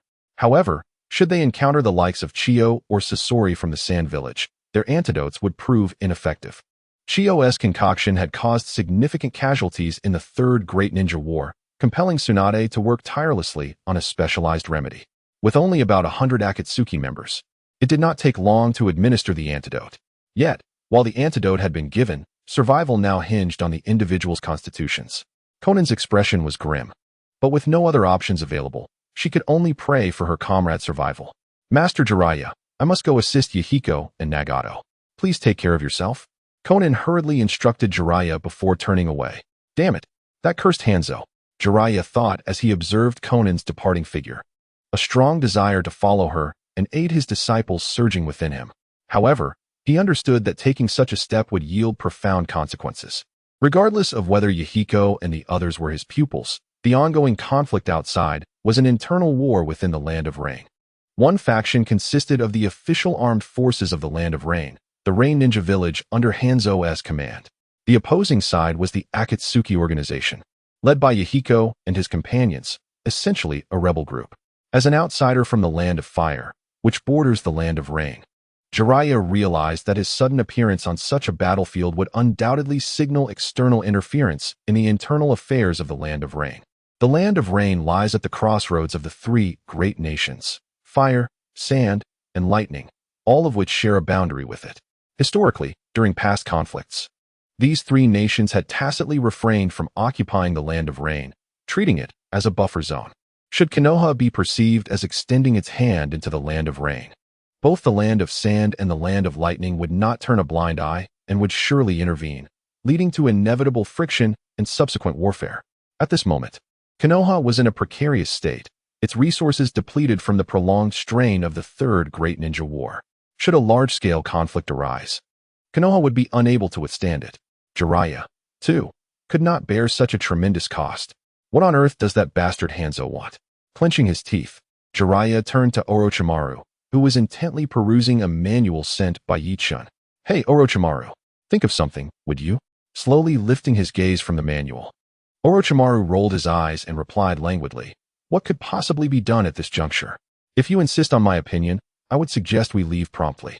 If Hanzo were to breach the Akatsuki and find us here, things could become quite troublesome. With Danzo and Uchiha Obito causing enough chaos, we certainly do not need to add to the village's troubles. After his personality was reshaped, Orochimaru's regard for Konoha had significantly increased. He was inherently resistant to any actions that might jeopardize the village, such as confronting Hanzo or the Rain Ninjas. Especially when he perceived the Akatsuki not as he had imagined, but rather as a group of self-righteous egotists, he was even less inclined to assist them. With that energy, he thought it would be better spent rescuing a few impoverished souls. But Yahiko and the others are my disciples. How can I stand idly by while they face peril? Jiraiya clenched his fists, his face etched with struggle. Is there truly no way to persuade Hanzo to withdraw his forces and negotiate with Yahiko? Such naivety. Orochimaru scoffed at Jiraiya's thoughts, sneering, the organization led by your disciples is a rebel faction. Such entities are targets of severe crackdowns in any nation. Just as we would act against similar organizations within the Land of Fire, it is the same principle.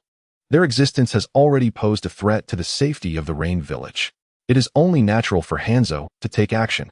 To speak candidly, the Akatsuki organization appears grand and noble, adhering to the principle of achieving peace without resorting to extreme violence. However, in reality, it is merely an unofficial violent entity. The very existence of such an organization is an inherent threat to peace and order. Say what you will, I can no longer be concerned. Jiraiya gritted his teeth and turned to stride out the door. Are you out of your mind? Jiraiya, are you aware of your position? Orochimaru chided, his brow furrowed. Yes, I have lost my mind. Jiraiya turned back, flashing a reckless smile at Orochimaru. I am the legendary sage, Jiraiya. How could I be ensnared by these trivial matters? Regardless of the consequences, I shall bear them alone. With that, he departed with a flourish, leaving Orochimaru alone, visibly displeased. In a shadowy area near the Akatsuki's base, a carnivorous plant emerged from the ground, revealing half of its form. Indeed, everything is proceeding according to my plan. That fool Hanzo will undoubtedly seize such an opportunity. Kaguya observed the ongoing battle between Hanzo, Nagato, and Yahiko with a sinister smile. Despite some unforeseen missteps, matters have ultimately returned to their rightful course. Wait for me, mother. I shall free you soon. There are 2 more chapters, finished but not yet polished. I'll release them together tomorrow afternoon. I'm utterly exhausted. Today I was stuck, writing for 5 or 6 hours. My head is pounding. Chapter 123. The shame shall be atoned by me as Hanzo unleashed his fire release, exploding flame formation.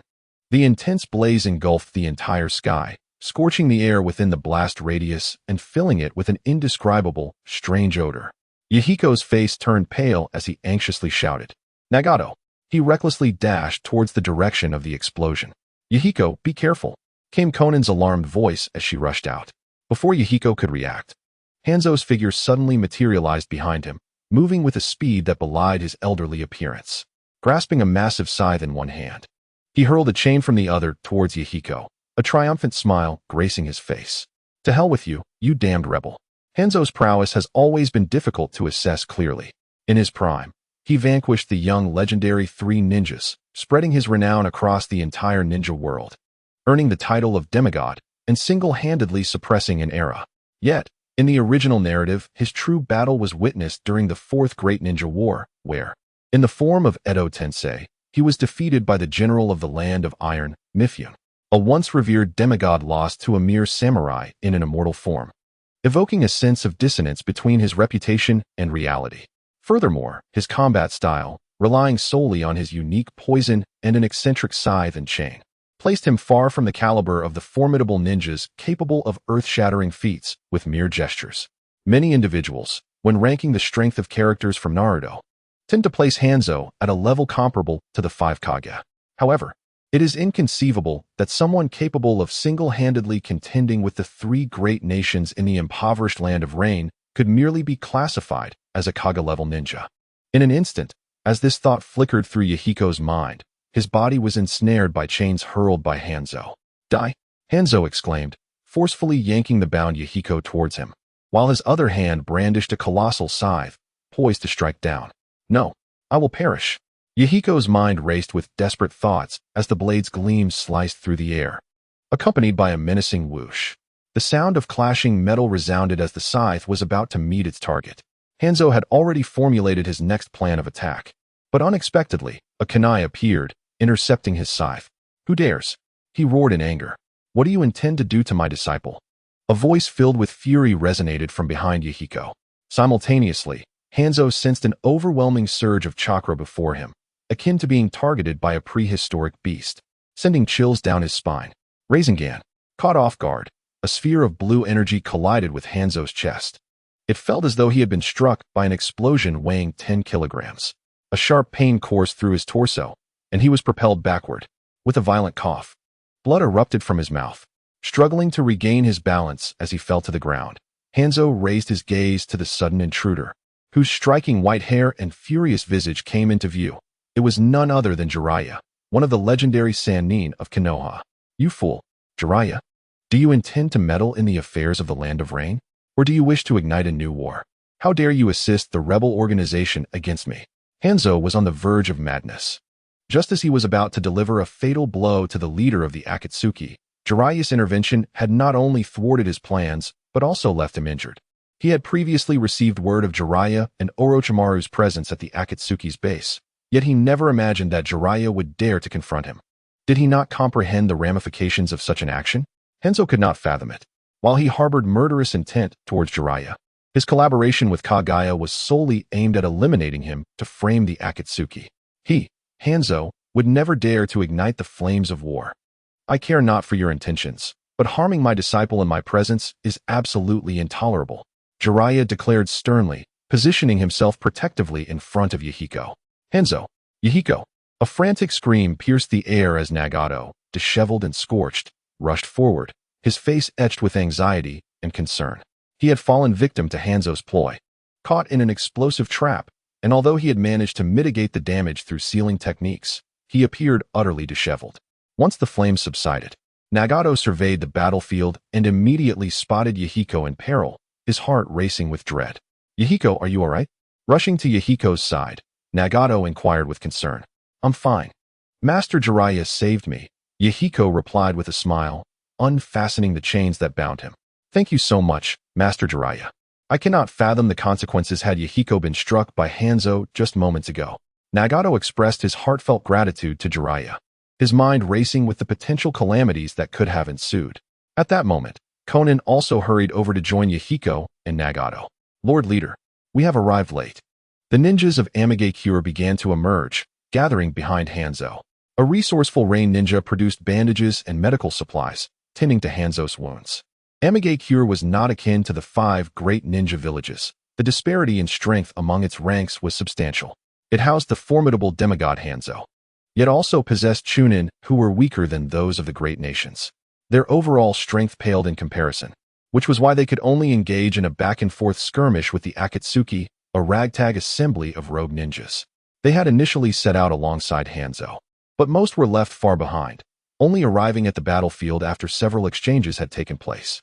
Yahiko, Nagato, Konan, you 3 handle those rain ninjas, Jiraiya instructed, raising his hand towards them while narrowing his eyes at Hanzo. I shall confront this old man Hanzo. I will wash away the disgrace he left us. Jiraiya referred to the 3rd Great Ninja War, when Hanzo single-handedly faced Jiraiya, Orochimaru, and Tsunade, nearly annihilating them. At that time, Hanzo had possessed the capability to slay all 3 but refrained from completely challenging Konoha's limits, allowing them to escape while bestowing upon them the title of the legendary 3 Ninjas. Although this title may appear as an honor to outsiders today, it served as a painful reminder for Jiraiya and his companions, evoking memories of the proud and aloof Hanzo and their own desperate flight. For them, it was a profound humiliation. Chapter 124, The Super Shinra Tensei. Life is a fascinating phenomenon.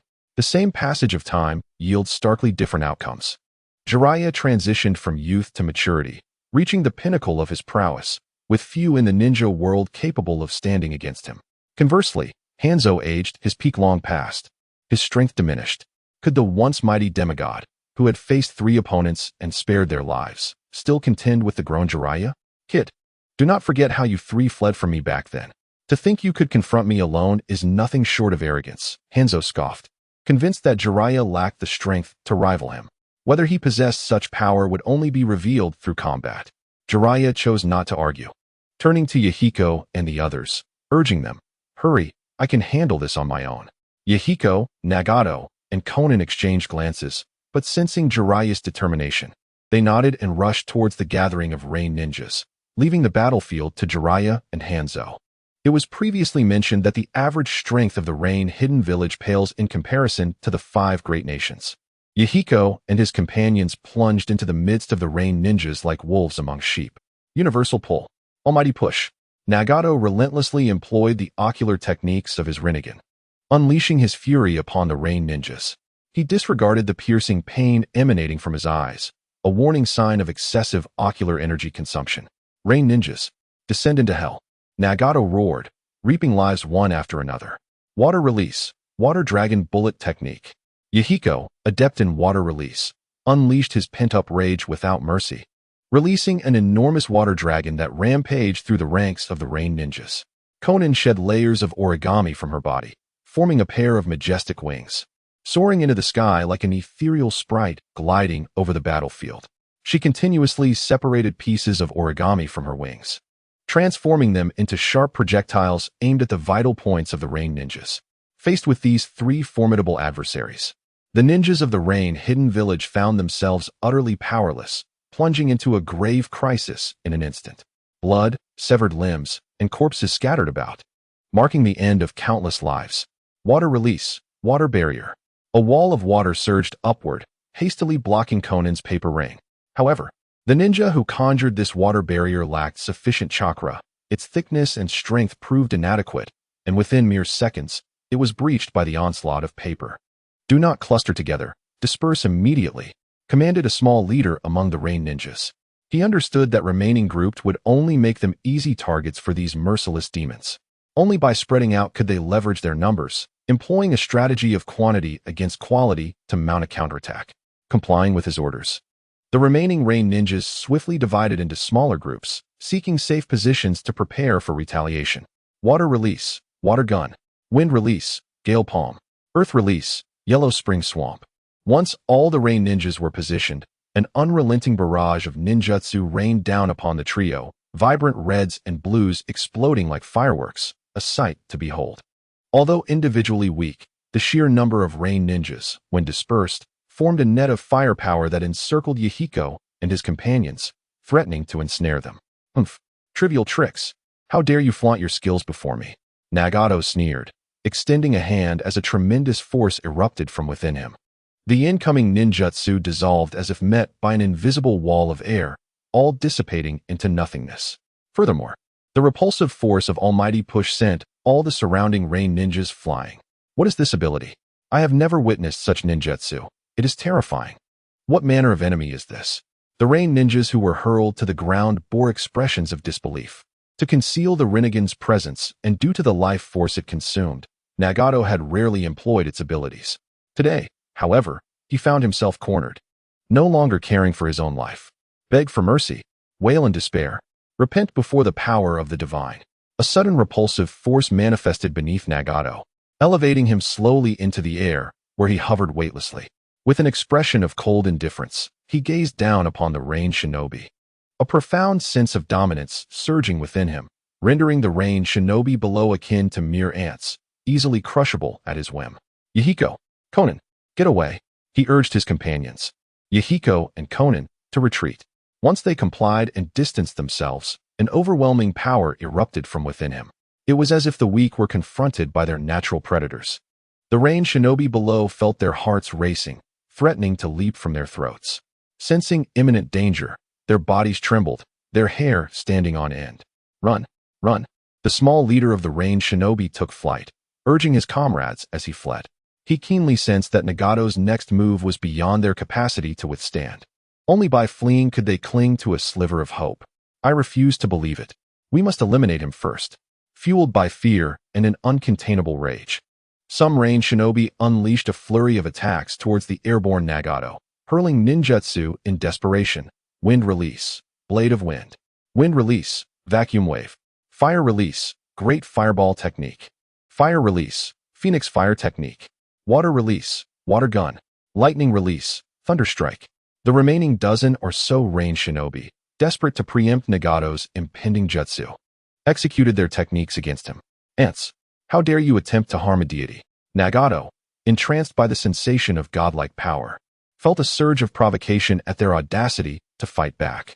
Suffer, mortals. This is the retribution for inciting a deity's wrath. Perish. Almighty push. How does one encapsulate this force? Visually, it resembled a nuclear explosion, radiating from Nagato as the epicenter and expanding outward. An endless light illuminated the area as if it were day, and a tremendous force upheaved the earth, uprooting even the stoutest trees. Dust, soil, gravel, and the very people themselves.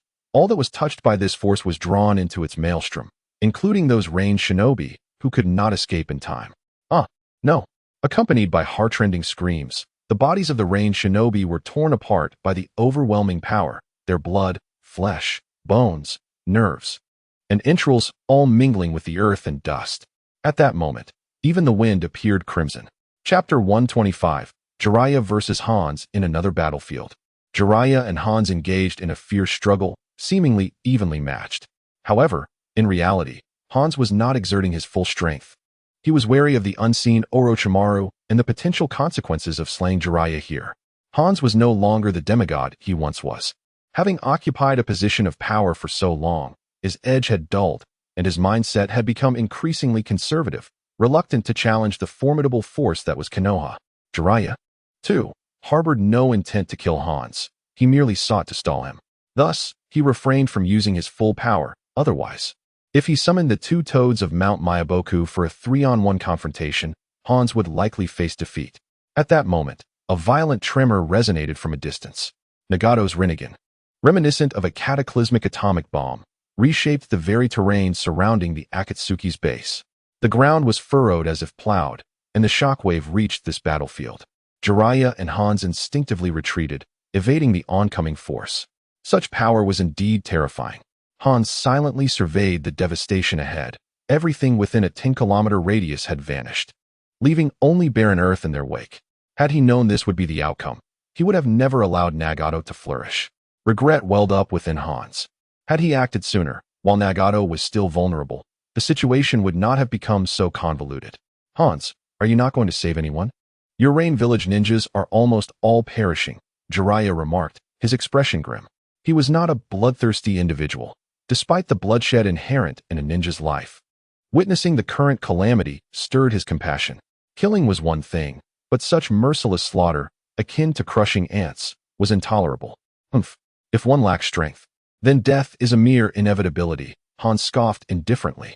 With a swift motion, he formed hand seals and executed a body flicker technique, appearing before Jiraiya, wielding a massive scythe aimed directly at him. Do you think the ninjas of the Rain Village are like your Leaf Village? From a young age, they attend ninja academies, guided by experienced instructors, and after graduation, elite jonin mentor them, investing nearly a decade into each ninja's training. Hans's voice dripped with envy as he spoke of Konoha's training system. It was well known that the Leaf Village's system produced a steady stream of high-quality ninjas, often yielding one or more prodigious talents in each generation. Such an impressive capacity for nurturing talent allowed Konoha to emerge victorious from the First and Second Shinobi Wars, facing numerous adversaries yet always triumphing. The achievements of Konoha were evident, and Hans yearned to replicate their success. However, he, along with his Rain Village, found it impossible to do so. Despite having several hundred villagers, how many seasoned ninjas were available to teach? They were all busy instructing students, leaving no one to undertake missions. Without missions, how would the village sustain itself? Relying on the meager subsidies from the daime? The land of rain was impoverished, and the daime barely earned a pittance each year. Consequently, the ninjas of the Rain Village were akin to cannon fodder. Their training was expedited, and only those with potential were taught basic ninjutsu. Those who could not learn were relegated to farming. Under such circumstances, the value of Rain Village ninjas was negligible to Hans. Their deaths mattered little, as long as he remained alive and maintained control over the Land of Rain. He could continuously produce more cannon fodder. The clash of metal resounded incessantly as Jiraiya and Hans engaged in relentless combat. Both were among the most elite ninjas in the world, and even without exerting their full strength, their displayed prowess was astonishing. Various ninjutsu and taijutsu were skillfully executed by the two combatants, their figures intertwining at an astonishing speed, becoming indistinct shadows beneath the moonlight. This cannot go on. Jiraiya gradually felt his movements becoming increasingly sluggish, his mind clouding. He was acutely aware that the toxins from Hanzo were taking effect, infiltrating his body. Hanzo possessed innate venom sacs, capable of releasing toxins with each breath. Prolonged close combat would inevitably result in inhalation of his venom, compromising Jiraiya's condition. Although Jiraiya's physical constitution was formidable and he had trained in sage arts at Mount Myaboku, rendering him highly resistant to poisons, he had still succumbed. If the toxins spread throughout his body over time, it would spell disaster. Fire style, great fireball technique. Jiraiya expelled a colossal fireball, forcing Hanzo to retreat, and retrieved an antidote from his ninja tool pouch, pouring it into his mouth. Do you really think such a mundane antidote could nullify my poison? Hanzo scoffed disdainfully. The venom within him was akin to that of the salamander, yet with subtle variations that made it difficult to counteract. Using something is better than nothing. Jiraiya tossed aside the empty antidote vial and jested, "Old man Hanzo, your stamina must be waning as well. Perhaps we should cease this conflict and take a breather." "What do you say?" "Absurd." Hanzo's face darkened as he lunged forward once more, his scythe cleaving through the air with a piercing roar. "You have invaded my territory and slain my subordinates, and now you wish for me to relent? Tell me, Jiraiya, are you prepared to bear the consequences? Is the leaf ready for an entirely new war?" With each swing of his scythe, he targeted Jiraiya's vital points, while his other hand kept a vigilant grip on a chain, poised to strike at any moment. "What war? This is my unilateral decision, and it has nothing to do with the leaf. I merely wish to protect my disciples." Jiraiya evaded while denying the implications. "Navi, do you believe that mere denial alters reality? Do you understand that your foolishness is about to ignite the Fourth Great Ninja War? Soon, the leaf will once again face the united might of great nations, and your ninjas will spill blood across the battlefield. Is this what you desire? Can the leaf endure such a burden?" Fire style, exploding flame formation. Hanzo formed a hand seal and used body flicker technique to appear at Jiraiya's side, striking the ground fiercely, resulting in another massive explosion of flames. Ninjutsu, Needle of the Earth. In a moment of panic, Jiraiya hardened his white hair, enveloping his entire body in its protective embrace, bracing against the onslaught. "Answer me, Jiraiya." Hanzo, sensing his advantage, pressed on, stepping forward and lunging again with his scythe. Though the hardened white hair shielded him, the intense heat singed a tuft, causing Jiraiya considerable distress. Ninjutsu, Lion's Mane Dance. Chapter 126, Yahiko, Dead. As Hanzo charged, Jiraiya remained silent, resolutely shaking his head. Under the influence of chakra, Jiraiya's white hair elongated and curled towards Hanzo. This technique is a secret art of Jiraiya, akin to your previous use of the Needle of the Earth deity, both employing chakra manipulation on one's hair. When it ensnares an opponent, the immense force is capable of crushing them, akin to the constriction of a serpent. A flash of swordsmanship. Hanzo, seasoned and composed, remained unperturbed. With a low center of gravity and a surge of strength, he severed Jiraiya's long hair with a dazzling arc of his blade. "Why do you hesitate to speak? Is it because I have struck at your vulnerabilities?" Hanzo gasped slightly, his age taking its toll as his heart raced after the intense battle. "You are likely aware that the Land of Rain lies at the confluence of the three great nations, inherently a battlefield among them. I once loathed this reality and vowed to alter the fate of the Land of Rain." Hanzo fixed a cold glare at Jiraiya and declared, "Unfortunately, with my solitary might, no matter how formidable, I can only safeguard the Land of Rain for a mere few decades. Yet as long as I draw breath, I will not permit anyone to undermine it, including you, Konoha. Should you dare to invade, I will spare no effort, even if it means inciting war once more." To this day, Hanzo could not fathom that Jiraiya had ventured into the land of rain and allied with the Akatsuki against him merely out of a teacher's desire to protect his students, a notion he deemed naively simplistic. He believed Jiraiya's appearance was orchestrated by Konoha, perhaps as a test or a signal, as the de facto ruler of the land of rain. How could he allow Konoha to extend its reach?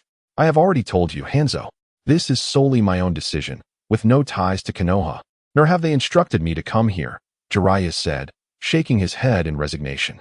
Naturally, Hanzo did not believe this assertion.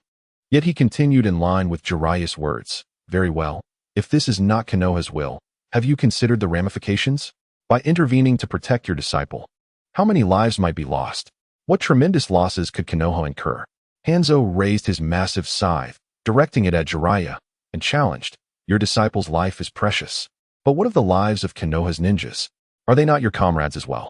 Are their lives so easily dismissed? Moreover, as far as I know, the situation within Konoha is quite dire, unable to sustain a large-scale conflict. If war erupts, can Konoha triumph against the sand, lightning, or even the earth country's onslaught? Should defeat occur, Konoha would pay a staggering price. Is that what you desire? Can you live with that burden? Hanzo's relentless inquiries pierced Jiraiya's heart like arrows. He was acutely aware of the truths in Hanzo's words. Opening his mouth, Jiraiya sought to respond, but found himself at a loss for words, sinking into silence. Give it up, Jiraiya. I offer you one last chance. Turn away from here and refrain from meddling in the internal affairs of the land of rain. I, Hanzo, can choose to overlook your past transgressions. After I obliterate the Akatsuki organization, I can coexist peacefully with Konoha. On one side stands your so-called disciple, and on the other, the village that nurtured you. Choose wisely, Jiraiya. On another battlefield, Nagato unleashed an atomic strike, nearly eradicating the incoming rain shinobi. Thick blood pooled upon the ground, forming a stream, while countless severed limbs and gory organs lay scattered across the barren earth, painting a hellish tableau. Once Nagato executed the Shinra Tensei, he felt as though every ounce of strength had been siphoned from his body. Even the repulsive force holding him aloft dissipated, sending him plummeting downward. Are you all right, Nagato? A figure soared through the air, as Conan caught Nagato and gently lowered him to the ground. I am fine, merely somewhat fatigued, Nagato replied, gazing at Conan with a relaxed smile, a stark contrast to the aloof deity he had been moments before. In the distance, Yahiko rushed towards them, his face alight with excitement. That was incredible, Nagato. That technique was simply magnificent, and the lines you shouted earlier were utterly cool. Beg for mercy, wail in despair, repent before the power of the divine. Yahiko mimicked Nagato's earlier proclamation with enthusiasm. Stop imitating me, you fool, Nagato retorted, his face flushed with embarrassment. Suddenly, his expression shifted, and he shouted urgently, Get down, Yahiko. Conan, too, hurriedly cautioned, Be careful. A sickening sound pierced the air as a sharp object pierced Yahiko's back, emerging from his chest, accompanied by warm blood and fragments of his heart.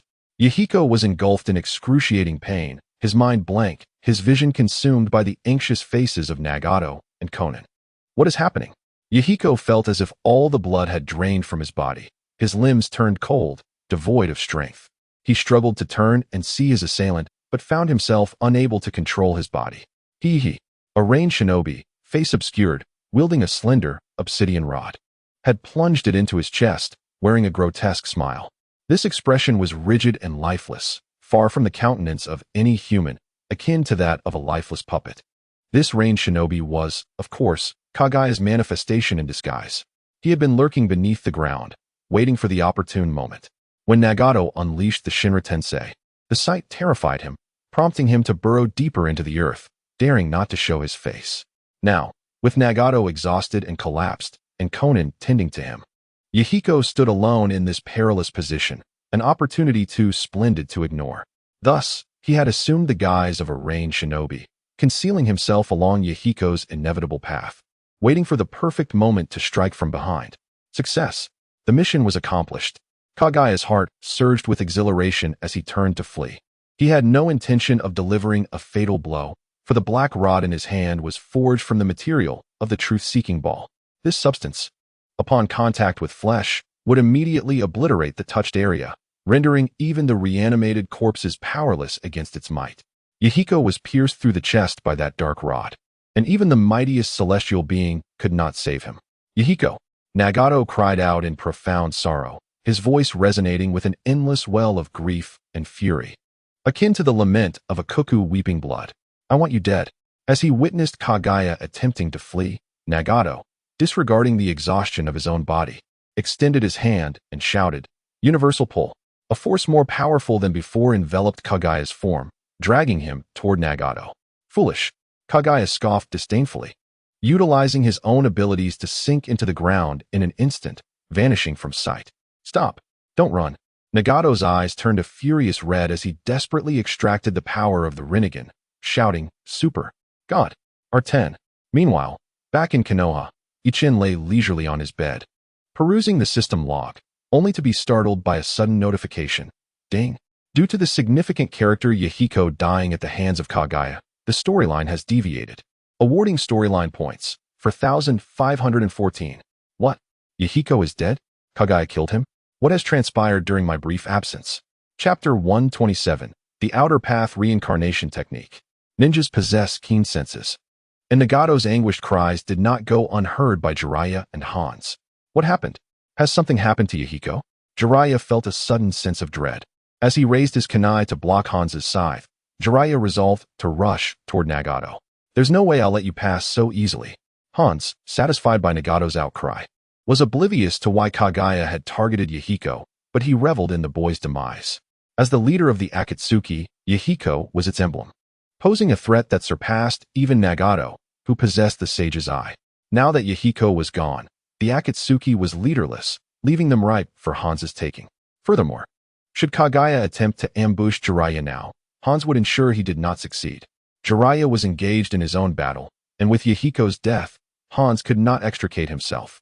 He did not wish to face the wrath of Konoha alone. Get out of my way, Hans! Jiraiya shouted furiously, his face etched with urgency and concern. What foolishness! You think you can strike and flee at will, treating me as if I were inconsequential? Hans sneered, brandishing his scythe and remaining obstinately engaged. Damn it! Jiraiya, in a fit of anger, dodged Hans's slash, biting his finger and pressing it to the ground. Countless strange runes materialized upon the earth, and a cloud of smoke erupted, from which emerged two humanoid toads. Shimizu, Shima, I need your assistance this time. The two toad sages from Mount Maiboku, Shimizu and Shima, appeared before him. Ah, long time no see. Little Jiraiya, Shimizu exclaimed as he leaped onto Jiraiya's left shoulder. Stop being so carefree, old man. The figure before them appeared to be Hanzo from the land of rain. Shima, displeased, scolded and leapt onto Jiraiya's right shoulder. Indeed, it was Hanzo. The situation was urgent. I must hasten to that location. I implore you both, intercept him. Jiraiya swiftly informed the two sages of the current predicament. Of course, a trivial matter. Fukasaku nodded. Taking charge. Do not be overly complacent, old man. This individual is no weakling, Shima warned. Upon seeing the two toads summoned by Jiraiya, Hanzo grew wary. Until now, Jiraiya had never revealed this ace in the hole, and Hanzo was oblivious to it. Summoning technique, Salamander. Without delay, Hanzo summoned his salamander, taking the initiative. Salamander, unleash the poison mist. The salamander nodded and began to gather toxic fumes. Release it. Do not take too long. Hanzo, aware that time was of the essence, commanded the salamander. The salamander exhibited a human-like understanding, opening its mouth wide and releasing a plume of poisonous smoke toward Jiraiya. Fukasaku uses wind release, Shima employs fire release, and I shall utilize oil. With Jiraiya's command, the toads on either shoulder inhaled deeply and expelled their respective techniques. The oil ignited, with the wind fanning the flames, the three forces converging to amplify their might. Senjutsu, 5 right gate. This technique could be considered Jiraiya's most formidable offensive ninjutsu. The confluence of the 3 chakra types produced flames capable of incinerating all adversaries within a vast area, theoretically capable of consuming matter itself. The poisonous mist from the salamander was no exception, easily ignited by the flames of the 5 right gate, filling the air with a foul odor. Withdraw, salamander. Hanzo, upon witnessing Jiraiya's senjutsu, realized that neither he nor the salamander could withstand it. To spare the salamander from harm, he promptly dispelled the summoning and executed the body flicker technique to escape. Seizing this moment, Jiraiya quickly departed, racing toward Nagato's location. Black Zetsu managed to flee successfully. His escape skills were unrivaled in the ninja world. Essentially, if Black Zetsu wished to evade capture, none could stop him. Otherwise, he would not have survived for over a millennium. Nagato, disregarding his own life, sought to employ the almighty push, determined to leave no stone unturned in capturing Black Zetsu, but was halted by Konan. With reddened eyes, Konan shook her head at Nagato. Please, calm yourself, Nagato. After speaking, she summoned her wings once more, flying to retrieve Yahiko's lifeless body and returning. Yahiko. Konan stared blankly at the gaping wound in Yahiko's chest, her eyes devoid of light. Yahiko. Nagato, frenzied, grasped Yahiko's collar, shaking him vigorously, as if such actions could awaken him. Wake up, Yahiko. You must not leave me like this. Tears, large and glistening, streamed down Nagato's face, cascading onto Yahiko's cheeks before sliding down. The trio of Yahiko, Nagato, and Konan, all orphans from the land of rain, found themselves united by fate amidst the ruins of war. From their initial wariness towards one another, they gradually opened their hearts, becoming inseparable companions. They had become the most significant individuals in each other's lives. Yahiko, with his mature and steady demeanor, was accustomed to embracing and caring for the two, serving as the essential core of their small team. Now, with Yahiko's demise, Nagato and Konan felt as though a part of their hearts had been violently wrenched away, leaving them in unbearable anguish. I will not allow you to die. I refuse to let you go, Yahiko. Nagato bellowed, his cheeks flushed with rage. I will bring you back. I will revive you. With that technique. Upon hearing Nagato's declaration of resurrecting Yahiko, Konan turned to him in confusion. Do not worry, Konan. Yahiko will return shortly. Nagato referred, of course, to the ultimate ninjutsu inherent in the Rinnegan, the outer path, samsara of heavenly life. This technique possessed the extraordinary ability to resurrect the deceased, regardless of the duration of their demise. Resolute, Nagato formed a peculiar hand sign, summoning technique, King of Hell. A burst of white smoke erupted, conjuring a bizarrely shaped, colossal entity beside Nagato. Subsequently, the King of Hell opened its cavernous maw, employing its soul extraction technique to draw Yahiko's spirit from his lifeless body and swallow it whole. What is this? Konan gasped in shock, unable to comprehend the surreal scene unfolding before her. Yahiko had only just passed, his soul still lingering within, allowing it to be extracted by the King of Hell's technique. Now, do not be so hasty, a melodious voice chimed, grasping Nagato's hands, which were still forming signs. The newcomer was Yeching, who, upon seeing the news of Yahiko's death in the system log, had immediately utilized the Flying Thunder God technique to arrive. Fortunately, before departing, he had stealthily marked this location with a Flying Thunder God seal, enabling his timely arrival. Upon witnessing the scene, Yeching was nearly jolted into shock. Nagato was summoning the King of Hell, on the verge of employing the samsara of heavenly life technique. This was untenable. If Nagato were to perish like this, how could the story continue? Although Nagato's immediate death would undoubtedly yield significant narrative points, such a shift was beyond Yeching's control. Previously, he had orchestrated events behind the scenes, ensuring the demise of Minato Namikaze and Obito Uchiha through a series of planned actions. The aftermath of their deaths had been meticulously strategized. However, Nagato's death was entirely unplanned. Should Nagato perish now, it would undoubtedly lead to a catastrophic collapse of the narrative, leaving all subsequent characters and events completely beyond Yeching's influence. What would remain of the story then? My greatest advantage lies in my foresight of the future. By irrevocably altering it, you effectively nullify my power. Thus, he hastened to intercept Nagato. Who are you? Why do you seek to obstruct me? Nagato felt his hands being seized, and upon raising his gaze, he found himself confronted by an unfamiliar young man. With ebony hair and dark eyes, his features were striking, exuding an air of aloofness. Clad in a gray short-sleeved shirt and black trousers, a thick purple sash wrapped around his waist. It is a pleasure to meet you. I am Uchiha Zonyan. This time, Yi Chun had donned a disguise, hastily adopting the appearance of a youthful version of his former self, not knowing what else to fashion. To his surprise, the youthful version was indeed quite handsome. The name was a mere whim. Zonyan was derived from the legendary Japanese swordmaster, Yagyu Munenori. I do not wish to see you. Release me at once. Nagato's expression turned icy, revealing his hostility towards Yi Chun. At this moment, he was anxiously intent on resurrecting Yahiko. and he would not extend kindness to anyone obstructing his path. Please allow me to finish my words, Yi Chun retorted, pursing his lips. My master foresaw this very occurrence and specifically sent me to prevent you. He wishes to convey a message, even if you revive Yahiko once, who will protect him from death a second time after you have perished. Upon hearing this, Nagato's expression shifted, and a glint of danger flickered in his gaze. Yi Chun's implication was clear. On one hand, Yi Chun understood the conditions of the Rinne rebirth technique. It demanded his own life as a sacrifice to resurrect Yahiko. On the other hand, Yi Chun's words served as a warning. Yahiko's assailant had escaped. If he were to exchange his life for Yahiko's revival, what would happen if that assailant returned to strike again? Who could thwart him? Moreover, there was Konan to consider. What do you propose then? And who is your master? Nagato asked coldly, already forming a conjecture in his mind. This unfamiliar youth's master was likely the enigmatic figure who had posed the earlier challenge. My master departed not long ago. Have you forgotten so quickly? Yi Chun rolled his eyes, relieved to see that Nagato had abandoned the thought of utilizing the Rinne rebirth technique. Did you not collect Yahiko's soul with the King of Hell?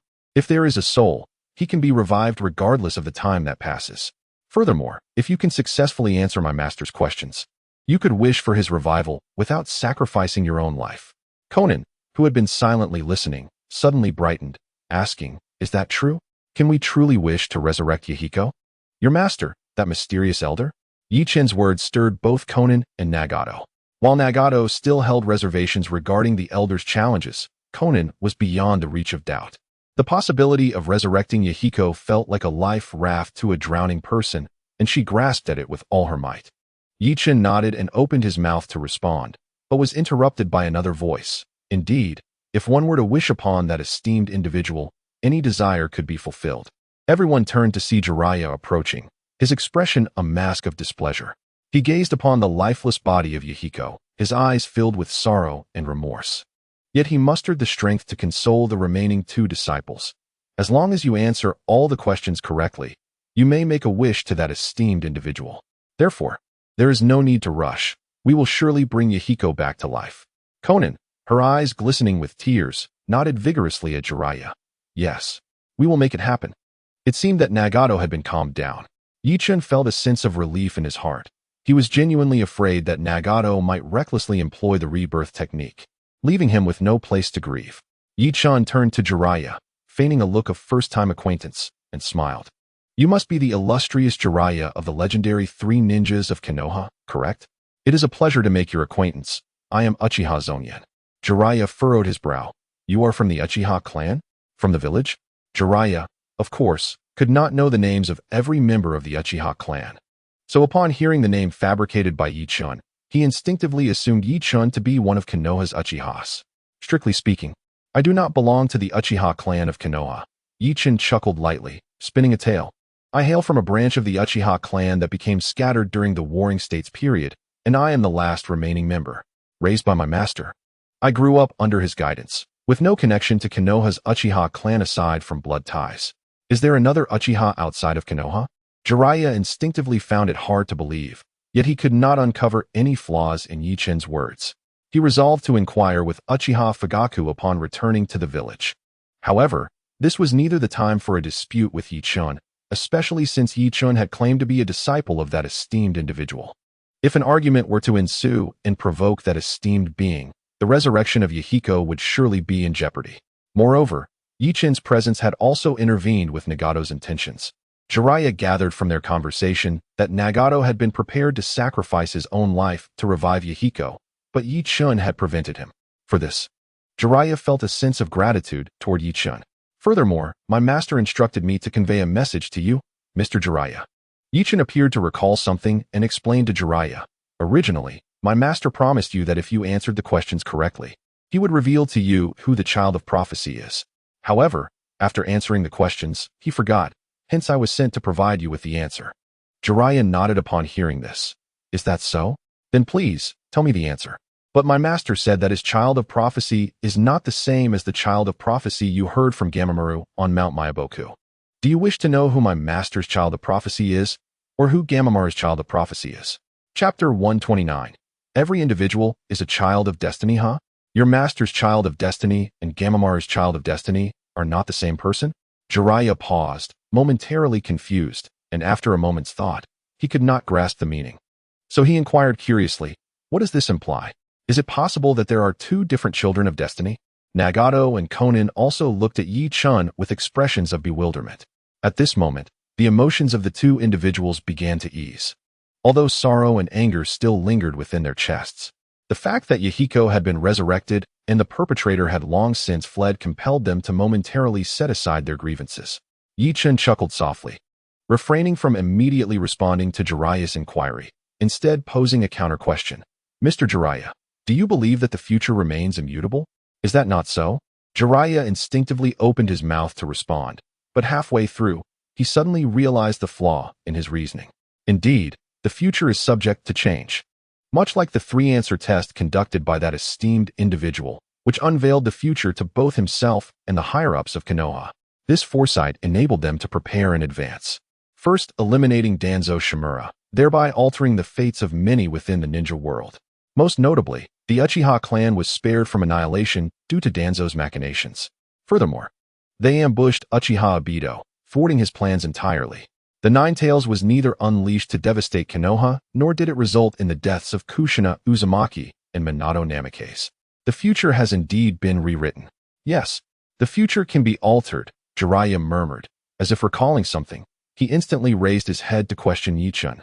So, does this imply that the divergence from the prophecy foretold by my master and the great sage Toad is due to your master's emergence? His answers during the test revealed the original future to us, resulting in this transformation. Which means the fate of the destined child within that original future will also be altered. I understand now. Yi Chun nodded, surprised that when this topic arose, Jiraiya's intellect had regained its prominence. Then, please enlighten me as to the identity of the destined child your master spoke of. Jiraiya inquired. Oh, do you not wish to know who the destined child mentioned by the great sage Toad is? Was it not for the purpose of finding that individual that you devoted many years? Yi Chun asked, astonished. In the original plot, due to a mishap with summoning, Jiraiya was transported to Mount Myaboku, where he received instruction from the Toads and became their spokesperson. Subsequently, he spent the latter half of his life pursuing the prophecy purportedly made by the great sage Toad, only to realize on his deathbed that the destined child was Naruto Uzumaki. Upon reflection, the traces of this script are unmistakably heavy, as it is evident that the Toads of Mount Myaboku had chosen Jiraiya merely to serve as a tool. Indeed, Jiraiya's fate within the original narrative is rather tragic. Despite appearing prosperous on the surface, love, friendship, and familial bonds all slipped away from him. He harbored deep feelings for Tsunade, yet lacked the courage to express them. His dear friend Orochimaru betrayed Konoha and veered down a dark path.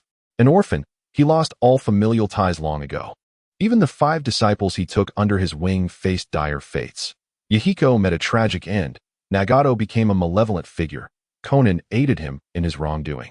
And Minato Namikaze perished in his prime. Only Naruto Uzumaki remained, and Jiraiya would not live to witness his growth. As the saying goes, a wandering dragon returns to the sea. The sea does not welcome me, Jiraiya. Perhaps this is the final elegy of a heroic figure at the end of his road. I am also quite curious about that. However, since the future has already been altered, it is likely that the so-called child of destiny, as proclaimed by the great Toad sage, will also undergo changes. It would be better to heed the prophecy foretold by your master. It is I, Yi Chun, who speaks. Upon the completion of his words, Jiraiya, Nagato, and Konan were astonished, their eyes widening in disbelief. Goodness, you just declared that so nonchalantly, without affording us even a moment to prepare. Observing their astonished expressions, Yi Chun smiled and said, What? Do you not believe me? To speak candidly, if there were to be a child of destiny in this ninja world, it could only be me, Yi Chun. Possessing a system and being well-versed in the plot, am I not the most extraordinary individual in the ninja realm? What of Naruto Uzumaki? His parents are alive and well, and the Nine-Tails has not been sealed within him. Can one merely rely on the chakra of Ashura to compare with my magnificent system? The destiny of an individual, of course, requires personal endeavor. But one must also take into consideration the course of history. No, it's not that I disbelieve you. It's just that this information is truly astonishing. Jiraiya explained with a sheepish grin, scratching his nose. It was evident he held skepticism, but was too embarrassed to voice it outright. This reaction is quite normal. Could one expect Jiraiya to believe a stranger who suddenly claims to be the child of destiny he has been searching for all this time? Haha. It's quite alright if you don't believe me. Ichin waved his hand dismissively, chuckling softly. My master took me in and raised me as his disciple precisely because of my uniqueness. Furthermore, the so-called child of destiny does not refer solely to me. This statement struck like a thunderclap, leaving the three speechless. What do you mean by that? Could there be several children of destiny? Nagato questioned incredulously. Do you recall the book my master gifted to Orochimaru? Instead of answering Nagato, Ichin inquired about the small booklet previously given to Orochimaru. Right here. I have been watching closely. It is truly captivating. The contents within have enlightened me. From the shadows, Orochimaru's voice emerged, revealing that he had long followed Jiraiya but had merely been lurking in the dark, refraining from intervening. Amidst the fierce battle, no one had noticed his concealment. He had witnessed Yahiko being ambushed by Black Zetsu, but was too distant to intervene. Moreover, even if he could have stopped it, he might not have chosen to act. What concern was it of his? As long as you enjoy it, this is a reward from my master. Ichin had not anticipated Orochimaru lurking nearby, and was momentarily startled by his words, though he managed to conceal his surprise. After perusing that booklet, I trust you have formed some opinions regarding the child of destiny I mentioned? Oh, please enlighten me, Lord Zongyan. Orochimaru replied with a faint smile. TSK. You are quite lacking in wit. You don't even know how to play along. Yi-chun discreetly rolled his eyes and suddenly lifted his gaze towards the moon. His hands clasped behind his back. My master once imparted to me the wisdom that this world is governed by desire and greed, rendering true understanding between individuals an elusive dream, and the strife among us will perpetually endure.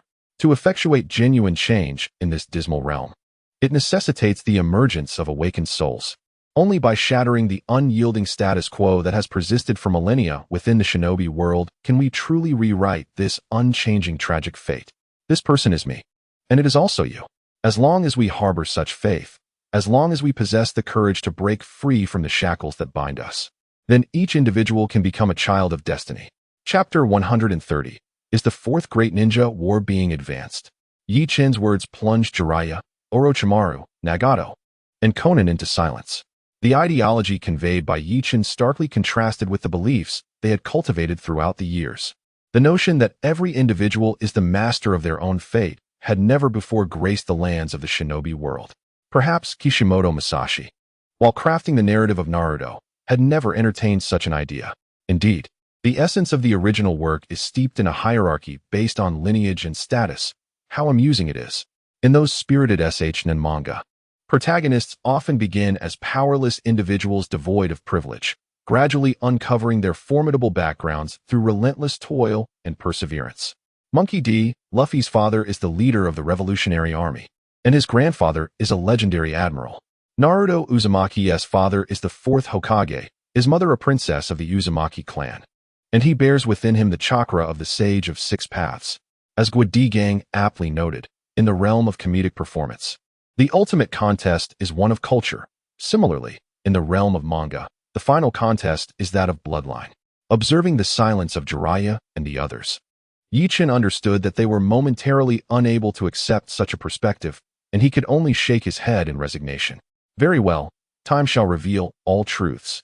Cough. Cough. It's not that I disbelieve what you say, merely that it is difficult to comprehend at this moment, Jiraiya awkwardly explained. There was little that could be done. He had sought answers, only to find himself grappling with disbelief. How embarrassing. At that moment, Hanzo of the Salamander approached. His aged visage darkened with ire as he glared at the assembly.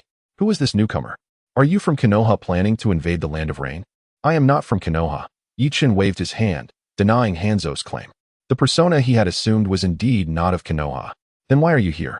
What is your purpose? Hanzo pressed further. My name is Uchiha Zongyan. I am here to fulfill a task entrusted to me by my master, Yi-chin replied. Uchiha? And you claim not to be from Konoha? Where else in the ninja world would one find the name Uchiha? Hanzo's face turned a shade of green with frustration. Do you truly think you can deceive me, old man? Jiraiya, what exactly does Konoha intend to achieve? He bellowed at Jiraiya. Indeed, Zongyan Jun is not a member of the Uchiha clan from Konoha. His origins are rather unique, Jiraiya elucidated. Let us defer this discussion for later, as I must first fulfill the mission I bear. Yi-chun, disinterested in Hanzo's belief or disbelief, turned to him with a question. Hanzo, I wish to inquire about the entity that ambushed Yahiko. Is it one of your accomplices? Yi-chan pondered, knowing full well that the assailant was none other than Kurizetsu. However, he was perplexed by how Kurizetsu had made contact with Hanzo, as they should have had no prior interaction. Could it be that, following Uchiha Obito's demise, Kurizetsu sought Hanzo's collaboration to execute the Eye of the Moon plan? Yet, what could possibly entice Hanzo, a man of his stature, to be drawn to such a scheme? I am under no obligation to answer your inquiries, Invader, Hanzo retorted with a scoff, lifting his scythe menacingly towards Yi-chan. As for you, best hasten your departure from the land of rain, lest you wish to face my wrath. At that moment, Nagato's cold voice, imbued with murderous intent, echoed, Was the one who ambushed Yahiko one of your subordinates, Hanzo? Memories of Yahiko's incredulous and bewildered expression at the moment of his death pierced Nagato's heart, igniting a fierce desire for vengeance. Answer me, Hanzo. Respond to my query. Do you believe you are worthy of an answer? Hanzo sneered, gazing at Nagato, whose face was twisted with rage, and felt his own bloodlust surge. Having witnessed Nagato's formidable abilities, he had already categorized him as a perilous adversary. Such divine power had obliterated over 300 ranged shinobi in an instant. What an overwhelming force. Hanzo questioned whether, even in his prime, he could ever rival such strength. Now, with Nagato appearing to exhaust his chakra reserves, a golden opportunity presented itself. You dare direct your murderous intent towards me, child? A cold smile crept across Hanzo's aged face as he whispered, Very well, I shall send you to the underworld to reunite with your companions. In a flash, his sword danced through the air, the scythe slicing the atmosphere, drawing the attention of all beneath the moonlight. Clang! Jiraiya leaped into action, positioning himself in front of Nagato, just as he intercepted Hanzo's lethal strike. You again, Jiraiya? Hanzo's attack thwarted, his face contorted with fury. Do you truly wish to stand against me, Jiraiya? If so, prepare Konoha for war. You desire conflict? Then I shall grant you the war you seek. Though Hanzo preferred not to oppose Konoha, he could not suppress his simmering rage. Time and again, he had made the stakes abundantly clear, yet Jiraiya continued to involve himself. Mark my words, Jiraiya, one day you shall lament your actions today. Having resolved his determination, Hanzo leaped away, coldly uttering a parting remark as he attempted to make his escape. Jiraiya, taken aback by Hanzo's decisiveness, felt a sense of foreboding as he contemplated the impending war. He turned to glance at Orochimaru. What are you looking at? Isn't this exactly what you desire? Orochimaru rolled his eyes and scolded. I've already warned you of the consequences. Yet you insist on proceeding. If that is the case, brace yourself, you fool. Nagato and Konan exchanged glances filled with complexity, and Konan quietly apologized to Jiraiya. I am sorry, Jiraiya-sensei. It is our burden that has entangled you. Had you not come to our aid, Konoha would not have been drawn into this. Nagato, with unwavering determination, assured Jiraiya, rest assured, Jiraiya-sensei. If war were to erupt, Konan and I would undoubtedly stand by your side, even at the cost of our lives. I will assist you in winning this war. As Yi-chan listened to their conversation, a sigh escaped his lips. Goodness, it seems we are indeed on the brink of the fourth great ninja war. My situation has become quite precarious. While a complete breakdown of the storyline would yield narrative points, the chaos leading to an early fourth war was not instigated by my own actions. Hence the narrative points would be somewhat diminished. Wouldn't that be a tremendous loss? No, I cannot allow the fourth war to ignite prematurely. Mr. Hanzo, you still have not answered my question. Chapter 131. Yi-chan and Hanzo. Ignoring Yi-chan's call, swiftly distanced himself with a few leaps. He had resolved to return and contact the three great nations of sand, earth, and lightning to counter Konoha's invasion. Originally, he should have included the land of water, but that nation had recently begun a sudden lockdown of its villages, conducting a thorough internal purge. At this moment, even if he wished to engage in the affairs of the ninja world, his hands were tied. I said, did you not hear me? Do not run. Yi-chan lamented. In that case, do not blame me for being impolite. With that, he retrieved a kunai, meticulously crafted over an extensive period, from his ninja tool pouch, and hurled it forcefully towards Hanzo's retreating figure. The kunai sped forth, reaching Hanzo's vicinity in the blink of an eye. Hanzo nimbly dodged the kunai, but in the next instant, whoosh. Yi-chan's figure vanished from sight, reappearing at Hanzo's side, delivering a powerful kick aimed at him. What? Hanzo was taken aback, caught off guard, and hastily raised the handle of his scythe to block Ichin's heavy blow. Is that technique the Flying Thunder God technique of Minato Namikaze? Are you his disciple? Hanzo had witnessed Minato's Flying Thunder God technique during the Third Great Ninja War and remembered it vividly.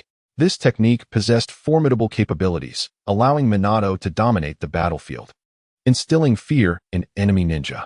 Fortunately, the conditions for mastering this technique were exceedingly challenging, making it solely the domain of Minato. Otherwise, if Konoha had more ninjas proficient in the Flying Thunder God technique, how could any war be fought? But how is it that another individual has suddenly mastered this technique? Did Minato teach you? No. Ichin shook his head. I have already stated that I am not a ninja of Konoha. He then inquired. You still have not answered my question, Mr. Hanzo. That dark object, did it approach you recently, seeking to collaborate? He is far from a virtuous man, secretly scheming in the shadows. Mr. Hans must not be exploited by him. Yichin's earnest counsel was misconstrued by Hans as provocation and mockery, leading him to retort with a grim countenance. What concern is it of yours? When I traversed the ninja world, you were yet to be born. What authority do you possess to meddle in my affairs? Meanwhile, Yichin did not hesitate to employ the Flying Thunder God technique, which did not escape the notice of Jiraiya and Orochimaru, both hailing from Konoha. Nagato and Konan, unfamiliar with the Flying Thunder God technique and the legacy of Minato Namikaze, were astonished but did not dwell on it further. However, the shock and skepticism in Jiraiya and Orochimaru's eyes were unmistakable. How could that Uchiha Zonyen wield Minato's technique? Jiraiya exclaimed in astonishment. Yichun had explicitly stated that he was not of Konoha's Uchiha clan, thus it was unfathomable that he could utilize the Flying Thunder God technique, a jutsu created by the second Hokage, Senju Tobarama, and recorded in the Forbidden Scroll of Konoha. It is known that only the Hokage of each generation may peruse this scroll. Other Konoha ninjas wishing to learn the jutsu contained within must obtain the Hokage's approval. Before Minato became Hokage, he had earned his place and was highly regarded by the third Hokage, Sarutobi Hiruzen, which allowed him the opportunity to learn the Flying Thunder God technique. What right did an outsider like Uchiha Zonyen have to it? Uncertainty loomed, as it seemed the situation was far from simple. Orochimaru blinked, suddenly struck by a thought, a faint smile gracing his lips. What if Minato had taken him on as a disciple outside? Jiraiya's mind raced, recalling how he had taken Yahiko and his companions as students from the Rain Village, pondering if his own disciple, Minato, had inherited this practice. Fool, do you think Minato is akin to you? Orochimaru harshly critiqued. Not to mention Minato's sense of responsibility towards the village, he would never take on a disciple from outside. Even if such a disciple existed, Minato would have reported it to the village immediately. This remark referred to Jiraiya's own lack of communication regarding his students, Yahiko, and his companions. I must inquire about this later. Unfazed by Orochimaru's rebuke, Jiraiya promptly shifted the topic. Orochimaru nodded slightly, his gaze sharpening as he observed Yichin's distant figure. That gentleman is indeed enigmatic. I merely offered a friendly warning. Yichin replied nonchalantly. After all, Mr. Hans is half buried in the ground. At his age, he is most susceptible to deception. I merely worry you might be fooled and end up counting his ill-gotten gains. Such an arrogant young man. You'll soon learn whether I am truly aged. Hans, amused yet enraged, let out a sinister grin, his rigid face twisting as he stomped heavily on the ground, propelling himself towards Yichin with fierce momentum, the scythe in his hand whistling through the air. The clash of blades rang out. Clang, clang, clang. Yichin gripped his kunai tightly, his Sharingan activated, 3 swirling black tomo dancing within his crimson eyes. Even Hans's lightning-fast speed appeared sluggish and feeble under the scrutiny of those eyes. The clashing sound of metal echoed incessantly, as sparks erupted before the two combatants. With a swift motion, Hans struck at Yichin's neck from an unexpected angle, the sharp blade chilling the air around them. Yichin, caught off guard, was struck by the scythe. Yet, Hans showed no sign of triumph, for the figure he had hit had transformed into a mere wooden effigy. A substitution technique. Fire release. Great fireball technique. Yichin's voice resonated from behind Hans, as a massive fireball ascended, obscuring the sky and carrying an unbearable heat towards him. In that instant, however, Hans swiftly drew his right hand to his chest, forming a seal, and vanished without a trace. The body flicker technique. Hans' mastery of this technique, while perhaps not as renowned as that of Uchiha Shursui, was nonetheless among the elite in the ninja world. Yi Chun's Sharingan quickly detected Han's fleeting figure, the old man having evaded the fireball by concealing himself behind a large boulder. Indeed, was the fireball not merciful? It had barely grazed the hem of Han's garments. Uchiha style, sort of fiery leap. Seizing the advantage, Yi Chun lunged at Han's, his kunai ignited with intense heat, its blade adorned with flowing flames. Too naive. At the moment Yi Chun's fiery kunai was poised to strike, a sinister grin flickered across Han's face. His body twisted like a pretzel, and with a sudden upward sweep of his scythe, he unleashed a devastating blow. Sword technique, soul break. The scythe, imbued with immense power, gleamed brilliantly, shattering Yi Chun's kunai upon impact and leaving a grievous wound across his chest. Chapter 132. Yi Chun vs. Han's. Too damn. I was careless. I didn't evade. That old codger in his 60s, ambushing a mere 6-year-old child. How dishonorable.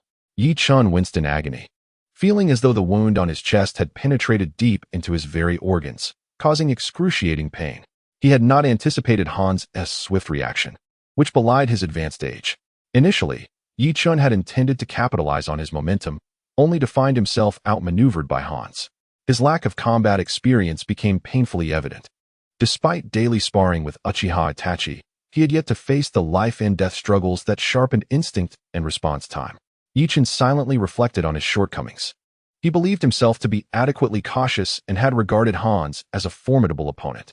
For, despite having gained substantial strength through the rewards of the system, such power had not been forged through his own arduous training.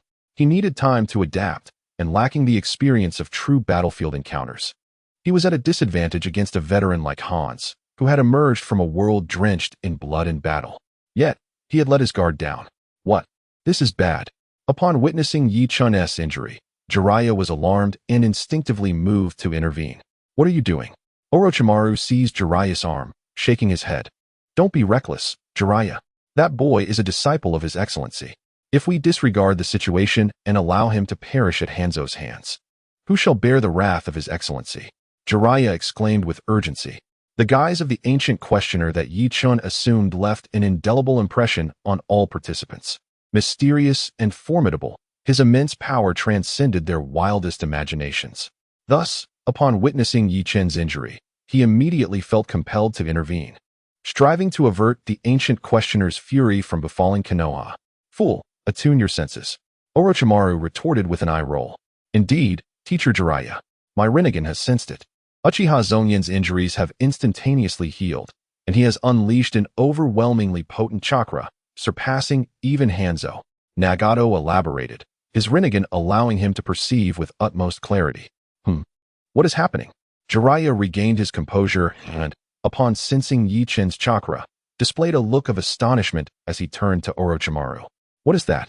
Oh, it appears to be the essence of Might Guy's 8 Gates technique. You little brat, come here and face me. Hanzo's thunderous roar reverberated through the skies as he swung his massive scythe with an unparalleled force. Yi Chun, severely wounded and sluggish, found it impossible to evade the impending strike. Very well, I had hoped to avoid this, but circumstances leave me no choice. Yi Chun furrowed his brow, and then an astonishing surge of chakra erupted from within him. 8 Gates technique. First gate, the opening of the door, open. Second gate, the rest gate, open. Third gate, the life gate, open. Fourth gate, the injury gate, open. Fifth gate, the limit gate, open. Yi Chun felt an excruciating pain ripple throughout his body, surpassing the agony inflicted by Hanzo moments prior. Yet, the pain from the wounds was merely a fraction of his suffering. The true torment stemmed from the muscles and nerves throughout his body, tearing and regenerating relentlessly as he opened the fifth gate. Thump, thump, thump. Yi Chun's heart raced, akin to a small electric motor, beating furiously. The sudden outburst of chakra enveloped his wounds, though not immediately healing. The rapid cellular regeneration caused scabs to form in the blink of an eye. Suspended in midair, Hanzo swung his colossal scythe downwards, only to be met by the formidable gust of chakra emanating from Yi Chun, which held him at bay. What is this? What is happening? Hanzo's mind was a flurry of questions. He had never encountered the 8 Gates technique and was oblivious to its intricacies. However, years of combat experience had sharpened his instincts, alerting him to the imminent danger. He quickly raised his weapon defensively while attempting to weave hand signs to employ the body flicker technique and evade. Suddenly, the Lotus of Konoha manifested. A foot emerged from below, delivering a forceful kick to the hilt of Hanzo's scythe. Boom! An indescribable power coursed through, shaking Hanzo's very core, even through the weapon's hilt. Like a discarded marionette, Hanzo's instant movement technique was abruptly interrupted by Yi Chun. The immense force caused Hanzo's arm, which gripped the blade, to tremble, his tiger's mouth cracking under the strain. The sudden assault momentarily stunned Hanzo's senses. But that brief moment was all it took.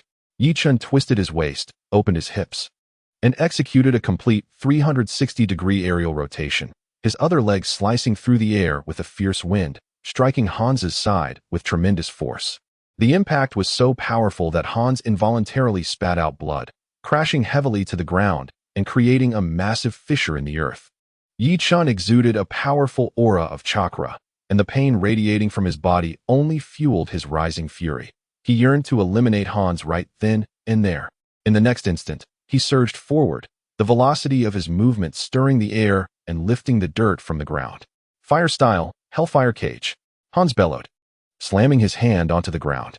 In an instant, 8 colossal pillars of flame erupted from the earth, blocking Yi Chun's path. How laughable! Yi Chun scoffed disdainfully. Leaping high into the air, 1 foot extended, striking the fire pillars with the force of a chisel. Tu Navi, Hellfire Cage, bind. Hanzo's face twisted into a sinister grin, blood accentuating his grotesque and terrifying visage as he clenched his fingers together. The 8 robust fire pillars fused at his command, forming an immense cage radiating intense heat, ensnaring Yi Chun within. The true fool is you, old man. Body technique, Whale Leap. Yi Chun roared, his chakra surging even stronger. As he leapt, the chakra within him gathered visibly at the tips of his toes, coalescing into a luminous point that collided with the Hellfire Cage. Boom! Like a whale breaching the ocean's surface with unparalleled force, the power at Yi Chun's toes shattered the confines of the Hellfire Cage, unleashing a torrent of blue chakra that burst forth from the deep crimson prison. How could this be possible? Hanzo was struck with shock, disbelief etched across his aged face. As Yi Chun approached, he hastily raised his arms in defense. Bang! With a resounding crash, Hanzo was sent flying, collapsing to the ground like a tattered doll. Unconscious and unresponsive. Chapter 133. If Nagato acts, the Hidden Rain village will be destroyed. The ground, already ravaged by Nagato's Shinra Tensei, was struck once more with devastating force. In a massive crater, dust billowed, and Hanzo lay weakly at its center, bloodied and battered. In his desperate attempt to defend against Yi Chun's Whale Leap, he had only managed to use his arms for protection. However, facing Yi Chun, who possessed double the chakra of a shadow level and had opened the 5th gate, that was hardly sufficient. Though Hanzo had narrowly survived, his arms were shattered, hanging limply before him. Title: Arm Destroyer 2. Cough, cough, cough. Hanzo was in excruciating pain, utterly powerless, heaving with blood. Meanwhile, upon witnessing Hanzo's tragic state, Yi Chun understood that his opponent was incapable of retaliating and thus released the 8 gates technique. Damn, that hurts. As the art of the 8 gates was lifted, the accumulated pain within Yi Chun's body erupted instantaneously, causing his legs to weaken, nearly leading him to kneel upon the ground. The 8 gates technique, akin to the 7 injuries fist, harms the user before harming others. After opening the 5th gate, Yi Chun's muscles continuously tore and regenerated, a torment that would have incapacitated an ordinary person. Yet, having mastered the technique within the confines of the system space, he could still endure it. Cough, little ghost, who exactly are you? Hanzo was perplexed. He had made an agreement with Kuro to feign an attack on the Akatsuki, intending to eliminate Jiraiya and Orochimaru, yet the target of Kuro's actions had shifted to Yahiko. While Yahiko was indeed someone Hanzo wished to eliminate, the unexpected emergence of Yi Chun was baffling. Without any provocation, a fierce confrontation ensued, and Yi Chun's strength was formidable. Moreover, Hanzo had yet to engage him in battle.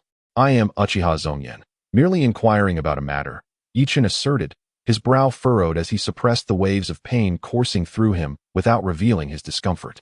Humph. Do you think to coerce me? Hanzo retorted coldly, adopting a martyr-like demeanor. That Kuro appeared unexpectedly in my office yesterday, proposing a collaboration to launch an assault on the Akatsuki. I was swayed by his words and brought my men along. That is the essence of the matter. With that, Hans closed his eyes and fell silent. Damn, weren't you supposed to be a martyr? Why did you divulge everything so easily? Yi Chun was momentarily taken aback by Hans's unexpected candor, feeling a mix of amusement and disbelief. That Kuro? Is he the one who ambushed and killed Yahiko?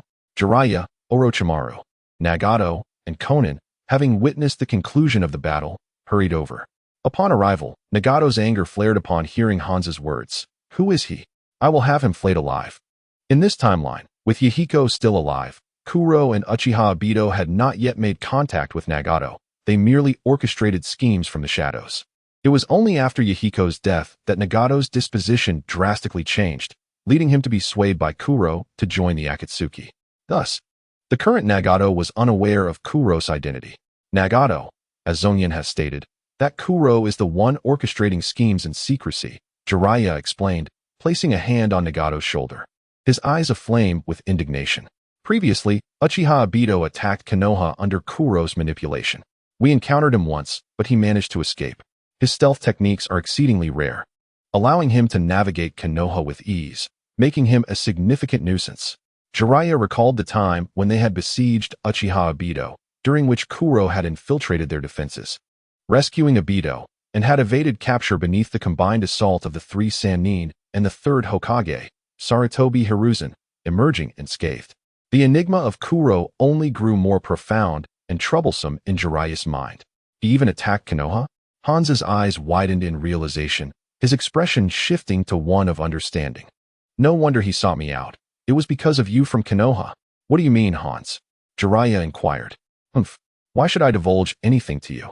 Hanzo let out a cold snort, remaining silent. He understood that this matter could not be disclosed. Otherwise, Jiraiya and Orochimaru would discover that his objective in collusion with Kaguya was to eliminate them both and frame the Akatsuki, using Konoha's strength to obliterate the organization. Would he be able to preserve his own life? You!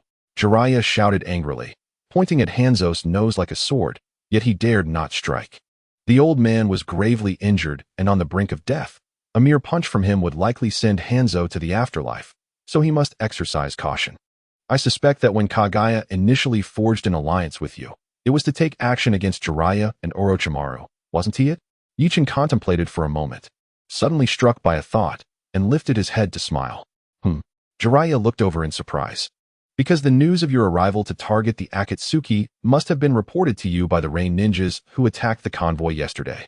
If your intention was solely to target the Akatsuki, you would not have launched an assault at this moment. Yi Chun revealed a confident grin. Speaking eloquently, the Akatsuki's base is right here, and Yahiko and his companions have been stationed here as well. You could have targeted them at any time.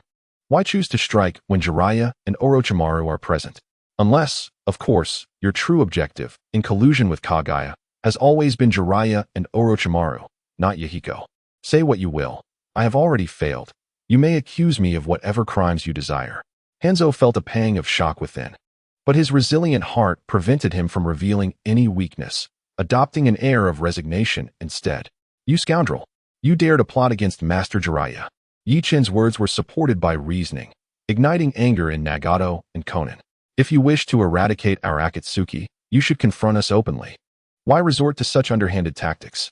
Nagato demanded. TCH. A ninja prioritizes the completion of their goals. The means employed are secondary. Hanzo slightly opened his eyes, casting a disdainful glance at Nagato before turning away. As expected, you are a mere amateur, utterly ignorant. Hanzo, we do not comprehend your vile methods. Nor do we wish to. Konan interjected, gently pulling on Nagato's arm. We are different from you. We possess noble ideals, and our aim is to save this nation and its people. Therefore, even if such actions were feasible, we would not entertain them. Just as Nagato could obliterate your entire village in an instant. He has refrained from doing so because he possesses a compassionate heart and does not wish to commit further acts of slaughter. If we were all like you, devoid of principles, your bones would have been buried long ago, Hanzo. Chapter 134. The next examination. Logically speaking, the power Nagato displayed earlier could indeed annihilate the Rain Village in an instant. Moreover, both Nagato and Konan could fly, allowing them to ascend to heights that would evade the reconnaissance and vigilance of the Rain Village, enabling a silent incursion into their territory. In Hanzo's mind, the image of Nagato loomed like a deity suspended in midair, effortlessly unleashing a technique that could obliterate the entire Rain village in an instant, causing a tremor within him. Indeed, before such formidable ninjutsu, the Rain village stood no chance of resistance. Even he himself would have been easily dispatched had he not fled in advance. Yet, despite the reality laid bare before him, Hanzo merely scoffed, offering no retort, exuding an air of disdain. Enough of this. It's futile to reason with a stubborn man like Hanzo. Jiraiya waved his hand dismissively, attempting to dissuade further discussion. Oh, Mr. Jiraiya, are you not angered by Hanzo's scheming to ambush you? Yi-Chin inquired with a smile. What of it? There are no fewer than 800 people in the ninja world who wish to see my demise. This head of mine could fetch a handsome sum at a bounty exchange, Jiraiya replied nonchalantly, a dismissive expression adorning his face. Yet, despite my many years of lively existence, I have yet to see anyone capable of severing this head for a reward. Hanzo lacks that ability now. Yi-Chin nodded, recognizing that at this juncture, Jiraiya certainly possessed the confidence to speak thus. Nagato had not yet reached his zenith, and Uchiha Madara remained absent from the realm. Hanzo, too, had aged considerably. In the current ninja world, there existed no being surpassing the level of a Kage. With mastery of sage techniques and the support of the toads from Mount Myaboku, Jiraiya could be deemed among the elite in today's ninja society. What shall we do about Hanzo? Should we eliminate him, Mr. Jiraiya? Yi-Chin glanced at Hanzo, who remained stoic in the pit, seeking guidance. Jiraiya opened his mouth, hesitating as he contemplated the course of action. His instinct dictated that Hanzo must not be killed. His death would leave the land of Rain without a leader, likely plunging it into chaos. Once civil strife erupted within the land of Rain, neighboring nations such as the Sand and the Earth would undoubtedly seize the opportunity to meddle. At that point, facing the encroachment of two great nations, Konoha would have to adopt a defensive posture. The Fourth Great Ninja War would merely await a spark to ignite it. However, glancing at Nagato's murderous intent and recalling that Yahiko had perished due to Hanzo, Jiraiya found himself torn between vengeance and prudence. Thus, he shifted his gaze toward Orochimaru, who feigned ignorance to his friend's plea for assistance, gazing skyward with an air of nonchalance. Ultimately, it was Konan who extricated Jiraiya from his dilemma. Teacher Jiraiya, let him go for now. We cannot allow our troubles to implicate you and Konoha, she confidently asserted. Hanzo's head can remain on his shoulders for the time being. Once we resurrect Yahiko, we shall reclaim it. Konan's words were imbued with assurance, considering both Jiraiya's feelings and expressing her stance. Nagato cast a surprised glance at Konan, not anticipating her to speak up, yet acquiesced with a nod, acknowledging her decision. Very well. Konan has indeed grown. Her words carry a commanding presence, and I find it admirable. Jiraiya laughed heartily, his expression one of pride as he regarded Konan. You lot, instead of seizing the opportunity to eliminate me, are pinning your hopes on these two young ones. Hans felt a deep sense of humiliation. What does it mean to have one's head dangling precariously from the neck? I suggest you abandon such delusions, Jiraiya. With these mere children, you would be better off waiting for me to send you their heads. This old man, with bones shattered throughout his body, is left with nothing but a defiant tongue. Yet, none paid heed to Hans's bravado.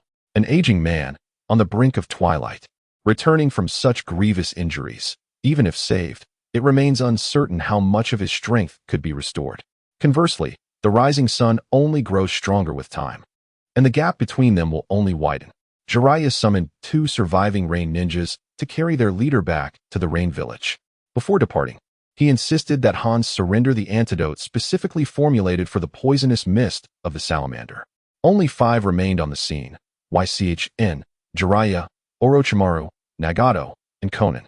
Thank you, Lord Zonyan, for your assistance. Should you require our help in the future, do not hesitate to ask, Konan expressed with a slight bow to Ychn. Now, we must first attend to our wounded comrades. I apologize for the rudeness, she added. The members of the Akatsuki who had been poisoned lay within their base. Though a universal antidote had been administered, the toxins were surely not entirely purged. With Hans's specialized antidote now in hand, Konan was eager to return and rescue her companions. Wait, before that, I have an important matter to share with you, Ychn interjected, raising a hand to halt their departure. My master sent me here bearing crucial intelligence. It is that Kurizetsu is, in fact, the mastermind behind all the conspiracies.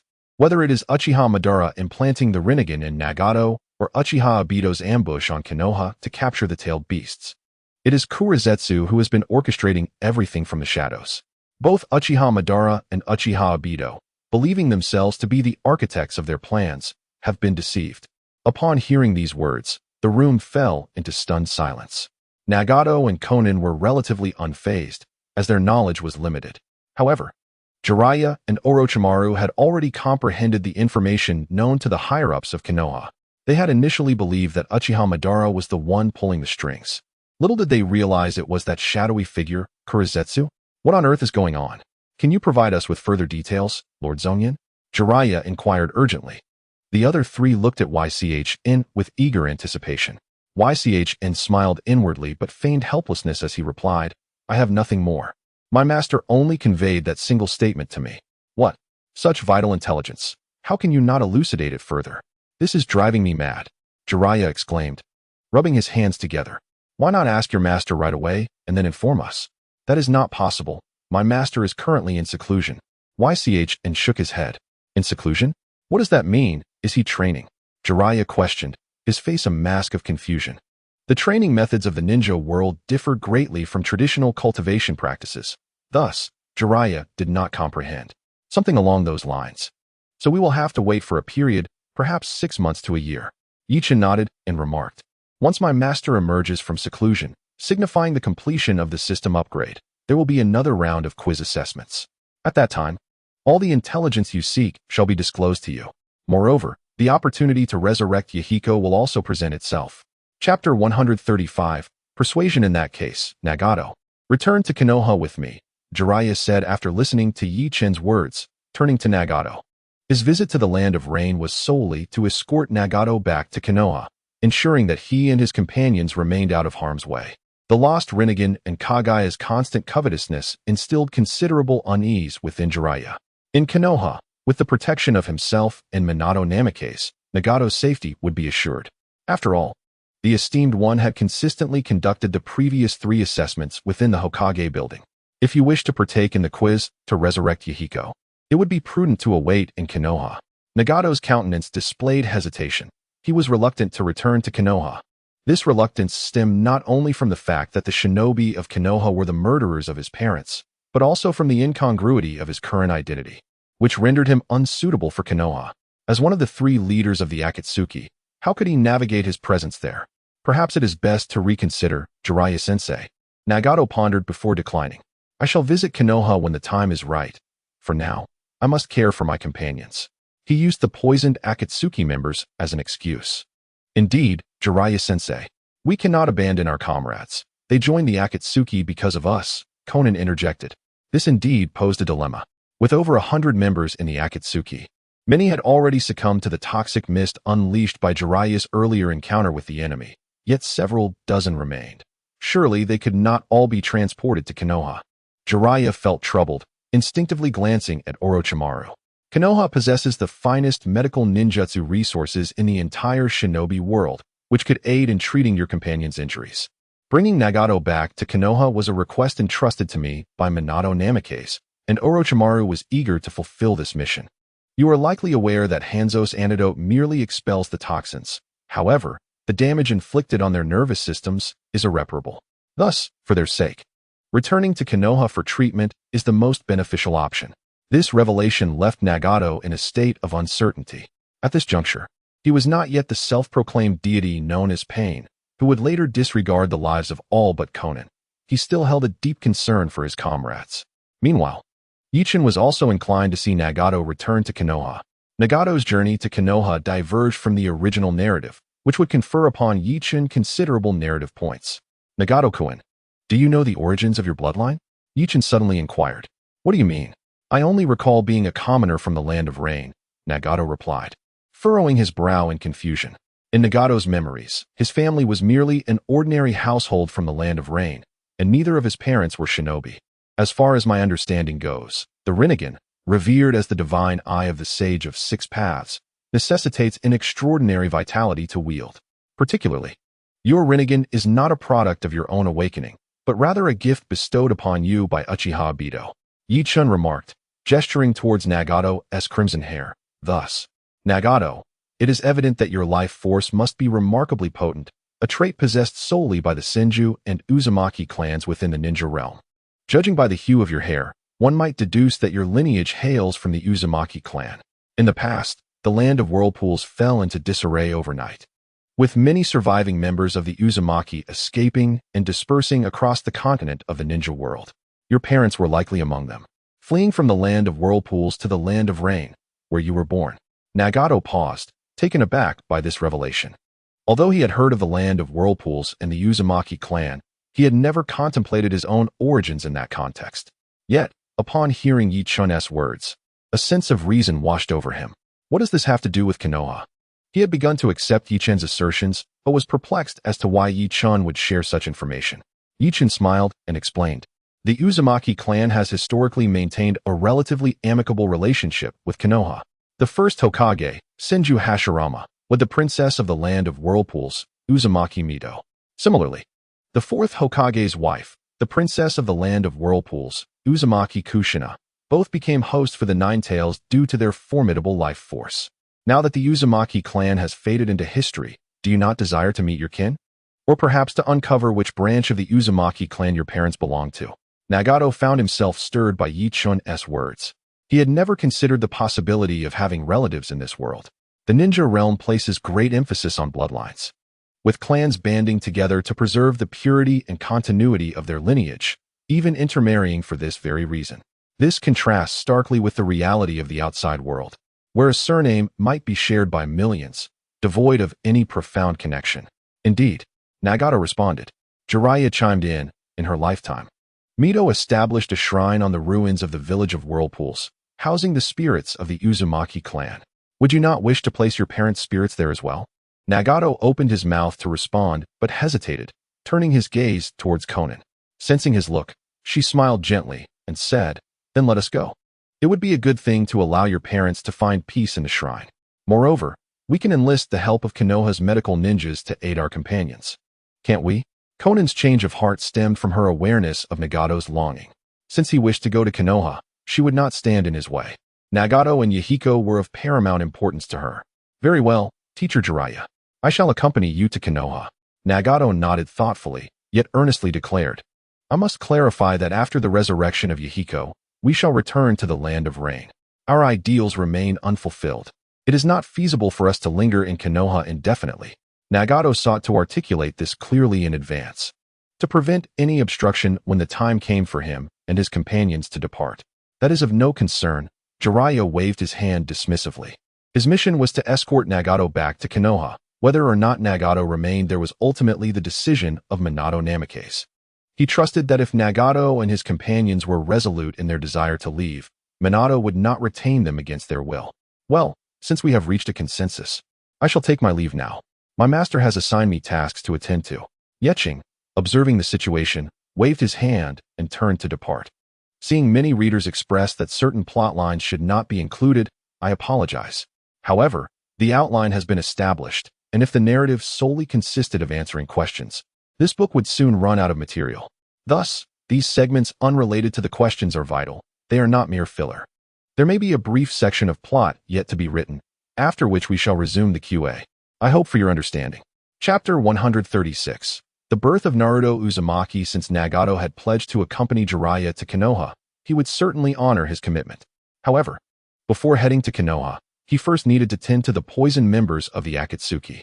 At that moment, dozens lay incapacitated in the Akatsuki's base, with only Nagato, Konan, Jiraiya, Orochimaru, and Yeching remaining on their feet, resulting in a shortage of manpower. Thus, Yeching kindly volunteered to assist with administering medicine to the injured. Once the matter of the wounded was addressed, Jiraiya and Nagato, alongside Konan, prepared to embark on their journey back to Konoha. After being poisoned for an extended period, it was certain that toxins still lingered within the Akatsuki members. To avoid any lasting repercussions, they needed to swiftly receive professional treatment at Konoha Hospital. Transporting so many incapacitated individuals would undoubtedly pose challenges, given the considerable distance from the Akatsuki base in the Land of Rain to Konoha. Therefore, Jiraiya summoned the toads of Miyaboku Mountain to assist. The trio of toads, Fukasaku, Shima, and Gama, were unceremoniously recruited as porters. and the group set off towards Konoha in grand procession. Meanwhile, Orochimaru and Yeching would not accompany them. Orochimaru had been summoned to Konoha several months prior. He had left in haste, with matters at his base in the land of rice yet unresolved, and was eager to return to address those issues. He had long desired to go back, initially remaining to assist Konoha in monitoring Uchiha Obito, and later being requested by Minato to join Jiraiya in the Land of Rain. With other tasks now completed, it was time for him to focus on his own affairs. Yeching pondered how the individuals at the base would react upon encountering the dramatically changed Orochimaru, perhaps with fear? Yet, at the very least, he would be more manageable than the unpredictable, callous scientist. Before departing, Orochimaru extended an invitation to Yeching to visit his base, suggesting they engage in some research on the pamphlets together. Observing his fervent demeanor, Yichun felt a stirring of excitement, eager to witness the spectacle of a fervent-hearted Orochimaru. However, he had already committed to another destination, thus he graciously declined the invitation. Orochimaru, with a hint of regret, bid farewell as they parted ways, one heading to the land of rice fields, the other to the land of grass. In the village of Konoha, within the confines of a hospital room, Uzumaki Kushina lay peacefully asleep, attended by a dashing blonde man, Minato Namikaze. Moments prior, Kushina had endured the most protracted and excruciating experience of her life, childbirth. The due date had indeed arrived, and Uchiha Obito had been ensnared by Konoha's traps, having anticipated the imminent arrival of Kushina's child.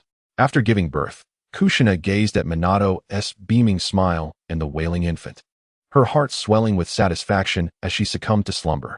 Minato, filled with tender admiration, watched over the newborn with a blissful smile. Report to Hokage-sama. A letter has arrived from Jiraiya-sama. An umbu appeared quietly, presenting a missive. A letter from Master Jiraiya? Could it mean there has been progress? Minato, upon hearing this serious matter, swiftly emerged from his brief moment of joy, his expression shifting to one of earnestness. Thank you for your hard work, he said with a smile to the umbu as he accepted the letter, revealing a look of satisfaction. What does Master Jiraiya's letter say? On the other side, Kushina, roused by the sound of the umbu's conversation, rubbed her eyes and inquired, maintaining her heightened alertness even in her exhaustion. Master Jiraiya's letter states that he has brought back the one with the Rinnegan, Nagato, to Konoha and is currently en route. Minato smiled as he handed the letter to Kushina, as there was no sensitive information requiring concealment. He has a surprise for you. Kushina, taking the letter, casually asked. What surprise? Before Minato could respond, Kushina glanced at the contents and gasped in astonishment. What? That Nagato is actually a member of the Uzumaki clan? Could he be my relative?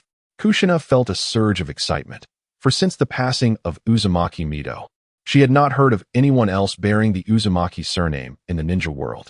The massacre of the Uzumaki clan occurred before Mito's death, after the clan's demise. She established a shrine in the land of whirlpools. The princess of the Uzumaki clan, who believed herself to be the last of her lineage, was overjoyed to discover that there were still relatives surviving. This is wonderful. Minato, Kushina exclaimed excitedly. If he comes to Konoha, I will be able to meet him, right? The identity of the Nine-Tails Jinchuriki remains sensitive, and as Nagato is an outsider, a meeting might not be easily arranged. Fear not, I shall stand guard nearby. No one would dare oppose us. How could Namikaze Minato possibly deny his wife's modest wish? He, of course, smiled and readily agreed. Haha, that sounds splendid. When he arrives in Konoha, please invite him over to our home. Since our marriage, no member of the Uzumaki clan has visited us yet. I will personally prepare a delightful meal for him, Uzumaki Kushina proclaimed. Perhaps we should reconsider the cooking? Namikaze Minato seemed to recall something, asking with a hint of trepidation. It appeared that Kushina possessed none of the traditional traits associated with femininity, such as cooking, household chores, or handicrafts. In fact, when they first met, Kushina had a rather tomboyish demeanor and a fiery temper, which only softened after she developed feelings for Minato. Regrettably, she lacked any culinary talent. What do you mean by that, Minato? Do you find my cooking unpalatable? Kushina raised an eyebrow, her tone threatening as she picked up on Minato's implication. Of course not. How could I? I eat your bento every day? Minato quickly waved his hands, as due to his busy work schedule, he seldom had time to dine at home. His meals were often delivered to his office by Kakashi Hitaki or other umbu, bringing along Kushina's lovingly prepared lunches. Alas, while the flavors were rather average as a husband, Minato felt compelled to accept them. Then it's settled. I will ensure Nagato is thoroughly satisfied. Kushina clapped her hands, making her decision. With no alternative, Minato could only nod in agreement, his gaze shifting to their peacefully sleeping son. Grow up quickly, Naruto. Soon you will be able to help your father bear the burdens. A gentle breeze wafted through, and in his slumber, the infant seemed to dream of something joyous, a smile gracing his face. By the way, his name is Namikaze Naruto. Chapter 137. Reactions from the three great nations. The internal conflict in the Land of Rain had long been under the scrutiny of several nearby great nations: the Land of Fire, the Land of Wind, the Land of Lightning, and the Land of Earth. In the Land of Fire, Konoha had previously been managed in external affairs by the Third Hokage, Sarutobi Hiruzen, who oversaw intelligence gathering and other matters, all reported to him. Most of the responsibilities were delegated to Shimura Danzo, which ultimately led to Danzo's interference in the affairs of the Land of Rain, allying with Hanzo against the Akatsuki, thus sowing the seeds for Konoha's eventual demise. Truly a remarkable legacy for a Hokage. After Hiruzen's complete retirement, these matters were entrusted to Namikaze Minato. Minato, steadfast in maintaining the interests of Konoha, was not a man driven by aggressive ambition, nor did he harbor desires for territorial expansion. Thus, he maintained a neutral stance regarding the conflict in the Land of Rain, allowing his intelligence personnel to gather information while refraining from interference. It was only after Uchiha Obito revealed the existence of the Rinnegan that Minato resolved to bring Uzumaki Nagato back to Konoha. Unlike Konoha, however, the other three great nations are eager to intervene in the civil war of the Rain Country, hoping to seize a lucrative opportunity. Among them, the Wind Country is somewhat powerless. Sunagakure suffered immense losses during the Third Shinobi World War and was compelled to sign a treaty of alliance with Konoha, relying on them to evade formidable foes. Sunagakure has historically adhered to a strategy of maintaining a small, elite force, resulting in the fewest number of ninjas among the five great nations. This scarcity is largely due to insufficient funding for the training of ninjas, with the feudal lord providing scant resources, forcing the Kazekage to personally engage in gold mining to sustain the village. After the ravages of war, the number of combat-capable ninjas in Sunagakure has dwindled alarmingly, rendering them unable to fulfill their own missions, let alone extend their resources outward. Thus, they can only anxiously observe the turmoil in the Rain Country. In stark contrast, the Lightning and Earth countries present a different scenario. If one were to categorize the five great nations, Konoha would occupy a league of its own, followed closely by the Lightning and Earth countries, while the Wind and Water countries languish at the bottom. Both Lightning and Earth countries pose a significant threat to the Fire country. The Lightning country, known for its fierce and combative spirit, stands as a formidable adversary. The Earth country boasts the largest number of ninjas, coupled with exceptional combat prowess. During the Second and Third Shinobi World Wars, had it not been for the mutual betrayals between the Lightning and Earth countries, the Fire country might not have emerged victorious. Among these two nations, the Earth country shares a border with the Rain country. Inoki, the venerable leader of the Earth country, began employing the Akatsuki organization during the Third Shinobi World War. Even after the war's conclusion, he continued to clandestinely observe the Rain country and the Akatsuki, biding his time for an opportunity to intervene. The Lightning country, despite being separated from the Rain country by an indeterminate distance, harbors insatiable ambitions. This nation is characterized by its perpetual readiness to seize opportunities, even going so far as to create them when none exist. The news of the civil unrest in the Rain country reached the ears of the three great nations, prompting them into action. In the Wind country, Sunagakure, under the newly appointed Kazekage Raza, finds itself ensnared in an economic crisis.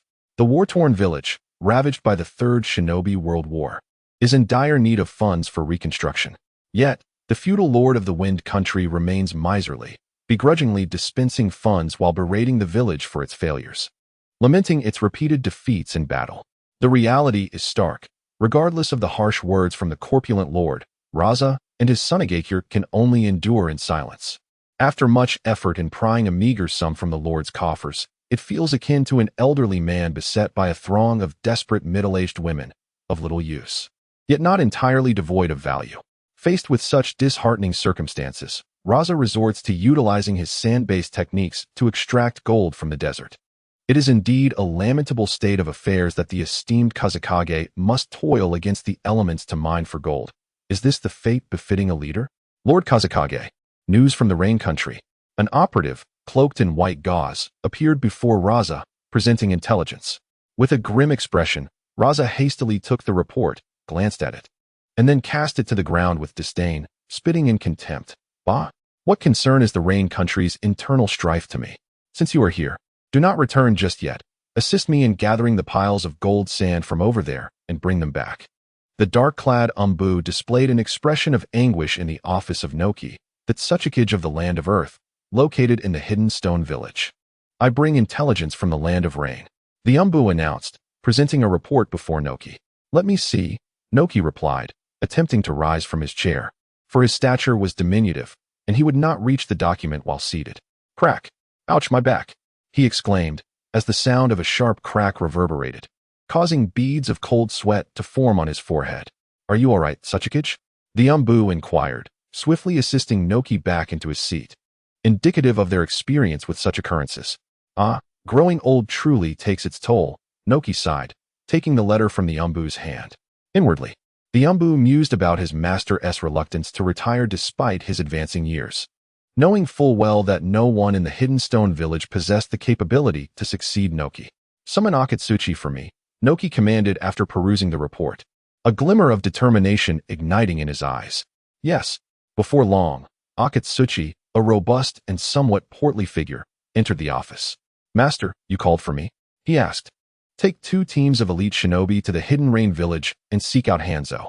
He has engaged in conflict with the Akatsuki organization, resulting in substantial casualties. Inquire if he requires our assistance. We can aid him in eliminating the Akatsuki, in exchange for 2 territories adjacent to the Land of Earth. It was evident that Noki intended to exploit the chaos to his advantage. Meanwhile, in the office of the Raikage of the Land of Lightning, situated in the Hidden Cloud Village, frustration boiled over. Damn it, has that scoundrel Hanzo truly been defeated by those Akatsuki brats? Slammed the table after reading the intelligence, particularly incensed by the mention of Jiraiya and Orochimaru appearing at the Akatsuki's base in the Land of Rain. Crack! The sturdy wooden table splintered under the force of his blow, documents scattering across the floor. Raikage, please exercise some caution. This is the 16th table this year. She lamented. However, paid no heed to Shi's complaints, his dark visage etched with fury. Is Konoha preparing to instigate the 4th Shinobi World War? How dare they meddle in the civil strife of the Land of Rain? Have they recovered so swiftly? To be honest, I did not place great importance on the situation in the Land of Rain, given the geographical distance. Yet, should an opportunity arise, he would not hesitate to seize it, especially with the Land of Fire and the Land of Earth as adversaries on either side of the Land of Rain. Increase our manpower to gather intelligence from the Hidden Stone Village and the Hidden Leaf Village. Additionally, instruct our spies embedded within both nations to mobilize. I demand the latest intelligence. Also, have Mabu draft a battle plan. Should Konoha and the Hidden Stone truly interfere in the Land of Rain, we must act. Prepare for a direct assault on the Land of Fire. Move quickly. Chapter 138. A hellish hidden grass village in the Land of Grass, within a dilapidated hut. A woman's piercing scream echoed through the air. The sudden sound was eerily chilling, laden with agony, sorrow, and a hint of numbness. A resounding slap echoed. Hey, you filthy wretch. Keep your voice down. The towering figure of the grass ninja wiped the blood from his lips with a pristine handkerchief, cursing as he rose to his feet. Before him lay a woman sprawled on the bed, draped in tattered clothing, her fair arms exposed, marred by a multitude of bite marks. The most recent wound oozing blood, a mark inflicted by the very grass ninja standing there. After receiving a heavy slap, her cheek flushed crimson, swelling slightly, yet she remained motionless, resembling a lifeless puppet. This woman appeared to be no stranger to hardship. Her weathered visage and rough skin, coupled with a dull, sallow complexion, rendered her aged and unappealing. Her brow furrowed tightly, as if still grappling with physical pain. But there was no spark of anger in her eyes. They were fixated on the infant sleeping on the adjacent small bed. Kenji, is it my turn now? Behind the towering grass ninja, a smaller, darker-skinned grass ninja inquired. Are you joining as well? Isn't the wound on your arm already scabbed over? The tall ninja, referred to as Kenji, questioned. Indeed, But wouldn't tea biting her hasten the healing? After all, it's free of charge, the smaller ninja replied with a smirk, casting a disdainful glance at the lifeless woman. This wretch is like a parasite, lying around all day doing nothing. So it's only fitting to extract some value from her, lest she continues to consume the village's resources. Kenji shrugged nonchalantly, conceding his position. The diminutive grass ninja roughly seized the woman's pale arm and sank his teeth into it fiercely, as if she were not a fellow being, but mere livestock. Cold and cruel, it was as if he were feasting upon her. The agonizing pain elicited another mechanical scream from the woman. Her name was Uzumaki Fana, a survivor of the Uzumaki clan from the village of Uzumaki. During the turmoil that beset Uzumaki village, the ordinary clansfolk lacking ninja aptitude fled, scattering to the far corners of the ninja world. Some were pursued and slain by enemies, while others perished due to various disasters and misfortunes.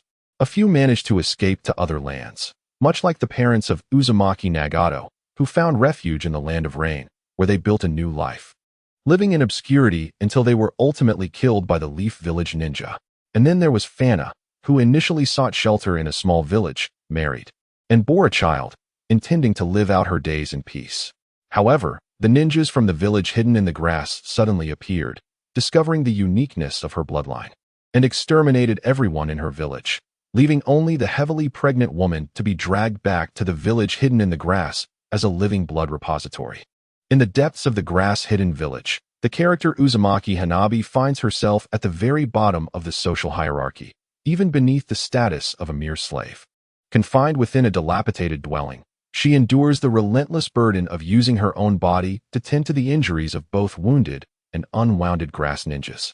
The beasts cloaked in human guise regard her not as a woman devoid of the will to resist, but rather as something less than human. It seems that the ninjas of Grass Hidden Village fundamentally do not perceive themselves as human. Thus, as a human, Uzumaki Hanabi is naturally seen as an outsider among them. This perception persists as she carries her child and intensifies after childbirth. Her once robust health is gradually sapped away by the daily toll of her servitude, leading to an inevitable decline in her vitality. It is foreseen that the child she bears will inevitably face the same fate as her, a mere tool of the grass-hidden village. This is the last outcome Uzumaki Hanabi desires to witness. Yet does she possess the strength to resist? Bah, that wretched woman, scoffed the lean grass ninja after finishing his task, disdainfully spitting the blood from his mouth onto the ground.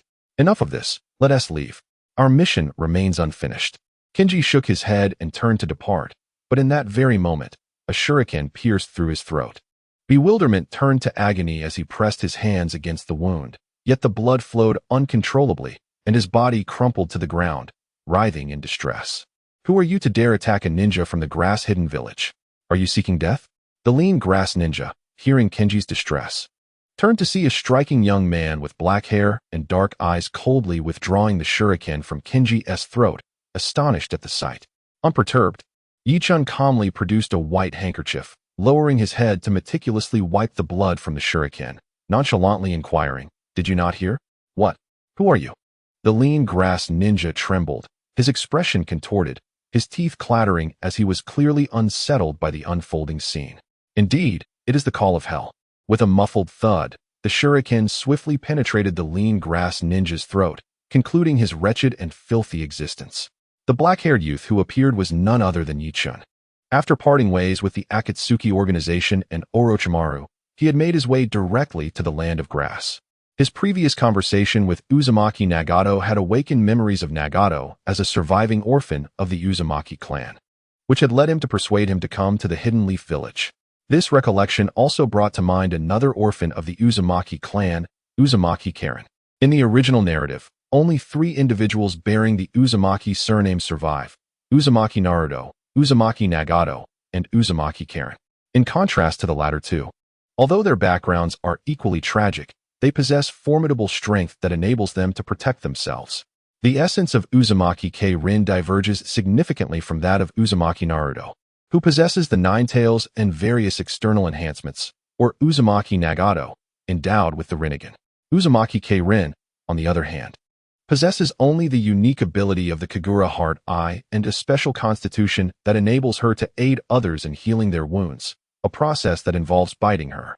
This peculiar trait has led the hidden grass village to regard Uzumaki K-Rin as a mere human blood bag. During her journey to Konohagakure for the Ch-Nin exams, her two companions treated her as a tool, summoning her at will. Tragically, Uzumaki K-Rin once had a mother, Uzumaki Hanai, who was the previous human blood bag for the hidden grass village. Yichin's purpose in coming here is to alter the fates of these two individuals and earn narrative points. Chapter 139. Let it become a true hell. Uzumaki Hanai's dilapidated abode is located in a remote area, far removed from the residential quarters of the hidden grass village. Possibly due to the dark and unscrupulous events that transpired here, the higher-ups of the village chose to confine Uzumaki Hanai to this secluded corner, away from the prying eyes of the villagers. In this place, aside from the two grass shinobi that Yichun had just dispatched, no other grass shinobi were present. However, as this is a gathering place for an armed organization, the news of the two deaths would likely be discovered swiftly, prompting an investigation from the grass village. Nevertheless, such matters are trivial. Mere grass shinobi are akin to ants. Upon entering the dwelling, Yichun finds Uzumaki Hanai lying on the bed like a lifeless puppet, utterly oblivious to his arrival. The room, reeking of decay, reveals Uzumaki Hanai's bare arms, marred by a multitude of grotesque bite marks, while her expression mirrors that of a living corpse. All of this challenges Yichin's moral integrity as a traveler from Earth. In both his previous life and this one, he had never witnessed a scene so profoundly shattering to his principles. How does one even begin to articulate such a feeling? Despite having encountered numerous experiences since his arrival in this world, his heart begins to race uncontrollably, and a wave of nausea rises from his stomach to his throat. He is overwhelmed with the urge to flee and find a place to expel the contents of his stomach. Damn it!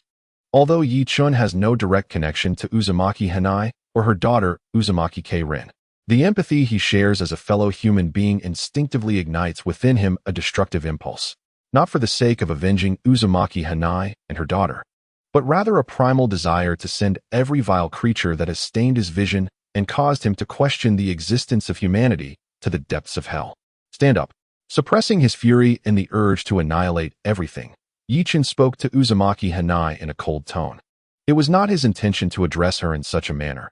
He was merely on the brink of losing control, having exerted considerable effort to maintain his composure. In response to Yichin's command, Uzumaki Hanai showed no reaction, lacking even the desire to glance his way. I said stand up. A flash of crimson ignited in Yichin's eyes, and the two pairs of three-tomo Sharingan materialized. He instinctively employed the illusionary control inherent in the Sharingan, a technique that disrupts the target's chakra through ocular power, compelling them to submit to his will. Obito Uchiha's ability to control the Nine Tails is merely an advanced version of this technique, albeit with a considerably greater consumption of ocular energy. Indeed, although Uzumaki Fana is of the Uzumaki bloodline, she is not a ninja, possessing an abundance of chakra. She is utterly defenseless against Yichin's illusions and obediently rises from the bed. However, perhaps due to prolonged inactivity, her muscles have atrophied, rendering her incapable of standing steadily. Her legs weakened, she nearly collapses, only to be swiftly caught by Yichin. At that moment, as he supported Uzumaki Fana, he realized the extent of her condition. The woman, approximately 1.60 meters in height, felt as insubstantial as a mere collection of bones in his grasp, devoid of any weight. Could she possibly weigh only around 50 kilograms? Indeed, as Yichin gazed upon this rough, aged, and somewhat unattractive woman, a complex emotion flickered in his eyes. Sympathy? Yes. To an extent. Pity? Certainly. Yet, more profoundly, there resided a sense of sorrow, a lament for the pitiable soul, powerless against a tragic fate, forced to accept her descent into the abyss. At that moment, a throng of ninjas from the grass village hastily approached, having finally discovered the two fallen grass ninjas at the entrance. The leader, presumably a high-ranking official of the grass village, was flanked by 20 to 30 grass ninjas. You dare infiltrate the grass village and slay our ninjas. Kill him, the leader bellowed, his fury palpable as he surveyed the lifeless bodies on the ground. With his command, the throng of grass ninjas surged toward Yichin. Suddenly, a dramatic turn of events unfolded. Yichin's icy gaze swept over the approaching grass ninjas, and a six-pointed star manifested in his Sharingan. An immense wave of purple chakra surged forth from his being, enveloping him in its aura. This copious chakra rapidly morphed, taking the form of an imposing skeletal figure. Even with only half of its body formed, the skeleton loomed like a small mountain, towering and formidable. Within the ribcage of this apparition, Yi-chun supported Uzumaki Fana, with a small bed lying behind them where Uzumaki K-Rin rested. What is this? The defense of Susanoo. How could mere grass ninjas hope to breach it? Each one of those charging grass ninjas was effortlessly repelled by Yi-chun's manifested Susanoo. Their attacks failed to leave even a mark upon its ethereal form. It is no jest. Even Shimura Danzo could not breach Susanoo's defenses with kunai, let alone these grass ninjas. However, in their audacity to confront Susanoo with kunai, one could at least commend their bravery. Have any of them bitten you? Yi-chun disregarded the astonished exclamations of the grass ninjas and turned once more to inquire of Uzumaki Fana. All of them, she replied. Under the control of the Sharingan's illusion, her voice dull and lifeless, as if she were a mere puppet. Then, let them all descend into hell. Amaterasu, fire release. Kagaya's destiny. Yi-chun shouted, his Susanoo's hand suddenly grasping a long sword forged from black flames in the air. Run. At that moment, the leader of the grass-hidden village also realized the gravity of the situation, frantically urging the grass ninjas to flee. He sensed the presence of death. Flash. Yi-chun smirked coldly, commanding Susanoo to strike down with the sword. And the immense blade of light instantaneously cleaved those grass ninjas who could not escape in time in two. Before they could react, their bodies were severed.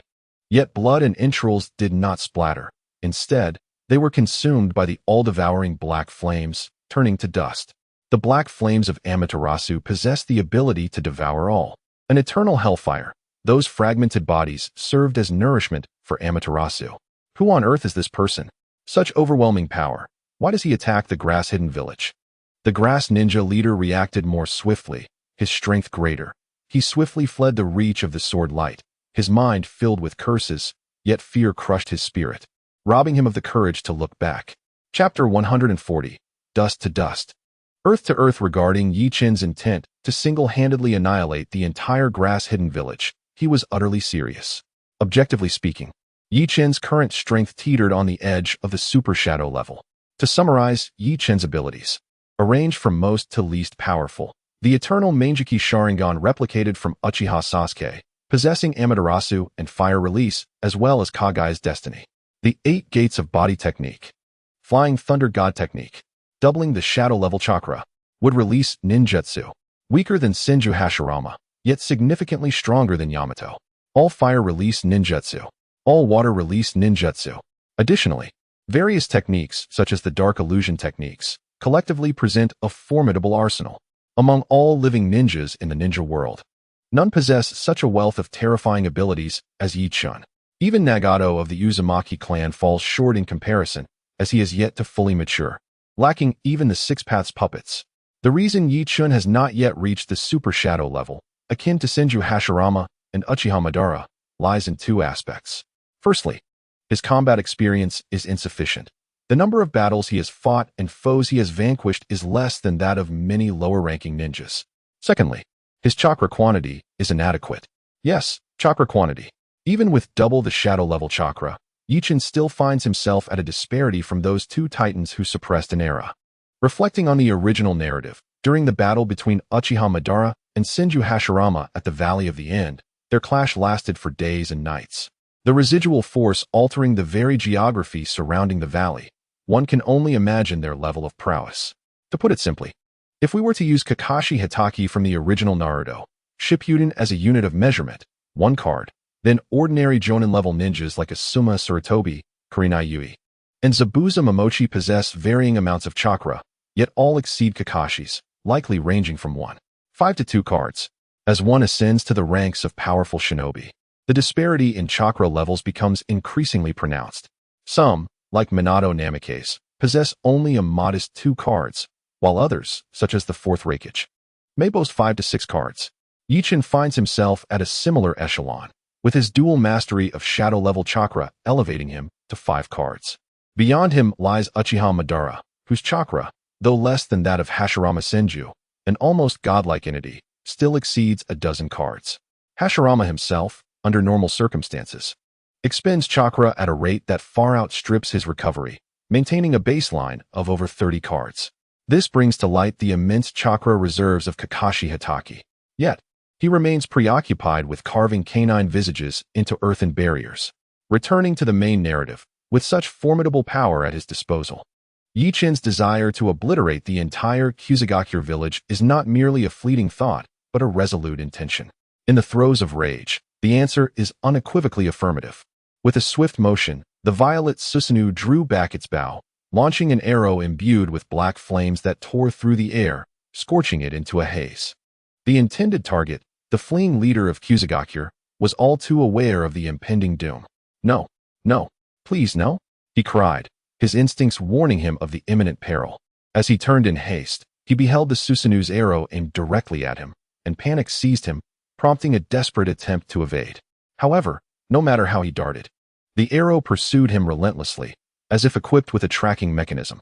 In sheer terror, he screamed, his voice a wretched echo of his profound fear. "Earth style, earth wall." Suddenly, a flurry of figures rushed in from the distance, led by a tall, slender, middle-aged ninja, his long hair framing a pale visage, the fury evident upon his countenance. Approaching swiftly, he formed hand seals and struck the ground, raising a robust earthen wall in a bid to intercept the arrow. With a resounding crash, Indra's arrow shattered the wall as if it were mere tofu, continuing unabated to pierce through the leader's body, pinning him to the ground. Rinji, the middle-aged grass ninja, witnessing the calamity, looked up in astonishment and fury at Yichin, hurling curses. "You bastard! How dare you slay Rinji? I shall ensure you pay for his death." As he berated Yichin, the ninjas of Kusagakure began to unleash their jutsu upon him. Yet, Yichin found the entire scene tedious. With his gaze cast downward, the once surging fury dissipated upon encountering these pitifully foolish ants. So this is what it is. High and mighty, viewing life as expendable and kin as mere sustenance. They are nothing but weak ants. I had thought that their demise would quell my wrath.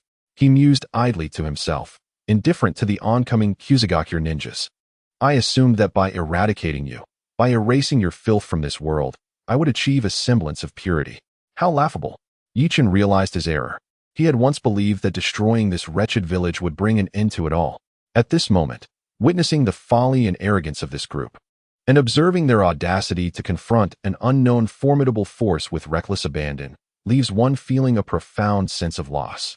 Turning his gaze, he glanced at the entranced Uzumaki Funai, still ensnared by illusion, and the peacefully slumbering Uzumaki K-Rin, and heaved a sigh. His initial intention had been to have Uzumaki Funai identify one by one those who had bitten her, to eliminate them while sparing the others. Yet it now seemed entirely unnecessary. Would release, flowering tree realm. With a clap of his hands, an immense torrent of chakra surged forth from within him, akin to a deluge. What is this? Quickly evade. Would release? How can it be would release? Run. A multitude of trees erupted from the ground, their massive, robust branches rising like colossal serpents from the earth, encircling the entire assembly of grass ninjas. Such widespread ninjutsu had become virtually unseen in the current ninja world, let alone a wood release technique. The expression of the middle-aged grass ninja turned ashen, beads of cold sweat cascading down his brow as he frantically dodged the thick branches, attempting to utter something to Yichin. However, Yichin paid him no heed and unleashed his next technique, fire release, great fire annihilation. A sea of flames materialized, resembling an ocean ablaze.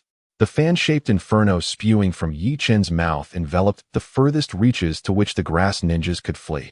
The flames ignited both the trees and the grass ninjas, each one transforming into a torch, howling in agony as they ran, desperately seeking a glimmer of hope. Ultimately, they were reduced to mere nutrients, nourishing the earth. Chapter 141. The arrival of the fourth examination. More than half a year had elapsed. In Konoha village, within the Hokage building, a throng of individuals gathered, significantly more than during the previous examination. Among those present were the ever-familiar Minato Namikaze, Kakashi Hatake, Shikaka Nara, Hiruzen Sarutobi, Hayashi Hyuga, Konohamaru Sarutobi, Jiraiya, and Tsunade. New arrivals included Orochimaru, Nagato Uzumaki, Konan, and Kushina Uzumaki. Orochimaru had just returned from his base in the Land of Rice. As he described it, he had only been away for a few days, yet his subordinates seemed not to recognize him. Upon seeing him, they reacted as if they had encountered a cat, eager to scurry away, leaving Orochimaru perplexed. Understanding the underlying reasons for his inquiries, the Konoha residents exchanged knowing glances, yet could only speak evasively. Being as astute as he was, Orochimaru quickly discerned that something was amiss from their reactions, though the specifics eluded him. After all, the indoctrinated version of himself could scarcely fathom that he had once been an entirely different person. Meanwhile, Nagato Uzumaki and Konan arrived at Konoha with palpable trepidation, initially harboring considerable wariness, fearful that upon arriving in Konoha, they would immediately fall into a trap, their eyes targeted by the sinister, formidable elite of the village. At that moment, both individuals had resolved that should such a situation arise, they would immediately unleash their full power. Using the almighty push, Nagato obliterated Konoha, and once his chakra was depleted, Konan carried him away from the sky. To their surprise, the people of Konoha proved to be quite amicable, treating them kindly despite their status as outsiders and showing no desire to covet Nagato's Rinnegan. This was, perhaps, a consequence of Shimura Danzo being eliminated early on. Had he still been alive, he would likely have led an assault to seize Nagato's eyes the moment he set foot in Konoha. On the very first day of Nagato's arrival in Konoha, Uzumaki Kushina extended an invitation for the two to visit her home. Through their conversation, it was revealed that Kushina had previously known Nagato's mother. Consequently, Kushina's affection for Nagato deepened, leading her to treat him with warmth, gradually easing his defenses and allowing him to feel the comforting embrace of kinship once more. Later, when Uzumaki Na and Uzumaki Karen arrived in Konoha, they took up residence in the home of Minato Namikaze. After annihilating the hidden grass village, Yichun escorted the two to Konoha, delivering them personally into Nagato's care before departing. Upon learning of their shared heritage as orphans of the Uzumaki clan and the cruel, inhumane treatment they had endured in the hidden grass village, Nagato was consumed with rage, vowing to annihilate the entire village. However, upon discovering that Yichun had already erased the hidden grass village from existence, he began to harbor a sense of gratitude toward him. At this juncture, Uzumaki Na had made a modest recovery, and, after a conversation with Kushina and Minato, the three clarified their relationships. Na, being a generation older than Nagato and Kushina, was well acquainted with their parents. This revelation caused Kushina great sorrow, resulting in her tears. Despite Minato's earnest attempts to console her, it was ultimately the mention of Naruto that managed to soothe her distress. With the hidden grass village now eradicated, Kushina had no avenue for revenge and decided to welcome the two into her home, caring for them with utmost dedication. Subsequently, Kushina expressed her desire to take Nagato and Na to the ruins of Yuzushiogakure for a memorial. After careful consideration, Minato agreed and personally accompanied them. Upon arriving at Yuzushiogakure, Nagato offered his parents memorial tablets at the shrine, allowing him to finally lay to rest a burden that had weighed heavily on his heart. And he settled comfortably in Konoha, awaiting the commencement of the upcoming exam. Meanwhile, the members of the Akatsuki who had been afflicted were also admitted to Konoha Hospital for treatment. In addition to these individuals, the Hokage's office welcomed several leaders from various clans of Konoha. The Inazuka, Nara, and Akimichi clans had always been allies, sharing close ties and remaining among the most supportive of the Hokage. Nara Shikaku had already undergone the exam, and Yamanaka and Oichi had been informed of relevant intelligence prior to the operation to capture Uchiha Obito. The Akimichi clan, however, had only recently learned of the exam. The representative from the Akimichi clan was not CHG, the current member of the Ino, Shika, CH trio, but rather Akimichi Torikase. Akidu Toraifone is a peer of Sarutobi Hiruzen and can be regarded as a disciple of the second Hokage, Senju Tobarama. He is a person of high moral standing and great repute, thus representing the Akidu clan at such an event is entirely appropriate. Additionally, there are Uchiha Fugaku and Hyuga Hizashi. To speak candidly, both of these clans possess a strong sense of independence, relying on their formidable clan strength, which has, at times, rendered them akin to a sovereign entity within the village hidden in the leaves, leaving the Hokage's lineage with little recourse. Comparatively, the Hyuga clan maintains a semblance of respect towards the Hokage, with their ninjas dutifully serving the Hokage without overt displays of insubordination, thus preserving face. However, the Uchiha clan's behavior is quite egregious. They tightly control the Leaf Village's police force, with the entire department being under Uchiha management, effectively rendering the Hokage powerless. Furthermore, The Uchiha clan's innate arrogance, bolstered by their strength, often leads them to disregard village orders, frequently resisting directives. The likes of Sarutobi Hiruzen and Shimura Danzo have long sought to suppress and isolate the Uchiha clan, a strategy born of both necessity and the clan's own tendencies. Fortunately, with the ascension of Namikaze Minato, the current Uchiha clan leader, Uchiha Fugaku, is a rational individual who understands that the Uchiha cannot survive in isolation from Konoha. Thus, he graciously accepted Minato's olive branch, allowing relations between the two factions to gradually improve. The decision to summon these clan leaders was made by Minato himself. Initially, Sarutobi Hiruzen, Mito Minyan, and Narashikaku were opposed to disclosing the information regarding the examination, let alone allowing their participation. However, Minato's vision diverged from theirs. He recognized that once a clan leader was aware of the examination, it would be futile to conceal it further. Moreover, with individuals from outside villages already in the know and participating, excluding Konoha's own clans would be a questionable course of action. Should the information leak and reach the ears of these clan leaders, it could foster discord. Hence, ultimately, under Minato's insistence, the Inazuka, Nara, and Akimichi clans, closest to the Hokage, and the formidable Uchiha and Hyuga clans were convened. Esteemed guests, it has been a while. Welcome to the Fourth Ninja World Quiz. As the time struck, a resonant voice echoed in the ears of those present in the Hokage's office. Unlike previous occasions, this time, no familiar barrier or azure light materialized. When the darkness lifted, they found themselves seated around a grand circular table, at the head of which sat a venerable elder with flowing white hair, embodying an ethereal presence. Chapter 142. Choice, Character Rankings, Uzumaki Nagato. This elder is, of course, the first alter ego of Yi-chan, specifically designated for the quiz. This system upgrade has brought Yi-chan a plethora of delightful surprises. The first significant change is that it no longer merely opens a quiz space where only those within can participate. Instead, it has transformed into a format reminiscent of the source fortress of Little Ku in the Lord of the Mysteries, situated above the gray mist, enabling Yi-chan to actively invite others to join the quiz. Thus, Yi-chan is no longer confined to a single location.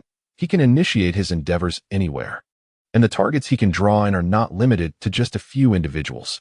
For instance, he is currently at home, rather than rushing to the Hokage office as usual to commence the quiz space.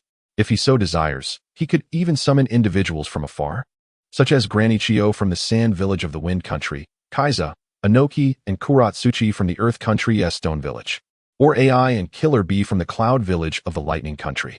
Most crucially, his summoning is compulsory. The targets cannot refuse. If Yi-chan wishes, even Kagaya could be brought into the fold. Furthermore, after the System-S upgrade, the pool of participants eligible for the quiz has expanded significantly, allowing even the deceased to partake. Just imagine the spectacle of bringing Hashirama Senju and Madara Uchiha from the Pure Land to witness the scenes of the Fourth Great Ninja War. It would surely be a sight to behold. The post-upgrade features do not end there, but that is a discussion for another time. Indeed, it has been a while. When Minato Namikaze was drawn into the quiz space, he was momentarily startled, but upon recognizing the familiar guise of Yi-chan, he relaxed, smiling as he inquired, "My lord, what is this? A completely new barrier?" It was evidently distinct from the previous blue light barrier, piquing his curiosity. How did it come to be like this? Jiraiya echoed the same query. The elderly individuals who had previously undergone the quiz testing were filled with a sense of novelty regarding this brand new quiz space, while those experiencing it for the first time were astonished by the sheer force that had instantaneously transported them into this extraordinary realm. What manner of power is this? I felt no reaction at all. In the blink of an eye, I was drawn into this mysterious space. Fugaku Uchiha marveled internally, activating his Sharingan and observing intently. When he had previously heard of the quiz testing, he could not help but recall the individual who had forcibly bargained with him in his study that fateful night.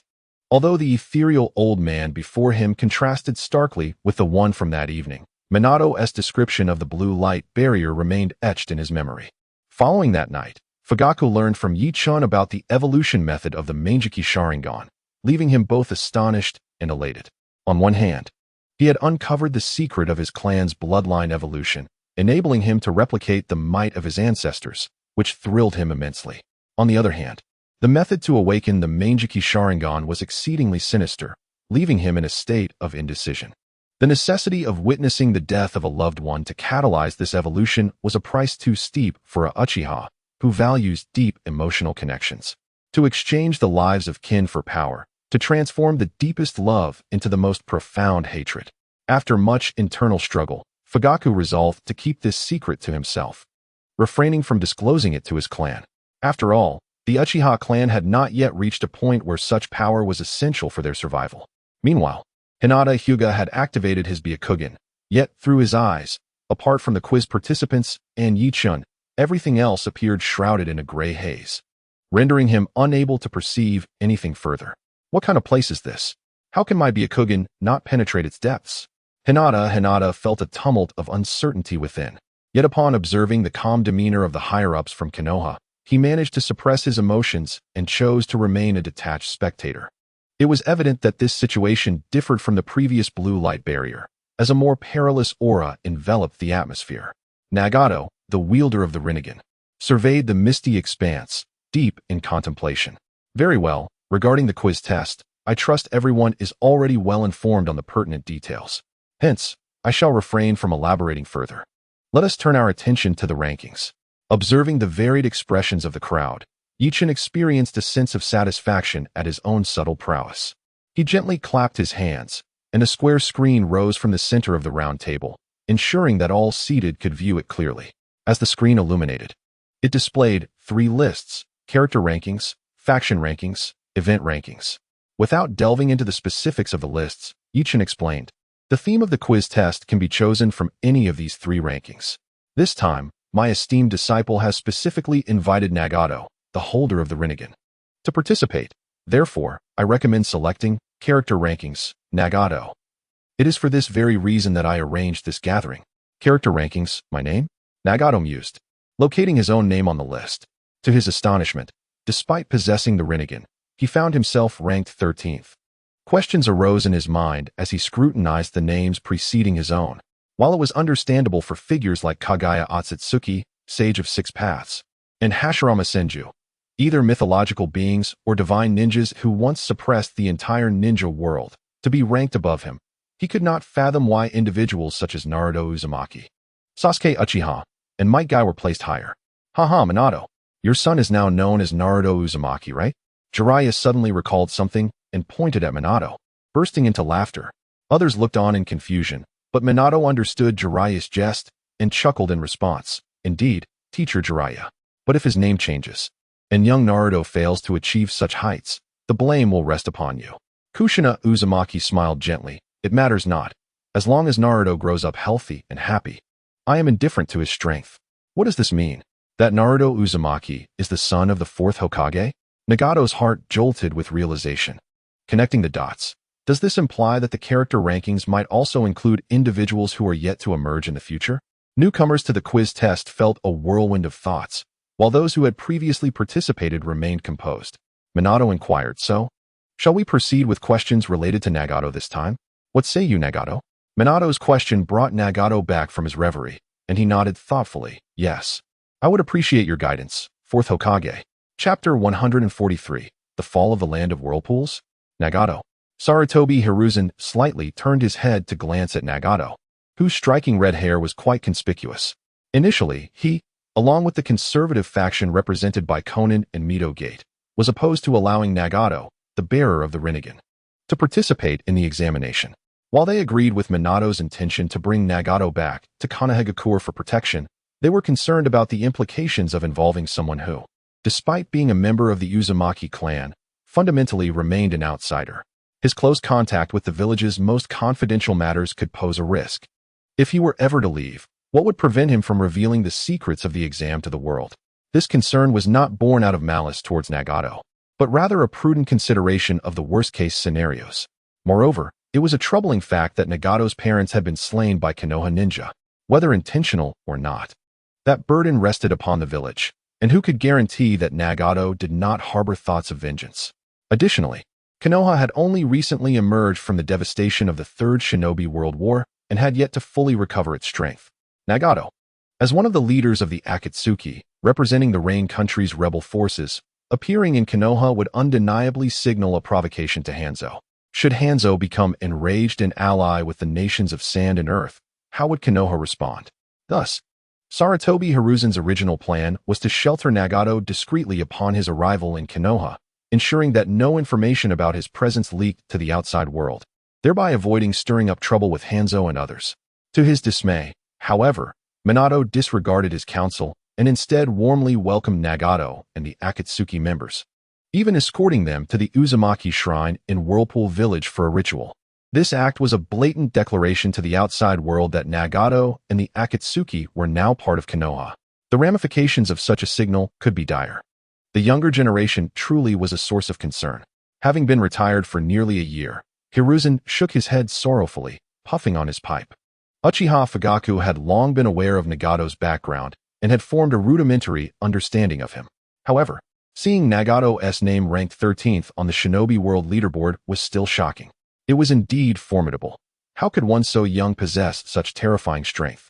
Undoubtedly, he was the inheritor of the Sage of Six Paths Eyes, able to stand alongside the likes of the god of Shinobi, Hashirama Senju, and the legendary figures of the Uchiha clan. Fugaku realized that this red-haired youth should not be underestimated.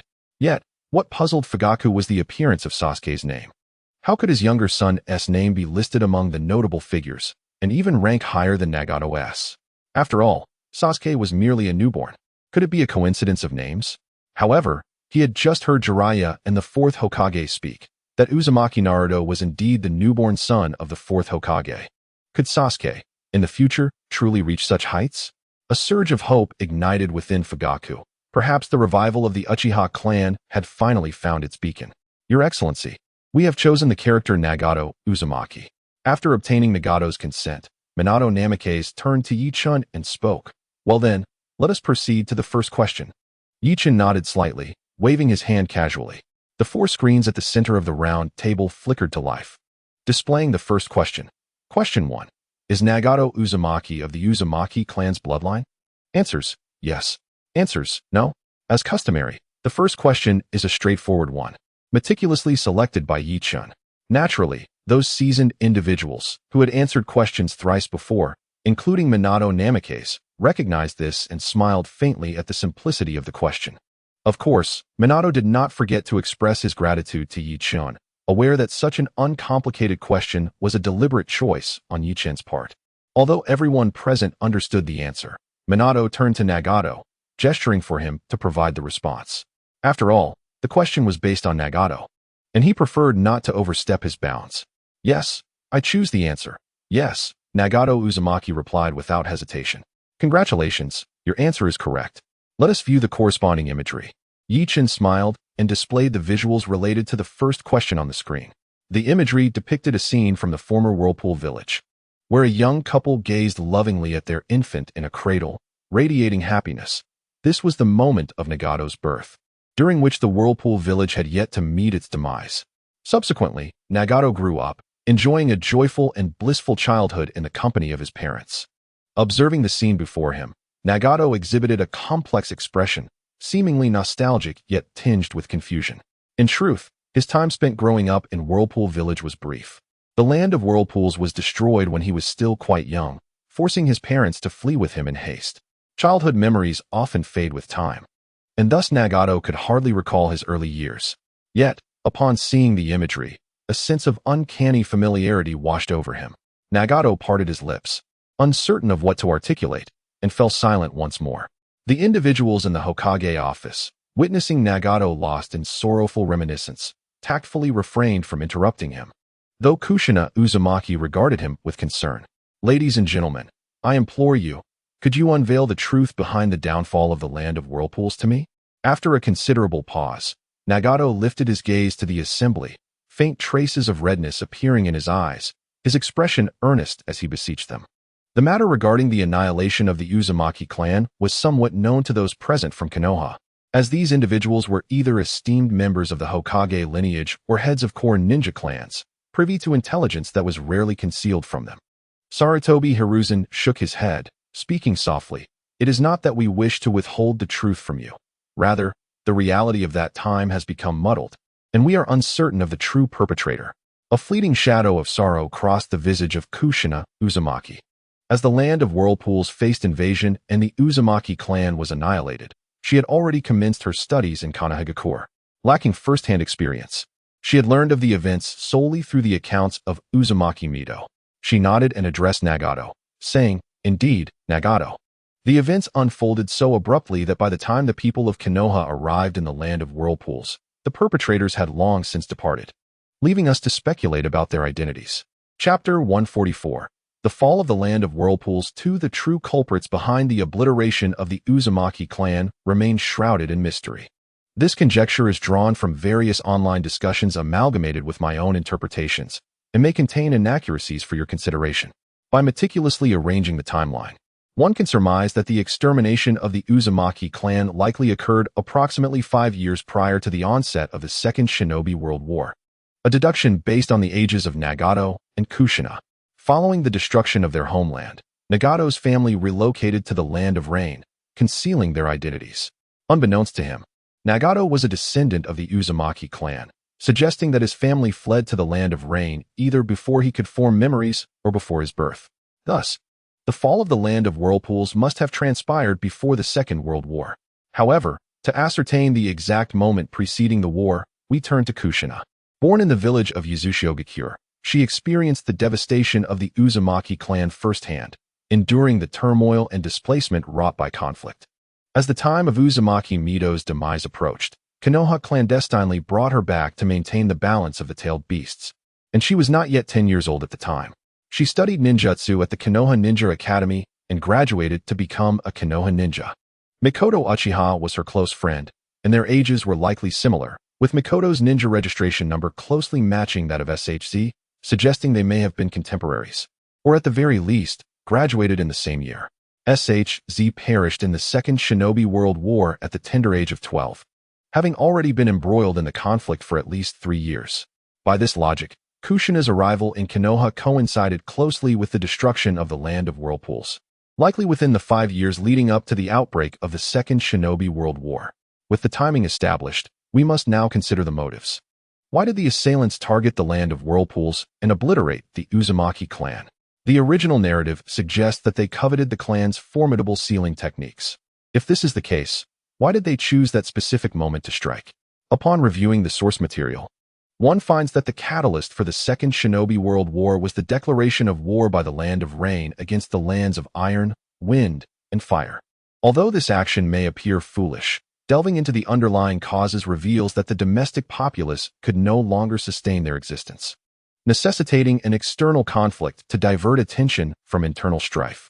The Land of Rain was already suffering from resource scarcity, compounded by incessant rainfall that kept agricultural yields at a dismally low level, only marginally better than the arid lands of the Wind Country, which had long relied on external grain procurement.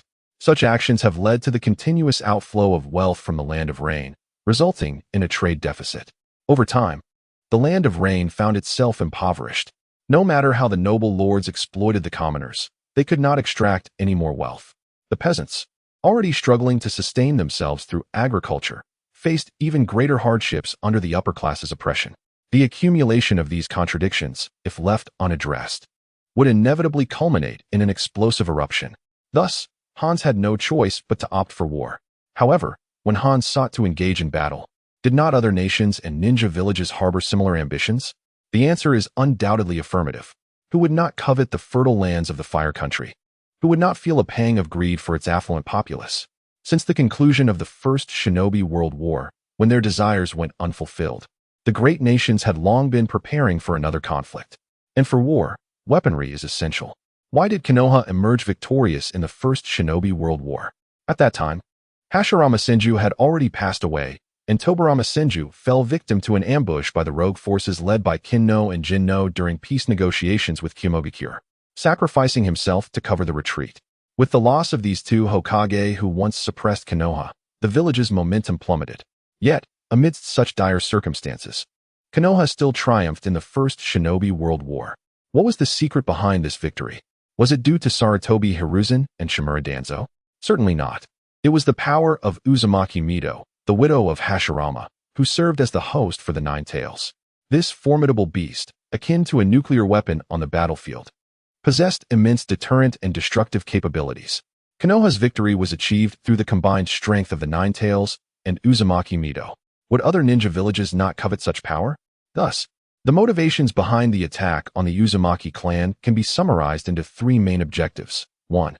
The annihilation of the Uzumaki clan to deprive Konoha of a formidable ally during the next impending war. 2. The plundering of the powerful sealing techniques cherished by the Uzumaki clan. 3. The abduction of the Uzumaki clan's populace, selecting suitable individuals to serve as hosts for their own nations. This reasoning is entirely plausible, as it is well known that the Uzumaki clan possesses extraordinary physical traits, making them exceptionally suitable as hosts. One need only look at the strength exhibited by Uzumaki Kushina to understand this. Ultimately, the Uzumaki clan was indeed eradicated, but whether their assailants achieved their goals remains uncertain. It is reasonable to conjecture that the perpetrators likely included the villages of Amigakure, Kumogakure, Iwagakure, and Kirigakure. Sunagakure can be excluded, as the One Tail has always been under the control of F, eliminating the need for further recruitment. Among the aforementioned four villages, each had the potential to launch an attack. Furthermore, only through their combined efforts could they hope to extinguish the Uzumaki clan before Konoha could respond. With a sorrowful expression, Uzumaki Nagato slowly recounted this painful history to Uzumaki Konan. Not only would Konan feel anguish at the mention of the Uzumaki clan's destruction, but Nagato would also share in that suffering. Those despicable individuals. I shall make them pay dearly. The crimson veins in Nagato's eyes spread across his gaze, filled with rage as he clenched his teeth, longing to soar to the four ninja villages and unleash a devastating Shinra Tensei to obliterate all his enemies. It shall be all right, Nagato. Konan gently patted Nagato's arm, her heart aching for him. Alas, the incident occurred so abruptly. By the time we received news in Konoha, it was already too late. Sarutobi Hiruzen sighed, explaining, "The land of Whirlpool has been a steadfast ally and partner of Konoha for many years, providing mutual support. We never anticipated such a calamity would befall them." This statement holds true. If one were to inquire who in the ninja world least desired the downfall of the land of Whirlpool, aside from its own people, it would undoubtedly be Konoha. On one hand, the two have always been allies, even related by marriage, with Uzumaki Mido, a princess of the Uzumaki clan, marrying into Konoha, bearing significant responsibilities that Konoha owes her. On the other hand, the strength of the land of Whirlpool and the Uzumaki clan posed no threat to Konoha, allowing them to trust this ally completely. The obliteration of the land of Whirlpool was akin to severing a limb from Konoha. How could Konoha ever commit such an act? Chapter 145. The origin of the Rinnegan. Though Nagato harbored a deep-seated desire to annihilate those involved in the destruction of the land of Whirlpool, he knew he could not act on such impulses. For one, he could not definitively identify the culprits. More importantly, when he, Yahiko, and Konan established the Akatsuki, they vowed to pursue peace without resorting to violence. With such convictions, he could not bring himself to commit acts of slaughter against villages or nations. Let us proceed with the questions. After much contemplation, Nagato felt an oppressive anger rising within him, and he could only mutter, "Your Excellency, please present the second question." Observing this, Minato Namikaze spoke on behalf of Nagato. "Very well, please see the second question." Yichin gently waved his hand, and the screen at the center of the round table changed. Question 2. Which ninja village was responsible for the death of Uzumaki Nagato's parents? Options: A. Amigakure, B. Sunagakure, C. Iwagakure, D. Konohagakure. This was a straightforward question. Of the 5 questions in each of Yichin's tests, only 2 were chosen by him, while the remaining 3 were randomly selected by the system. Humph. As Nagato beheld the question, he let out a cold snort, sweeping his gaze around the gathered Konoha ninjas, his expression darkening. Clearly, the question stirred painful memories of his tragic past. The people of Konoha, at this moment, found themselves at a loss for words. For it was indeed Konoha ninjas who had slain Nagato's parents. Yet, given the nature of war, and the fact that the perpetrator had met their end at Nagato's hands, the situation was complicated. "I choose the answer, Konohagakure," Nagato declared. "Congratulations, your answer is correct." Following this, Yichin displayed footage of the moment Nagato's parents were killed. Orochimaru's expression shifted to one of surprise as he recognized the faces of the Konoha ninjas. It turned out they were his subordinates. However, he remained silent. Now, let us proceed to the third question. The first 2 had been mere warm-ups. it would indeed be strange to answer incorrectly. What follows are the questions randomly selected by the system, and Yi-Chen hopes to answer them all correctly this time. As Yi-Chen gently waved his hand, the screen shifted once more, revealing a new question. Question 3. Does Nagato of the Uzumaki clan possess the Rinnegan of his own? If not, please state who the true owner of the Rinnegan is. Has this matter finally been broached?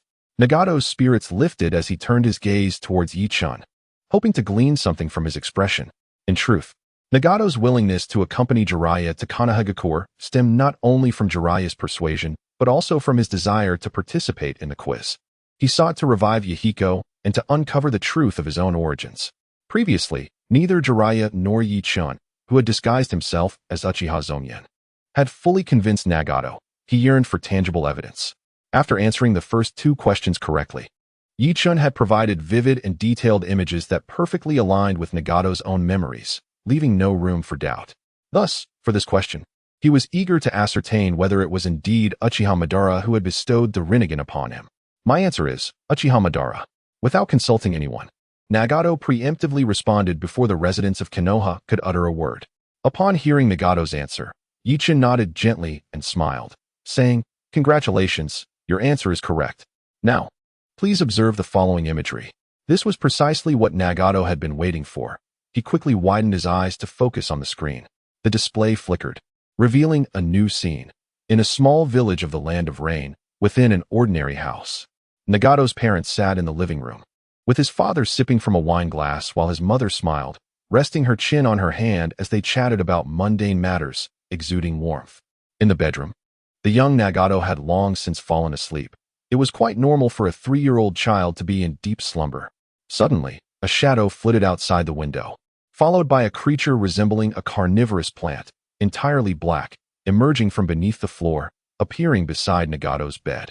In the next moment, the scene shifted, and Nagato found himself taken by Black Zetsu to Uchiha Madara's underground lair.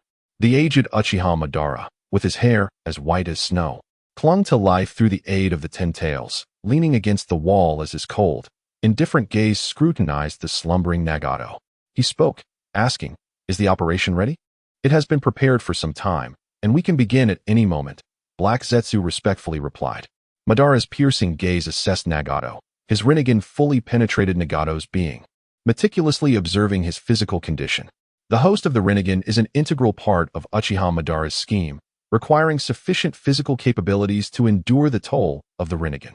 It is known that even the most fortunate ninja, upon acquiring the Rinnegan, would find their bodies drained after mere uses. Yet Nagato was a carefully selected candidate by Uchiha Madara. On the other hand, the host must be easily controlled. Otherwise, should any treachery arise, subsequent matters would become exceedingly difficult to manage. After a prolonged observation, Uchiha Obito nodded and declared, "Let us commence the operation." Understood. Kurizetsu meticulously removed the 2 Rinnegan from Obito's eye sockets and replaced them with 2 Sharingan adorned with 3 Tomo, subsequently placing the Rinnegan into Nagato's eye sockets. Upon completing these actions, Obito, weary and exhausted, blinked laboriously and gestured to Kurizetsu, saying, "Return him." Then, he instructed to find an opportune moment to lure the Leaf Ninjas to his home and eliminate his parents. Only then could he ensure that the boy would follow his plan. At this point, the scene concluded. Nagato's expression began to twist, fury igniting within his heart. It was Obito. How could it be Obito? Damn it! Nagato seethed with rage, wishing to scatter Obito's ashes to the winds. Until now, he had never connected his parents' deaths with Obito, nor had he considered that their demise was part of a sinister plot. Was it truly because of those cursed eyes that his parents had to perish? And that Kurizetsu, indeed, was the one who had ambushed Yahiko. Obito, I will not let this rest. Everything began to intertwine. Obito aimed to position himself as a contingency for resurrection, a pawn in his Moon Eye plan. First transferring the Rinnegan to himself, and then manipulating the Leaf Ninjas to murder his own parents. Finally, he eliminated Yahiko, compelling Nagato to follow the path that Obito had predetermined. Your schemes are truly elaborate, Obito. I shall not allow you to prevail. Today, I was preoccupied with visiting friends and could only hastily pen this chapter. Tomorrow, I shall provide a substantial compensation. Chapter 146. Will Nagato annihilate the Leaf? Uchiha Fugaku gazed at the aged Obito with a complex expression. When Obito departed, Fugaku had yet to be born. As a revered ancestor within the clan, Obito's name had long been considered taboo, and Fugaku yearned to learn more about him. In recent years, since the second Hokage, Senju Tobarama, assumed the role of Hokage, there had been a persistent effort, both overt and covert, to restrict the Uchiha clan's development. Although the Leaf's security forces were granted to the Uchiha, it simultaneously eradicated their opportunities to ascend to the upper echelons of the Leaf. Later, with Tobarama's death, the mantle of Hokage passed to Sarutobi Hiruzen, while the advisors, Shimura Danzo, Nara Shikaku, and others, were all heirs to Tobarama's will, perpetuating his policy of balancing the Uchiha clan. During the entire tenure of the third Hokage, the Uchiha clan faced further oppression, falling from their former glory as one of the top 2 clans in the ninja world to a state of trepidation under Danzo's watchful eye. This predicament has led the members of the Uchiha clan to reminisce about their once glorious past and the man who once guided the Uchiha family to the pinnacle of the ninja world. Uchiha Madara. If Lord Madara were still among them, would they dare to act in such a manner? This sentiment is frequently expressed by many clan members during moments of dissatisfaction, reflecting a prevailing ideology within the Uchiha family. However, the younger generation is oblivious to the fact that their revered ancestor, Uchiha Madara, departed from Konohagakure only after being betrayed by the Uchiha clan itself. In the past, after the establishment of Konoha, Uchiha Madara, alongside Senju Hashirama and others, braved numerous challenges to forge a rare peace. Yet, as time passed, conflicts began to surface, and their differing political views created irreparable rifts. Eventually, Uchiha Madara could no longer tolerate Senju Hashirama's naivete and the exclusion from Senju Tobarama. He sought to lead the Uchiha clan away from Konoha to establish their own ninja village. Unfortunately, having grown accustomed to a life of peace, the Uchiha clan rejected the notion of becoming warriors, preferring instead to live quietly within Konoha. Betrayed, Uchiha Madara departed in anger, and years later, he returned to Konoha to engage in a fateful battle against Senju Hashirama at the Valley of the End, where he was presumed to have perished. Yet, it appears that Uchiha Madara did not actually die at the Valley of the End. Rather, he survived, perhaps plotting something in the shadows. Uchiha Fugaku gazed at the image of his ancestor, pondering deeply, when he was summoned by the Fourth Hokage, Minato Namikaze, to participate in a quiz. He had received only scant information and remained unaware of the detailed accounts concerning Uchiha Madara. Lord Hokage, I have something to say, Fugaku declared, raising his hand as Nagato, still immersed in his wrath, turned his attention towards him. Hinata Hizashi, standing beside Fugaku, raised an eyebrow at him but remained silent. Please, speak, Minato replied with a smile. Lord Hokage, could you kindly divulge the comprehensive information regarding our ancestor, Uchiha Madara? I am greatly perplexed as to why he did not perish at the Valley of the End, and what schemes he may be orchestrating in secrecy, Fugaku inquired, rubbing his temples in contemplation. Upon hearing this, Nagato also shifted his gaze toward Minato, eager to know the answer. Ahem. Let's reserve the specific details until after the quiz concludes, Sarutobi Hiruzen interjected with a cough. The intelligence regarding Uchiha Madara is classified. It would be inappropriate to discuss it openly in front of outsiders like Nagato and Konan. There's no need for concern. Third Hokage, Minato gently waved his hand, smiling reassuringly. He understood Hiruzen's apprehensions, but did not share the same fears. In Minato's view, Uchiha Madara had become a common enemy of the entire ninja world, and his intentions were deemed utterly unacceptable by all. Under such circumstances, unity among all, including Nagato and Konan, was paramount. Therefore, conveying the pertinent information to them was not an act of betrayal, but rather a step toward a united front. Based on the intelligence currently at our disposal, Uchiha Madara's ultimate objective is to fulfill the Moon Eye Plan. Standing up, Minato Namikaze placed his hands upon the table and spoke gently. The so-called Moon Eye Plan entails using the moon above us as a medium to cast an extraordinarily vast illusion, infinite Tsukuyomi, which can envelop the entire shinobi world. Those ensnared by infinite Tsukuyomi will enter a perfect, flawless virtual realm where everything is conjured by their own will, allowing the realization of every desire harbored in their hearts. This concept sounds enchanting. Uchiha Madara hopes to achieve lasting peace through this infinite Tsukuyomi. If everyone were to be immersed in their own beautiful dreams, possessing everything they yearn for and accomplishing all they wish to do, then the shinobi world would be free of conflict, and all desires could be satiated.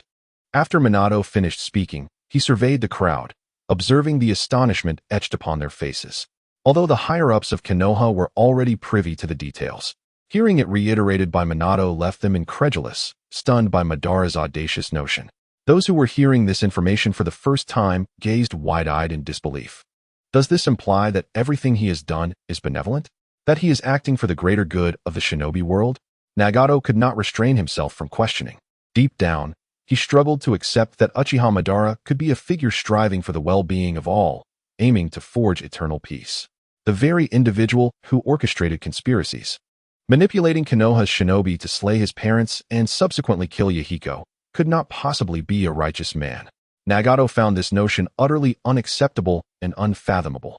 Uchiha Fugaku paused, astonished, and remarked, "Is this truly Uchiha Madara's ideology?"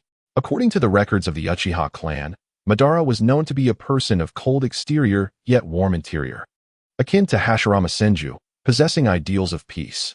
This ultimately led him to unite the Uchiha clan with the Senju clan to establish Konoha. However, the long-standing image of the merciless and indifferent shinobi world made Fugaku hesitant to believe this. Minato raised his hand, interrupting the inquiries of those present, and sighed. Indeed, this is genuinely Uchiha Madara's authentic belief. He is earnestly striving to create true peace. However, regrettably, he has been deceived. Upon hearing this, it was as if a tempest had erupted, leaving the four newcomers in utter shock. What does it mean to be deceived? Could there be an even more terrifying presence lurking behind Uchiha Madara? Nagato immediately stood and inquired. If someone like Madara could be tricked, could there be an even more formidable entity concealed in the shadows? Indeed, that being is Kaguya, Minato affirmed, simultaneously dropping a bombshell. Kaguya. Nagato was taken aback. He had always regarded Kaguya as Madara's subordinate. Even when Kaguya had stealthily assassinated Yahiko, he had placed the blame squarely on Madara, harboring thoughts of vengeance against him. To the surprise of many, it turns out that this Black Zetsu is indeed the mastermind who deceived Uchiha Madara. What does this mean? Please clarify your words. Nagato inquired urgently. Uchiha Fugaku and Hyuga Hizashi also turned their gazes toward Minato Namikaze, eager for an explanation. The true identity of Black Zetsu remains shrouded in mystery. He has long concealed himself under the guise of Uchiha Madara's will, operating in the shadows to assist Madara. However, the intelligence we have gathered indicates that Black Zetsu is not merely a manifestation of Madara's will, but rather possesses an entirely different, undisclosed identity. This is precisely why we believe he has deceived Uchiha Madara. After all, Madara believed Black Zetsu to be an embodiment of his own will, rendering betrayal inconceivable, and thus entrusted all affairs to him, content to await the opportune moment in the Pure Land. Yet, what if Black Zetsu is not, in fact, a manifestation of Madara's will? This implies that Black Zetsu could very well betray Madara, pursuing his own agenda rather than adhering to Madara's plans. This is patently evident. Disguised as a manifestation of Madara's will, Black Zetsu gained Madara's trust, suggesting that he must be orchestrating a far grander scheme. As the leader of the Uchiha clan, Uchiha Fugaku is no fool. He quickly grasped these nuances. He raised his head to regard Minato, inquiring, "Lord Hokage, I comprehend your implications. However, if Uchiha Madara was deceived by Black Zetsu, then what of the so-called Eye of the Moon and Infinite Tsukuyomi? Are they genuine or mere illusions?" Everyone was lost in their reveries, envisioning a world where all desires could be fulfilled, where every aspiration could be realized, a notion that, when contemplated, is undeniably alluring. Yet, while Uchiha Fugaku's reason reminded him that illusions are ultimately just that, illusions, devoid of reality, one cannot help but ponder the possibilities. Presently, we lack sufficient evidence to substantiate this claim. Nara Shikaku spoke up, having privately mulled over this matter for quite some time, offering his perspective. Regardless, the fact that Black Zetsu has deceived Uchiha Madara under a false identity is irrefutable. Based on this premise, we can draw two conclusions. First, if the so-called Eye of the Moon and Infinite Tsukuyomi align perfectly with Uchiha Madara's vision, without any deviation or concealment, then Black Zetsu would certainly not allow this idea to come to fruition, for his ultimate interests must surely contradict those of Madara. Otherwise, there would be no need for him to forge a false identity and approach Madara. Second, If Black Zetsu's actions have consistently been propelling the success of the Eye of the Moon and Infinite Tsukuyomi, then the so-called ultimate peace cannot possibly resemble Madara's envisioned ideal, but rather holds deeper enigmas. Nara Shikaku calmly elucidated to those present. Upon hearing this, the assembly experienced an epiphany, grasping Shikaku's meaning. How then can we discern which is the truth? Nagato continued to inquire. I fear it ultimately depends on when this esteemed individual will choose to disclose the answers to us. Nara Shikaku turned to gaze at the serene expression of Yi-chun, contemplating thoughtfully. In truth, Nara Shikaku had always harbored a profound wariness towards Yi-chun. This could be attributed to the suspicious nature of an astute individual, or perhaps a subconscious resistance to that which Nara Shikaku found incomprehensible. The actions of Yi-chun had perpetually eluded his understanding, rendering him incapable of discerning Yi-chun's true intentions, thus fostering his unease. Reflecting on it, Yi-chun had appeared without warning, presenting the denizens of Konoha with visions of the future, aiding them in evading imminent dangers and unearthing the malignant elements hidden within their midst. The mere act of answering questions, rewarded with everything from wondrous artifacts to wishes that could fulfill desires, seemed akin to an angelic being gracing the earth, offering bountiful gifts without expectation of return. Every individual has their motives for their actions, yet what could your true purpose possibly be? This question lingered in Nara Shikaku's mind as he regarded Yi-chun. Yi-chun, maintaining a calm demeanor, observed the lively discussions among the crowd with amusement. The true identity of Kurizetsu, constrained by the system, could not be revealed directly at present, but there would surely be opportunities in the future. The anticipation of witnessing the astonished expressions of the crowd upon uncovering the genuine secrets of this world filled Yi-chun with excitement. Nevertheless, before that, he decided it prudent to complete the remaining 2 questions. Now, let us proceed to the 4th question, Yi-chun announced, noting that no one at the round table seemed inclined to speak further. As the visual shifted, the content of the 4th question materialized on the screen. Question 4. What is the purpose behind Nagato's destruction of Konoha? Options included: capturing the 9 Tails Jinchuriki, displaying power to proclaim the deity's might, avenge deceased parents, annihilate the 5 great nations, and unify the shinobi world. Goodness, how could you, with such prominent features, harbor intentions to obliterate Konoha? Sarutobi Hiruzen was momentarily taken aback, instantly rising to his feet and pointing an accusatory finger at Nagato, exclaiming, "You scoundrel! How dare you entertain such notions? I shall quash your perilous thoughts before they can take root." Tsunade turned, her face etched with frost, questioning Jiraiya. "Jiraiya, is this the dangerous mindset you have instilled in your esteemed disciple? Is this an affront to our teachings?" Mito came in, bristling with indignation, scolded, "This is utterly absurd. Have you truly deluded yourself into believing you are a god? You are merely a pitiable pawn in the hands of Uchiha Obito." The 3 conservatives united in their rebuke of Nagato. The atmosphere within the foggy space grew tense. "Esteemed sirs, this is a matter that will transpire in the future. Our goal is to ensure such events never come to pass," Minato Namikaze interjected, attempting to mediate. "We already know that the future is subject to change. Why must we allow anger to cloud our judgment?" While Minato endeavored to calm the situation, Nagato remained unyielding. At this moment, Nagato, still in the throes of youth, had yet to fully mature. His mindset was that of a young man, proud, quick to anger, and easily ignited. In response to the accusations from the 3 elders, he retorted, "What if I were to destroy Konoha? How many innocent lives have you taken in your village? As the foremost of the 5 great shinobi villages, surely the number of lives lost in your wars exceeds the population of Konoha. You, drenched in blood, are mere executioners. Even if you were all to perish, it would only serve as an offering to those innocents who fell." This fiery declaration ignited tensions further, prompting Sarutobi Hiruzen to draw his kunai, declaring, "Humph. Let me see if you possess the capability. Come then." Mito Minj formed hand seals, his murderous intent directed at Nagato, sneering, "If dangerous thoughts have taken root in your mind, I shall send you straight to hell." "Very well. Let me witness the power of your Konoha." Nagato stood undaunted, the purple Rinnegan in his eyes radiating an enigmatic might, exuding a perilous aura. "If you cannot kill me, you will learn the consequences of provoking a god." Quickly, Minato Namikaze intervened, positioning himself between the 2 factions, exclaiming, "Stop. Let us speak civilly." Yet, the sword had already been drawn, both sides locked gazes, their murderous intent clashing fiercely. Everyone sit down. Suddenly, both parties felt an overwhelming killing intent, unlike anything a mere human could emit. Pure, predatory, reminiscent of a colossal beast. Turning to see the source of the voice, they discovered it was Kushina Uzumaki, enveloped in a crimson chakra, her eyes glowing with a fierce red light, her fiery hair billowing without wind. Is that the aura of the Nine Tails? In an instant, all present recognized the lethal energy emanating from Kushina, a manifestation of the chakra belonging to the Nine Tails. Visibly impatient, her face contorted with rage, she glared at Sarutobi Hiruzen and then at Nagato, stating coldly, "I ask again. How long do you intend to quarrel? Sit down now as if nothing has happened, or else." Kushina did not finish her threat, but her icy smile and menacing gaze conveyed her meaning clearly.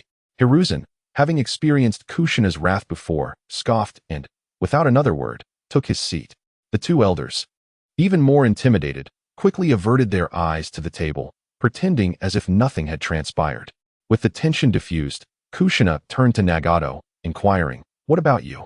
To be honest, Nagato was not intimidated. How could one who considered himself a god be daunted by Kushina's gaze? He merely sought to show respect to his elder by not retaliating. Chapter 147, The Super God Realm.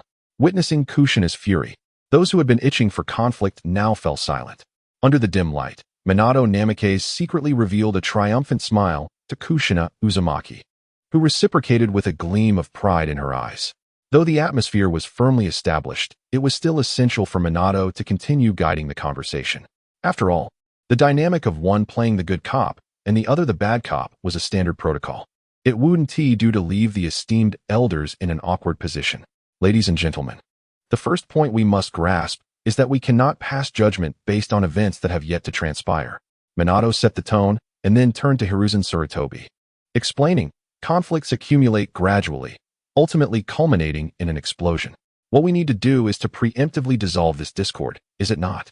Hiruzen's expression was less than pleasant, but he understood that opposing the Hokage at this juncture would be unwise, so he could only nod stiffly. Konohamaru Sarutobi and Mito Kazumura also lowered their heads, tacitly agreeing with him. With that matter settled, Minato then turned to Nagato Uzumaki. "Nagato, I hope you can understand that the third Hokage and the two elders spoke out of profound concern for Konoha, wishing to shield the village from harm. The situation has not yet escalated, and there remains room for redemption.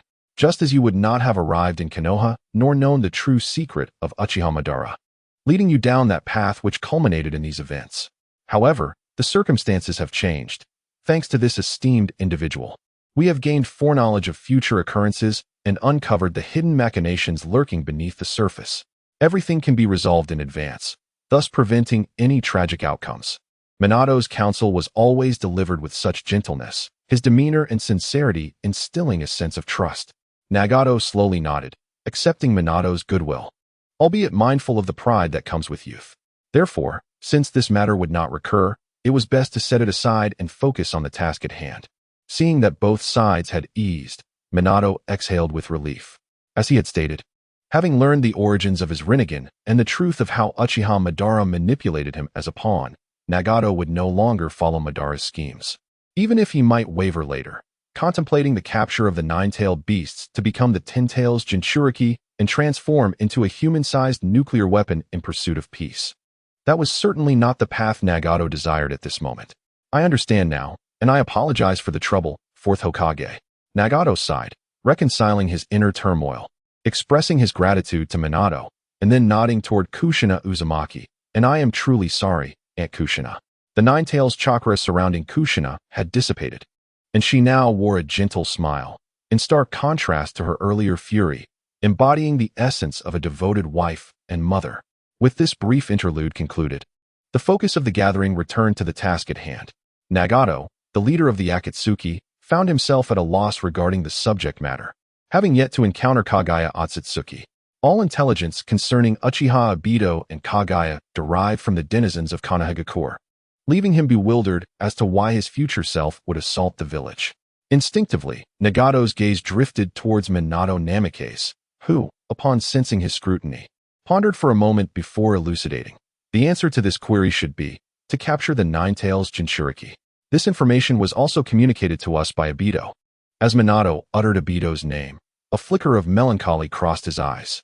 According to Obito, the pivotal element of Uchiha Madara's Moon Eye plan is the capture of the tailed beasts. Once all 9 tailed beasts are gathered, they will be consumed by a colossal entity known as the Outer Path Golem, ultimately leading to the emergence of the 10 tails. At that juncture, Uchiha Madara will seal the 10 tails within himself, transforming into the 10 tails Jinchuriki. In that state, he will acquire unfathomable power, surpassing the comprehension of all in the shinobi world, becoming the new sage of 6 paths. It is only after attaining this power that Madara will possess the capability to enact the infinite Tsukuyomi. Thus, capturing the tailed beasts is integral to the Moon Eye plan. Should you be manipulated by Kaguya and become an executor of Madara's scheme, capturing the tailed beasts would become your obligation. Therefore, the assault on Konoha in pursuit of the 9 tails, culminating in the village's destruction, seems to be the most plausible explanation. Minato shook his head, unable to fathom the devastation of his beloved village. That was a scenario he, as Hokage, dreaded above all else. Is that so? I understand now. Nagato murmured, quietly absorbing Minato's revelations, nodding gently. Such a being exists? The 10 tails? Uchiha Fugaku exhibited a look of astonishment. Since entering the Hokage's office, he had remained silent. Yet the intelligence divulged by Minato and the others had astonished him multiple times. To think such a terrifying power lurks within the shinobi world, melding all 9-tailed beasts into oneself to become a figure akin to the Sage of 6 Paths? Uchiha Itachi pondered, his own surprise growing. The prospect of such formidable strength left Hyuga Hizashi equally troubled. His teeth clenched as he felt a chill run down his spine. In the presence of such might, the Byakugan seemed trivial, utterly ineffective. When will my Hyuga clan give rise to a power that rivals the first Hokage and Uchiha Madara? Hizashi questioned internally, only to shake his head in resignation. It seemed unlikely he would witness such greatness in his lifetime. My lord, I choose the answer. To capture the 9 tails Jinchuriki, Nagato responded to Yi-chun, following Minato's guidance. Congratulations, your answer is correct, Yi-chun acknowledged with a nod. With a wave of his hand, the scene on the screen flickered, revealing an aerial view of Konoha. Let us observe the imagery related to the 4th question. The group, upon hearing this, held their breath, fully engrossed in the unfolding visuals on the screen. The footage displayed fierce battles erupting throughout Konoha, with 5 of the 6 paths of pain, excluding Nagato, alongside Konan, wreaking havoc across the village. Ninjas, students, and countless residents of the Hidden Leaf Village find themselves engulfed in a hellish inferno, struggling in agony, succumbing to despair. Loved ones perish, friends fade away, and partners are lost. Human life appears so fragile in the face of brute force. The echoes of wails and screams reverberate throughout the village, resembling the cries of demons resonating in the depths of this hellish landscape. Is this, indeed, the consequence of your actions? Under the counsel of the 4th Hokage, Minato Namikaze, the once dormant Sarutobi Hiruzen is now confronted with the horrific scene before him, his heart tightening in dread as he gazes at Nagato Uzumaki, demanding answers. Despite being a fundamentally kind-hearted young man with aspirations for peace, Nagato finds himself overwhelmed by the nightmarish imagery, feeling a deep-seated revulsion. He has yet to embody the godlike persona of pain, lacking the courage and mindset to accept the devastation around him. Amidst this tension, Tsunade, her golden hair shimmering under the light, observes the distant figure of Pain, flanked by 2 masked Umbu members. As she gazes upon Pain's increasingly familiar visage, memories resurface, prompting her to inquire, "Are you that little brat from back then?" Does the Hokage recognize him? One of the masked Umbu, adorned with a bird mask, turns in confusion. "It seems you still remember," Pain responds coldly. "Who is he?" Another female Umbu queries. "He is the god who dictates order." Before Tsunade can respond, Pain interjects. The bird-masked Umbu scoffs at Pain's self-proclamation, remarking, clearly, he is no ordinary person. Ignoring the Umbu's derision, Pain poses a question. Where is Naruto Uzumaki, the 9 tails? Who knows? Tsunade replies nonchalantly, determined not to divulge Naruto's whereabouts to this intruder. At this moment, Jiraiya, having stealthily turned to Tsunade, chuckles softly. "So, you have taken up the mantle of the 5th Hokage. It's the ones who claim to want to be Hokage who are the most foolish." However, before he can finish his teasing, Tsunade delivers a swift punch to his forehead, leaving him with a sizable bump, causing him to lose consciousness. Unfazed, Tsunade resumes her stoic gaze at the screen. The tailed beasts have essentially been captured. The balance maintained by them among the villages can no longer be sustained. Even if you protect the Nine Tails now, it holds no significance. Pain's words, delivered with the coldness of a machine, resonate with chilling detachment. Indeed, your objective is Naruto, isn't it? Tsunade queries, her expression grave. Upon hearing Naruto's name, Kushina Uzumaki's heart quickens. Yes, if nothing has changed, Naruto has indeed been sealed within the Nine Tails. Becoming the Jinchuriki. Wolfing Watergate nodded, having long since come to the realization of how profoundly irresponsible it would be for a father to cast all responsibility upon a newborn child. Soon, conflicts will erupt, and the flames of war will spread far and wide. Henceforth, all wars will be orchestrated and dictated by us. Those willing to submit to me and offer up the Nine Tails shall receive my leniency, declared Tiandao Pain. Submit? How dare you utter such words to the esteemed Hokage? Truly brazen, Tsunade retorted, her anger boiling over as she admonished. You seek to destroy the peace that our ancestors tirelessly pursued and the stability that has been maintained through the efforts of many. Individuals like you pose a grave threat to the safety of the entire ninja world. Spare me your insolent rhetoric. Upon hearing this, Tiandao Pain fell silent for a moment. When he reopened his eyes, his aura shifted dramatically. In his pale violet eyes, circles enveloped his pupils, revealing the ruthlessness and indifference of a deity. Do not be so arrogant, Tiandao Pain bellowed, unleashing a surge of chakra that erupted from his body like a tempest, forcing the Umbu before Tsunade to extend their hands in defense. What kind of power is this? Such formidable chakra exists? Hinata Hizashi observed the scene on the screen, astonished by the overwhelming presence and potent chakra of Tiandao Pain, his Byakugan instinctively activating. He had never witnessed such an immense chakra before. Meanwhile, on the other side, Uzumaki Nagato watched the figure of Tiandao, bearing Yahiko's visage, with a complex expression. He could hardly fathom the emotions he felt when he had transformed Yahiko's corpse into the Tiandao puppet. Is this the power of the Rinnegan? It is indeed entirely different from the forces I have encountered before. I have a foreboding sense, the female Umbu remarked, her body tensing with uncertainty. Your peace is built upon our oppression, Tiandao Pain stated, a dangerous expression crossing his face as he coldly declared. The so-called peace of your 5 great nations is founded upon the suffering of our small countries. Such peace is forged from the flesh and blood of our people. Do you hear it?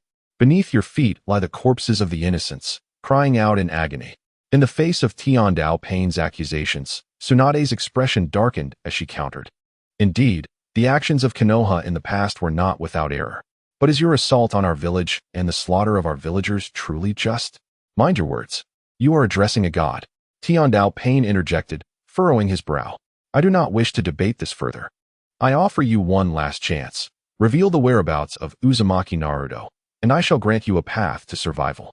Facing the unyielding Tsunade and the others, Tiandao Pain's voice hardened. Speak.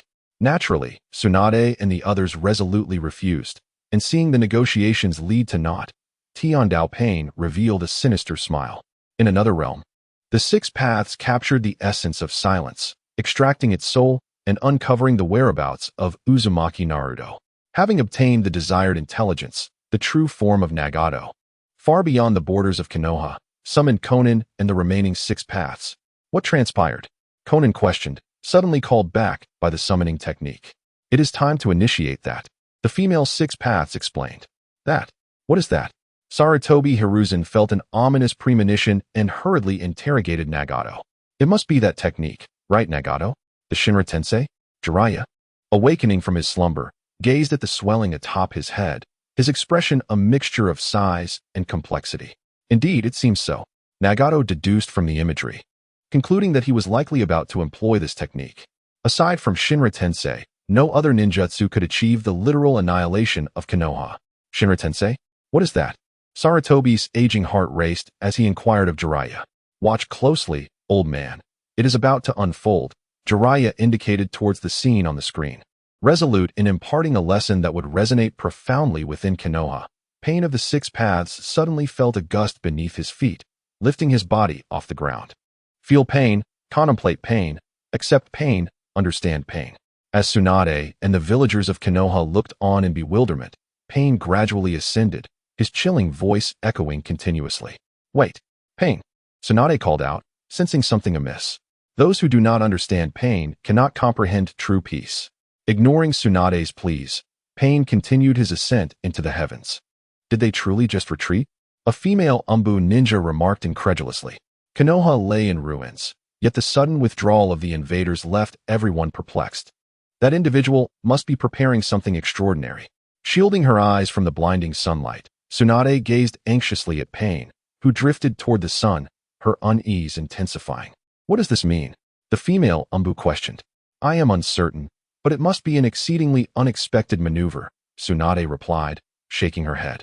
With his back to the sun, Pain transformed into a mere speck against the vast sky until the people of Konoha could no longer discern him. "Pain, what are you truly planning?" Tsunade could no longer contain her urgency as she sprinted towards Pain's direction, calling out loudly. "No, that technique will shorten your lifespan." Outside the village, Konan intervened to halt Nagato's intentions. "We must arrive in time, Naruto." Somewhere, Sage Jiraiya awaited anxiously. "I shall not forget Yahiko's suffering." Amidst an endless radiance, Pain stood in the sky like a true deity, limbs gracefully extended, hands raised high. From this moment onward, high above, the chilling wind howled in the ears of Pain, as beneath him, the village of Konoha shrank into insignificance. Let the world experience suffering. In an instant, akin to the moment of an atomic explosion, an endless brilliance erupted, consuming Konoha and its surroundings, the dazzling light compelling one to instinctively shut their eyes. Ninjas, civilians, summoned beasts, houses, streets, forests, everything was engulfed by the radiance, rendering the entire world devoid of any other hue. Almighty Shinra Tensei. From a mere point at the heart of Konoha, an unstoppable, irresistible force surged outward. Houses, buildings, people, even the ground and soil, all were hurled into the air by this overwhelming power. The Hokage building was obliterated in an instant, and the Hokage rock was reduced to dust, while the walls encircling Konoha crumbled under the strain. The might of Shinra Tensei lifted everything within its reach into the sky. A cloud of yellow earth and swirling dust mingled with shattered structures, spreading beyond the boundaries of Konoha. Chapter 148. The Shock of Konoha's Inhabitants. 3. In the world of Naruto, individuals capable of single-handedly annihilating nations are not particularly rare. Nations as diminutive as the Land of Rain, with its small population, are easily overpowered, especially with the existence of numerous smaller countries. Each shinobi of the Kage level essentially possesses the power to obliterate a nation, as exemplified in the original narrative when detailing Sasori's feats of single-handedly dismantling a country. Beyond the 5 great nations, there are formidable realms like the Land of Rain, home to Amigakure, and the Land of Waterfall, housing Takigakure, where smaller nations typically stand no chance against Kage-level shinobi. Yet, this is Konoha, the earliest established and most powerful village in the shinobi world, renowned for its illustrious achievements. How could it be that such a place was annihilated by Pain's jutsu? Was the entire village reduced to a colossal crater? How could the people of Konoha possibly endure this? It is clear that the overwhelming force of Shinra Tensei unleashed by Nagato instilled profound shock within the hearts of Konoha's denizens. Such extraordinary power had not graced the shinobi world for an extended period. During the era of the legendary Senju Hashirama and Uchiha Madara, both wielded abilities that could rival even Nagato's might, if not exceed it. However, neither was a harbinger of destruction. They exercised restraint during battles, consciously avoiding the obliteration of significant structures. Thus, even in the Valley of the End, where their climactic duel took place, the devastation wrought was not as terrifying as that unleashed by Nagato. After the passing of these two titans who had dominated an era, the world had not witnessed such a cataclysmic force again. Until today, the inhabitants of Konoha were confronted once more with an incomprehensible power they could neither resist nor fathom. Was this magnitude of force not fundamentally unfair? Tsunade, with a look of astonishment, murmured in disbelief. She had been intrigued by the vision of herself as Hokage, only to be taken aback by the sheer terror of Pain's jutsu. In the face of such an ability, she mused, would she have any means of resistance at all? In the scene, Tsunade resolutely summoned slugs to scour the area for survivors and administer healing. The horrific sight of severed limbs and bloodshed evokes a sense of dread within her, triggering her hemophobia. At this juncture, although Tsunade has reconciled her inner turmoil and returned to Konoha, her phobia remains unhealed. This psychological affliction can only be resisted and alleviated through sheer willpower.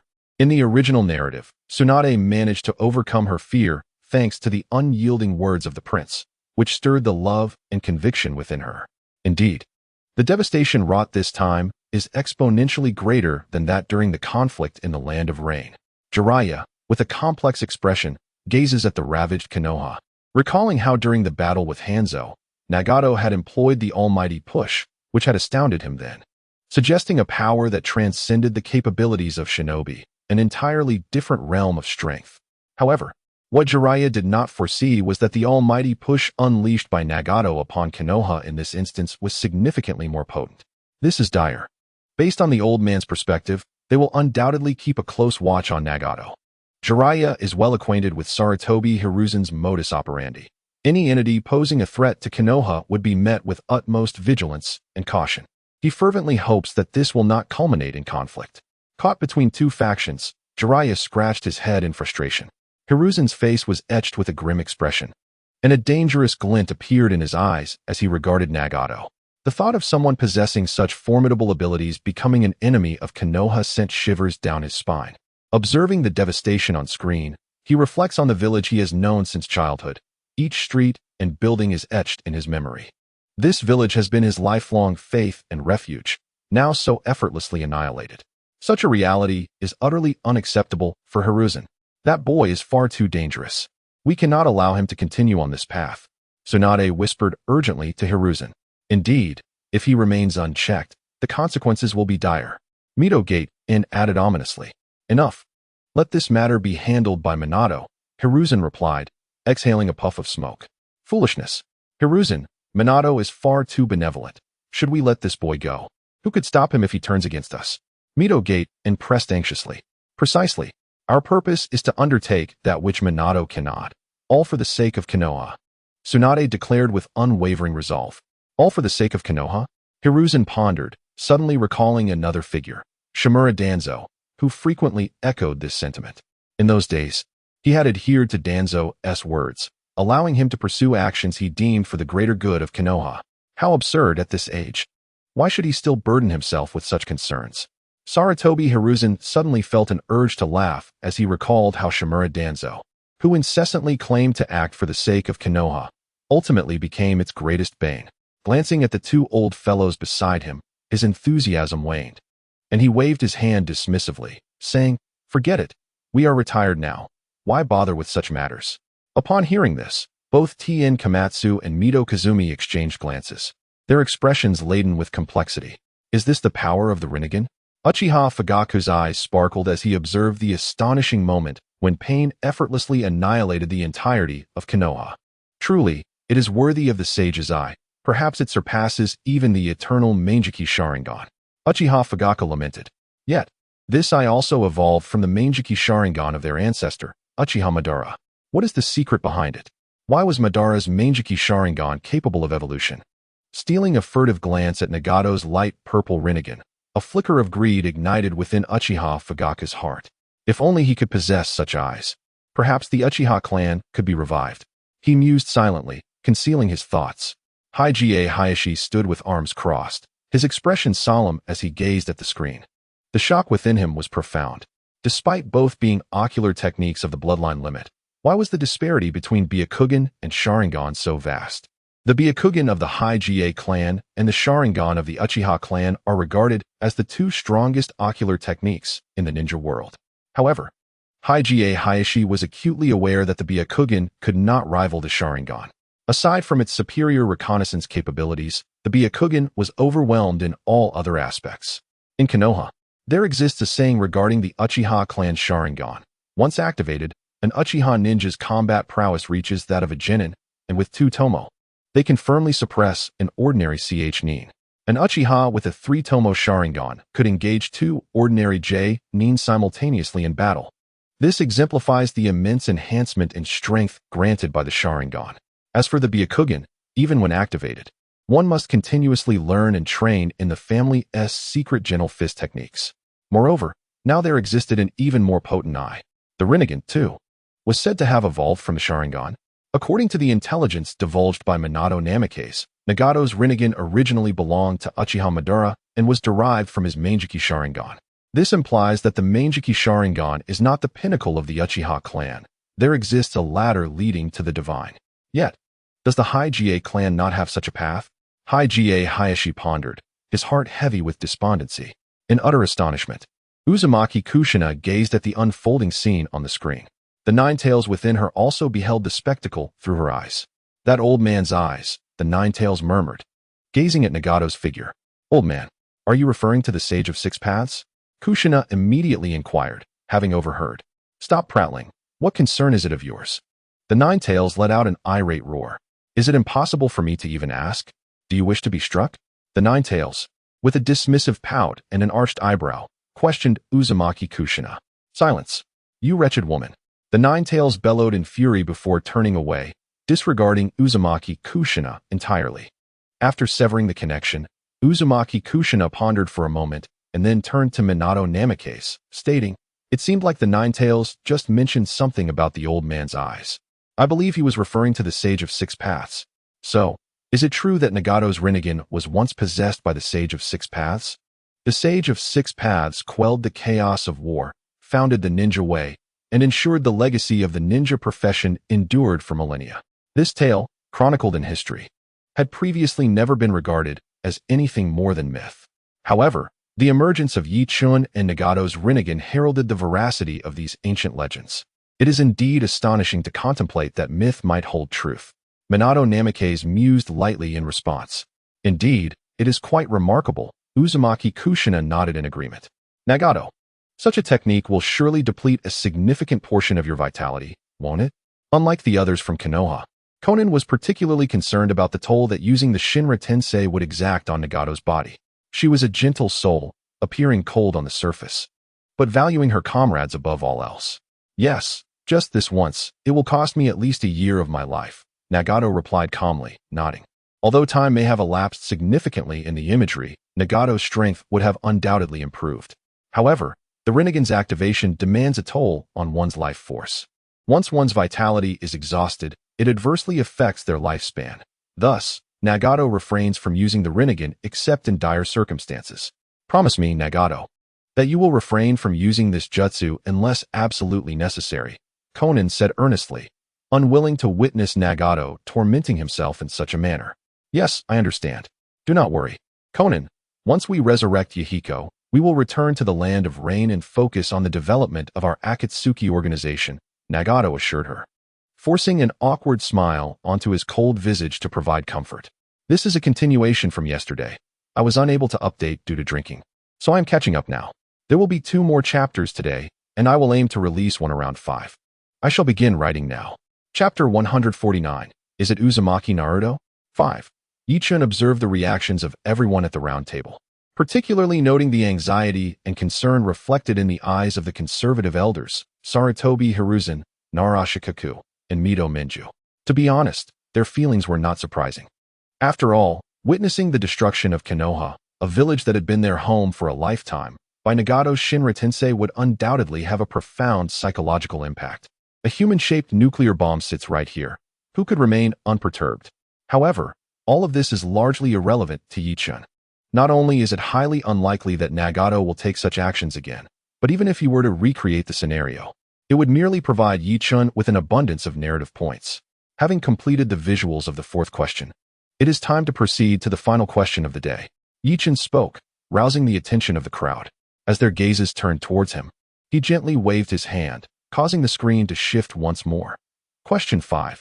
After the destruction of Konoha, Nagato, persuaded by someone, experienced a profound awakening, sacrificing his own life to use the rebirth technique to resurrect all the Konoha ninjas he had killed. Who is this person? Answers, Tsunade. Answers, Jiraiya. Answers, Naruto Uzumaki. Answers, Konan. This question once again delivered a tumultuous shock to the emotionally charged inhabitants of Konoha. Nagato, the harbinger of destruction, was ultimately swayed by someone and sacrificed his own life to resurrect everyone? Who possesses such remarkable influence? The people of Konoha swiftly engaged in contemplation, striving to discern the answer to this perplexing question. It seemed rather implausible. Nara Shikaku's eyes sparkled with insight as he rubbed his chin, lost in thought. Logically speaking, Nagato, who had taken the drastic step of annihilating Konoha, must possess unwavering confidence and conviction in his actions and objectives. How, then, could he be persuaded at the last moment? The Dark Lord of Destruction, on the verge of obliterating the final remnants of the world, was dissuaded by a lone warrior, abandoning his plan of annihilation, and sacrificing his own life to resurrect all that he had destroyed. What kind of absurd script is this? It cannot be as simple as the literal interpretation of the question. There must be other, more significant reasons involved. Nara Shikaku was certain this question was far from ordinary. TCH, indeed. Uzumaki Kushina furrowed her brow, casting a glance at Nagato before closing her eyes in silence. Namikaze Minato sensed his wife's emotions and gently grasped her hand, smiling. After all, this is an event that transpired in another future, is it not? Our task is to ensure such a future does not unfold again. Trust me. Uzumaki Kushina squeezed her husband's warm hand in response, softly acknowledging him. Her feelings were complex, caught between the members of the Uzumaki clan and the people of Konoha. Psychologically, she leaned more towards Konoha, as it was her home, and she had married the fourth Hokage, Namikaze Minato, giving birth to children who were, naturally, citizens of Konoha. Yet, witnessing her recently rediscovered kin from the Uzumaki clan resort to sacrificing their lives through ninja arts to atone for their wrongs left her feeling conflicted. Oh, if only this world were free of strife. Uzumaki Kushina sighed inwardly. TCH. Foolish, naive woman. The nine tails within Uzumaki Kushina scoffed disdainfully, its white fangs bared. When has the conflict in this world ever ceased over the millennia? Even am I not forcibly restrained by you humans? If you wish to avoid conflict, why not release me? The words of the nine tails left Kushina's expression complex, tinged with confusion.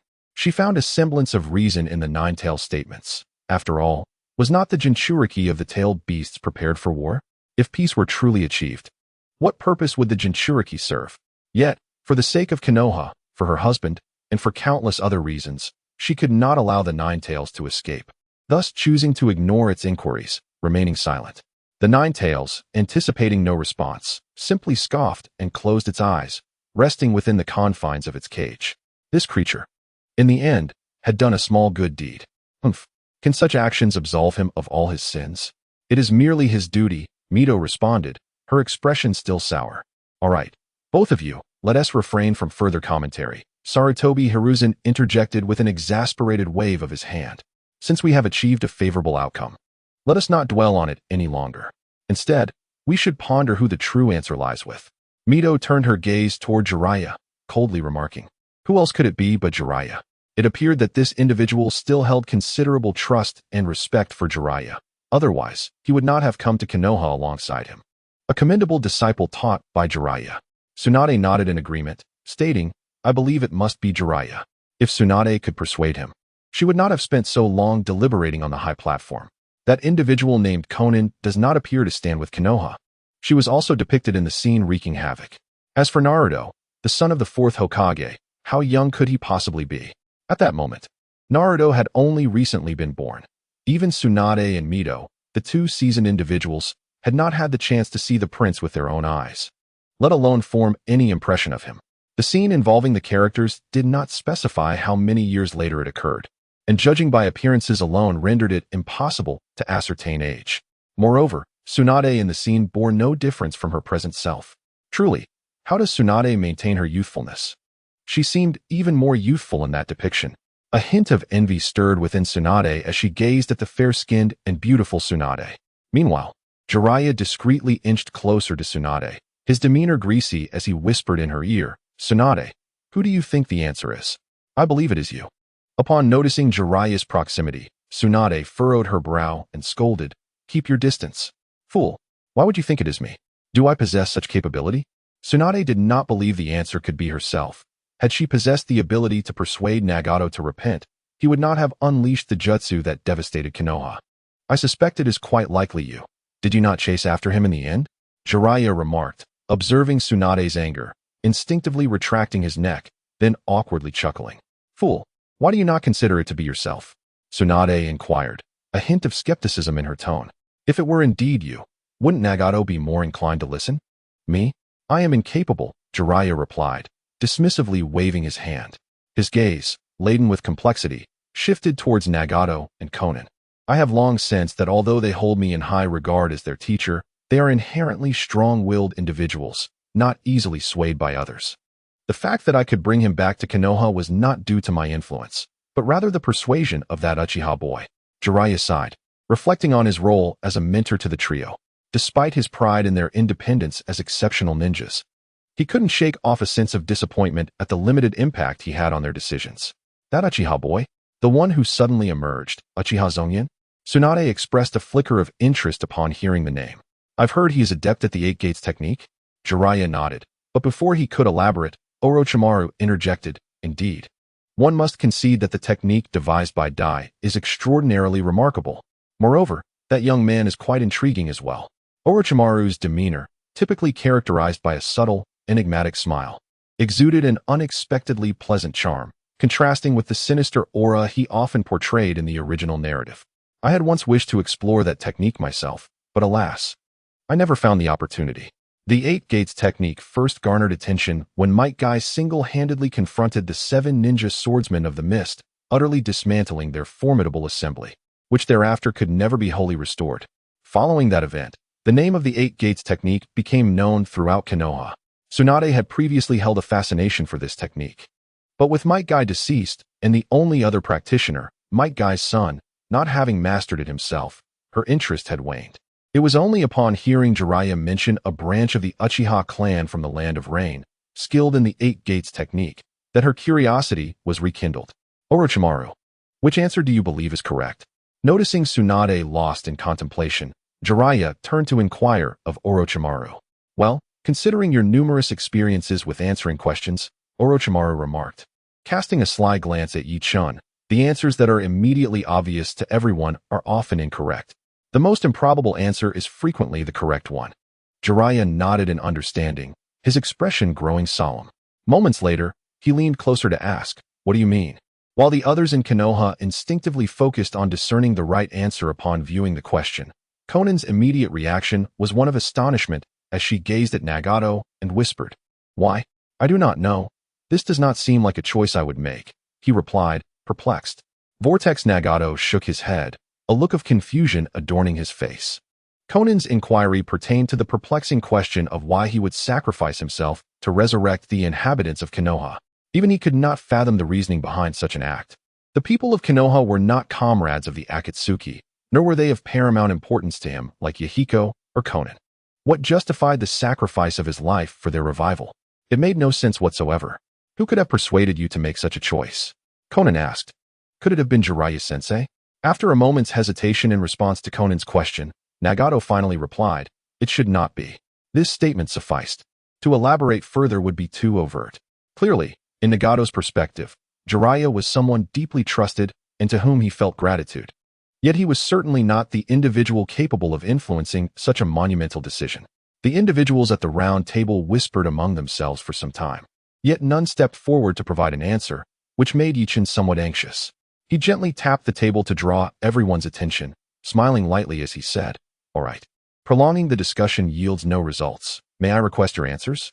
Under the urging of Yi Chun, the group exchanged glances before ultimately directing their gaze toward Narashikaku. After all, when it came to analyzing problems and deciphering enigmas, the Nara clan had always proven to be remarkably reliable.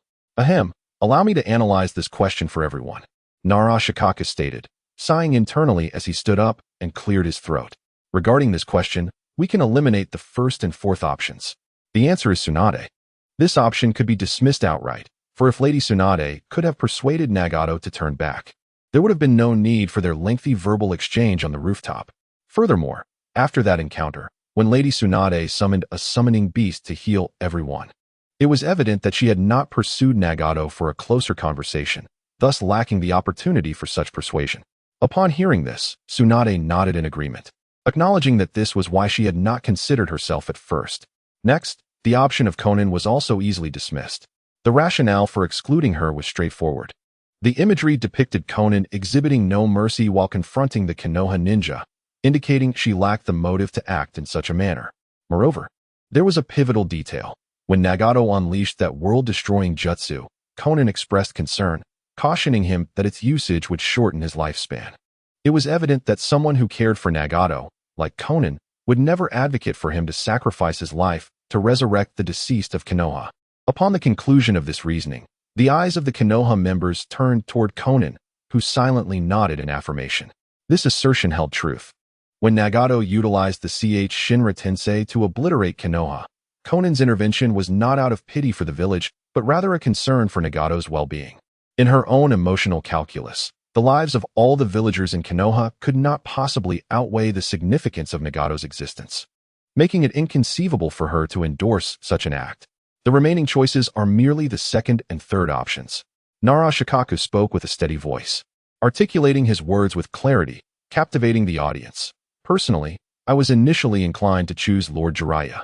After all, Lord Jiraiya was the mentor of Nagato and Konan, and there should exist some form of bond between them. Jiraiya's persuasion might sway Nagato's heart. Shikaku glanced at Jiraiya, who wore a placid expression, seemingly unaffected by his words. However, upon further reflection, I realized that the option of Lord Jiraiya could be eliminated. If Nagato truly valued Jiraiya and could be persuaded to sacrifice his life to resurrect all the villagers of Konoha, then how could he possibly attack Konoha and use ninjutsu to obliterate the entire village? Perhaps this statement may sound harsh, but it undeniably indicates that Jiraiya holds little weight in Nagato's heart, unable to influence his will. Thus, he is not the individual referred to in the answer. Upon hearing this, Jiraiya offered a wry smile and nodded in agreement with Shikaku's assessment. Meanwhile, Nagato endeavored to maintain his cold demeanor, lowering his gaze and refraining from looking at Jiraiya. After all, some thoughts can be contemplated internally, yet when laid bare before others, they become painfully difficult to confront. Fortunately, Shikaku did not linger on the two for too long. After a brief pause to ensure everyone understood, he continued. Therefore, the only remaining candidate is Naruto Uzumaki, the son of the Hokage, known in contemporary terms as Boruto Uzumaki. The reason for his two names should be evident to all, and I shall not elaborate further. Minato Namikaze smiled and nodded at Shikaku. Initially, I subconsciously overlooked this option, as my subconscious held the belief that Naruto, having only recently been born, could hardly be involved in such matters, let alone orchestrate something of such magnitude. However, Shikaku recalled the image of Naruto peacefully slumbering in Kushina Uzumaki's embrace and chuckled, but upon reflection, I noticed a crucial detail, that being time. Many might have unconsciously fixed the timeline in the near future due to Tsunade's unchanged visage, as Nagato had not yet appeared, and Konan's appearance had not altered significantly, merely having matured somewhat. Yet, I recognized several familiar faces. Initially, Konan was engaged in combat with Konoha's ninjas, among whom was a ninja I knew well, Shizun. Alongside Shizun, there was a young member of the Yamanaka clan, who, from their interactions, appeared to be Shizun's son, the recently born Yamanaka Shurtake. If even Shurtake has matured to the point of participating in such battles, then it stands to reason that Naruto cannot be far behind in age, thus making age a negligible factor. One notable detail is that the toad from Mount Myaboku has appeared several times in the scene. I have previously seen it perched upon Jiraiya's shoulder. I believe it is referred to as Sage Shima, am I correct? Nara Shikaku glanced at Jiraiya, who nodded in affirmation. At the critical moment, when the puppet of Nagato ascended into the sky to unleash a jutsu, Sage Shima seemed to be employing a summoning technique, calling out the name of Naruto Uzumaki. Consequently, the subsequent deductions become rather straightforward. Naruto, who was training at Mount Myaboku, ultimately utilized the summoning technique to return to Konoha, persuading Nagato to repent and resurrect the deceased of Konoha. Alas, why is it that during the holidays, there seems to be even more to attend to than usual, leaving one feeling utterly drained? This is the 5th chapter. After work resumes tomorrow, I will likely regress back into a mere beast of burden, and I feel a twinge of shame. All I can say is that I shall strive to produce more during the holidays. At the conclusion of the 150th chapter, within the misty space, after Nara Shikaku's explanation, the audience did not experience a moment of clarity. Regardless, the notion of a newly born infant being connected to the individual capable of halting the demon lord's apocalyptic ambitions seemed utterly implausible. No matter how compelling the evidence presented by Nara Shikaku, disbelief lingered. Observing the audience's reactions, Narashikaku shook his head and chuckled. Ladies and gentlemen, allow me to share one final thought. Upon hearing this, the audience's gaze once again turned towards Narashikaku. With his family's signature ponytail, Narashikaku spread his hands in a gesture of resignation and remarked, I believe that no matter how much I elaborate, you all will still find it instinctively difficult to accept this answer. The audience nodded gently. Indeed, it was a challenge to believe. Nevertheless, after dismissing all erroneous answers, the remaining one, no matter how implausible, must surely be the correct one. After all, this is a multiple-choice question, and there cannot be a scenario where all options are incorrect. Among the 4 answers, one must undoubtedly be right. Thus, after Narashikaku eliminated 3 incorrect answers, the remaining one, however fantastical, must be the accurate answer. This reasoning left the assembly momentarily speechless, as it was indeed a sound argument. Noticing the silence, Minato Namikaze smiled and remarked, let us choose as Shikaku suggests. I have faith that the child can achieve this. Seemingly recalling something, a gentle warmth colored Minato's smile. After all, he is my son. Beside him, Jiraiya interjected with admiration, indeed. Let us not forget that Minato's son ultimately ranked above the first Hokage on that illustrious list.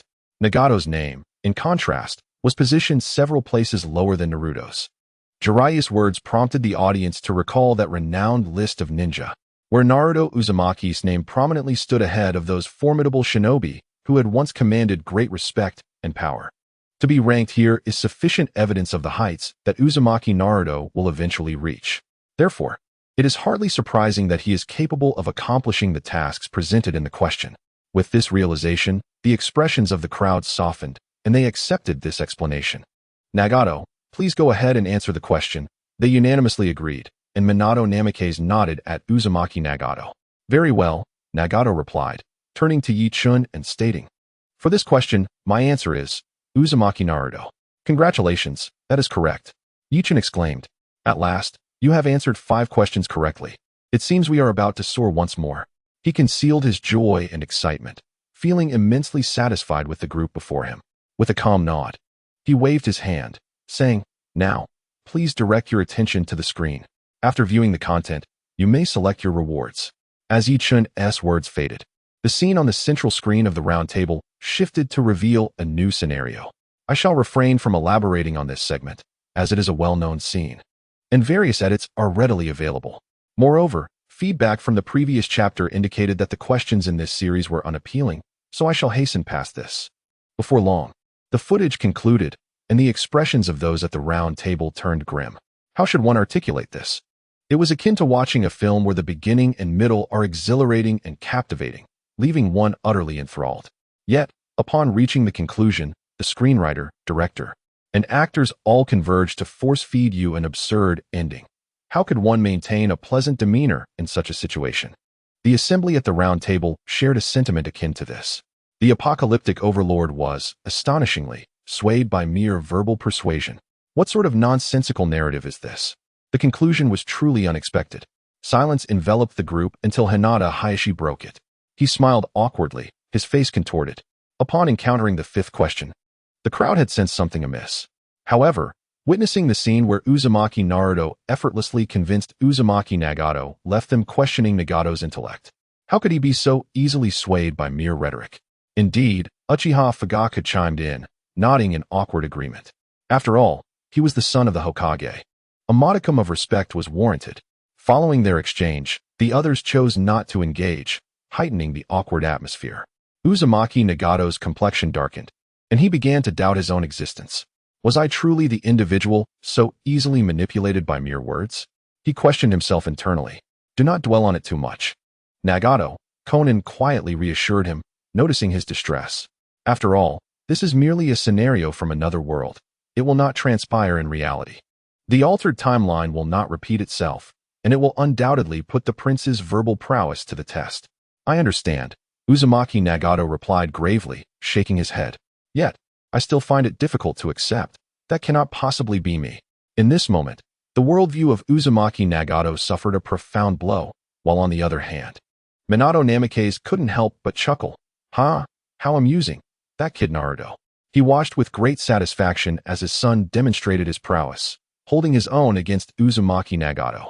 Furthermore, Naruto's displays of kindness and determination during battle brought immense joy to his father, who felt proud that his son, like himself, possessed a warm heart. You're still laughing? Uzumaki Kushina shot a disapproving glance at Minato, expressing her concern, always trying to be a hero, recklessly venturing alone, just like you. It's truly worrisome. As a mother, Kushina's primary concern was her son's safety. The image of that bold and fearless boy sent shivers down her spine. Ha. Now that's a ninja who can stand on his own. Jiraiya laughed heartily, praising, I believe Naruto's character is truly commendable. He is worthy of inheriting my legacy as the Sage of the Toads. I never anticipated he would excel in Sage mode so remarkably. In contrast, I've spent years honing my skills and still require assistance from the two sages of Myaboka Mountain. I feel rather inadequate. In the scene, Naruto effortlessly entered Sage mode, leaving Jiraiya astounded, well aware of the challenges associated with achieving such a state. Over the years, he had always needed the help of the two toads to harness natural energy. Otherwise, he would turn to stone. Hiruzen Sarutobi also chimed in with a smile. Little Naruto is exceptional. He is a remarkable leaf ninja and will undoubtedly become a pillar of Konoha in the future. Chapter 151, The Resurrection of Senju Hashirama? 4. With that, all 5 questions of the quiz had been answered, and the rewards for correct answers had been displayed. For Yi-chun, this quiz could be deemed a flawless conclusion. Having answered all 5 questions correctly, he earned the opportunity for a double draw from the high-tier prize pool. Although he had already amassed a considerable number of rewards from previous draws, the allure of the lottery was undeniably addictive. Thus, at this moment, Yi-chun yearned to return home and indulge in a couple of draws through the system. He cast a glance at the individuals seated around the round table and spoke softly. All right, everyone, the quiz has concluded. Congratulations on answering all 5 questions correctly. You are entitled to a wish. Any desire can be fulfilled. Please, share your wishes. Upon hearing Yi-chun's words, the assembled individuals erupted with excitement. Uzumaki Nagato exchanged a glance with Konan, their eyes sparkling with surprise. Despite having been informed by Jiraiya and another of Yi-chun's personas, Uchiha Zonyan, prior to their arrival in Konoha that the reward for perfect answers would be a wish, there was still an element of disbelief. They trusted Jiraiya but were cautious not to assume he would deceive them. However, having never truly witnessed it, they could hardly believe that such an opportunity to customize their wishes existed in this world. At this moment, as Yi-chun's words resonated, the reality of this opportunity was affirmed, and how could the two of them not be filled with excitement? My lord, I wish to resurrect Nagato, exclaimed Uzumaki Nagato, his eyes brimming with fervor and urgency as he gazed at Yi-chun.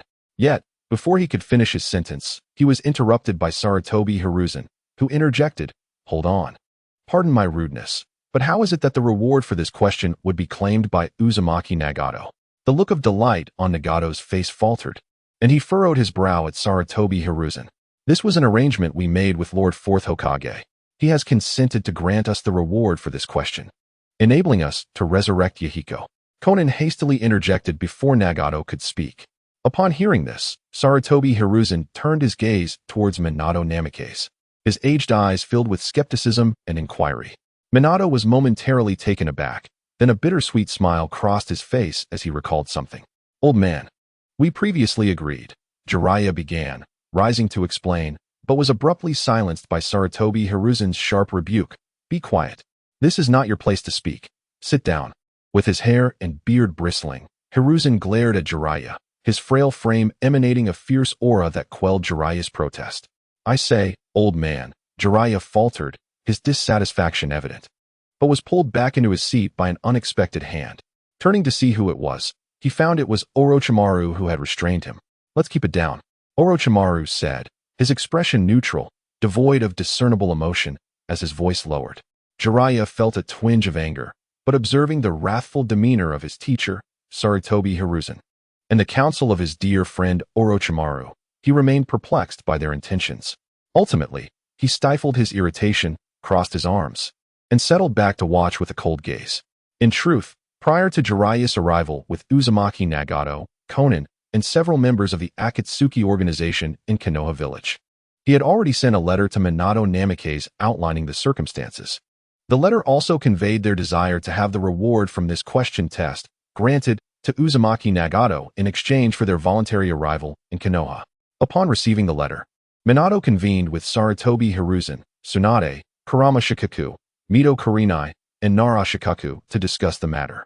Kakashi Hatake, occupied with umbu duties and not yet having matured to the point of participating in high-level political decisions, was not summoned. At that time, Sarutobi Hiruzen and the others verbally agreed to relinquish the reward from this question test. On one hand, their need for the reward was not pressing, as the available information suggested that Konoha faced no significant immediate risks, thus negating the necessity to trade rewards for further intelligence. Additionally, aside from seeking intelligence, Konoha had not conceived a suitable idea for redeeming the rewards at that moment. On the other hand, the intelligence divulged by Uchiha Obito reveals that Nagato, the host of the Rinnegan, is an immensely significant entity, pivotal to Uchiha Madara's grand scheme to overturn the shinobi world, making any misstep intolerable. Engaging Nagato with the reward from a single test was a transaction deemed acceptable. Consequently, Sarutobi Hiruzen and his colleagues voiced no objections, leading Minato Namikaze to reach an accord with Nagato. However, at this moment, Sarutobi Hiruzen openly reneged, dismissing their prior verbal agreement as though it had never transpired. The primary reason for this betrayal was Nagato's overwhelming strength. His catastrophic power instilled fear in the hearts of the three conservative elders of Konoha. Witnessing Nagato unleash a devastating Shinra Tensei that obliterated the entirety of Konoha left all its inhabitants, ninja and civilian alike, from the Hokage to the common folk, utterly defenseless. This was Konoha, the very first ninja village established by the first Hokage, Hashirama Senju, the ultimate victor of numerous shinobi world wars. To see it so casually annihilated was unfathomable. In their profound terror, Tsunade and Mito Anko incessantly urged Sarutobi Hiruzen to take decisive action, hoping he would eradicate this looming threat while Nagato was still not fully formidable and surrounded by Konoha's elite. They believed that with a single command to eliminate him, such a catastrophe could be averted. Despite their fervent pleas, Sarutobi Hiruzen remained resolute in his stance, setting aside the fact that his principles precluded him from such actions. Even if he were to command Minato, Jiraiya, Orochimaru, Tsunade, and the leaders of the Hyuga and Uchiha clans to join forces against Nagato, the likelihood of their compliance with his orders was minimal. He was no longer the Hokage. The current Hokage, Minato Namikaze, while respectful, was no mere puppet to be manipulated at will. Moreover, his three disciples were individuals of strong conviction, and a single command from him might very well result in them deeming him senile and sending him home. However, allowing Nagato to grow unchecked was an outcome Sarutobi Hiruzen could not bear, especially if he were to find himself facing Konoha in the future. Thus, a new idea took root in his mind. If Nagato's power was unparalleled, then he would seek someone even stronger. He contemplated resurrecting Hashirama Senju. The notion of resurrecting the first Hokage, Hashirama Senju, was not solely Sarutobi Hiruzen's. In fact, the idea had been conceived even before Hashirama's demise. During the time he was recuperating from severe injuries sustained in battle against Uchiha Madara, this notion was birthed by his brother, Tobirama Senju, who could not bear to see his elder brother perish so tragically. Hence, he fervently began researching the techniques for resurrection, hoping to grant his brother a second chance at life. Indeed, the creation of advanced technology within the shinobi world is remarkable, as it appears that Senju Tobirama has uncovered some pathways. This innovation resembles the embryonic form of the reanimation jutsu. The inventive genius Senju Tobirama, filled with newfound hope, devoted himself tirelessly to the study of this ninjutsu, ultimately drawing the ire of his elder brother, Senju Hashirama, who chastised him vehemently upon discovering his endeavors. In a fit of frustration, Hashirama compelled Tobirama to pledge that he would not employ this technique to disturb his slumber before departing from this world.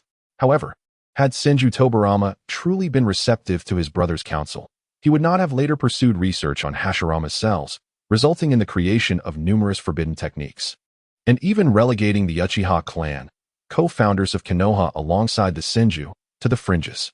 Following Hashirama's demise, Tobirama's quest for forbidden knowledge did not wane. On the contrary, with Hashirama gone and Tobirama ascending to the position of Hokage, he found himself unencumbered, leading to rapid advancements in his research. Regrettably, he ultimately failed to perfect this jutsu before meeting his end in the Land of Clouds. During the signing of a treaty with the Land of Clouds, he was ambushed by the rogue ninjas Kin and Jin and sacrificed himself to ensure the safety of the Konoha delegation, succumbing to exhaustion. This marked Konoha's first taste of the bitter consequences following Hashirama's loss. Had the first Hokage still been alive, would the Land of Clouds have dared to act in such a manner? Or would they have thought it necessary to negotiate any treaties with Konoha? The audacity of their actions would have been unthinkable. In the aftermath of this conflict, Sarutobi Hiruzen ascended to the position of Hokage. Lacking the extraordinary talents of his mentor, Senju Tobirama, Hiruzen found himself ill-equipped to continue the research and refinement of the reanimation jutsu. Moreover, due to his intrinsic nature, he was disinclined to pursue further studies on Hashirama's cells, ordering the destruction of all experimental data and equipment. However, there were those eager to claim the mantle of inheritance. Shimura Danzo, believing himself the rightful heir to Tobirama's legacy, saw potential in Orochimaru and entrusted him with resources to conduct the necessary research. The results were promising, as the stagnation of Tobirama's work experienced newfound momentum. Alas, perhaps fate intervened, unwilling to allow this research to progress. Orochimaru's laboratory was discovered by Hiruzen, leading to his expulsion from Konoha. In time, the emergence of Uchiha Obito led to Danzo's demise, resulting in the obliteration of all pertinent experimental records. To this day, Hiruzen, confronting immense pressure, reflects upon the man who once bestowed boundless security, honor, and pride upon the people of Konoha, Senju Hashirama. Namikaze Minato, having recently assumed the role of Hokage a year prior, might have been taken aback by Hiruzen's sudden reversal of stance. Yet, after a series of events and extensive political experience, Minato quickly grasped Hiruzen's intentions. Hiruzen was poised to renege on his previous commitments. Although the true motive behind Sarutobi Hiruzen's sudden change of heart remains unclear, one could surmise that it is undoubtedly due to the extraordinary power exhibited by Nagato. Is the third Hokage truly apprehensive about Nagato's actions in obliterating Konoha and the strength he has demonstrated? A thought began to take shape in Minato's mind. Yet, he found himself perplexed. If one is already aware that Nagato will ascend to a terrifying level of power in the future, why not foster goodwill with him now instead of confronting him adversarially?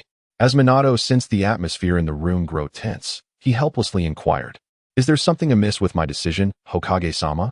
Since Sarutobi had professed ignorance of the matter, Minato refrained from countering with the fact that they had already discussed it.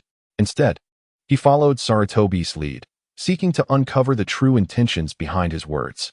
Noticing Minato's cooperation, Sarutobi discreetly exhaled in relief and turned earnestly to Nagato and Konan, saying, "I apologize, my dear friends, for my prior unawareness of the agreement between the Hokage and yourselves. It is not that I am unwilling to share the opportunity for a reward from this quiz. Rather, I have long harbored a desire to fulfill a long-standing ambition through this very reward." Jiraiya raised an eyebrow at these words, glancing between Tsunade and Orochimaru, eager to glean any hint of insight from their expressions. Unfortunately, both remained stoic, leaving Jiraiya none the wiser. What possible ambition could this old man have? He wondered, racking his brain in vain for any clue as to Sarutobi's hidden desires. Nagato and Konan fell silent for a moment, equally uncertain whether Sarutobi was genuinely unaware or merely feigning ignorance. Logic dictated that his words could not be true, yet the earnest seriousness on Sarutobi's face suggested otherwise, leaving them baffled. The two young individuals, tragically inexperienced in dealings with duplicitous politicians, struggled to see through the facade. "What does the fourth Hokage intend?" Konan asked, biting her lip as she turned to Minato. "I assure you, I will provide a satisfactory response," Minato replied, shaking his head as a gesture of reassurance to Konan before turning back to Sarutobi and inquiring, "What exactly do you mean by your ambition, Hokage-sama?" "To resurrect the first Hokage," Sarutobi declared, standing resolutely and articulating each word with conviction. The room fell into stunned silence. "What madness are you speaking, old man?" Tsunade exclaimed, rising from her seat with indignation, her pale fingers pointing accusingly at Sarutobi as she scolded, "I will not allow anyone to disturb my grandfather. No one. Refrain from that damn notion." Tsunade could hardly bear the notion proposed by Hiruzen Sarutobi, her face contorted with rage, veins throbbing upon her forehead. Had these words been uttered by another, she would have struck them down without a second thought. Growing up alongside Hashirama and Tobirama Senju, her affection for her two grandfathers ran deep, particularly for Hashirama, who had even taught her the art of gambling. The memory of Hashirama, frail and bedridden in his later years, lingered vividly in her mind. She recalled the man, pale yet adorned with a bright smile, who, upon learning of Tobirama's actions, erupted with the ferocity of a lion, sternly declaring, "I will not allow you to disturb my peace. After my death, no one should intrude upon my rest." The deceased belonged to the realm of the dead. Hashirama, aware of his impending demise, faced death with an unwavering resolve, a tranquility that profoundly impacted young Tsunade, etching itself into her very soul. Now, the audacity of Hiruzen Sarutobi to publicly propose the resurrection of Hashirama was utterly contrary to his wishes, leaving Tsunade no room for agreement. "Calm yourself, Tsunade," Jiraiya interjected, swiftly grasping her arm, fearing that this tempestuous woman might unleash a devastating punch upon the old man, an occurrence not unheard of in the past. Yet now, the elder was frail, his aging body unable to withstand Tsunade's wrath. "What madness has overtaken you, old man? Were you not once vehemently opposed to such notions?" Jiraiya lamented, voicing his bewilderment at Hiruzen's sudden change of heart. Indeed, Hiruzen had previously held a staunch refusal towards such matters, determined to obliterate all remnants of his teacher Tobirama's legacy. This inconsistency left Jiraiya perplexed. Meanwhile, Orochimaru observed Hiruzen silently, before letting out a sigh and stating, "You have aged, sensei. In truth, you have succumbed to fear." Disappointment washed over Orochimaru as he regarded Hiruzen, once a titan of the ninja world, now reduced to a timid old man. "I only seek the safety of Konoha, Orochimaru," Hiruzen replied wearily, feeling the weight of his disciples' dissent as they opposed him at every turn. The prospect of resurrecting the first Hokage, Hashirama Senju, loomed large and daunting. Uchiha Fugaku felt as though he had been struck by a thunderous blow, rendered speechless by the unexpected turn of events. He had never anticipated such a development. If Hashirama were to return, what hope remained for the rise of the Uchiha clan? Worries flooded his mind, recalling the tales of Hashirama that had echoed throughout his childhood, each story amplifying the pressure he felt. The god of shinobi, if resurrected, the Uchiha clan would likely find themselves once more in a position of retreat and survival. However, he remembered that the first Hokage was known for his benevolence towards the Uchiha. Perhaps they would not face his ire. This thought brought a mixture of hope and trepidation to Fugaku's heart. If Senju Hashirama were to be resurrected, the dominance of the Hokage lineage would become irresistible, mused Hyuga Hisashi. In the nascent days of Konoha, only the Senju and Uchiha clans, along with a few minor families allied with them, existed. As the fame of the village spread, an increasing number of ninja clans seeking peace sought refuge in Konoha. The Hyuga clan was among those who settled in the village later on. During Hashirama's era, the overwhelming power and renown of both him and Uchiha Madara, coupled with the recent conclusion of the protracted Warring States period, led to a collective desire for stability among the populace. All clans, great and small, obediently followed the commands of these two titans, devoid of any rebellious spirit. Later, after Uchiha Madara departed from the village and following their climactic battle at the Valley of the End, Hashirama eventually passed away. Once the two monumental figures on the mountain were removed, various ninja clans gradually became more active, vying for their place within Konoha's power structure. After years of contention, each clan had established its own interests. If Hashirama were to return now, would Konoha undergo yet another upheaval? His resurrection would undoubtedly restore the Hokage lineage to its zenith, rendering the other clans incapable of resistance, entirely at the mercy of the Hokage. Years of effort and accumulation would be swept away in an instant. What would become of Minato if the first Hokage were to rise again? Nara Shikaku's thoughts diverged from those of others. He immediately considered the implications for Namikaze Minato upon Hashirama's revival. One was a newly appointed Hokage, having served for less than a year without any remarkable achievements. The other was the legendary first Hokage, who had forged Konoha through trials and tribulations and was revered as the god of shinobi. If both figures stood before the villagers and ninjas of Konoha, whom would they choose? The answer seems all too apparent. Although most of the elders from Hashirama's era had passed away, the new generation of villagers in Konoha grew up hearing tales of the first Hokage, harboring a deep admiration for that bygone era. How would Minato navigate such a predicament? Would he relinquish the Hokage position? Shikaku felt a throbbing headache as he observed the expressions of those around him, lowering his gaze into silence. He had fully aligned himself with Minato's faction. and the Ino Shikicho trio had likewise bound themselves to Minato's cause, making it impossible to extricate themselves. How would they coexist if the first Hokage were to return? It is not to say that Hashirama's resurrection would incite a struggle for power. Every villager in Konoha familiar with history understands the nature of Hashirama's character. Yet, human sentiments can be fickle, and once a better alternative emerges, many matters cannot simply be resolved with words. Namikaze Minato opened his mouth, hesitating to speak. He was inherently a straightforward individual, and his immediate concerns did not revolve around power. Even though his keen intuition suggested that if Hashirama were to return, his position as Hokage would likely become untenable, and even if he managed to retain it, the challenges would be formidable.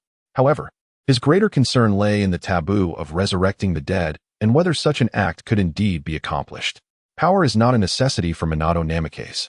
It is merely a means to better protect Konoha. Surely, such a notion would not find favor with the first Hokage. Minato has never laid eyes upon Hashirama Senju. His understanding of the legendary figure comes solely from the texts of the Ninja Academy and the tales of villagers and comrades. Although opinions vary, the image of Hashirama that emerges from the collective discourse is remarkably uniform. The first Hokage was in the prime of his life, and it was only due to his grievous wounds sustained in battle against Madara Uchiha at the Valley of the End that he met an untimely demise. Hiruzen felt a twinge of regret, recognizing that his proposal seemed to exceed the limits of collective acceptance, yet the old man stubbornly clung to his stance. Desperately seeking excuses, Lord Hashirama indeed expressed a desire to remain undisturbed in his eternal rest, but this resurrection bears no adverse effects.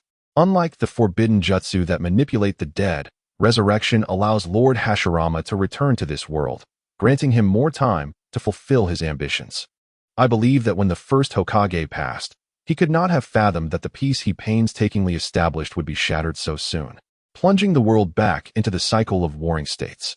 The first Hokage cherished peace and would surely be pained to witness such degradation in the world. Moreover, it is paramount to note that Madara Uchiha did not perish at the Valley of the End. He survived, plotting even more horrific schemes. Had the first Hokage been aware of these developments, he would never have allowed Madara to prevail. As Hiruzen spoke, he became increasingly convinced of his own rationale, his expression growing more solemn. Perhaps the revival of the first Hokage would indeed herald a monumental boon for this world. Nonsense, Tsunade retorted vehemently. My grandfather spent the majority of his life amidst warfare. He was weary long ago. The hard-won peace we now possess is merely a testament to our inadequacies as his successors, unable to uphold it. If we aspire to restore peace, it is incumbent upon the living to strive together, rather than disturb one who has long since departed. He has already contributed more than enough for Konoha and this world. Tsunade's thoughts drifted to Hashirama's serene countenance in his final moments, and she felt tears welling. Her grandfather, who had lived through the tumult of the warring states, endured misunderstanding and reproach from his kin, forging an alliance with his sworn enemy, the Uchiha clan, to usher in the era of ninja villages. This man dedicated his life to battle, tirelessly striving for peace. The fact that even in death, some refuse to let him rest, is profoundly cruel. Faced with Tsunade's fervent words, Hiruzen fell silent, uncertain of how to respond. Indeed, the first Hokage had done more than enough for us. Tsunade, you are not the first Hokage. How can you presume to know his wishes regarding resurrection? Koharu, seeing Hiruzen silence, promptly seized the opportunity to contribute. Indeed, the first Hokage may have uttered such words out of a desire to avoid burdening his teacher, Tobirama, with excessive concerns that could detract from the affairs of the village, perhaps still harboring a love for this world deep within his heart. Mito Minyan chimed in to support him. You too. Tsunade exploded in fury, confronted by the eloquent words of the two old men. Just as she was about to lash out, Jiraiya swiftly embraced her, urging, "Stay calm, Tsunade. What if you strike them dead? Let me go? I want to annihilate these two old fools." Tsunade shouted in anger. Why not simply ask them?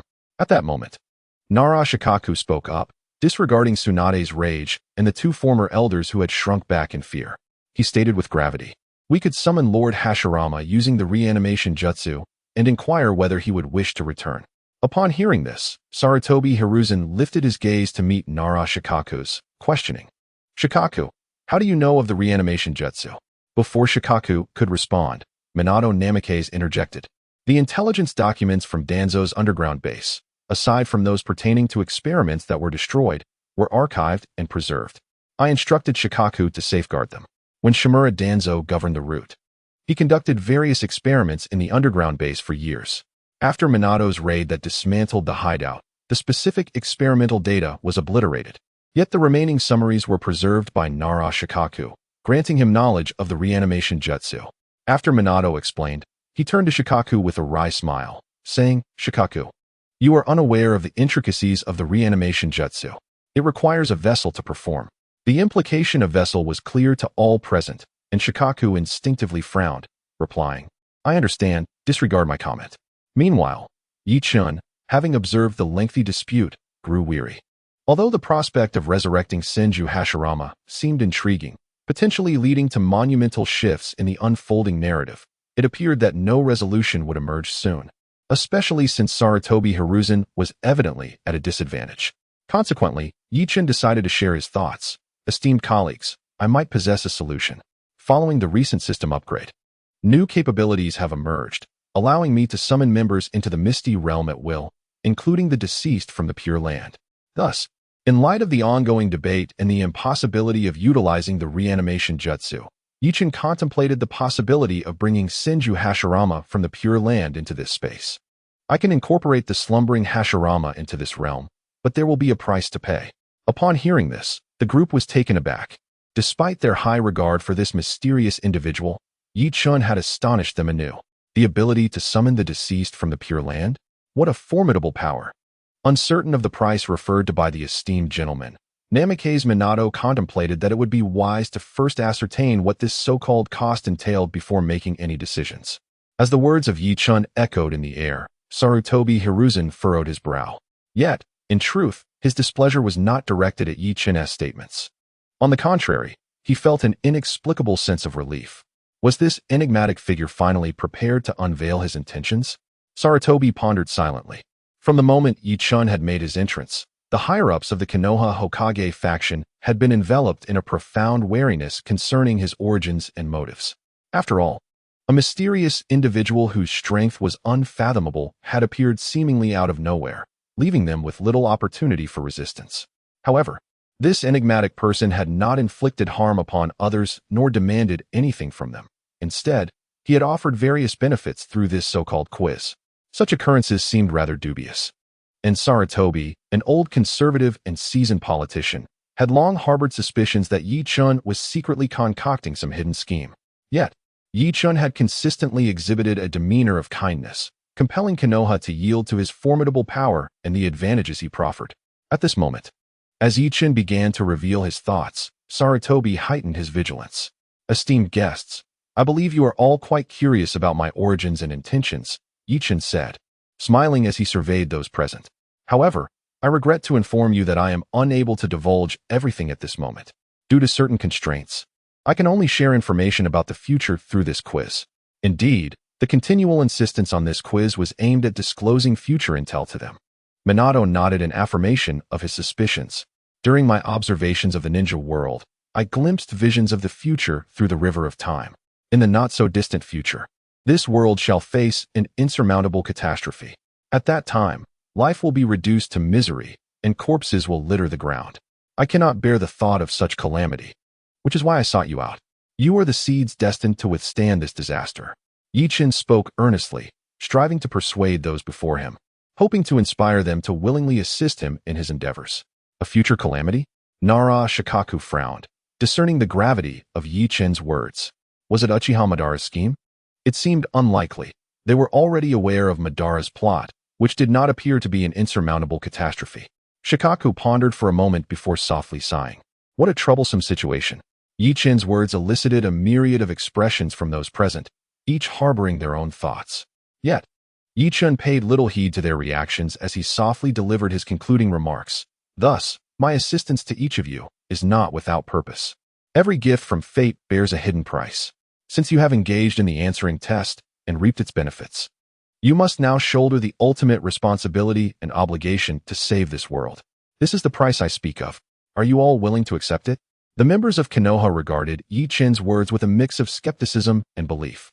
On one hand, Yi Chun indeed possessed the ability to foresee the future, providing them with invaluable insights.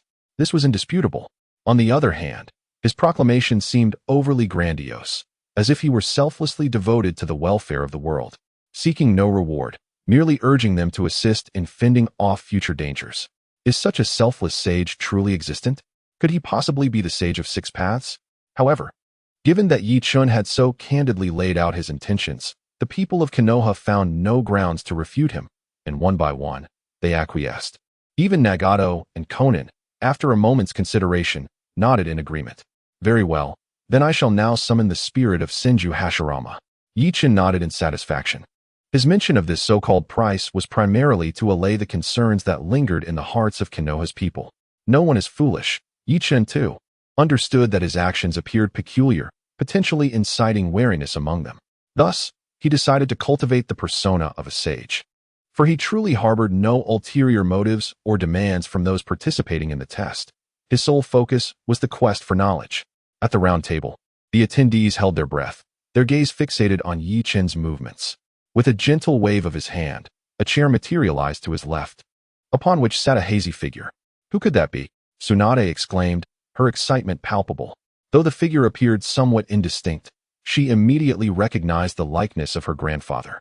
With long black hair, clad in a form-fitting black combat suit adorned with red layered armor, the symbol of the Senju clan etched upon the armor at his left shoulder.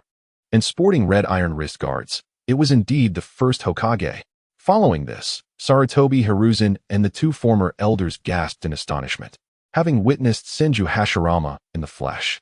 The remaining members, including Hyuga Hizashi, Uchiha Fugaku, Minato Namikaze, Kushina Uzumaki, as well as Nagato and Konan from the Land of Rain, were relatively young, having never laid eyes on this legendary god of ninjas. What is this? Having just returned from the Pure Land, Senju Hashirama's memories were still anchored in the moment of his demise. He heard voices calling out, two of which felt oddly familiar, yet strangely distant. When he perished, it was within the confines of the Senju ancestral home, surrounded by his brother Tobarama, his wife Mito Uzumaki, his granddaughter Tsunade, and numerous clan members. Why then? Did he hear unfamiliar voices? Why had he not yet passed on? With a sense of bewilderment, Senju Hashirama lifted his head, only to be greeted not by the familiar surroundings of his room or the comforting presence of his family and clan, but instead by a group of unfamiliar faces. It is essential to reference the original setting of Naruto. In the original narrative, upon death, a soul directly ascends to the Pure Land, where time is suspended. Souls residing in this Pure Land are as if they are frozen in time and thought, their memories eternally anchored to the moment of their demise. They neither perish, reincarnate, nor change. This explains why the resurrected individuals summoned through Edo Tensei appear as if they have never altered. Pray tell, where is this place? Who are you? Despite the initial disorientation, the man revered as the god of shinobi quickly regained his composure, scanning the crowd before him. If it had been Uchiha Madara awakening to find himself surrounded by strangers, one could imagine his wrath would have been unleashed immediately. Granduncle, it's me. I'm Tsunade. The once little girl, now a grown woman, exclaimed with unexpected fervor. Although she had initially opposed Sarutobi Hiruzen's intent to resurrect Hashirama, her emotions surged upon his actual appearance. In her childhood, Tsunade was the princess of the Senju clan and also of Konohagakure. During that time, she stood behind formidable figures like Senju Hashirama, Senju Tobarama, and Uzumaki Mito, bolstered by the immense strength of the village, with little to trouble her. However, as the years progressed, her granduncle and granduncle passed away, and the Senju clan faded into obscurity. On the battlefield, her brother fell, and her beloved perished. It seemed as though Tsunade was left as the solitary remnant of a once vibrant world. The stark contrast between her past carefree days and her current solitude weighed heavily upon her heart. Now, standing before her was Hashirama, her former pillar of support and greatest ally. A torrent of emotions surged within her, and a sense of grievance welled up. Is that little Tsunade? Hashirama, momentarily taken aback, struggled to reconcile the image of the golden-haired woman before him with the memory of his young granddaughter. My dear Tsunade, have you grown so much? How many years have passed? As he examined her face and listened to her voice, an overwhelming sense of familiarity enveloped him, as though this golden-haired woman shared an unbreakable bond with him. Granduncle, It has been many years since you departed, and I have missed you dearly. Tsunade's eyes glistened with tears as she uttered those heartfelt words. Oh dear, why are you crying? Has someone wronged you? Hashirama's heart tightened at the sight of her tears, prompting him to offer comfort. No, I am just very happy. Tsunade quickly wiped her tears away, revealing a smile. Meanwhile, Sarutobi Hiruzen, witnessing the touching reunion between the grandfather and granddaughter, awkwardly interjected, calling out, First Hokage. It is now the 48th year of Konoha, and you have been deceased for 35 years. Senju Hashirama passed away 13 years after the establishment of Konoha, and now, 35 years have elapsed, during which the village has undergone significant transformations. Upon hearing the voice of Hiruzen Sarutobi, Hashirama turned to look, and upon seeing Hiruzen's face, he exclaimed in astonishment, Are you a monkey? At the time of Hashirama's demise, Hiruzen was in his 20s, already a renowned ninja within the village, and a devoted disciple of Hashirama's younger brother, Tobirama Senju, who held him in great esteem. Thus, Hashirama was quite familiar with Hiruzen. It is I, Lord Hashirama, Hiruzen replied, relieved to be recognized, a smile breaking across his face. Ah, you have aged quite a bit, Hashirama remarked with a shake of his head, then turned to scrutinize Tsunade, chuckling. Has it truly been over 30 years? How is it that you, Hiruzen, looks so weathered, while Tsunade appears so youthful? I had thought only a decade had passed. This comment elicited Tsunade's discontent, as she pouted, Great-granduncle. What are you saying? Nearby, Jiraiya observed Tsunade's rare childlike demeanor, his jaw dropping in disbelief. When had he last seen Tsunade like this? It must have been over 20 years. Amidst the light banter, Hashirama's hearty laughter brought joy to all present, easing the tension that had filled the room in the presence of the god of ninjas. Ah, it suddenly dawns on me. I am not dead, am I? Hashirama mused aloud. What has transpired for me to return? Was there some unforeseen event?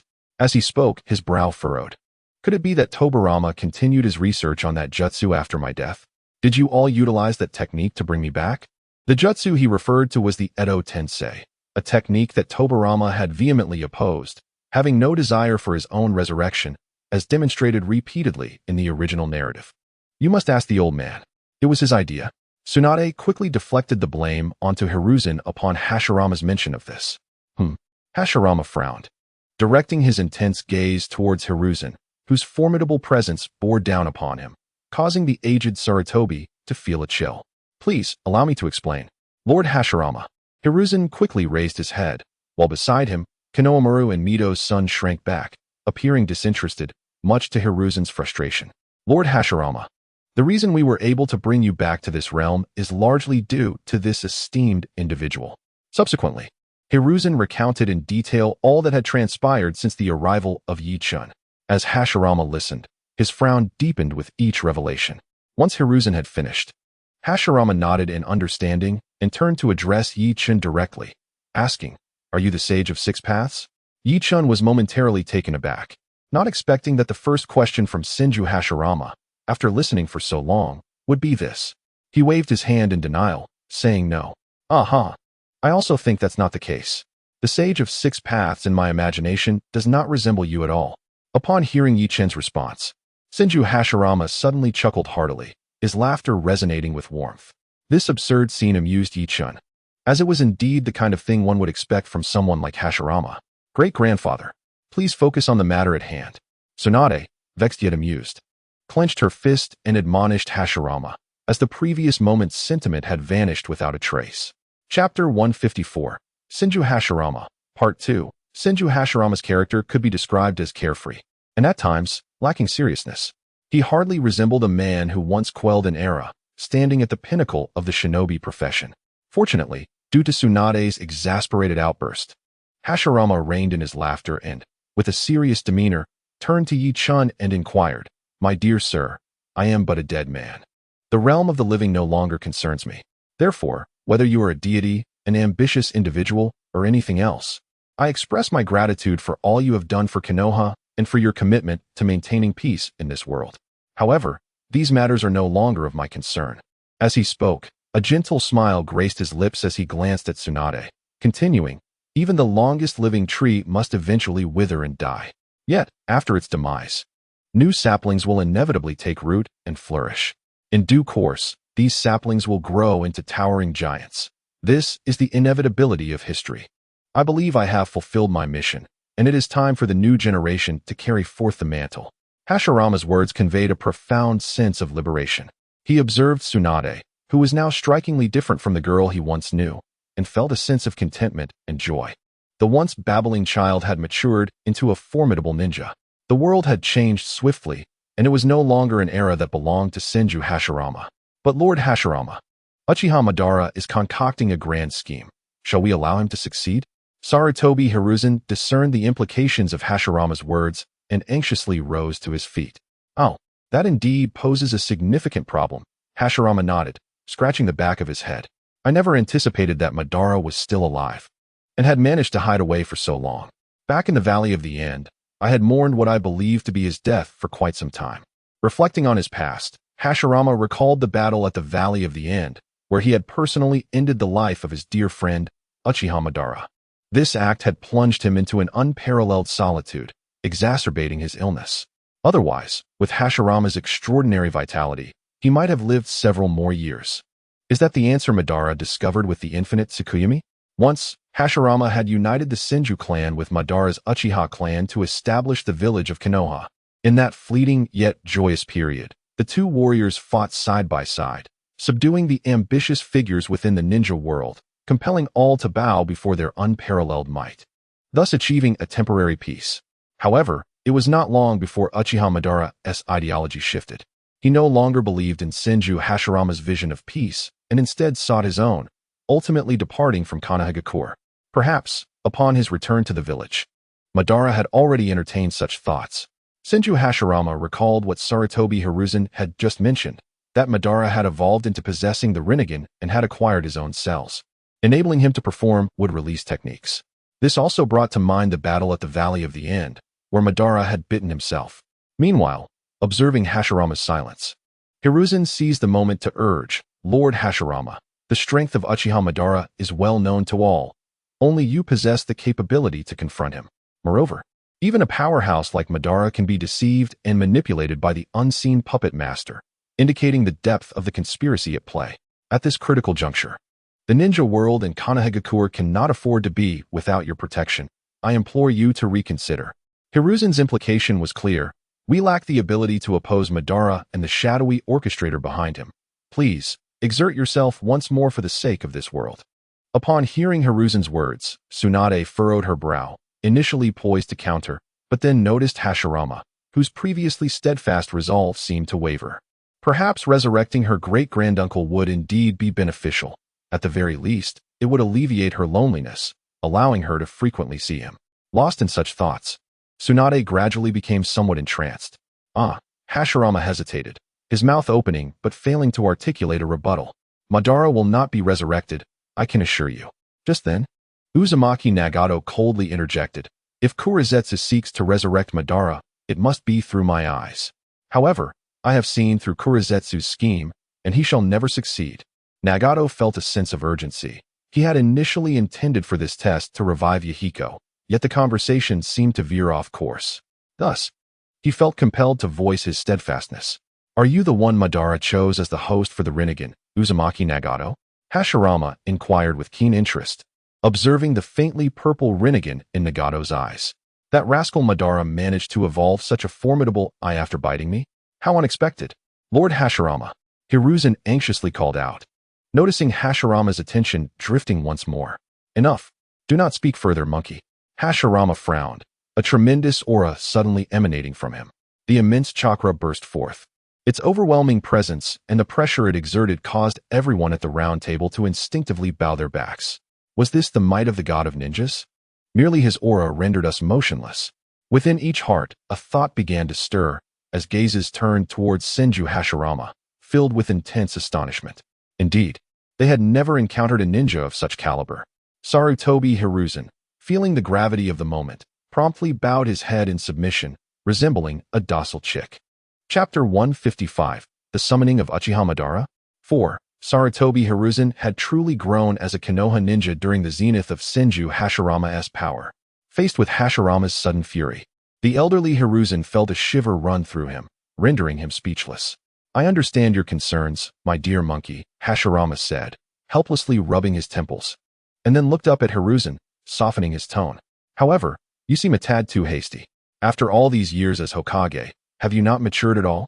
I sincerely apologize, Lord Hashirama, for disappointing you, Hiruzen replied, his face reddening in embarrassment, yet he bowed respectfully in apology. That was not my intention.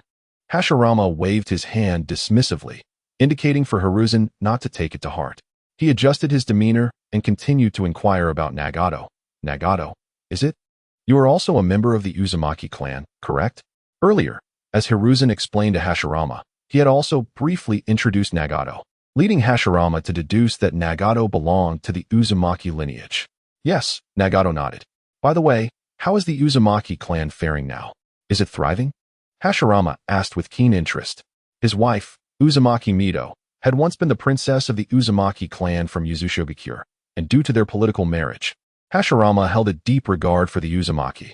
However, Nagato's expression stiffened, revealing a pained countenance, yet he refrained from answering Hashirama's query. What troubles you? Hashirama furrowed his brow, sensing Nagato's distress. Great uncle, the Uzumaki clan has been annihilated, and only a handful of our kin remain in the ninja world. Tsunade stepped forward to clarify Hashirama's doubts. She seemed to draw parallels between the fate of the Uzumaki and that of the Senju clan, both once grand and powerful, now reduced to mere remnants of their former glory amid the vicissitudes of life. Such a reality was profoundly tragic. Annihilated? Hashirama was taken aback by the news, his eyes wide with disbelief. How could this be? The strength of the Uzumaki clan. Who could possibly accomplish such a feat? Furthermore, Uzushiogakure was our ally. How could anyone? Hashirama struggled to fathom the situation, casting a doubtful glance at Tsunade. Great uncle, not long after your passing, war erupted, Tsunade said, her gaze sorrowful as she quietly explained. Konoha was preoccupied with the united challenges posed by the four great nations, and the ninjas stationed in Uzushiogakure were recalled to prepare for battle. Yet, in the span of a single night, the Uzumaki clan was besieged by formidable enemies, and all of Uzushiogakure was reduced to ashes, leaving Konoha unable to respond in time. We surmise that it was the result of a coalition from the earth, lightning, water, and rain nations. The Whirlpool clan member, Nagato, escaped the night of the massacre with his parents, fleeing to the land of rain. Tragically, his parents were later slain by the ninjas of Konoha. Tsunade refrained from uttering this last statement, believing such words would only burden Hashirama Senju further. For a moment, Hashirama appeared somber, taken aback by the events that transpired after his demise. Mito? He inquired softly after a pause. During her time, Mito established a shrine in the village of Uzumaki. She married into the Senju family of Konoha with a political mission to forge an alliance with the powerful village, providing protection for the Uzumaki clan. Yet, unbeknownst to her, after years, Mito lost her husband. Her clan was annihilated, leaving her alone in Konoha, feeling like an outsider. I understand, Hashirama nodded, his expression heavy with regret. I am deeply sorry for Mito. I failed to fulfill my promise. That is not the case, Lord First.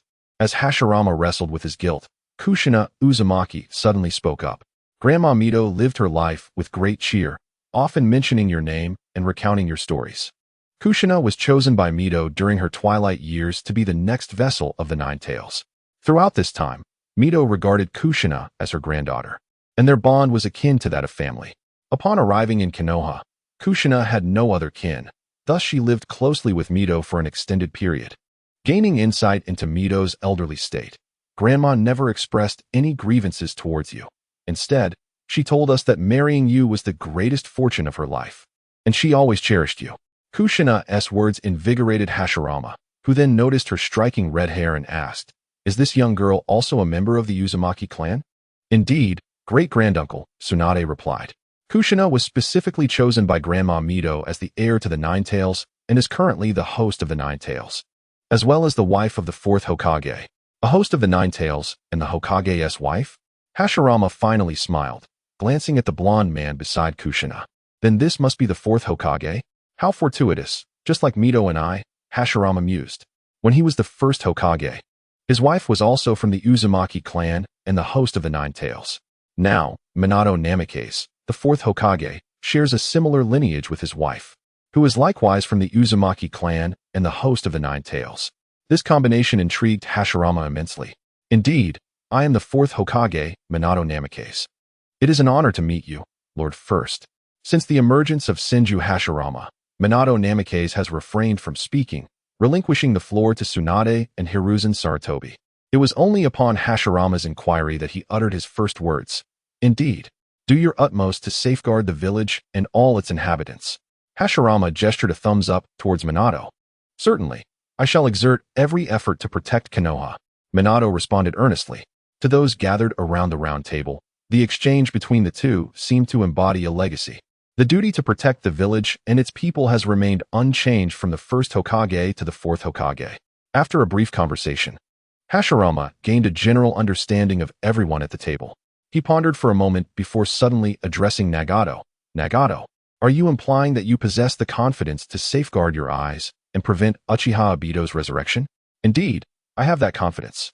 Nagato replied earnestly. Considering this, rather than resurrecting an old man like me who has been dead for decades, it would be more fitting to entrust this opportunity to you. Hiruzen had previously conveyed to Hashirama that Nagato wished to revive his comrades, while he himself desired to resurrect Hashirama, leading to a divergence in their intentions. Each era has its own heroes. Nodding gravely, Hashirama stated, My time has long passed. It is now yours. If you are willing to shoulder this responsibility, then please carry it forward. No problem. I have long been prepared. Nagato responded. That is unacceptable. Lord Hashirama, Hiruzen interjected, unable to contain himself. Nagato is the one who will ultimately bring about Konoha's destruction. He then recounted how Nagato had unleashed the Shinra Tensei that obliterated Konoha. Seeing Hiruzen stirring the pot, Konan could not help but retort. But in the end, did Nagato not sacrifice his own life to revive everyone in Konoha? Hiruzen frowned, vehemently waving his hand in denial. But what does that matter? The vast village of Konoha has vanished, and how many villagers suffered losses? The once peaceful life was disrupted, and everyone endured a hellish experience. Even if they were ultimately revived, they would bear enduring psychological scars. Can such a thing ever be compensated? Hashirama chose not to engage in their heated exchange, instead focusing intently on Nagato. Konoha was a village he had founded, and no one could rival Hashirama's emotional ties to it. Many structures within Konoha were erected by Hashirama, using his wood release. Thus, hearing from Hiruzen that Nagato had single-handedly erased Konoha from the world of shinobi stirred feelings of anger within Hashirama. Yet, it was only under the manipulation of Kaguya and Uchiha Obito that Nagato had taken such actions. Now that Uchiha Obito is deceased and the true nature of Kurizetsu has been revealed, Nagato will undoubtedly not be deceived again, thus averting such occurrences. Uzumaki Kushina contemplated for a moment before stepping forward to speak a few kind words on behalf of Nagato. Nagato, given the current circumstances, you will not harm Konoha again, correct? Senju Hashirama earnestly inquired. Hashirama's tone was somewhat rigid, his immense presence bearing down upon Nagato, leaving him somewhat breathless. In the face of such pressure, Nagato's temper flared, and he defiantly replied through gritted teeth, I shall act solely according to my own will. I cannot guarantee anything. What did you say? Senju Hashirama furrowed his brow, and an even more terrifying aura descended upon Nagato, causing the young man with red hair to stagger. His hands pressed against the table to maintain his balance. Yet, Nagato refused to yield. His face flushed as he met Hashirama's gaze. The atmosphere plummeted to a chilling silence. In light of this situation, Sarutobi Hiruzen and his companions found satisfaction. For only by sensing a threat to Konoha would Hashirama be inclined to agree to their choice of resurrection. Hyuga Hizashi and Uchiha Fugaku remained aloof, appearing as mere wooden figures. Tsunade, Jiraiya, and Orochimaru were at a loss for how to counsel. Nara Shikaku and Hatake Kakashi, hidden from view, could not partake in such a high-stakes confrontation.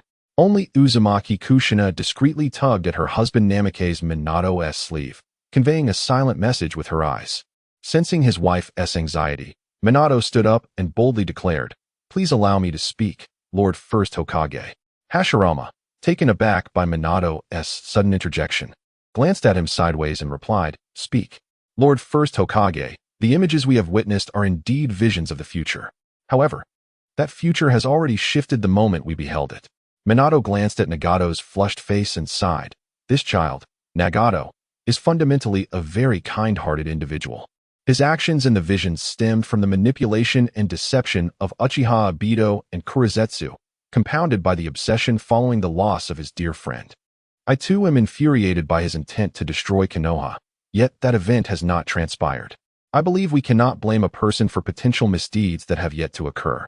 As he spoke, Minato gazed directly into Hashirama's eyes, revealing a resolute smile as he earnestly stated, "Moreover, as you mentioned, every era has its own heroes.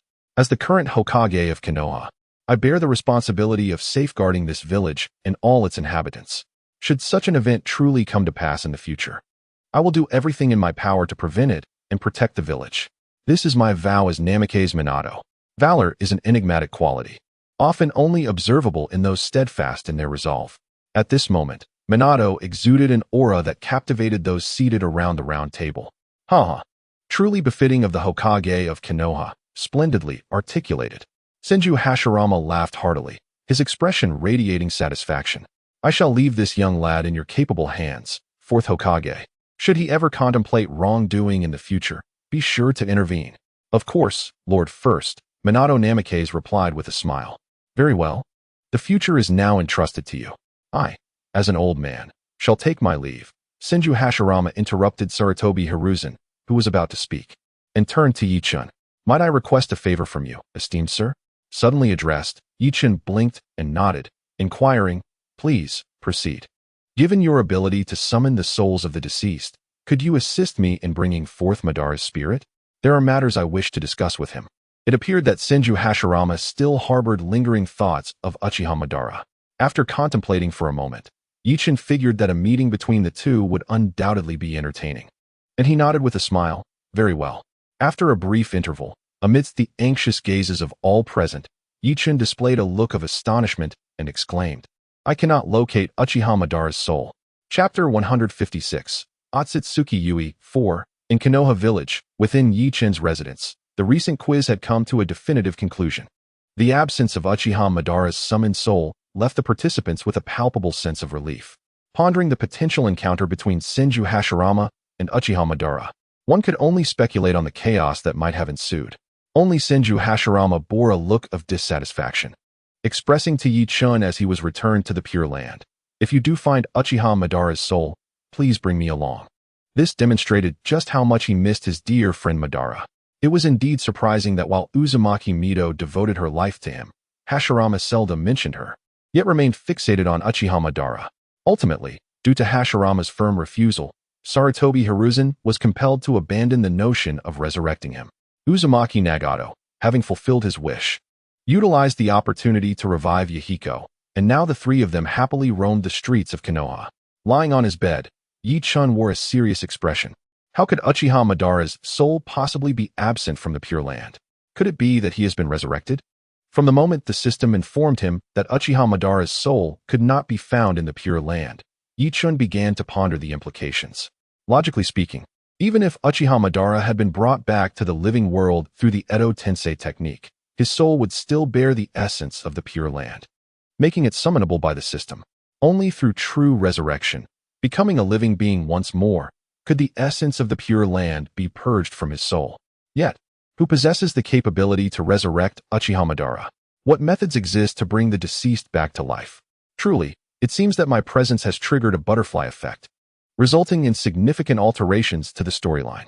Yi-chun was compelled to acknowledge that he could no longer rely on his familiarity with the original narrative to navigate this world. Upon careful reflection, the means of resurrecting the deceased in the original work pertains to true resurrection, distinct from the mere reanimation through impure world reincarnation or the creation of an entity via the Pure Land technique.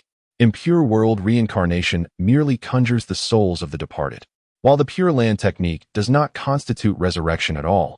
It fabricates a creature that merely resembles the original, composed entirely of negative emotions.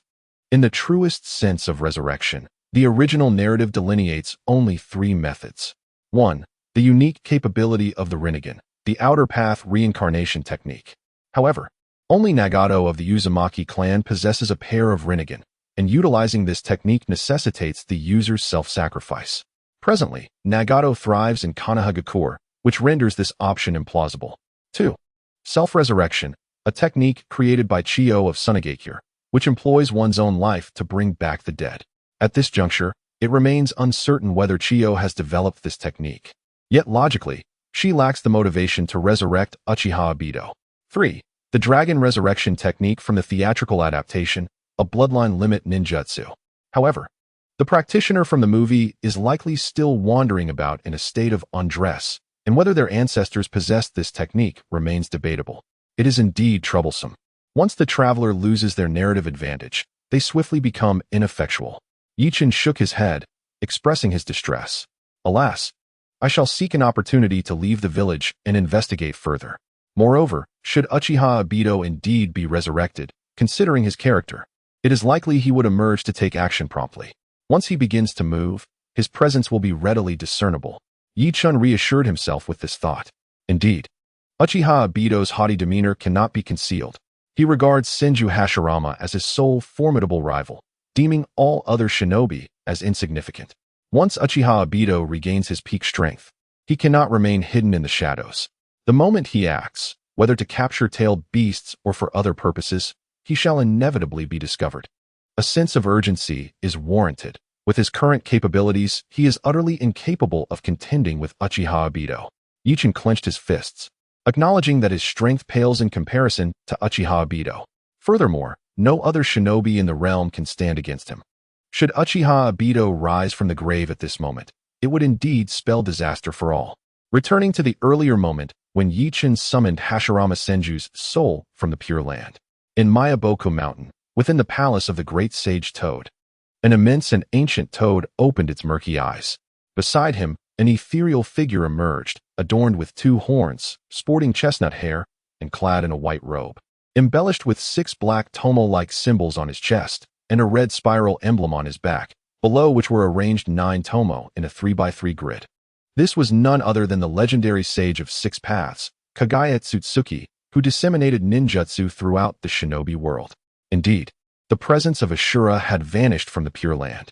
Kagaya Tsutsuki suddenly opened his eyes wide, gazing thoughtfully into the distance, in the direction of Konoha.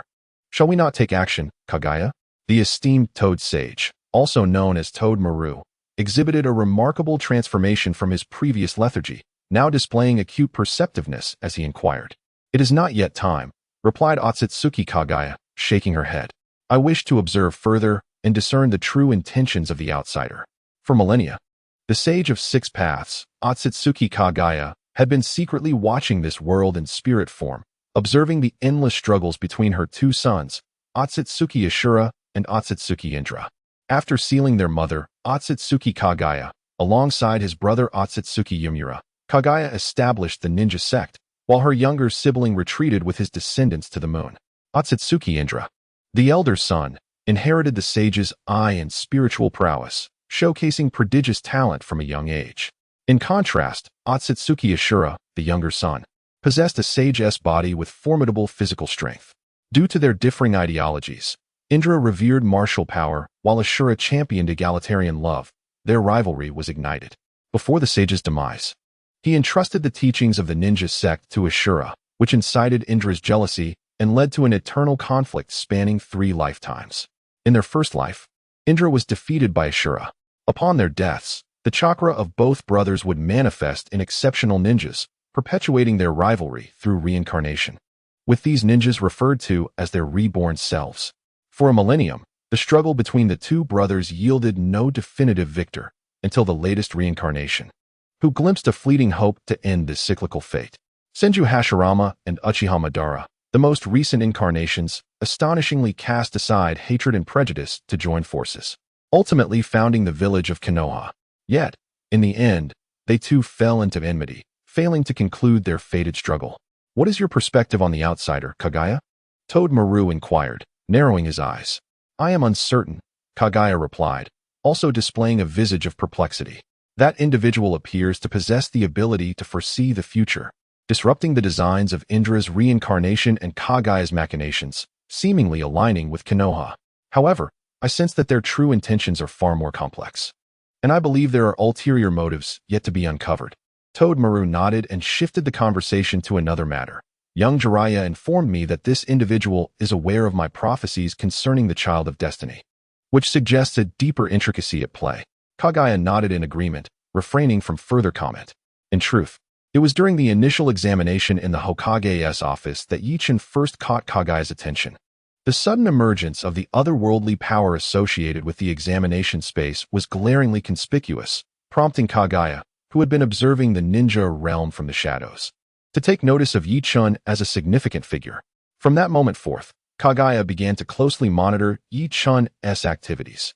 Yet the formidable power of the system remains inscrutable. The boundaries of the answering space are beyond even the great Tsutsuki Kagaya's perception. In such circumstances, Kagaya instinctively regarded Yichin as a being of equal standing, thus refraining from recklessly probing further, instead opting to gather intelligence discreetly.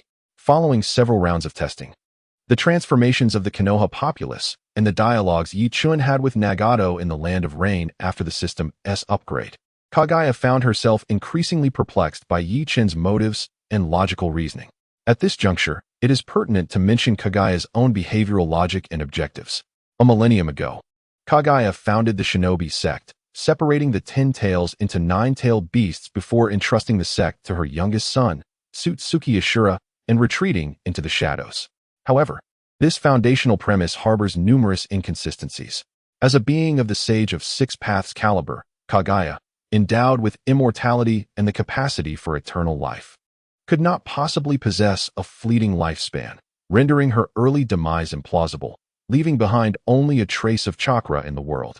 This premise is fundamentally flawed. In the original narrative, the chakra body of the Sage of Six Paths, Tsutsuki Kagaya, possesses independent thought, retaining all memories and emotions of her corporeal form, and, crucially, all her inherent abilities. Thus, the so-called chakra body bears no distinction from her living self. The reality is that Kagaya's physical form could not withstand the ravages of time, leading her to exist in this world as a chakra spirit. Due to the strife between her two sons and the inevitable resurgence of the Tsutsuki clan, Kagaya chose to safeguard this realm in her own manner. For millennia, in attempts to mediate the incessant conflicts between her sons, she intervened multiple times, only to be thwarted by Black Zetsu's insidious machinations, rendering her unable to resolve this fate entirely. As Kagaya's ultimate trump card, Black Zetsu possesses the most formidable stealth and survival abilities in the ninja world, making it impossible for Kagaya, existing solely as a spirit, to locate and eliminate him. This culminated in a prolonged stalemate. Kagaya possessed the strength, yet could not find Black Zetsu, who would not be foolish enough to confront her directly. Kagaya's objectives can be delineated into two. Firstly, to resolve the discord between her sons and encourage them to relinquish their grievances. Secondly, to protect the ninja world from the looming threat of the Tsutsuki clan. Even a being of the Sage of Six Paths caliber is not immune to the passage of time. As the years unfolded, Kagaya's power gradually waned, while her son's chakra remained unchanged, fueled by their lingering obsessions.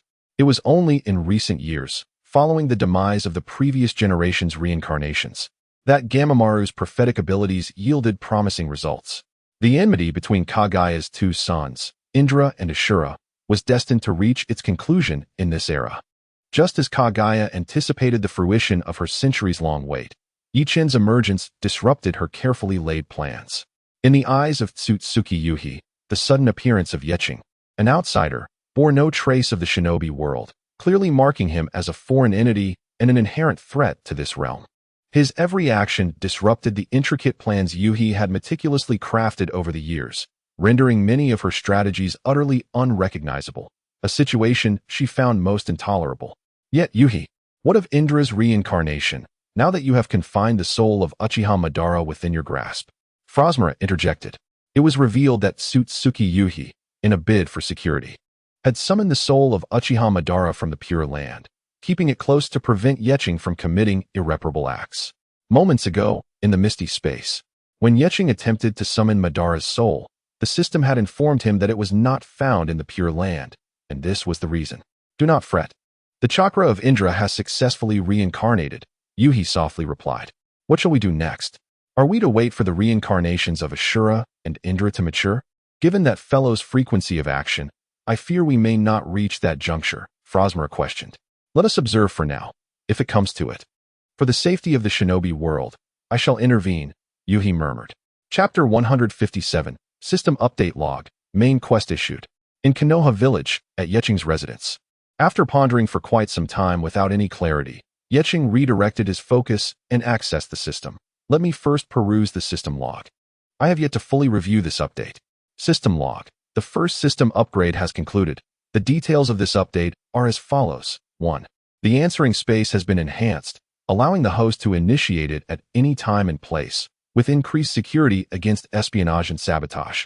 2. Following this update, the host can actively invite any individual from this world into the answering test, and those invited cannot refuse. The invitation requires the name and identity of the invitee for identification, including souls lingering in the Pure Land after death. 3. The task system has been updated. Thereafter, the system will randomly issue tasks, with rich rewards upon completion by the host. 4. The exchange system has been updated, enabling the host to customize reward content, with the consumption of plot points determined by the difficulty and significance of the rewards. 5. The main quest has been initiated. The first phase of the main quest is to completely alter the ending of the original storyline. The first two updates had already been utilized in the previous answering test. Yeching felt that there had been considerable improvement, particularly in bringing Senju Hashirama into participation, which was quite intriguing. The crucial aspect began with the third update, which Yeching had yet to examine closely. A task system? What might that entail? Yeching murmured to himself, closing the system log before opening the newly appeared task template. Task 1. The desire to have Uchiha Madara participate in the answering test and face Senju Hashirama has not succeeded. What, then, is the reason behind Madara's soul not residing within the Pure Land? Task objective. To locate Uchiha Madara and ascertain whether he has been resurrected. If he has not, determine the whereabouts of his soul. Task reward. 1 million storyline points and 1 high-tier lottery draw. Task 2. Yahiko has successfully been revived, and it appears that Nagato will no longer tread the path of darkness. However, the unseen puppeteer behind these events is unlikely to relent, and a new conspiracy is brewing. Task objective. Protect Yahiko, Nagato, and Konan, ensuring their survival for 1 year. Task reward. 5 million storyline points and 5 high-tier lottery draws. Task 3. The decaying world of ninjas has been trapped in a tragic cycle for millennia, with bloody slaughter persisting without respite and grotesque desires fueling endless conflicts. Please illuminate this world with a brand new flame. Task objective. Establish a new ninja village and safeguard over 100,000 ordinary villagers. Task reward. 20 million storyline points and a customized reward discount voucher, 50 off. Upon the refresh of these 3 tasks, Yichun was nearly blinded by the sheer intensity of their magnitude. Such formidable challenges right from the outset. The first task is self-evident, even without the system's prompt. Yichun had contemplated investigating the matter. After all, Uchiha Madara's existence is an extraordinarily pivotal element in the entire narrative. Should Madara indeed have resurrected at this juncture, the ensuing plot would be irrevocably altered, significantly curtailing the time available for Yichun to develop securely. Therefore, until he confirms Madara's status, Yichun finds no peace in slumber. The second task presents a bit of a conundrum, protecting Nagato and his companions for an entire year. Given that the system has issued this task, it implies that Nagato and his associates are likely to face life-threatening dangers. Although the means by which the system predicts their peril remain a mystery, Yichun harbors no doubts regarding the authenticity of the system's tasks. However, a year? Where would he find the time? Perhaps he should simply decline this task. Yichun felt a headache coming on. Among his 3 identities, only his guise as Uchiha Zonyen holds a modicum of rapport with Nagato's trio, yet not to the extent that he could accompany them for an entire year. Even if he were to warn them of the impending danger, they might dismiss him, suspecting ulterior motives and becoming even more vigilant. Never mind. He would set that aside for now. Perhaps the trio would navigate their peril unscathed, allowing him to reap the rewards without exertion. Yichun shook his head, offering himself a moment of solace, and turned his gaze to the third task. Establishing a ninja village and protecting the populace. Was this the path of agriculture? But I possess no agricultural skills. In my past life, as an ordinary corporate worker, I could hardly manage myself, let alone govern a village. Yet, 20 million. Coupled with the customized reward discount, it is indeed too enticing. However, the offer feels excessively generous. That discount voucher evokes a sense of a group buying platform. Nonetheless, faced with such alluring rewards, Yichun resolutely began to ponder how to establish a village. Most territories in the ninja world are already claimed. In contrast, those small nations devoid of ninja villages might struggle to even gather a population of 100,000. Even if they had once established villages, their mission objectives would remain unattainable. The ninja world is replete with various nations, both large and small, including vast and populous realms like the Land of Fire alongside lesser territories with scant inhabitants. The grand nations need not be contemplated, given Yichun's current prowess. He has yet to create a significant disparity with ordinary ninjas. Faced with an overwhelming army of ninjas, he could easily be overwhelmed. Akin to the fate of the Third Hokage, who, despite his formidable strength, was ultimately drained of chakra by over 10,000 Awagakure ninjas and met his demise. Although Yichun possesses the Flying Thunder God technique, ensuring his safety even amid a multitude of surrounding ninjas, mere evasion will not suffice to conquer a ninja village. Clearly, the focus must shift away from the 5 great ninja villages and instead towards the smaller nations. A sudden inspiration struck Yichun, Kusagakure. His eyes sparkled with recognition as he recalled the destruction of Kusagakure at the hands of his alter ego, Uchiha Zongen, not long ago. When Kusagakure fell, all its ninjas present perished, and the remaining ones likely dwindled in number. He could effortlessly seize that village for himself. As Yichun recalled the annihilation he had wrought upon Kusagakure, where every ninja had been eliminated, leaving only civilians, he found his target. All that remained was to gather a few reliable allies to occupy Kusagakure and fulfill his mission. Suddenly, an idea sparked in his mind, and a smile graced his lips. The 3 members of the Akatsuki organization would serve as ideal companions. After all, in the Land of Rain, they were merely a band of rebels, pursued relentlessly by Hanzo's forces. It would be far more advantageous for them to join Yichun in his endeavors at Kusagakure. Moreover, with over 100 members of the Akatsuki at his disposal, each one would prove to be a valuable asset. Most importantly, this would facilitate the completion of the second task as well, an exquisite twofold achievement. Yichun's smile broadened as he reveled in the brilliance of his plan.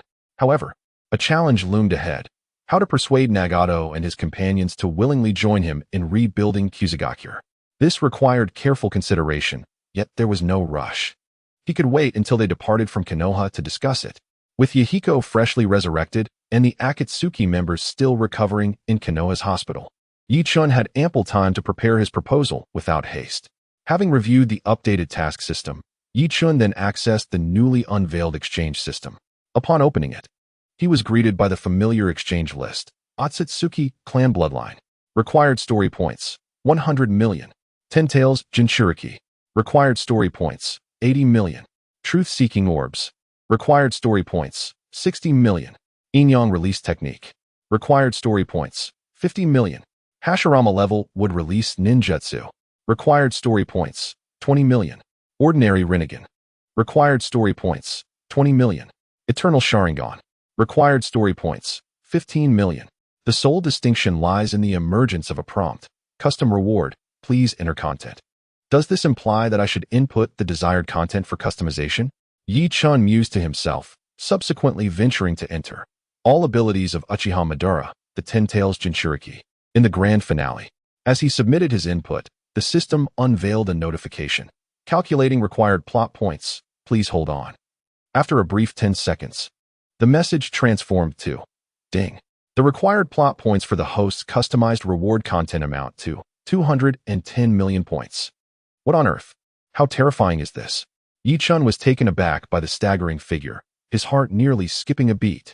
Since acquiring the system, he had merely accumulated a total of 23 million plot points. The last time he exchanged for the Eternal Mangeki Sharingan and the Flying Thunder God technique, he barely exceeded 20 million, leaving him with just a smidgen remaining. Recently, he had gained a slight increase through a quiz, but relying on such tests to accumulate points was hardly viable.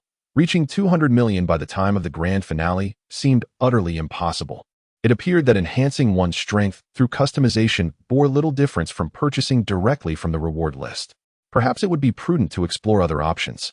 Yichun contemplated and entered Perfect Edo Tensei. This referred to the Edo Tensei technique perfected by Kabuto during the Fourth Great Ninja War. This time, the system did not require the same 10 seconds for calculation, but promptly provided the answer. Ding. The required plot points for the host's customized reward content amount to 2 million plot points. That seems fair. Yichen nodded.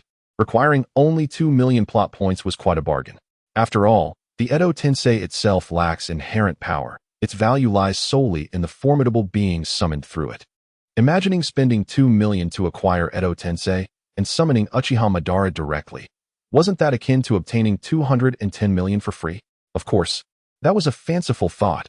Uchiha Madara, not transformed into the Ten Tails Jinchuriki, hardly merited 210 million. After some deliberation, Yichun refrained from directly exchanging for Edo Tensei, as he currently had no immediate use for it. Furthermore, with merely 3 million plot points remaining, he needed to be judicious with his expenditures. If Edo Tensei costs 2 million, how much would it take to resurrect the deceased? Yichun pondered and entered, revive Senju Hashirama. He received an immediate response. Ding. The required plot points for the host's customized reward content amount to 10 million. Is it truly that expensive? TSK. One could hardly categorize it as costly. After all, it entailed the complete resurrection of Senju Hashirama, rather than summoning a mere undead through Edo Tensei. However, the resurrected Hashirama would not obey the caster's commands as an Edo Tensei entity would, rendering the deal appear somewhat unfavorable. If Hashirama costs 10 million, what of others? For instance, Senju Tobarama. Ding.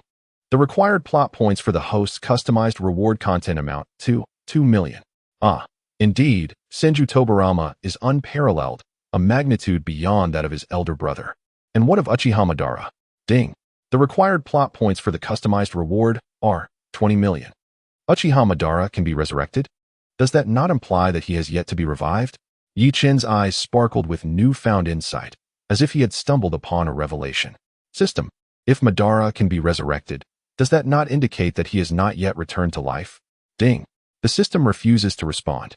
The system coldly rebuffed Yichen's inquiry with a frigid mechanical tone. Are you truly so miserly as to deny me this opportunity? Ding. The system refuses to respond. After a futile exchange, regardless of how persistently Yichen pressed, the system remained unyieldingly indifferent, leading him to abandon the matter. Having thoroughly examined the previous 4 updates, Yichen did not hasten to redeem his rewards, but instead turned his attention to the 5th and final system update, the main quest. Main quest activated. The first phase of the main quest is to completely alter the conclusion of the original storyline. Yichen clicked to view the details. Pondering meticulously for a moment, he discerned that this main quest, while seemingly straightforward, bore its complexities. The task of utterly transforming the original storyline's conclusion could be interpreted as preventing the original conclusion from occurring. The pivotal elements of the grand finale in Naruto are as follows. 1. The Fourth Great Ninja War. 2. The resurrection of Uchiha Madara. 3. The emergence of Kagaya Otsutsuki, aiding Naruto Uzumaki and Sasuke Uchiha in their transformation into Sage of Six Paths forms. 4. Black Zetsu's betrayal and the resurrection of Kagaya Otsutsuki. 5. The sealing of Kagaya Otsutsuki. However, from the perspective of the quest, the latter events are secondary. The most crucial elements are the resurrection and subsequent sealing of Kagaya Otsutsuki. To complete the task, Yichun must either prevent Kagaya Otsutsuki's resurrection entirely or ensure she is not sealed away. Both options present their own difficulties, yet each offers a potential avenue for clever resolution. This troublesome system is truly a nuisance, always conjuring a plethora of complications. Yichun lamented, scratching his head in frustration.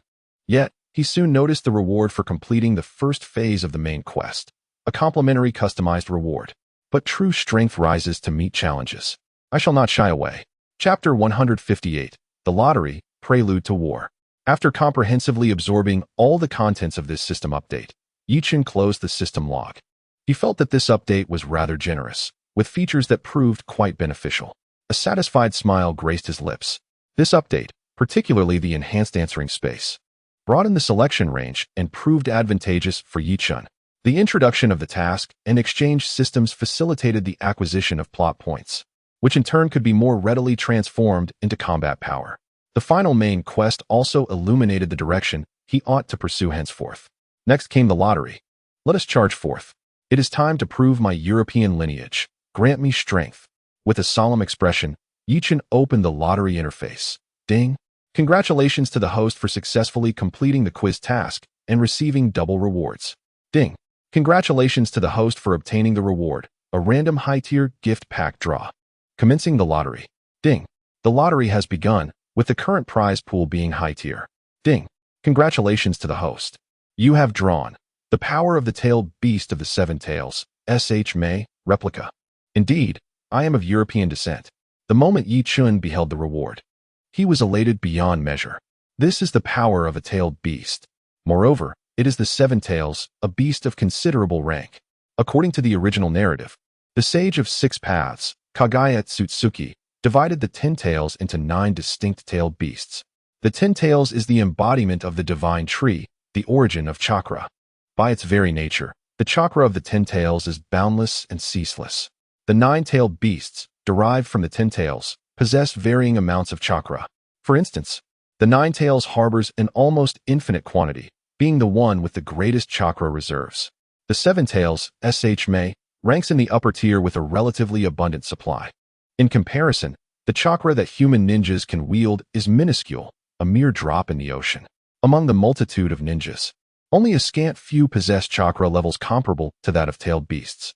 To put it plainly, upon acquiring the power of the 7 tails, Yi Chun's internal chakra surged threefold. While it may seem merely 3 times, it is essential to note that he had previously drawn shadow-level chakra twice. This means that the doubled shadow-level chakra has now escalated threefold. 24,816. A staggering 16 times the shadow-level chakra. Goodness! With this, techniques that demand immense chakra, such as the birth of the tree world and the great waterfall technique, can be utilized freely without concern for cost. No wonder Naruto could effortlessly create thousands of clones, swarming like ants. It is indeed exhilarating to experience such a boost. Yi Chun reveled in the boundless chakra coursing through him, a grin stretching across his face. Seizing the momentum, he decided to draw again. Ding! Congratulations to the host. You have drawn the complete collection of wind release techniques. This reward seemed somewhat lackluster. Yi Chun had already drawn the fire and water release techniques and felt they were sufficient for his needs. He surmised that a wind release would likely go unused. Nonetheless, it was certainly better than an inconsequential Leaf Village Chunin vest. Slightly reassured, Yi Chun closed the lottery interface and eagerly entered the quiz space to indulge in the joy of limitless chakra. Wind release, wind blade. Wind release, vacuum sphere. Wind release, vacuum ball. Wind release, vacuum wave. Wind release, vacuum surge. Wind release, pressure damage. Wind release, great scythe. Great scythe technique. Wind release, gale palm. Wind release, great breakthrough. Wind release, air bullet. Wind release, infinite dust great breakthrough. Wind release, net. Wind release, wind cutter technique. Wind release, turbulent airflow. Wind release, dust shot damage and control. Wind release, vacuum blade. Wind release, wind dust technique. Within the quiz space, Yi Chun experimented with all the wind release techniques he had just acquired. The entire arena was engulfed in a tempest, resounding with howling winds. It felt truly magnificent. Yi Chun assessed the consumption of his chakra and was astonished to discover that after employing such a multitude of ninjutsu, he still retained half of his chakra. It is noteworthy that the various wind techniques he had utilized amounted to over 100, having executed more than 100 wind techniques, many of which were high in consumption and formidable in power, yet exhausting only half of his chakra was truly astonishing. However, practicing alone seemed rather monotonous. Yi Chun plopped down onto the ground, contemplating. My most significant shortcoming at present is my lack of combat experience, which adversely affects my battle wisdom, insight, and judgment. Perhaps due to the disparity in sheer power, there are very few ninjas in the entire ninja world capable of engaging me in combat. Yet, a ninja is inherently a fragile profession, possessing thin skin and little blood. One misstep into a trap could lead to my downfall, regardless of my strength. Yi Chun's concerns were entirely valid. All of his current abilities stemmed from the system, not from arduous training. Moreover, most of his combat experience derived from sparring with Uchiha Itachi, which was hardly applicable in life-and-death battles. His only true combat experience was a skirmish against Hanzo in the Land of Rain and the massacre of an entire village by the Hidden Grass Village. Such experience would likely falter against powerful ninjas honed in the crucible of blood and fire. The consequences of failure could be dire. Wait, could I perhaps spend plot points to summon some training partners through the system?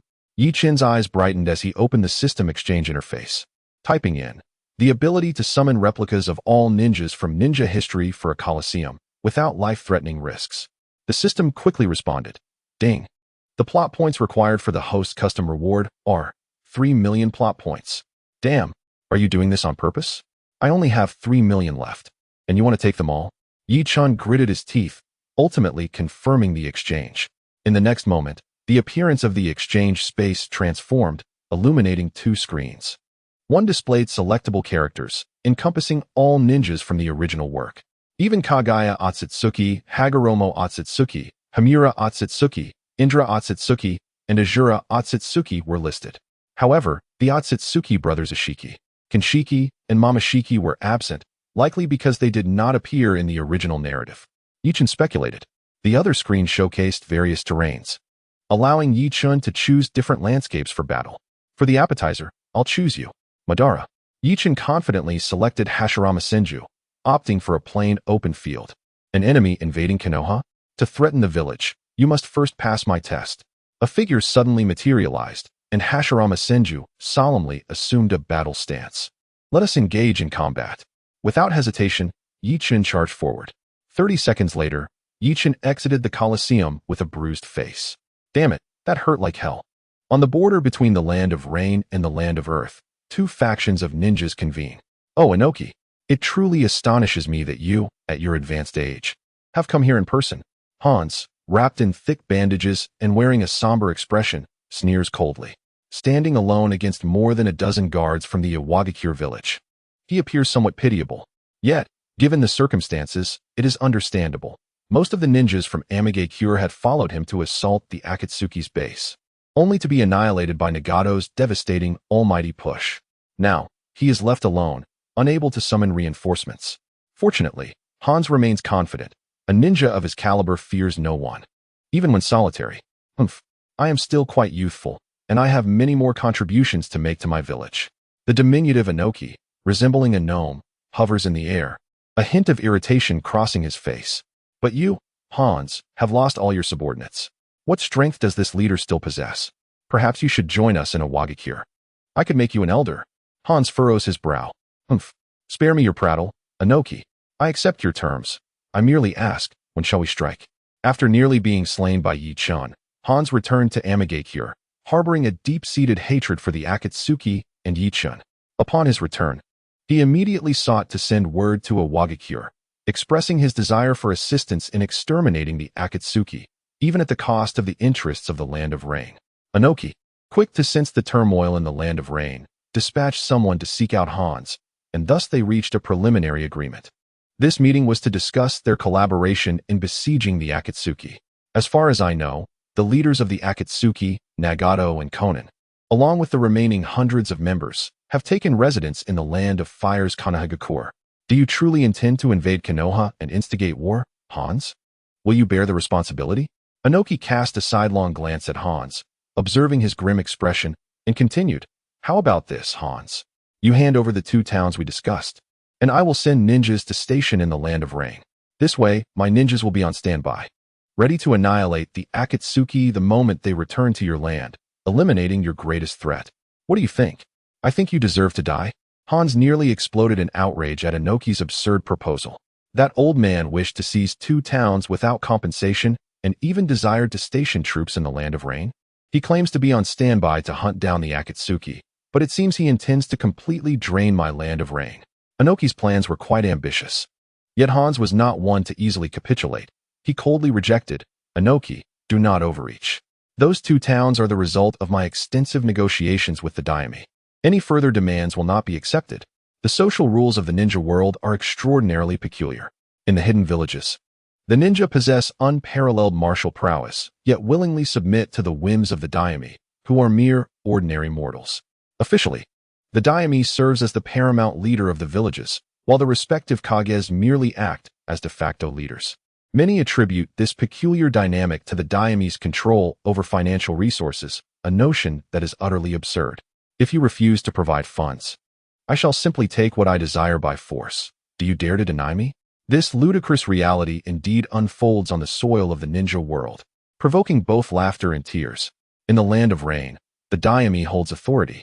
Yet Hanzo must seek the daimyo's consent to cede territory in exchange for the intervention of the Land of Earth. Despite the daimyo's reputation as a frivolous and ineffectual figure, it is inconceivable that he would acquiesce to the direct deployment of forces from the Land of Earth into the heart of the Land of Rain. Such a proposition is utterly impossible. Very well, let us assign the 2 towns to my subordinates for takeover, shall we? On this matter, Noki was acutely aware that the suggestion of troop deployment was untenable. He deftly pivoted to seize upon the first point of negotiation.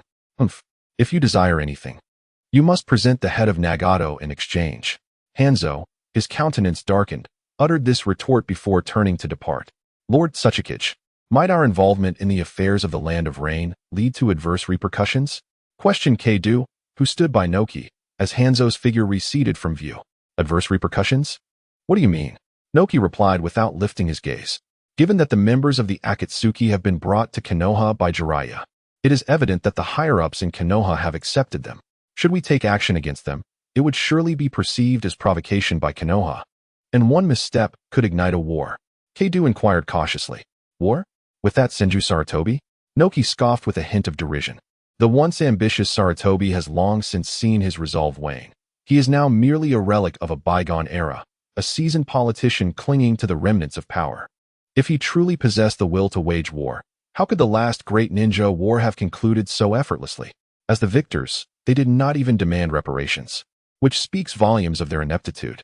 In Naka's recollection, the current Konoha remained under the dominion of the third Hokage, Sarutobi, while the newly appointed Minato Namikaze was merely a puppet, incapable of wielding true authority. However, had not a new Hokage ascended? Surely, the man known as Minato Namikaze could not be one to shy away from conflict? Keidu had once encountered Minato on the battlefield and retained a vivid impression of the illustrious Yellow Flash. Minato Namikaze? Merely a puppet. Noki dismissed with a wave of his hand, turning towards the direction of Iwagakure. Prepare yourself. This piece of meat is mine for the taking. With both Iwagakure and Amigakure having vanished from sight, a carnivorous plant suddenly emerged from the ground. Haha. This is the scene I long to witness. Let the battle commence. Let chaos ensue. Only then do I stand a better chance. Kurizetsu gazed at the departing figures of Noki and his entourage, a sinister smile creeping across his face. Chapter 159. The departure of Akatsuki and Kakashi's distress at the gates of Konohagakure. The 3 leaders of the Akatsuki organization stood alongside over 100 members. More than 10 days had elapsed since the last examination.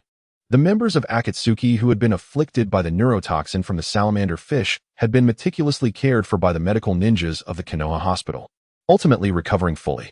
Now, Yahiko, Nagato, and Konan felt that the time had come for their departure.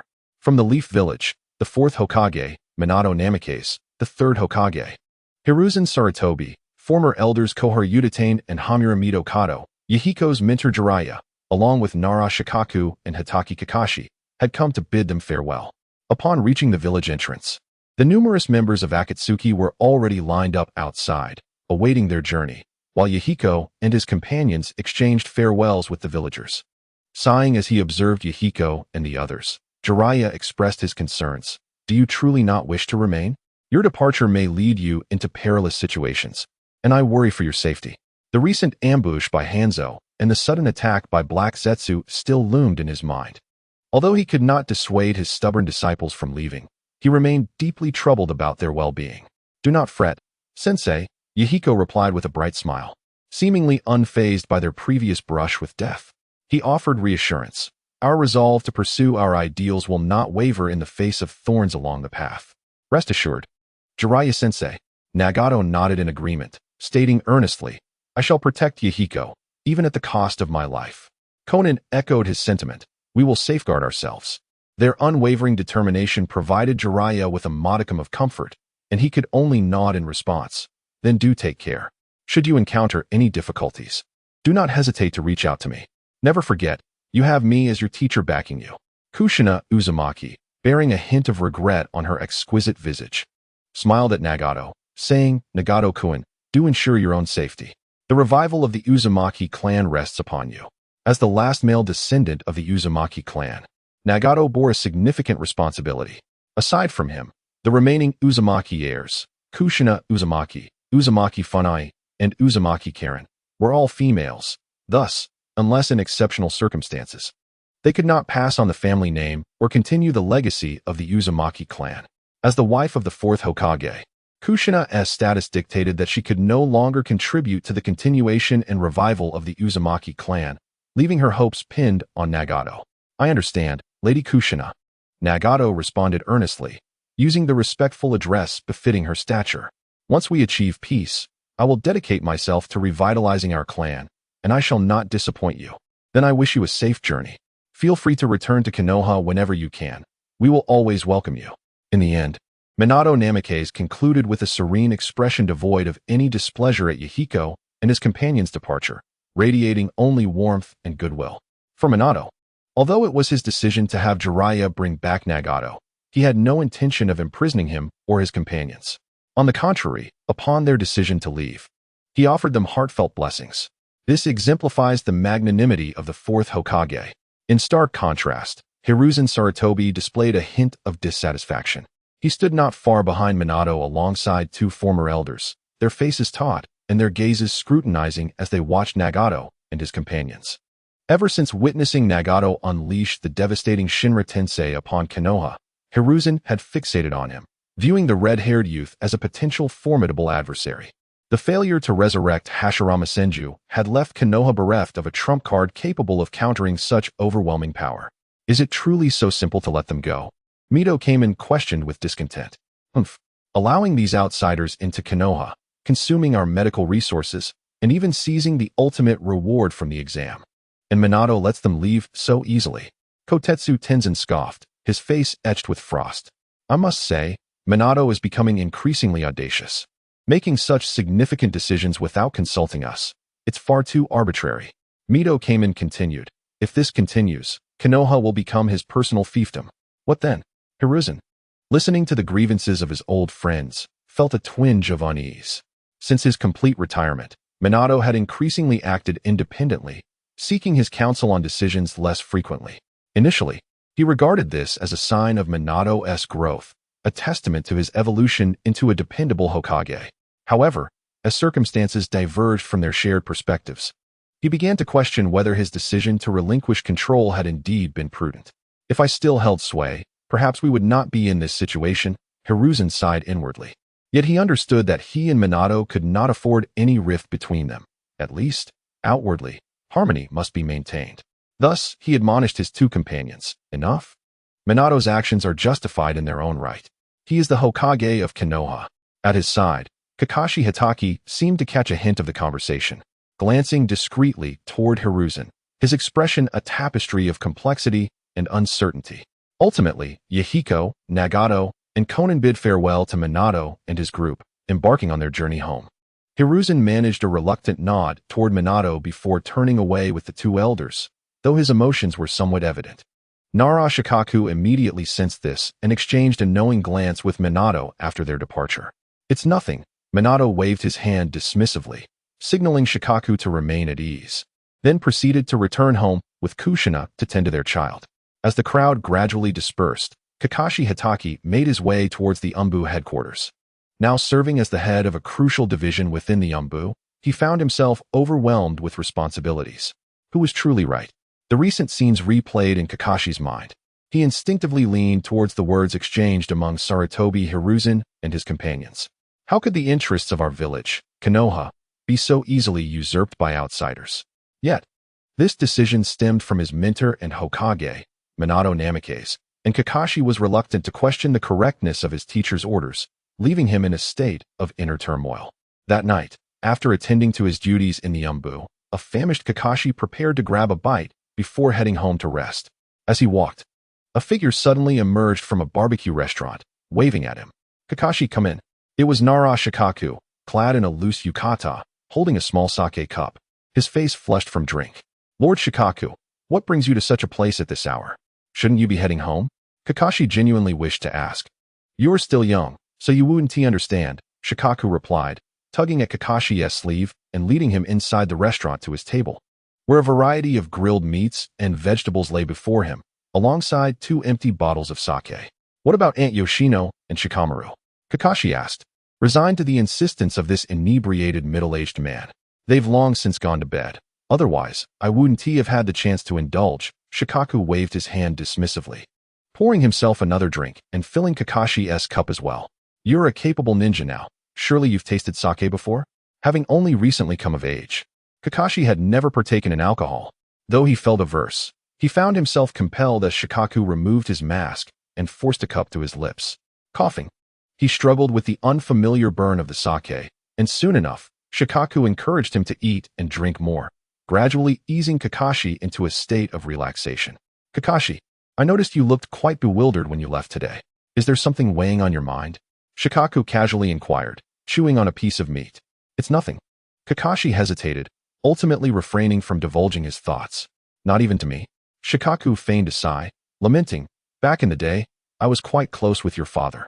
You even urinated in my hands when you were born. Coughing once more, Kakashi's handsome face flushed with embarrassment, unsure whether it was the alcohol or the shame that colored his cheeks. Please, don't say that, Uncle Shikaku. Laughing heartily, Shikaku watched the flustered Kakashi with amusement, relishing in the moment.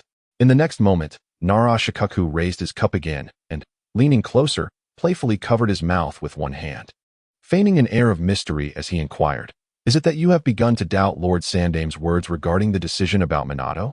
At this, Kakashi's thoughts were laid bare, and a flicker of panic crossed his gaze as he incessantly glanced towards the door. What was there to fear? What was there that could not be spoken? Nara Shikaku waved his hand dismissively and remarked, I understand what you are contemplating, and I see why such thoughts have arisen. Why should something that belongs to Konoha be given away to those from other villages without cause? Having benefited from Konoha, how can they simply walk away, right? Shikaku's words resonated with Kakashi's own thoughts that day, prompting him to nod silently. Ah, the mind of a child, Nara Shikaku chuckled, his expression brightening as he asked, Have you ever considered whether the rewards from the quiz truly belong to Konoha? Even if Minato were to keep them here, would they genuinely align their hearts with Konoha? These two questions momentarily left Kakashi in a state of bewilderment. Did the rewards from the quiz indeed belong to Konoha? Instinctively, he wanted to nod, for the first appearance of Ichin coincided with the inaugural quiz held in Konoha. From that moment, he had regarded the quiz as a unique privilege of Konoha. However, Ichin's identity remained shrouded in uncertainty. Moreover, in light of Ichin's mysterious origins and his unfathomable powers, could Konoha truly claim him as their own? When had he begun to so naturally assume this belonged to Konoha? Kakashi pondered, was it due to arrogance? On the other hand, the implications of Nagato and his companions remained crystal clear. If they were to be forcibly retained in Konoha, conflict would likely ensue. Recalling the display of power Nagato exhibited during the last quiz, a chill ran down Kakashi's spine. Should conflict arise and Nagato resort to that technique, who could withstand it? It could very well lead to the premature destruction of Konoha. Contemplating these thoughts, cold sweat trickled down Kakashi's brow, which did not escape Nara Shikaku's notice as he chuckled. Indeed, you are a clever lad, quick to react. Having grasped the entirety of the situation, Kakashi instantly recognized the flaw in his previous mindset. He respectfully raised a cup of sake towards Nara Shikaku, expressing his gratitude. I am truly fortunate for your reminder, or I would still be ensnared in my own arrogance. Ah, well said. Nara Shikaku relished his drink and then addressed Kakashi once more. Now that you have clarified your thoughts, I pose one final question. Do you believe it is a good or bad thing for Minato to have Jiraiya bring Nagato and his companions to Konoha, thereby taking so many advantages? Kakashi paused, momentarily taken aback. Could it truly be regarded as a good thing? The individuals from the Land of Rain had accomplished nothing beneficial upon their arrival in Konoha, first consuming Konoha's medical resources, and then resurrecting their leader through the quiz. Could this truly be considered a boon for Konoha? Observing Kakashi Hataki's dazed expression, Nara Shikaku chuckled heartily, urging him to ponder deeply. Once clarity was attained, he would truly emerge as an independent ninja. By then, the spirit of White Fang in the Pure Land would surely be comforted. Chapter 160. The obstruction in the forest beyond the village hidden in the leaves. Yahiko and his companions led a multitude of Akatsuki members, racing towards the Land of Rain. Suddenly, Uzumaki Nagato seemed to sense something, subtly signaling Yahiko and Konan with a glance. The two immediately understood and nodded in quiet agreement, having received Nagato's unspoken cue. In the next moment, the trio surged forth into the dense forest ahead, with Yahiko shouting, "Everyone, stand by and remain vigilant." Despite the urgency of Yahiko's command, the Akatsuki members remained calm, swiftly halting in place and forming ranks, showcasing their rigorous training. Uzumaki Nagato took the lead, extending his hand towards the formidable chakra he sensed, and bellowed, "Shinra Tensei." As his words echoed, a tremendous force emanated from the palm of Nagato's hand. Under the influence of this immense pull, trees in the forest were uprooted, accompanied by swirling leaves, all drawn towards him, including a shadowy figure. Water style, water dragon jutsu. Yahiko landed to Nagato's right. As Nagato unleashed Shinra Tensei, he immediately formed hand seals, expelling a torrent of water that coalesced into a vivid dragon, hurtling towards the emerging figure. Paper jutsu, paper prison. Konan also appeared at Nagato's right, her body shedding a multitude of paper sheets that swiftly enveloped the dark silhouette, forming a sturdy rectangular prison. Have we trapped him? Yahiko intently observed the direction of Konan's paper prison, muttering to himself, "Is such a grand display necessary for our reunion?" Within the paper confines, a soft chuckle resonated. Susanoo. In the next instant, a torrent of purple chakra coalesced within the paper prison, rapidly expanding and forcing Konan's creation apart. Indeed, the paper prison was flimsy, offering no real resistance. Konan's gaze sharpened, and upon looking again, the purple chakra had formed an enormous skeletal ribcage, enclosing a young man with black hair and cat-like features. "Is that Uchiha Suijin?" Nagato recognized him at once, releasing a breath of relief. "It's me. Long time no see, Nagato." Yi-chun smiled faintly, dissipating Susanoo to reveal his true form, nodding toward the trio. "And Yahiko, Konan." Yahiko and Konan returned his nod, holding a favorable impression of Yi-chun. Both Nagato and Konan felt a sense of gratitude towards him. It was he who had single-handedly repelled Hanzo at the Akatsuki base in the Land of Rain and advised Nagato to seek a chance for Yahiko's revival in Konoha. Moreover, he had unveiled Nagato's lineage, allowing this lonely wanderer to once again experience the bonds of family after many years. Gratitude aside, the sudden appearance of Yi-chun aroused a sense of vigilance in the three individuals. They were left wondering why he had obstructed their path home and what intentions he harbored. Exchanging glances, it was customary for Yahiko to step forward and inquire. "It has been a while, Lord Zonyan. We are grateful for your assistance in repelling Hanzo. It is also due to your reminder that Nagato has returned to his roots, and I have been given a second chance at life." Yahiko, possessing a relatively mature disposition, refrained from directly questioning Yi-chun's motives. Instead, he sought to establish rapport. "It was merely a trifling matter. No need for such thanks," Yi-chun replied, waving his hand modestly. "If it were not for your guidance, I fear I would never have the pleasure of seeing Nagato and Konan again." After engaging in conversation for a while, Yahiko sensed the moment was right and finally asked, "Lord Zonyan, might I inquire as to the purpose of your visit?" Yi-chun nodded, acknowledging the question. "Indeed, you have finally broached the subject. I have certain matters I wish to discuss with you." Prior to his arrival, Yi-chun had pondered how best to persuade the trio. A direct invitation to accompany him to the Land of Grass would likely meet with refusal. Yahiko and the others would undoubtedly decline outright. Should they voice their rejection, there would be no room for negotiation. Hence Yi-chun opted for a more circuitous approach. "Please, we are all ears," Yahiko responded, though he wore a puzzled expression. "If memory serves me right, Yahiko-kun, you founded Akatsuki 3 years ago. Your ideology of achieving peace without the use of force, combined with your unwavering commitment to reforming the state of the Rain Country, has garnered immense popularity among civilians and young ninjas alike. Over the past 3 years, how many young individuals have joined Akatsuki?" Yi-chun's sudden mention of the organization's history left Yahiko bewildered, yet he could only reply, "There are a total of 364 members. I recall it vividly. Each individual who joined Akatsuki was vetted by me personally. Only those who genuinely admired our ideals and wished to forge a future alongside us were permitted entry. Thus I remember each one distinctly." 364, quite impressive, Yi-chun remarked, as Yahiko reflected on this achievement. Yet, he swiftly shifted the conversation, pressing, "And now, how many remain?" Upon hearing this, Yahiko, Nagato, and Konan's expressions darkened, their gazes turning sharply towards Yi-chun. His words struck at the very core of their wounds. The struggles of the past 3 years, besieged by Hanzo and the authorities of the Rain Country, had resulted in countless sacrifices. Yi-chun paid no heed to their stares, continuing unabated, from over 300. Now only a little more than 100 remain. 200 young lives have perished in the pursuit of your ideals. Yet their sacrifices have not brought your vision to fruition. Rather, they have plunged you into an even more dire predicament. Before Hanzo's assault on the Akatsuki base, the organization had already found itself in a state of extreme distress. The blockade imposed by the Rain country, from top to bottom, has rendered it nearly impossible for Akatsuki to procure the supplies necessary for survival. The relentless defamation by Hanzo has led to a daily decline in the reputation of the Akatsuki organization, resulting in a prolonged absence of new members. Upon returning to the land of Rain from Konoha, Yahiko and his companions displayed immense courage, fully aware that a complete rupture with Hanzo would render their survival increasingly arduous. What is even more disheartening is that the very civilians of the land of Rain, for whom they strive to protect, fail to comprehend their intentions and, swayed by Hanzo's slander, regard them as adversaries.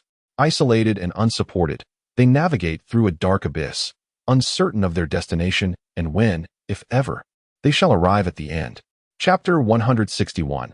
Let us build a new peace together. So what is it that you wish to convey? Yahiko felt a piercing discomfort from Yi Chen's words, and his expression soured. With widened eyes and clenched fists, he glared at Yi Chen and inquired, "Are you merely attempting to undermine us? Do you believe our ideals are destined to fail?" Nagato, too, felt a surge of anger, and his previously favorable impression of Yi Chen rapidly diminished. He stepped forward, standing beside Yahiko, and with a stern countenance declared, "If this is all you wish to say, I kindly ask you to leave. Our decisions concerning our path are ours alone to make, and do not concern you. Out of respect for your past assistance, I prefer not to see you again." In response to their somewhat intense reactions, Yi Chen smiled faintly, feeling a sense of satisfaction within. This was the effect he desired. Had he not struck a chord deep within their hearts, Yahiko and Nagato would not have reacted so vehemently. "I harbor no ill intentions." Yi Chen raised his hand slightly in a non-threatening gesture, chuckling softly as he continued, "I merely wish to ask you one question. Is it worth it? To uphold your ideals, you have sacrificed over 200 comrades. Despite possessing the power to shape the world, you remain entrenched in poverty, enduring hunger and hardship day by day. Most crucially, the very people for whom you fight and seek to protect cannot offer you assistance or understanding. Is all of this truly worth it?" Yahiko and Nagato fell silent. The three of them had come together from a young age, becoming each other's most significant allies. As they grew, having witnessed the brutality of war, Yahiko chose to forge peace in his own way, aiming to provide hope and a safe environment for the people of the Land of Rain. Consequently, they endured harsh living conditions, relentlessly pursued by Hanzo. From over 300 like-minded companions, only 100 remained, with Nagato possessing the Rinnegan, Conan wielding the paper jutsu, and Yahiko himself endowed with considerable talent to become a formidable ninja. The trio could have led prosperous lives wherever they chose. Yet, in pursuit of their vision of peace, they bore a heavy burden. Ultimately, they found that even those whom they sought to protect and offer peace would not trust them. For what purpose? Is all of this truly worth it? As Yahiko and Nagato fell into silence, Conan stepped forward, her expression earnest as she replied, "It is worth it." Her youthful visage bore an air of determination, her gaze fixed intently on Yi Chen, filled with seriousness and resolve. "Yahiko's dream is also our dream. What is a little hardship in pursuit of its realization? I believe that if we persist, we will surely succeed one day." Upon hearing Conan's words, Yahiko and Nagato felt a surge of spirit and lifted their heads. However, Yi Chen slightly shook his head and countered, "Have you considered what may transpire upon reaching the Land of Rain?" Without waiting for their response, he continued, "Firstly, Hanzo will certainly not relent. Your very existence poses the greatest obstacle to his dominion over the Land of Rain, and he will exhaust every means to eliminate you." After the last confrontation, Hanzo's subordinates fell to Nagato's techniques, leaving him with scarce ninja remaining in the Rain village. Thus he will seek external aid, whether from Sunagakure, Iwagakure, or Kyomogakure. These three nations have always harbored ambition and have never abandoned their expansionist aspirations. If Hanzo is willing to pay the price, he can easily procure assistance from any of them. In such a scenario, you will not only contend with Hanzo, but also directly face a great nation. The gravity of Yi Chen's words cast a pall over Yahiko and the others. They had contemplated this aspect previously, yet lacked certainty. Nagato furrowed his brow, rebutting, To annihilate us, they must pay a price. We are not to be trifled with. With the Rinnegan, I can exchange blows directly, regardless of the nation. When faced with a resolute Nagato, no one can withstand a single almighty push. Moreover, the losses sustained by the Rain Village will amplify your threat level. The rulers of the Land of Rain will not wish to witness a tumultuous internal conflict and will assist Hanzo with all their might. Perhaps those officials lack ninja capabilities, but they wield the power to govern the populace. Whether through stricter resource blockades or relentless propaganda campaigns, with the Daimy's endorsement, their measures will be far more ruthless than before. You may find it impossible to procure even a grain of sustenance from within the Land of Rain. And due to the Daimy's diplomatic pressure, neighboring countries may refuse to trade resources with you. Under the Daimy's propaganda, the Akatsuki will become the primary source of evil within the Land of Rain, and all blame will be heaped upon you, rendering you the scapegoats for the plight of the starving populace, subject to universal scorn. Ichin glanced at Yahiko and the others, noting the pallor that had begun to creep onto their faces. They were no fools. On the contrary, they were exceptionally astute individuals. What Ichin articulated, whether it may come to pass or not, was logically within the capabilities of the Daimy and Hanzo. The bleak scenario, where they would be perceived as public enemies throughout the Land of Rain, was glaringly apparent. Perhaps for the three of them, such threats might not seem particularly daunting. After all, they could not directly endanger their lives. Regardless of whether it is Hans, the enigmatic great nation, or even the officials of the Land of Rain, none could possibly inflict harm upon Nagato of the Uzumaki clan, who possesses the Rinnegan. If pressed, he could unleash an overwhelming Shinra Tensei, or even a Chibaku Tensei, who could withstand such might. But what of the other members of Akatsuki? Or rather, what becomes of their ideals? The atmosphere thickened with tension, and Yichin ceased his discourse, allowing the three individuals time for contemplation. What do you truly mean? After a prolonged silence, Yahiko raised his gaze to Yichin, his expression reflecting confusion. I wish to invite you to join me in the establishment of a new peace. Yichin replied, his heart resolute, a smile gracing his lips. Chapter 162. The ninjas of Grass Hidden Village deserve their fate. Establish a new peace? What does that entail? Yahiko inquired, astonished. The Land of Grass. Yichin chuckled softly, elucidating. I have eradicated all the ninjas of Grass Hidden Village. I shall reconstruct a new village there to shelter its people. Eradicated all the ninjas of Grass Hidden Village? Yahiko's eyes widened in disbelief as he fixed his gaze upon Yichin, taken aback by his words. That is an entire village. Even if Grass Hidden Village is but a small ninja village, its number of ninjas should not be underestimated. How could one simply declare their extermination? What kind of enmity must one possess? The nonchalance with which Yichin spoke of such a grave matter left Yahiko, who had grown accustomed to the cycle of life and death, somewhat astonished. Grass Hidden Village? Aunt Fong Nai and Xiang Lin were saved by you? Nagato suddenly realized. Recalling the torment endured by Fuan Fong Nai and Fuan Xiang Lin before their rescue from Grass Hidden Village. After being saved, the mother and daughter were sent to Konoha, but as Yichin did not make his presence known, Nagato was unaware that he was their savior. Nagato, are you aware of this? Yahiko asked upon witnessing Nagato's reaction. Indeed, the two members of the Uzumaki clan I encountered in Konoha had once suffered inhumane abuse in Grass Hidden Village, from which they were rescued, Nagato affirmed. His gaze towards Yichin softening as he added, those wretched scoundrels dared to treat my kin as mere commodities for torment, utterly disregarding their humanity. Upon learning this, I contemplated their annihilation. Yet, with Grass Hidden Village having been destroyed by Zhongyan, I find myself compelled to express gratitude to him. With that, Nagato offered a slight bow of appreciation to Yichin. However, is the annihilation of an entire village of ninjas not excessive? Yahiko pondered, a trace of reluctance crossing his features. There must be some innocence among those who have once harmed others. The utterly irredeemable ninjas may deserve death, but what of the innocents? Surely they too. As an orphan with lofty ideals, Yahiko had established the Akatsuki organization, holding himself to a high moral standard, and thus, he found Yichin's merciless approach, where the innocent might perish alongside the guilty, troubling. Yahiko, those fiends deserve their fate.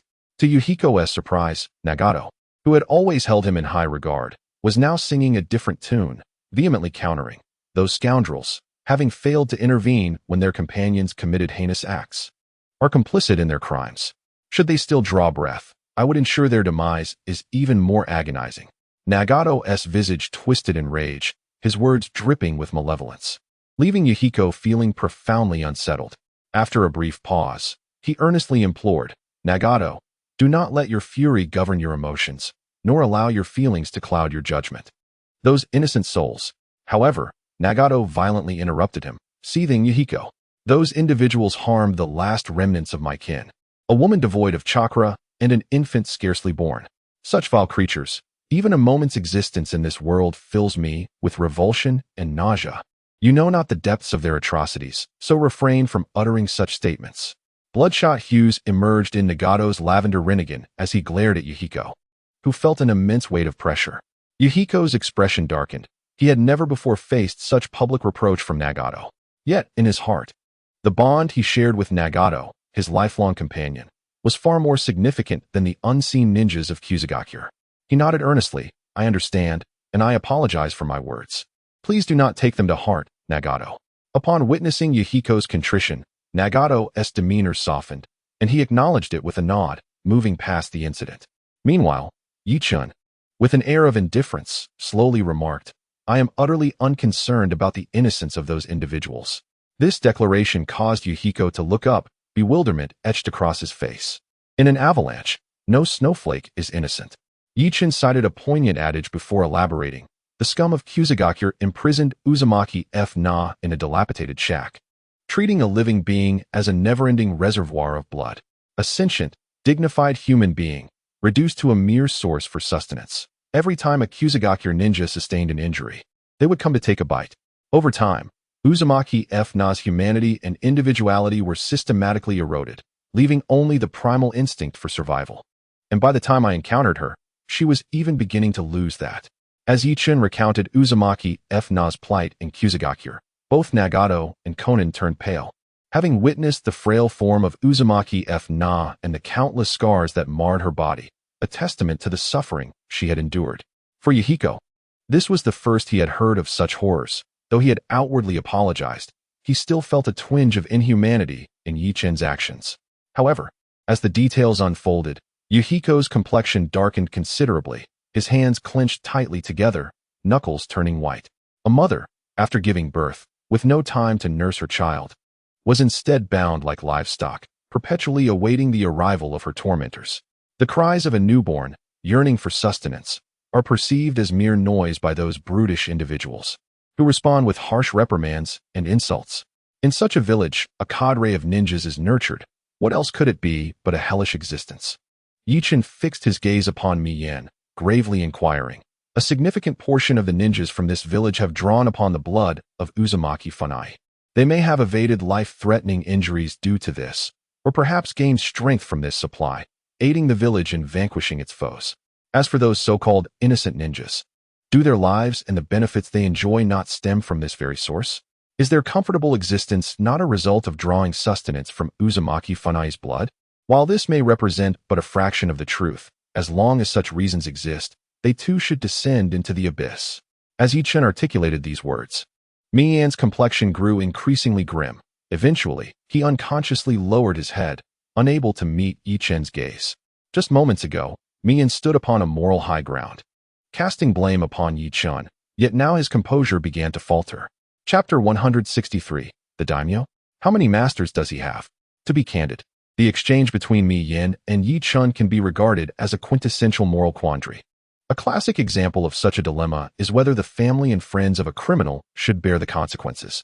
In this instance, the ancient and modern perspectives diverge significantly. The ancient ethos championed collective punishment. If one's crime was deemed sufficiently grave, or if those in power believed that executing a single individual would not suffice for their vengeance, they would invariably resort to broader retribution. The annihilation of 3, 6, 9, or even 10 families was not uncommon. In antiquity, when one person faltered, it was often a multitude who would pay the price. Moreover, the prevailing kinship and clan ideologies of that era fostered a sense of mutual dependence within large families, leading to collective demise when retribution was enacted. In contrast, modernity has abandoned the concept of collective punishment, with penalties typically directed at individuals. This evolution represents a moral shift and a legal advancement, yet it often leaves behind certain loopholes. For instance, the families of corrupt officials or unscrupulous merchants. If a corrupt official, after decades of malfeasance, is ultimately apprehended, can the wealth he amassed at the expense of the populace be rightfully returned? The offspring of affluent merchants, who have luxuriated in opulence, cannot simply erase the years of indulgence once their progenitor faces scrutiny and imprisonment. These are illustrative examples, highlighting the limitations of contemporary legal frameworks. The world of Naruto, by its very nature, remains entrenched in feudal society, rendering modern legal concepts inapplicable, to say nothing of the ninjas of Grass-Hidden Village, the vast majority of whom have benefited from the blood of Uzumaki Funai, while the minuscule minority who have not still enjoy the privileges derived from it. Thus, it is not unreasonable to include them in the descent into hell. This is Yi Chen's perspective, and it is how he chooses to act. In his view, persuading Mi Yin and his companions would be ideal. However, if persuasion proves elusive, he is prepared to accept that outcome. After Yi Chen finished speaking, Yahiko remained silent for a considerable time, feeling an overwhelming sense of shame. Earlier, in ignorance, he had been filled with a sense of justice, standing on a moral high ground to criticize Yi Chen, which inadvertently led to a conflict with Nagato. This left him feeling quite uneasy. Nagato, I realize now that I was overly simplistic in my thoughts. I sincerely apologize. If his previous apology to Nagato stemmed from his concern for his companion and a reluctance to clash with a stranger, this time it was a genuine remorse for his misstep. It's all right, I understand. Nagato managed to squeeze a smile onto his stern face and nodded at Yahiko. With Nagato's forgiveness, Yahiko felt a sense of relief. After contemplating for a moment, he addressed Yi Chen. Zongyan, I acknowledge that your words and actions are valid. I was overly narrow-minded before. Yahiko first candidly faced his earlier mistake and then inquired. However, there is one crucial point I must clarify in advance. While you have annihilated the ninjas of the Grass-Hidden Village, causing the Land of Grass to lose its ninja village, the daimyo of the Land of Grass can establish a new village at any time, regardless of the new village's strength. It will be recognized by the daimyo and the citizens of the Land of Grass. Yahiko's expression was earnest. In this context, to establish a new Grass-Hidden Village, you will undoubtedly require the daimyo's endorsement. But how can you, the one who destroyed the Grass-Hidden Village, gain the daimyo's recognition? The world of ninjas is peculiar. Powerful ninjas with world-destroying capabilities find themselves acknowledging those who are seemingly feeble and lacking in intellect, such as the daimyo. From Yahiko's perspective, the power belongs to the daimyo of the Land of Grass, and the ninja village must also obtain the daimyo's recognition and support to be established. In Yahiko's view, even if Yi Chen were to create a new village, it would be futile if the daimyo did not acknowledge it. Yi Chen initially scoffed at this notion, perceiving the ninjas as possessing a hint of servility. Yet, he understood that without resolving Yahiko's concerns, they would not follow him. Thus, Yi Chen explained, the daimyo of the Land of Grass will inevitably choose us, for he has no other option. Yahiko paused, taken aback, and asked why. The ninja village is the most vital defense force of a nation. Even moderately sized nations require ninja villages and ninjas to sustain their status and interests. Yi Chen, slightly exasperated, patiently elaborated. The current situation is that the Land of Grass, being a small nation caught between great powers, must possess a military force worthy of recognition for survival. Therefore, it is not we who need the daimyo of the Land of Grass. Rather, it is the daimyo who needs us. The Land of Grass, having lost the Grass-Hidden Village, is akin to a soldier bereft of armor and weapons, cowering before the enemy. In this context, the feudal lord of the Land of Grass is in dire need of formidable strength for support. However, truly powerful ninjas often disdain the impoverished territory of the Land of Grass. Yi Chen remarked with a smile, as long as we present ourselves before the feudal lord, he will have no choice. Yahiko questioned, but the very force he could have relied upon, the hidden grass village, has been annihilated by your hand. Does he not harbor hatred towards you? It is entirely natural for him to resent me, but I am indifferent to it, Yi Chen replied with a smile. Yet, as long as he possesses a modicum of intelligence, he will set aside his animosity, for he values profit far more than hatred. Observing Yi Chen's confident demeanor, Yahiko found himself at a loss for words, feeling that Yi Chen's perspective was overly simplistic. It cannot be that easy. You have obliterated his village, and now you expect to stride in and claim dominion, demanding immediate acceptance? He shook his head. I believe it will not be that straightforward, Zongyan-kun. If everyone were as rational and capable of considering their interests, war would not perpetually linger. He clearly disagreed with Yi Chen's outlook. It matters not. If this feudal lord of the land of grass refuses to acknowledge us, we shall find another who will. There will always be those willing to recognize our authority, and he shall be the feudal lord of the land of grass. Yi Chen remained unfazed, a serene smile gracing his lips. Yahiko felt as if struck by lightning. He had never encountered such audacious sentiment. Yi Chen's words clearly implied a view of the feudal lord as little more than a plaything. Zongying, your thoughts are perilously reckless. What if the feudal lord resists? Yi Chen dismissively shook his head and retorted, the feudal lord? How many masters does he have? Chapter 164, Kisame Hoshigaki. Ultimately, Yahiko and his companions did not immediately acquiesce to Yi Chen's invitation. For them, abandoning the land of rain to follow Yi Chen to the land of grass would be tantamount to discarding their efforts. Since the inception of the Akatsuki organization 2 years ago, numerous like-minded allies had joined their cause, only to fall along the way. In this journey of pursuing ideals, many had perished, yet they had persevered until now. Thus, to abandon their path now would be a betrayal to those comrades who had sacrificed their lives for this endeavor. Therefore, regardless of how compelling Yi Chen's allure and the prospects in the land of grass appeared, or how obstinate the adversaries in the land of rain were sharpening their blades, or how dire their situation might become, none of these reasons justified their abandonment. Yi Chen, recognizing their resolve, could not forcibly take them to the land of grass, and could only wish them a safe journey with regret. He also advised Yahiko and the others that they would always be welcome should they choose to change their minds. Acknowledging the inevitable threats present within the land of rain, Yi Chen provided Yahiko with a flying thunder god kunai, enabling them to summon him in times of peril. With that, Yi Chen parted ways with the members of the Akatsuki organization, who embarked on their journey home, carrying with them the ideals and hopes of saving the land of rain. Meanwhile, Yi Chen set out to seek suitable allies. In the land of water, within the village hidden in the mist. The land of water is situated in the northeastern corner of the ninja world, with a vast majority of its territory encircled by ocean currents. Under such geographical circumstances, one would surmise that maritime transportation and trade would flourish. In a real-world context, the geographical attributes of the land of water would likely yield significant economic benefits. Regrettably, within the realm of Naruto, the land of water ranks at the bottom in both economic and military prowess among the 5 great nations, barely competing with the Wind Country, which resides in a desolate desert. In terms of military strength, the standard military force in this world is comprised of ninjas. Yet the land of water struggles to cultivate them.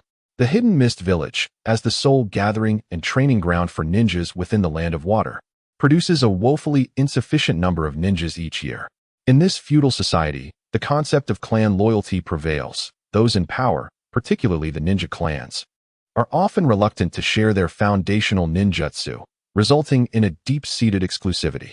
Consequently, only the offspring of ninja clans can aspire to become ninjas, while commoners are forever barred from learning ninjutsu. The progeny of ninjas may become ninjas, whereas the descendants of commoners cannot. Thus, under such conditions, unless a significant transformation occurs, such as the nearby seas being contaminated with vast quantities of nuclear waste, leading to mutations among the citizens and ninjas of the land of water, rendering them more resilient than cockroaches, the number of ninjas in the land of water will never experience a breakthrough. However, if it were merely this, it would not be particularly concerning, or one might even deem it a blessing. This is because ninjas inherently belong to an exploitative class, not engaging in productive labor. They utilize their martial prowess to exploit the ordinary citizens who toil in the fields, thereby sustaining their existence.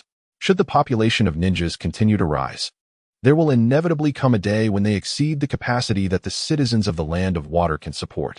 At that point, even if the ninjas were to capture a frog, they would be unable to survive, for resources are finite. With too many mouths to feed, some will inevitably go hungry. In the original narrative, the first Hokage, Hashirama Senju, founded Konoha village, ushering in the era of the ninja villages.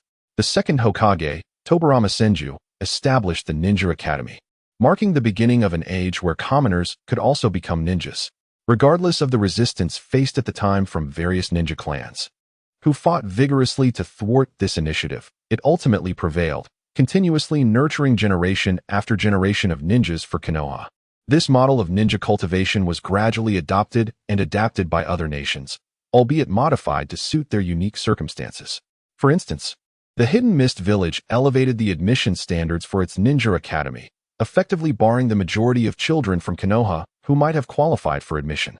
This decision stemmed not only from economic considerations, as the Hidden Mist Village could not sustain a large ninja population, but also from political factors, as the sentiments of various ninja clans had to be taken into account.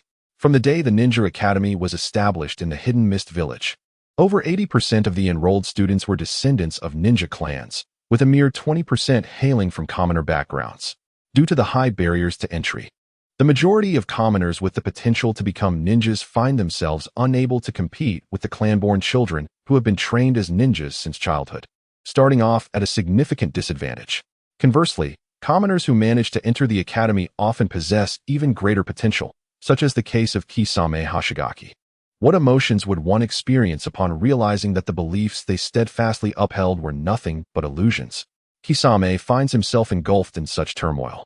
Once a firm believer in the ninja code, he embodied the essence of a perfect ninja.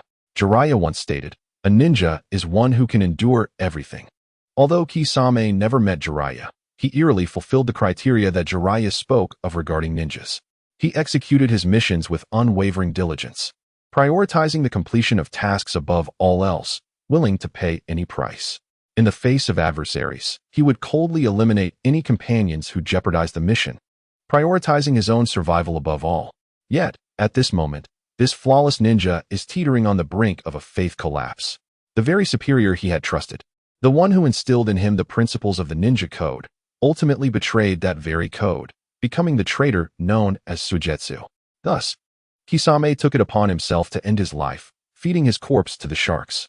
After committing such an act, however, Kisame felt an overwhelming sense of emptiness and confusion, as if the meaning of his existence had been stripped away, and he was left with thoughts of nihilism. Walking through the bustling streets of the Mist Village, the throngs of people around him only mirrored his bewilderment and helplessness. Perhaps, he mused, individuals like himself have no rightful place in this world. A sardonic smile crept across Kisame's peculiar shark-like face as he silently pondered, what truly is a ninja? What purpose do I serve in this life?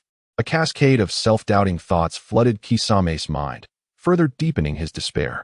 Suddenly, as he rounded a corner, darkness enveloped him, followed by a haze that parted to reveal a round table surrounded by neatly arranged chairs. At the head of the table sat an ethereal elder, who gazed at him with a knowing smile. I have finally restructured the outline, and I sincerely apologize for the prolonged hiatus. I will now devote myself to consistent updates. Setting a modest goal, I aim to write 10,000 words daily for the coming week. Chapter 165, Intentionally Answering Incorrectly? Who goes there? Kisame's senses sharpened, and in a swift motion, he unsheathed his sword, Samahata, positioning it across his chest, and barked coldly. His stern, shark-like visage fixated on Yechan, as if poised to strike at any moment. In truth, following his usual approach, Kisame intended to take the offensive the moment he entered the misty space, raising his blade to attack without uttering a word. After all, when faced with danger, the first course of action is to eliminate the threat. Yet, upon seeing Yechan, he realized that any reckless move could lead to an even greater peril. Absolutely not. If I make a move, I shall perish. The figure before me, an elderly man with a slender, ethereal presence, emanated an innate aura of oppression that keenly alerted the sharp-eyed Kisame Hoshigaki to the imminent peril surrounding him. Welcome to the realm of inquiry. My identity is of little consequence. Yichun gently waved his hand, signaling Kisame to ease his tension, before gesturing for him to take a seat. My arrival, much like your own, is but a manifestation of fate. As Kisame reluctantly settled down, Yichun chuckled softly. Fate, you say? Kisame's lips curled into a smirk, revealing a set of razor-sharp teeth that glinted ominously, his green bean-sized eyes darting towards Yichun. The sudden appearance of this elderly figure cast a formidable shadow over him, as if the slightest provocation would result in instant demise. Yet, the words that escaped the elder's lips incited a disdainful reaction within Kisame. Fate, how utterly ludicrous, he mused internally. Having personally dispatched his former superior and the comrade he had fought alongside, the formidable Suigetsu, and having taken away his prized weapon, the Samahata, Kisame had grown utterly repulsed by the notion of destiny. If fate truly dictated his path, he ought to be sinking into the depths of the ocean, becoming a meal for sharks, rather than being ensnared in this peculiar space by an enigmatic elder who sought to ensnare him with the very concept of destiny. Kisame scoffed inwardly, yet the overwhelming pressure emanating from Yi-Chun stifled his voice, leaving him to regard the elder with a stoic expression, refusing to engage further. Do you appear to harbor doubts about my assertions?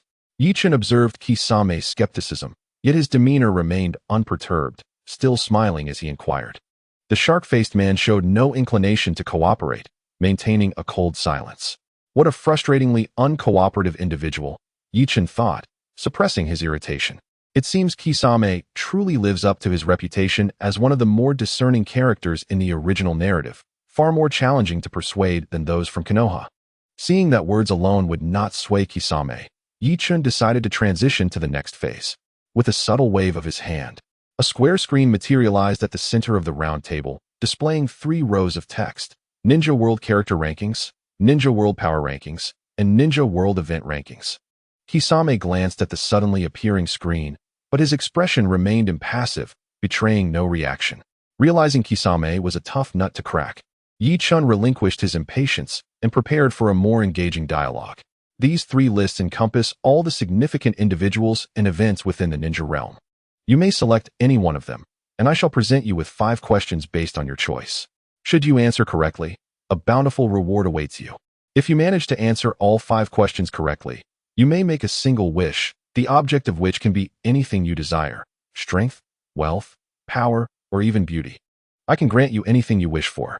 Even if you harbor no interest in such matters, I can still present you with other desires. For instance, resurrecting the person most significant to you, brainwashing your enemies to transform them into your loyal servants. Any wish can be granted.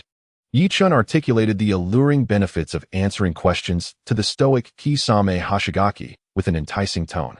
He possessed a profound confidence, unperturbed by the notion that Kisame might remain indifferent. For every human harbors desires. As long as one breathes, there exist aspirations, yearnings, and emotions one wishes to safeguard. Even Kisame, who epitomizes the essence of a tool in the ninja realm, possesses his own wants. Be they virtuous or malevolent, they undeniably exist. The atmosphere within the mist-shrouded space grew tranquil.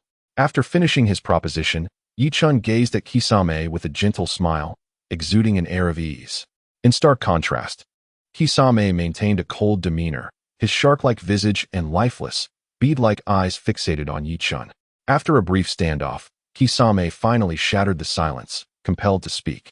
He could not remain in this stalemate, staring blankly at Yi-Chun, though, in comparison, his eyes appeared rather pitiably small. What is your true intention? Is infiltrating the Mist Village and bringing me into this enigmatic realm part of your scheme? If so, what do you desire from me?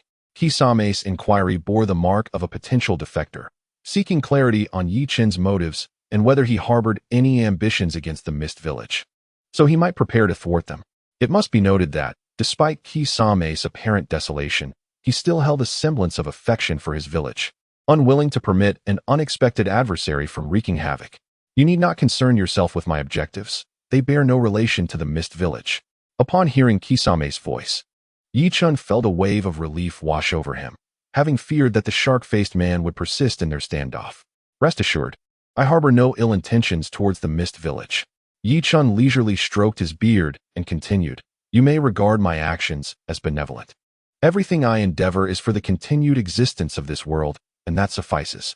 Doing good? For the sake of this world? Kisame pondered, incredulous at Yi-Chun's assertions. After all, how could one suddenly infiltrate another's village, imprisoning individuals within sealing barriers and demanding answers to perplexing questions, only to claim they were safeguarding the world? Observing the expression on Kisame's face, Yi-Chun reassured him, You need not overthink this. If I truly wished to execute my plans, your strength would be inadequate to thwart me. In fact, should I desire to dismantle the Mist Village, not a single soul within its borders could impede my efforts. This is not mere bravado.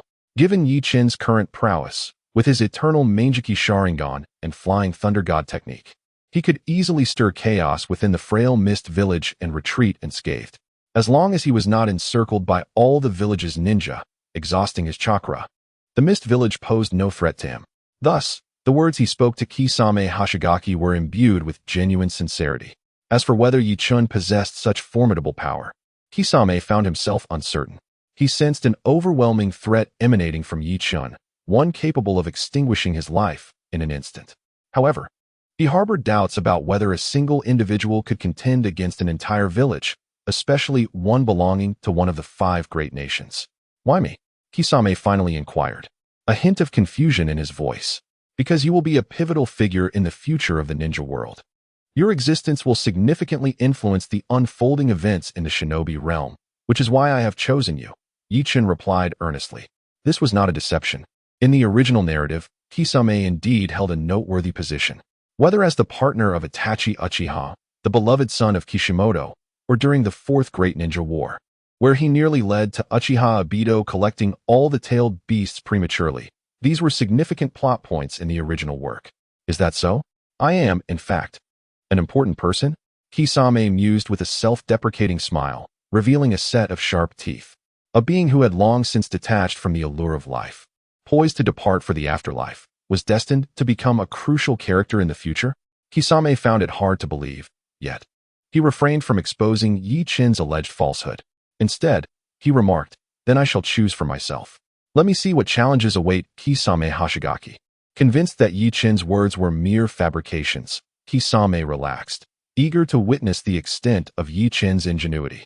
Very well, I welcome you to the quiz. Yi Chun thought to himself, secretly pleased. He conjured a question about Kisame from the recesses of his mind, then waved his hand gently, placing the query upon the screen at the center of the round table. Question 1. As a jonin of the Mist Village and an Umbu ninja, Kisame Hoshigaki possesses an extraordinary amount of chakra, earning him what moniker? Upon reading the question, a flicker of surprise crossed Kisame's eyes. The astonishment stemmed not from the difficulty or obscurity of the question, but rather from its simplicity. Whether regarding Kisame's identity as a jonin of the Mist Village or his status as the host of the Tailless Beast, the answer was widely known among the ninja of the Mist, even familiar to those from other villages. Could such a so-called secret qualify as a question? What exactly did this old fellow intend to achieve? Suppressing his curiosity, Kisame calmly responded, my answer is, the Tailless Beast, which is my nickname. Due to his unique constitution, Kisame possessed an extraordinary amount of chakra, which was why he was valued among the various masters of the Samahata, the legendary sword. As a being of special chakra, Samahata fed on chakra, and hence, whoever wielded the blade risked having their chakra consumed. Strangely, after obtaining the sword Samahata, no one has ever managed to wrest it from Kisame Hoshigaki's grasp. Whoever attempts to seize the sword is met with a fierce bite from Samahata. Due to its fondness for Kisame's chakra, Samahata has almost become his loyal companion. Congratulations, you have answered the first question correctly, Yi Chun remarked with a smile.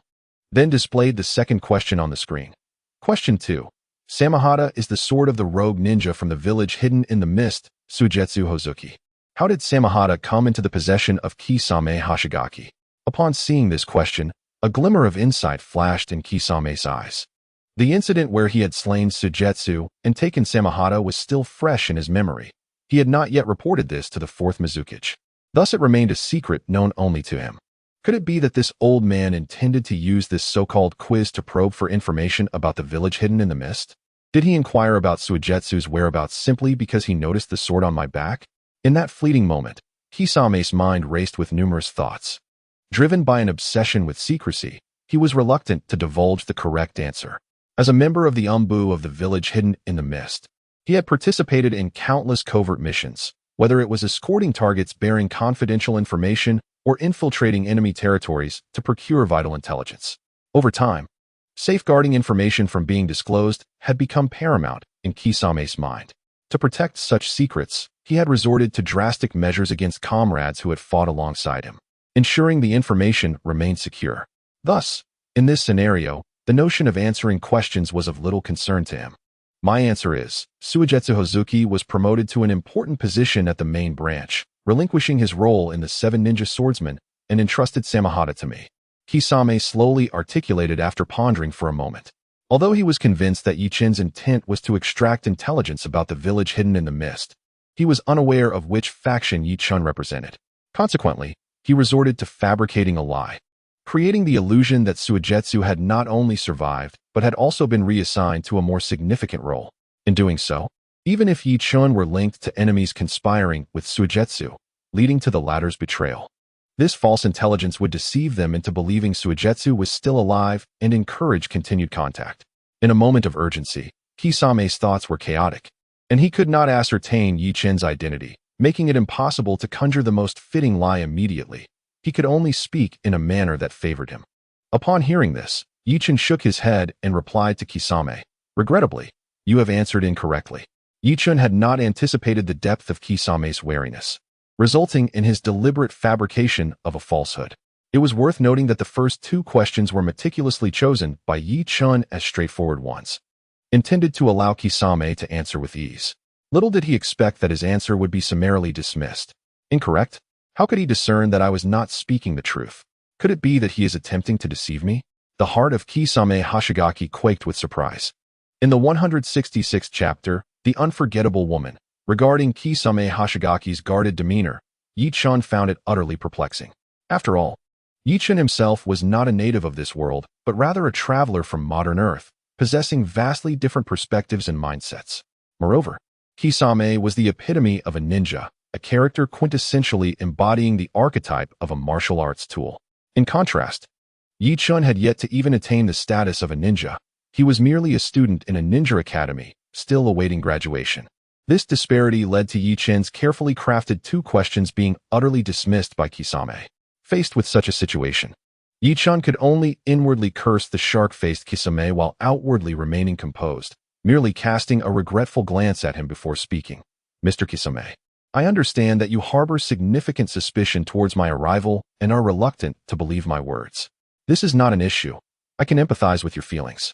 The questions I posed are not intended to probe into your secrets. I am aware that you were the one who killed the pufferfish demon of Suigetsu, and that you obtained the Samahata from him after his demise." Yi Chun gently tapped his fingers on the table, his voice soft as he continued. "Everything about you is laid bare before my eyes, whether you are aware of it or not. I have no reason to extract information from you, for I possess far more knowledge about you than you do." Kisame's eyes, as small as green beans, narrowed slightly, and a tempest surged within him at Yi Chun's revelation. The fact that Yi Chun claimed to know that the pufferfish demon had met his end at Kisame's hands was simply inconceivable. It was crucial to note that Kisame had sought out the pufferfish demon solely due to evidence of his treachery, leading to a sudden decision to eliminate the traitor.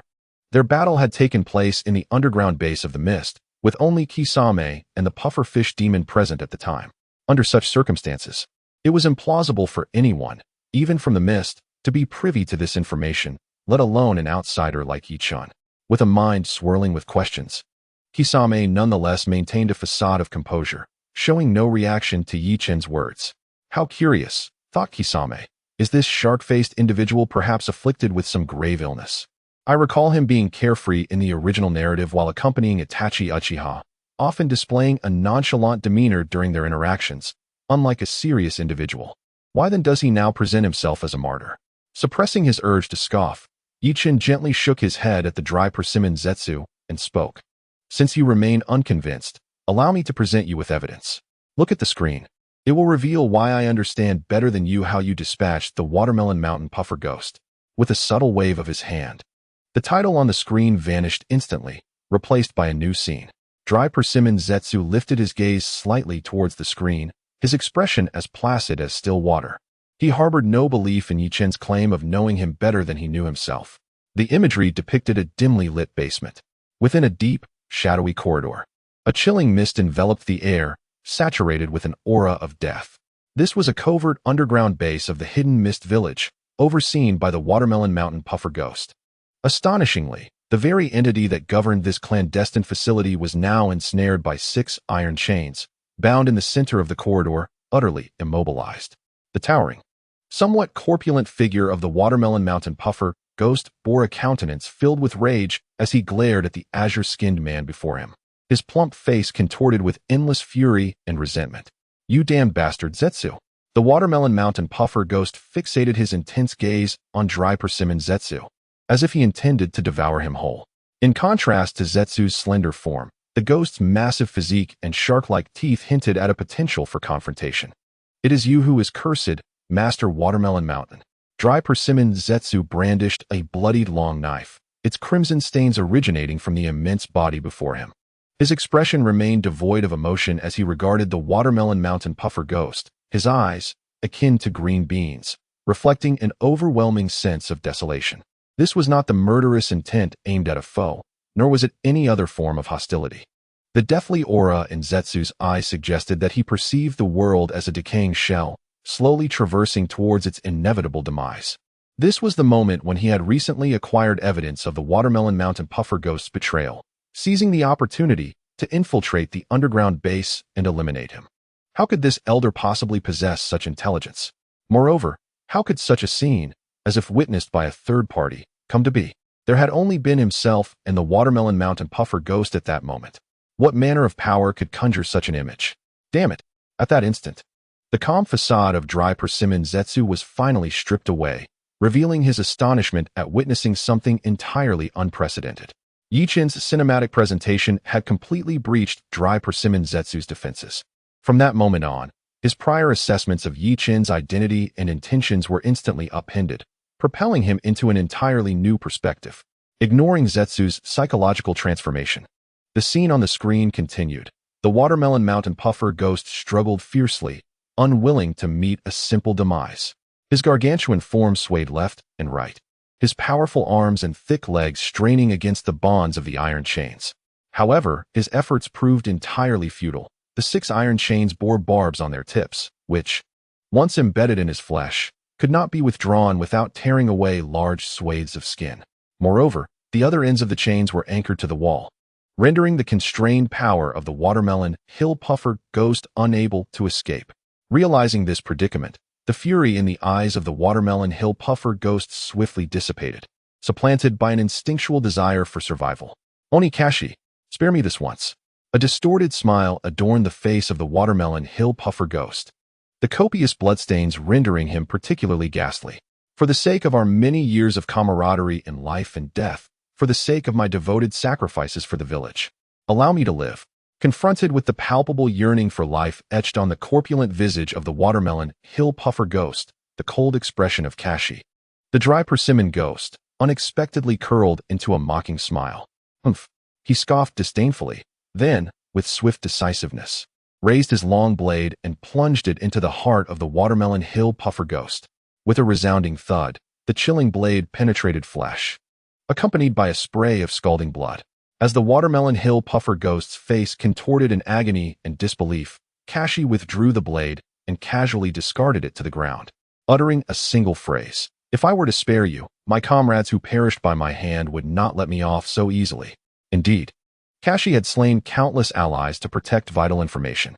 At this juncture, to spare the treacherous Watermelon Hill puffer ghost, who had betrayed his own, would seem profoundly unjust to those comrades resting in the afterlife.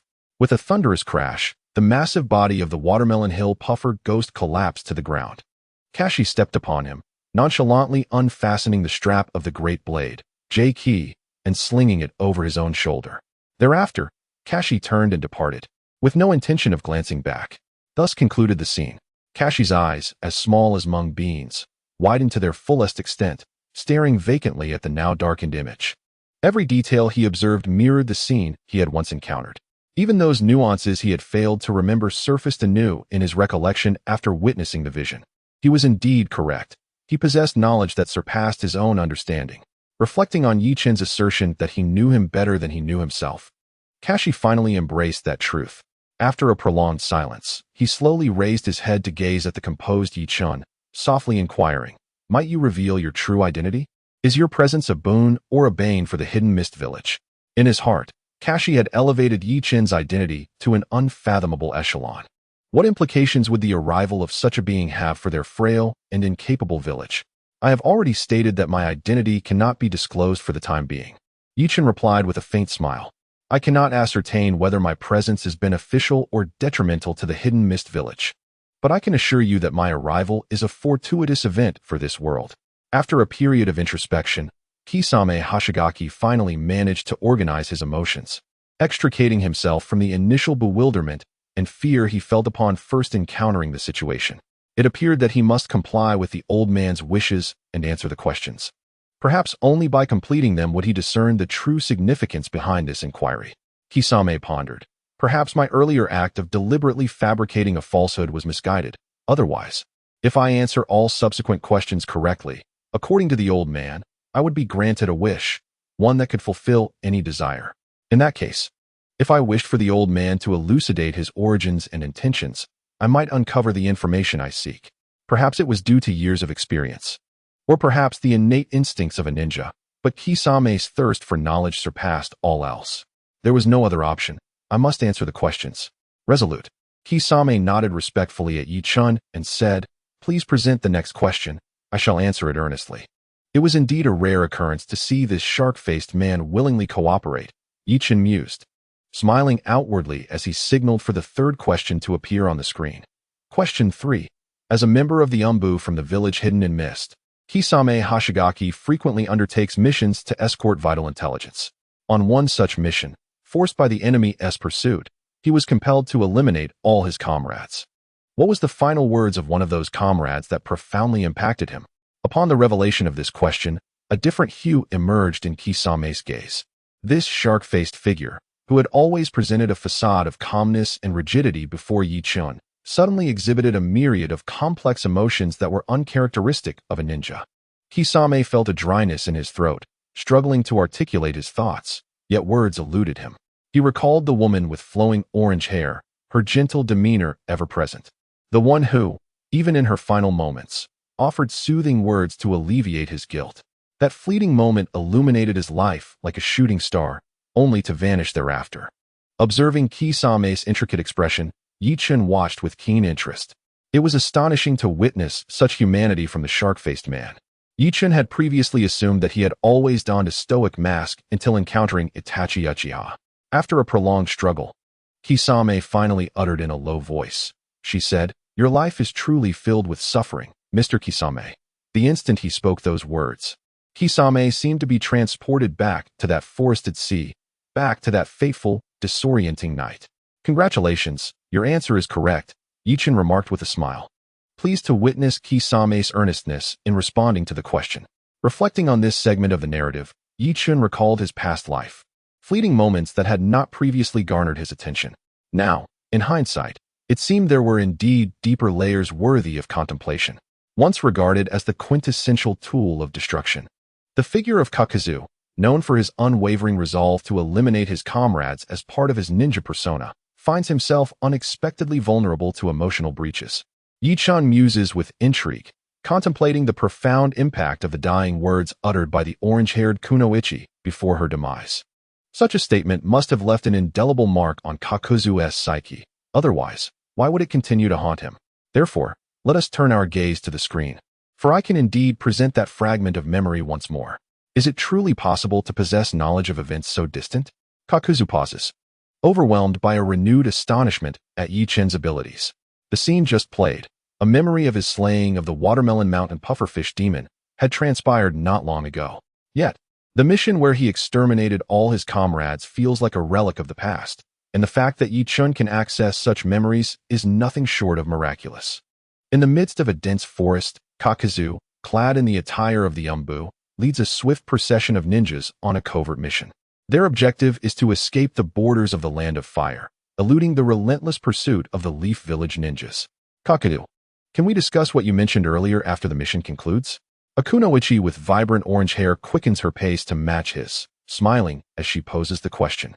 Kakuzu regards her with a look of surprise, his eyes reflecting a whirlwind of emotions. Perceiving his reaction, the kunoichi assumes he has misunderstood her intent and hastily clarifies. "I meant to share a meal together." Earlier, during a brief respite, she had extended an invitation to dine with Kakuzu, which he had declined. Now, as she revisits the topic with a gentle smile, an unfamiliar and peculiar emotion stirs within Kakuzu's heart, one that elicits a subconscious sense of dread. Before he can respond, Kakuzu's acute senses detect several formidable chakras approaching, prompting him to shout, "Enemy attack." The members of his squad immediately halt, forming a defensive formation behind him. "Yield at once. You are completely surrounded." A Leaf Village Umbu, marked by a long scar across his face, coldly declares, issuing an ultimatum. What follows is a chaotic skirmish. The strength of the Leaf Village Umbu generally surpasses that of the Mist Village ninjas. Even though Kakuzu possesses greater power, he cannot prevent the slaughter of his comrades by the Leaf Umbu. In a state of desperation, he leaps into action, launching several kunai rigged with explosive tags amidst the ranks of the Leaf Umbu, causing a violent explosion that engulfs the area in smoke. Now's our chance, flee, Kakuzu urges as the Mist ninjas hastily retreat. Unfortunately, two unfortunate souls are caught in the blast of the kunai and fall to the ground. Damn it! The dry persimmon. Kisame let out a cold snort as he recalled the words of caution from his superior, the pufferfish demon of Suigetsu, and the weight of his mission. With a grim expression, he launched a kunai embedded with explosive tags, obliterating the two unfortunate souls into a gruesome spectacle. Astonishingly, he had killed his own comrades. The Umbu of Konoha, witnessing Kisame's actions, bore expressions of incredulity. This was the hallmark of the tailless beast of the mist. Mori no Ibiki, leading the Umbu, showed no surprise as he cast a glance at the corpses of the two ill-fated individuals, continuing the pursuit with his team. To his utter disbelief, the scene had been recorded. As Kisame gazed at the images on the screen, his astonishment transcended mere shock. How was this possible? Could it be that his memories had been surreptitiously pilfered when he was unaware? Was his recollection presented on this screen through some arcane method? Kisame pondered the principles and logic behind Ichin's cinematic abilities. It was inconceivable that this old man had been observing every nook and cranny of the shinobi world for ages, documenting every occurrence within it. Such a notion was terrifying. It was a power akin to that of a deity.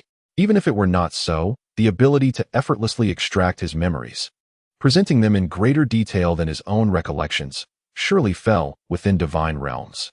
Regardless, it was an existence beyond his resistance. Kisame lamented internally, recognizing the true terror embodied in the relaxed demeanor of the old man before him. On the screen, the inhabitants of the hidden mist found themselves at the edge of a cliff, trapped in a dire predicament.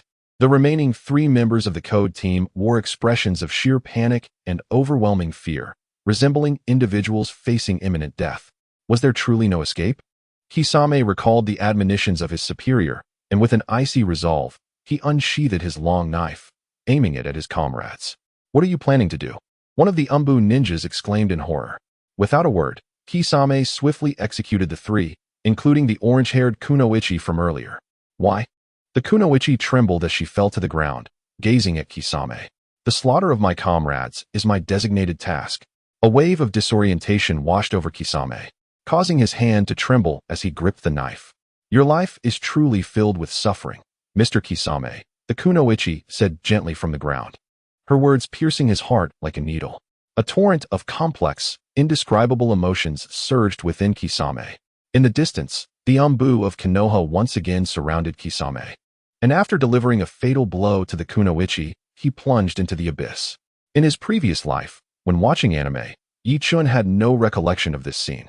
Yet upon witnessing it anew, he discovered an entirely different significance. It seemed that the orange-haired Kunoichi held a peculiar interest in Kisame. While pondering whether he might have shared a meal with the shark face had he not met his demise, Yichun found himself intrigued by the thought. However, after a moment's reflection, he shook his head, dismissing the notion. No, with Shark Face's disposition, he likely would never accept a woman in his life. Only Uchiha Itachi could elicit any emotional response from him, which was quite remarkable indeed. After the scene concluded, Kisame Hashigaki fell into a prolonged silence. On one hand, he was astonished by the abilities Yichun had displayed, capabilities he had never seen, heard of, or even imagined before. With such powers at his disposal, why bother with espionage or intelligence gathering?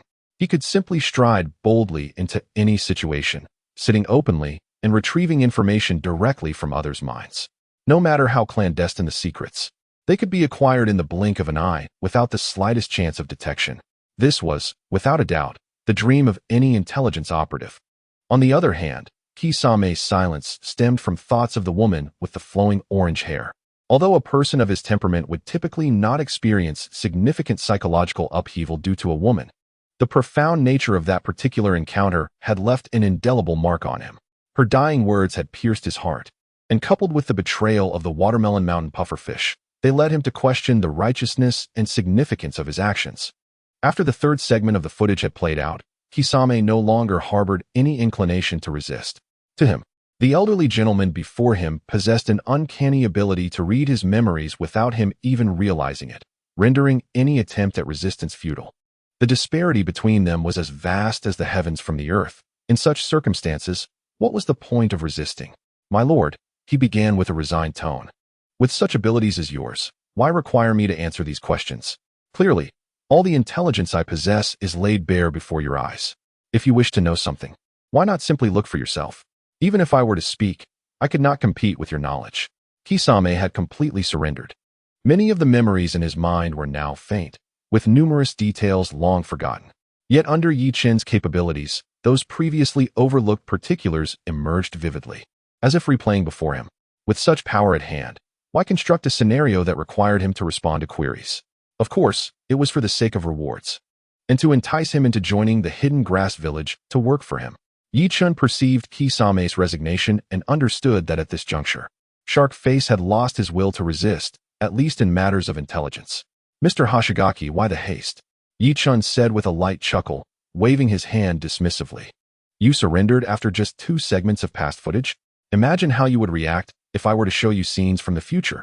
My actions are guided by my own intentions.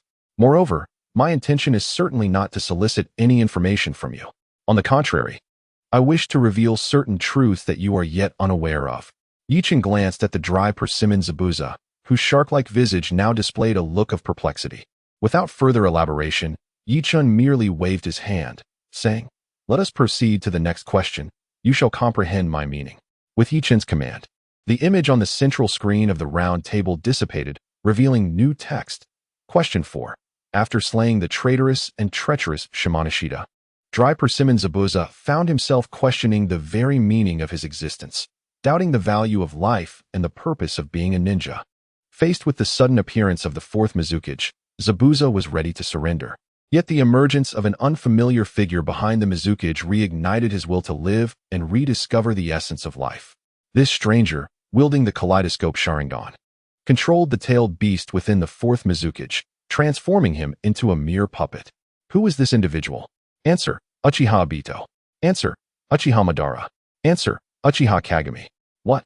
The fourth Mizukage has been controlled. Upon reading the question, Dry Persimmon Zabuza was taken aback by the shocking revelation, even before he could glimpse the subsequent answers.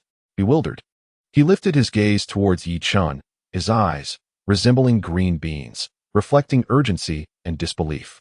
How could the esteemed leader of the Hidden Mist Village, one of the 5 great nations, be manipulated by someone wielding the kaleidoscope Sharingan? Why would such an occurrence transpire? Is this truly real or merely a fabrication? If it is indeed true, why has no one uncovered this until now? A torrent of questions swirled in Zabuza's mind, causing the muscles throughout his body to tense instinctively, his sharp teeth grinding together. Your Excellency, is this true? At last, Zabuza could no longer contain his curiosity and inquired of Yi Chen. How could the Mizukage be, in this moment? Zabuza was not preoccupied with pondering which answer might be correct. Rather, he was consumed with concern over the fact that the Mizukage of the Hidden Mist Village had been reduced to a mere puppet. In response to Zabuza's question, Yi Chen offered a faint smile, answering with a hint of implication. Whether it is true or false, you should already possess the answer. Reflect upon the recent changes in the Mizukage and the shifting policies of the Hidden Mist Village. Upon hearing Yi Chen's response, Zabuza's expression faltered, a breath catching in his throat. Indeed, if he had not harbored prior suspicions regarding this matter, how could he be so profoundly disturbed by such a question? Zabuza, the quintessential ninja, prided himself on remaining composed and unflappable. Yet, the moment he encountered the question, he found himself instinctively agitated, something utterly uncharacteristic of his former self. The reason for Zabuza's agitation stemmed from a deep-seated belief. If there were no issues surrounding the Mizukage, how could there be such drastic changes in the policies of the Hidden Mist Village in such a short span of time? He recalled the increasingly dire circumstances the village had faced and the conflicts that had come to light without any attempts at suppression. The heart of Kisame Hoshigaki grew increasingly tumultuous. According to the timeline of the original narrative, following the conclusion of the Third Shinobi World War, Uchiha Obito was deceived by Uchiha Madara and Kagaya's will, witnessing firsthand the Mist Village's act of sealing the three tails within Rin Nohara's body, which compelled Kakashi Hatake to take lethal action. After that incident, Obito descended into madness, driven by a thirst for vengeance against the Mist Village, while also secretly plotting and developing his schemes. Utilizing his Manjiki Sharingan, he manipulated the Fourth Hokage, becoming the de facto ruler of the Mist Village. Fueled by revenge, Obito incited internal strife within the Mist Village through the Fourth Hokage, enforcing various policies with an iron fist. This led to intense friction and conflict between the ninja clans loyal to the Mizukage and those that held actual power within the village. Amidst this turmoil, the situation in the Mist Village spiraled into chaos, as the ninja clans could not tolerate the oppression from the Mizukage faction, while ambition drove the village into fragmentation. If the narrative trajectory were to continue as originally penned, it would inevitably culminate in an irreparable civil war. During this conflict, the once dominant ninja clans of the Mist Village would be vanquished, fading into obscurity. Among them were the prestigious Hozuki clan, which had produced the second Mizukage, and the renowned Kagaya clan, famed throughout the shinobi world. This tumultuous period led the Mist Village to be known as the Land of Blood Mist, where even the air was thick with the scent of blood. It was not until after the events of the original Shippuden that the enlightened individuals of the Mist Village could no longer bear the oppressive and dictatorial rule of the Mizukage. They united to incite a rebellion, ultimately leading to the assassination of Mizukage Yagura, unveiling the truth of his manipulation. However, by that time, the Mist Village had already been drained of its vitality due to prolonged internal strife and distorted policies, relegating it to the lowest tier among the 5 great nations. In this timeline, Uchiha Obito had perished early in Konoha, which resulted in the Fourth Mizukage Yagura being freed from control 6 months prior. Once restored to his senses, Yagura quickly recognized the multitude of wrongdoings he had committed during his manipulated reign. Disturbed and anxious, he sought out the true pillar of the Mist Village, the esteemed founder, Genjutsu. Despite Genjutsu's advanced age and the myriad of trials he had endured since the Warring States period, he was taken aback by the events that transpired under Yagura's control, realizing the gravity of the situation. To address the crisis, the two joined forces to eradicate the lingering influence of Obito's era. Yet, the deeply rooted issues that had surfaced could not be resolved swiftly, as the ambitious ninja clans proved difficult to placate. Thus, for the past 6 months, Yagura and Genjutsu have tirelessly traversed between the various clans, striving for peace. For the sake of stability, the fact that the Mizukage had been turned into a puppet would remain a closely guarded secret, treated as the village's highest confidential matter. A ninja of Kisame's caliber would have no access to such sensitive information, leaving him unaware of these pivotal developments. Moreover, over the past 6 months, Yagura and Minato have tirelessly endeavored to appease the various ninja clans. While some efforts have proven fruitful, others have yielded no results whatsoever. Consequently, the internal strife within the Mist Village has been somewhat suppressed, yet no significant transformation has occurred. Upon returning to the Mist Village, Zetsu still sensed the prevailing atmosphere of unease. "I understand now. I appreciate the intelligence you have disclosed," Zetsu murmured, expressing his gratitude towards Yi-chan. In Zetsu's perspective, this fourth inquiry posed by Yi-chan served to inform him of the fact that the Fourth Mizukage was under someone else's control. Although he was uncertain of Yi-chan's motives, Zetsu could only convey his appreciation. "If you would permit me, I wish to relay this information to the village's higher-ups, so as to eliminate the shadowy figure behind this and restore stability and peace to the village." Zetsu clenched his fists, his voice slightly hoarse. "In due time, you shall receive the most sincere gratitude from the Mist Village." Upon hearing Zetsu's promise, Yi-chan merely shook his head dismissively. He held no interest in any form of gratitude from the Mist Village. This impoverished place truly possessed nothing of value to him. Furthermore, the key point was that the so-called puppet master, Uchiha Obito, was already deceased. He had personally dealt the fatal blow. "You wish to eradicate the puppet master? Are you suggesting we unearth Uchiha Obito's grave in Konoha and desecrate his remains?" "You misunderstand.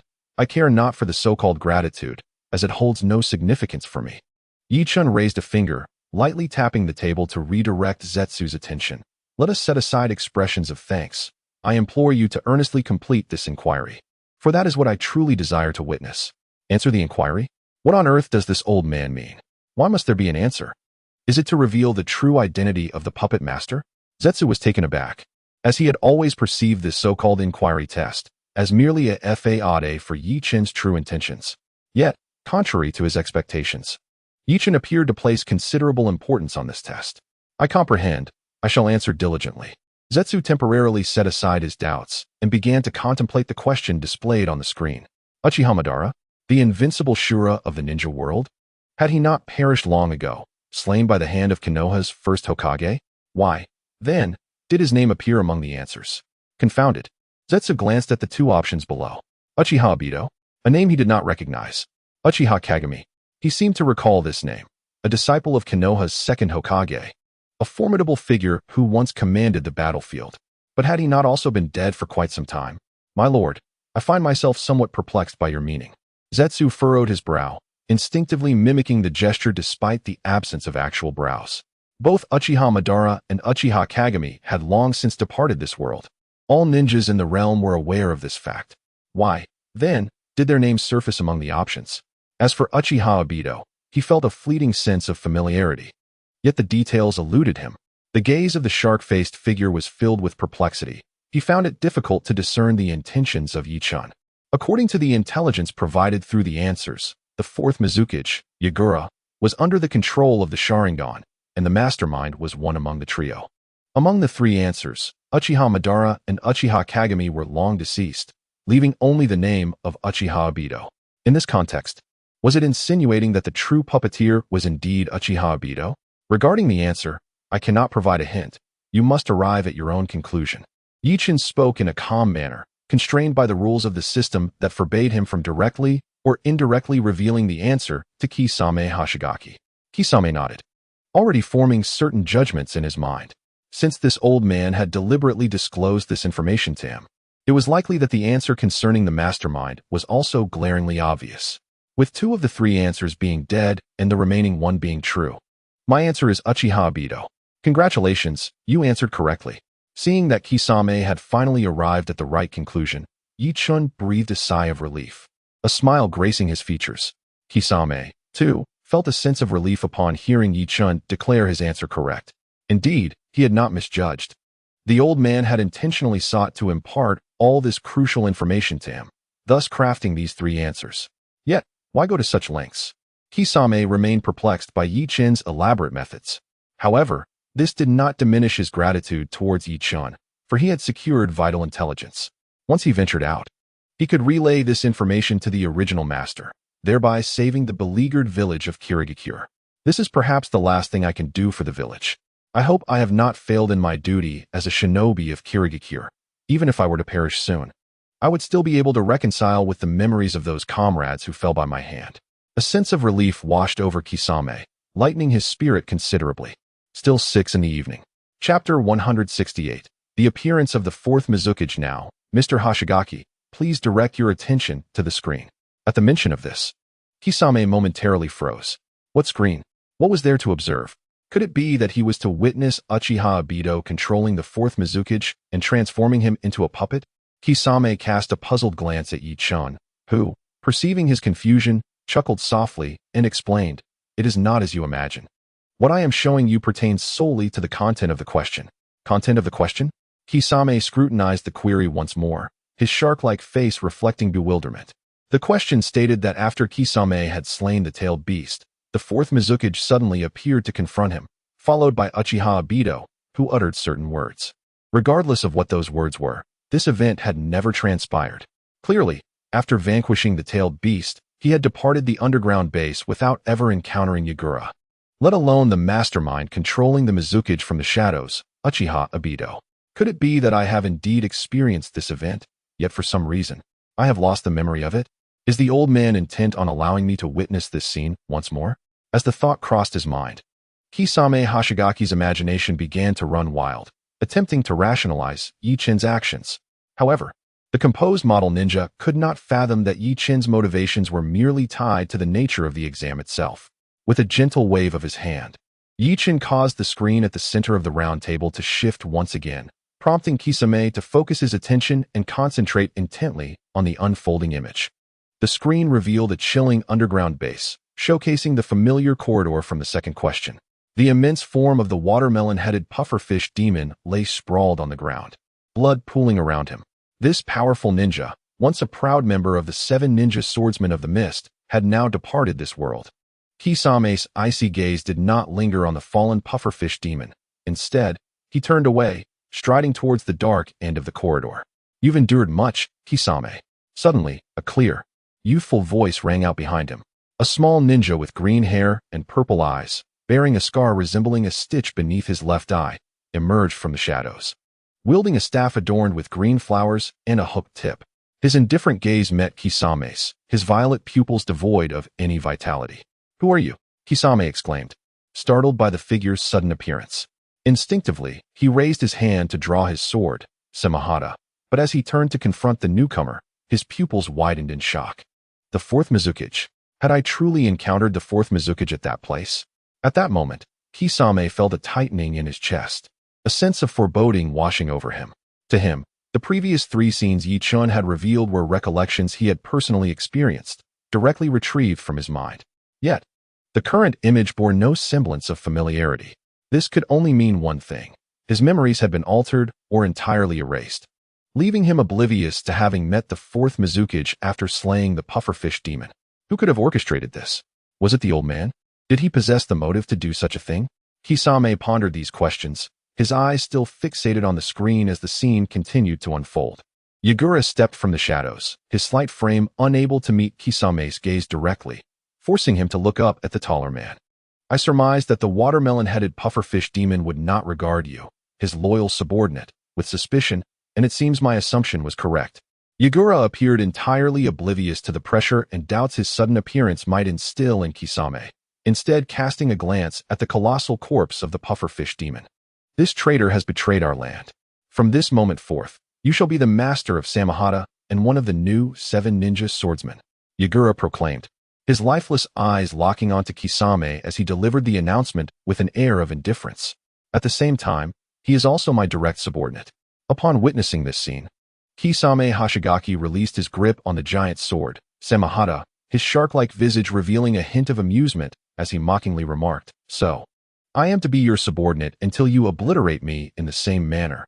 Is that correct, Lord Fourth Hokage?" At this moment, under the covert manipulation of Obito Uchiha, the Hokage, Yagura, had already committed numerous acts detrimental to the interests of the Hidden Mist Village, with policies that incited and accelerated internal strife within the village, leaving Kisame with no affection for this leader. Encountering the suddenly appearing Hokage Yagura in this place, Kisame was filled with suspicion, harboring no thoughts of accepting the Hokage's invitation. In the face of Kisame's overt derision, Yagura's expression remained rigid, devoid of any emotion, as he continued in a calm tone, "I am aware of your character. Hence my trust in you. Kisame Hoshigaki, throughout your years in the Umbu, you have accomplished countless perilous and unsavory missions for the Land of Water and the Hidden Mist Village. You, who have ruthlessly slain comrades to complete your tasks, must surely understand that this world is but a facade." The Fourth Hokage Yagura initially praised Kisame's achievements, but swiftly shifted the conversation to another topic. Strangely, Kisame followed Yagura's train of thought, his expression reverting to neutrality as he coldly replied, "I realized this from the moment I first took the life of a comrade." Kisame's small, round eyes fixated intensely on Yagura, his face etched with frost. "As a ninja of the Hidden Mist Village, I must slay my fellow compatriots who are also ninjas of the same village. What truly am I? An enemy or a friend? What is my purpose? Where do I stand? Where am I headed? To where must I go to attain true peace? Each moment I exist, I am acutely aware of the world's falsehood and the semblance of my own existence." With his hands spread before him, Kisame spoke in a tone that was flat, yet imbued with helplessness and confusion. As Kisame mused, a new shadow emerged behind Yagura. Gazing at the scene on the screen, Kisame felt a peculiar resonance with his own lengthy speech, reflecting, "Indeed, every word struck a chord deep within me. It seems only fitting that these words are my own." Kisame was increasingly convinced that this segment of imagery depicted experiences he had once lived through, yet the associated memories remained inexplicably erased. Chapter 169. Unveiling the truth, then let me liberate you from this illusory world. The shadow emerging from behind Hokage Yagura, with a fervent tone, proclaimed to Kisame, I have come to construct a refuge for you. Kisame raised an eyebrow, glancing at the impassive fourth Hokage Yagura, feeling a profound sense of discomfort and strangeness. However, the identity of this suddenly appearing stranger was ambiguous. Kisame instinctively grasped the hilt of Samahata, coldly inquiring, "Who are you?" The shadow disregarded the hostility emanating from Kisame Hashigaki and fervently proclaimed, "Let us commence with this nation. All this time, you have lived solely to slay your comrades. Henceforth, you shall live as my ally." Kisame regarded the enigmatic figure before him with a stoic expression, questioning, "You seem to place great trust in me and possess an extensive understanding of my circumstances. Who exactly are you? Is it plausible for a stranger of unknown origin to suddenly demand my recognition as a companion? Perhaps to affirm his identity to Kisame or to demonstrate his prowess?" The shadow slowly opened his eyes. A pair of sanguine pupils sparkled in the darkness, each housing 3 black tomo that rotated languidly. So it is, the Sharingan. The long-held doubts dissipated as Kisame comprehended the events that had transpired upon witnessing those eyes. Releasing his grip on the hilt of his blade, he chuckled lightly. "So, it appears that the one I have long considered to be the Fourth Hokage is, in fact, you. The true Fourth Hokage has been ensnared by your Sharingan, reduced to your puppet." A wry smile emerged on Kisame's lips, his shark-like teeth gleaming in the shadows. This world is indeed an illusion. However, to command the Fourth Hokage, a perfect Jinchuriki, your Sharingan must be extraordinary. Who are you truly?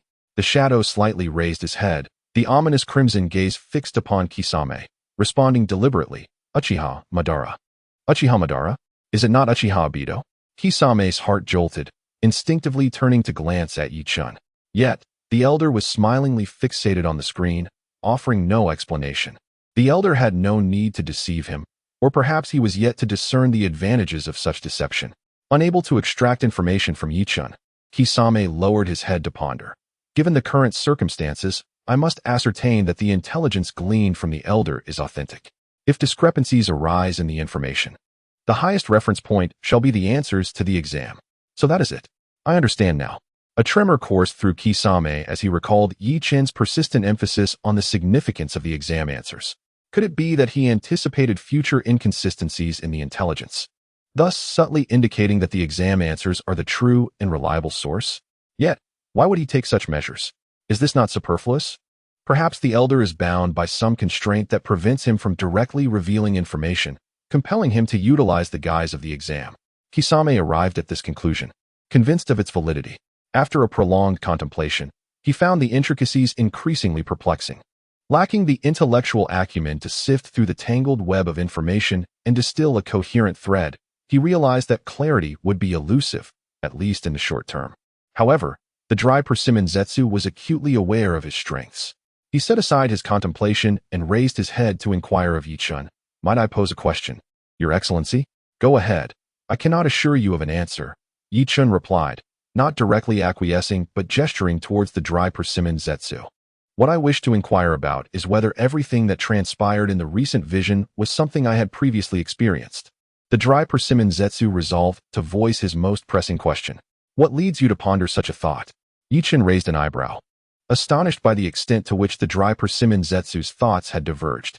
Indeed, this shark-faced individual proved to be far more complex than the denizens of Konoha. "If these events had not occurred in the past, how could you have extracted them from my mind?" Yi-chun's lips twitched slightly as he realized that. In the eyes of the dry persimmon Zetsu, the images he had displayed were derived from memory extraction. "You truly possess a vivid imagination, though your reasoning is remarkably logical. I regret to inform you that it is not the case." Yi-chun shook his head at the dry persimmon Zetsu, clarifying, "I did not read your memories. Everything I presented was a random selection of fragments from the river of time." Yi-chun, with a sincere expression, gazed intently at the dry persimmon Zetsu. "Those visions you perceive as lost memories are, in fact, events that transpired on an alternate timeline. At that time, Uchiha Obito had not yet perished. He remained in the shadows, orchestrating his schemes and manipulating you as part of his plan. However, as the future has now been rewritten, Uchiha Obito has long since met his demise, and the fourth Hokage, Yagura, has regained his freedom. Thus, your encounter with Uchiha Obito is an impossibility." "Wait, my mind is somewhat muddled.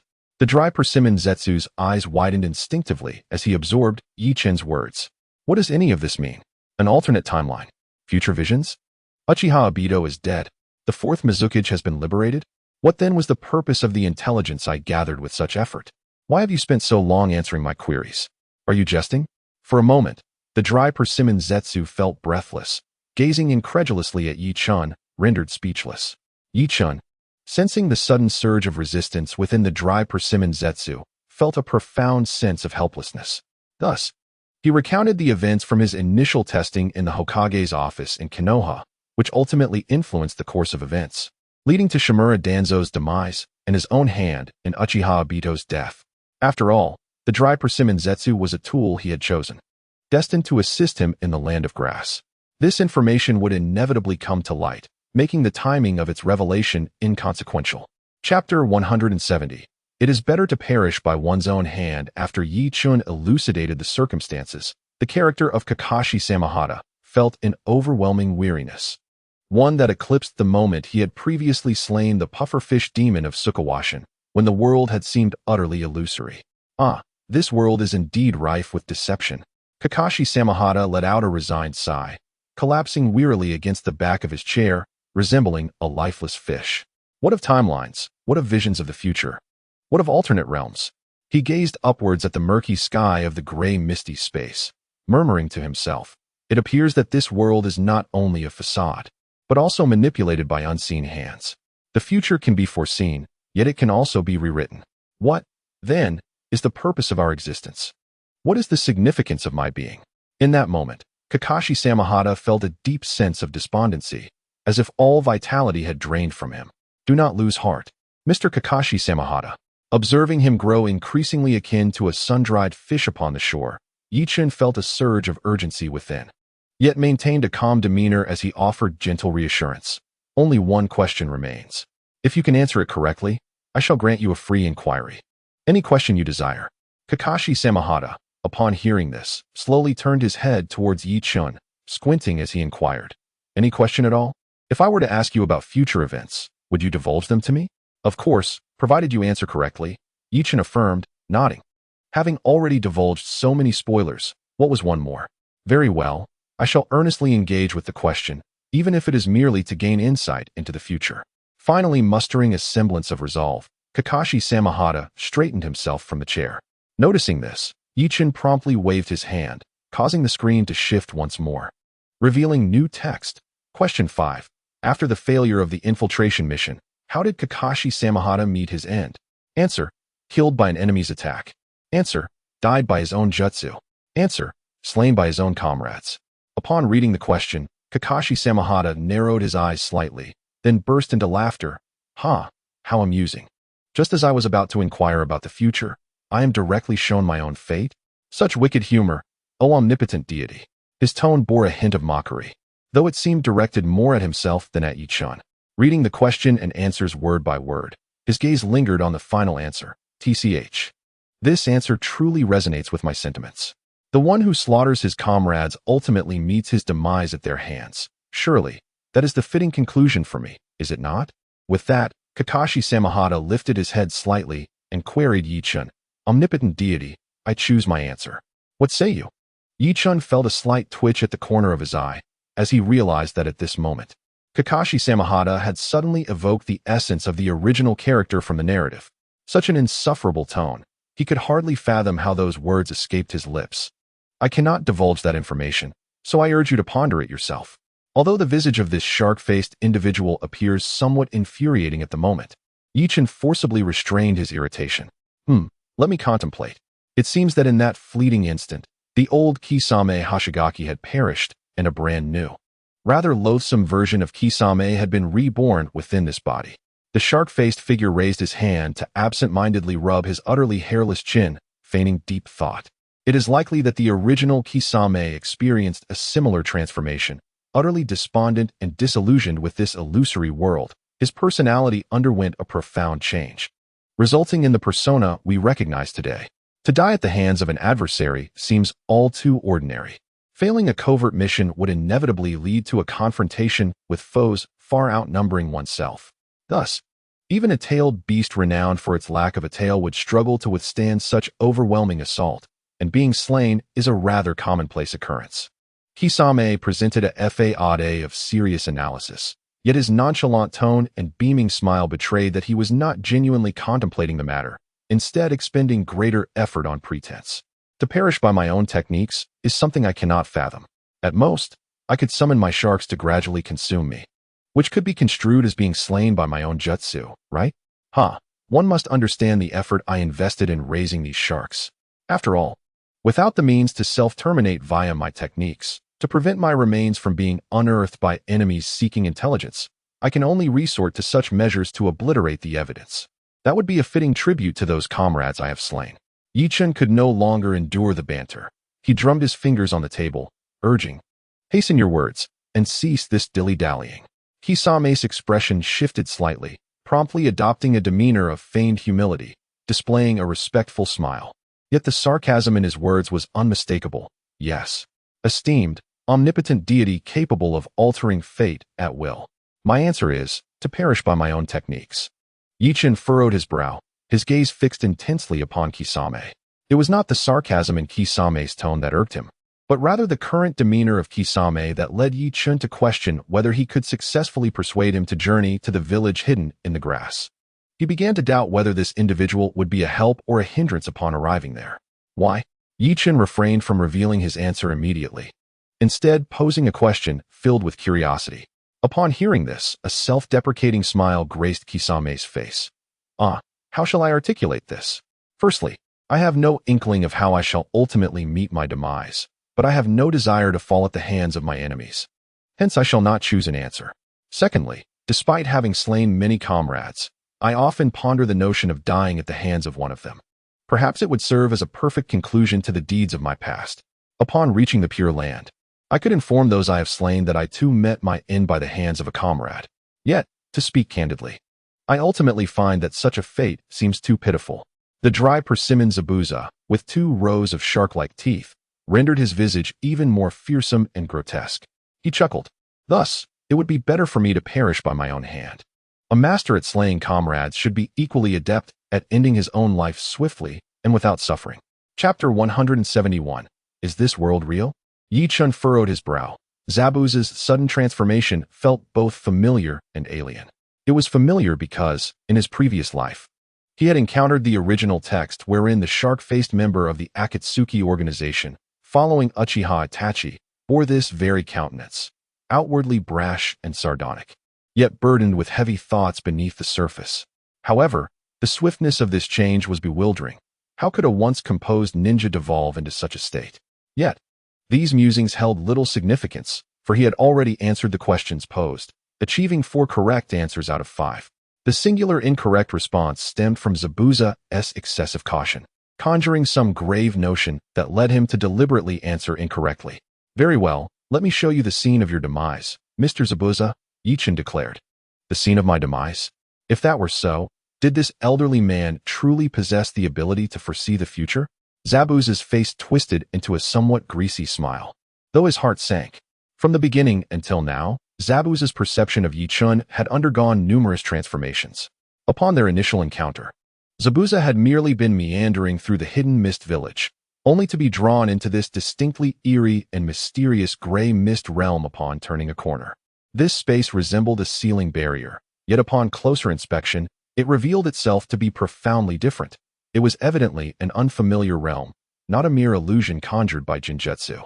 This was indeed terrifying. Zabuza found himself inside the hidden mist village, yet in the blink of an eye, he had been transported to a foreign domain. What extraordinary power was this? Zabuza could only speculate in 2 ways.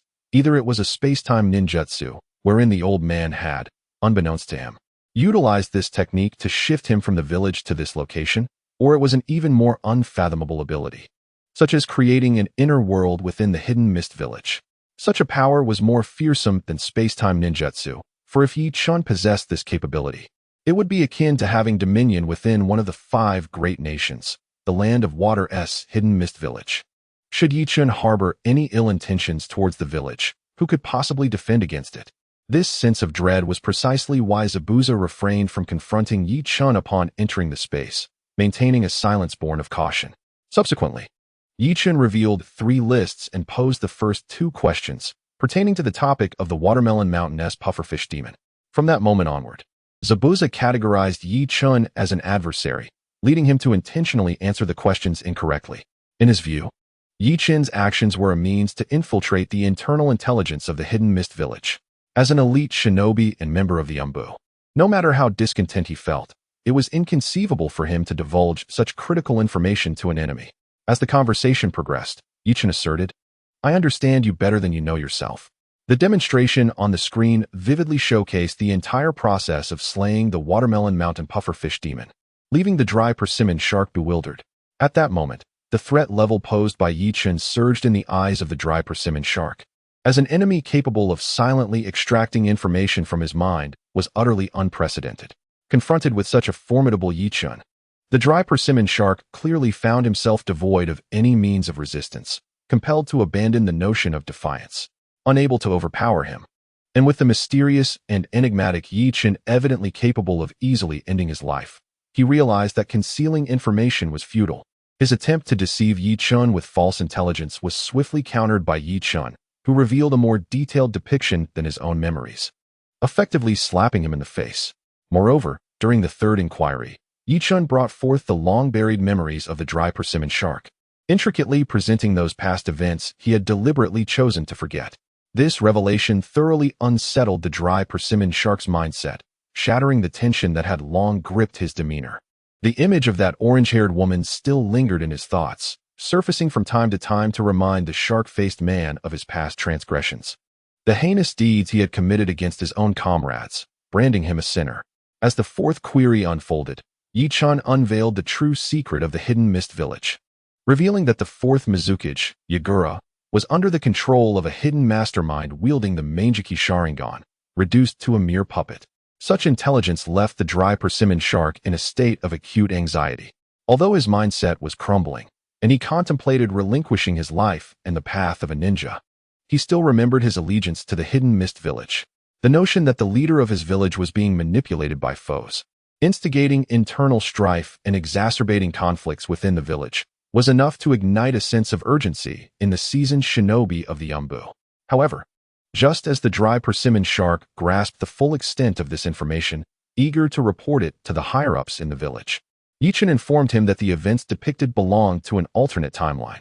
In this world, Uchiha Obito had perished, the fourth Mizukage had freed himself from control, and the Hidden Mist Village had returned to a state of normalcy. Was this a cruel jest? Or was Yi-Chun merely toying with him? Through 4 consecutive inquiries, Yi-Chun had managed to unsettle the dry persimmon shark, a man of enigmatic origins, renowned within the Hidden Mist Village as the tailless-tailed beast, the quintessential ninja. His emotions oscillated, nearly beyond his control. It is noteworthy that the dry persimmon shark, often regarded as the archetype of a ninja, had always presented a facade of calmness, never allowing danger or adversity to disrupt his composure. Even when he had personally slain comrades or superiors from his own village, he remained unfazed, perhaps because he had no eyebrows to furrow. Yet, this elite ninja, under Yi-Chun's manipulation, appeared akin to a Na'vi youth freshly graduated from school, leaving the dry persimmon shark feeling utterly embarrassed. Consequently, in this predicament, he donned a mask, employing jest and self-deprecation as a facade to mask his true emotions in dealing with Yi-Chun. However, in the 5th question, regarding the cause of death of the future Kisame Hoshigaki, left the shark-faced man astounded. So, this old man not only excavates information from my mind, but also possesses the foresight of the future? Or perhaps the memories previously revealed by Yi-Chun were not obtained from his own consciousness, but rather documented through some enigmatic ability? The entire ninja world, from past to future, lies unmasked beneath the gaze of this venerable elder, with nary a secret left concealed? How terrifying! Thus, upon hearing Yi-Chun's congratulatory affirmation of a correct answer, Kisame felt a stirring within. He had already devised a question to pose to Yi-Chun. Yi-Chun had just promised him that upon answering the 5th question correctly, he could inquire about one matter. In the misty space, the screen at the center of the round table concluded the playback of the 5th question's imagery. On another timeline, Kisame faced his ultimate fate, exhausted beyond measure.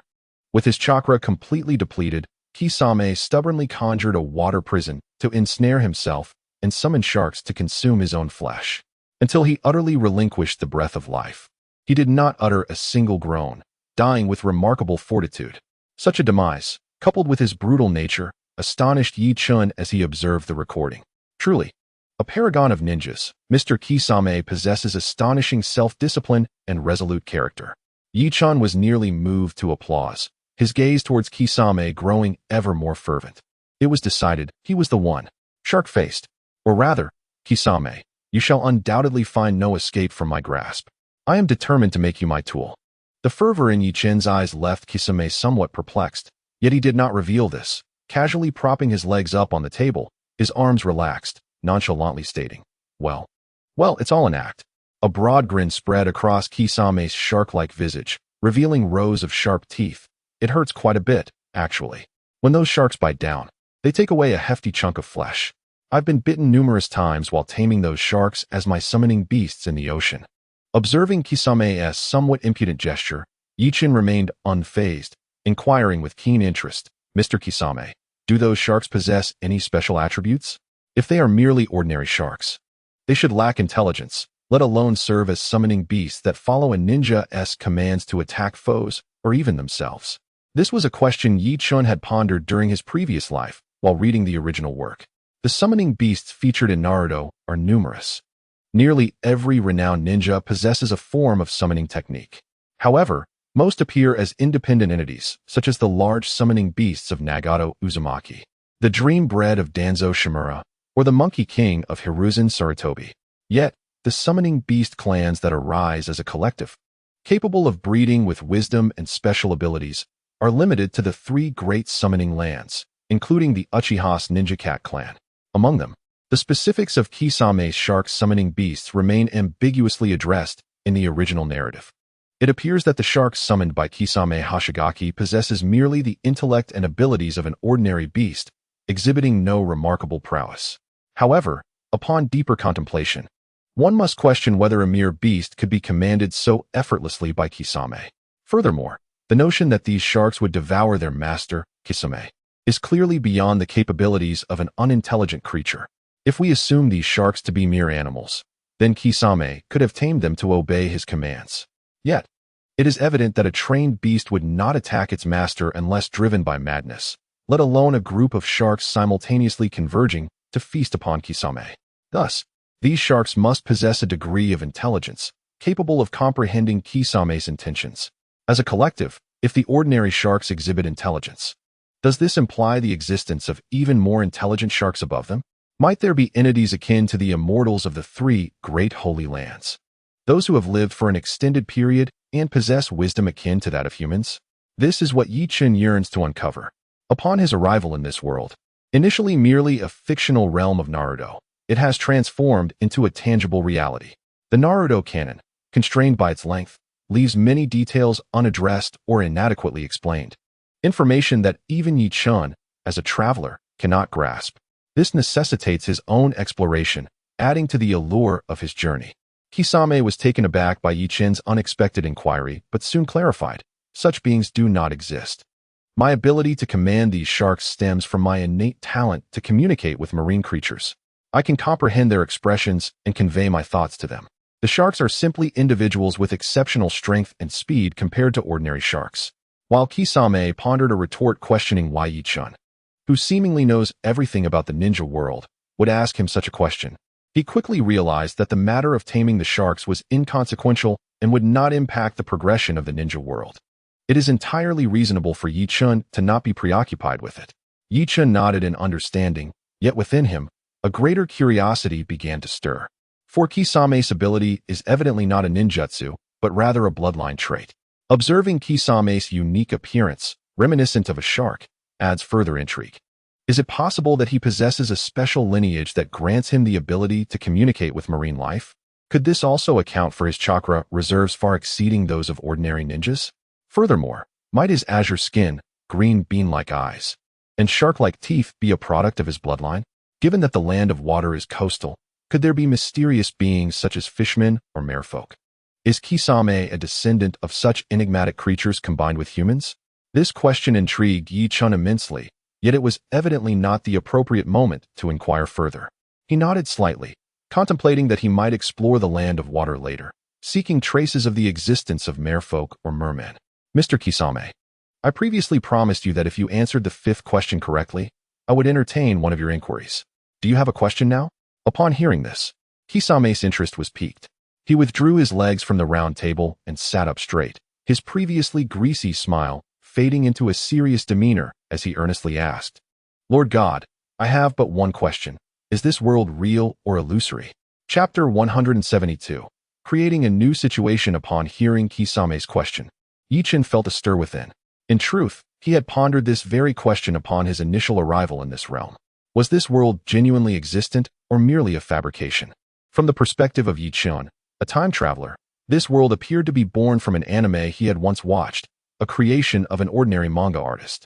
Kishimoto Masashi, despite his shortcomings in narrative coherence and plot continuity, was ultimately just an ordinary human devoid of superhuman abilities. How could such a comic artist possibly conjure a world of tangible reality? However, it was only after Yi-chun had spent considerable time in this world that he gradually came to realize its authenticity, regardless of any logical paradoxes or other inexplicable phenomena. What he saw, heard, and felt confirmed the world's vivid existence. Thus, the answer to the question was self-evident. Yet, Kisame's doubts stemmed from a different source. Unlike Yi-chun, he was not a time traveler. His skepticism regarding the world's reality arose from years of a brutal life as a ninja and countless moments of questioning his own reason and conscience. At his core, Kisame was a lover of peace. Otherwise, he would not have been swayed by Obito Uchiha's vision of the infinite Tsukuyomi, ultimately leading him to join the Akatsuki. Even at the cost of his life, perhaps the peace envisioned by this shark-faced individual differed from that of an ordinary person. Kisame also cherished his comrades and village. Otherwise, he would not have felt disillusioned by the deterioration of his village under the control of Obito Uchiha, nor would he have been driven to anger and violence against traitorous acts that endangered his homeland. The moral dilemmas he faced, including the psychological turmoil from personally slaying a comrade, were all consequences of the twisted nature of the ninja world. Yi-chun had summarized the challenges faced by this ninja realm. Firstly, there was the division of classes. Unlike Earth in his previous life, the stratification in the ninja world stemmed not only from lineage, wealth, and power, but also from strength, the ability of a single individual to challenge a nation. The daimyos and nobility exist in a realm above the common folk, relying on a deeply ingrained belief in the supremacy of bloodlines, which has been propagated for millennia, coupled with their wealth and power. Meanwhile, it is the formidable strength possessed by the ninjas that enables them to ascend above the ordinary populace. As Li Chenzhou aptly remarked, fist is power. Where there is fist, there is authority. The ninjas, through sheer force, have wrested a portion of power from the hands of the daimyos and aristocrats. This stratification of society has inevitably led to a depletion of emotional connections among ninjas and a profound moral quandary. Emotionally, the very nature of a ninja's duty and system necessitates a certain relinquishment of feelings, as instruments of death and war. If ninjas were to harbor the same emotions as ordinary individuals, they would eventually succumb to despair. Despite the seemingly carefree demeanor of Naruto Uzumaki in the original series, and the gentle nature exhibited by many ninjas from Konoha, one must question whether these individuals would hesitate to take a life on the battlefield. The more one engages in the act of killing, the more one subconsciously diminishes the value of human life, rendering it impossible to maintain a normal moral compass or emotional integrity. This is evident even in our own world, where returning soldiers often struggle with psychological scars. In terms of morality, Kakuzu serves as a quintessential example. Both the state and the ninja villages have long upheld the doctrine that fulfilling missions is a ninja's sacred duty. Every action taken by ninjas is ultimately aimed at accomplishing their objectives. Hence, Kakuzu coldly eliminated his comrades to achieve his mission. Conversely, Shikaku Nara faced scorn for failing a mission in a bid to save his companions, ultimately succumbing to despair. This encapsulates the moral conflict inherent in the ninja existence, compelled by orders to undertake tasks they may vehemently oppose. Secondly, there are issues stemming from the very nature of power itself. Thirdly, the absence of external foes leads to a perfectly self-sustaining system. These points warrant further exploration at a later time, but presently, Kakuzu finds himself grappling with the first dilemma. After a moment of contemplation, Yi-chun interlaced his fingers under his chin, his wise eyes fixed intently upon Kaku, inquiring, "Mr. Ku, before we delve into this matter, I wish to ask you, what do you perceive as real? What do you deem as false?" In response, a sardonic smile crept across Kakuzu's face as he murmured, "This world resembles a prison." Gazing upwards at the mist-laden ceiling, he seemed to pierce through it to behold the outside world. For millennia, the dominant narrative of existence has been one of slaughter and war. Nations against nations, clans against clans, ninjas against ninjas, and civilians against civilians. Everyone strives to eliminate others, seeking to draw strength from their fallen brethren to fortify themselves. We are akin to beasts trapped in an arena, where all our struggles and efforts merely serve to delight the lofty spectators. As he spoke, the voice of Kisame Hoshigaki grew increasingly detached, devoid of any trace of anger. Decades ago, the first Hokage, Hashirama Senju, forged peace, instilling hope in the world. Yet, this hope swiftly shattered. Following his demise, war erupted once more, with a ferocity surpassing that of previous conflicts and lasting far longer, resulting in even greater loss of life. During the Warring States period, although battles persisted over the years, their intensity was generally low, characterized by skirmishes between individual clans. However, with the establishment of the ninja villages, each one absorbed numerous clans, and as their power grew, the scale of warfare expanded exponentially, leading to a level of devastation unprecedented compared to the Warring States era. Oh, this world! While feudal lords and nobles indulge in merriment daily, ninjas engage in life and death struggles, and commoners toil relentlessly. A millennium ago, it was thus. A millennium hence, it remains unchanged. An endless cycle. Kisame gazed at Yi-chan, his small, bean-like eyes glinting with an uncanny light. "Oh, divine one, do you not perceive this world as a play? Endlessly reenacted, merely to amuse beings like yourself? Here we go again with the shark face." Yi-chan furrowed his brow, fixating on the peculiar eyes of Kisame. "Oh, look at you, seeking to compensate for what is lacking elsewhere. Have you lost your eyebrows and gained a heart instead? Mr. Hoshigaki, it is imperative that you comprehend one fundamental truth. Despite my irritation at your incessant doubts and conjectures, what can be done? Such a valuable tool. Can it truly be shattered? I am not a deity. I am merely an elder endowed with unique abilities, who cares for this world." Yi-chan earnestly explained to Kisame. He had never claimed divinity. It was Kisame who had been speaking presumptuously. Moreover, in my understanding, the so-called gods are merely individuals possessing formidable power. They are labeled as such simply because their abilities transcend the comprehension of ordinary ninjas. Kisame nodded slightly, continuing to regard Yi-chan, as the matter at hand was of secondary importance. What truly mattered was the previous discussion. Observing Kisame's reaction, Yi-chan shook his head and sighed. "Since you are so eager to know, I shall reveal some truths to you. However, you must understand that what I am about to disclose must remain undisclosed to any third party. Should this information reach others, it could drastically alter the future, jeopardizing my subsequent plans and endeavors. If that occurs, this world may well suffer immense anguish." "Secrets? At last? Are you prepared to unveil some truths?" Kisame thought, feeling his lips dry, instinctively licking them, his keen eyes fixed intently on Yi-chan. In the primordial ages, a celestial being descended, known as Kagaya Otsutsuki. Yi-chan recounted the tale with a haunting tone. The celestial Kagaya Otsutsuki planted the divine tree at the center of the world. Little did anyone know that the tree she sowed was, in fact, the tree of demons. This malevolent tree absorbed the essence of the world, yielding a colossal fruit that exerted an irresistible allure over humanity. Countless citizens flocked to the divine tree, ceaselessly drawn to its promise. Kagaya Otsutsuki plucked the fruit and consumed it alone, acquiring the power of the world and transforming all who had gathered into mere puppets.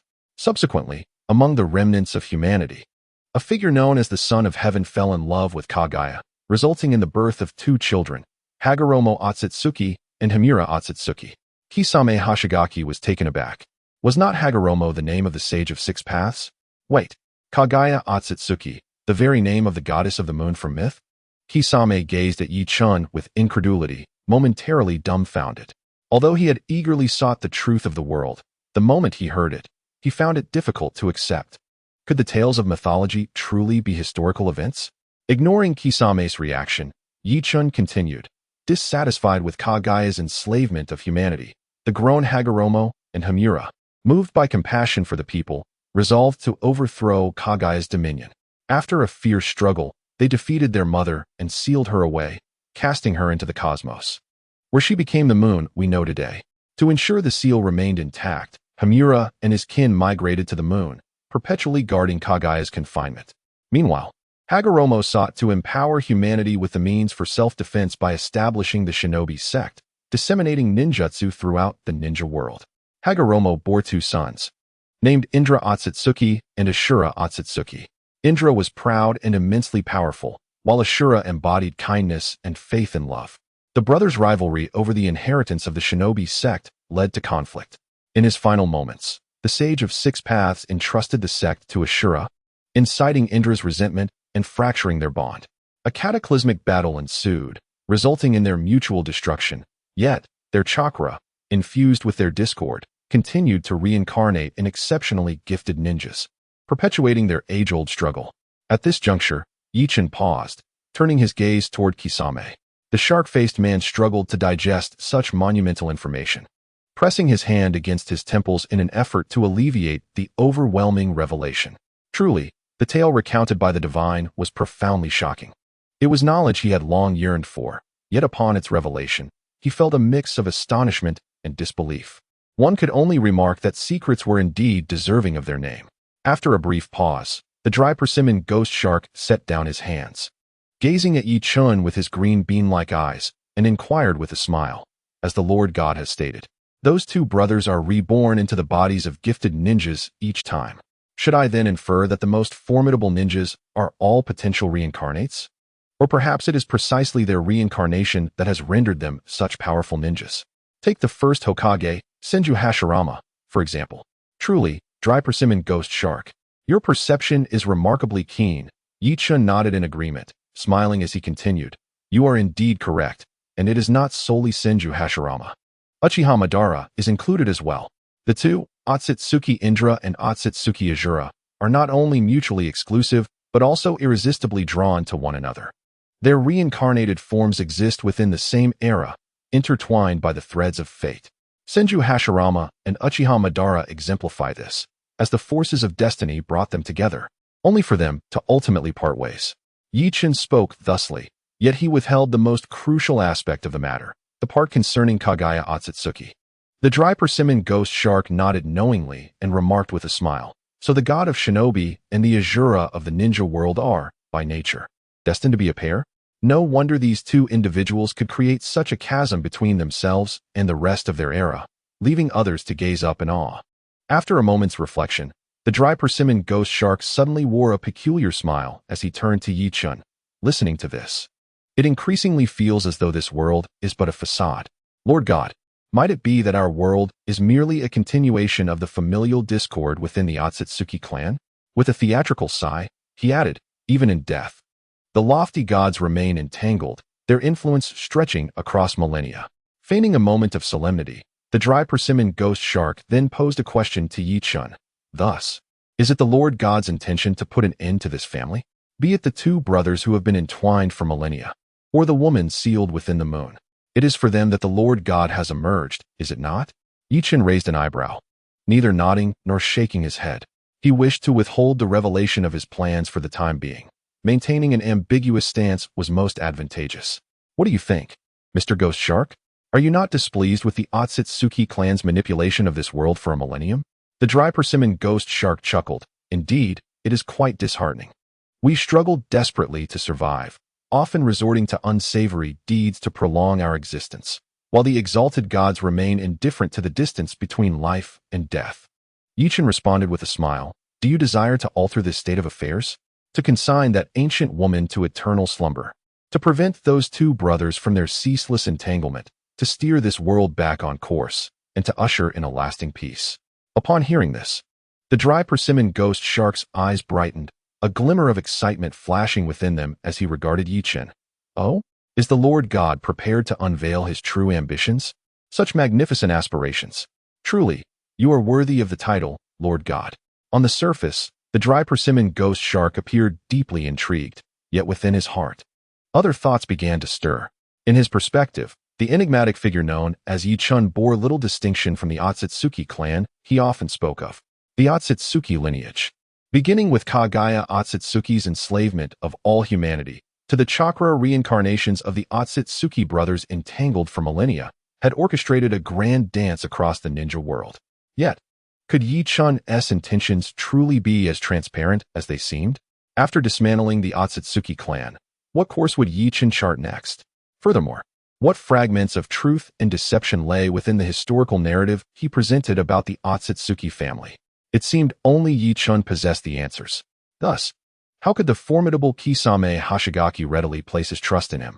Kisame's skepticism ran deep, unbeknownst to Yi-chun, who mistakenly believed that Kisame had already been ensnared in his web of influence. With a smile, he shook his head and declared, "Not quite. The endeavors I am pursuing cannot yet be disclosed to you. The aspiration to transform this world stems from my disciple. He departed from my tutelage long ago, resolutely determined to rescue this world on the brink of collapse, to alter its twisted course." This referred, of course, to Yi-chun's other persona, the dark-haired youth known as Uchiha Zonyan. Previously, he had attempted to engage the Akatsuki trio led by Yahiko under the guise of Uchiha Zonyan, but his overtures had been rebuffed. Now, in search of a suitable ally for the soon-to-be-established Kusagakure, Yi-chun ventured to the Land of Water, where he found Kisame at a pivotal moment of ideological transformation. During this period, the shark-faced man faced a profound shift in mindset. Having been deceived by Uchiha Obito in the original tale, a thought flickered in Kisame's mind as he lifted his gaze to Yi-chun, seemingly seeking to decipher something from his expression. The disciple of the divine? Surely, he must be a formidable ninja. While he paid compliments, Kisame's thoughts wandered elsewhere. A disciple? Perhaps a mere pawn under the old man's command? Or someone acting in accordance with the old man's will? Yet, why complicate matters? Given the old man's prowess, it was likely that no one in the current ninja world could thwart his endeavors. Mr. Kisame, your current situation in Kirigakure appears to be rather precarious. Finally, after much discourse, Yi-chun unveiled his intentions, urging Kisame, the present circumstances in Kirigakure cannot accommodate you.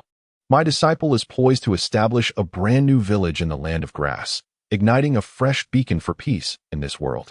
He has entrusted me with the invitation to extend to you, to join in this grand undertaking. Might you possess an interest, Mr. Kisame? Oh, you would consider me worthy? Kisame replied with a self-deprecating smile, a man whose hands are stained with the blood of comrades, receiving an invitation from the divine.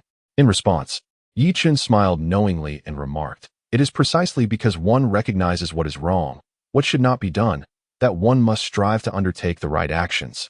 Is it not? In Kirigakure, as in any other village, ninjas exist as mere instruments. What distinction lies between killing machines? My disciple comprehends this notion, which is why he aspires to establish an entirely new village, one that bestows a fresh hue upon the name of ninja and imparts new responsibilities. Is this not also your desire, Mr. Kisame?"